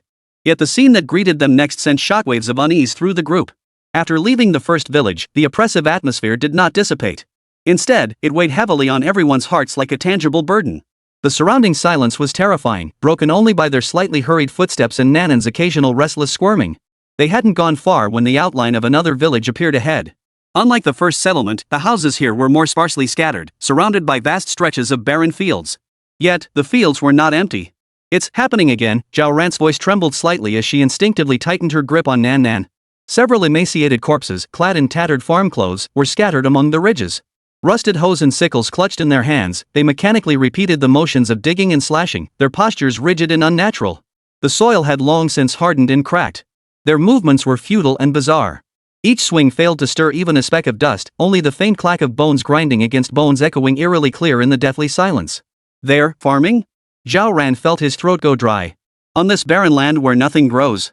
Obsession. Long Ying's voice remained low. She didn't pause, but her gaze swept sharply over the farmers. "Farmers in life, farmers in death." Shirsan's expression darkened further. He pointed toward the distance. "Not just here." Following his gesture, they spotted the entrance to a third village. This village seemed smaller, a cluster of crooked thatched huts huddled together. Before the open door of one hut, a desiccated corpse sat at a similarly decaying loom. Its withered fingers rested on several long broken, moldy threads, its head swaying slightly back and forth as if still tirelessly weaving. "Holy crap!" Zhao Ran couldn't help but mutter under her breath, "This place sure has a wide range of services, farming and weaving all in one, huh?" Her words carried a hint of self-deprecating humor meant to ease the tension, but the fear in her voice was undeniable. The livestream erupted after a moment of dead silence. "Holy! There really is a sequel? Is this some kind of chain? A corpse-themed agritourism spot? Stop joking around, okay? My goosebumps are practically falling off. Stop watching, streamer. Run. This place is way too creepy." They bypassed the textile village and pressed deeper into the terrain. The terrain gradually opened up, revealing a massive village far larger than any they'd seen before. At its center lay a vast square, and upon it and the open ground surrounding it knelt countless desiccated corpses. Hundreds upon hundreds, too many to count. Every single one maintained a prostrate position, foreheads pressed against the ground, all facing the empty space at the square's center. It resembled a grand, silent ritual. Motionless, they appeared to have knelt in this posture for hundreds, perhaps thousands of years. Their bodies were covered in a thick layer of dust, blending almost seamlessly with the earth. The visual impact and psychological pressure of this scene far surpassed anything witnessed before. It was a bone-chilling cold, mingled with an indescribable absurdity and sorrow. After walking for an unknown duration, the ground beneath their feet gradually lost its flatness, giving way to subtle undulations. Gravel became more abundant, emitting a soft rustling sound with each step. The deathly cold and silence that had permeated the villages seemed left behind. Though the air grew increasingly dry, burning the lungs with each breath, that bone-chilling aura of death had indeed faded considerably, allowing the taut nerves to relax for a moment. The terrain gradually rose, and rolling sand dunes replaced the ruined villages. The group began climbing the exceptionally towering dune before them, sinking deeply with each step. The sand was unusually soft, each step sinking deeply, nearly up to their ankles, making the ascent exceptionally strenuous. 13 led the way, her strides relatively steady. She occasionally glanced back to ensure the others were keeping up. Longing followed closely behind, her breathing even, though her brow was slightly furrowed as she clearly adjusted to the sudden change in terrain. Finally, after waves of soreness in their calves, they reached the summit of the dune, panting heavily. A biting wind immediately filled their nostrils and mouths, carrying grains of sand that stung their faces. Zhao Ran instinctively turned sideways, shielding Nan Nan in his arms. He squinted to adjust to the glare before lifting his eyes to look ahead. At that sight, she instantly forgot her weariness, forgot to breathe, frozen in place as if struck by a spell. At the edge of her vision, the yellow sands abruptly ceased. A mountain so immense it defied description rose from the earth, like a primordial beast lying dormant on the horizon. Its body bore a deep, solemn dark gray hue, starkly contrasting with the golden sea of sand around it, appearing utterly jarring. Even more astonishing was the sight atop that cloud-piercing peak, its summit nearly invisible. A colossal, majestic complex of palaces truly existed there. Tier upon tier of halls and pavilions clung to the precipitous slopes, their eaves and brackets, carved beams and painted rafters clearly discernible even from afar. As the sun dipped below the horizon, the lingering rays of light, like molten gold, spilled over the palaces, bathing the entire complex in a brilliant, warm glow. Yet this golden light brought no warmth. Instead, it accentuated the palace's solemnity and mystery, emanating an intangible, heavy sense of oppression. It seemed to silently survey the insignificant creatures who had trespassed into this forbidden domain. Holy! Zhao Ran's throat convulsed before she could regain her voice, instinctively letting out a curse. Her eyes widened to the point of nearly popping out of their sockets. She blinked hard, wondering if exhaustion and dehydration had caused her to hallucinate. In the desert? A mountain materializing out of thin air? And on top of it, a ing palace complex? This visual impact was 100 times more absurd and shocking than the sight of 1,000 desiccated corpses bowing in unison she'd witnessed earlier. After a brief silence in the livestream chat, comments flooded in like a burst dam. What the hell did I just see? A mirage? CGI? Scripted? Seriously, stop being naive. If this were CGI, the streamer's company would be Disney level. Holy! A real-life Laputa? A palace built atop a desert mountain? Are you serious? This is way more thrilling than the corpse village. Why do I suddenly feel this excitement like unlocking a new map? Excited my ass. Look at that mountain and that palace pitch black. Doesn't look like a friendly place at all. Somehow, this place gives me the creeps even more than corpse village. Streamer, zoom in. Let me see the details. Zhao Ran ignored the comments, her gaze fixed intently on the mountaintop palace, her heart pounding wildly in her chest. She instinctively glanced at Long Ying and Shirsan beside her. Long Ying showed little change in expression, but her usually still eyes widened slightly. Her gaze sharpened like a blade as she scrutinized the distant mountains and palace, her brow furrowing deeper as if trying to identify something. Shirsan's expression darkened completely, his earlier pallor giving way to solemn gravity. Instead of looking at the palace, he scanned the sand dunes below and the desert beyond with wary vigilance, the veins on the back of his right hand clenched around something slightly bulging. What on earth is this place? Zhao Ran's voice trembled with disbelief. She swallowed hard, her mouth feeling full of sand. The live stream exploded like a depth charge had been dropped, erupting into chaos. Holy! A palace? A ing palace in the desert? A mirage? No way! It's too clear. This is absolutely real. Holy crap! What kind of magical place is this? Atlantis in the desert? This is undoubtedly the greatest archaeological discovery of the century. No contest. Emperor Pingtian. What the hell did you build in the desert? A palace? Tip away. Go streamer. I want to see what's inside. Bullet comments rolled frantically, gift effects nearly obscuring the screen as every viewer's excitement ignited by the sudden, magnificent sight. Just as everyone was still reeling from the immense shock, Nan, who had been quietly nestled in Zhao Ran's arms, suddenly lit up. She clapped her little hands excitedly and cried out in her clear, childish voice. Oh! Nan remembers. Inside here, it seems like there are things Daddy left behind. For Uncle Shirsan, Sister Ying, and Auntie. The 96 square meter heavenly emperor left behind more treasures? Nanan's words exploded like thunder in everyone's ears. The livestream server crashed for several seconds before being instantly flooded with a tidal wave of comments, its overburdened system groaning under the strain. What? Nan's dad left something here? For Uncle 13, Long Ying, and Zhao Ran? Did the Emperor of Heaven foresee their arrival? Holy crap, this plot twist is way too deep. The chat rolled like a mad frenzy, exclamation marks and question marks nearly bursting the screen. Gift effects flashed wildly as viewers expressed their shock in the most direct way possible. Zhao Ran's mind buzzed. He looked down at the little person in his arms. Nan, however, seemed utterly unaware of the earth-shattering implications of the information she just revealed. She simply tilted her head, her large eyes brimming with innocence and anticipation, as if recounting the most ordinary of matters. Zhao Ran took a deep breath, struggling to steady his racing heart. He lifted his gaze once more toward the majestic palace complex in the distance, his awe deepening. If before he had merely been stunned by the spectacle, now that all was layered with mystery and reverence. The Emperor of the Heavens, her biological father, had left such an astonishing legacy deep within this desert? Shisan's body jerked as if struck by electricity. He whipped his head toward the palaces, his bloodshot eyes now so red they seemed ready to bleed. He stared fixedly at the dark-hued mountain range, his chest heaving violently, his voice trembling slightly with emotion. The master, he, still remembers me? He had always regarded Zhao Ping as a deity in his heart, yearning to follow him, yet constantly feeling insignificant and unworthy of the master's attention. Nanan's words now sounded like heavenly music to him. Overwhelming joy and disbelief surged through him, threatening to drown him. A man may not shed tears easily, but only because he hasn't reached the depths of sorrow. Yet Nan's emotions now transcended mere excitement, they were the ecstatic joy of being acknowledged and valued. Longing also wore a look of obvious surprise. A flicker of emotion touched her usually composed face. Her eyes widened slightly, a complex expression flickering through her usually cool gaze. Master, he actually arranged this here too? She had long understood Zhao Ping's unfathomable depth, yet each new revelation of his master's schemes still left her profoundly shaken. The layout of Corpse Village had already left her in awe, and now this desert palace, along with the relics mentioned by Nan Nan, made her realize that her understanding of her master was likely just the tip of the iceberg. What kind of person was her master? To what heights had his power and wisdom truly ascended? Long Ying's mind was filled with questions, yet a powerful yearning also surged within her, a desire to delve deeper into her master's world. After a brief outage, the live stream finally resumed.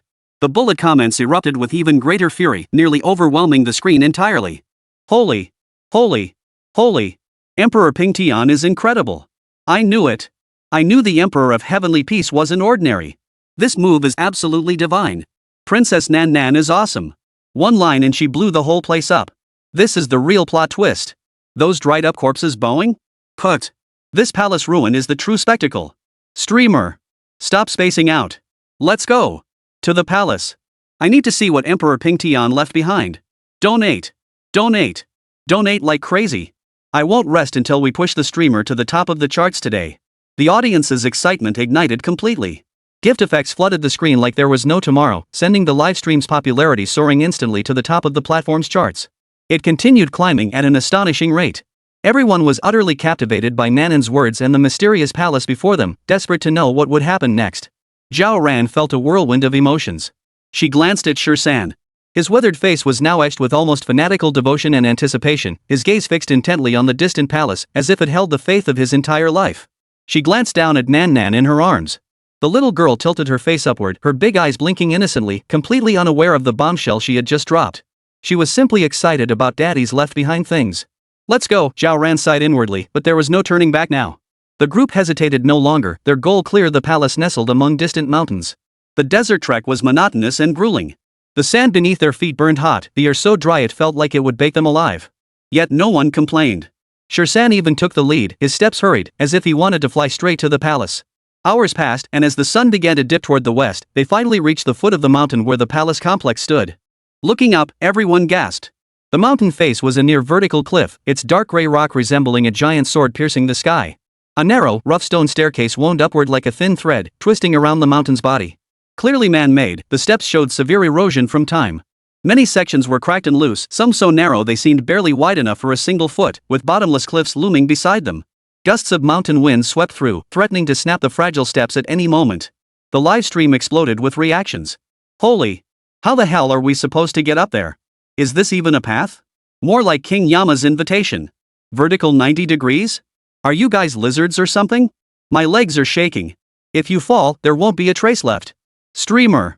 Take my advice, let's dig somewhere else, okay? Your life comes first. These steps look looser than my grandma's teeth. Hey upstairs, does your grandma know you're talking about her like that? Dog head emoji. The chat exploded with cries of despair and warnings to quit, interspersed with scattered spectators relishing the drama. Longing approached the stone steps, crouched down, and tapped the bottom few steps with her hand. She then stomped on them firmly, testing their weight-bearing capacity. Her brow furrowed slightly clearly, she too found the condition of the path appalling. She pulled out a specially designed climbing rope and carabiners from her backpack, deftly securing Nan Nan firmly against her chest.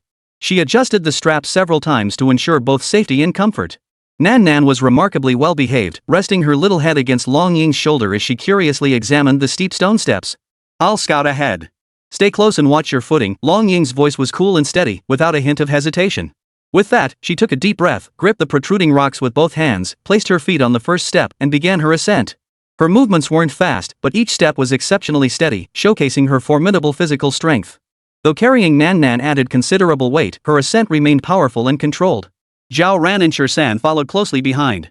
Zhao Ran watched the ground below grow increasingly distant, his palms sweating slightly, but he gritted his teeth and kept pace. 13 was utterly focused, his eyes fixed intently on Long Ying's footing. He took each step with extreme caution, afraid to make the slightest noise that might disturb the person ahead or to collapse the already fragile stone steps. The climb proved exceptionally arduous. Mountain winds howled, and the stone steps beneath their feet occasionally emitted faint cracking sounds. Each step tested their courage and skill. The ascent proved far more grueling than anticipated. The steps were not only steep but also severely weathered, fractured in several places, exposing the pitch-black abyss below. The group could only rely on the limited protrusions on the rock face, using both hands and feet to carefully traverse sideways. Several sections had collapsed entirely, forcing Long Ying to secure ropes first before the others could traverse using them. The live chat's comments alternated between collective gasps and bursts of excitement as they moved. Heart attack. That gap is way too wide. Sis Long's arm strength is insane. Hanging there with one hand and still securing the rope. Little one so good not a single cry or fuss the whole time.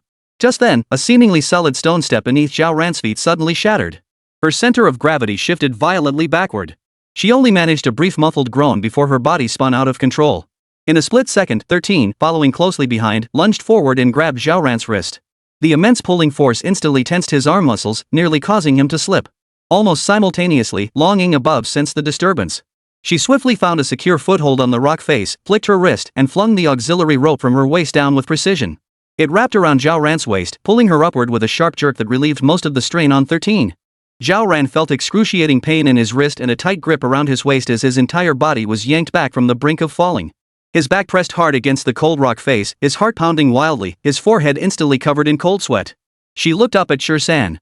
The veins in his arms bulged, clearly straining from the immense effort, yet his face remained expressionless. Only after confirming she had a firm grip on the rock did he release his hold. Looking up again, Long Ying had already readjusted her posture. Only after confirming Zhao Ran was unharmed did she continue climbing upward, as if what had just happened was nothing more than a trivial matter. Phew! Zhao Ran leaned against the rock face, gasping for breath. For that split second, she truly believed she was about to fall. The live stream exploded. Holy! That scared the crap out of me. When the camera shook just now, I thought something was wrong. Ah, hi Teacher Zhao. Brother 13 is amazing. Lightning fast reflexes. Sis Long's rope swing was spot on like it had eyes. My mom asked why I was kneeling while watching the livestream. What kind of place is this? Did the Emperor of the Heavens think he was a monkey? Building a palace in a spot like this? Could it be that the road used to be different? The truth is up there, but this road condition is way too thrilling. After that heart-stopping moment, everyone became even more cautious. Who knows how long they trudged on, sweat soaking through their clothes, arms and thighs aching to the point of numbness. Finally, the last stretch of stone steps came into view. Long Ying was the first to step onto the level ground. She turned and carefully set Nan Nan down. 13 and Zhao Ran followed, all three collapsing onto the ground almost simultaneously. They gasped for breath, too exhausted to speak.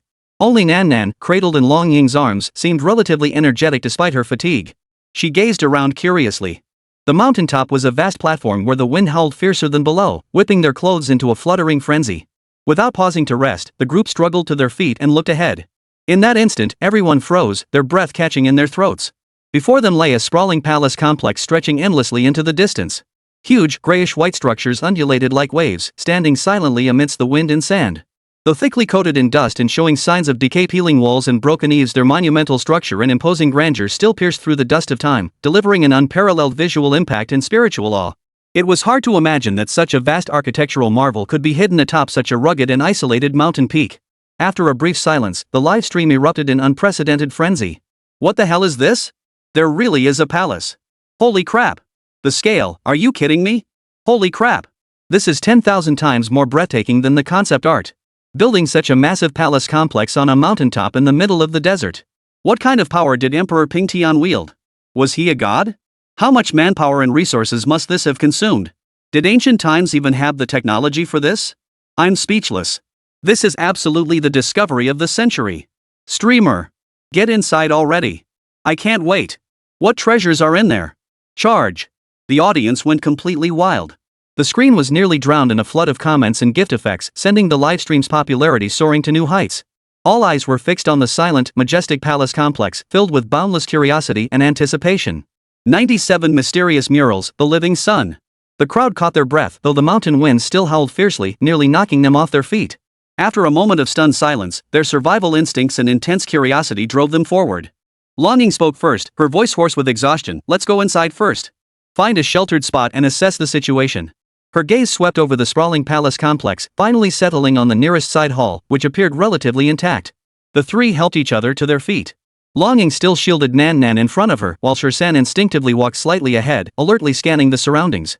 Zhao Ran followed behind, struggling to suppress the excitement and unease churning within him. The side hall's door was made of grayish-white stone, seemingly carved with intricate patterns long since blurred by wind and sand, leaving only thick layers of dust. It stood ajar, a narrow gap just wide enough for one person to slip through. 13 stepped forward and gave it a gentle push. Creak! A bone-chilling screech echoed across the desolate mountaintop, piercingly harsh. As the stone door creaked open, an indescribable stench surged through the crack. It was a horrifying concoction of extreme decay, dusty mold, and some unknown, foul stench so thick it felt tangible, instantly enveloping those standing outside. Ugh! Caught off guard, Zhao Ran felt her stomach churn violently. She instinctively covered her nose and mouth with her hands, stumbling backward several steps as her face drained of color. The stench stung her eyes, making them sting in water. The livestream chat exploded with comments. Holy!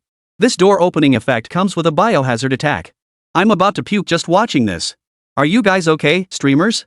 That smell, there's definitely something huge in there. The concentration is off the charts. Is this some ancient zombie convention or something? Is the little one okay?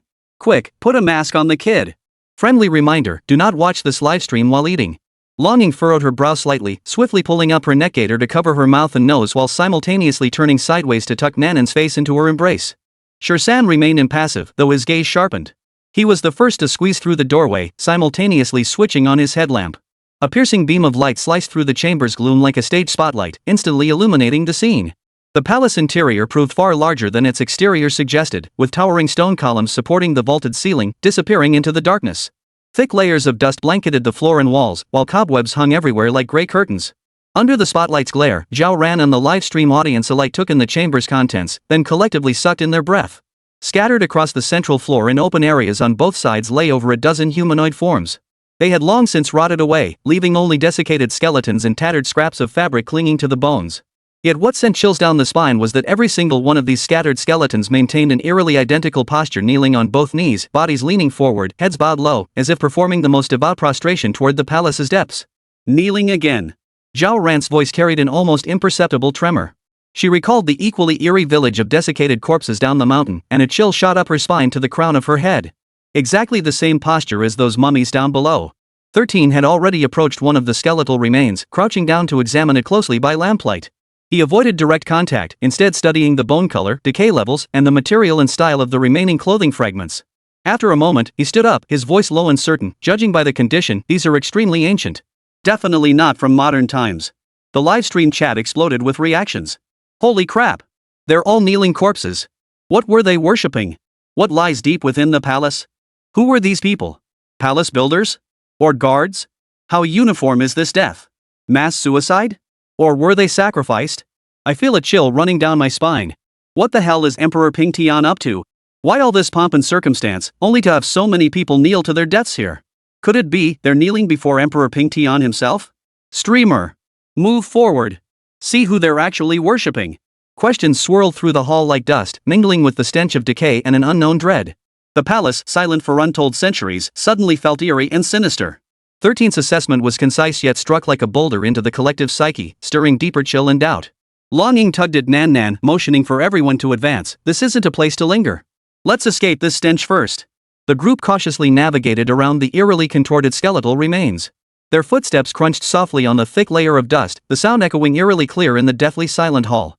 The deeper they ventured, the dimmer the light grew, their headlamps becoming the sole guides. While the pungent stench of decay did gradually fade, it was replaced by an even heavier, more oppressive atmosphere. The air felt thick and stagnant, saturated with the rot of centuries and the silent wails of the past. Zhao Ran pulled her clothes tighter around her, feeling as though the surrounding darkness had come alive. The cold stone walls seemed to harbor countless pairs of eyes watching. She couldn't help but mutter softly. This place is even more unsettling than that village down below. At least down there it had some semblance of form. Here, it's just empty and hollow. It feels even more wrong. The livestream chat was tense. Don't be scared, streamer. We're all here. This atmosphere is insane. Even movies wouldn't dare film like this. Following 13 Master gives me total peace of mind. Is there a boss up ahead? I feel like we're getting close to the truth. These people kneeling must be worshipping something important. 13 remained on high alert, his headlamp sweeping the darkness ahead like a searchlight. Walking in such a place felt like treading the edge of the unknown with every step. After passing through countless stone doors and winding around piles of rubble, the path suddenly opened up. They seemed to have reached a more spacious and lofty hall, perhaps the main chamber of this side temple. The headlamp's beam shot upward, yet it couldn't reach the soaring dome. It only illuminated several massive stone pillars, each requiring several people to encircle them. And on the main wall directly facing them, the outlines of several enormous murals emerged in the light.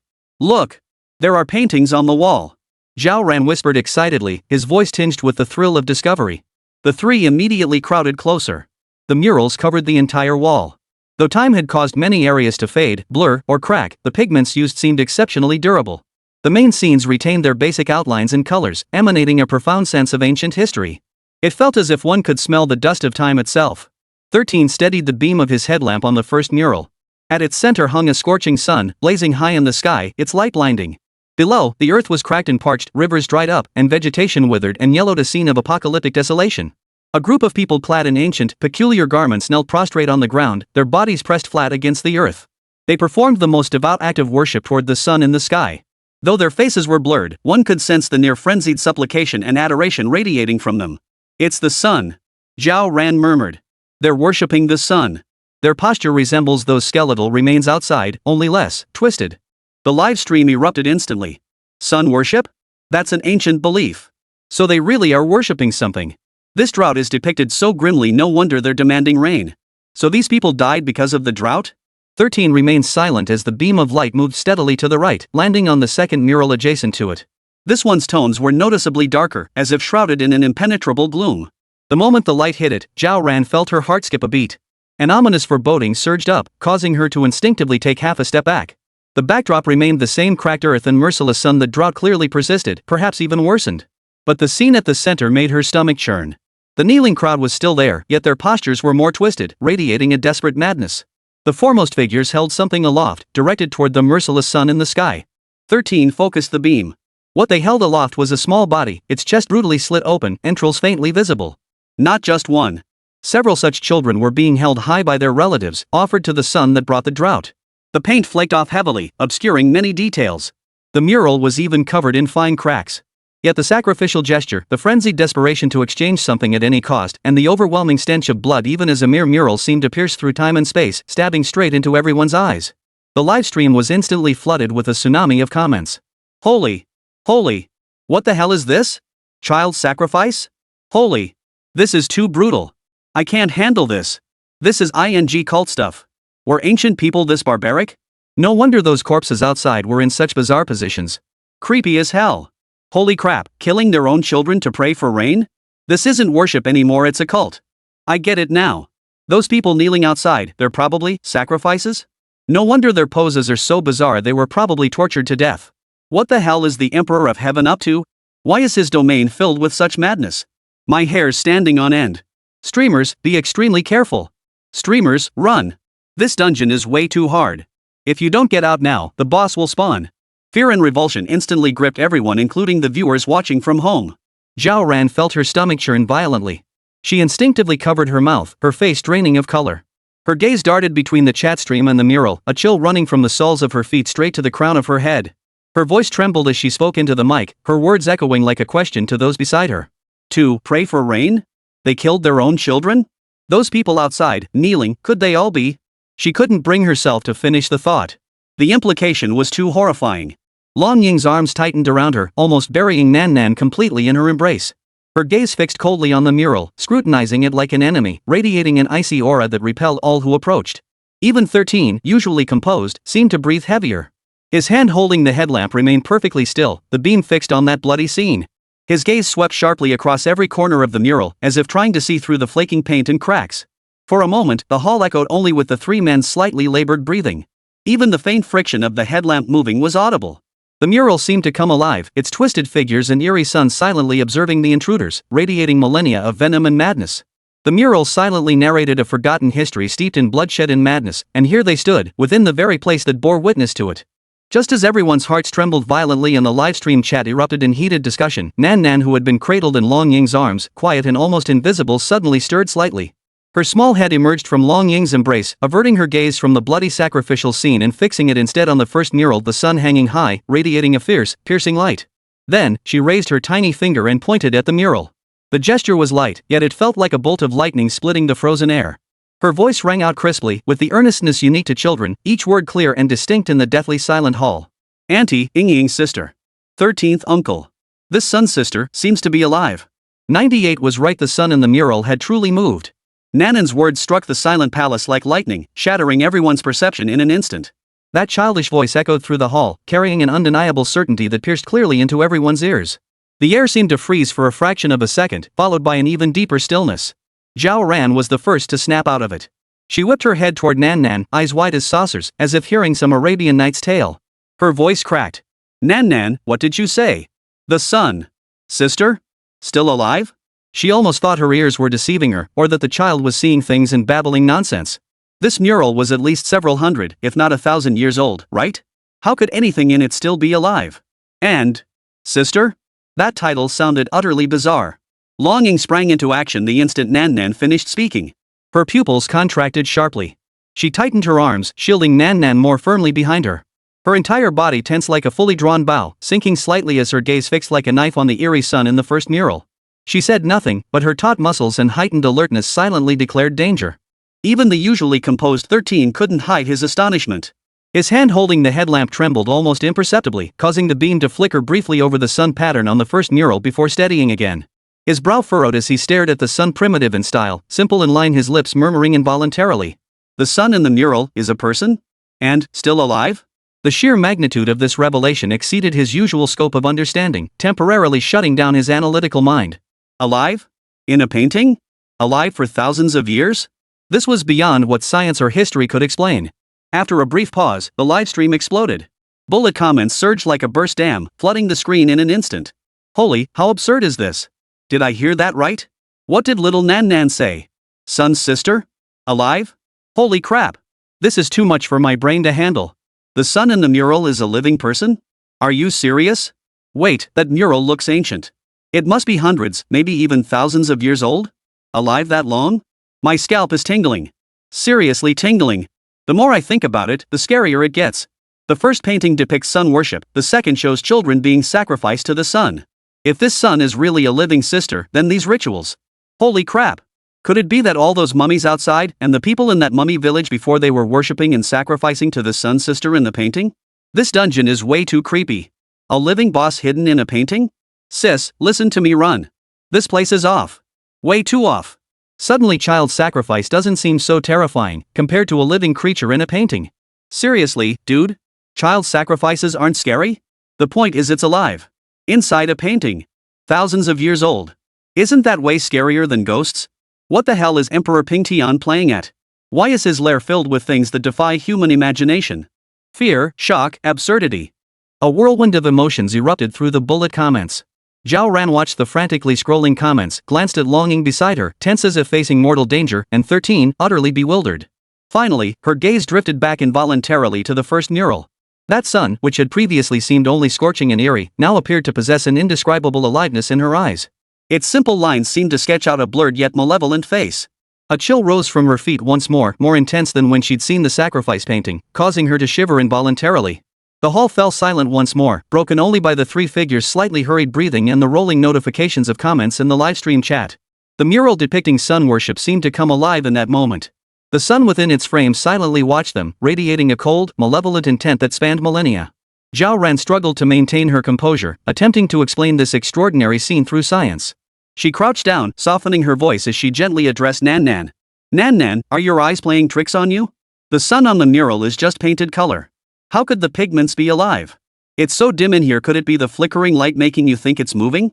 But Nan stubbornly shook her head, her small body standing perfectly straight, as if defending an utterly vital truth. Her large eyes were clear and earnest, devoid of any childish playfulness, instead carrying a heart-stopping seriousness. I'm not mistaken. Sister's son is watching us. Nan can feel it. She doesn't like us disturbing her. A barely perceptible tremor ran through the little girl's voice, as if she sensed some invisible pressure emanating from the sun in the painting. She's watching us? Zhao Ran felt his scalp prickle, a chill instantly running up his spine. She instinctively took a step back, creating distance from the mural, as if the sun in the painting truly possessed eyes, fixed upon her. Longing had been staring intently at the mural. Hearing Nan's words, she sharpened her focus and heightened her vigilance. Her powerful perception extended like invisible tentacles, meticulously scanning the surroundings for any anomalies. Moments later, a look of gravity finally appeared on Longying's previously calm face. She said in a deep voice, "Something is definitely wrong." Though she couldn't directly sense the life force within the painting like Nan could, as a top-tier powerhouse, her intuition was terrifyingly sharp. She could distinctly perceive an extremely faint yet unsettling energy fluctuation in the space near the first mural.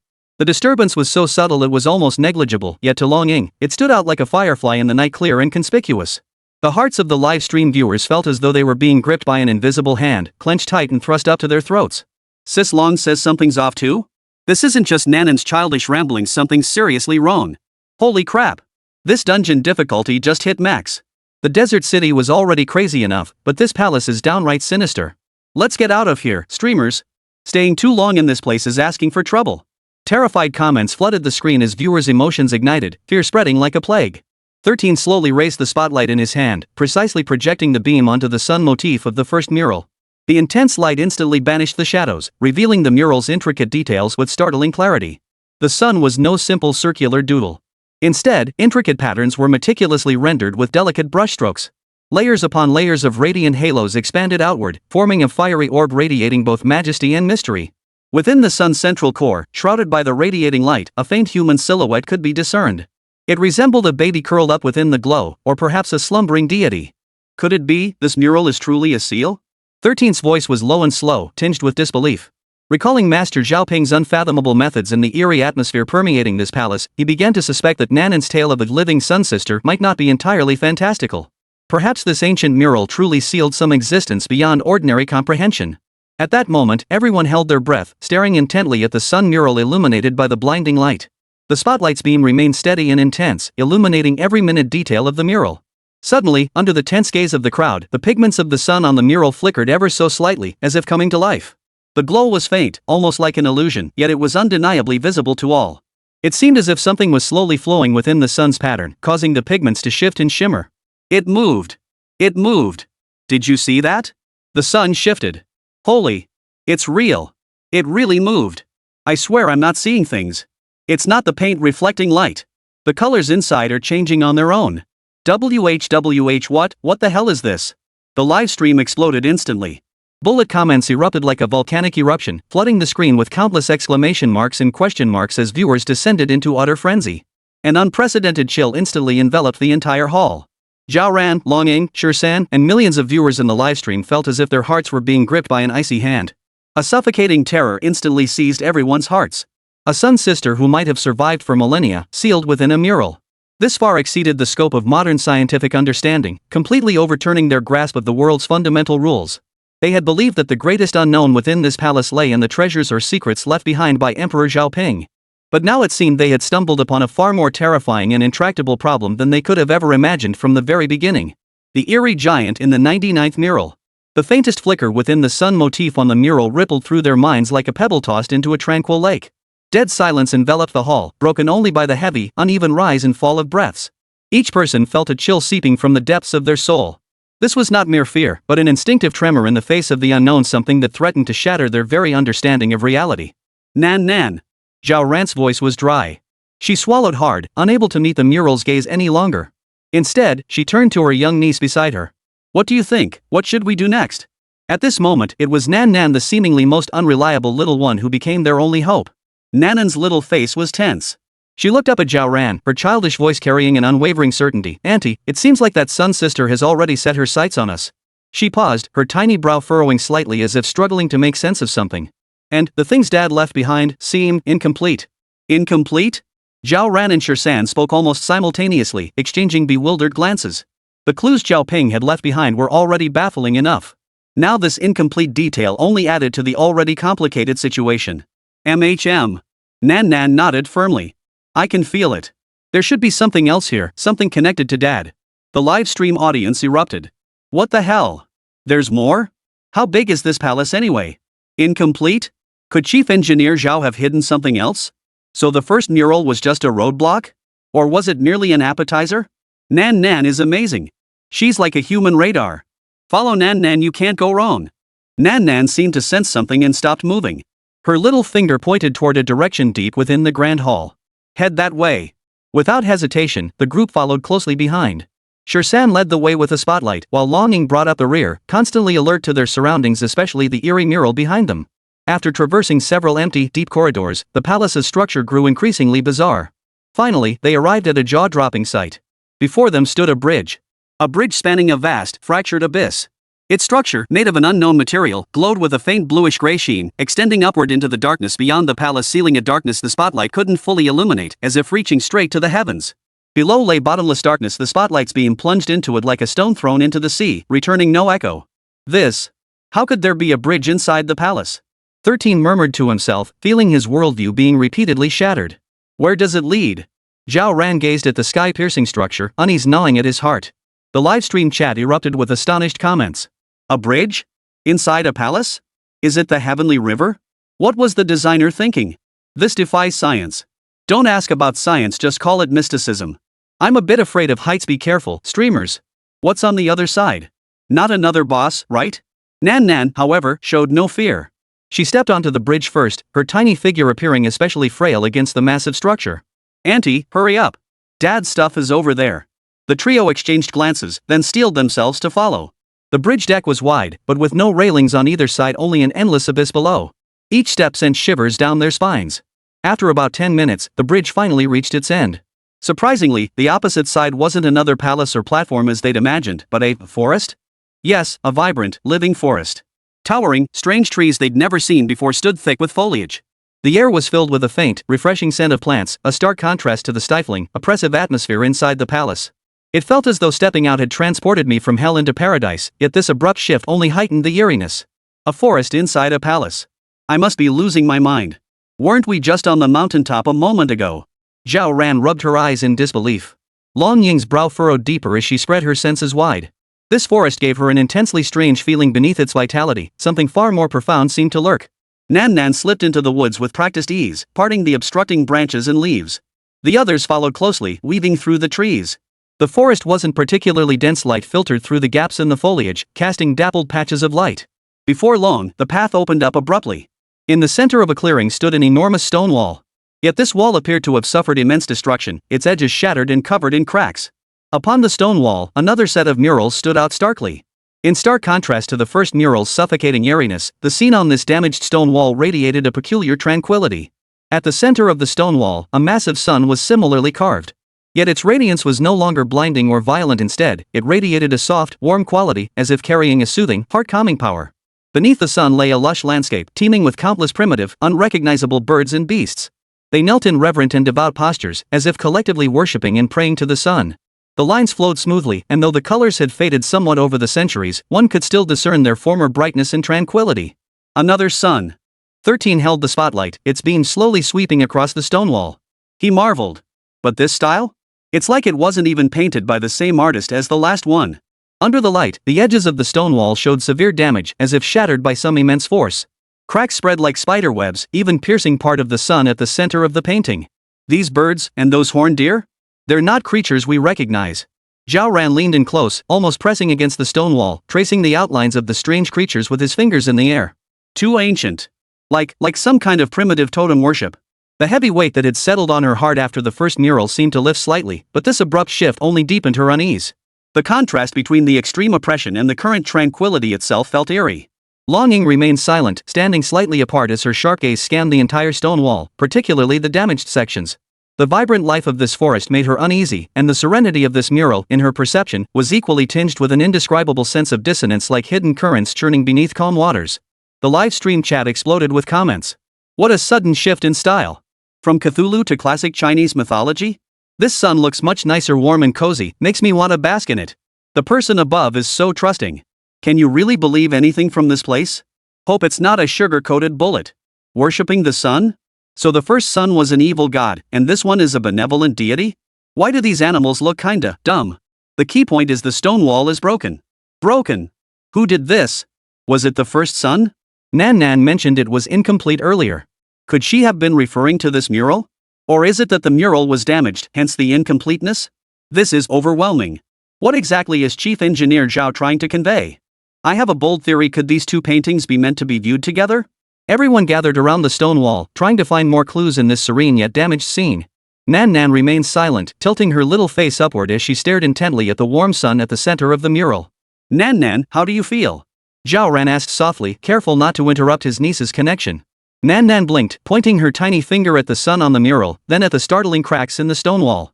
Auntie, the things Dad left behind seem like someone broke them. Her little brow furrowed deeper. That broken sun doesn't like this good sun. At these words, Zhao Ran, Long Ying, and Shirsan all felt a jolt in their hearts. Destroyed by someone? 13 stroked his chin. You mean this damage to the stone wall isn't from natural weathering or a cave-in? It's man-made? It must have been it. Zhao Ran murmured to himself, the image of the malevolent sun from the first mural involuntarily surfacing in his mind.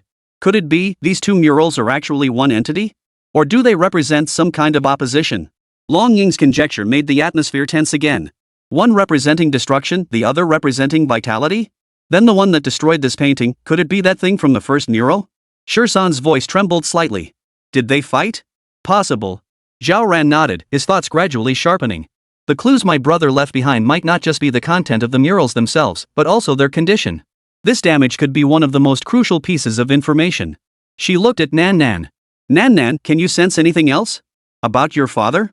Nan Nan closed her eyes, her small body swaying slightly as if straining to receive some signal. After a moment, she opened her eyes and shook her head. It feels still very chaotic. Like something's missing. The livestream audience followed suit, analyzing with tension. Nan Nan means even with this painting, the information isn't complete? What's missing? Good heavens, how many layers does this dungeon have? Still missing something. Nan Nan's voice carried confusion as her little face remained tilted upward, seemingly trying to discern patterns from the mottled stone wall. Zhao Ran looked at his niece, then at the damaged mural, and the slight sense of relief he'd felt moments ago vanished, replaced by a heavy weight in his chest. Could the missing parts be somewhere else in this forest? She looked at Long Ying and Shirsan. 13 shrugged. This place is huge. Who knows what secrets it hides? But if Nan Nan feels it's incomplete, there must be other clues. He waved his flashlight. We'll just have to take it one step at a time.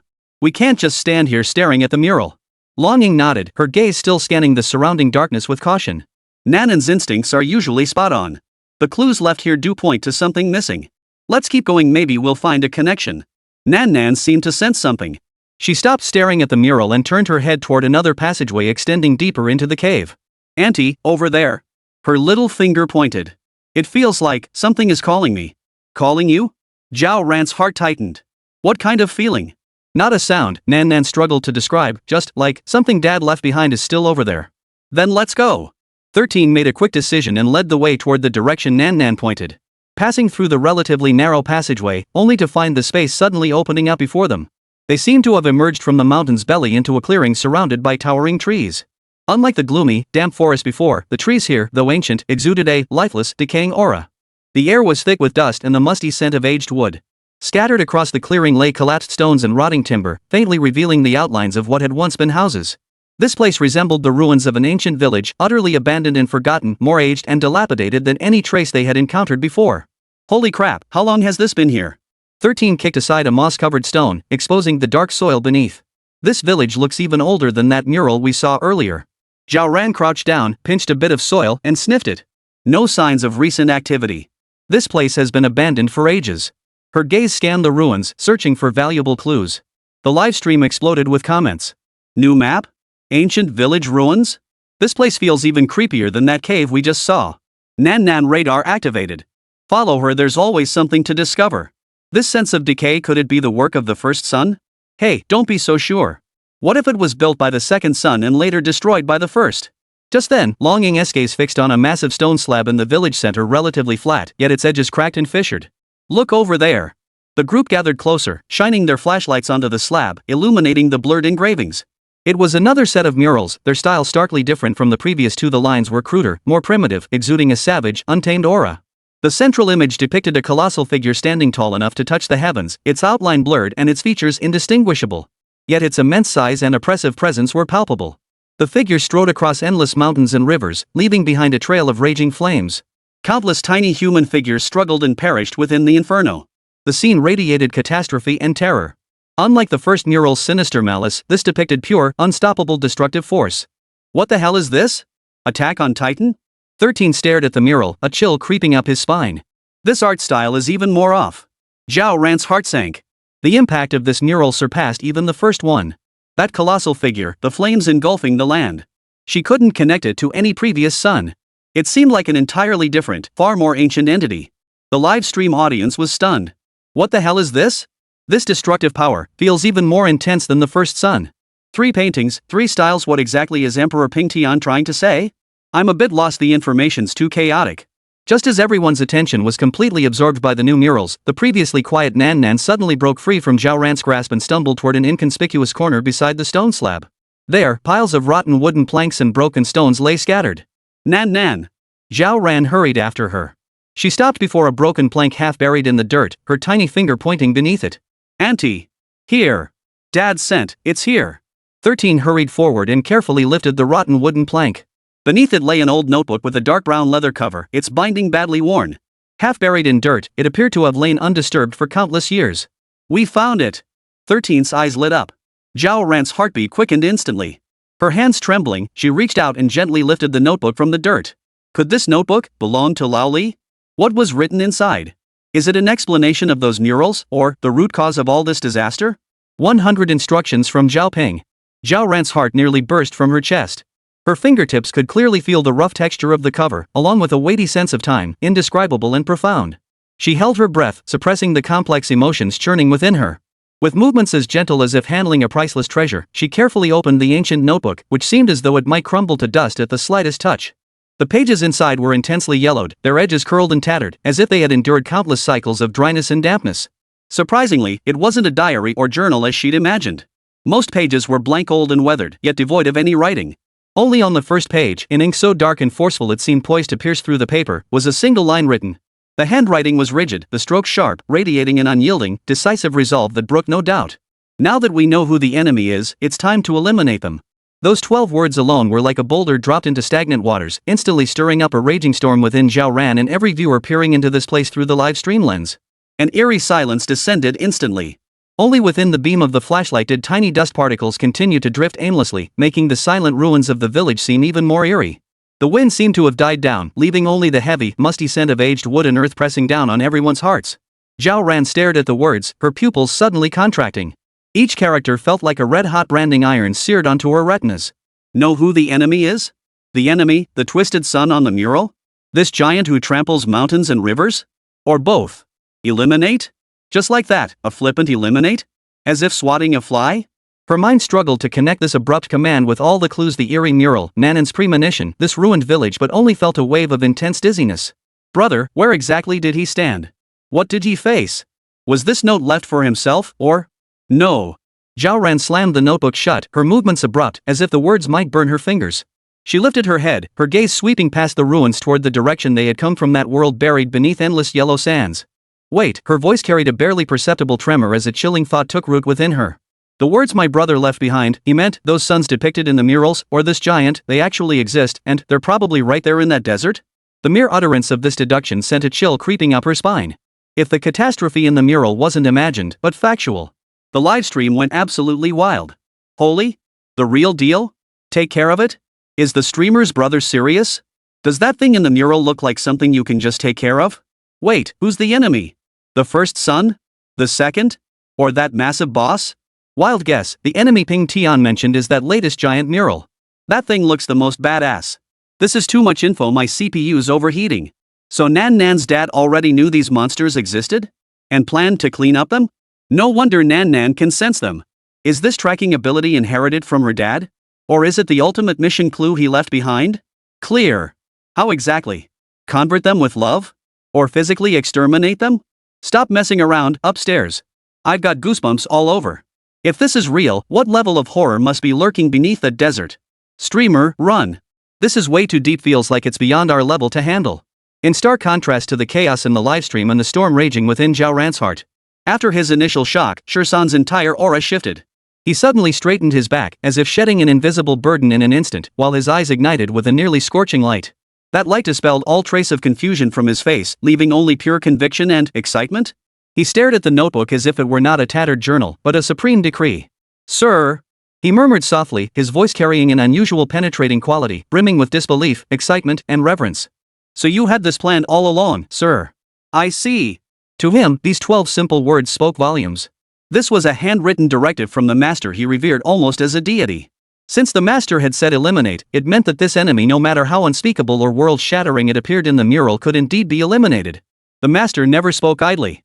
Moreover, the master had left this clue here precisely because he believed in those who came after him, or rather, he believed in himself to have the capability to complete this unfinished task. This realization sent a shiver down his spine. Beside him, Longing felt the same. She didn't wear her emotions as openly as Shursan, but her usually icy eyes were now fixed intently on those words, her gaze sharp as a blade, as if she intended to carve those 12 characters deep into her soul. Her normally pallid cheeks flushed faintly, a blend of intense excitement and unwavering resolve. The master's command was the very reason for her existence, the direction in which she wielded her blade. No questions asked, no cost considered. She clenched the fists hanging at her sides until her knuckles turned white, then with utmost solemnity, addressed the notebook, or rather, the person who had left the words, uttering a single word. Yes. Her voice was firm and unwavering, without a hint of hesitation.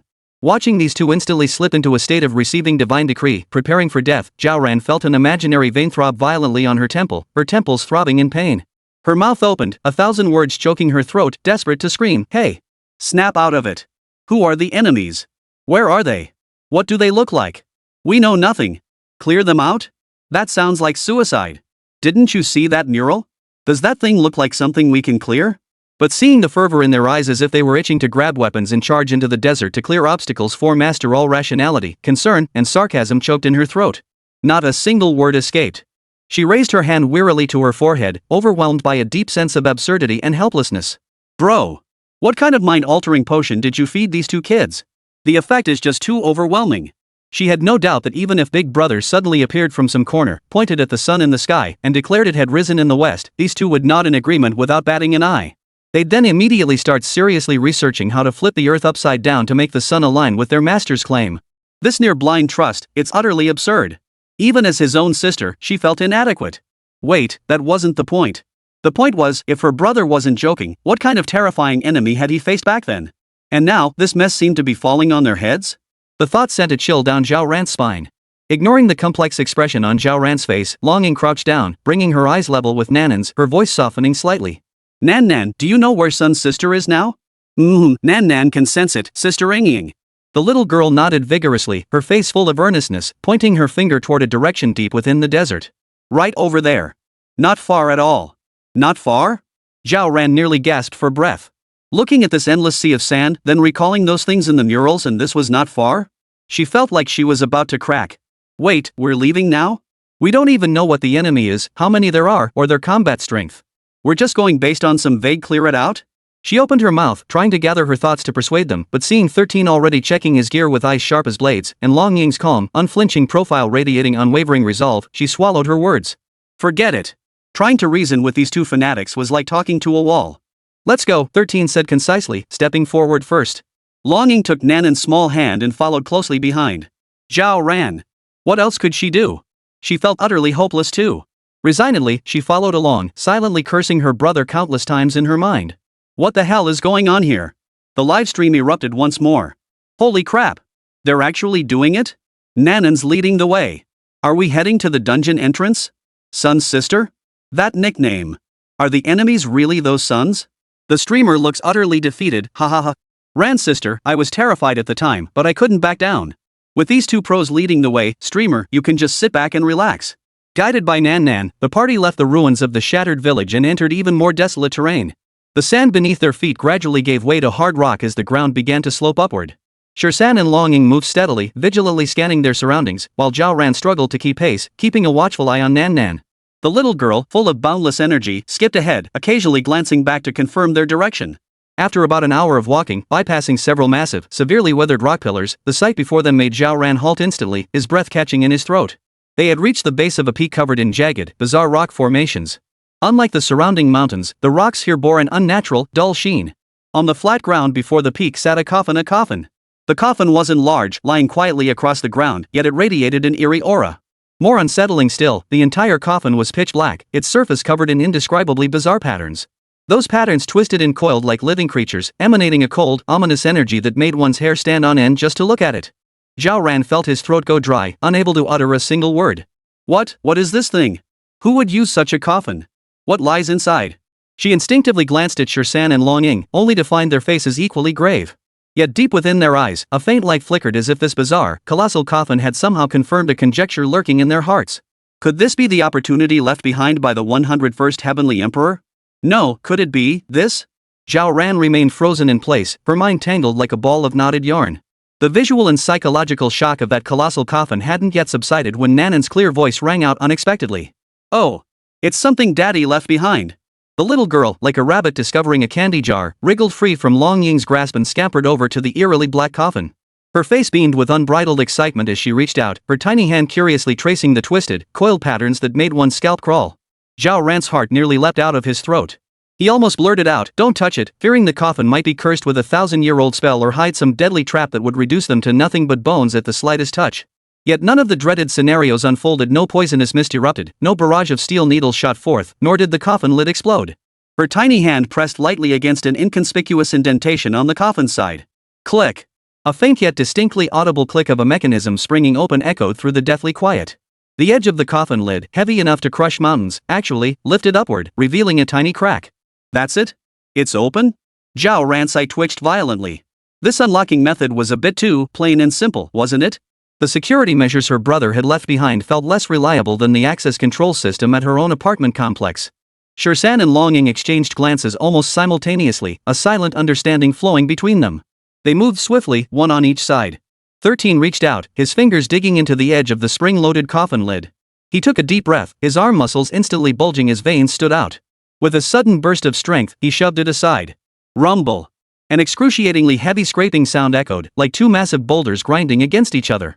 The noise reverberated across the empty plain, making their eardrums tingle. The pitch-black coffin lid slowly swung open halfway, revealing the deep, shadowy space within. An indescribable, bone-chilling cold surged forth from within, tangible and overwhelming. It carried a thick, indelible stench of decay, mingled with the scent of millennia-old ice from the deepest underground. Caught off guard, Zhao Ran shuddered violently under the chill, instinctively taking a half-step back as every hair on his body stood on end. The live-stream chat exploded like a waterfall. It's opening. The coffin lid can't hold it back. Holy, that chill. Feels like the AC's set to sub-zero through the screen. Nan nailed it. Certified lockpicking pro. I bet a pack of spicy noodles there's a 1,000-year-old popsicle in there. Look. Look. What treasure is inside? The three of them crowded forward almost simultaneously, peering inside under the perpetually dim overhead light. The coffin's interior was surprisingly spacious, large enough for several people to lie side by side. Yet unexpectedly, it wasn't empty, nor did it contain the massive skeletal remains they'd imagined. Only in the exact center of the coffin lay three peculiar fruits, each about the size of a fist. These fruits were entirely translucent, as if carved from the purest ice crystals. A faint, gentle glow shimmered across their surfaces, making them appear like miniature light sources. Beside the fruits lay several ancient books, neatly stacked. Their covers were yellowed and curled, and the material of the books themselves was unidentifiable. Divine Perception Fruit. Long Ying's gaze fell upon the fruit. A barely perceptible flicker of light seemed to pass through her otherwise unruffled eyes, and a subtle fluctuation touched her voice. Divine Awakening Fruit? What is that? Zhao Ran blurted out instinctively. The name sounded distinctly unearthly, carrying a strong whiff of the absurd. Longing glanced at her and reached out to pick up one of the fruits. The fruit felt bone-chillingly cold to the touch, its surface smooth and delicate like holding a piece of 10,000-year-old cold jade. The glow in her palm seemed to brighten slightly. Master once mentioned that Divine Perception Fruit is an exceedingly rare exotic fruit in the world. For ordinary people, consuming it can purify the body and sharpen the senses, greatly enhancing the 5 senses and 6 perceptions. For cultivators, it can significantly strengthen spiritual awareness and perception, with countless wondrous uses.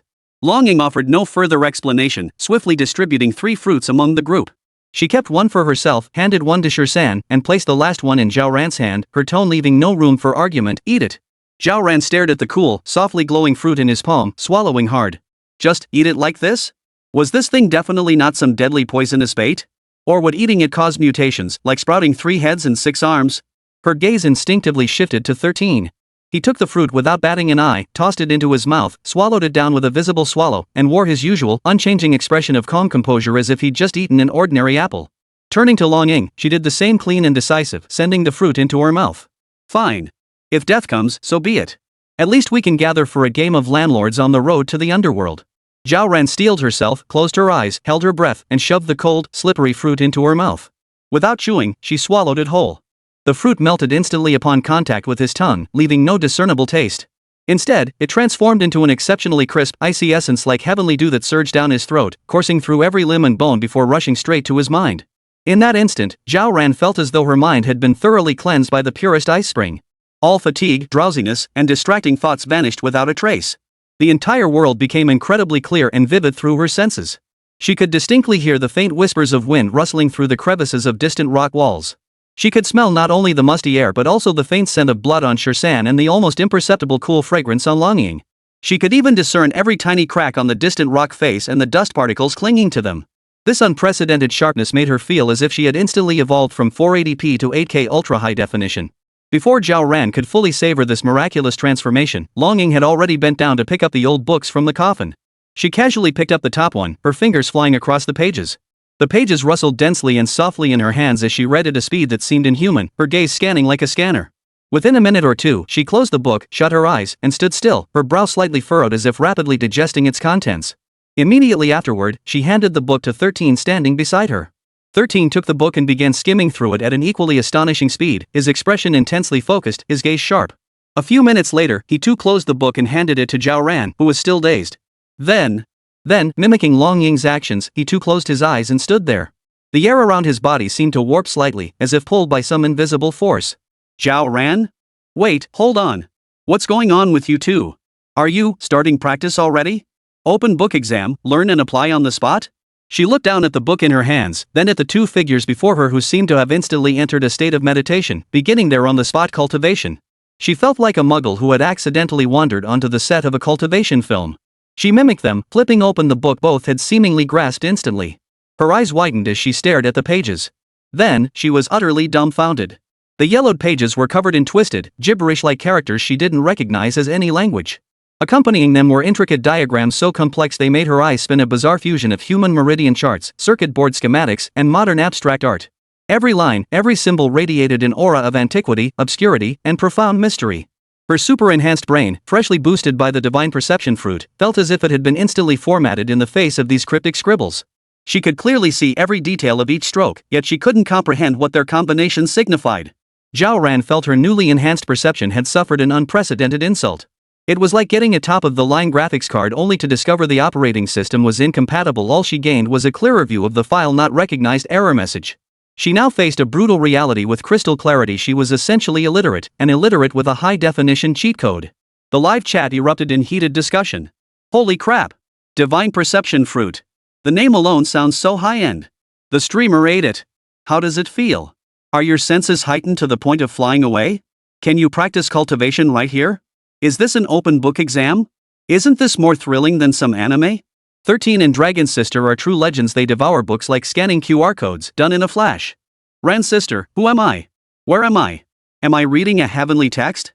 Haha, felt bad for the streamer for 3 seconds. Total academic failure confirmed. This dungeon's difficulty is way too unfriendly to academic types. My freshly upgraded 8K brain just got instantly wiped. How about that, ha? Zhao Ran stared at her two teammates, who seemed to have instantly entered a meditative state, their auras undergoing subtle shifts. Glancing down at the heavenly script in her hands, which might as well have been gibberish to her, she felt a deep wave of helplessness mixed with absurdity wash over her. The divine perception fruit was indeed miraculous. She could now clearly detect the rustling sound of a sand scorpion crawling across rocks 100 meters away, distinguish at least 5 different scents of dust in the air, and her vision was so sharp she could see the tiny specks of dust clinging to Long Ying's eyelashes. Yet these superhuman senses were utterly useless against this ancient tome. The twisted characters and intricate diagrams were crystal clear to her eyes, every curve, every ink dot sharply defined, but when assembled, they meant nothing. The frustration was unbearable. It felt like being given a top-of-the-line brain, only to have them forget to install the operating system and decoder. She could now appreciate the fact that she couldn't understand it all in crystal clear detail. Now look at those two. Long Ying was another story. She'd probably master the 9-ing bone claw on the spot if given the 9-ing manual. But Shur-san, is that level of learning ability even reasonable? Is it scientific? Zhao Ran silently and carefully returned the book, which radiated an aura of "you mortals can't comprehend this," to the coffin. Her movements were so gentle, as if afraid of disturbing the mystical power within its pages, though it was utterly useless to her. She resolved to stick to her role as the cheerleader, content to shout 666 and from the sidelines. Yet the doubt in her heart crept up like a vine. Cramming at the last minute. Look at this bizarre giant coffin, think about the perilous desert outside, recall that directive to clear it out, and remember those suns and giants in the murals, clearly not to be trifled with. Reading books and practicing martial arts here, was that supposed to be their preparation? Wasn't this preparation a bit too hasty? She looked up and noticed that Nan Nan had somehow crept up beside Long Ying. The little girl tilted her face upward, watching Long Ying and Shur-san with curious eyes. Her large pupils held no fear, but rather a kind of thoughtful concentration. Oh no. Seems like I'm the only sane one in this group. Zhao Ran pressed his temples, feeling his pulse throb. Bro, where on earth did you find these freaks? And seriously, are you sure these things you left behind are meant for people? Or are they just for screening who has the most twisted brain circuits? She took a deep breath and exhaled slowly, trying to calm her nearly boiling temper. Well, it's too late now. Can I even leave the team at this point? Let's just hope their last-minute cramming actually pays off. Time dragged on in the deafening silence. Zhao Ran felt his hearing nearly driven mad by the deafening stillness. The heightened perception granted by the divine perception fruit had become a sweet burden. She could hear the faint rustle of distant sand grains stirred by the night wind, the subtle shifts in the stress of the coffin's wooden fibers, and even faintly discern the sound of blood flowing within Long Ying and Shursan's bodies. But what good did that do? The two of them were like stone statues, motionless, their breaths long and steady, as if they had merged with the surrounding darkness. Sitting beside them, bored out of her mind, she idly counted the natural patterns on the stone wall with her enhanced vision, mentally cursing her big brother 100 times over. What the hell was this? At the 11th hour, instead of checking equipment or strategizing, he was off having some epiphany. This was even more absurd than cramming for the college entrance exam the night before. The live chat must be exploding with comments, probably speculating whether these two big shots had suddenly mastered some earth-shattering technique and were about to tear apart a Gundam with their bare hands. But Zhao Ran looked left and right, up and down. Aside from the agonizingly long wait, she couldn't detect any earth-shattering changes in Long Ying or Shursan. No golden aura shielded them, no energy vortex swirled around them, not even a single strand of hair was out of place. She stole a glance at Nan Nan. The little one was watching intently too, her tiny body pressed against the coffin's edge, face tilted upward, eyes fixed on Long Ying without blinking. The look on her face wasn't so much curiosity as it was learning. Zhao Ren shuddered and quickly dismissed that terrifying thought. Just as her patience was nearly exhausted from these wild imaginings, Long Ying, who had been sitting with closed eyes, fluttered her eyelashes almost imperceptibly. Then, she slowly opened her eyes.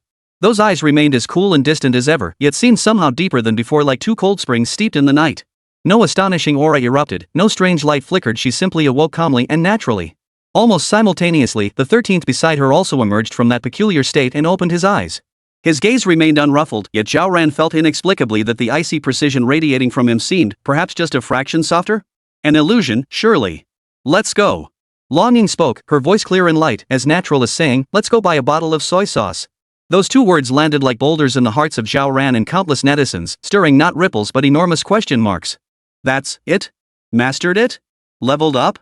Attained enlightenment? Zhao Ran's eyes widened as he looked from Long Ying to Shursan. They stood up and stretched their bodies, their movements fluid and natural, showing no trace of having just undergone some instant ascension process. She almost blurted out, how do you feel? Did you learn some legendary martial arts? Or crack the universe's code? But the words died on her lips. Asking probably wouldn't get her anywhere. Judging by their nonchalant demeanor, she doubted she'd get any real answers. The livestream audience was probably just as baffled as she was. That's it? I even took off my pants. I mean, I had my sunflower seeds ready, and that's all? We can't comprehend the world of the great ones. Maybe they've already completed a quantum-level leap, but we mere mortals can't see it. Could it be they just took a nap? Hey, you up front, are you a devil or something? Ha ha ha. +1. I also think they probably just realized that book was way too hard to understand, so they decided to take a strategic nap. Zhao Ran's mouth twitched as he forced back the urge to rant. Whatever. Whether they've grown stronger or not, at least this endless wait is finally over. She stood up, brushed the dust off her clothes, and tugged at Nanan's small hand. Alright, let's go. No matter what, she had to face what lay ahead. She hoped their last-minute cramming had actually worked. Otherwise, she dared not imagine the consequences. 102 terrifying blood loss. Was the Emperor of Heaven still alive? After gathering their belongings, the group followed Long Ying and Shursan's lead, leaving the temporary resting spot behind. The path ahead wound through deep, dark corridors. The occasional crunch of gravel beneath their feet echoed sharply in the silence. Zhao Ran held Nanan's hand, feeling the slight chill in the little one's palm and tightening his grip. He had no idea how long they walked, perhaps half an hour, perhaps longer. Time seemed to lose all meaning here. Turning a bend lined with jagged, bizarre rocks, the sight before them instantly took Zhao Ran's breath away. Even the live stream's scrolling comments seemed to freeze for a moment. They had arrived at the base of a crimson mountain peak of unimaginable magnitude. It resembled less a mountain peak and more a colossal wall towering between heaven and earth. The dark red rock formation stretched upward endlessly, plunging into the incomprehensible void of darkness above, its summit utterly invisible. Zhao Ran instinctively activated her enhanced vision, straining upward. The horizon remained a fusion of deep crimson and even darker shadows, as if the wall had no end. The sheer scale reminded her of disaster movie special effects she'd seen before, but the raw realism and oppressive weight before her eyes far surpassed anything a screen could convey. She could even hear an extremely faint, continuous, low hum emanating from within the rock wall, like the groan of some immense structure straining under its own weight. This sound penetrated her ears, enhanced by the divine perception fruit, bringing an indescribable palpitation. Midway up the mountain wall, dozens of meters above the ground, a disproportionately massive gaping hole yawned darkly. Its edges were jagged and irregular, as if torn open by brute force. Beyond lay pure, light-devouring darkness. Zhao Ran felt her gaze almost sucked in. This wasn't ordinary shadow, it resembled a gateway to an unknown void, sending shivers down her spine just to look at it. Merely standing at the edge of the gap, Zhao Ran felt an indescribable pressure wash over him, as if the air itself had grown thick and heavy. She swallowed instinctively, glancing at Long Ying and Shirsan. Both wore expressions of utter calm as they stepped forward and walked inside. "Stay close," Shirsan called back over his shoulder, his voice as level as ever, yet somehow reassuring to Zhao Ran. Entering the gap revealed an even more vast cavernous space. Light dimmed abruptly, with only the faint glow from their lanterns barely illuminating the ground and surrounding area. After walking a short distance, Zhao Ran caught sight of something on the cave walls in the dim light and sucked in a sharp breath. The walls were covered in countless enormous, twisted runes. Each seemed painted with some dark red liquid, their strokes bold and forceful, exuding a savage, eerie aura. These runes were densely packed, layered upon each other, covering every inch of the cave wall as far as the eye could see. They resembled some kind of frenzied graffiti, yet they contained an incomprehensible pattern. Master's blood. The Master's blood. Long Ying and Shirsan murmured almost simultaneously, their voices tinged with an almost imperceptible complexity, a mix of confirmation and profound emotion. The words struck Zhao Ran like thunder, making his head buzz. She snapped her head up, staring at the dark crimson runes as her heart pounded wildly. My brother's blood? He covered this entire place with his own blood? What kind of monumental task would that be? How much blood would it take? Did her seemingly refined and scholarly older brother harbor an entire blood bank within his body? The Livestream's chat exploded instantly, even more frenzied than when they discussed Long Ying and the others' enlightenment. Holy crap! Blood? The Emperor of Heaven used his own blood to draw the talisman? That's just too much. How long did it take to draw this? Look at the density, look at the size. I'm starting to worry about the Emperor of Heaven's health. Don't worry, folks. The big guy's constitution is beyond ordinary. Maybe his blood comes in by the ton. Are you serious? Even a running faucet wouldn't be this excessive. Could it be, not pure blood? Maybe diluted with something, or using some special technique? I think Emperor Pingtian might have literally drained himself dry. Don't jinx it. But seriously, this scene is mind-blowing and downright bizarre. Zhao Ran watched the scrolling comments with mixed feelings. On one hand, he was stunned by his older brother's astonishing feat. On the other, he felt deep concern. What purpose did he have in leaving these blood talismans behind? The group pressed deeper into the cavern. As they advanced, the passage widened into a vast, natural hall.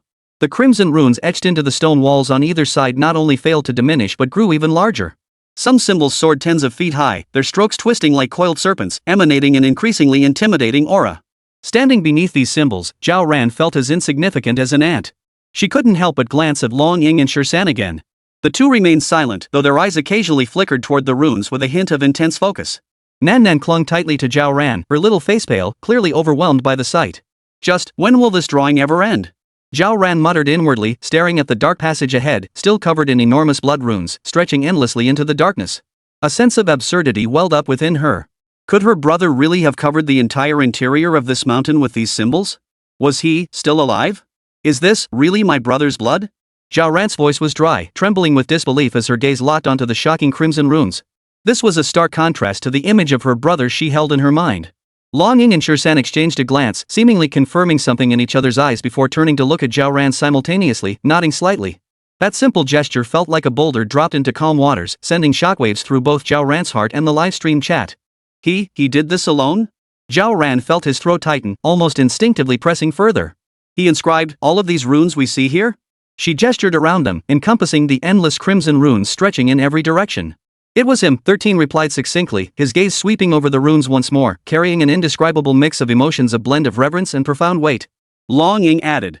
Only the master's blood could channel the power required to inscribe these runes. And only he could complete it. This only intensified Zhao Ran's unease, amplifying the ominous foreboding in her heart. What kind of constitution did her brother have? How much blood would this require? She even began to wonder if he had already. The livestream chat exploded with comments, scrolling so fast they were barely legible. Confirmed. Folks, officially verified. It really is the blood of the Emperor of the Heavens himself. Holy! How much blood is that? There must be hundreds of massive runes along the way. And that cave looks bottomless. I roughly estimated earlier based on the size and density of these runes, even if the Emperor of the Flat Sky were a 1-ton fatso, it wouldn't be enough to replace his blood dozens of times. Stop calculating, OP. At this rate, Emperor Ping Tian's turning into a blood bank. Wait, no, a mobile blood station. Could it be? Emperor Ping Tian forged himself into these runes? Like the legendary body as sealed transformation? Don't jinx it. But, that's insane. First the skull, now the blood runes. What kind of sacrificial art is the Emperor of the Heavens practicing? Hold up. Aren't we missing the point? Shouldn't the focus be on whatever needs this many blood runes to suppress? How terrifying must that thing be? Exactly. The more I think about it, the more terrifying it gets. That giant from the mural who could toss planets like marbles. Could he really be inside this mountain? Holy crap. Stop talking, I'm getting goosebumps. Streamer, maybe we should just bail? Retreat? Where to? Bones block our path behind, blood talismans flood the way ahead. This map designer must be a total jerk. Suddenly feel so bad for Emperor Ping Tian. Did he really shoulder this alone? It's not just pitiful, it's downright tragic. To suppress this thing, he nearly drained himself dry. Watching the rapidly scrolling bullet comments, Zhao Ran felt her palms grow icy cold. She instinctively tightened her grip on Nanan's small hand. The little one seemed to sense her tension and the oppressive atmosphere around them. Her face turned pale as she clung tightly to her, unable to look at the walls. Why did he go this far? Zhao Ran murmured to herself, less a question than an expression of incomprehensible shock and dread. Using his own blood to inscribe these seemingly endless runes, all just to suppress some unknown entity? Just how terrifying was that entity?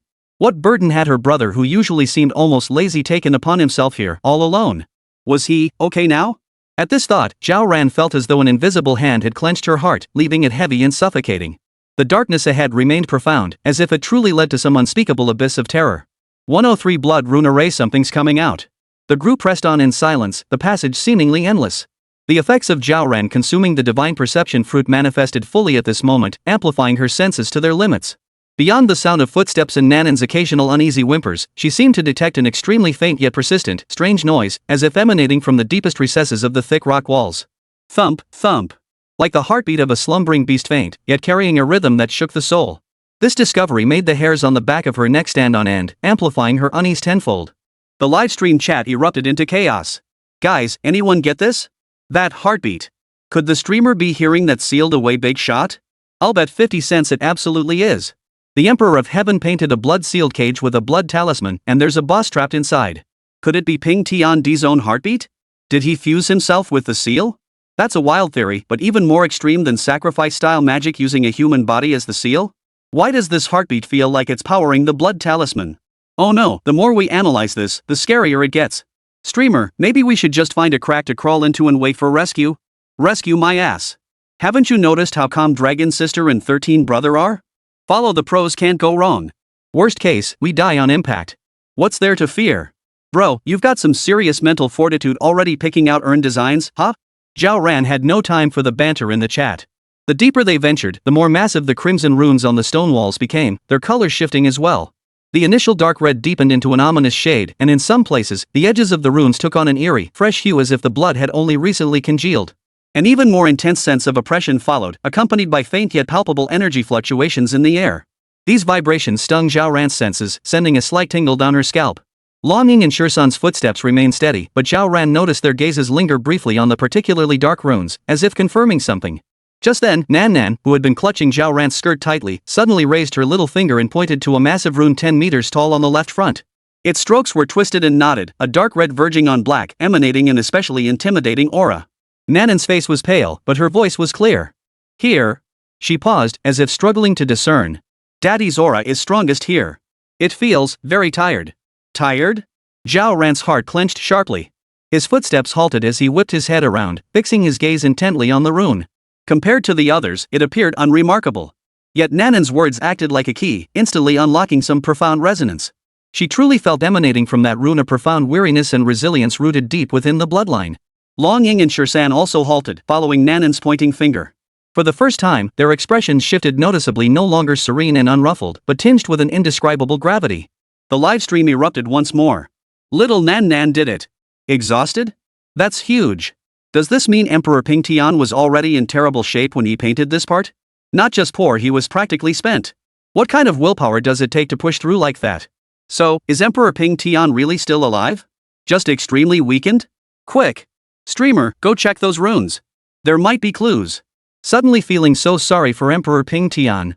Shouldering everything alone, exhausted as hell, just kidding. Hey, you there? Even though, that description. The point is exhausted. He knows he's exhausted. He's still human. Not some cold legend. Zhao Ran ignored the streamer's urgent prompts, staring at the rune as a strange ache welled up in her nose. Her big brother, always wearing that gentle smile, occasionally even sleeping in. What had he endured here? The word exhausted, spoken by Nan Nan, carried a heartbreaking weight. He hadn't just drained his blood, he'd exhausted every ounce of strength. Zhao Ran forced down the bitter ache in her heart and looked at Long Ying and Shirsan. Should we go check on him? Before the words had fully left his mouth, Long Ying and Shirsan had already moved. The two moved almost simultaneously, their steps precise and purposeful as they advanced directly toward the massive rune Nan Nan had pointed out. Their very actions conveyed a resolve that needed no words. 13 crouched down first, his fingers not touching the rune itself but carefully tracing and probing the rock beneath it, his movements focused. Long Ying stood directly in front of the rune, eyes slightly closed, seemingly sensing something through some special method. Moments later, she opened her eyes and exchanged a look with Shirsan, who had raised his head. Here. 13's voice was low but exceptionally clear. The energy field shows a subtle disturbance, like a gap. He pointed to a spot near the edge of the rune close to the ground, where an extremely subtle, almost imperceptible faint trace seemed to exist. The air around it felt thicker than elsewhere. The livestream audience instantly latched onto the key point. A gap? Holy crap, is it the erase focal point or a weakness? Brother 13 is the real deal. He can actually sense this? So little Nanan's intuition was right. There really is something wrong here. Zhao Ran's heart leapt into her throat. A gap? Was the formation itself flawed, or? She dared not dwell on it. 13 offered no further explanation. He looked at Long Ying again, receiving a barely perceptible nod in return. Then he extended his right hand, his palm glowing with a faint, almost transparent energy fluctuation. Zhao Ran couldn't discern what it was, but she sensed Shirsan's entire aura shift. His focus was terrifyingly intense. What is Brother 13 doing? Don't tell me he's going to force his way through? Tear apart runes with his bare hands? Is that something a carbon-based lifeform could pull off? Oh no, something big is about to happen. Hey, the guy with the urn up front, reserve one for me too. Amidst a flood of danger, comments in the livestream chat, 13 cautiously extended that energy layer, slowly touching the chaotic energy at the rune's edge. The moment contact was made. Buzz. A thunderous roar, muffled to the extreme as if erupting from the earth's core, suddenly exploded. Centered on the rune, a blinding crimson light erupted like a burst dam, surging madly along the twisted runic veins etched into the stone walls. In the blink of an eye, the entire shadowy passage was completely illuminated. Countless massive runes shone in unison, their crimson glow flickering like a living breath. The thump.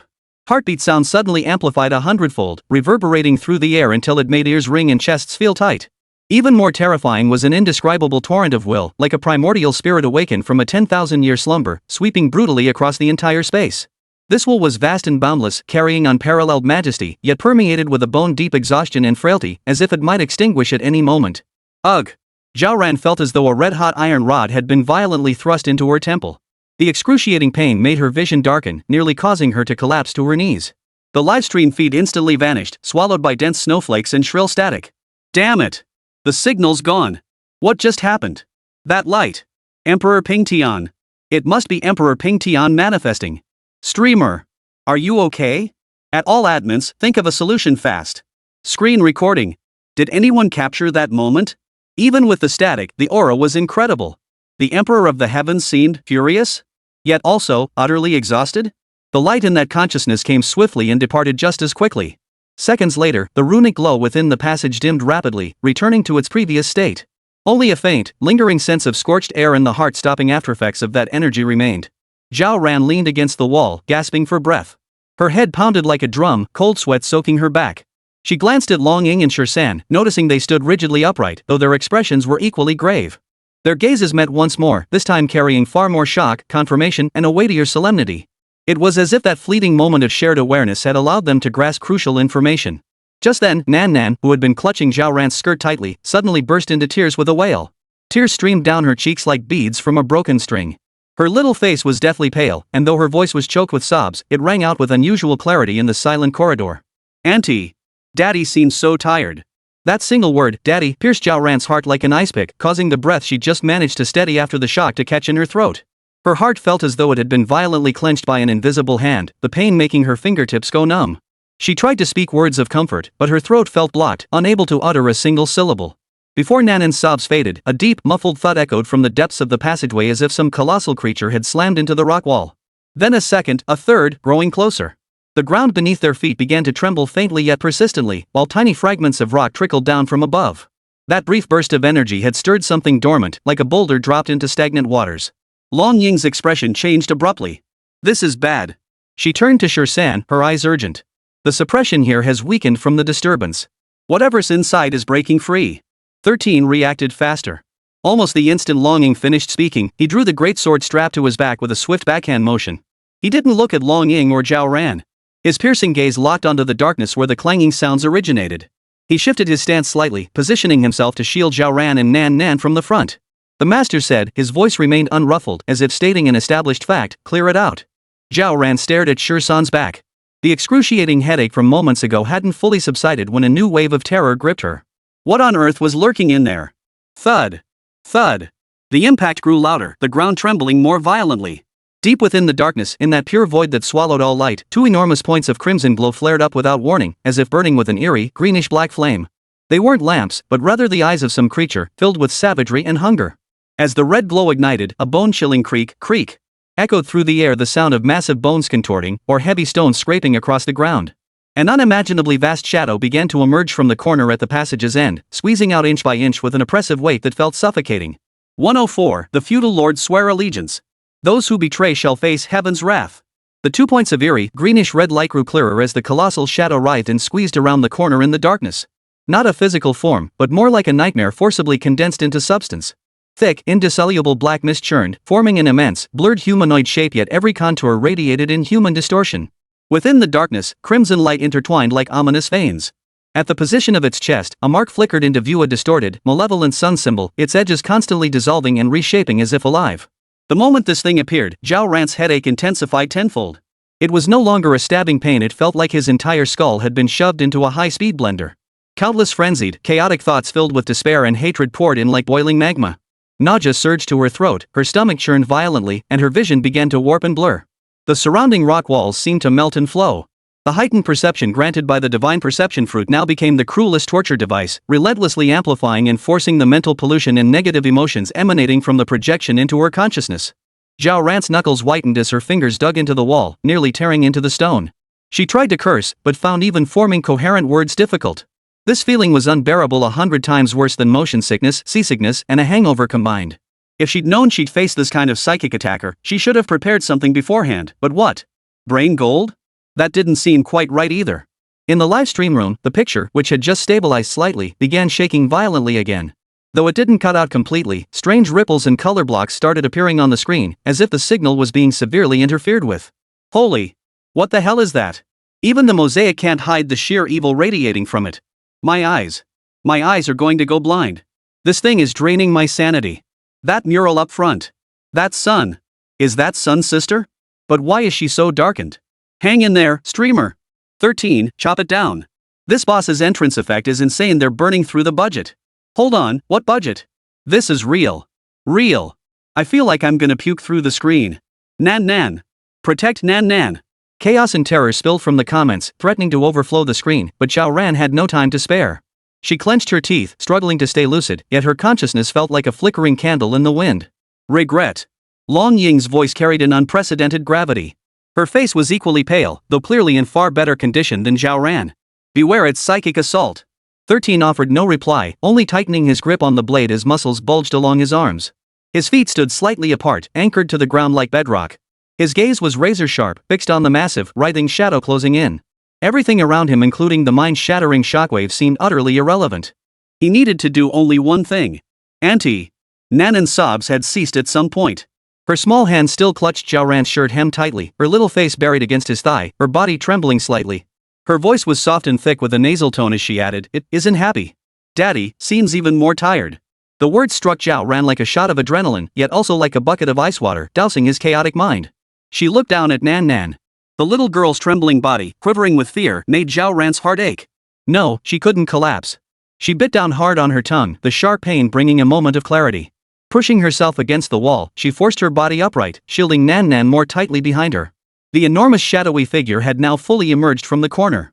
It had no feet, its lower half merged into the churning black mist, dragging itself along the floor with a bone-chilling, rasping sound. It lifted its head, its 2 points of eerie green-red light sweeping over the three figures before finally settling on Zhao Ran and Nan Nan, whom Shi San shielded behind him. Malice pressed down like a tangible weight. Those 2 points of eerie green-red light locked onto Zhao Ran and Nan Nan behind her, the viscous malice nearly solidifying into substance. Before Zhao Ran could react, 13 moved. Without hesitation, he thrust his feet forward, launching himself like a cannonball toward the massive black shadow. His long blade sliced through the air, drawing a piercing shriek. Where the blade pointed, crimson runes on the surrounding rock walls flared to life. Streams of red light, as if drawn by an invisible force, converged upon the blade's edge, striking the shadow's chest that twisted sun symbol. Hum. The blade plunged into the black mist, yet it felt like cutting through viscous mud, emitting a dull thud. The black mist churned violently. The section cleaved by the blade struggled to mend itself, and the glow of the sun symbol dimmed for an instant. At that very moment, Longing moved. She did not charge head-on, instead drifting sideways like willow fluff, evading the shadow's frontal assault. Her hands swiftly formed seals as she chanted incantations, her voice low yet distinct. With her movements, an invisible wave spread out, colliding with the massive shadow. The shadow's massive form visibly faltered. The swirling black mist grew chaotic, and the 2 points of red light flickered erratically, as if disrupted. Seizing the opening, 13 flipped her wrist, sweeping her blade horizontally. She channeled the power of the blood talisman once more, tearing the gap in the dark mist which had just begun to mend even wider. Longing followed like a shadow, her fingertips darting out repeatedly. Each strike caused the shadow's movements to freeze momentarily or veer off course. Their coordination was seamless, one fierce, one subtle, evidently having grasped a technique within Zhao Ping's teaching specifically designed to counter such entities. The cave began to shake violently, fragments of rock cascading down from the ceiling. The blood talismans around them flickered erratically, signaling the restraining power was being rapidly depleted. Ha! The shadow emitted a howl too high-pitched for human ears, yet it reverberated directly within their minds. An even more frenzied mental assault spread like a tsunami, this time with an unmistakable target, Nan Nan, shielded behind Zhao Ran. The malice was no longer mere oppressive force, it felt like a greedy, devouring, corrupting desire. Ugh! Zhao Ran grunted, feeling as if a sledgehammer had struck her head, darkness clouding her vision. She pressed Nan Nan tightly behind her, using her body to block the main force of the shockwave. Fighting back waves of nausea and excruciating pain, she managed to free one hand and wedge the still recording phone against a nearby rock, the lens trained on the battlefield. Damn, this ticket was worth every penny. She gasped hoarsely, her voice raspy with self-mockery. Nan Nan trembled harder behind her, her tiny hands clutching Zhao Ran's clothes, cold as ice. The battle raged on. 13's attacks grew faster and faster, his blade flashing in a continuous blur as the light of the blood talisman flickered with each strike. Longing darted about, searching for a crack in the shadow's mental defenses. But this condensed nightmare proved incredibly resilient. Even as it was steadily weakened, the spiritual corruption and malevolence it emitted showed no sign of diminishing. 13's blade grew faster still, the crimson runes glow threatening to engulf him entirely.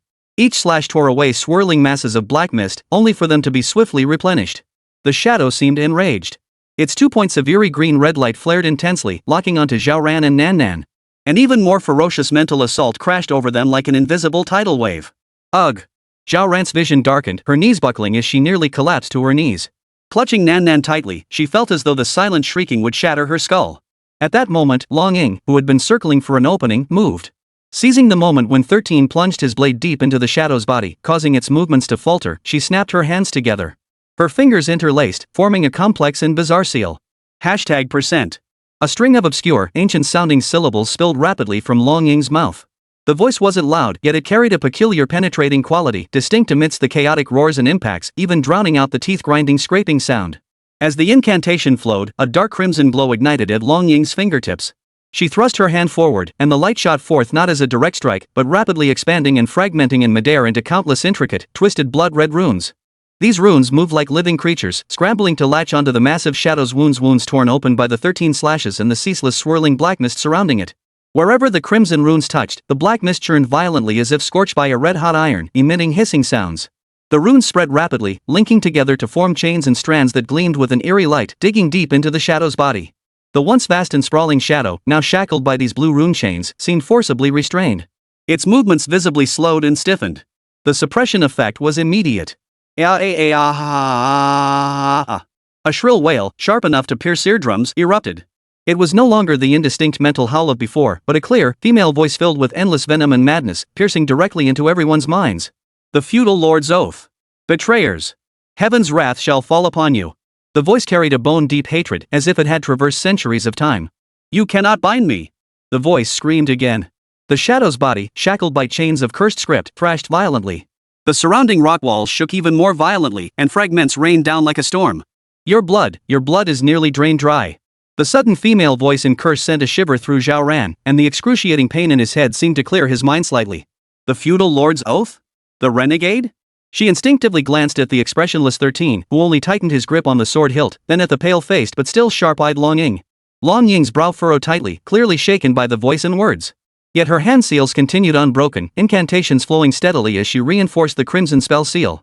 13, utterly undisturbed, seized the moment the shadow screeched in agony under the spell's pressure. With a low growl, he thrust his blade forward, aiming directly at the fading, distorted sun symbol. Seizing the shadow's vulnerability while it was pinned by the incantation and synchronizing with Long Ying's eerie spellwork, Shirsan let out a low growl. His blade, driven by sheer resolve, came crashing down upon the dim, distorted sun symbol. Crack! A sound like something shattering echoed as the shadow emitted a piercing, agonized scream. Its massive form instantly disintegrated, transforming into a swirling cloud of black mist that filled the sky. Yet the black mist did not dissipate. Instead, as if guided by some force, it surged frantically deeper into the cave, vanishing without a trace in the blink of an eye. The battle ended, leaving the cave in utter disarray. Shattered rocks littered the floor, and a nauseating stench of decay hung heavy in the air. Long Ying and Shirsan were both significantly drained, panting slightly. Wiping sweat from her forehead, Long Ying gazed into the cave's depths, her brow furrowed. This remnant is still weak, but it's already showing signs of recovery. No wonder Master insisted on eliminating it. If it's this troublesome even in its weakened state, what kind of monster is sealed inside? Zhao Ran couldn't help but ask, a hint of unease in his voice. 13 sheathed his sword and walked over to Zhao Ran, his voice calm. Whatever it is, since we're here, we have to face it. The live stream chat exploded with reactions. Damn it, that's it? I feel like I haven't seen enough yet. That shadow was terrifying. It took both 13 and Long Ying to take it down. That woman's voice was terrifying. What's this alliance of lords and renegade? Never heard of it. The rail kicker is there's something even scarier inside. This dungeon's way too hard. I'm already freaking out what else could possibly be in there. 105 Forked Path, another item left behind by the old man? The livestream's comments flooded like a waterfall, too dense to make out individual words. Holy crap, how many traps did Emperor Pingtian bury in this hellhole? This is insane. Which dynasty is that female ghost from? Feudal Lord's Oaths. Sounds like some ancient relic from a museum? But wasn't it the Fire Phoenix 10,000 years ago? The timeline doesn't match up. Did I waste my history lessons? Help! This dungeon's getting more and more haunted. No joke, bro. That floating thing alone nearly wiped us out. How terrifying must the main ghost inside be? Dragon Sister and 13 Brothers' little frames, I mean their current condition, can they really handle it? Shut up upstairs. Stop setting flags. The Heavenly Emperor's that powerful, he must have left a backup plan, right? There has to be one? Is there any chance the backup plan is streamer Zhao and Nan Nan? Dog head emoji for safety. Hey, you up there. Your account's gone. The bullet chat scrolled rapidly, its words brimming with a mix of post-apocalyptic exhilaration and intense dread toward the unknown. The mental pressure from that black mist's remnant, even through the screen, made many viewers feel like their hearts were being squeezed. Zhao Ran rubbed her temples, which still throbbed violently. The lingering echo of that silent shrieking seemed embedded in the crevices of her skull, each heartbeat bringing a dull ache. She stared at the gullies carved into the ground by the powerful blast, then couldn't help glancing deeper into the cave. The darkness seemed alive, silently devouring the light, and a familiar wave of nausea surged in her stomach. That thing just now nearly shook her brains out. Even her little girl was scared stiff, her face ashen, still clutching tightly to her clothes. Her brother had given them a few fruits, claiming they could enhance spiritual perception. With just this measly amount, did he expect us to throw our lives away? She looked down at her clenched fists, her nails digging deep crescent marks into her palms. The sharp pain brought her back to her senses. He sent his own daughter, sent all of them, into this hellhole with just a few fruits? Does he think a few divine sense fruits are enough for us to casually take down whatever monster lurks inside? Her voice carried a hoarseness and thick confusion she hadn't even noticed herself. This arrangement from the old man was genuinely baffling, utterly absurd. This level of difficulty, this level of risk, and he thinks a few fruits will suffice? She stole a glance at the two figures nearby. Long Ying's face remained pale, but she was regulating her breath to recover. Her gaze was as sharp as ever, as if the earlier exertion hadn't fundamentally weakened her. 13 was even more straightforward, silently wiping away unidentified stains from his blade. His movements were steady and deliberate, as if what they just endured had been nothing more than a warm-up. These two, each one more monstrous than the last. In comparison, clutching her child, she felt useless beyond serving as a target for mental shock attacks. Zhao. Yet I felt a bit stifled inside, not out of jealousy, but because I sensed I was falling behind the pace, coupled with a sense of helplessness about the itinerary. This murky situation was only getting deeper and deeper. Master's actions always hold deeper meaning. Long Ying leaned against the rock wall, regulating her breath. Her complexion had grown paler than before, and fine beads of sweat glistened on her forehead. She exhaled softly, her voice slightly hoarse. This lingering shadow being drawn out might be part of the plan. Had it remained dormant, we would have faced greater difficulty.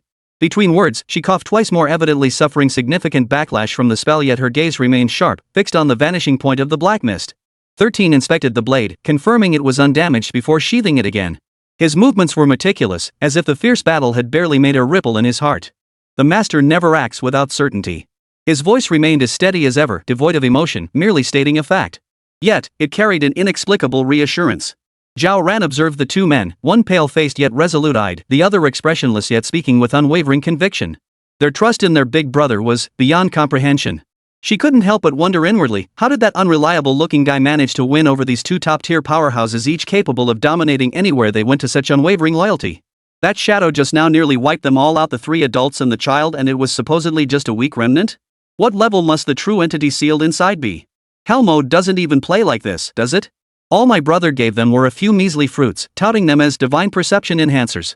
Sure, their perception got stronger, but now they see even more terrifying things. What good is that? To just make their psychological trauma worse? The more she thought about it, the more absurd it seemed. They'd already sacrificed a skull here, nearly drained dry of blood. What possible backup could they have left? She even started wondering if the old guy had turned himself into some secret weapon, buried in a nearby corner, waiting for the monster inside to emerge. Then, at the crucial moment, he'd spring out with a whoosh and shout, "Hey! Where do you think you're going, monster? This monk is here." Zhao Ran felt helpless at her own absurd thoughts. Nan Nan seemed to sense her emotional turmoil, stirring in her arms as her little hands tightened their grip. Zhao Ran bent down and patted her niece's back soothingly, but the doubt and unease in her heart clung to her like a vine that refused to let go. She stole glances at the other two. Long Ying, the weak, was slowly regaining her energy, clearly possessing unique recovery methods. 13 was even more absurd. After swallowing a few pills, he stood there like a wooden stump, his aura steady and long-lasting, as if he had already replenished most of the stamina he had just expended. Now look at herself. Clutching a child, she seemed to serve no purpose beyond being a target for mental assaults and occasionally providing background noise of "help me." Zhao Ran felt a lump in his throat. It wasn't jealousy, but rather a sense of being left behind, like a token player forced into a team of experts. He also felt a helplessness toward the arrangements of this journey. He was sinking deeper and deeper into this mess. And judging by the situation, the hole his older brother had dug for him seemed bottomless. The livestream chat was even livelier than the cave, with comments flying by at lightning speed. "Ha ha ha, Ran's expression perfectly captures what you two must be a little off means. Feel bad for Ran for a second, having a brother who loves extreme challenges and drags the whole family along.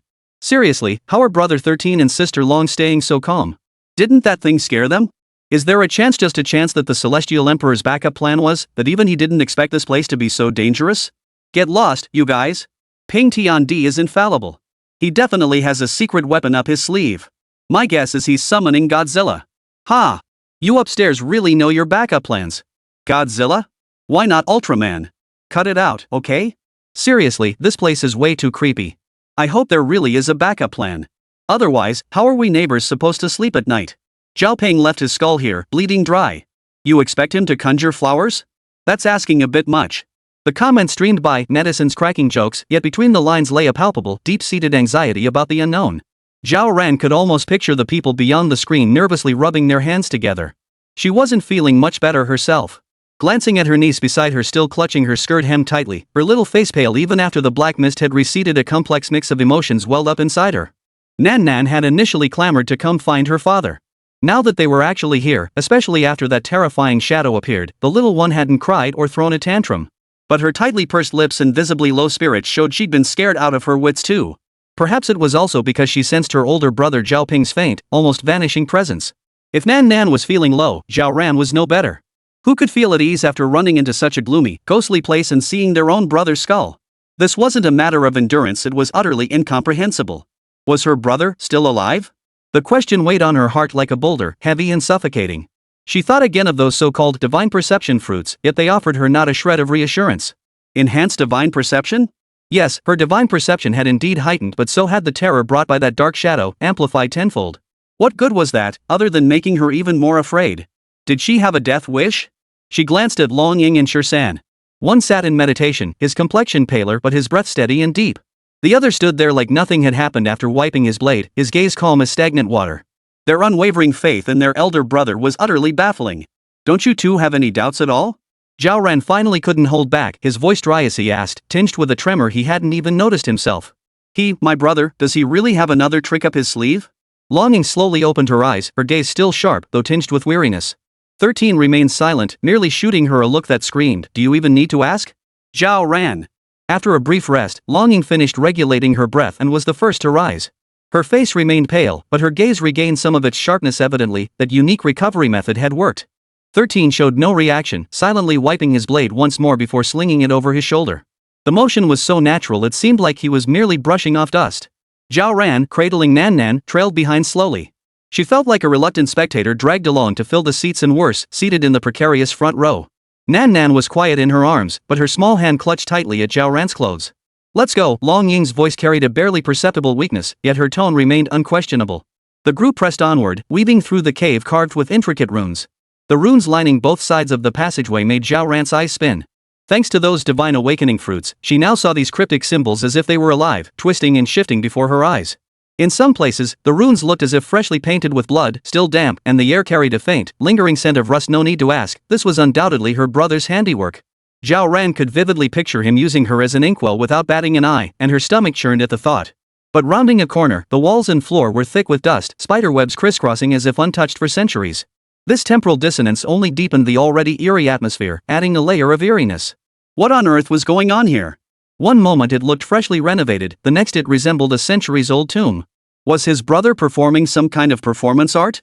Zhao Ran muttered to himself, but his feet didn't dare lag behind as he closely followed the two ahead. She observed discreetly, Longing moved slowly but steadily. 13 was even more astonishing, carrying that heavy-looking blade yet walking silently, his breath steady and deep, hardly like someone who just endured a grueling battle. Now look at herself, clutching a baby. Beyond her racing heart and occasional gasps for dramatic effect, she seemed utterly useless. She even began to suspect her brother had deliberately fed her that rotten fruit just to make her feel how terrifying this place was, hoping she'd back down. Before long, the passage abruptly widened. The oppressive feeling eased slightly, replaced by an unease born of emptiness. A massive natural cavern unfolded before them, resembling an underground transportation hub. 3 enormous forks lay directly ahead, side by side. All 3 openings were pitch black, each more unsettling than the last. Bottomless, they emitted a faint, chilling mist. Cold winds poured in from different passages, swirling up layers of accumulated dust and howling with a mournful, fluctuating pitch like some strange wail that pierced directly into one's mind. The left tunnel carried a damp, earthy stench. The right seemed to carry a faint, rusty odor. The middle one was the strangest. It had no smell at all, just a pure, heart-stopping emptiness. "Which way should we go?" Zhao Ran asked, holding Nan Nan as he looked at the two ahead. The place was filled with howling winds, and the 3 pitch-black openings resembled gaping abysses, making one's heart sink. She hoped to hear some reliable advice from these 2 professionals. Long Ying's gaze swept over the 3 forks ahead, her eyes sharp as if trying to catch something in the air, but she quickly shook her head slightly. The chaotic, jumbled energies here exceeded the limits of her perception and judgment. 13 stared down at the compass in his hand, his brow furrowed. As a master of feng shui, his compass had never failed him before. Yet now, it spun wildly like a drunken man, refusing to settle on any direction. He remained silent, but the gravity etched on his face spoke volumes about the severity of the situation. Zhao Ran's heart sank at the sight, his lips twitching involuntarily. "So, one can't read the aura, and the other's compass malfunctions? Did you two plan this failure at the worst possible moment?" She instinctively tightened her arms around Nan Nan, who seemed to sense her aunt's unease and snuggled quietly into her embrace. "Maybe we should retreat first?" Zhao Ran began seriously considering this option. This place was eerily beyond comprehension, and her brother's fate remained unknown. Pressing forward felt like courting death. She even contemplated the most extreme solution, request heavy firepower the moment they returned, leveling the entire place to the ground. Who cared what lay within? Blowing it to smithereens would at least guarantee safety. Just as Zhao Ran weighed the pros and cons, preparing to voice her suggestion to retreat, the ancient-looking silver bell on Nanan's wrist suddenly chimed twice with a clear, crisp sound. Ding-ling-ling. The sound was faint, yet it echoed with unusual clarity in the vast cavern, as if carrying a special frequency that pierced directly into their ears. Nanan's tense little face instantly relaxed. She tilted her head, listened intently for a moment, then raised her tiny finger, pointing to the damp, earthy-smelling hole on the left. Her tone was serious and certain. "Auntie, Sister Gaia says we should go this way. The left side has a strong scent of something Dad left behind." The little girl's voice was childishly tender, yet her conviction was undeniable. Zhao Ran's heart skipped a beat. Her expression grew complex, a glimmer of direction emerged, yet it was accompanied by an indescribable unease. Things left behind by her brother. The mere thought of his unpredictable methods and those baffling, spine-chilling masterpieces sent a shiver down Zhao Ran's spine. What could it be this time? Surely not another contraption requiring bloodletting, sacrifices, or outright terrifying someone into insanity to function? She stared at the dark, gaping entrance to her left, sensing that the damp, earthy smell seemed to carry a hint of ominous foreboding. 106. The Blood Lake of Terror. What else could the Emperor of Heaven possibly want? A's guidance left each of them with their own thoughts. Zhao Ran glanced at the dark, damp, earthy-smelling hole on the left, then at the resolute little girl, her heart pounding. The compass had failed, and Long Ying could sense nothing. Now they were relying on a bell for navigation? The whole thing felt utterly unreliable no matter how he thought about it. But after exchanging a glance with Shirsan, Long Ying spoke without hesitation, "Let's go." 13 was even more decisive, already striding toward the left passageway. "Fine, let's go." Zhao Ran resignedly hugged her little one tighter and followed. She was merely tagging along now. If everyone said east, she dared not go west. The moment her foot crossed into the left passageway, it felt like stepping into another world. The faint crimson glow from the rune-inscribed passage behind them vanished completely, replaced by pure, impenetrable darkness. A thick, damp earthy stench carrying a hint of decay washed over them, like they'd been transported deep into some ancient tomb forgotten for centuries. Worse still was the temperature. Whoosh! Zhao Ran couldn't help but suck in a sharp breath. This wasn't just cold, it felt like falling into an ice cave. The chill was bone-piercing, seeping through every pore, as if it could penetrate flesh and freeze marrow.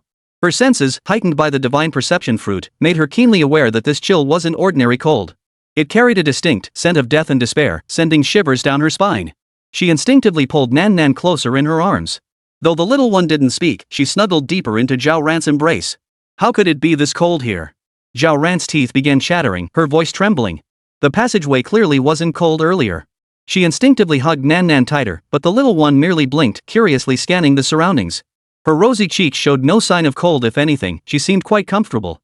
Zhao Ran felt even more uneasy. Was this child frozen dumb? Or did the bloodline left by her brother grant innate cold resistance? The live stream viewers erupted. Is that thermometer broken? It was fine just now, and now it's like we're in an ice cellar? How come Nanan's totally fine? That's not scientific. Is this the legendary protagonist aura? Hold your horses, guys. Maybe it's the protective power of childhood training dog head emoji. Am I the only one noticing Rant's lips are turning purple? Heartbreaking. Ping Tiandi's tactics, truly unpredictable. 1 minute in a fiery pit, the next in an ice cave. Is this some kind of extreme survival challenge? Long Ying and Shirsan clearly felt the abnormal chill too, but neither said anything. Long Ying's brow furrowed slightly, as if sensing something. 13 remained expressionless, though his grip on the blade tightened. Something feels off here. Long Ying's voice carried a barely perceptible weight. Keep moving. 13's words were concise as he stepped forward first. After a few steps, the darkness became so thick you couldn't see your hand in front of your face. Within the cold, earthy stench, something else seemed to linger, a hard-to-describe sense of decay. Wait. Long Ying halted, rummaging through her backpack before pulling out a short, grayish-white rod. Snapping it in two with a sharp crack. An eerie blue glow instantly flared, dispelling some of the darkness. The light from the cold flame wasn't bright, but it illuminated several meters around them. The sight nearly made Zhao Ran gasp. The entire passageway, its stone walls and even the ceiling was coated in a thick layer of white frost, the chill seeping from these icy layers. Beneath the frost, densely packed layers of black runes were faintly visible. They appeared as if drawn with some viscous black ink, radiating an unmistakable aura of malevolence. The style of these runes felt vaguely familiar to Zhao Ran, bearing some resemblance to the blood runes outside, yet they were more twisted, more insane. Runes again. Zhao Ran felt his scalp tingle. Did the old man treat this place like a canvas? Drawing so many, doesn't he get tired? These runes, they seem to be moving? Someone sharp-eyed in the livestream chat sent a terrified comment. At the reminder, Zhao Ran focused her gaze. Thanks to the divine perception fruit, she truly saw the black runes, illuminated by the cold flames, writhing like living creatures at an agonizingly slow pace. They resembled countless tiny black insects squirming beneath frost, causing her stomach to churn violently. She nearly vomited her dinner. Stop looking. Focus your mind, Long Ying hissed, her voice carrying a warning. Zhao Ran quickly averted her gaze, unable to bear the sight any longer. She now regretted eating that cursed fruit. While her divine perception had indeed sharpened, the horrors she now witnessed were pure torment. She brought this suffering upon herself. The group pressed onward. The passage seemed endless, filled only with the crunch of ice beneath their feet and the faint, echoing whispers of wine drifting from the depths. The density of runes here surpassed anything outside, covering nearly every inch of the stone walls as far as the eye could see. Time dragged on in oppressive silence. It felt like they'd been walking forever, maybe half an hour, maybe longer. Just as Zhao Ran felt himself turning into an ice pop, too numb even to complain, the darkness ahead suddenly gave way. An even more colossal, more bone-chilling aura washed over them. The light of the cold flame seemed insignificant here. Before them lay an unimaginably vast natural cavern. From the vaulted ceiling, dozens of meters high, hung countless enormous stalactites, each twisted and grotesque like the fangs of a monstrous beast. The surrounding walls were similarly covered in writhing black runes, densely packed enough to induce a severe case of trypophobia. But the most terrifying sight lay directly below the cavern's center. Instead of solid ground lay an immense, boundless expanse, a sea of blood. A viscous, dark red liquid, almost black, filled the entire cavern floor. Its surface was eerily still, yet it emitted an overwhelmingly nauseating stench of blood and decay, mingled with a bone-chilling cold that created an indescribable aura of terror. Zhao Ran clutched Nan Nan as he stood at the cave's edge, staring down at the blood pool below a frozen nightmare. His mind went blank, filled only with the frantic flooding the livestream chat. What the hell is this place? This. Zhao Ran swallowed hard, feeling a chill crawl up his spine from the soles of his feet to the top of his head. The vast blood pool was less a liquid and more a nightmarish congealed substance, thick and repulsive beyond belief. The heavy stench of blood mingled with the putrid odor of decay, like an invisible, icy hand gripping her throat. She instinctively hugged Nan Nan tighter to her chest. The little one's warmth was the only comfort she could find in this moment. Longing narrowed her eyes, her gaze sweeping sharply over the scene below before shifting to the surrounding mountain walls. Her expression grew unusually grave, as if sensing something, or perhaps deep in thought. 13 was utterly stunned, a crack appearing in his usual cold composure. Staring at the pool of blood, his lips moved slightly, uttering an incredulous whisper. The master used his own blood to conceal a blood bank? His voice was soft, yet it thundered like a bolt of lightning in Zhao Ran's ears. A blood reservoir? Filling such a vast space with blood? What kind of scale was that? Zhao Ran felt his mind couldn't process it. What kind of monster was her brother? How many of his own kind had he drained to amass such a blood reservoir? And what on earth was it for? Blood bank? Zhao Ran's voice was dry. My brother, where did he get all this blood?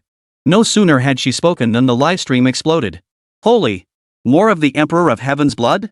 Is all this really Ping Tiandi's blood? Countless viewers stared at the immense, lake-like sea of blood on screen, their minds reeling as sanity points plummeted. Holy! Is this even something a human could do? What kind of being is the Emperor of Heaven, anyway? This is terrifying. A blood bank? How massive would that blood bank have to be? I doubt the combined blood of every person on Earth could match this volume.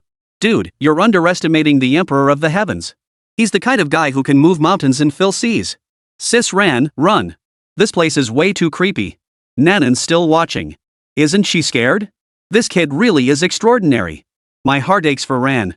What kind of ordeal is this? Zhao Ran had no mind for the comments. All her attention was riveted on the blood pool before her and Shursan's speculation. A blood bank. If this truly was created by her brother using his own blood, what could his purpose be? Was it to store power? Or for something else? She glanced down at Nan Nan in her arms. The little one still stared curiously downward, her face showing no trace of fear. This only made Zhao Ran's emotions even more complicated. Could this child left behind by her brother have any connection to this terrifying pool of blood? Was this so-called blood bank prepared for Nan Nan? The moment the thought surfaced, Zhao Ran forced it back down.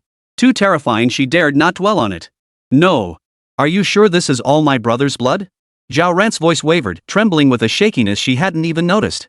She pressed on, refusing to give up, searching for even the slightest hint of wavering on Long Ying or Shursan's faces. But that thick, indelible stench of blood and decay was undeniable. Yet the scene before her eyes pushed the limits of human comprehension. How much blood could one person possibly have, no matter how strong? This wasn't a bucket or two, it was a lake stretching as far as the eye could see. Was her brother a human faucet? Or had he somehow become a giant blood bag incarnate? 1,000 absurd thoughts flashed through Zhao Ran's mind, desperately seeking any semblance of rationality for this surreal spectacle. All failed. She felt her common sense being ground into the dirt. Long Ying didn't respond immediately. Her brows furrowed as her sharp gaze scanned the surface of the blood pool, seemingly sensing something deeper. After a moment, she slowly turned her head, her expression more grave than Zhao Ran had ever seen. The essence is pure, without any impurities. The source is singular. This blood truly belongs only to the master. Her voice was low, yet carried an unquestionable certainty that shattered Zhao Ran's last shred of hope. Beside her, Shursan looked utterly devastated. Staring at the blood pool, his lips moved several times before he finally murmured, almost to himself. The master's methods have never been something we could fathom. The usual coldness vanished from his face, replaced by a complex mix of awe and bewilderment. Only my brother. Zhao Ran murmured the repetition, feeling a chill crawl up his spine as his limbs went numb. She instinctively clutched Nan Nan tighter in her arms. The little one still gazed around with wide, curious eyes, seemingly untroubled by the hellish scene. So, her stepbrother had truly created this blood lake all by himself? How much blood would that take? Did he even have time for anything else? Or, did he not need any of this at all? Zhao Ran shook her head vigorously, trying to shake off these jumbled thoughts. Then, why did he collect all this blood? Surely he wasn't planning to open a giant duck blood noodle soup restaurant? She tried to ease her inner horror with a joke, but the words came out dry and not at all funny, even to herself. The livestream chat had long been flooded with various expressions of shock. The viewers watching their screens were probably losing their sanity faster than she was. Seriously. Zhao Ran was at a loss for words. Staring at that lifeless, viscous, dark red expanse, her throat tightened. An indescribable sense of oppression enveloped her. This was no longer a mere blood bank, it was an ocean of blood. What on earth did her brother intend to do with this sea of blood? The answer to that question was likely more terrifying than the sea of blood itself. I mean, what the hell is my brother trying to do with this massive thing he left behind?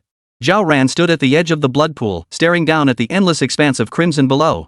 Her mind couldn't wrap around it, her voice trembling slightly. The sight was so utterly mind-bending that she momentarily forgot her fear, replaced only by utter absurdity and confusion. He wouldn't be planning to use this to make us trace those old runes again, would he? The thought was so absurd it made her own lips twitch. Long Ying and 13 clearly had no answers either. Long Ying frowned deeply, his gaze scanning the blood pool intently, as if searching for some clue. But the lifeless crimson expanse offered no response beyond an icy chill and a thick, putrid stench. 13, unusually, wore a look of bewilderment. He glanced at the blood pool, then at the writhing black runes on the surrounding stone walls, before silently shaking his head. The master's thoughts were unfathomable, always unfathomable. The livestream audience had long since erupted into chaos, theories flying thick and fast from sacrificial summonings to interstellar energy, each idea more outlandish than the last. Feels like he's using his own blood to nourish something. Looks like a giant petri dish. Could it be that the runes below need blood to activate? How much blood would that take? I'm starting to wonder if Emperor Ping Tian is actually a vampire prince. Just as Zhao Ran felt he was about to lose his mind from this bizarre scene and the chaotic thoughts swirling in his head, the silver bell on Nanan's wrist, which had been silent all along, suddenly chimed again with a crisp, clear sound. Ting-ling-ling. Ting-ling-ling. The sound echoed with unusual clarity in the vast, deathly silent cavern, carrying a peculiar penetrating quality. Nan, who had been curiously examining the blood pool below, paused slightly at the sound. She turned her head, as if listening intently, a flicker of understanding passing through her clear, large eyes. Then, before Zhao Ran, Long Ying, and Shirsan could react, the little girl made a move that left everyone speechless. She reached out her small hand and deftly unfastened the silver bell from her wrist. The bell lay in her tiny palm, seeming to emit a faint glow. Then, she took a few short, quick steps, trotting to the edge of the cave. Without hesitation, she raised her arm. The ancient silver bell traced a small arc through the air, its crisp ring trailing off as it plunged with a soft splash into the viscous, nightmare-like pool of blood below. Where it landed, an infinitesimal ripple spread before being swiftly swallowed by the dark crimson, viscous liquid, vanishing without a trace. Nan. Zhao Ran's heart nearly leapt out of his throat. He instinctively reached out to grab it, but his hand grasped only air. She watched helplessly as the tiny silver bell sank into the boundless sea of blood, not even creating a proper splash before being swallowed by the viscous crimson. She was stunned. That was the bell that housed Gaia's spirit. Just discarded? Tossed into this god knows what bloody pool? Auntie, Nan turned her little face up to look at her, her clear, bottomless eyes showing no trace of panic after causing trouble. She explained innocently, Sister Gaia just said she thinks she knows what Daddy left this for. Zhao Ran nearly choked on her breath. She opened her mouth to speak, but the sudden transformation before her eyes left her speechless. The moment the words left her lips, the still pool of blood erupted. Centered on the bell's landing point, an invisible, terrifying suction force erupted. The calm blood surface instantly boiled. The viscous, dark red liquid writhed and twisted like an enraged giant serpent, forming a bottomless vortex that surged toward that tiny landing spot. Rumble. A dull rumble rose from the pool's depths, causing the entire cavern to tremble faintly. The viscous blood emitted a bone-chilling sucking sound, as if some monster starved for eons was devouring its prey with frenzied hunger. Zhao Ran stared in utter shock, his mind completely frozen. Long Ying's pupils contracted as she stared intently at the vortex's center, her face betraying unmistakable astonishment. Shirsan gripped his knife handle tighter, his body tense as if facing mortal danger, yet his eyes were equally filled with shock. The livestream chat exploded with chaos, symbols and exclamations flooding the screen so densely the actual footage became nearly unreadable. Holy! What the hell is going on? The bell sucked the blood away? This defies science. It's even more absurd than the Emperor of the Heavens creating a lake of blood. A mustard seed containing a universe? Is this bell a spatial artifact? Sis Gaia is amazing. I take back what I said about Nan screwing over her teammates. This move gets full marks from me. Sis Ran's jaw is about to drop, haha. Zhao Ran genuinely felt her jaw was about to dislocate. She watched the once boundless sea of blood rapidly shrink and dry up at a visible pace, like a bathtub with the plug pulled. No, even faster than that. The speed was like someone had hit fast forward. Was my brother's blood expired? Why the rush to dispose of it? Or was this bell actually a super-powered water pump? A Gaia brand one? Zhao Ran's mind raced with chaotic thoughts as she tried to make sense of this surreal scene. The entire process unfolded at an unbelievable pace. In barely more than 10 minutes, perhaps even less, that vast pool of blood, once as expansive as a lake, was truly sucked dry, not a single drop left. It revealed the parched, cracked bottom of the pit beneath, equally covered in twisted black runes. Now stripped of their blood covering, the runes seemed to writhe even more frantically. As the last trace of blood vanished, the silver bell tied to the red string shot out with a whoosh from the now empty pool bottom.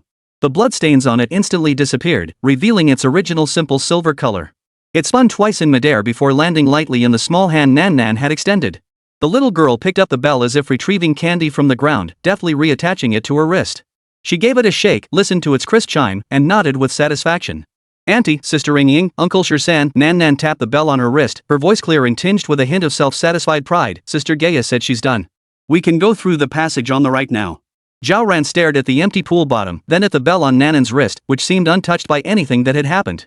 She felt her worldview undergoing a brutal demolition and reconstruction. She opened her mouth to ask something like, "Is Sister Gaia okay?" or "Where did she put all that blood?" or "Why did Dad leave this lake of blood here?" but the words died on her lips. Asking felt pointless.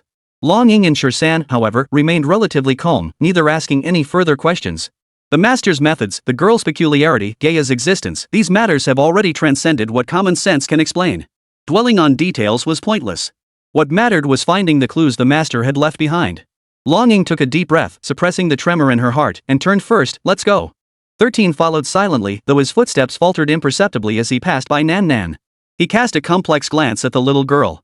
"Oh, right." Zhao Ran shook his still dazed head and resignedly picked up Nan Nan. Without further delay, the group swiftly retraced their steps back to the previous fork in the path. This time, without hesitation, they turned right into the equally deep, equally elusive passageway and stepped inside. 107 shadows, a sinister garden? Zhao Ran, holding Nan Nan, followed behind Long Ying with slightly unsteady steps, his mind still haunted by the image of the blood pool emptying in an instant. She stole a glance at the quiet silver bell on Nanan's wrist, her mind filled with murmurs of doubt. The moment they stepped into the right passageway, the light dimmed abruptly, and the air seemed to grow thick and stagnant. Unlike the cold, damp atmosphere of the Blood Lake Cavern, this place was filled with a dry, ancient aura, as if they had entered some long-forgotten, sealed-off realm. The livestream feed switched accordingly. The drone dutifully followed the team, its lens trained on the deep, dark void ahead. Here it is. Here it is. New map. The right passage. We're finally in. I'll bet 50 cents it's the final boss in there. Calm down, guys. Maybe it's a treasure vault? Where the Emperor of Heaven hides his stash? Think bigger, bro. This place clearly isn't for stashing cash, it's hiding a major secret. Am I the only one wondering where all that blood went? How much can Sister Gaia's stomach hold? Dude upstairs, your account got banned. Speaking of which, this new passage feels eerily quiet. Silence is terrifying, okay? It's the calm before the storm. Sis Ran still hasn't recovered, look how stiff she is holding the kid, haha. Zhao Ran was indeed a bit stiff, mainly because her niece and that bell had her questioning her entire existence. She glanced down at the little one in her arms. The child seemed perfectly at ease, curiously examining the rough rock walls lining the passageway, even poking at them with her tiny fingers. Long Ying led the way with steady steps and sharp eyes, scanning every inch for anything suspicious. This passage was a stark contrast to the cold, damp Blood Lake cave. The air was dry enough to spark sparks, carrying a musty, decaying scent that felt cloying in the lungs. Zhao Ran followed behind, cradling Nan Nan, her steps still unsteady. She felt as if she were sleepwalking, one moment studying the Blood Lake vanishing technique, the next finding herself in another eerie place with no idea where it led. She couldn't help but glance again at the silver bell on Nanan's wrist. It lay utterly still now, as if devouring an entire lake of blood had been nothing more than a collective hallucination. "Auntie, it's so dark here." Nanan's soft voice broke the silence, her little finger pointing toward the pitch-black void stretching endlessly ahead.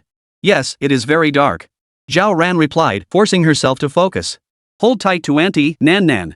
She set the child down, took her small hand in hers, and instinctively touched the strap of her backpack with her other hand, feeling slightly more secure.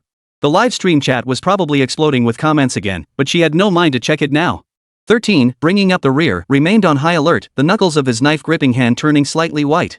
Silence was his best defense. Since entering this passageway, he seemed unusually sensitive to the atmosphere here. His brow furrowed almost imperceptibly, his gaze grew even more solemn, and his footsteps grew lighter, almost inaudible. The passage wound and twisted, the light growing dimmer and dimmer. Only the drone's own light source and the beam from Long Ying's tactical flashlight flickered ahead, illuminating a very limited area. The surrounding rock walls were rough and uneven.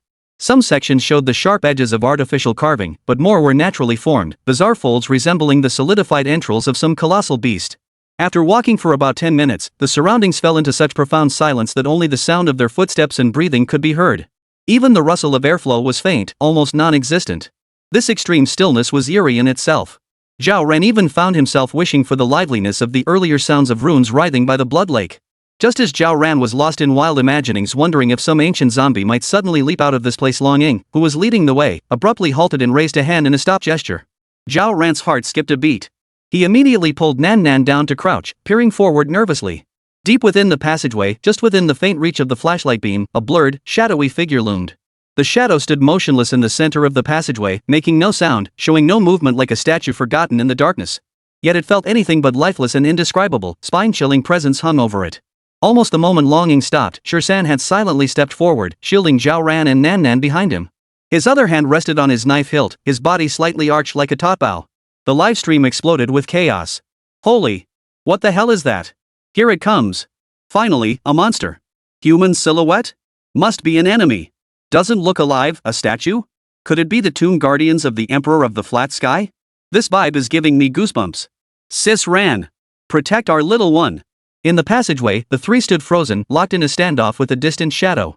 The air seemed to solidify, save for that blurred silhouette, which grew ever more eerie and unpredictable under the flickering light. In this suffocating standoff, Zhao Ran felt her heart pounding so hard it threatened to leap from her throat. She clutched Nanan's hand tightly, her palm drenched in cold sweat, eyes fixed on the indistinct black mass ahead, terrified it might pounce at any moment. Yet Nan Nan in her arms showed no sign of fear. Instead, she tilted her little face upward, curiously studying the motionless shadow. After a moment, she tugged at Zhao Ran's sleeve and whispered, "Auntie, that shadow brother seems to be waiting for us." Childish words, innocent and unguarded, yet they felt like a stone dropped into stagnant water. Zhao Ran froze, instinctively glancing from Nan Nan to the shadow, momentarily unsure how to respond. Waiting for us? Long Ying and Shan overheard as well. They exchanged a glance, their sharp gazes returning to the shadow with scrutiny and a hint of confusion. The live stream exploded like a barrel of gunpowder. What did Nan Nan say? Wait for them? Did I hear that right? Shadow brother? Kids have sharp eyes, maybe it really is a person? This plot twist is getting crazier and crazier, I love it. Creepy when you think about it, a shadow that Nan Nan calls brother. Hey, don't scare us. Maybe it's friendly fire. Just as everyone's thoughts diverged, the towering shadow stirred. It didn't attack as expected, nor did it make any threatening moves. It merely turned slightly and began walking slowly deeper into the passage, toward the darker depths. Its movements were fluid, its pace neither hurried nor slow. The swaying light made its silhouette even more indistinct, yet it genuinely seemed to be leading the way. This time, even the most vigilant 13 showed a hint of surprise. His grip on the knife loosened slightly, though his body remained tense. Long Ying watched the direction the shadow vanished, then glanced down at Nan Nan, who stood with a serious expression. Her brow furrowed slightly. She fell silent for a few seconds, seemingly weighing the pros and cons.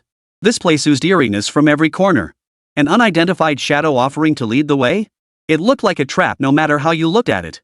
Yet Nan Nan's words and the shadow's unusual behavior made her hesitate. She knew certain things about Zhao Ping and understood this place might defy common sense. Zhao Ran watched Long Ying and Shan nervously. She herself had no clear plan and could only rely on her companions.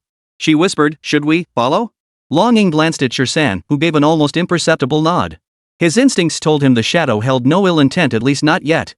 Follow it, but stay alert, Long Ying finally decided, her voice low yet unusually clear. She stepped forward first, the flashlight beam piercing the darkness ahead once more. Zhao Ran quickly pulled Nan Nan closer and hurried to keep pace. 13 brought up the rear, his footsteps silent, his gaze sweeping like a hawk over the rear and both sides. The group moved forward in silence once more, the atmosphere even more peculiar than before.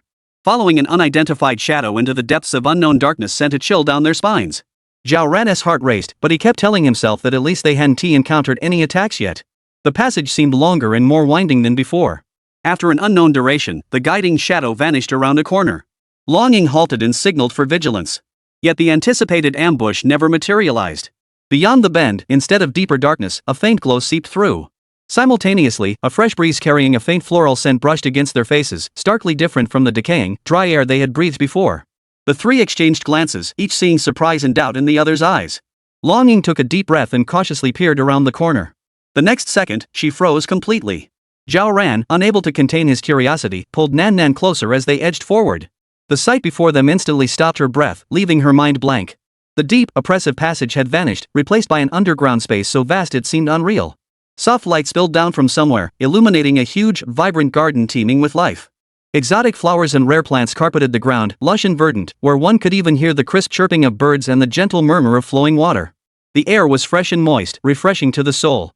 This scene resembled the legendary utopia, a hidden paradise, forming a stark contrast to the bloody, terrifying, and eerie world outside. Wow, it's so beautiful. Nan Nan wriggled free from Zhao Ran's grasp, her little face aglow with wonder. Zhao Ran, still reeling from the immense shock, could only stare blankly at the incredible garden paradise before him. The livestream went absolutely wild, with comments flooding in like a burst dam. Holy SHT! What is this? Am I seeing things? A garden? An underground garden? A fairyland. This is definitely a fairyland. What a contrast. I'm speechless. 1 second we're exploring a haunted house, the next we're in Alice in Wonderland? Ping Tian Di, you're such a jerk. You make the outside so terrifying, but your own backyard is this gorgeous? Check in, check in. This new map is breathtaking. This visual impact. I declare, all the horror before was worth it. Ran. Quick, show us around. Zhao Ran was momentarily speechless. The breathtaking beauty before her relaxed her taut nerves for a brief instant. Nan Nan had already slipped free of her hand, darting like a joyful little butterfly toward the nearest cluster of exotic flowers, her little face nearly pressed against the petals. Nan Nan, be careful.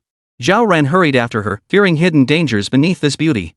As she drew closer, she realized these plants were no ordinary specimens. Each bloom possessed an unreal intensity of color, with a faint, shimmering glow along the edges of their petals. Upon closer inspection, intricate, vein-like patterns covered their surfaces, seemingly natural formations, yet also resembling meticulously carved runes. The fragrance filling the air wasn't a single floral scent, but a blend of many fresh yet tinged with an indescribable, peculiar sweetness. Prolonged inhalation left one feeling slightly dizzy and lightheaded. These flowers, something's not right. Zhao Ran murmured to herself, reaching out to touch it before abruptly pulling her hand back. She glanced at Long Ying and Shirsan, noticing they too were scrutinizing the plants, each wearing a different expression. Long Ying's brow was furrowed as her sharp gaze swept over the glowing petals and patterns, seemingly trying to identify something. 13 stood slightly apart, avoiding the flower beds, yet his gaze darted between the plants and their surroundings, vigilance unwavering. In the livestream chat, viewers had calmed down from their initial awe and were now noticing these details. Wait, these petals glow? And they have patterns? Those patterns kinda look like circuit boards? The imagination upstairs is wild, but it really is creepy. This scent. Any experts here? Could it be poisonous? Nanan's so close. Ran, pull her back. Plants cultivated by the Emperor of Heavenly Peace, they're beautiful, but definitely not simple. Wild guess, these flowers are some kind of energy source or array focal point? Just then, the silent, shadowy figure leading the way halted. It stood midway along the garden path, its back turned to the group. The trio immediately tensed up. Zhao Ran instinctively pulled Nan Nan behind her. The shadow slowly turned around. Its outline remained indistinct, features unreadable, yet they could sense its gaze fixed upon them. It spoke not a word, nor made any aggressive move. Instead, it raised an equally blurred arm, making a simple downward gesture as if signaling them to halt or calm down. Then, its arm pointed toward the surrounding flowers, each vying for attention with dazzling, iridescent blooms. The gesture was simple and clear, yet utterly baffling. Zhao Ran, Long Ying, and Shirsan exchanged bewildered glances. What does it mean? Zhao Ran whispered, unable to contain his curiosity. Pointing at these flowers? Telling us to look? Or, telling us to do something? Long Ying didn't answer, only staring intently at the dark figure, then shifting her gaze to the eerily beautiful flowers, her expression growing even more solemn. 13 gripped his knife handle tightly, leaning forward slightly, ready to respond to any sudden developments. The live stream chat exploded with comments. Gestures? It can make gestures? It's pointing at the flowers. What does that mean? Let me see? Admire its horticultural work? Don't tell me it's telling us to pick them? No way, they look like trouble. Shadow Guy, can you just type it out? This riddle is killing me. After making the gesture, Shadow remained motionless, standing there silently as if waiting for their reaction. This moment of silence only made the tension in the air thicker. 108 Learn thunder magic in 1 second? This is an astonishing treasure trove. Everyone was utterly baffled by Black Shadow's gesture and those eerie flowers. What exactly was he trying to convey? Did he want us to admire his horticultural masterpiece? Or was there something strange about these flowers? The livestream viewers' imaginations ran wild, with endless speculations flooding in. Pointing at the flowers? Wants us to praise its gardening skills? I'll bet 50 cents these flowers are poisonous. The shadow's trying to trick us. Could it be telling us to water the flowers? You upstairs, are you evil? What do we use to water them? Skulls? Shadowy figure, please just type. Being a riddle master has no future. Just as Zhao Ran, Long Ying, and Shirsan furrowed their brows, trying to decipher this silent riddle, Nan Nan, who'd been shielded behind Zhao Ran, suddenly wriggled free. She gazed curiously at Shadow, then at the dazzling flowers, her big eyes blinking like little light bulbs. The little one clapped excitedly and announced clearly in her soft, childish voice, "I know. Shadow brother means we should eat these flowers." A collective sputter of laughter echoed through the livestream chat. Eat flowers? Nan, are you serious? Children speak without reservation, but this is a bit too outlandish, isn't it? Holy crap. I never saw this coming. Eat glowing flowers? With circuit board patterns? Is this how the Ping Tian D family entertains guests? Ran. Cover Nanan's mouth. Stop her from blurting nonsense. Zhao Ran froze, instinctively about to protest. Eat flowers? How could that be possible? These flowers looked extraordinary. Their strange fragrance alone was dizzying after prolonged exposure. What would happen if you ate them? 13 gripped his sword hilt even tighter, watching the shadows and flower beds warily, ready to charge forward and chop those demonic flowers to pieces at any moment. Only Long Ying, after her initial shock, looked at Nan with a more thoughtful expression. She understood Master Zhaoping's style better than anyone eccentric, bizarre, never playing by the rules. And Nan, the seemingly ordinary little girl, always displayed astonishing intuition at critical moments. Perhaps the things left behind by the master truly defied conventional understanding. Moreover, she vaguely recalled her master mentioning that certain rare treasures might appear unremarkable, even dangerous, yet harbor extraordinary effects. Their methods of consumption were often bizarre and unconventional. Eating flowers? It sounded absurd. But coming from Nan in the master's eerie garden, prompted by a mysterious shadow. Long Ying's gaze darted between the shadow, the flower, and Nan, her inner scales beginning to tip. She glanced at Zhao Ran beside her, wearing an expression that screamed, "Are you kidding me?" and at the highly alert 13. Then she looked back at Nan, whose face radiated, "I guessed right, praise me now." "I'll try," Long Ying said, her voice quiet yet unusually clear. "What?" Zhao Ran and Shirsan turned to her simultaneously, their expressions thick with disbelief. "Sis Long Ying, have you lost your mind?" Zhao Ran exclaimed urgently. "This thing looks off." Master's creations can't be judged by ordinary standards, Long Ying explained simply, her gaze returning to the strange flowers as if selecting one. "Besides, I trust Nan. The live stream exploded instantly. "Holy! Sister Long's going to test the poison herself? What a warrior! This is true exploration. Don't do it, Sister Long. What if something goes wrong? I trust Long Ying. She's Zhao Ping's disciple, she must know something." "Thrilling. So thrilling. Quick. Zoom in closer." Long Ying hesitated no longer and walked toward the nearest cluster of flowers. The blossoms glowed a deep blue, their edges shimmering with silver light. The patterns on the petals resembled intricate circuit diagrams, mysterious and eerie. Zhao Ran tried to stop her, his lips moving but no sound coming out. 13's hand gripped the knife handle, knuckles turning white. Under countless watchful eyes, Long Ying reached out, her fingertips touching the flower cautiously before swiftly plucking a small petal. It felt cool to the touch, possessing an unusual texture. The livestream camera instantly zoomed in, focusing on Long Ying's hand and the faintly blue petal. The chat stream nearly froze as everyone held their breath, even the sound of heartbeats seemed audible. Without hesitation, she placed the petal into her mouth. Contrary to expectations, it didn't taste strange. Instead, it melted instantly like a snowflake, transforming into a peculiar warm current that slid down her throat and swiftly surged through her entire body. This warmth wasn't scorching, it carried a tingling sensation, like an electric current running through her. Long Ying's body trembled slightly, beyond her control. Her eyes widened abruptly, her face clearly etched with disbelief. She instinctively raised her right hand, palm open, staring blankly at her own palm. "What's wrong? How do you feel?" Zhao Ran asked urgently. Before he could finish speaking, a sudden change occurred. Suddenly, within Long Ying's pale palm, several slender blue arcs of electricity began to flicker without warning, accompanied by faint crackling sounds. The arcs grew brighter and denser, coalescing in an instant into an unstable, dazzling ball of lightning. A faint, acrid smell filled the air, the unmistakable scent of thunder magic. Zhao Ran sucked in a sharp breath, his eyes widening in shock as he froze completely. Nan, however, clapped her little hands excitedly. The livestream chat exploded. "Holy crap! Palm lightning? Is this real? It's CGI, right? This has to be CGI. Eating a snack and suddenly shooting lightning? Fantasy becoming reality? Hey, does your special effects come with the smell of burning air and crackling sounds? Whoa, is that flower a skill fruit? Emperor of the heavens, I crown you the greatest gardener. Enough talk. All I care about now is whether this garden is hiring. Room and board included is fine by me." Long Ying felt the raw, untamed power surging in her palm, along with the sudden influx of esoteric knowledge about lightning's workings filling her mind. Her voice trembled with awe. "It's lightning magic. This is lightning magic." She looked up at Zhao Ran and Shirsan, the flickering lightning in her palm casting shifting shadows across her face. "This flower contains the thunder magic restrictions set by my master. Eating it means the restrictions directly fuse into my body. It's like learning it instantly. Eat a flower to learn a skill? Zhao Ran murmured, feeling his worldview take a slight jolt. 13 glanced at the crackling lightning in Long Ying's hand, then at the flowers glowing quietly in the night. His grip on the blade finally loosened slightly, but the shock and wariness in his eyes grew more complex. This garden was indeed no benign place, yet it seemed not purely perilous either. This was an opportunity of monumental proportions. 13's hand, which had gripped the knife hilt tightly, finally relaxed completely. The whiteness from clenching his knuckles hadn't fully faded, but his gaze had changed. It no longer held only caution and awe. A nearly burning light was gathering within it. He took a sudden step forward, his gaze burning as it swept over the dancing lightning in Long Ying's palm, then over the strange flowers glowing faintly in the night. His breathing grew heavy. He wasn't an ordinary person like Zhao Ran, whose worldview needed to be completely reshaped. Having followed the master for years, he had witnessed too many things that defied common sense. At this moment, everything unfolding before him instantly ignited the deep-seated reverence and trust he held for his master. I knew it.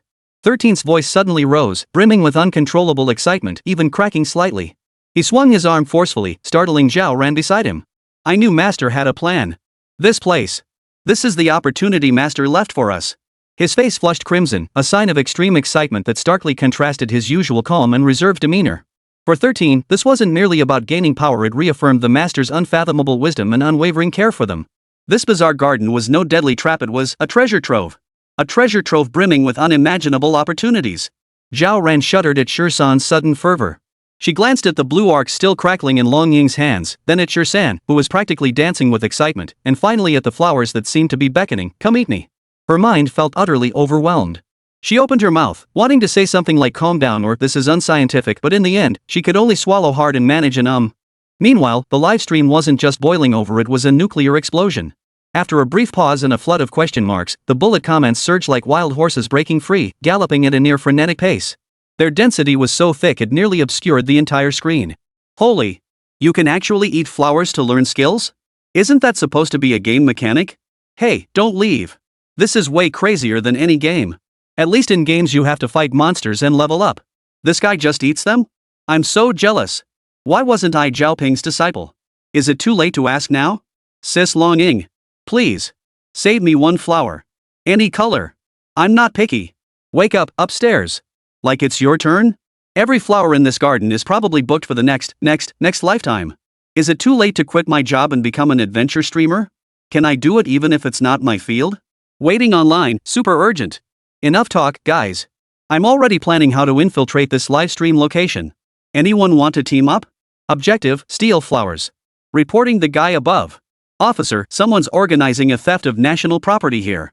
Isn't the real focus Ping Tian D? What kind of deity is he? Does his garden come with skill inheritance? Gardener? This is clearly a walking skill library in human form. I'm seriously starting to wonder if Emperor Ping Tian used to moonlight selling hacks? All I want to know now is, besides thunder magic, are there fire magic, water magic, earth escape techniques? If you collect the whole set, can you summon a divine dragon?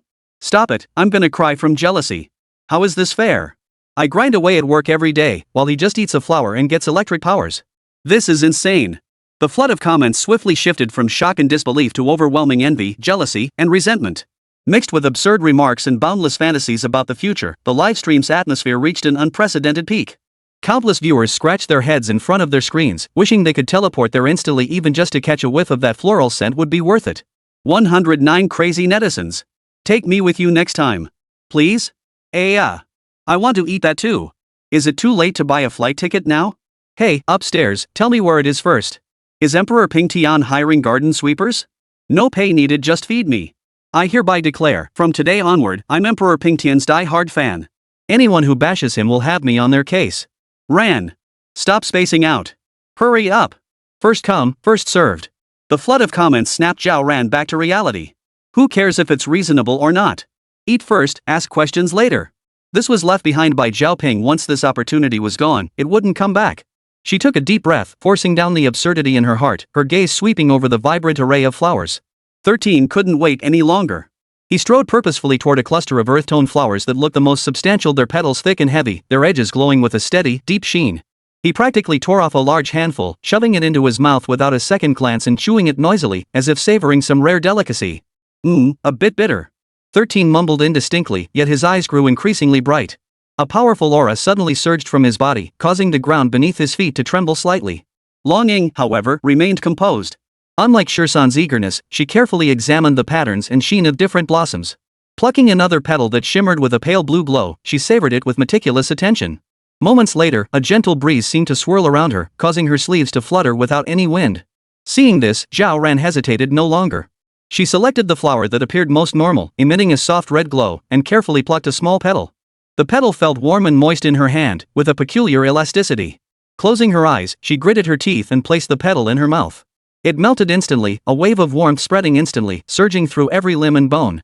Unlike the tingling sensation Longing had felt, this warmth carried a burning quality, as if countless tiny flames were flowing through her veins. Zhao Ran let out a muffled groan, feeling as though something within her had ignited. Her dantian, which had previously held only the most basic qi, seemed to have been fueled, and an unprecedented sense of power welled up within her.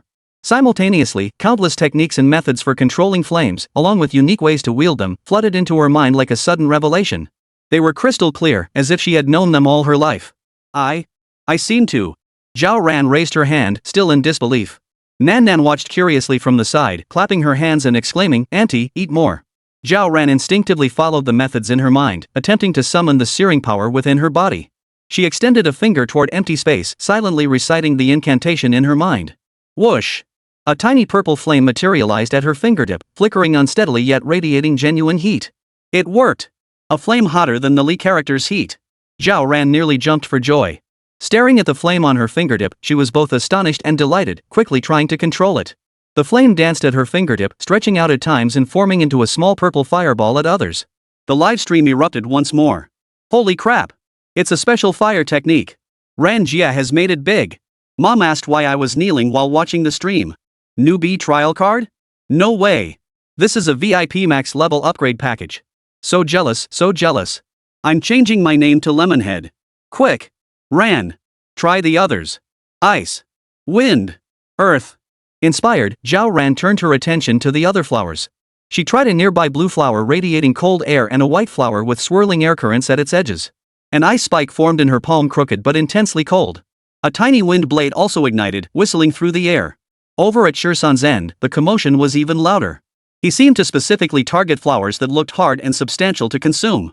The earthy yellow glow around him grew increasingly intense. Occasionally, he'd stomp his foot, leaving shallow imprints on the ground. Longing, after trying lightning and wind, attempted a water attribute flower next. Moisture began to swirl around her fingertips. The trio resembled children who had stumbled into a candy house, frantically picking and devouring these bizarre flowers. The energy within each of them surged at an astonishing rate, causing fluctuations of various elemental spells to spill out uncontrollably. In an instant, the vibrant garden transformed into a kaleidoscope of colors, pulsing with turbulent energy. Only the dark figure remained standing silently, observing this gluttonous feast without any reaction. Nan Nan, seeing everyone eating the flower candies, picked some for herself and consumed them. The live stream viewers, witnessing this scene bordering on madness, were utterly speechless. While others cultivate through grueling practice, they cultivate through all-you-can-eat buffets? I suspect the Emperor of the Heavens must have been cheating before. Please, just give us the link. I want to order this flower too. This garden, it's practically a crash course. Please, next time take me along. Just take me with you. In just over 10 minutes, Zhao Ran felt as though she'd been forcibly thrust into a high-speed cultivation roller. Ice, fire, wind, forces that had once existed only in her imagination now raged through her body, her dantian never having felt so lively. With each petal consumed, a distinct wave of warmth or chill surged through her, followed by a flood of information on how to harness these energies. The knowledge burned itself into her mind, as if she were born to understand it. One moment, flames danced from her fingertips, the next, frost crystallized in her palms. She attempted to summon a faint wind blade, nearly slicing off a lock of her own hair in the process. Clumsy and flustered, yet exhilarated beyond measure. The sensation was utterly surreal, like playing a game with cheat codes activated, watching experience points and skill levels skyrocket. In just over 10 minutes, she achieved more than others could through years, even decades of grueling training. She stared at her hands, now capable of both fire and ice, then glanced at the still glowing flowers. Her perception of her older brother, Zhao Ping, was utterly shattered once more. This wasn't just a backup plan, it was wholesale distribution of superpowers. Meanwhile, Shirsan had fully embraced the earth element. He deliberately picked the thick, earth-yellow petals to eat, stuffing his mouth until it was full of grassy bits, looking utterly unkempt. Yet the aura emanating from him grew steadily more grounded and substantial, as if he were becoming one with the earth beneath his feet. He tentatively stomped his foot. The ground rumbled with a dull thud, leaving a distinct footprint as the surrounding dust trembled slightly. He grinned, revealing a mouthful of white teeth, his eyes gleaming with an astonishing intensity. The calm and fierce aura he displayed in battle had become even more solid and concentrated. Long Ying, however, approached her training with far greater discipline than either of them. She didn't gorge herself on power. After experimenting with lightning, wind, and water, she paused to carefully savor the newfound strength within her.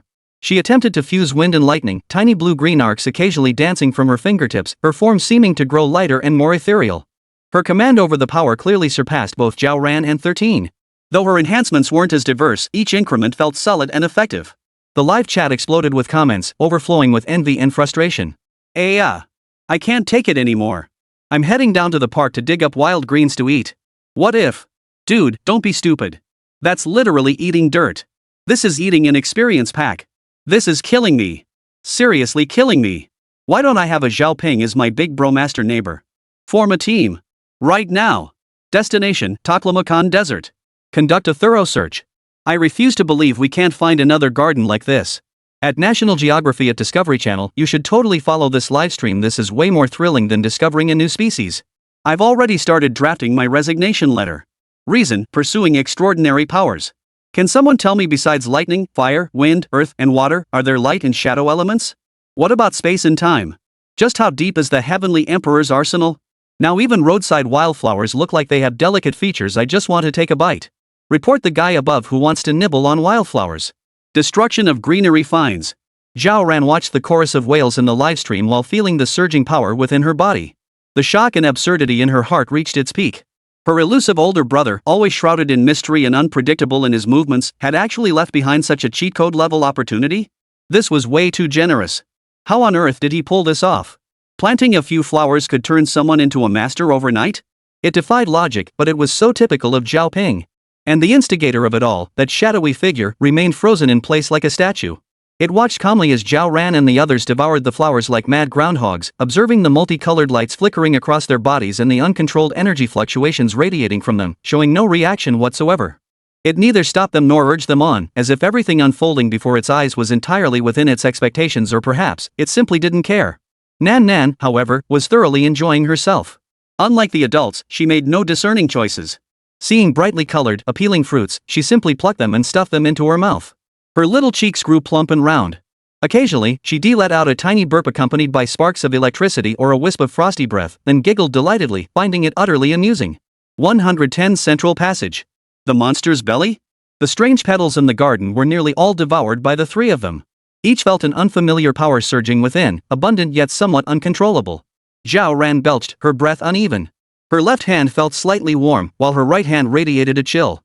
She felt like a machine stuffed with incompatible parts.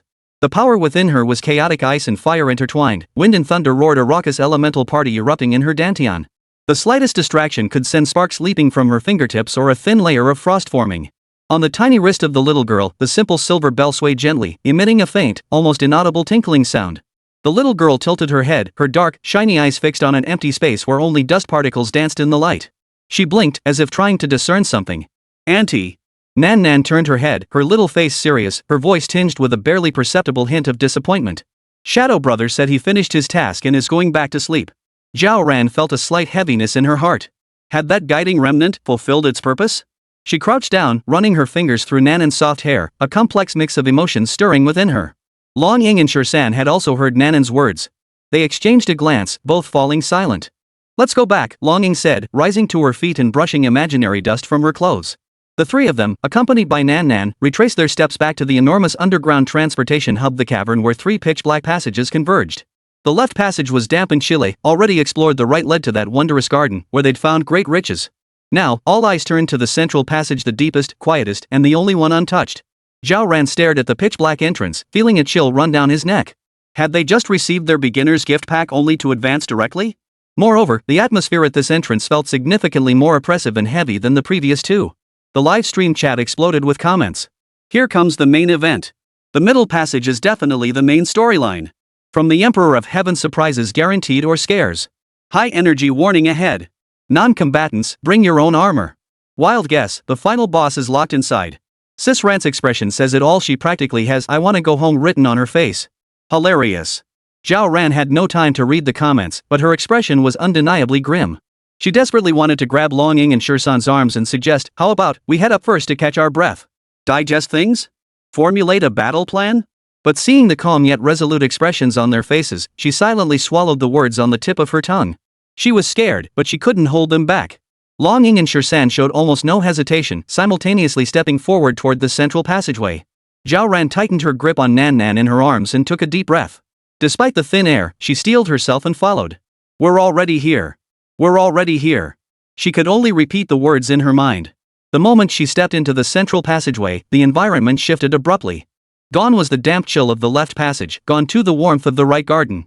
Here, the air was bone-dry, a choking dusty scent assaulting their senses, mingled with a heavy, burnt odor like an ancient cave dwelling abandoned for centuries. The air hung thick and heavy, almost solid, scratching her throat as she inhaled, making her cough involuntarily. Zhao Ran felt her throat tighten. She swallowed instinctively, her throat feeling as though it might stick shut. The energy from the petals she'd just swallowed seemed to ignite in this parched, scorched environment, dancing more wildly within her dantian. The familiar heat in her left hand nearly overwhelmed the newfound chill in her right. She quickly clenched her fist and focused her mind, barely preventing sparks from leaping from her fingertips or ice shards from forming. What the hell was this? Her own personal ice and fire special effects? She stole a glance at the backs of Long Ying and Shirsan ahead. They walked steadily, their steps composed, as if merely moving from one room to another, showing no sign of anything unusual. Zhao Ran's mind was filled with doubts. She tried to straighten her back, attempting to project some aura of a master, only for the ice and fire energies within her to clash slightly, almost causing her to stumble. Great! She hadn't mastered the aura of a master yet, and she'd nearly taken a tumble first. Auntie, the little one in her arms stirred, wrinkling her tiny nose as she spoke in a muffled voice, "It smells bad here. It's choking." The little girl was clearly uncomfortable too, choked by the dry, murky air. Let's hurry," Zhao Ran murmured soothingly, patting the child's head gently, her voice softening. She looked ahead. The passageway stretched into pitch darkness. The beam of her flashlight seemed to hit an invisible wall, illuminating only a few meters ahead before being swallowed by thick, impenetrable darkness. The ground beneath their feet felt unusually hard, giving off a dull echo with each step. It didn't feel like soil, but rather some kind of rock that had been repeatedly fired in a kiln. 13 led the way, seemingly adapting best to the environment. Only occasionally would a tiny cluster of fine electric sparks flicker unexpectedly on his shoulder, emitting a faint crackling sound before quickly fading away. Following behind him, Long Ying's stride remained steady. Yet Zhao Ran's keen eyes noticed a thin layer of frost forming at the edge of her sleeve as it hung by her side only to vanish in the blink of an eye. Seeing that her companions weren't entirely immune to this strange place, Zhao Ran's jittery nerves settled a little. Alright, it seemed everyone was new to this. The cheat codes they'd just acquired weren't fully calibrated yet, so minor hiccups during exploration were to be expected. She composed herself, tightened her hold on Nan Nan, and resumed following the others. Nan Nan shifted restlessly in Zhao Ran's arms, wrinkling her little nose as if displeased by the scent, yet she remained well-behaved, not crying or fussing. As they ventured deeper, the passage began to narrow. The rock walls on either side lost their smooth, orderly appearance, becoming rough and twisted, covered in enormous, irregular cracks. The air temperature rose eerily, shifting from dry warmth to a scorching heat, as if they were drawing closer to an invisible, immense heat source. Hiss! Why is it so hot? Zhao Ran felt her cheeks burning, her skin parched. The new power within her flowed spontaneously, resisting the heat, yet the pervasive scorching sensation remained unbearable. Watch out! Long Ying suddenly hissed. Before her words faded, the walls on both sides and the ground beneath them violently shattered. Several monsters, each as large as a calf and composed entirely of sand and rock, roared as they burst forth. Resembling giant beetles, they were covered in thick, rough rock shells with sharp, pointed appendages. Despite their appearance, their movements were astonishingly swift. Emitting a grinding sound of rock scraping against rock and shrill screeches, they lunged toward the trio. Holy! Zhao Ran's heart nearly leapt out of his chest as he instinctively tried to retreat. But the moment the thought arose, the searing power within him surged violently, flooding his mind with information about manipulating flames. His panic was instantly suppressed by a strange impulse. Try it! Zhao Ran channeled the knowledge in her mind, summoning the newly awakened, scorching power from her dantian. She extended her right index finger toward the charging beetle, silently chanting a tongue-twisting syllable. Whoosh! A cluster of brilliant purple flame materialized at her fingertip, erupting with astonishing heat. Like a short arrow, it shot straight toward the sandstone beetle. Crackle! The purple flame struck the beetle's hard rock-like shell, producing a sound like sizzling fat. The seemingly impenetrable shell turned crimson and cracked open. The beetle's movements visibly slowed, its screeching now tinged with pain and agitation. On the other side, another beetle roared as it charged toward 13. Without even drawing his blade, 13 braced his hips against the impact of the rock-sized limb smashing down. He didn't dodge or retreat. Clenching his right fist, he slammed it forward with brutal force. An intense, earthy yellow glow instantly enveloped his fist, radiating a brutal, heavy aura as it slammed squarely into the sandstone beetle's head. Boom! A deafening, thunderous impact echoed. The incredibly hard sandstone beetle seemed struck head-on by an invisible giant hammer. Its entire body instantly exploded, sending fragments of rock mixed with sand flying violently in all directions. Zhao Ran stared in disbelief at the scene of flying debris and swirling dust, momentarily forgetting the faint warmth still lingering at his fingertips. She had just been gloating over her tiny burst of purple flame, proud that it hadn't failed her in the critical moment. But compared to 13's single punch, it was nothing but child's play. This was true violent aesthetics, simple, brutal, and utterly effective. The livestream chat was likely stunned by that clean, decisive punch too. After a moment of silence, it erupted with even more intense comments. What just happened? All I saw was a punch. Is this how the pros roll? Monsters are like paper dolls? 13 is forever the god. So freaking cool. That purple fire girl earlier was awesome too, though her effects weren't quite this over the top. Special effects team deserves a raise. This earth-type ability is so solid. Out of the corner of her eye, Zhao Ran could almost see the comments scrolling by at lightning speed. She felt a pang of envy mixed with admiration. Why was the gap between people so vast? While she was still fumbling with skill activation, he already one-punched a monster. As the dust settled, 13's figure emerged. He shook his right fist, the earthen glow already fading from his knuckles, as if that world-shattering blow had nothing to do with him. His face remained impassive, as if he'd merely swatted a fly, not crushed a boulder the size of a calf. He didn't even glance at the pile of rubble. His gaze had already shifted deeper into the passageway, as if assessing whether other threats remained. Seeing 13 retract his fist without a flicker of emotion, then glancing at the mangled remains of his self, Zhao Ran's petty competitive thoughts instantly vanished, replaced only by admiration. She took a deep breath, hugged Nan Nan tightly, and gave 13 a not quite perfect thumbs up. Long Ying, however, appeared far more composed. Her form flickered as she deftly weaved through the swarm of beetles, effortlessly evading every reckless charge. Faint yet concentrated streaks of cyan blue lightning danced from her fingertips, darting with apparent nonchalance to strike the remaining beetles' joint connections or energy cores. Sizzle, crackle. A dense crackling of electricity filled the air. The beetles struck by the arcs convulsed violently, stiffening as their movements instantly slowed and contorted.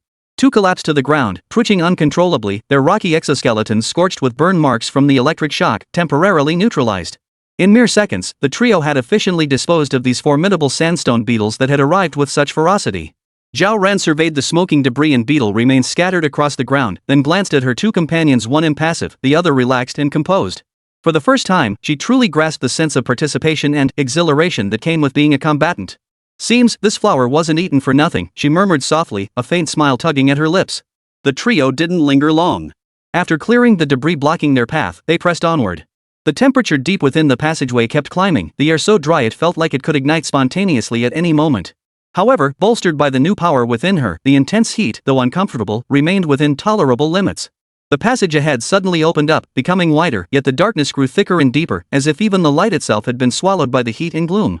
The path beneath their feet began to slope noticeably downward, signaling their continuous descent into the earth's depths. It feels hotter and hotter. Zhao Ran wiped her forehead, finding no sweat there, yet a psychological effect made her feel as if her entire body was radiating heat. The power within her body kept working to counter the heat, but the scorching pressure emanating from the depths of the environment still made her heart race. Could it really be a volcanic crater up ahead? The livestream chat grew tense. This heat. Is the streamer's equipment okay? There's definitely something huge up ahead. Either a magma pool or some fire-type boss. Where did the Sky Emperor build his lair? Journey to the center of the earth? The scorching heat deep within the passage intensified, the air ahead even beginning to warp slightly. Vision grew hazy, as if some colossal heat source lay quietly lurking in the darkness ahead, waiting for prey to approach. Then, new marks appeared on the walls. No longer the previous runes, but massive, rough gouges as if some colossal creature had scraped them into the rock with razor-sharp claws. Each mark was deep and forceful, radiating a savage, brutal aura. Zhao Ran stared at these terrifying claw marks, his heart pounding. What kind of creature could have left these? How big must its claws be? A sharp-eyed viewer in the livestream chat immediately gasped, "Holy! Those claw marks! They kinda resemble the giant's marks in that mural from before." The comments streamed by rapidly. Zhao Ran caught the flicker out of the corner of her eye and instinctively looked up. The gouges on the wall were indeed shocking. Each one was deep enough to fit her arm inside, their edges rough and brimming with a brutal, primal force. She couldn't help but recall the mural she'd seen earlier, the vague outline of a colossal giant reaching to the heavens. If this was left by the same being, just how absurdly huge must it be? She muttered inwardly, 13's fists are formidable, but those claw marks, they don't look like they belong to a gentle creature either. She stole a glance at 13, noticing his sharp gaze had already taken the claw marks into his field of vigilance, though his face remained expressionless. The group didn't linger long at the claw marks and pressed onward. After a few steps, the sensation beneath their feet changed. No longer the hard, dry rock beneath their feet, it now felt sticky and slick. Within the lingering, scorching heat in the air, a new scent had quietly mingled, rich and unyielding, carrying a rusty, metallic tang mixed with a faint, almost imperceptible sweetness of decay. The stench churned Zhao Ran's stomach. What is that smell? She murmured under her breath, simultaneously switching on her flashlight and sweeping its beam forward. The sight revealed by the light instantly made Zhao Ran gasp. The walls of the passageway were no longer the grayish-brown or earthy yellow of rock, but instead displayed an eerie, unsettling dark red. It wasn't paint, nor the natural color of the rock itself. The texture looked eerily like some kind of massive, exposed internal organ. The surface was covered in thick, vein-like protruding striations. Some areas even pulsed faintly, and within them, a dark liquid could be vaguely seen flowing with extreme slowness. Holy! Zhao Ran felt a tingle run down his spine, his flashlight trembling involuntarily. The livestream exploded with unprecedented intensity as comments flooded the screen. Is this a wall? Am I seeing things? Ugh, I'm gonna throw up dinner. What the hell is this place? It's alive. Look. That thing is moving. I'm warning you now, if you have trypophobia or nyctophobia, you can still leave the stream. Host, zoom in. I need to see what's inside those veins. Does the Emperor of Heaven reside inside some Cthulhu monster's digestive tract? Zhao Ran forced himself to look away, glancing down at the ground. The ground beneath his feet felt slimy and squelchy, emitting faint squelching sounds with each step. Scattered across the floor were numerous white objects. Upon closer inspection, they were bones of various shapes, some absurdly large, others twisted and grotesque, their origins impossible to discern. One thing was certain, they were definitely not human. Even more unsettling, the surrounding walls seemed to be genuinely breathing. They pulsed and contracted with an extremely slow yet distinct rhythm, moving with an almost imperceptible rhythm. Accompanying this movement, a low, gurgling sound like glug, glug, echoed through the air, as if emanating from the depths of the earth. It resembled the digestive system of some colossal creature at work. The sound wasn't loud, but it was persistent, burrowing into one's ears and stirring unease. Zhao Ran's face paled slightly as she clutched Nanan's hand tightly. She could feel the child's palm was ice cold, her body trembling slightly. She glanced at her teammate. Long Ying's delicate brows were slightly furrowed, a hint of obvious disgust flashing in her eyes. Yet she stood perfectly straight, a barely perceptible arc of electricity flickering at her fingertips, as if testing the air. 13 stood at the forefront, silent as a mountain, his expressionless face studying the eerie surroundings. Only his right hand, the one that had just unleashed that earth-shattering punch, tightened unconsciously. Just then, the previously silent Nan suddenly tugged hard at Zhao Ran's sleeve. Her small face, pale as death, pressed against her arm as a voice trembling with fear, barely audible, whispered, "Auntie, this place seems like the belly of a monster." 111, a living mountain? The sun god from the mural. In an instant, it felt like cold water had been poured over her head, sending a chill down her spine. She frantically scanned her surroundings once more, the writhing, blood-veined crimson flesh walls, the sticky ground beneath her feet strewn with scattered bones, the sickly sweet stench of decay in the air, and that incessant gurgling sound. The monster's belly? The thought sent a chill down her spine, nearly knocking her off her feet. The live chat went briefly blank after Nanan's words, only a few lonely question marks drifting by like a lag. But just a second later, the delayed reaction erupted like a volcano that had been building pressure for ages. Stomach? Little sister, don't scare me. No way? Seriously? Are we inside some super huge monster's stomach right now? No wonder it's all slimy and there are bones, so it's half digested? Ugh, way too vivid. Suddenly my late night snack isn't so appetizing anymore. Stop talking up front. I'm eating my noodles. Hero upstairs, please share your journey. So the Emperor of the Heavens set up home inside a monster's stomach? What kind of avant-garde living concept is this? Built-in digestive system for recycling? Hey, you're totally missing the point up there. Shut up. The point is, this thing is still alive. It's wriggling. Are we about to get digested? Streamer, run. What are you standing around for? Run? Where to? The esophagus or the intestines? Waiting online, pretty urgent. 13. It's on you. Punch a hole through its stomach. Yeah. Punch through it. We'll escape through the wound. Are you guys monsters? Have you considered the monster's feelings? It might just be hungry. Hungry enough to eat us? Then I'd rather it get a stomach perforation. A tsunami of comments nearly flooded the screen, a chaotic mix of terror, speculation, absurd suggestions, and dark humor creating an eerily absurd frenzy. Zhao Ran stared at the rapidly scrolling comments, her head buzzing. She swallowed unconsciously, her throat parched. The monster's stomach. The theory was terrifying, yet given the scene before her, it seemed the most plausible explanation. She could even feel an extremely faint vibration beneath her feet, as if synchronized with the gurgling sound, proof that some organ was functioning. She forced herself to calm down, sweeping the flashlight beam once more across the flesh walls covered in blood vessels. Under the light, the raised ridges seemed to pulsate more distinctly, and the dark liquid flowing within appeared to accelerate. 13's expression grew grave. He approached the writhing flesh wall, extending a finger only to halt at the last moment.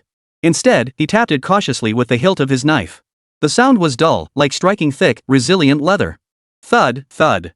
The echoes reverberated eerily within the narrow passageway. He listened intently for a moment, then withdrew his blade and murmured, "Not alive." Just as Zhao Ran exhaled in relief, he heard him continue. More like some structure forcibly peeled away, yet still retaining vitality. This explanation sent a chill down her spine far more than the notion of a living creature. Longing remained vigilant, her senses reaching farther than her eyes could see. Her brow furrowed slightly as her gaze swept over the pulsating veins and the scattered, massive white bones on the ground. A colossal yet wildly chaotic energy fluctuation permeated the air, like the lingering echo of some immense entity being forcibly torn apart and twisted. The sensation made her deeply uneasy. Tiny sparks flickered imperceptibly at her fingertips, both a defensive measure and a test. Just then, a pile of bones at Zhao Ran's feet suddenly emitted a sharp crack. She shuddered in fright, the flashlight beam darting toward it. The once scattered bones began reassembling themselves as if guided by invisible threads. Twisted ribs formed legs, while the massive skull of some unknown creature settled atop the structure. Suddenly, two eerie green flames ignited within the hollow eye sockets. Bones turned into spirits? Zhao Ran blurted out. Not just one pile.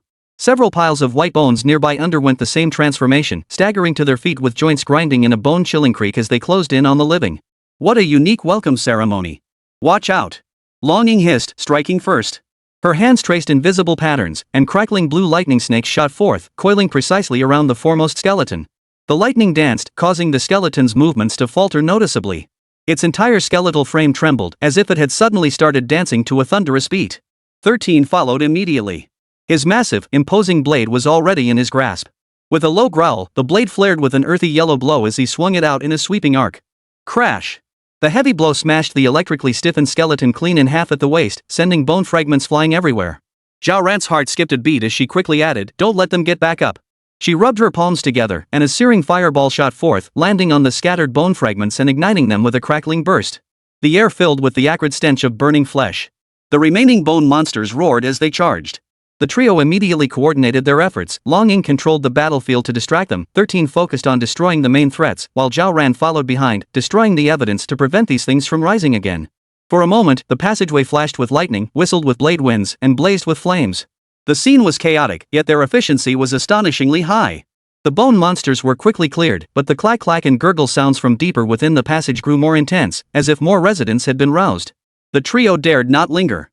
13 led the way, Longing brought up the rear, while Zhao Ran shielded Nan Nan in the middle. They quickened their pace, trudging onward through this nauseating intestine. The sticky sensation beneath their feet grew heavier, each step feeling like treading through rotting mud. The deeper they ventured, the hotter the surrounding air grew, thickening into a viscous gel that clung to their skin. The stench, a sickening blend of rusty iron and cloying decay, grew so potent it nearly solidified, overwhelming their senses until dizziness washed over them. Even more terrifying was an invisible pressure, like invisible walls squeezing in from all sides, so heavy it made breathing difficult. It felt as though they were plunging deeper into some immense, searingly hot and malevolent core. Just as Zhao Ran felt she was about to be driven mad by this hellish place, her stomach churning violently, Nan Nan, who had been clutching tightly to the hem of her clothes, suddenly stopped. The little girl's face remained pale, but her eyes fixed intently on a point ahead. Gone was the earlier fear, replaced by an oddly intense focus. She raised her tiny finger, pointing toward a writhing wall of flesh deeper within the passageway. Her voice was faint yet unmistakably clear. "Auntie. Daddy. Daddy seems to have left something here." Zhao Ran jolted, nearly convinced she'd misheard. Following the child's gesture, she saw an inconspicuous indentation, blending into the constantly writhing folds, indistinguishable from the surrounding area. Shirsan immediately stepped forward, moving with even greater caution than before. He didn't touch it directly, instead using the knife handle to scrape away the layer of nauseating, viscous substance covering the surface of the hollow. Beneath the slime, a small, relatively flat surface emerged, harder and darker in color, with a texture like rock. Longing drew closer, her gaze sharp. She crouched down, scrutinizing the rock. Indeed, something was engraved upon it, extremely minute, with simple lines. Without careful scrutiny, one might almost mistake it for natural rock patterns. The style of this rune was peculiar, entirely different from anything they had seen before in the Blood Rune passage. It exuded an indescribable sense of antiquity. She held her finger above the rune, sensing a faint warmth emanating from it, distinct from the surrounding environment. This thing. Longing frowned deeply, attempting to summon a thread of chi from within her body. She carefully guided it toward the minuscule rune. The rune absorbed the energy, instantly glowing with an extremely faint golden light. But it flickered only briefly before fading completely, the surrounding flesh walls not even trembling. No reaction? 13 asked softly, a hint of disappointment in his voice. Zhao Ran also frowned. Could Nan Nan have misread it? Just then, Nan Nan, who had been tilting her head and staring intently at the rune, murmured softly, her voice tinged with uncertainty, this rune seems like it needs pain to light up. Pain? Zhao Ran repeated, her mind racing. Pain? What did that mean? Injury? Blood? She suddenly recalled the blood talisman they'd encountered before.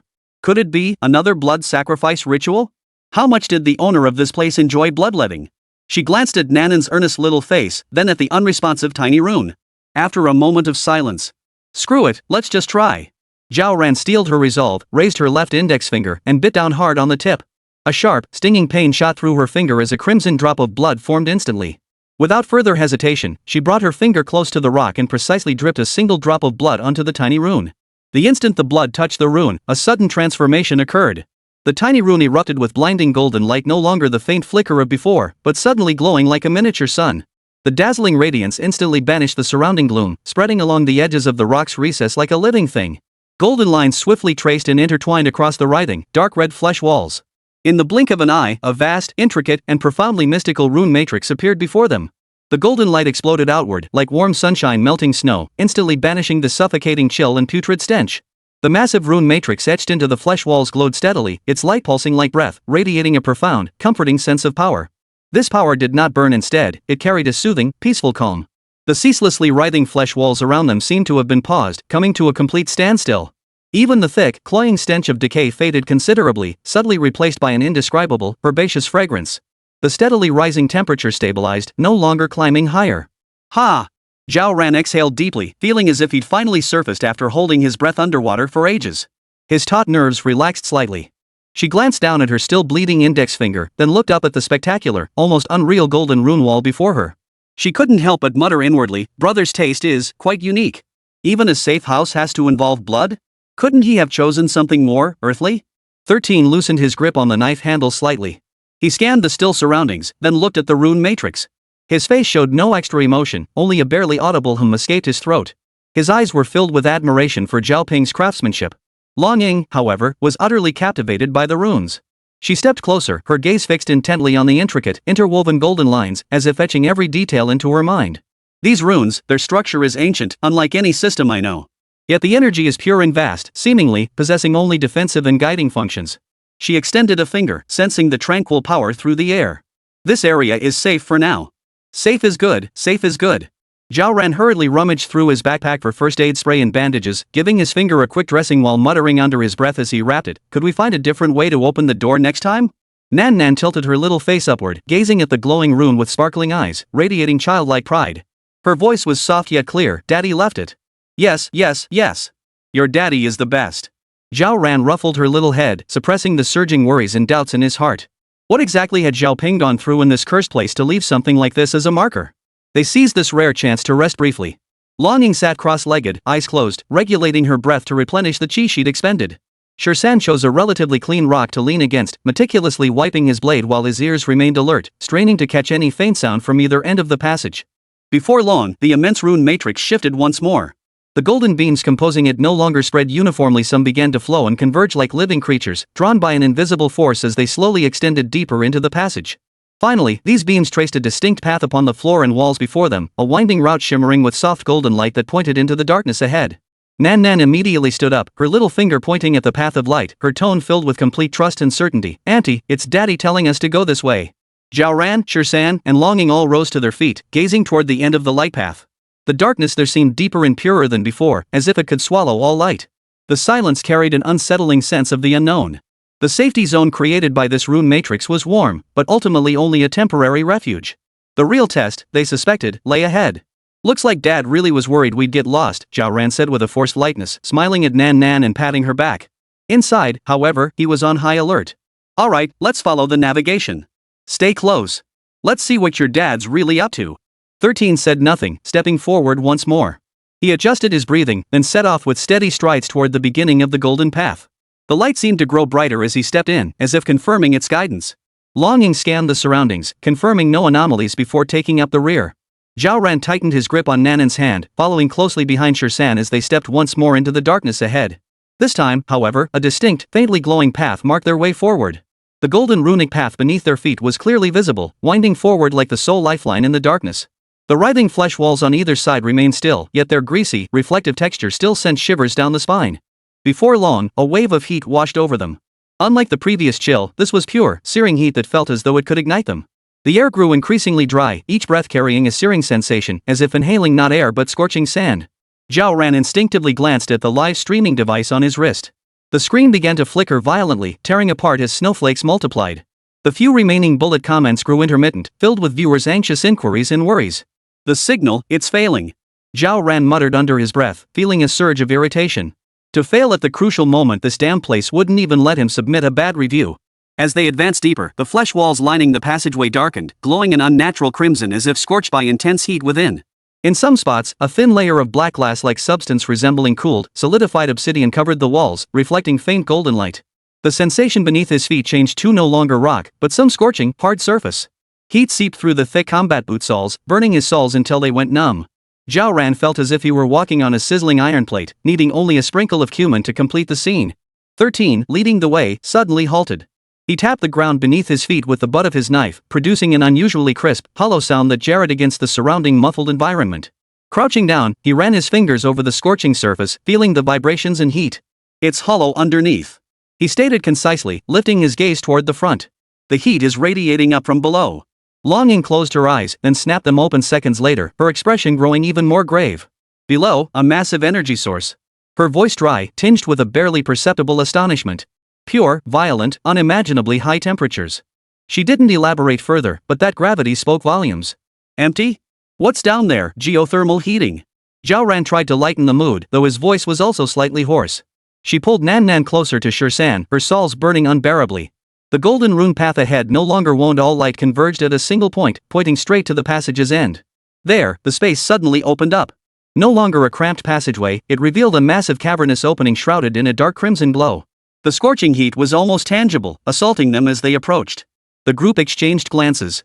There was no turning back, they had to press forward. 13 stepped out of the passage first. The instant he stepped out, a wave of heat nearly singed his eyebrows. Zhao Ran instinctively squinted, feeling as if his eyeballs were being baked dry. The view suddenly opened up before them, but the sight was utterly despairing. This was an underground cavern so vast it defied description. Above hung a dim, indistinct dome, while below, the churning crimson glow served as the sole source of light, barely illuminating this heart-stoppingly immense space. The air hung thick as syrup, carrying a scorching heat that warped and shimmered everything within sight. "Holy!" Zhao Ran couldn't help but curse under his breath. "What the hell is this place? Hell couldn't be this extreme, could it?" At the cavern's center lay not solid ground, but an endless lake, a lake churning with golden red magma. Giant bubbles formed and burst on the surface, emitting dull gurgling sounds. Each rupture sent deadly droplets of molten rock splashing onto the nearby shore, sizzling with a harsh hiss and leaving scorched, charred marks. The air was thick with a choking, pungent sulfur smell that made Zhao Ran dizzy and his stomach churn.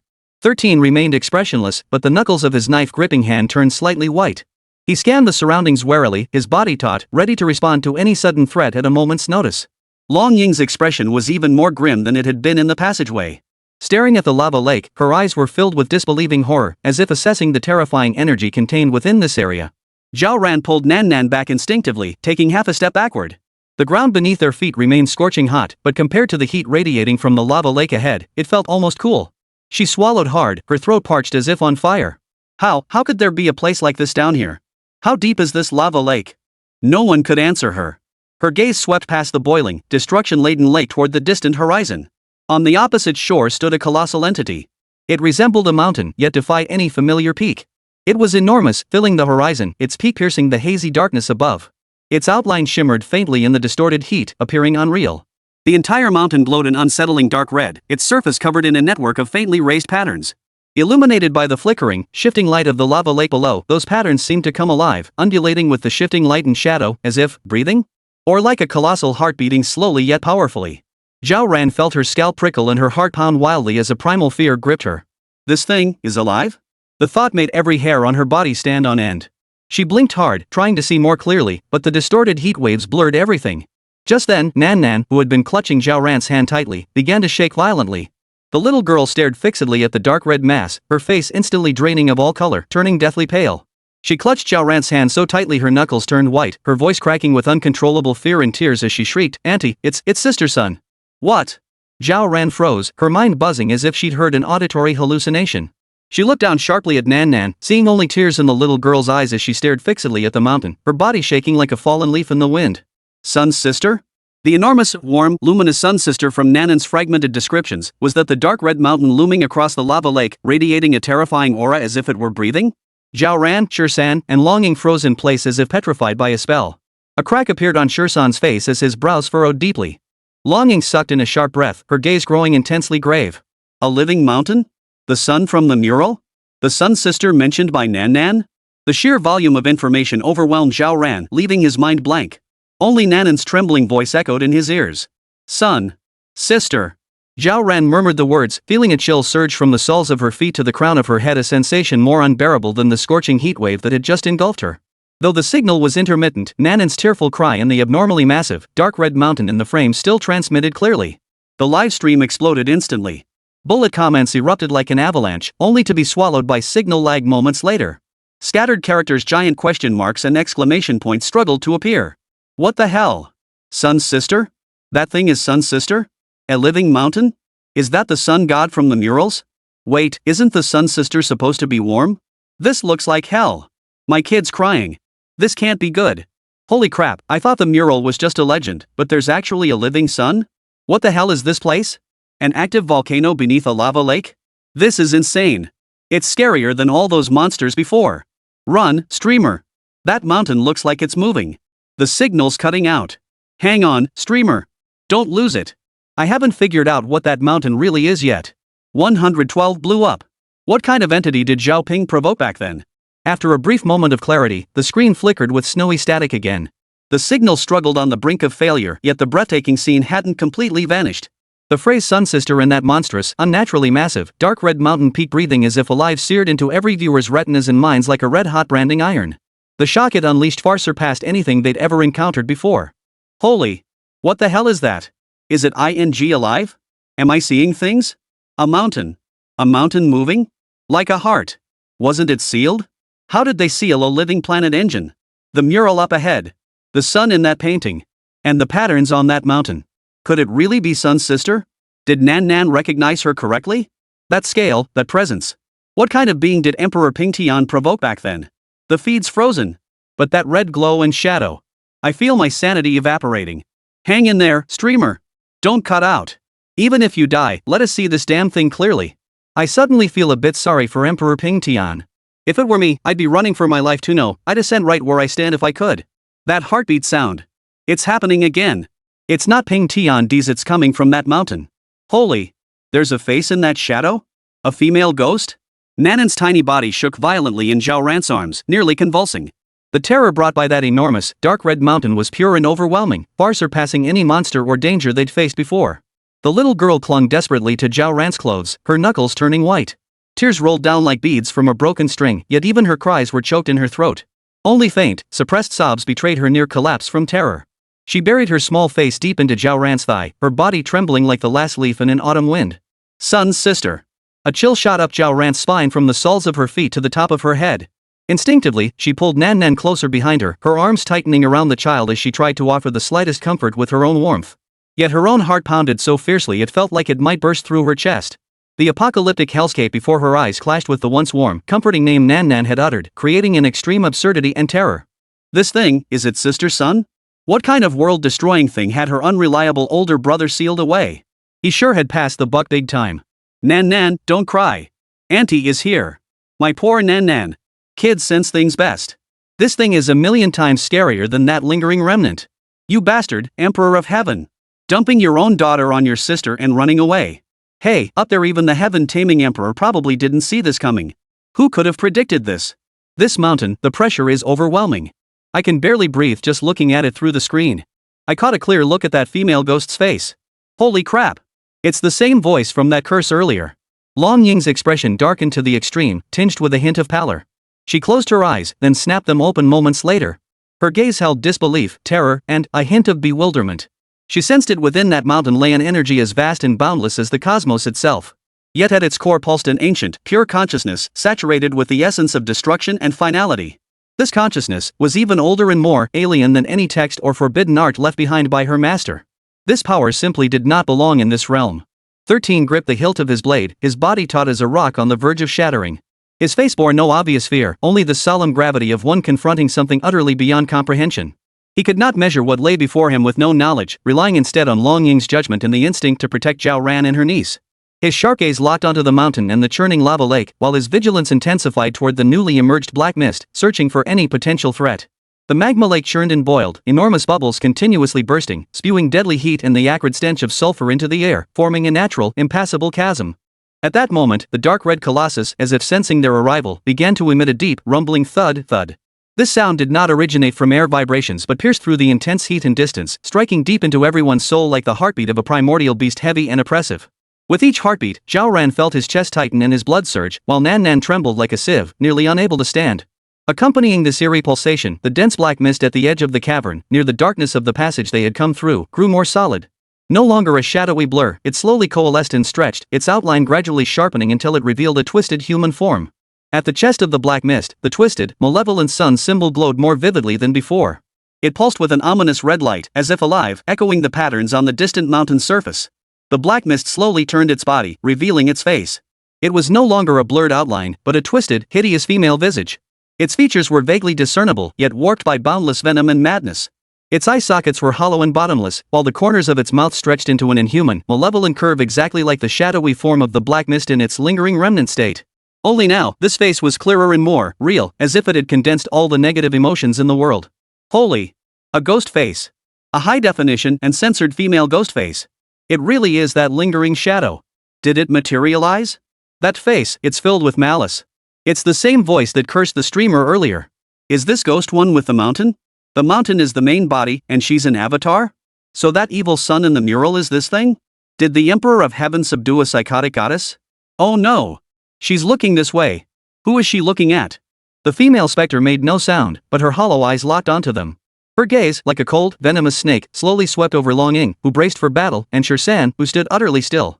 Finally, it stuck to Nan Nan, whom Zhao Ran shielded tightly behind him.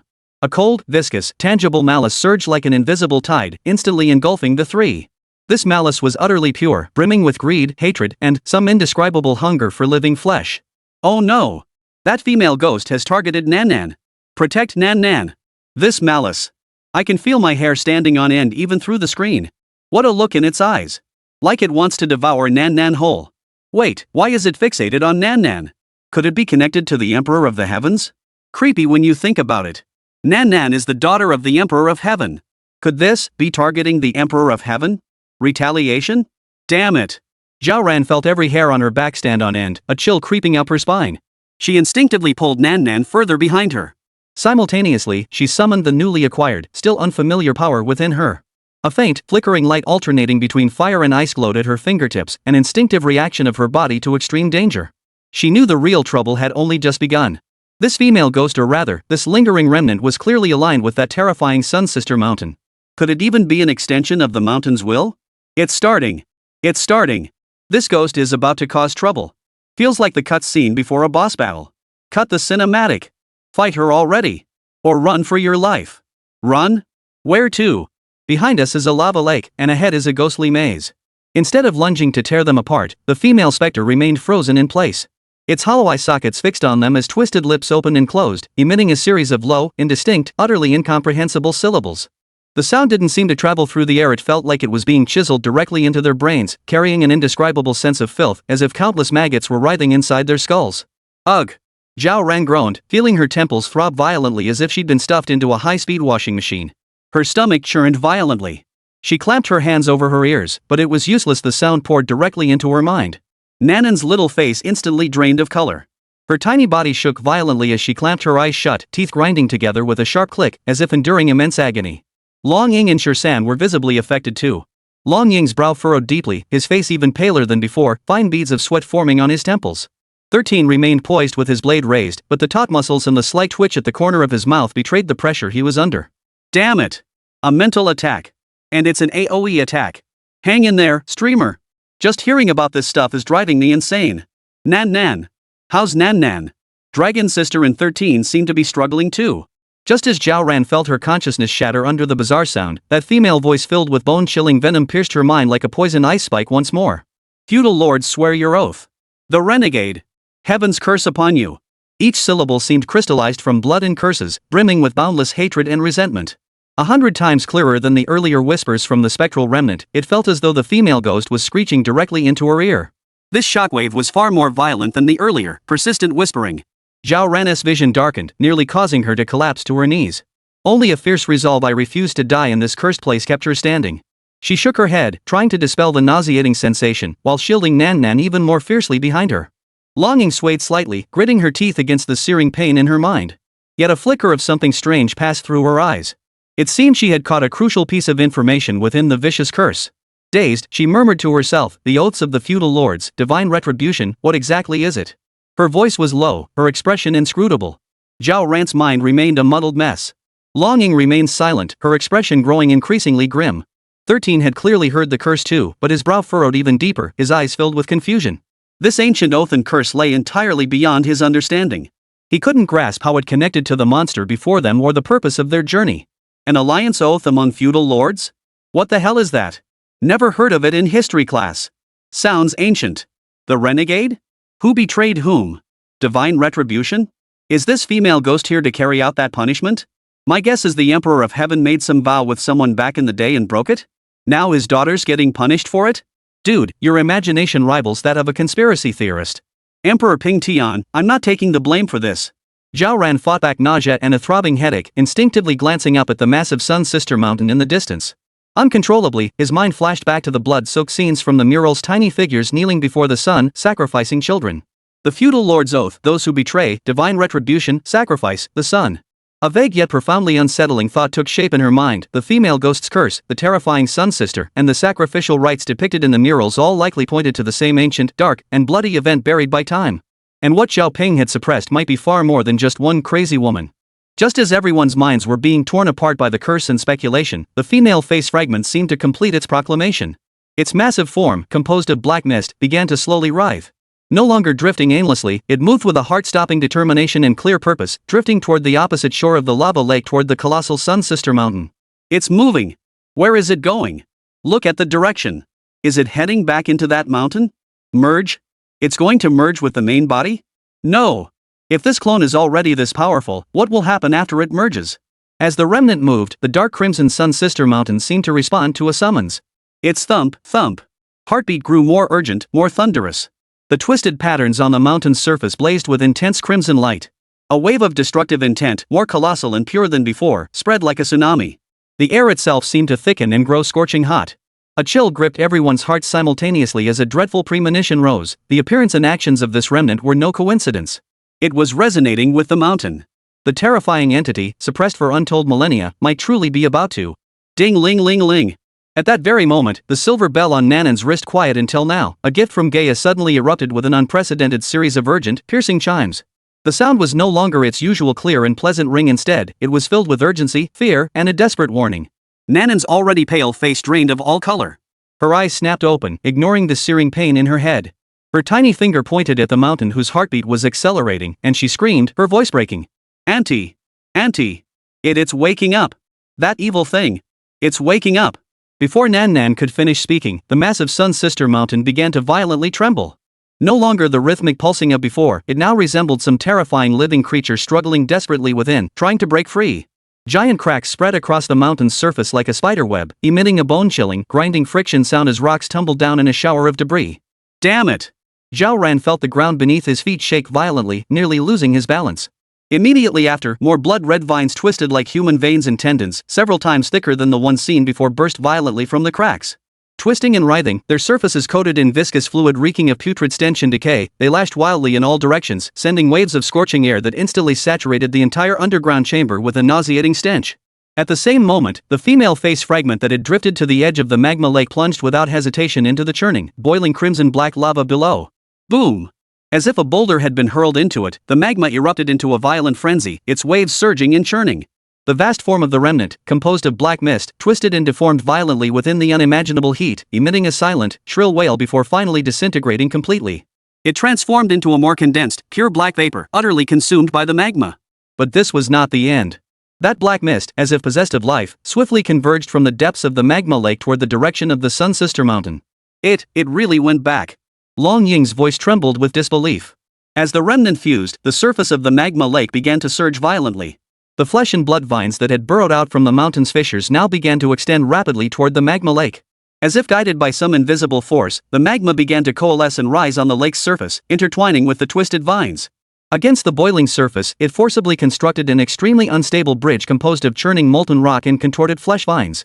Wobbling precariously, stretching directly toward the rapidly transforming Sister Sun Mountain.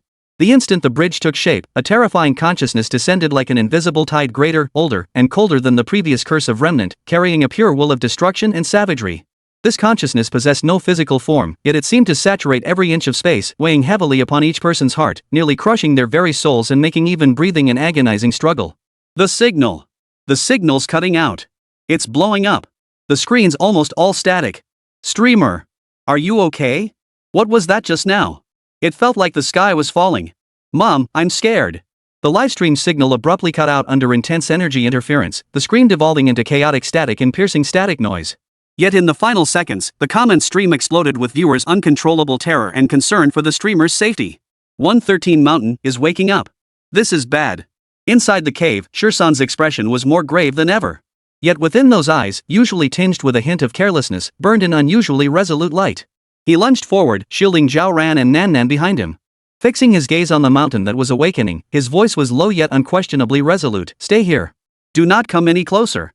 As the words fell, his hands tightened around the hilt of the great sword on his back. A fierce, unmatched aura erupted from his body, surging to its peak in an instant. Unlike Shirsan, Long Ying did not assume an offensive stance.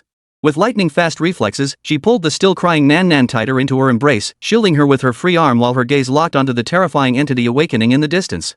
Around her, pale blue winds and dazzling lightning intertwined, forming a constantly shifting energy shield that firmly protected her and Nan Nan. Daddy! Daddy! Wha? It's so scary. It's waking up. Daddy! Nan Nan clung to Long Ying's embrace, her little face as pale as paper. She sobbed breathlessly, her voice filled with utter despair. She seemed to sense something clearly. The fear stemmed not only from the monster before them, but also from the fading presence of her father, Zhao Ping, a presence growing ever weaker. Zhao Ran, shielded behind Shirsan, felt the immense consciousness pressing down on her chest, making it hard to breathe. She stared at the resolute back of the 13th, then at Long Ying's posture of total defense, and finally looked down at Nan Nan in her arms, crying so hard she was nearly unconscious. A wave of overwhelming helplessness and agitation surged through her.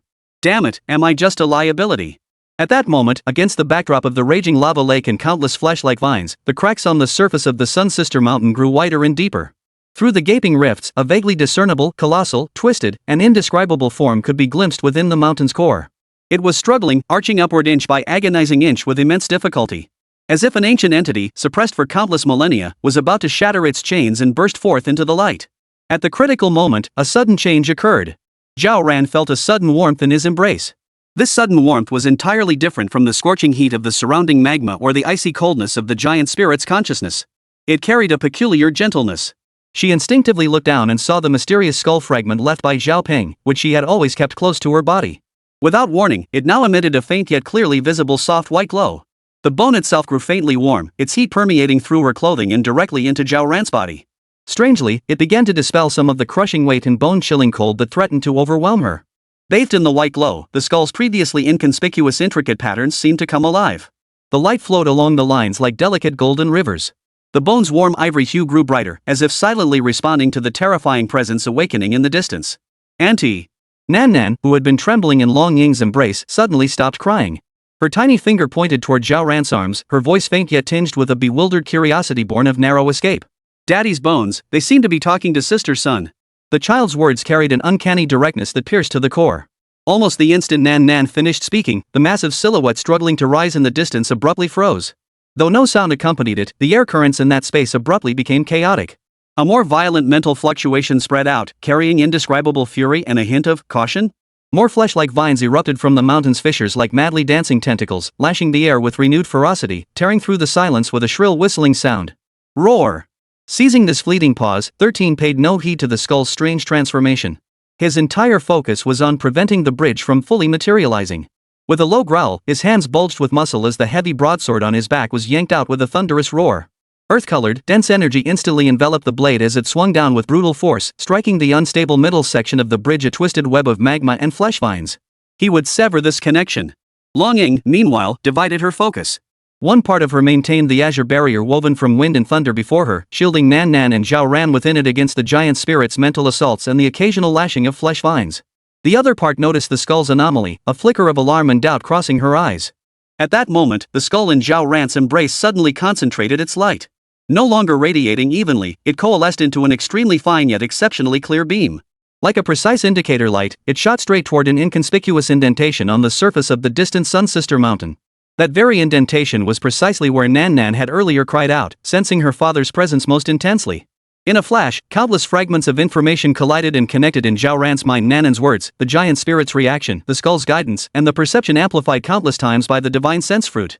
A thought exploded like thunder. This bone wasn't some keepsake relic at all.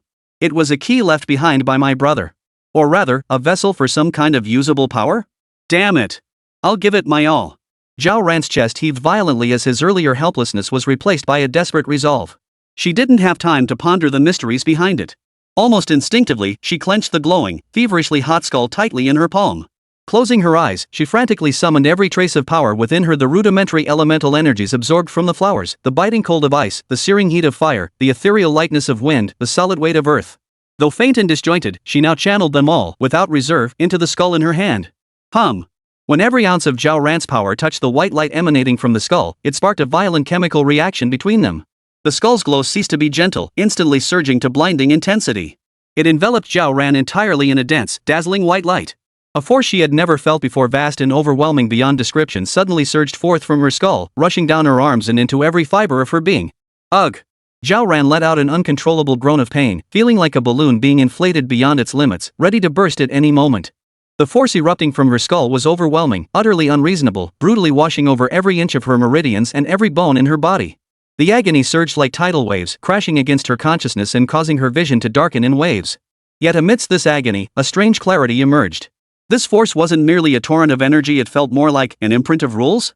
As it surged in, Zhao Ran distinctly felt the 8 fundamental elemental forces within her, previously existing only as vague, disjointed energies, being forcibly clenched together by an invisible giant hand. The fiery heat, the ethereal lightness of wind, the solid weight of earth, the supple resilience of water, the frenzied fury of thunder. These forces collided violently within her, repelling one another, only to be forcibly harmonized by that external power. They began, clumsily yet irreversibly, attempting to fuse. Command! A pale blue whirlwind, carrying scorching air currents, spilled uncontrollably from her fingertips, warping the air beside her. Immediately, several sharp, cold glinting ice crystals crystallized out of thin air, only to instantly melt back into water. They dripped onto the scorching ground, steaming up into white mist. Chaos, yet filled with a sense of nascent order. She snapped her eyes open. The excruciating pain remained, yet an unprecedented sense of control blossomed within her. So, this is how it's used? The divine perception fruit allowed her to see these powers, while the bone left by her elder brother was the core that enabled her to truly master them. Not a memento, but a true inheritance of power. Roar! The colossal silhouette in the distance seemed utterly enraged. The light erupting from the skull in Zhao Ran's embrace, along with the rapidly surging, increasingly complex and formidable aura within her body, felt like an open defiance of its majesty. The mountain trembled violently. Countless crimson flesh vines, like crazed giant serpents, burst forth from the cracks. With shrieks that tore through the air, they lashed out in a relentless, overwhelming wave toward this location. Their target was Zhao Ran, enveloped in white light. Damn it! 13 cursed, veins bulging on his arms. He had just severed several vines attempting to reconnect the bridge with a single swing of his blade, but before he could catch his breath, a new wave of even more frenzied attacks arrived. The earth-hued blade aura surged as he charged forward like a raging bull, swinging his heavy broadsword to meet the crimson whip shadows. Clang! Clang! Boom! Dull clangs echoed incessantly, sparks flying everywhere. Clang! Clang! Boom! The heavy clangs merged into a continuous roar, sparks flying everywhere. 13's blade strikes were indeed fierce and powerful. Each swing carried a ruthless intent to cleave the air itself, forcibly severing several of the thickest vines. Their broken ends spurted sap as they whipped back. But he faced a seemingly endless torrent of vines. More vines, like living creatures, dodged his blade and lashed viciously at his body, producing a dull, teeth-grinding sound. Even with the earth-yellow force shield protecting him, the immense force shook his chest, leaving him breathless, and a trickle of blood escaped uncontrollably from the corner of his mouth. Damn it! Is this never going to end? 13 spat out a mouthful of blood-tinged saliva, his eyes fierce. The veins on his arms bulged like twisted ropes, yet his feet seemed rooted to the ground. He didn't retreat a single step, relying solely on sheer brute courage to withstand most of the onslaught's pressure, buying precious time for Zhao Ran behind him. On the other side, Long Ying's face had grown even paler than before. Beads of sweat trickled down her temples, soaking the collar of her robe. Her hands formed seals so swiftly they blurred into afterimages. Her lips moved rapidly, uttering a series of harsh, incomprehensible syllables as she strained to use her own power to communicate with and reinforce the waning suppression barrier Zhao Ping had left behind. The barrier, battered by the giant spirit, was teetering on the brink of collapse. She desperately sought to delay the terrifying entity's complete awakening. On Zhao Ran's side, her jaw clenched so tightly it felt like it might shatter.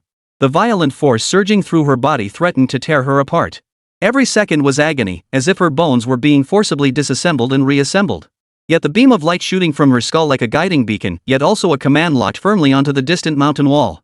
She forced herself to ignore the tearing agony, summoning an unprecedented concentration of mental energy. Drawing on the sudden, vague knowledge in her mind about power fusion and application, she cautiously guided the newly emerging, wildly unstable force within her. An energy mingling ice, fire, wind, earth, thunder, and other elemental essences.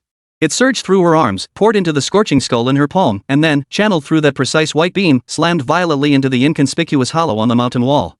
Buzz! A deep, muffled hum emanated not from the skull, but from the recess in the mountain wall. The instant Zhao Ran's chaotic yet uniquely fused power was channeled, countless dim crimson runes surrounding the recess suddenly ignited. The dark crimson light flowed like living creatures, instantly forming a vast and intricate pattern. It resonated with the gentle white glow emanating from the skull, yet remained distinctly separate, radiating an entirely different kind of oppressive aura. The next instant, a force far deeper, heavier, and bearing Zhao Ping's familiar, commanding aura erupted from the rune pattern. Like an invisible giant net, it instantly enveloped the entire cavern. Roar! The colossal form, which had been steadily arching upward in its struggle to break free from the mountain, let out a roar filled with agony and defiance. The entire mountain trembled violently, yet its upward thrust visibly faltered, as if a massive, invisible hand had slammed it back down. The flesh tendrils that had been lashing wildly were suddenly choked, their assault abruptly weakened, becoming sluggish and feeble. Several even froze mid-air. Simultaneously, within the magma lake, the remnant souls rushing toward the mountain's fissure encountered a searing, branding iron. They collectively emitted a piercing, shrill screech. They writhed and struggled frantically within the viscous magma, desperate to escape the instinctively terrifying force suppressing them. Yet the activated rune seals seemed to form an invisible cage, sucking them in and locking them firmly in place, unable to move. Temporarily suppressed? 13 leaned on his sword, breathing heavily. The moment his taut muscles relaxed, accumulated soreness and the dull ache from the vine's lashing surged back, jolting his insides with a dull pain and bringing another wave of metallic sweetness to his throat. Watching the deadly vines wilt and their assault diminish, the weight on his chest finally began to lift. But before he could fully relax, 13 keenly sensed something amiss. That oppressive aura ignited by Zhao Ran and originating from her older brother didn't seem eternal. It was fading? It wasn't vanishing abruptly, but rather like sand in an hourglass slowly, yet undeniably, some power was leaking away. Turning his gaze back to the magma lake, the shadowy remnants bound rigidly in place by the runes writhed with even greater frenzy. Their screams mingled into a piercing cacophony that assaulted his eardrums, threatening to drive him mad. Yet within this cacophony of pure chaos, distinct tones began to emerge. The sound remained shrill, saturated with utter terror, yet it carried a hint of indescribable despair? Like helpless sobbing, yet also like venomous curses, they ultimately coalesced into a question that made one's scalp crawl. A broken, intermittent female voice struggled to pierce the cacophony of wails and howls, drifting out. Why, betray the oath? Oath? What the hell is that? 13's brow furrowed into a deep crease as he spat out a mouthful of blood-tinged saliva. This damn place reeked of evil from top to bottom. He'd just finished a bloody fight, barely catching his breath, and now he had to listen to ghosts droning on about ancient grudges? Irritated, he wiped sweat and blood from his face with the back of his hand. Beside him, Long Ying's face had grown even paler than before, sweat soaking through the fabric on her back. She had been struggling to steady her breathing when those indistinct words reached her ears. Her body trembled almost imperceptibly, and she abruptly lifted her eyes toward the depths of the lava lake. Her gaze instantly filled with astonishment and scrutiny. She seemed to have caught more information than ordinary people could discern. Her lips moved slightly, as if silently reciting or analyzing something. Chaotic wails persisted, echoing the woman's voice yet also sounding like independent cries of agony. More fragmented information spilled forth, mingling with shrieks and curses. Feudal lords, blood oath, betrayer, shall not die well.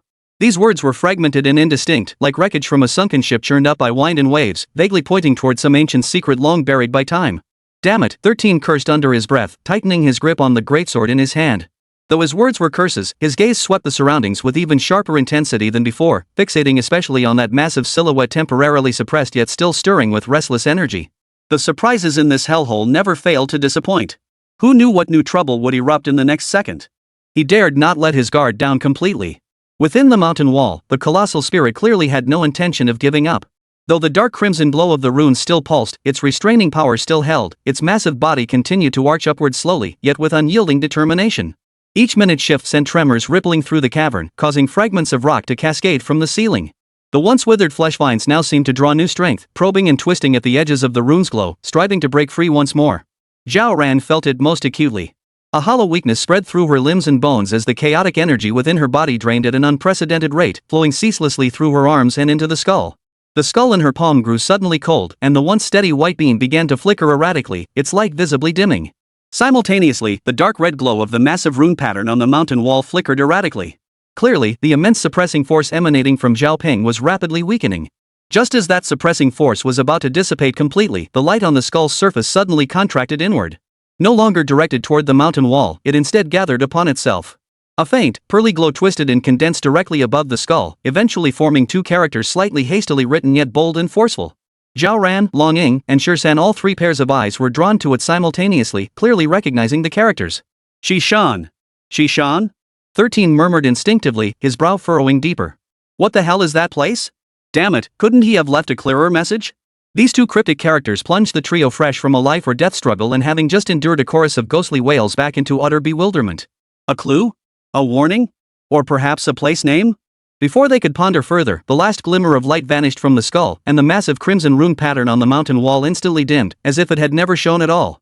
The restraining force vanished without a trace. Within the magma lake, the shadowy remnants pinned to the spot erupted in unison as if finally liberated from their final shackles with a piercing, shrill howl filled with resentment and venom. The sound pierced their eardrums, shooting straight into the heavens. Immediately after, their massive bodies of black mist collapsed and disintegrated like punctured balloons, scattering into billions of tiny black specks. Like a receding tide, they surged madly into the deep crevices within the mountain, vanishing without a trace in an instant. Yet the remnants' vanishing brought no respite. Freed from their final restraint, the immense silhouette within the mountain wall suddenly arched upward with tremendous force. Crack! More, deeper fissures spread wildly across the mountain's surface, sending showers of debris tumbling down. A destructive aura far surpassing the previous one, mingled with a crushing mental pressure, once again brutally filled the entire cavern.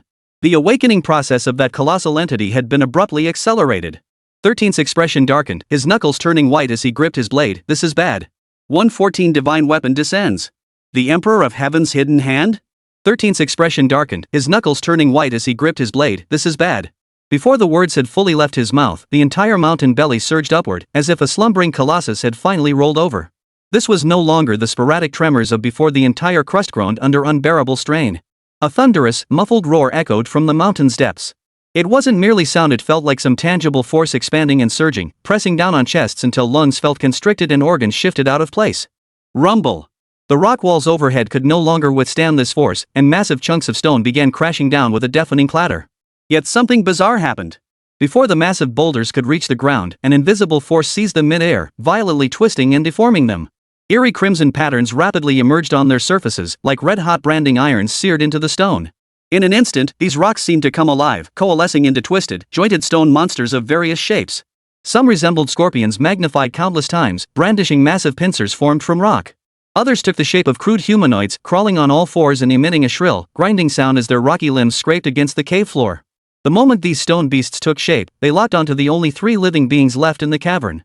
Roaring, they stomped forward with heavy steps or launched themselves directly from the rock walls, charging toward Zhao Ran, Long Ying, and 13. Damn it! Even petrified monsters are this tough? 13 roared, not pausing to catch his breath.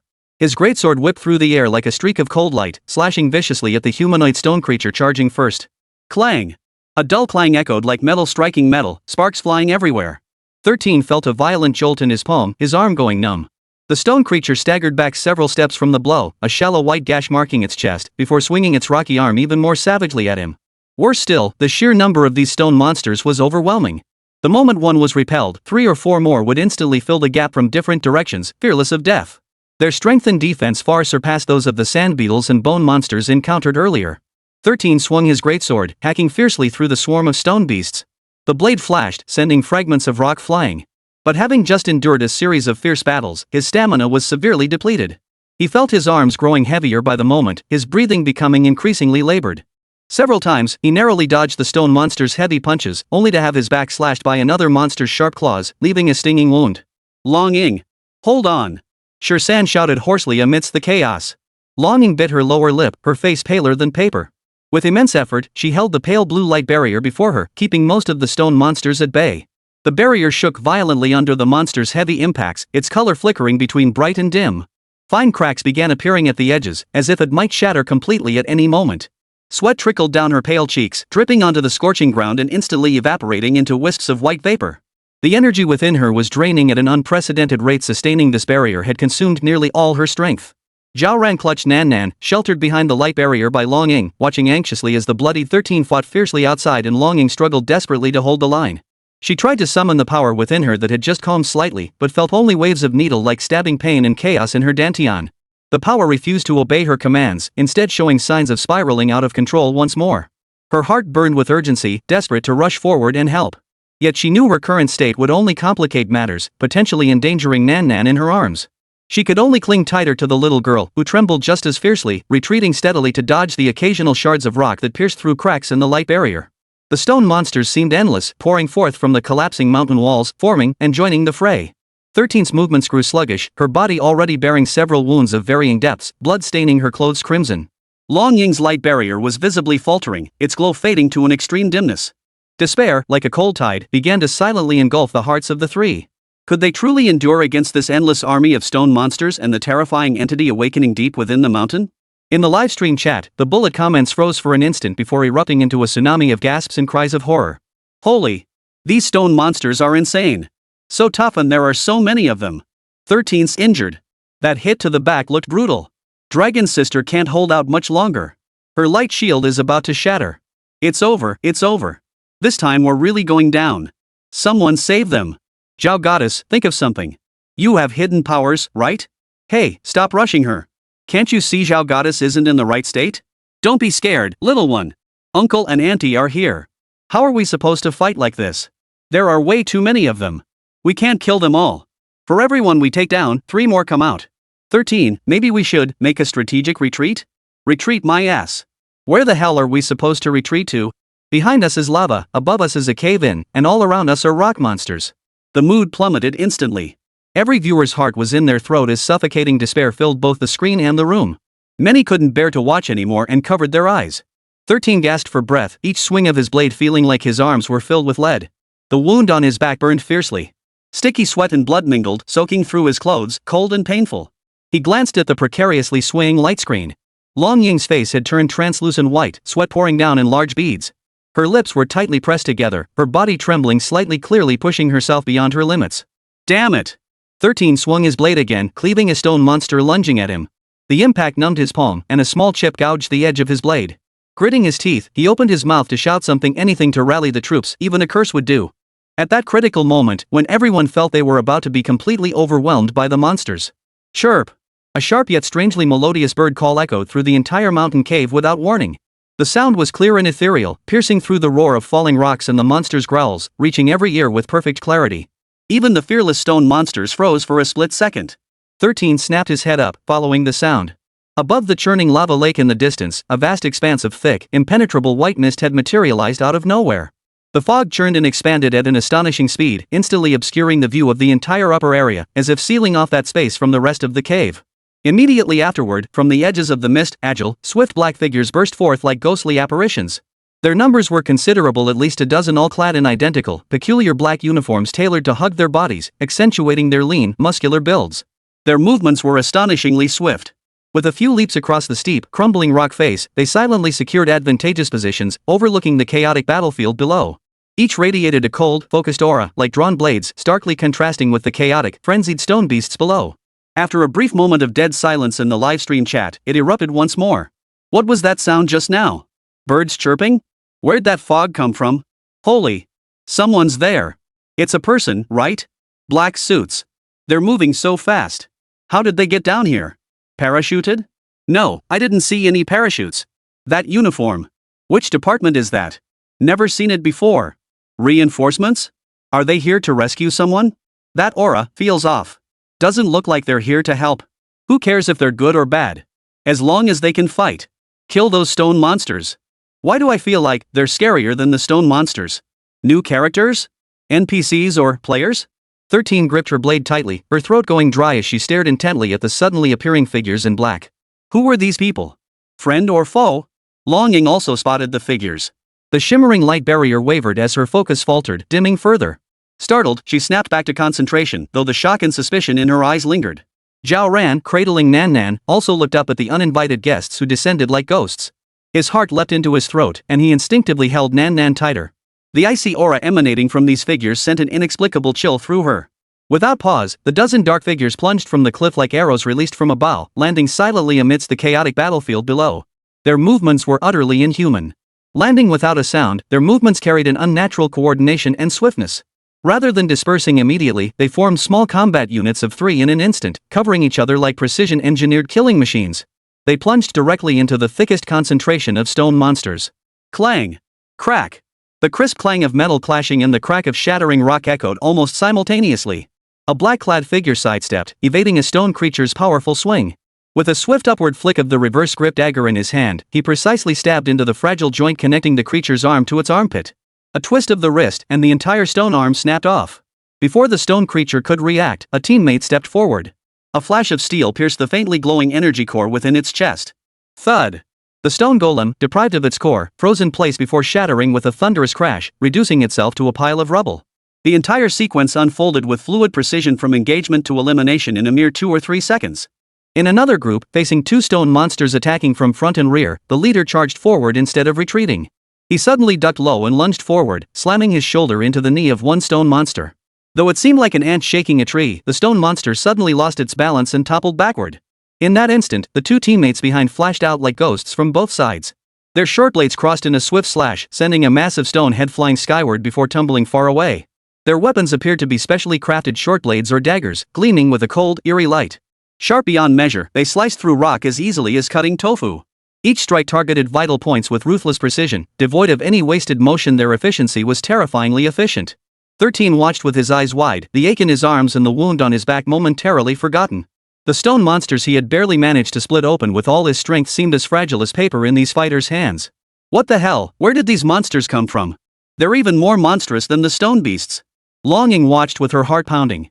She clung desperately to maintaining the light barrier, yet her gaze was irresistibly drawn to those black figures. Their coordination was seamless, as if a single mind controlled a dozen bodies fighting in unison. That cold, efficient aura sent a chill down her spine. These were definitely not good people. Zhao Ran pressed Nanan's head against his chest, unwilling to let her witness the brutal, blood-soaked spectacle. Yet he couldn't resist peeking through his fingers, his heart pounding like a drum. The livestream chat exploded. Holy! Is this even humanly possible? Buttery smooth. Absolutely buttery smooth. That positioning, that coordination, a feast for the eyes. What kind of god-tier move was that shoulder-to-knee strike? 4 ounces deflecting 1,000 pounds? My mom asked why I was kneeling while watching the stream. This combat prowess feels like it's leagues above Brother 13's. Hey, stop talking nonsense upstairs. 13 is a powerhouse, while they're all about finesse. Fine, I can't keep up the act, they're just plain strong. Their uniforms are so cool, but they look kinda creepy. How do they make killing monsters look like slicing vegetables? Holy crap, were we even watching the same dungeon before? Reinforcements. Definitely reinforcements. So timely. Why, that scared the crap out of me. Thought we were really going to wipe. Thanks, guys in black. Wait, who are they? Sent by the devs? Doubtful. Official rescue teams aren't this flashy and violent, right? Could it be summoned by the Emperor of Peace? Could be. The big boss always has backup plans. Emperor Ping Tian is awesome. Voice cracking. But they haven't said a word and won't even look at 13 and the others. Something feels off. True.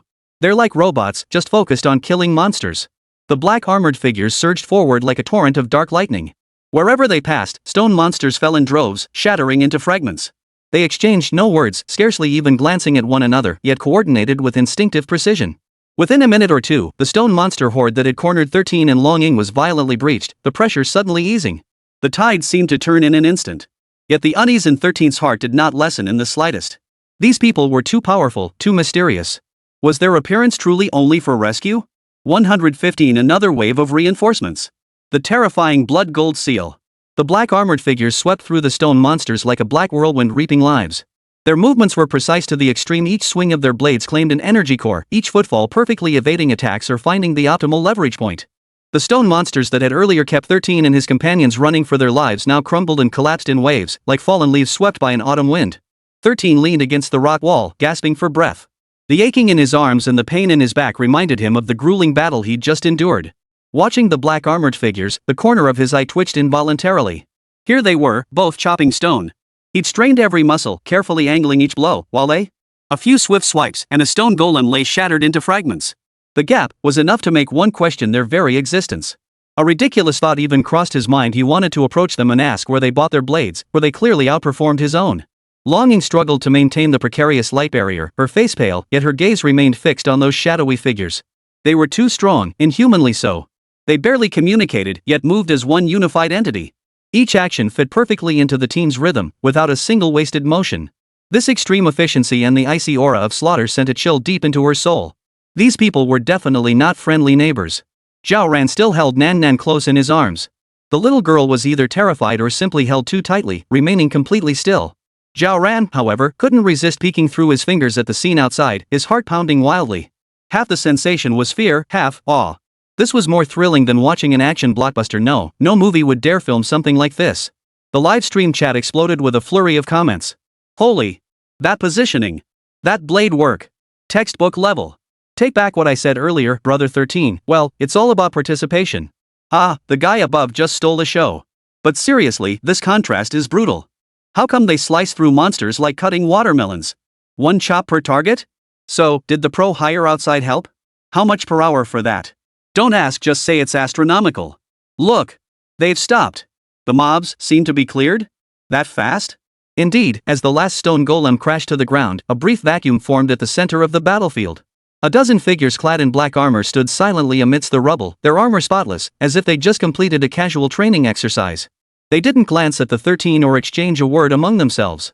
Only the wind whistled through the air, mingled with the distant rumble echoing from the mountains. Just as 13 breathed a slight sigh of relief, thinking he could catch his breath and ask about the situation, an abrupt change occurred. 7 or 8 of the black armored figures at the front turned their heads in perfect unison, their gazes fixed on the Sister Sun Mountain, which still trembled violently, as if it might shatter completely at any moment. Their movements were so synchronized it felt unsettling.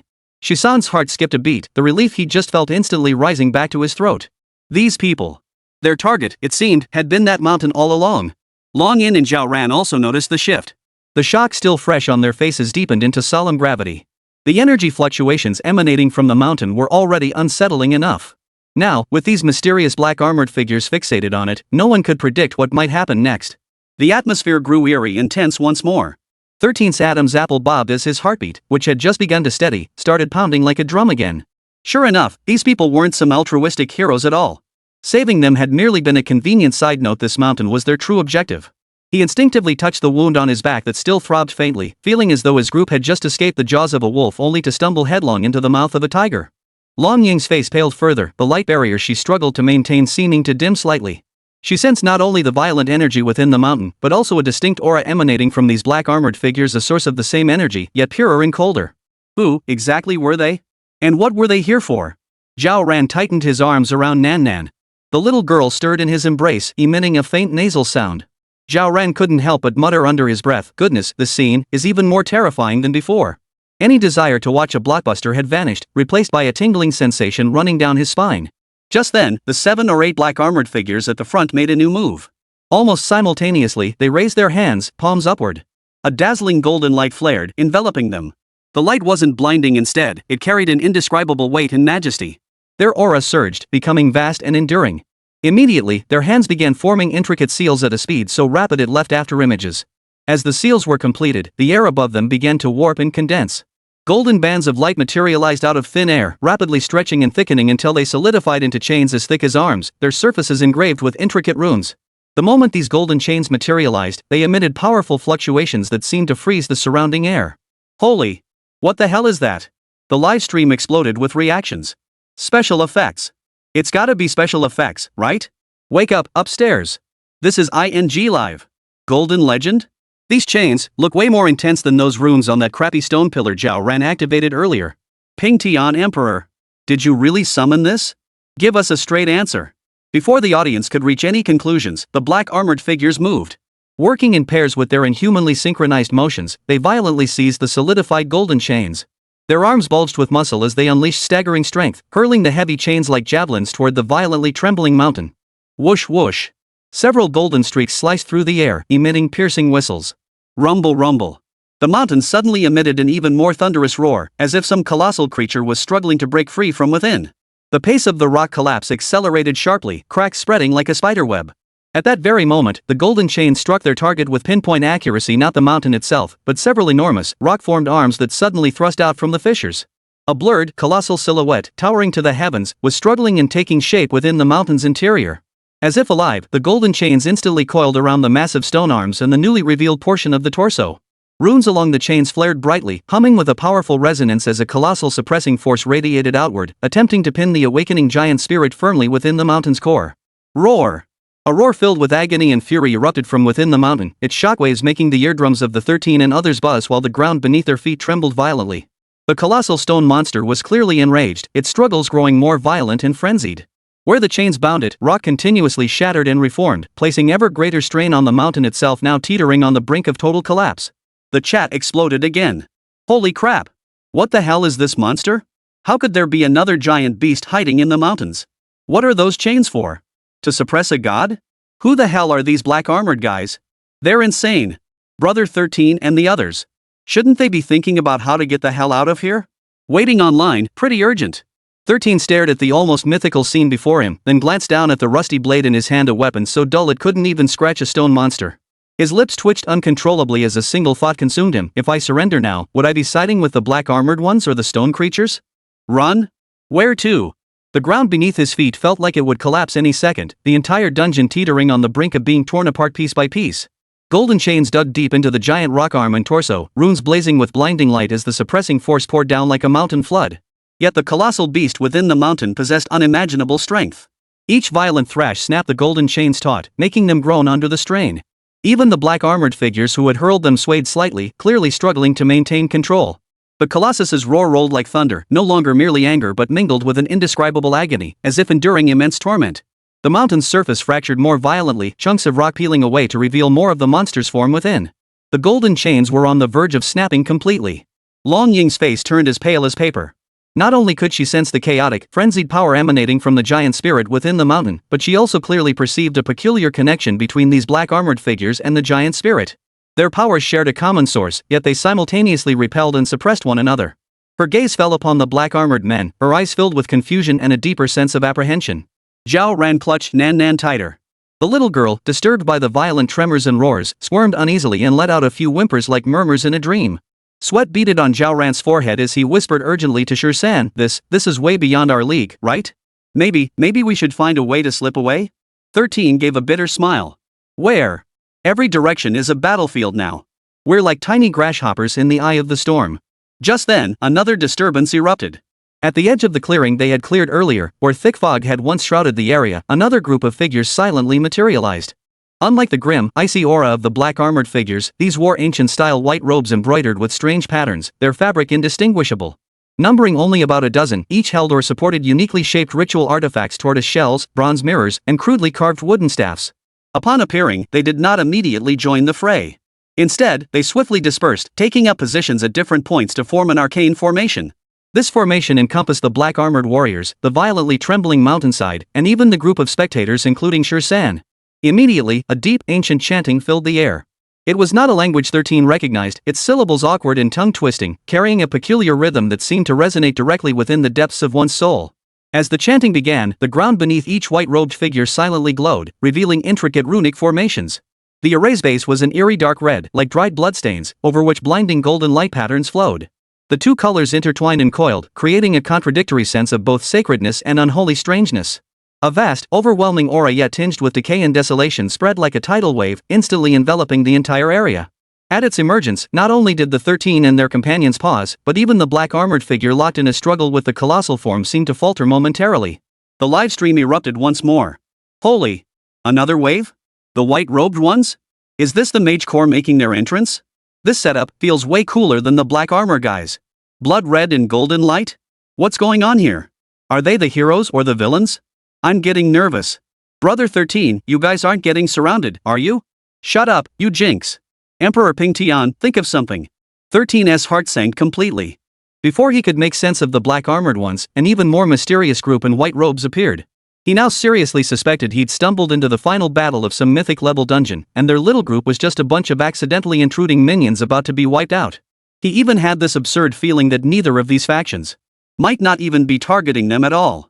They were merely obstructing the path or perhaps serving as mere backdrops in this grand spectacle. The white-robed figures chanting suddenly rose in pitch, their syllables becoming urgent and piercing. No longer a low, resonant murmur, it now resembled some kind of deathly incantation, burrowing directly into the minds of everyone present. It stirred restlessness within their hearts and churned their blood. 13 felt his temples throbbing violently, his head buzzing so loudly he almost wanted to cover his ears, yet he feared drawing unnecessary attention. Beneath his feet, the crimson gold rune array fully unfolded. Its dark red base seemed to come alive, spreading like viscous blood across the ground, devouring the rock's original color. The golden light patterns flowing across it grew increasingly intense, no longer mere lines but coalescing into tiny runes, each containing terrifying energy interconnected and spinning at breakneck speed. The entire array resembled a colossal, living heart frantically sucking in something, each beat causing the air to tremble. This force was colossal, its grandeur tinged with an indescribable decay and desolation. It felt like an ancient power salvaged from the very end of the river of time, carrying death and ill omen. Zhao Ran instinctively clutched Nan Nan tighter. The little girl seemed to sense the ominous aura, whimpering uneasily with her tiny brow furrowed. Zhao Ran's face paled even further than before. His lips trembled, yet no words came out. He could only frantically try to shield Nan Nan within his embrace. Long Ying's gaze fixed intently on the formation, particularly the eerie intertwining of crimson and golden light. Her body trembled imperceptibly, not from fear, but more like an instinctive reaction triggered by some force that was both of the same origin yet utterly different. A flicker of astonishment and disbelief crossed her eyes as if she had grasped something profound. Even the black-armored figures, who had maintained their efficient suppression, could no longer completely ignore the rise of this power.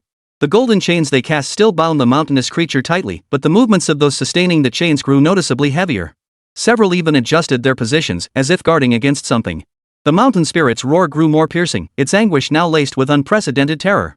It too seemed to sense the threat from the white-robed figure, thrashing with increasing fury. The entire cavern shook violently, showering the floor with falling debris.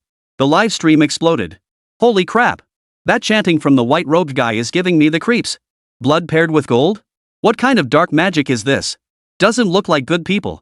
Feels even scarier than the black armor. 13, did you guys just stir up a hornet's nest? What's this whole setup for? Sacrifice? Sealing? Or just a map-wide attack to clear the area? Look at those runes. They seem to be coalescing into shape. Just as the bullet comments described, at the center of the formation, crimson and gold energies violently converged. No longer a flat pattern, they gradually rose and condensed, ultimately transforming into an immense, intricately structured three-dimensional rune seal. This seal appeared to be forged from flowing blood plasma and molten gold, radiating an oppressive aura that felt suffocating. It rotated slowly, and with each turn, the surrounding space seemed to warp. Then, as if responding to a silent command, the colossal blood gold seal drifted slowly yet resolutely toward the massive mountain, or rather, the giant spirit trapped within it, bound by countless golden chains and still struggling frantically. It glided forward, slowly enveloping its target. Shisan's heart nearly skipped a beat. He swallowed instinctively, his throat parched and dry. A powerful premonition gripped him. Once this thing descended, the consequences would be far more than mere earth-shattering devastation. Were these white-robed figures intending to seal off that colossal entity along with this entire region? Or, to annihilate it completely? 116 Suppression. The cold-eyed youth. Zhao Ran's voice trembled uncontrollably, barely forming coherent words. I mean, will we even make it out alive? Her eyes fixed on the blood gold seal closing in, her voice breaking into a sob. Are these white-robed ones really the people my brother summoned? This spectacle, why does it look even more terrifying than the black-armored ones? She dared not finish the ominous thought, forcing it back down, her face growing even paler. Maybe. 13 wasn't sure either, his throat parched as if stuffed with burning tinder. He stared fixedly at the enormous blood gold seal and the pure gold chains on the mountainside, blazing with equal intensity as if straining to resist. Two forces, both absurdly powerful, were about to collide head-on. And they were like beans caught between two grinding stones about to smash together. Even if they were crushed to dust, it might go unnoticed. He could even feel the rocks beneath his feet vibrate with an almost imperceptible resonance as the seal drew nearer. An invisible, suffocating pressure filled the air. The colossal spirit within the mountain seemed to have fully sensed this terrifying force, a threat to its very existence, and its struggle intensified to an extreme. Countless flesh and blood vines lashed out like enraged tentacles, whipping with unprecedented speed and force. The sharp whistles of tearing air echoed incessantly as they struck the golden chains binding it and the blood gold seal drifting slowly yet resolutely toward it. Several vines narrowly grazed the black armored figures, the gale they stirred causing even the sturdy armor to emit shrill, grinding sounds. The black armored figures holding the chains were clearly under immense strain. Several swayed slightly, their footsteps cracking the ground into spiderweb like fissures. The golden light on the chains flared to an unprecedented intensity, nearly solidifying as it dug deep into the Colossus's constantly writhing and swelling body, emitting a bone-chilling, teeth-grinding creak as metal stretched to its absolute limit. They strained as if wrestling an ancient god awakening, every moment stretched to the absolute limit. Finally, under the gaze of everyone present and millions watching the livestream, the enormous blood gold seal silently enveloped the colossal spirit's immense form. Instead of the expected earth-shattering explosion, a piercing, bone-chilling sizzle echoed through the air. The blood gold light, like molten liquid at its hottest, instantly seared itself onto the giant spirit's dark red, viscous fluid-covered flesh walls. In an instant, the blood gold light violently clashed, eroded, and annihilated the ominous dark red energy on the giant spirit's surface, releasing vast plumes of strange smoke carrying the scent of scorched and decaying matter. The Colossus let out an indescribable roar, a sound blending extreme agony, overwhelming fury, and a faint, almost imperceptible, fear. Its body convulsed violently, and the frantic flailing of its flesh tendrils visibly slowed. The golden chains seized this opening, tightening violently as their radiance surged anew. They dug deep into the Colossus's flesh, nearly slicing it apart. The blood gold seal clung to the giant spirit like a living entity, its crimson and golden hues swirling and intertwining as it seeped inward. It steadily eroded its power, suppressing the awakening will that threatened to erupt completely. Under the powerful restraint of the golden chains and the relentless suppression of the blood gold spell, the giant spirit's struggles visibly weakened. Though the terrifying, abyssal power within remained palpable, the violent surge of awakening seeking to burst free was now being forcibly pushed back, inch by inch, toward the edge of slumber by two invisible, immense hands. The heart-stopping violent shaking within the cavern finally began to subside. Zhao Ran's mouth hung open, his throat emitting a gasping ha-ha sound like a fish flung back onto dry land. It took him a long moment to regain control of his breathing. She stared blankly as the blood gold seal completely subdued the colossal spirit below. The violent tremors throughout the entire cavern finally seemed to be paused, gradually subsiding. The wildly dancing flesh vines seemed to lose their support, drooping limply and shriveling. The blinding churning of the magma lake gradually subsided, leaving only a peculiar, acrid scent in the air, a mixture of burnt metal and rotting flesh. Her legs buckled, and she nearly collapsed to the ground, but luckily, longing beside her acted swiftly and caught her. Only then did Zhao Ran find her voice, her tone laced with an exhaustion akin to finishing a marathon, finally, subdued? 13 remained silent, but the taut lines of his shoulders finally relaxed. His chest rose and fell almost imperceptibly as he exhaled a long-held breath of stale air. His gaze swept over the figures clad in white robes and black armor, then settled on the mountain spirit, calm now, yet still radiating a terrifying aura. His expression was complex.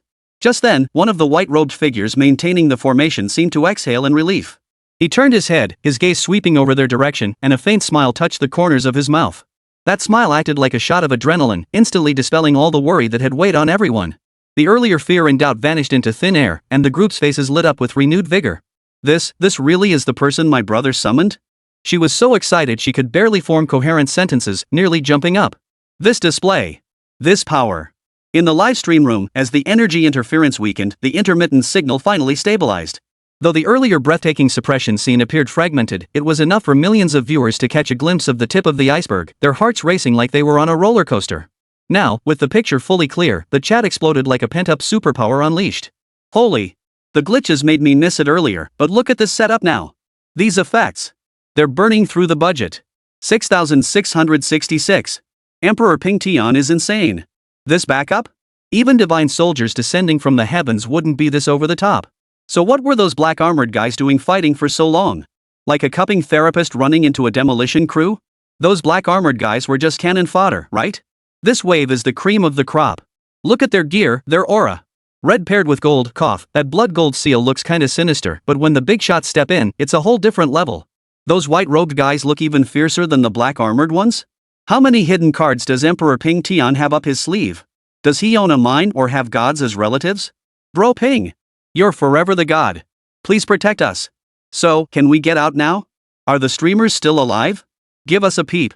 Don't get wiped out by the big shots like some low-level mob. What the hell do you know, upstairs?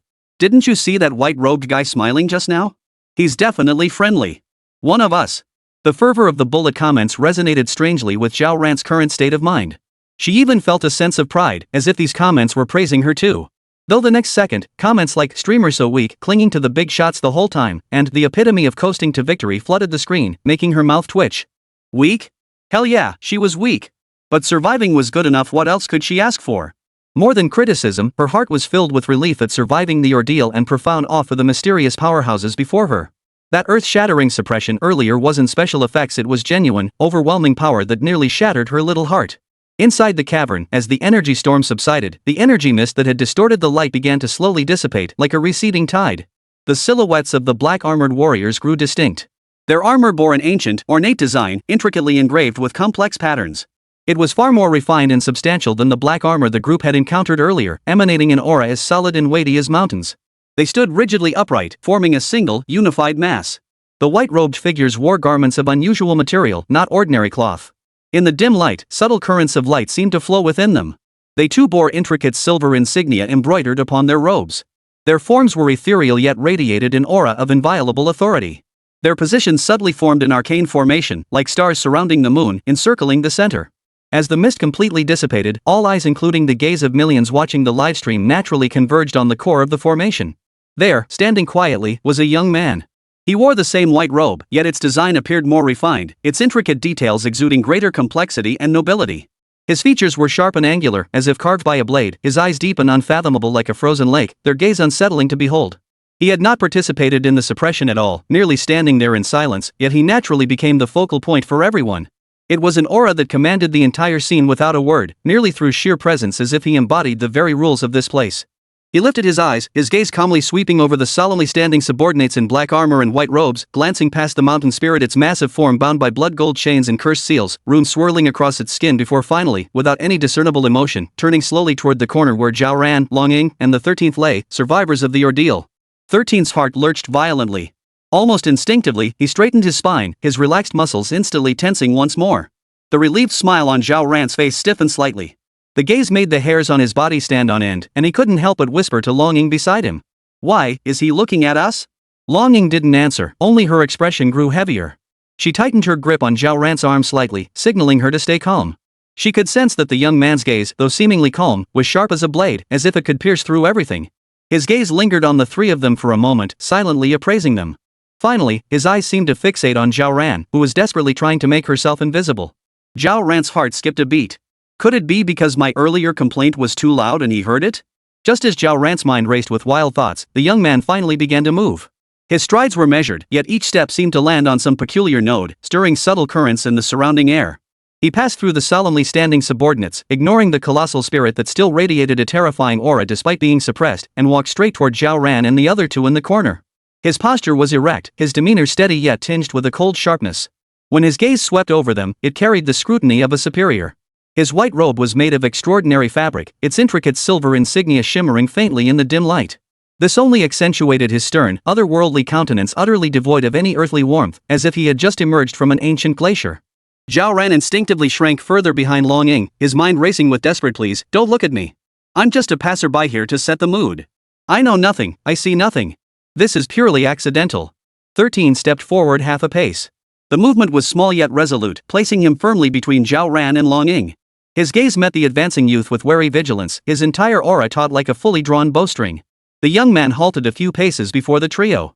His gaze swept calmly over the rigidly tense Shirsan and the wary Long Ying, finally settling once more on Zhao Ran, who was desperately trying to blend into the background. His voice rang out deep and cold, devoid of any discernible emotion, yet carrying an innate, unquestionable sense of authority. "Gentlemen, I request your presence at Qishan for a discussion." 117 Qishan Underground Palace Complex. A power that had endured for millennia. Qishan? Zhao Ran's heart skipped a beat. Those two words struck like lightning through the fog, instantly connecting her to the glowing skull in her backpack and the fragmented clues left behind by her brother, Xiao Ping. She instinctively clutched Nan Nan tighter in her arms, her fingertips digging in slightly. What connection did these people have to her brother? Countless questions flooded her mind, momentarily making her forget the frenzy of comments flooding the livestream and the fear she had just felt. Long Ying beside her noticed Zhao Ran's dazed expression and the sudden tension in her body. Following Zhao Ran's unconscious glance toward the backpack, then shifting her gaze to the imposing young man in white robes before them, Long Ying had already formed a plan in her mind. She turned her face, silently questioning Shirsan beside her with her eyes. 13's gaze swept over the cold-eyed youth and his solemnly standing subordinates, feeling the pressure that was almost tangible. He shook his head slightly. Confrontation was utterly impossible. Since the other party had mentioned Shishan, a place clearly significant to Zhao Ran, they would have to proceed cautiously, taking things one step at a time. He silently conveyed his assessment to Longing while simultaneously shifting half a step forward, shielding Zhao Ran and Longing more completely behind him. His posture remained utterly unwavering. Unexpectedly, Nan Nan, who had been quietly held by Zhao Ran, showed no sign of fear. Her large, dark eyes, like black grapes, scanned the stern young man before her with curiosity. Her little head tilted slightly, as if trying to discern something. Her tiny nose twitched as she sniffed lightly. Unlike her usual reaction to strangers, she didn't shy away. Instead, her eyes held an inquiring look, as if she sensed a faint, almost imperceptible aura emanating from the group in white robes and black armor, an aura that didn't repel her. The stern young man seemed utterly oblivious to their inner thoughts, as if certain they would follow him. Offering no explanation, he calmly turned away after speaking, walking back toward the mist-shrouded direction from which they had come. As he turned, the black-armored guards and white-robed cultivators, who had stood motionless like statues, immediately sprang into action. With swift, silent precision, they parted to either side, forming a path into the depths of the mist. The entire sequence unfolded with fluid solemnity, revealing their exceptional discipline. The young man's silhouette stood out sharply in the dim light. His white robe fluttered without wind, his stride deliberate and unhurried. He neither looked back nor urged them on, his actions alone conveying his intent. Zhao Ran gazed at the path that had opened before them, then glanced at the determined profiles of Longing and Shishan. Finally, his eyes followed the receding white silhouette as it grew distant. He took a deep breath. "Let's go," she murmured to the two, her voice carrying a tremor she hadn't noticed herself, along with a hint of desperate resolve. "Let's follow him." No matter what kind of den of dragons and tigers Shishan might be, if there was a chance of finding news of her brother, she had to venture in. Better than wandering around this godforsaken place like a headless fly. Besides, latching onto such a powerful ally should increase our safety margin, right? Holding Nan Nan close, she followed behind Shishan, with Longing bringing up the rear. Together, the three set foot on the path cleared by the powerful, leading toward the unknown Shishan. The livestream's bullet comments kept scrolling wildly, while the comments section had already piled up like skyscrapers. "Holy crap, Shishan? You don't mean the one from the investiture of the gods, do you? Overthinking it, man. Plenty of places share the same name. Chill. This scale, this grandeur, which deity's favor has the streamer secured? Am I the only one worried about the streamer and crew? This group looks trouble. +1. Hope it's not some cult organization." Zhao Ran had no energy to read these comments. Her attention was entirely consumed by the situation unfolding before her. She clutched Nan Nan, who was still peering around curiously, close to her chest. Following 13's footsteps, with Longing bringing up the rear, the trio followed the stern-faced young man into the mist, where its edges were beginning to thin. The instant their toes touched the mist, the world abruptly transformed. The surrounding lava, mountains, and caverns seemed tossed into a high-speed blender, rapidly blurring, twisting, and warping. A sudden, intense sense of spatial disorientation overwhelmed Zhao Ran. The world spun violently, his stomach churned violently, and he nearly vomited right then and there. The sensation was unbearable, like being crammed into a narrow pipe and violently pulled through, every joint in his body groaning in protest. The mist wasn't pitch black inside, but filled with countless flickering, bizarre light spots and twisted lines. They intertwined and darted through each other in incomprehensible ways, as if instantly traversing countless shattered spaces. Zhao Ran grunted, his face turning pale. Strangely, the restless force within her began to flow spontaneously, forming a faint barrier that slightly resisted the soul-tearing spatial pull. Though dizzy and nauseous, she managed to cling to the last shred of consciousness, preventing herself from collapsing into unconsciousness. She couldn't fathom the principle behind it, attributing it only to her body probably having some issues. More than just a few. 13 beside her clearly wasn't faring well either. His steps faltered as every muscle tensed instantly, like a bow drawn to its limit. He stubbornly resisted the pervasive, warping force field, pulling Zhao Ran and Longing even closer for protection. Long Ying's expression was equally grave. She rapidly formed several hand seals with one hand, faint ripples of energy rippling around her as she struggled to steady herself. Her furrowed brow betrayed the effort it required. The most surprising reaction came from Nan Nan. The little one, held tightly in Zhao Ran's arms, showed no fear whatsoever. Instead, her big, dark eyes widened as her little head turned this way and that, following the streaks of light. Her gaze was clear, as if she were watching an incredibly spectacular light show. Zhao Ran looked down at his niece's carefree expression and found himself both amused and exasperated. Where did this little one get her courage? The stern young man leading the way maintained an unhurried pace throughout. The spatial turbulence that twisted and distorted Zhao Ran and the others seemed to have no effect on him whatsoever. Not a single wrinkle appeared on his white robe. He walked with such calmness, as if merely passing through an ordinary morning mist in his own backyard. His silhouette remained remarkably steady amidst the shifting light and shadow, radiating an indescribable power and coldness. After an unknown span of time, perhaps just an instant, perhaps several agonizing hours, the crushing sensation that threatened to tear them apart suddenly lessened. The chaotic swirl of light before their eyes began to fade, the scene gradually stabilizing into clarity. Zhao Ran shook his still dizzy head, forcing down the metallic taste in his throat, and clutched Nan Nan tightly once more. For the sake of any possible clues about her brother, this suffering was worth it. She stole a glance at the figure at the front, still standing tall and straight. In her heart, she silently prayed, "Please be reliable. Don't drag us into something even more terrifying." Long Ying's brow knotted into a tight knot. She could distinctly sense that the mist wasn't merely flowing with energy, but contained an extremely complex, almost twisted mystical formation. Each flash of light felt like a miniature spatial fold or leap, its principles far surpassing anything she'd ever studied. This was no ordinary teleportation method, it felt more like forging a path through countless shattered mystical formations. She secretly channeled her spiritual energy, attempting to stabilize the space around her, but it felt like a grasshopper trying to stop a cart that immense force could crush her resistance effortlessly. 13 remained silent, walking slightly ahead and to the side of Zhao Ran. The knuckles of his fingers gripping the knife hilt had turned slightly white from the force. He could feel his body being pulled in every direction by countless invisible hands, his bones groaning under the unbearable strain. He could only rely on his extremely well-trained, formidable physique to endure. Each step was taken with extreme steadiness, striving to maintain balance amidst the chaotic shifts in the environment while shielding Zhao Ran and Long Ying as much as possible behind him in a more stable area. Sweat trickled down his taut jawline, yet he didn't even flinch. Zhao Ran clutched Nan Nan, feeling like a rag doll tossed into a washing machine drum. Her stomach churned violently, and she bit her lip hard to keep the nausea from rising into her throat. Strangely, that erratic power within her stirred again, forming a thin membrane that shielded her and Nan Nan. It greatly eased the soul-tearing agony, but only to a degree. The dizziness and nausea remained intense. She couldn't help but inwardly curse. What kind of collection of defects was this body? At critical moments, it always managed to sprout some bizarre function to prolong her life. Yet the child in her arms seemed utterly oblivious, leaving Zhao Ran both exasperated and amused, tinged with an inexplicable sense of strangeness. Could it be that children truly possessed a greater capacity to accept things beyond the ordinary? Or was this somehow connected to her older brother?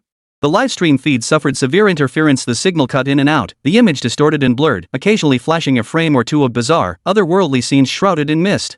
Even so, the bullet comments stubbornly flooded the screen. Holy crap! The signal's gone haywire. Are you guys okay, streamers?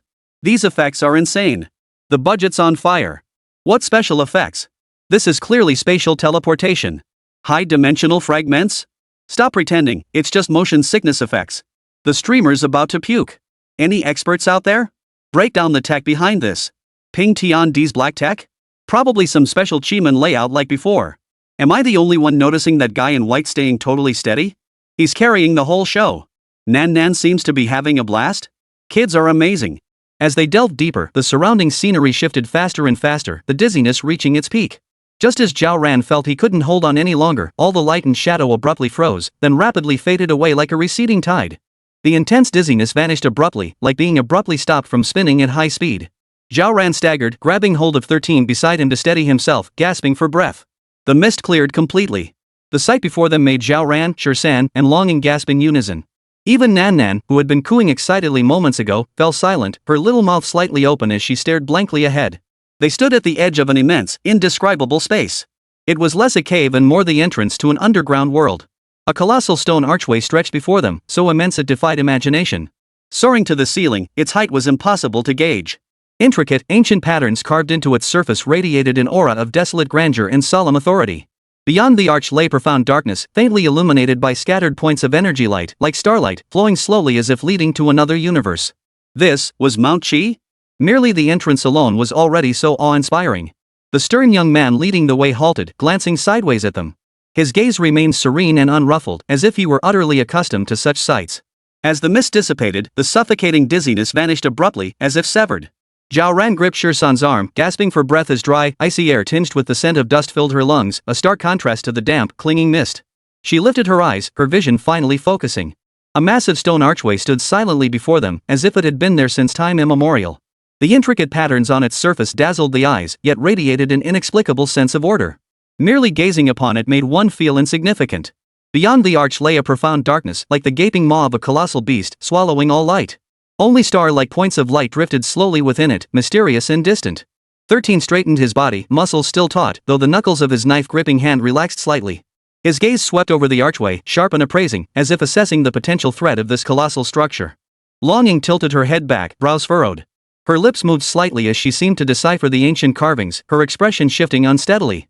Clearly, something within her understanding was being overturned. At that moment, several figures materialized silently from the shadows flanking the archway. Enveloped in dark, heavy armor that revealed only their eyes, they wielded peculiar long spears, their presence as solid and unyielding as mountains. The stern young man leading them merely glanced in their direction. Instantly, the guards dropped to one knee in perfect unison, heads bowed in an almost fanatical reverence. The entire sequence unfolded without a sound, save for the faint rustle of armor. The youth paid no heed to the guards, striding directly into the profound darkness. Zhao Ran's heart skipped a beat. Instinctively clutching Nan Nan tighter, he followed closely behind 13. The moment they passed through the archway, it felt like crossing an invisible boundary. The air around them seemed thicker and more stagnant, and a desolate, ancient aura washed over them, penetrating their very souls. The scene before them suddenly opened up. Zhao Ran abruptly halted, sucking in a sharp breath. What was this place? An underground palace? No, that word couldn't begin to describe the vastness before them. The immense space defied imagination. Countless thick stone pillars supported a vaulted ceiling so high it seemed to touch the heavens. The pillars and walls were similarly carved with patterns similar to those on the archway, yet far more intricate, with faint, shimmering light flowing within them. The entire space was permeated by an ancient, austere, yet strangely vibrant energy. This didn't feel like a tomb, it resembled a sleeping colossal city. She even wondered if she was still trapped in that spatial passageway, hallucinating. This scale even movie sets wouldn't dare build something this grand.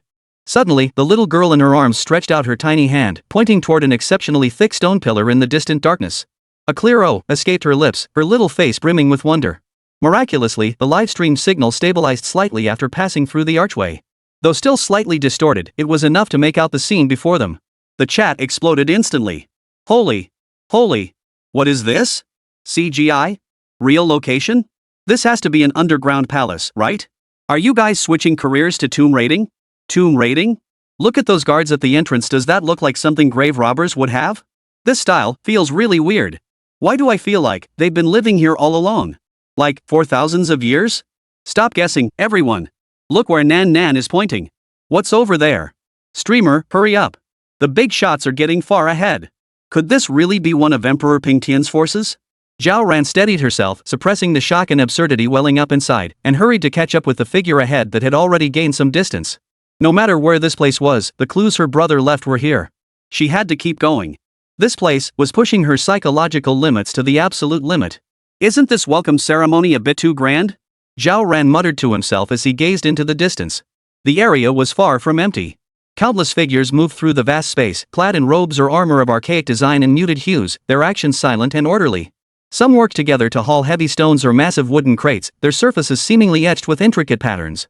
Others stood before towering stone pillars or walls, holding peculiar tools as they carefully brushed over complex carvings, making the faint glow within them shine brighter. Many more patrolled fixed routes, armed with long halberds or stone axes. Their footsteps echoed through the vast space, carrying an indescribable solemnity and vigilance. This sight shook Zhao Ran to his core. This was not an abandoned ruin, but a living, functioning ancient realm. Its ancient, austere, fossil-like organizational structure made her feel intensely out of place and inexpressibly small. Holding Nan Nan close, she felt as though she had stumbled into another era, or even another dimension. 13's gaze swept sharply over the bustling figures, his fingers tightening slightly around the knife. He could sense the oppressive aura and traces of rigorous training emanating from these people. This power was heavy and ancient, far from ordinary. Long Ying, however, stared intently at the patterns on their robes and the stone carvings they guarded. Her lips moved slightly, as if deciphering ancient symbols, her face pale. The power and vigilance contained within this place were even more unsettling than the archway outside. Little Nan, however, felt none of the adult's tension. Held in Zhao Ran's arms, her dark eyes watched the moving figures and massive stone structures with pure curiosity, her small face radiating wonder. When a patrolling figure passed nearby, she even reached out her small hand, her gaze brimming with curiosity and anticipation. Their appearance drew the attention of many nearby. Numerous busy figures paused their movements, their gazes turning toward these abrupt intruders. Their gazes held scrutiny and inquiry, but upon seeing the little girl in her arms, some softened noticeably. A few patrolmen even slowed their pace imperceptibly as they passed by. The live stream chat exploded with comments, viewers' gasps nearly bursting through the screen. Holy crap! What the hell are those people wearing? Armor? Robes? This isn't some basics like ghost soldiers borrowing passage through an ancient tomb. Ghost army my ass. Look at them moving stuff. Operating stone carvings. This is a living ancient civilization site. Could the Emperor of the Heavens be their leader? Have they been living underground all this time? Just look at the scale, the numbers. It's terrifying. Feels like any one of them could take me out. Don't be scared, look at how they're staring at Nan Nan, they seem kinda friendly? Friendly? That's the look they give rare specimens. Streamer, stay close to the boss, don't fall behind. Zhao Ran glanced at the chat stream, his lips twitching. Ghost soldiers borrowing the path? A living ancient civilization? She felt she could no longer distinguish reality from fantasy. Suppressing the absurdity welling up inside her, she hurried to catch up with the figure ahead, which had already gained some distance. The stern young man showed no sign of stopping. He seemed utterly accustomed to the sights here, continuing deep into the ancient, bustling underground without a backward glance. Zhao Ran, holding Nan Nan, followed closely with Shirsan and Long Ying, each step feeling like treading the edge of another world. 118 figure in the depths of the underground palace. You're here. The stern young man showed no intention of turning back to explain, striding straight ahead along the main thoroughfare wide enough for horses to gallop. Zhao Ran, holding Nan Nan, hurried to keep pace with Shirsan and Long Ying. Countless dim, branching paths diverged from the palace's main thoroughfare, spreading like a spider's web into the dark depths, their destinations unknown.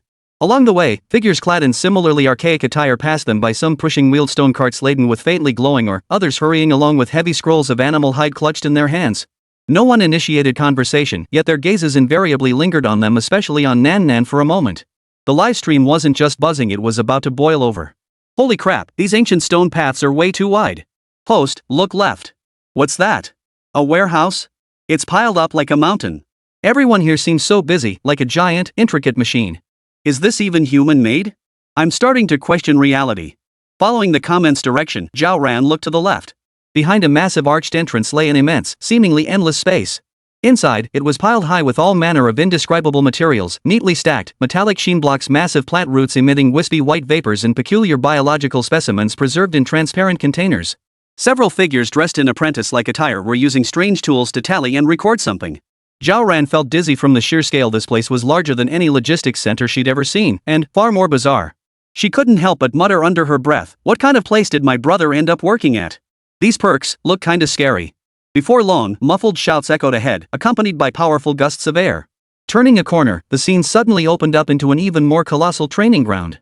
On the field, dozens of people were engaged in sparring matches or practicing alone. Some burly men unleashed fierce punches, each strike cutting through the air with a heavy crack that made the stone slabs beneath them ripple. Others moved with ghostly agility, leaving only trails of afterimages as they shifted and dodged. Further away, someone's fingertips danced with sparks of electricity, crackling as they attacked specially designed stone targets. Long Ying's breathing quickened noticeably.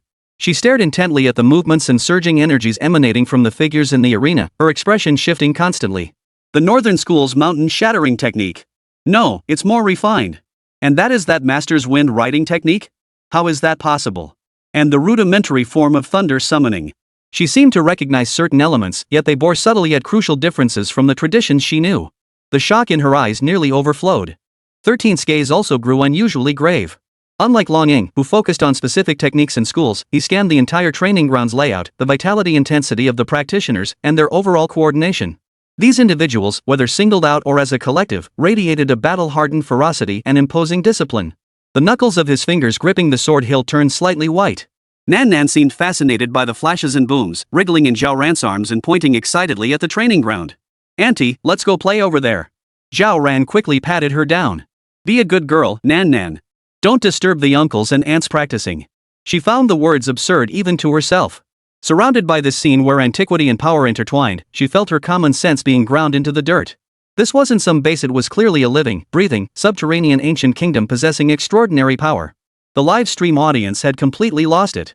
Immortality cultivation. This is real immortality cultivation, right? Every punch lands with bone-crunching impact. That sheer power. My screen's about to shatter. What the hell is that electricity guy? The Thunder King? Go apprentice yourself, streamer. Come back mastered and rule the martial world. What the hell is this place? Hey, wake up. Haven't you noticed the big shot's expressions? This place is dangerous. Nan Nan seems to be enjoying this? Zhao Ran stared at the comments, torn between laughter and tears. Apprenticeship? All she wanted to know right now was where she was and whether her brother was really here. The stern young man seemed oblivious to the commotion in the training ground. Without pausing, he led them past the edge of the arena into a deeper, more secluded passageway. Zhao Ran tightened her embrace around Nan Nan, who was still excitedly waving her little hands, and followed suit. This place was strange, but Nan Nan seemed much better than before. Her little face was rosy, her eyes darting constantly at the intricate patterns on the walls, radiating a carefree joy. The stern young man remained taciturn, pausing only briefly at a fork in the path. He pointed to a darker passageway on the left, from which a faint whistling sound seemed to emanate. That's the wind tunnel testing area. Unauthorized personnel prohibited. His voice was flat, as if reciting routine instructions. Zhao Ran opened her mouth to ask, what kind of wind tunnel? What do they test there? But seeing that "Do Not Disturb" written all over his face, she swallowed her words. Never mind. Asking would be pointless. The live stream audience asked for her. Wind tunnel? Like a supercharged hairdryer? My guess is they're testing aircraft or some kind of martial arts technique. Don't be shy, streamer. Ask him how much he makes a month. Does it include social insurance and housing fund? Hey, you think this is a Foxconn job interview? The deeper we go, the more off the vibe feels. Look at those patrol guys, their eyes are like knives. Just as the comments said, the deeper they went, the fewer staff they encountered. But each one had a heavy aura and piercing gaze. Unlike the curious glances from the outer perimeter, these gazes were scrutinizing and wary. Several times, Zhao Ran felt eyes darting back and forth between her, Shirsan, and Long Ying, carrying an appraising quality. 13 never relaxed his grip on his knife, his gaze darting warily over every corner and every person who passed them. Long Ying's brow was furrowed, as if sensing something, his expression even more grave than it had been on the training grounds. A heavy metal gate appeared ahead, its surface engraved with intricate runes that emitted a faint glow. The stern young man approached the gate, raised his hand, and pressed it against a smooth stone panel beside it. A soft light flared from his palm, seeping into the stone. The gate slid silently apart, revealing an even deeper passageway beyond. Holy crap! Fingerprint or palm print recognition? Nah, more like energy verification. High-tech mystical encryption gate, huh? Is this place this crazy? How many years have these people lived here? It feels so ancient. With security this tight, could it be hiding the Emperor of Heaven's personal stash? Or, the final boss? Passing through the gate, the space ahead suddenly opened up. A colossal hall, larger than any imagination could conjure, stood before them. The hall doors remained tightly shut, crafted from a material neither metal nor stone, radiating a deep, somber hue. Ancient and majestic totems were intricately carved upon them. On either side of the doors stood a guard, each clad in similarly archaic attire. They stood as still as statues, yet Zhao Ran felt his heart clenched by an invisible hand the moment he looked at them, his breathing becoming labored. The pressure emanating from these two surpassed the combined weight of every person they had encountered before. Shirsan's body instantly tensed, and even Long Ying instinctively took half a step back, the color draining from her face. Nan Nan seemed to sense something too, her small hand clutching tightly at her collar. The stern young man halted before the hall's entrance, turning to face them. His expression remained unreadable, yet something seemed to flicker in his eyes. He said nothing, merely bowing slightly toward the closed hall doors. The live stream's chat froze for a moment before erupting with even more frantic comments. Here it comes. The final scene. Those two guards must be max-level bosses. Their stares could kill. Streamer, maybe we should just run? I'm kinda freaking out. What are you chicken about? We're about to meet the big boss behind the scenes. Maybe there's a hidden quest. Even Nanan's scared, this place is definitely no joke. Zhao Ran swallowed hard, her heart pounding so hard it felt like it would burst through her chest. She didn't know what lay beyond this door, but a powerful intuition told her that the answers she'd been desperately seeking, even clues about her brother, were likely inside. The two statue-like guards, upon seeing the stern young man, instantly softened their piercing gazes into something bordering on reverent respect. Their rigid bodies tilted forward slightly, performing a silent salute. They didn't even glance at Zhao Ran and his group. At the young man's signal, they retreated silently to either side like precision machinery, clearing the path to the palace doors. The stern young man did not follow them inside. He paused outside the door, facing the deep, imposing entrance, and bowed deeply once more, a gesture more solemn than any he had made before. Then, he raised his hand to signal to Zhao Ran and his companions. Please. The live stream exploded with comments. Holy crap, that guy isn't going in? What's his deal? Does the bodyguard's job end at the door? Feels like a guide, the kind who leads the protagonist to the final boss. Streamer, hurry up and go in. I'll bet 50 cents it's your brother sitting in there. Stop hyping me up, I'm scared. Zhao Ran tightened her embrace around Nan Nan, who was squirming restlessly in her arms, burying her little head deep into Zhao Ran's chest. The warmth radiating through her clothes gave Zhao Ran a sliver of courage. She glanced to her side. Shirsan's hand still gripped the knife handle tightly, knuckles turning white, eyes fixed intently on the dark depths within the hall. Long Ying's face was ashen, her lips pressed tightly together as if struggling against some invisible pressure. There was no turning back. Zhao Ran stepped into the grand hall. The stone beneath her feet was cold and hard, her footsteps echoing hollowly through the vast chamber like stones tossed into a deep pool. The hall was unusually lofty, its dome lost in the dim light, indistinct. The surrounding walls bore no ornamentation, only rough lines hinting at some ancient power. The overall style was starkly simple, yet radiated an indescribable majesty and weight. Unlike the oppressive atmosphere of the outer passageways, the pressure here felt more restrained yet heavier, like the relentless pressure of the deep sea, omnipresent and squeezing the nerves of every intruder. The center of the hall was vast and empty. At the end of the line of sight stood a stone platform, not particularly high, perhaps 7 or 8 steps tall. Upon the platform sat a solitary chair, its design archaic, its material indistinguishable. A figure sat quietly upon that chair. The distance was too great, and the light too dim to make out their features clearly. Only a vague outline could be discerned. Yet that outline alone seemed to become the very center of the entire hall, drawing all light and all gazes to converge upon it. The figure seemed to sense their arrival but remained motionless. Here they come. Finally meeting the real deal. That aura, definitely a big shot. Why aren't they speaking? Playing it cool? Nan seems frozen? Scared stiff? Streamer, hold on. Ask him if he's your brother. Zhao Ran's heartbeat actually began to steady. A peculiar calm settled over her, like the stillness before the dust settles. It wasn't that the fear had vanished, but rather that a more immense, indescribable premonition had overwhelmed her simple panic. She clutched Nan tighter. The little one seemed to sense the subtle shift in the atmosphere too, no longer burrowing deeper into her embrace. Yet her tiny hand still gripped Zhao Ran's collar tightly, her little head tilted slightly, dark grape-like eyes peeking forward cautiously. Zhao Ran stepped forward, advancing 1 foot at a time. The cold ground pierced her to the bone, yet it sharpened her senses. 13 and Longing followed closely behind. The three instinctively formed a triangular formation, like hunters cautiously approaching an unknown beast, vigilantly closing in on the figure atop the high platform. 13's hand never left the hilt of his blade. His knuckles turned white from the grip, every muscle taut. His gaze was sharp as an eagle's, locked dead on the target atop the platform, ready to pounce at any moment. Long Ying's expression remained grave, yet her eyes held an added resolve and intensity.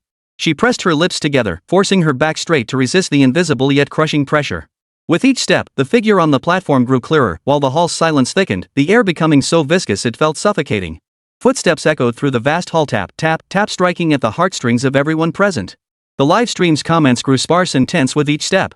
Here they come. Getting closer. Why do they feel scarier than those 2 guards earlier? They haven't even moved yet. This guy's sitting so casually. Shoo, don't talk, watch the streamer. Nan seems to be peeking? That little one's got some guts. Finally, they stopped about 10 paces away from the high platform. Everyone could now clearly see the figure atop the platform. He wore the most ordinary gray crew neck t-shirt and dark-colored sweatpants, paired with a pair of sneakers that looked a bit worn. Dressed like this, he wouldn't attract a second glance on any ordinary street. He wasn't the black-armored commander they'd imagined, nor the ethereal, white-robed elder. He looked like an ordinary middle-aged man resting at home on a weekend, just waking up and not quite fully alert yet. Seated alone on that simple, antique chair, he wasn't particularly tall or imposing. His features weren't striking, and the corners of his eyes and brows betrayed an unmistakable weariness. A few strands of silver seemed to peek through his temples. Yet, sitting there, the seemingly ordinary man naturally became the absolute center of the vast space. The source of that weighty, mountain-like pressure, intangible yet palpable, was him. His gaze swept calmly over the 3 figures without scrutiny, without intimidation, as if merely glancing at guests entering his home. Finally, his eyes settled on Nan in Zhao Ran's arms. In that moment, the weariness in his eyes seemed to fade slightly. Within those unusually bright eyes, which appeared to have seen through the vicissitudes of time, a trace of gentleness so subtle it bordered on illusion flashed. The live stream exploded instantly. Holy! He's really just an ordinary person? That's way too much of a contrast in aura. This is the Lord of Qishan? The final boss? Are you kidding me? He looks like Uncle Wang next door, worn out from babysitting. Hey, does your Uncle Wang have a gaze that could kill? Mine's making my legs go weak through the screen. The Emperor of Heaven? Doesn't look like it. Isn't the legendary Emperor of Heaven supposed to be this imposing, commanding figure? He's looking at Nan. His gaze seems different. Oh no. I suddenly have a wild thought. The man gazed at Nan, the corners of his mouth lifting almost imperceptibly into an extremely faint smile. Then, he lifted his eyes to look at Zhao Ran again. The smile vanished, and his gaze returned to its previous calm and profound depth. He moved his lips as if to speak, paused, then finally uttered. His voice wasn't loud, carrying a slight hoarseness, yet it reached the ears of the 3 with remarkable clarity. It also streamed through Zhao Ran's equipment, filling the entire live stream room. You're here. 119 Hub. Zhao Peng left his sister at Qilin? You're here. The voice wasn't loud, tinged with hoarseness as if it hadn't spoken in ages or was utterly exhausted, yet it struck the hearts of the 3 with startling clarity. The live stream room instantly stirred. Many keenly noticed that when the man looked at Nan, a faint ripple seemed to flicker across the depths of his eyes, like a dark pool. Yet when he turned to Zhao Ran, his gaze remained as still as an ancient well. This guy seems more concerned about Nan. Could they know each other? But Nan looks confused too. But Sister Ran is the sister of the Emperor of Heaven. This treatment seems a bit unfair, don't you think? There must be more to Nanan's story. Comments scrolled rapidly, filled with speculation. At the scene, Nan tilted her little head, her dark, grape-like eyes brimming with confusion and a hint of subtle inquiry. She sensed an inexplicable familiarity emanating from this uncle, like a dusty relic whose outline she vaguely recognized, yet whose origin eluded her memory. Zhao Ran's heart sank. This subtle difference in treatment made her already anxious heart race even faster. But the thought of finding her brother overpowered everything else. She took a small step forward, her voice tinged with hesitation. My brother, is he here? The figure atop the platform slowly shook his head, the movement so slight it seemed merely a shift of his vertebrae. Mr. Ping, the man's voice remained calm and unruffled, visited many years ago. He is not here now. The terse reply felt like a boulder dropped into a deep pool, stirring not ripples but a heavier silence. Not here, then where? Longing stepped forward, her breath slightly uneven as she forced herself to suppress her agitation. Where is my master now? The man shook his head again, offering no words. His serene demeanor seemed to say, I don't know, or I won't say. Long Ying's fingertips trembled slightly as she stared into those eyes, deep enough to swallow everything. Her words came out sharp, each syllable carrying a piercing tone that challenged her understanding. What exactly is this place? What is Qishan, and why has there never been any record of it in Bureau 749's archives? The man fell silent for a moment, his very stillness carrying an invisible weight that made the vast hall feel even more desolate. Then, he gave an answer. Qishan, his voice seemed to come from a distant place, is a hub. Seeing the confusion and bewilderment still etched on their faces, he seemed to deliberate for a moment before adding another sentence. His tone remained flat, yet it struck like a thunderclap within their hearts. A hub, connecting all the mysterious realms of the world. Hub. Those two words carried a weight like 1,000 pounds, crashing into the empty hall and striking deep into the hearts of Zhao Ran, Longing, and Shirsan. A hub, connecting all the mysterious realms of the world. No wonder that dense fog appeared abruptly deep within the desert. No wonder those mysterious figures clad in black armor and white robes materialized out of thin air. So it turned out they hadn't merely been traversing the depths beneath the earth all along, but possibly the very edges of countless strange realms? Qishan not merely a stronghold, but the core of a vast, unimaginably intricate mystical formation? This realization was terrifying, like a bucket of ice water dumped over their heads, casting an even deeper, more unfathomable shadow over the near-death experiences they had just endured. The grand hall fell into a deathly silence. All previous conjecture and muted murmurs seemed crushed beneath the weight of the immense information contained within those two words, leaving only a numbing void. The air felt frozen, carrying only the faint yet frantic beats of their hearts, amplified infinitely in the vast, deathly silence. In the livestream chat, the scrolling bullet comments stuttered noticeably before being drowned in a tsunami of question marks and exclamations. Hub? Holy! What the hell is Emperor Ping Tian playing at? No wonder he can teleport everywhere. So there's a portal? Creepy when you think about it. Doesn't that mean any kind of ghostly thing could pop out through here? So why did the Emperor of Heaven leave this behind, exactly? Speculation flooded the comments, yet it couldn't break the silence that hung thick in the air. To Zhao Ran, what Qishan was or what a hub meant felt distant and vast. The silence pressed down on her chest like a boulder, making it hard to breathe. She took a small step forward, the stone slab beneath her feet bone chillingly cold. That chill seemed to give her a sliver of desperate courage. Her voice, trembling in a way she hadn't even noticed, broke the suffocating silence. My brother, did he leave anything behind? Yes. The man seated above answered, his tone flat yet carrying a weight that felt like a stone dropped into Zhao Ran's heart. He rose, not quickly, but with a deliberate, solemn presence that seemed to shift the very center of gravity within the grand hall as he stood. Follow me. Without further explanation, he turned and walked toward a similarly deep doorway on the side of the hall. Zhao Ran, Shirsan, and Longing exchanged glances before silently following. Deep within the underground palace, the path proved far more intricate than imagined. Stone paths wound like veins deep within the earth's fabric, with occasional side passages vanishing into darker recesses, their destinations unknown. The air was icy and still, echoing only with the monotonous rhythm of their footsteps tap, tap, tap, each beat striking a nerve within them. Zhao Ran held Nan close, her palms icy cold. Each step felt like stepping into an unknown abyss, making it hard for her to breathe. After what felt like an eternity of wandering, a more magnificent palace finally appeared ahead. The palace doors stood tightly shut, crafted from a material neither gold nor stone, radiating a dull, muted sheen that seemed to absorb all surrounding light. Before the gate stood two figures flanking each side. Unlike any guards encountered before, they wore bright red silk sashes tied around their arms and carried ancient-looking long swords slung diagonally across their backs. Their stances were as steady as pine trees, their presence as deep and imposing as mountains. When their gazes swept over, they carried a sharpness that could almost freeze a person in place. Upon seeing the man leading the way, the sharpness in their eyes instantly transformed into reverence. They bowed slightly. Chief! Open it, the man commanded. Two red sash warriors stepped forward, pressing both hands against the heavy temple doors. A dull mechanical clank echoed as the doors slowly swung inward. A chilling breeze swept through the opening, carrying an indescribable ancient aura. It instantly ignited the oil lamps flickering high on either side of the chamber with a soft pop. Their ghostly light swayed, dispelling some of the darkness. The light revealed the palace's interior. Zhao Ran's footsteps halted abruptly. His pupils contracted sharply, and he forgot to breathe. 13's knuckles turned white as he gripped his blade, while Long Ying's face drained of color, her body swaying slightly. In the center of the vast hall lay a colossal creature coiled in stillness. Its massive body stretched nearly 10 feet long, with shoulders towering over 6 feet high. Even at rest, it resembled a small hill. Its head resembled a dragon's, crowned by a single horn covered in fleshy growths that emitted a faint, eerie glow. Its body was like that of a powerful deer, sleek and muscular. Its forehooves resembled those of a horse, yet its hooves possessed a warm, jade-like texture, as if they were not meant to tread upon mortal dust. Its tail resembled a cow's, its fur a pale yellow, flowing like clouds. Its face resembled a horse's, with 2 long whiskers hanging beneath its nose. Its back was covered in vibrant, multicolored fur patterns, while its belly was a pure, unblemished yellow. It was neither sculpture nor illusion.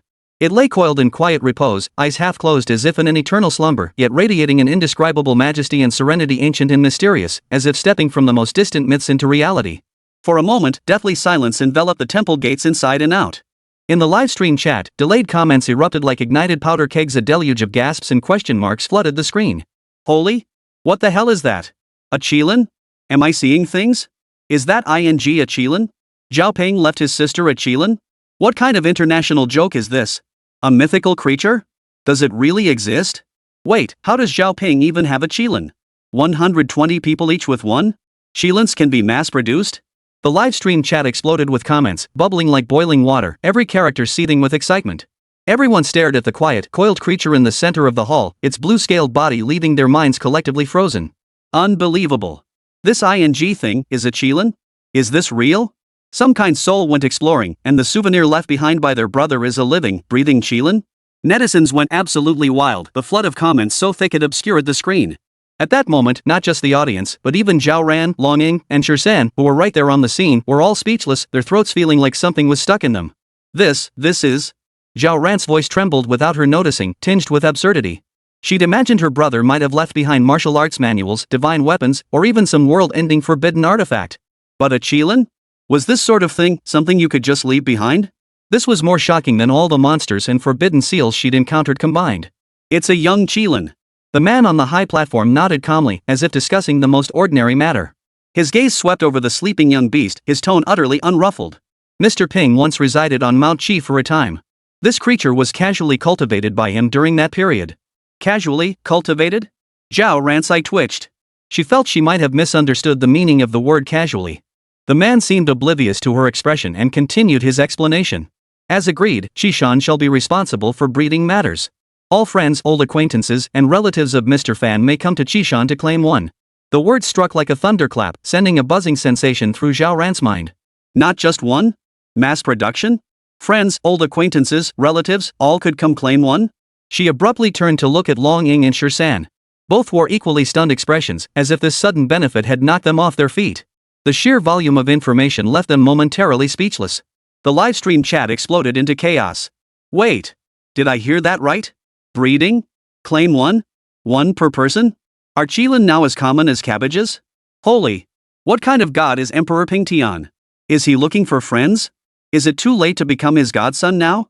I'm jealous. I'm seriously jealous. Other people's brothers give cars and houses, but hers gives a Qilin. This outrageous wealth, no, this outrageous divine beast. Hey, don't push up front. Ran's sister, with my credentials, could I be considered an old friend of your brother's? I'm changing my name to Zhao Ping's friend right now. The frenzy in the comment stream nearly spilled off the screen, a tangled web of envy, jealousy, and resentment erupting into an online carnival. Zhao Ran watched the bullet comments in the livestream rolling so fast they seemed to be on fire. Then she glanced at the genuine young Qilin before her. Finally, she recalled the leader's casual tone. She couldn't help but feel this world was too fantastical, even a bit absurd. Casually breeding? Breeding? Pick up as agreed? Are we talking about a Qilin here? Not queuing up for eggs at the neighborhood entrance? What on earth was her unreliable older brother? This scale, this audacity, no, this level of absurdity has shattered all boundaries.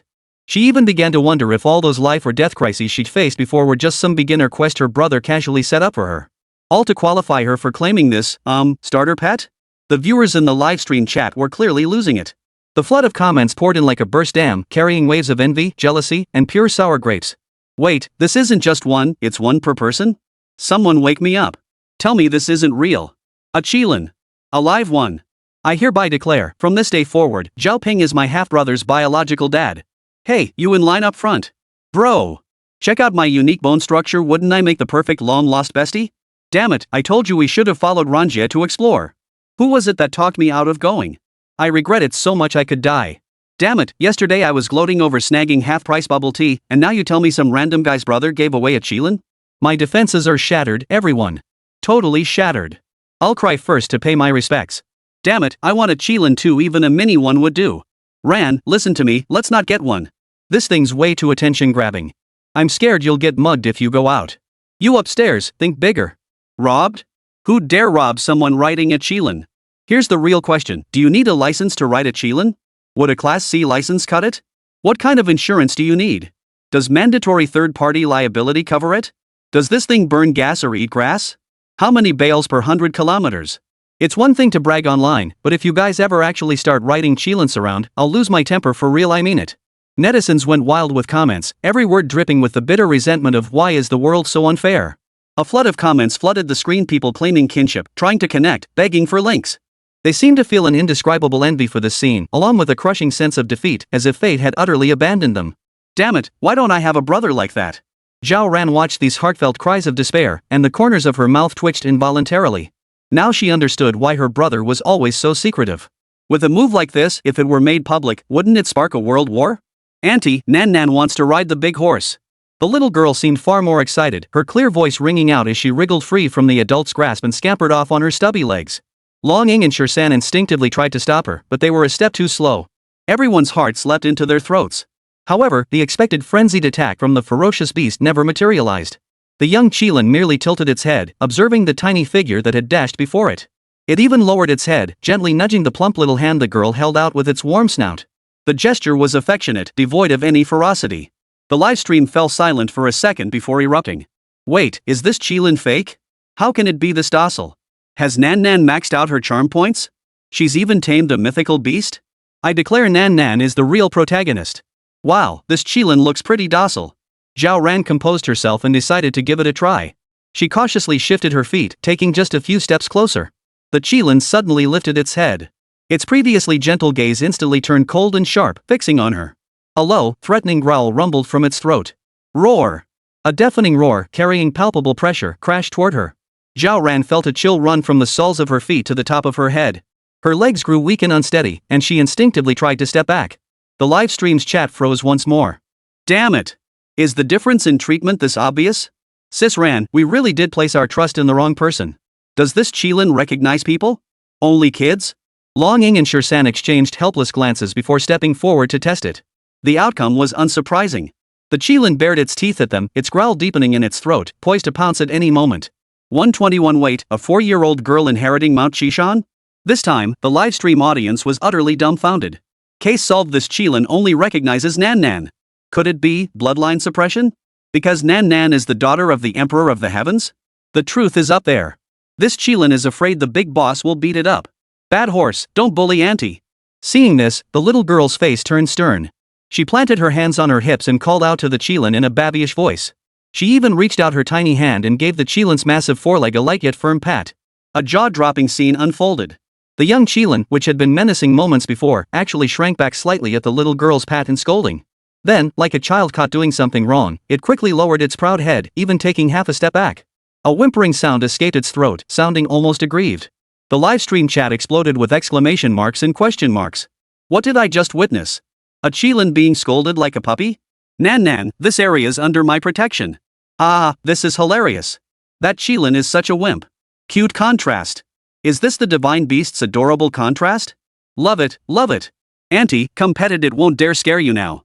The little girl patted the Qilin's head triumphantly, then beckoned to Zhao Ran. Zhao Ran approached again, half believing, half doubting, with a touch of trepidation. This time, the Qilin indeed stood still, its clear, large eyes fixed on her. There was even a hint of, well, flattery? She tentatively reached out, gently placing her hand on the Qilin's warm forehead. The touch was smooth, carrying an oddly soothing warmth. The Qilin offered no resistance, instead closing its eyes comfortably and even leaning forward slightly, seemingly enjoying the touch. Good grief. Long Ying and Shirsan exchanged glances, their expressions saying more than words could. The surrounding guards looked utterly bewildered. The livestream chat exploded. Unbelievable. Absolutely unbelievable. Bloodline suppression at its finest. Little one, you're amazing. This Qilin must be barely born, can't even tell the difference between the king and queen? Who cares? Nan is the most badass. Ran finally got her hands on a Qilin so touching. Even if it was thanks to her niece. This Qilin looks like it just got weaned? No wonder it's so obedient, turns out it's scared of its parents. Besides this, the master left behind quite a few other things. The man spoke calmly, as if mentioning an ordinary trifle. He turned, motioning for the others to follow. The group navigated the intricate passages of the underground palace. Every staff member they encountered bowed deeply to the man, addressing him as chief. This reverence was not feigned, but genuine awe from the heart. Zhao Ran watched silently, his doubts about the identity of this Lord of Qishan completely vanishing. At the same time, he gained an even more absurd understanding of his older brother's circle of friends. Soon, they halted before an even heavier, more ancient-looking metal door. The man stepped forward, pressing his palm against a specific spot on the door. Accompanied by the low hum of mechanical gears, the door slowly slid open to either side. The moment it opened, an almost tangible, rich medicinal fragrance washed over them, refreshing and invigorating. Immediately after, a dazzling light flooded the space. The intertwined brilliance reflected from all manner of rare treasures nearly blinded everyone. Even seasoned figures like Long Ying and Shirsan, accustomed to grand spectacles, found their pupils contracting slightly as their breath caught momentarily. Zhao Ran stood frozen in place, his mouth agape, unable to close it for a long while. Viewers in the livestream, though only catching a glimpse through the camera lens, were collectively rendered speechless. Several seconds passed before someone painstakingly typed a comment. Am I inside the Heavenly Palace's treasure vault? Hey, you up there, be confident. Drop the am I. Holy crap. What am I seeing? Those glowing stones are spirit stones, right? And they're that big? Those jars and vials over there. I swear I can smell the fragrance of elixirs. I feel like I'm ascending to immortality right through the screen. Forget elixirs, look at those weapons hanging over there. Every single one shimmers with radiant light. Clearly not ordinary items.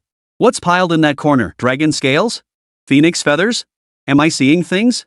Don't ask, just say the master is amazing. Ran, hurry. Grab any 2 items, you'll be set for life. That's thinking too small.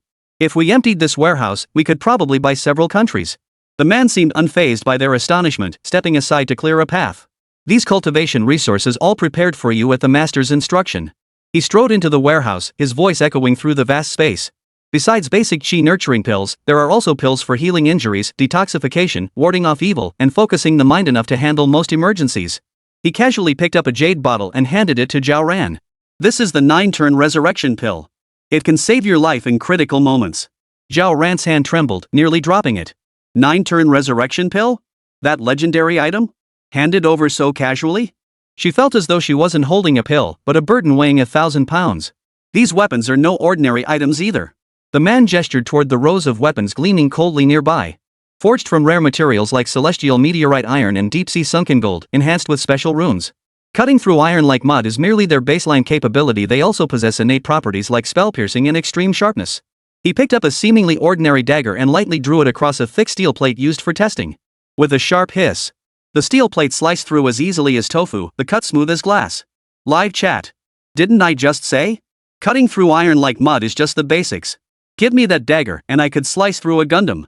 Hey, don't insult Gundam. This thing could probably slice open a starship. Nan, look at that shiny bead. The little girl ignored the dagger, instead drawn to a fist-sized bead glowing with soft white light in the corner. She scampered over, reaching out her tiny hand to touch it. Don't touch it, Nan. Zhao Ran cried out in alarm. The man smiled, however, it's fine. That's a youth-preserving pearl. It's harmless, it just keeps one's appearance youthful and eternal. Zhao Ran. Long Ying. 13. All female viewers in the livestream. Leader. Say it again. What kind of pearl is that? Eternal youth? Give it to me. Give it to me. Nan. Good girl. Put that bead in your pocket. Quick. I'd trade 10 years of my ex-boyfriend's life for that bead. The little girl picked up the bead. Its icy cold touch felt soothing. Mimicking the Qilin's earlier gesture, she gently rubbed the bead against her cheek. Then she held it up, presenting it to Zhao Ran like a precious treasure. Auntie, pretty. Zhao Ran stared at the priceless youth-preserving pearl, then glanced at her niece's innocent smile. For a moment, she didn't know how to react. She now seriously suspected her older brother hadn't gone to cultivate immortality, he'd gone to rob the heavenly court. The scale of this was terrifying.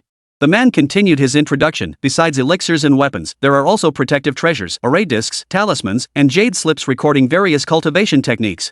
Zhao Ran felt a numbness wash over her. Surveying the warehouse filled with resources sufficient to arm an entire top-tier sect, only one thought occupied her mind. Big bro, how many more surprises are you hiding? Or rather, scares? Just then, Nan seemed to spot something intriguing. Her tiny finger pointed toward the depths of the warehouse, toward an antique-looking desk. There, resting quietly, was a scroll. Its material resembled silk yet wasn't quite silk, with dark gold scroll ends at both ends, exuding an air of solemn dignity. Uncle, what's that roll?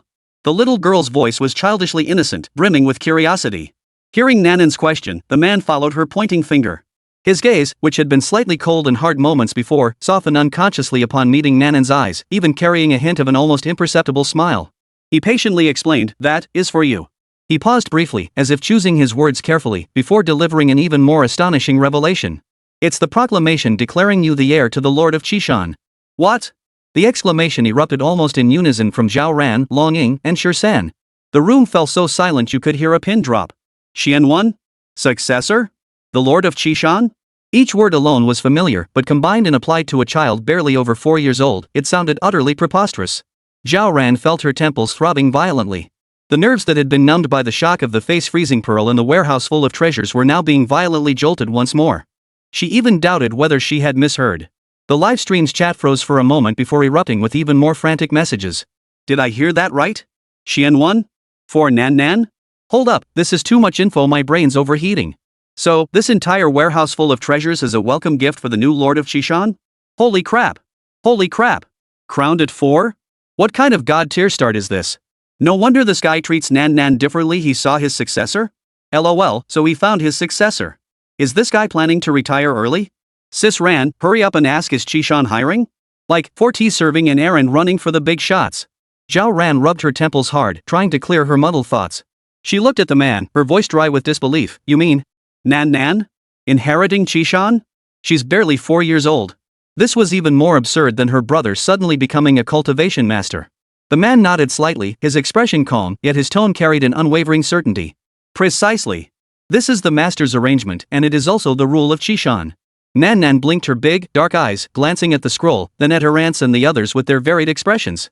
Her little mind clearly couldn't grasp the deeper meaning of this conversation. She only thought that the scroll looked rather important. But the man's attitude left Zhao Ran thoroughly baffled.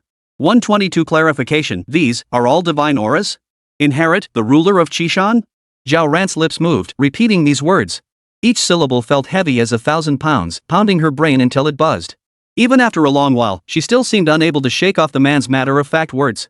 Honestly, this sounded even more unbelievable than that living Qilin from earlier. Absurdity beckons absurdity, reaching the pinnacle of absurdity.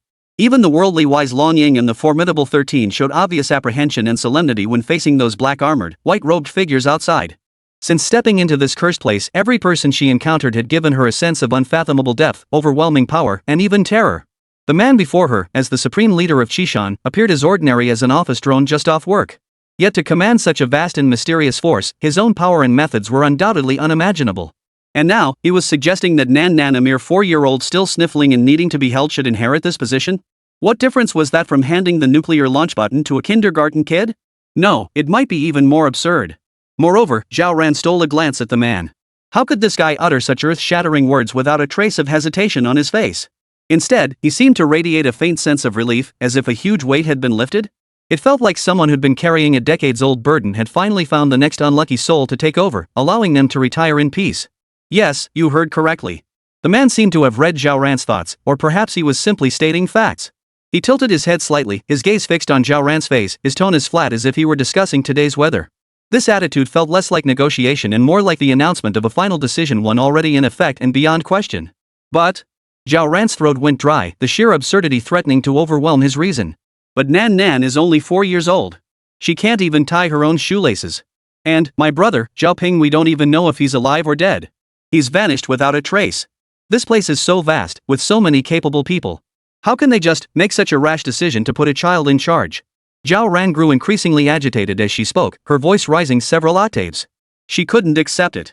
She didn't care how formidable Qishan was, nor how crucial this succession ceremony was. Nan was her brother's responsibility, and she would see it through to the end. Leaving a child in this place where danger and mystery lurked around every corner to shoulder such a heavy burden? No way. She'd rather take Nan Nan and that not-so-bright-looking Qilin and find a way out right now. Even if it meant returning home, where Nan Nan would run down to that gloomy basement daily and deal with those ghostly things, it was better than staying here. This so-called Lord of Qishan position didn't look like any kind of heavenly fortune at all. It seemed more like a hot potato that could burn you to ashes. Actually, the man listened to Zhao Ran's rapid-fire objections without a flicker of emotion. His voice was flat as he interrupted her. After a pause, those deep, calm eyes met Zhao Ran's. No one cares what you think anyway. The rest of Zhao Ran's words instantly caught in her throat, her eyes widening slightly. Staring at the man's unruffled face, she momentarily couldn't process it. What the hell? Nobody cares what she thinks? Damn it! She was Zhao Ping's own sister, after all. Aren't you always going on about the master's arrangements? Why, when it comes to her, is there no consideration at all? So her brother's face matters, but hers doesn't? Does her brother's face really have nothing to do with her at all? Miss, calm down. A hand gently rested on Zhao Ran's shoulder. It was Sher-san. A gentle yet undeniable force flowed through her shoulder, strangely soothing the rage and agitation threatening to erupt within Zhao Ran.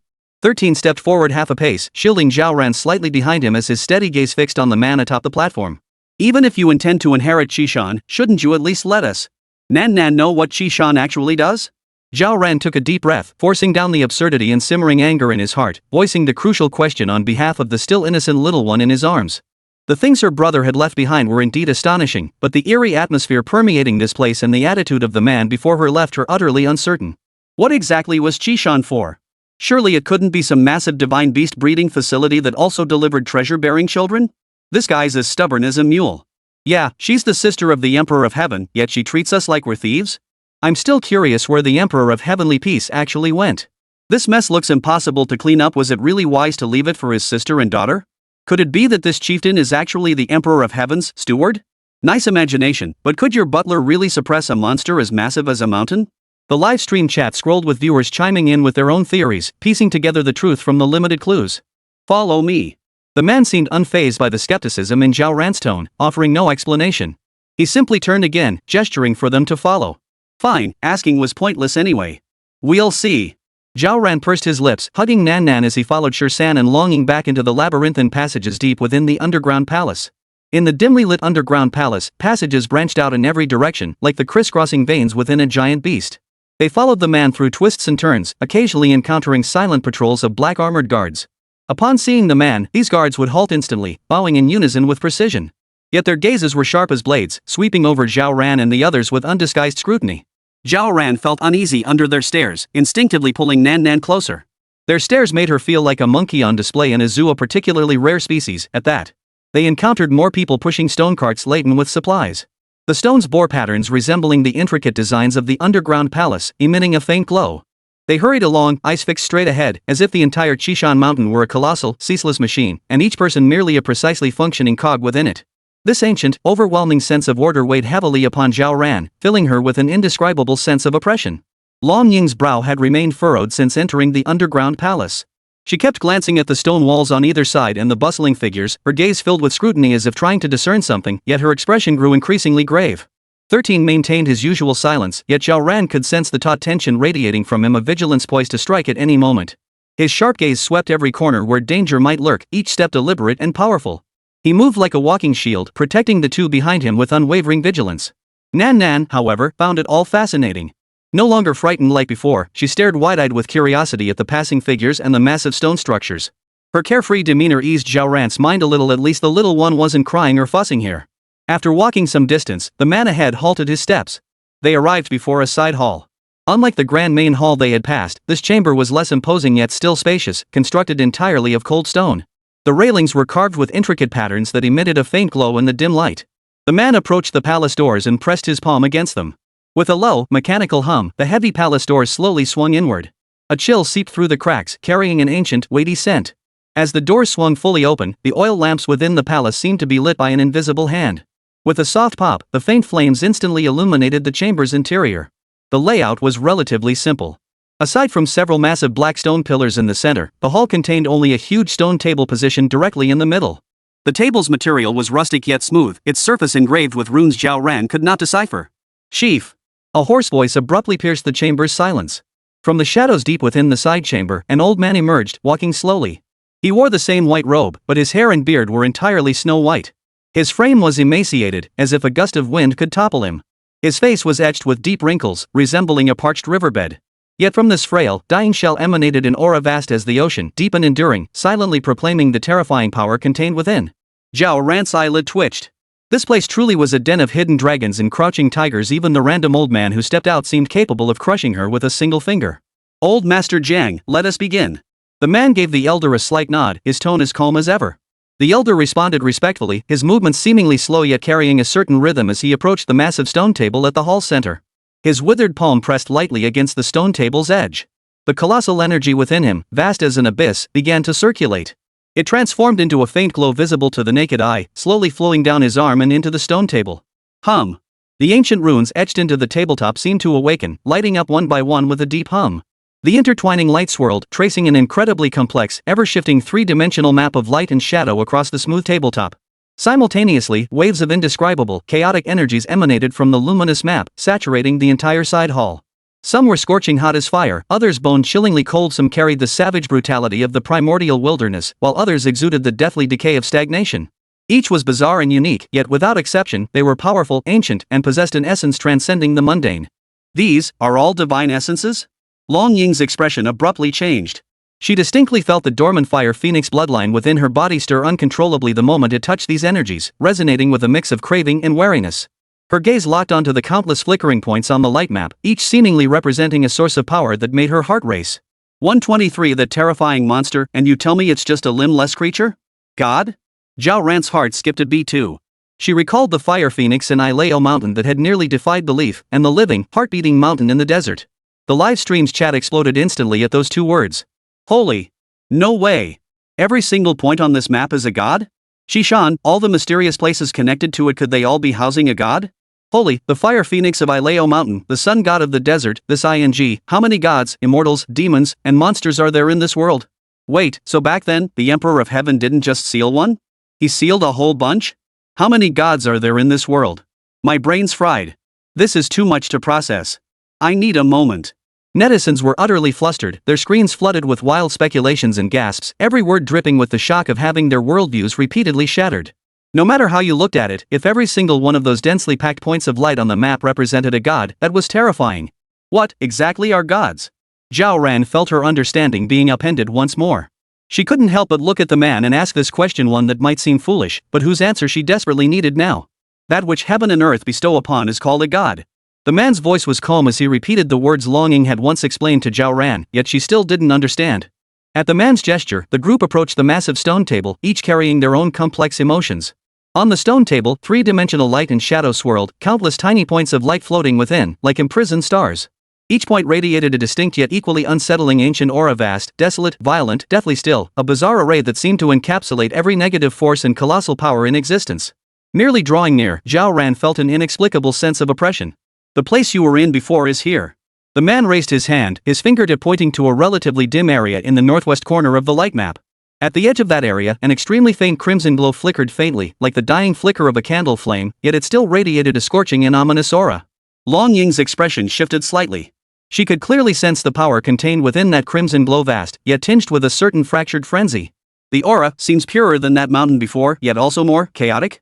Long Ying looked at the man, her eyes filled with deep confusion. The man's gaze swept over the map, his voice utterly unruffled. That's because you haven't truly encountered the sun god. What you witnessed was merely a fragment of its severed limb, a monstrosity that evolved on its own over the ages. A deathly silence fell over the grand hall. A fragment? A monster? Merely? Zhao Ran felt her worldview being ground into the dirt. She nearly died from that, nothing more? The live stream chat froze for a moment, then erupted into chaos. Wait, are you serious, dude? We've been fighting this thing for ages, and it's just a spare part? Holy! I was scared out of my wits, and you tell me it was just a chicken claw? Sun god, don't mention it. Lost a leg back then. Really annoyed. So, how massive must the real sun god's cauldron be? Big enough to hold an entire desert? That's too small. What size pot would that be? So we worked our asses off, scared the little one to tears, and all for a fight with someone's toenail? Does that even make sense? It's totally ridiculous. Host, ask him just how terrifying is the real thing? The chaos in the chat stream eerily echoed the stunned silence of the live audience. Zhao Ran took a deep breath, forcing himself to calm down, though his voice still trembled slightly. Then, what about that black mist remnant? Zhao Ran pressed on, unwilling to let it go. The man didn't even lift an eyelid. The severed limb holds a spirit. After severing, it transforms into a mountain. And the mountain, too, holds a spirit. His tone was as matter-of-fact as if he were describing a rock by the roadside. Then the remnant spirit. He paused briefly. Nothing more than insignificant dust that has gathered over time. Insignificant dust? A buzzing sensation filled Zhao Ran's mind. The phrase sounded so jarring. The very thing that nearly wiped them all out in his mouth, it became dust that could be casually brushed away? She felt an itch in her molars, itching to confront this Lord of Qishan and ask if all the dust in his house had such monstrous faces and could launch psychic attacks. The live chat froze in unison. Seriously, dude? Dust? The kind that nearly wiped out the streamer? Holy, my blood pressure's rising. I just don't get this guy's world. This bee is putting on such an act, so refreshingly unique, I'm speechless. So everything we watched before was just Battle of the Vacuum Cleaners? Long Ying and Shirsan exchanged glances, seeing identical expressions of speechlessness in each other's eyes. The composure of this Lord of Qishan had surpassed the bounds of their comprehension. But, where exactly is the sun god's true form? Zhao Ran took a deep breath, suppressing the absurdity welling up inside him, and pressed on. The man's gaze shifted to the white-robed elder beside him. The old man understood, and his withered hand swept through the air above the light map. In the region representing the desert, countless crimson light points suddenly accelerated their flow and converged. The light twisted and stretched, eventually coalescing above the stone table into a blurred yet heart-stoppingly massive outline, a recumbent human form whose details remained indistinct. The figure nearly covered the entire desert region, emanating an aura more vast, more ancient, and more lifeless than the previous mountain. Every grain of sand in the entire desert is saturated with his lingering essence. The man's voice remained steady. That land itself is the seal. He paused, as if searching for words a mortal could grasp, then abandoned the effort. You might think of it as... His voice grew low, as if rising from the earth itself. Its body lies buried there. Omnipresent. A buzzing sensation filled Zhao Ran's mind, leaving her completely blank. Her mouth hung open, yet no sound came out. Buried beneath the desert? Everywhere?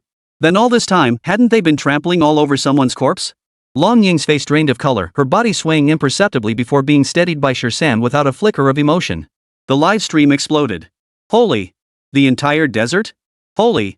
I take back what I said earlier. Those aren't chicken claws, it's a giant's corpse. So Emperor Pingtian dissected a god's corpse and sealed its fragments across the desert? This scale. I'm starting to wonder if the Emperor of Heavenly Peace is the real villain. No wonder that place is barren. So there's a god corpse version of a radiation source buried underground? All I want to know now is, with this thing buried in scattered pieces, can it even wake up? 124 next, find a person. Grand finale. What you've seen is merely the tip of the iceberg. The man stated calmly, his voice echoing through the vast stone-tabled hall. Sleeping deities are stirring. Their seeping essence corrodes reality. The strange occurrences across the land are merely the prelude. Qishan exists to suppress them, to maintain the world's balance. But gods cannot be utterly eradicated. They cannot be killed, only suppressed. Zhao Ran felt his head buzzing as if forced to absorb a flood of incomprehensible information. Global deity awakening? Suppression? It sounded like pure fantasy. She couldn't connect these vast, almost fantastical concepts with the tiny little thing still sucking her finger in her arms. So, you need Nan Nan? Zhao Ran's voice was dry with disbelief. She's the key, the man affirmed. Why? She's just a child. Zhao Ran raised her voice, her protective instincts surfacing instinctively. The man glanced at her, his gaze calm and unruffled, as if observing someone making unreasonable demands. Because she is the only one capable of bearing and reinforcing the fiery curse. Zhao Ran was even more confused. What fiery curse? This all felt utterly absurd to her. Sending a 4-year-old child to shoulder the burden of saving the world? Even fiction writers wouldn't dare make up such a story. Follow me. Without further explanation, the man turned and led the way once more. After traversing another deep, winding tunnel, the sight ahead made everyone pause abruptly. The darkness dissipated, revealing a sudden, breathtaking expanse. Gone was the oppressive underground chamber, replaced by a scene straight out of myth. A vast valley floated in the void, shrouded in mist and clouds, with towering peaks and cascading waterfalls tinkling softly. Several enormous, exquisitely feathered phoenix-like birds spread their wings, gliding gracefully through the clouds with clear, melodious cries. Figures clad in pure white robes glided between the peaks and palaces, their footsteps leaving trails of light, appearing ethereal and otherworldly. This scene resembled a living painting of a fairyland, its visual impact so overwhelming it left one speechless. The live stream's chat froze for a moment before erupting with incredulous gasps. Holy crap! Is this heaven on earth? Just a moment ago we were digging coal underground and now we've ascended straight to heaven? That bird, is it a phoenix? Or some other mythical beast? My eyes can't take it all in. The figures in white robes halted their movements upon seeing the man leading the way. They bowed deeply from a distance, addressing him as chief with reverent demeanor and impeccable order. The man's status was beyond question. Zhao Ran gazed at this surreal scene, then looked at the immortals bowing reverently to the man, and the absurdity in his heart grew even stronger. What kind of place was Mount Qi, after all? The man led them to a massive, ancient altar where they finally halted. Constructed from massive, dark blue stones, the altar soared dozens of meters high. Its surface was covered in intricate, weathered carvings, emanating an aura of solemnity and reverence. The air seemed to freeze, an invisible pressure settling over them. The master left instructions, the man said, standing beneath the altar and gazing up at the ancient carvings, his voice tinged with solemnity. Should the evil entities prove too formidable to contain, or should the seal weaken, we must draw upon Nanan's power to reactivate and reinforce the fiery curse, locking away those awakened deities once and for all. He turned, his gaze settling on Nan. For within her flows the divine blood of nearly all the gods. Only she can channel all divine power to complete this final sealing. The revelation struck like thunder. Zhao Ran staggered as if struck by lightning, nearly losing his footing. Longing and Shursan's expressions also changed drastically, their eyes filled with horror. Divine blood? The divine blood of all the gods? How could that be? Zhao Ran abruptly looked down at the infant in his arms. The little one was unusually quiet, neither crying nor showing fear. She simply stared calmly at the altar ahead with her large, dark eyes, like black grapes. Deep within her gaze lay a detached indifference that seemed incongruous with her age. This unusual state sent a sudden chill through Zhao Ran's heart, a wave of intense unease washing over her. No! I refuse! Zhao Ran nearly shouted, clutching Nan tightly as her body trembled slightly with agitation. She's my brother's child. Not some tool for you to seal away whatever demonic thing you're trying to bind. I don't care what your damn rules are. No one touches her. Her stance was unyielding, fierce like a mother beast protecting her young. The man watched her agitated state, his face still expressionless. After a moment of silence, he slowly drew something from his robe. Unfolding, it was roughly the size of a palm, an eerie waxen yellow, its texture, like some kind of leather. Faint, almost indistinguishable patterns seemed etched upon its surface. The instant they saw it, Zhao Ran, Longing, and Shursan felt as though an invisible hand had clenched their hearts, a chill rising up their spines. This was no ordinary skin. The sensation felt more like human skin. This was left behind by the master. The man's voice was low, carrying a peculiar cadence, as if revealing a secret buried for countless years. He lifted his eyes, his gaze sweeping over Zhao Ran, Longing, and Shursan before settling on Nan. As proof. And as a warning. He paused, then dropped the final, most shocking bombshell. The Zhao Ping you speak of, your old buddy. He, in the endless ages past, among the countless gods, was the sole Emperor. Zhao Ping, the divine emperor. These 4 words struck like a thunderclap from the heavens, crashing down upon Zhao Ran, Longing, and Shursan's hearts. The air seemed to freeze solid in that instant. Zhao Ran forgot to breathe, his body stiffening in refusal to accept this earth-shattering revelation. The leader observed their petrified expressions, his voice remaining as calm as ever. The birth of the gods was a mistake from the very beginning. He began to recount a long-buried history capable of overturning all existing knowledge. It concerned the origins of Mount Qishan, the mission of the Zhang clan's ancestors, and the timeless pact they had forged with the former Emperor Zhao Ping. The Qishan lineage has passed down its legacy through generations solely to safeguard this pact, suppressing those gods that should never have existed, and maintaining the final balance of this realm. Zhao Ping's disappearance half a year ago was no accident. The man's words sliced through Zhao Ran's last shred of hope like a cold blade. He was preparing for the great upheaval that was to come. Before vanishing, he left a warning for Qishan and set a deadline. Once his preparations are complete, he will send his daughter Nan to this place. To fulfill the contract made all those years ago. His gaze swept over Zhao Ran and his companions, his tone indifferent. Therefore, your appearance in the desert and Qishan's intervention to rescue you were no coincidence. Everything was part of the plan. You were merely recovered here at the opportune moment. Recovered. The word struck Zhao Ran like a blow to the heart, unleashing an indescribable surge of humiliation and rage. She felt like a programmed pawn, moving along predetermined paths on a chessboard laid out by others. Impossible. Her voice trembled uncontrollably as her emotions boiled over. My brother is my real brother. I watched him grow up. We have parents. I even have a sister-in-law. How could he possibly be some divine emperor? She tried to counter this utterly absurd divine emperor identity with the down-to-earth, familial memories that belonged to Zhao Ping. My parents are still waiting for us at home. My sister-in-law is still. The leader watched Zhao Ran, who was nearly overcome with emotion, his face still utterly expressionless. He offered no further explanation, merely raising his hand calmly and waving it gently toward a passageway beside the altar. In the next instant, several figures slowly emerged from the shadows of the passageway. The moment Zhao Ran recognized the faces, every word of protest froze in his throat. At the forefront were her parents, whom she had longed for day and night. Beside them stood her sister-in-law. And even several childhood friends she had played with since she was little, friends who had later gone their separate ways. They were all alive. And every single one of them wore the uniform, simple yet solemn robes of Qishan.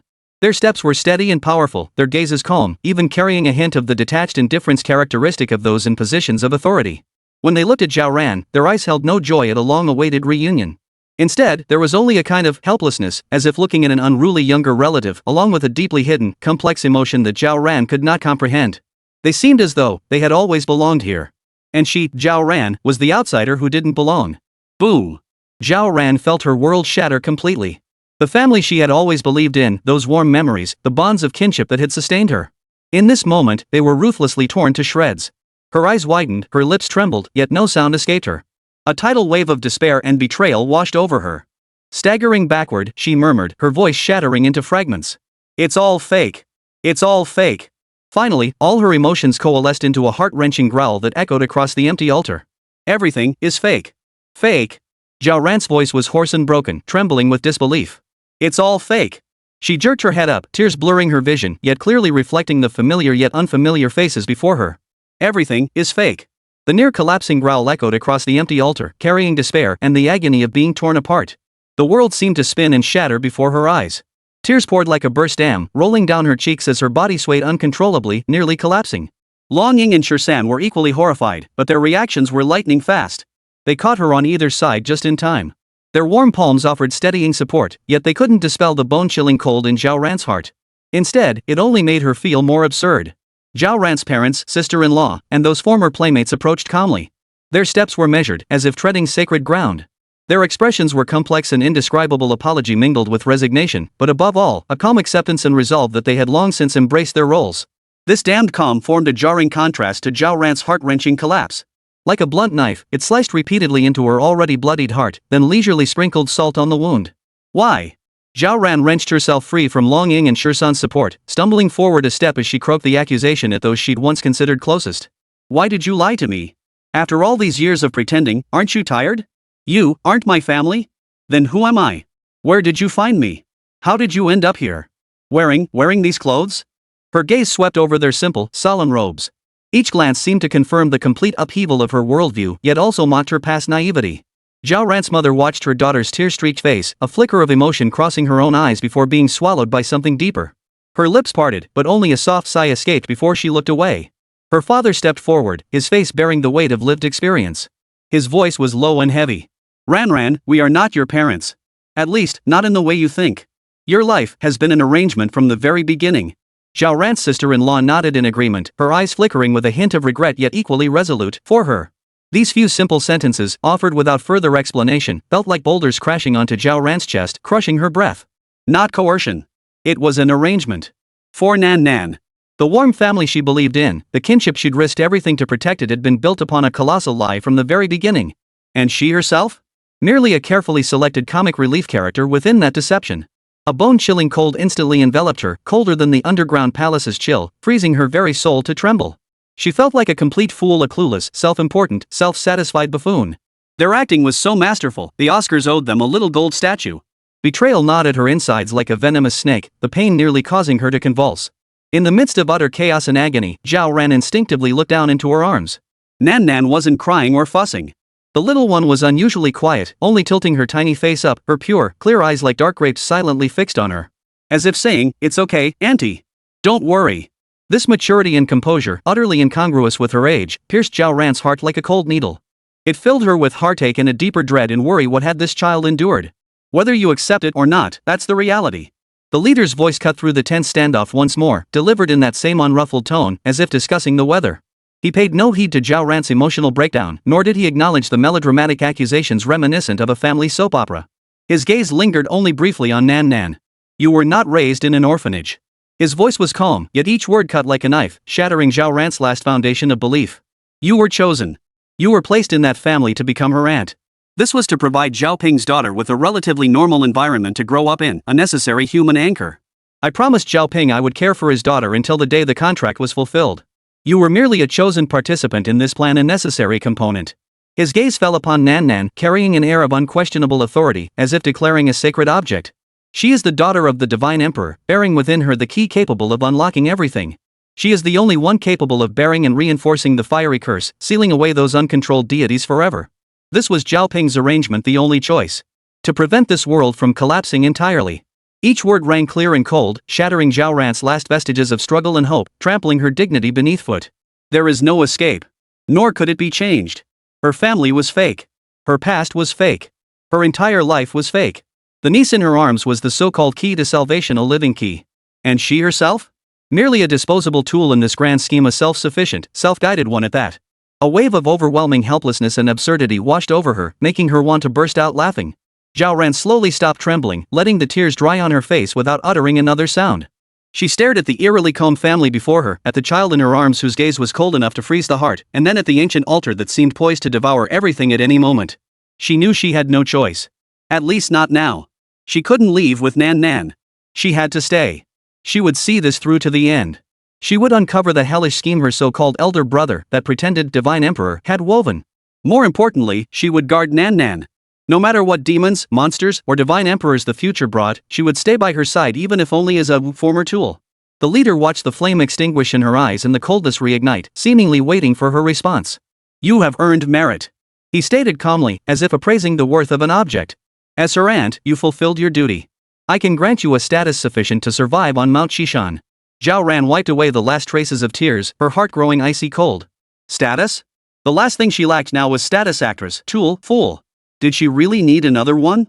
She lifted her head to meet the leader's bottomless gaze, a stare that seemed to pierce through the soul. Her voice was soft yet unwavering, tinged with a hint of scorn. "I refuse." Refusing to become a pawn in their scheme, refusing to accept the identity they offered as charity. She might be the chosen tool, but she still possessed her own will, even if that will now seemed laughably feeble. The leader watched her, saying nothing, though a fleeting, almost imperceptible surprise flickered in his eyes. He neither pressed nor grew angry, merely nodding slightly, as if her refusal had been anticipated or held no real weight. "From this moment on, you are a member of Chishan." He stated it as a simple fact, independent of her wishes, as if announcing the weather was clear today. Zhao Ran offered no reply, only clutching Nan Nan tightly, feeling the small yet unbearably heavy body in her arms. At that very moment, the live stream exploded with chaos at this shocking scene. But soon, as several white-robed figures stepped forward to take Nan Nan away, Zhao Ran struggled and dropped her phone to the ground. The live stream went completely dark. Time ticked by, and the internet was flooded with speculation about Zhao Ran and Chishan. It seemed as though the authorities had no intention of concealing or covering up Chishan's appearance. Months passed. People still discussed Zhao Ran online. Some pitied him, some lamented his plight, some worried, some speculated. Occasionally, someone would click on Zhao Ran's homepage to check his status. Yet even after a full year had passed, Zhao Ran still hadn't posted anything. Many speculated Zhao Ran might have permanently withdrawn from the internet. Or perhaps he had been dealt with by Chishan. Until another year passed. The long-dormant live stream room suddenly lit up again without warning. Some viewers who received the broadcast notification clicked in with surprise. They saw Zhao Ran's face appeared clearly before the camera, his eyes no longer filled with the confusion and fear of the past. Instead, there was a gaze that blended exhaustion and coldness with a heavy, resolute light, a light born from being driven to the edge. It seemed, over these past 2 years, Zhao Ran had matured tremendously, both in skill and mindset. Behind her, Long Ying remained calm as she packed up equipment. 13, however, was casually picking up seasonings, seemingly preparing something. Before the camera, traces of blood remained on Zhao Ran's face, her gaze bearing a hint of world weariness, yet sharper than ever before. "Hello everyone, I'm Zhao Ran." Her voice was hoarse yet unusually clear. "Next, I'll lead you all to find someone. A person known as the Divine Emperor.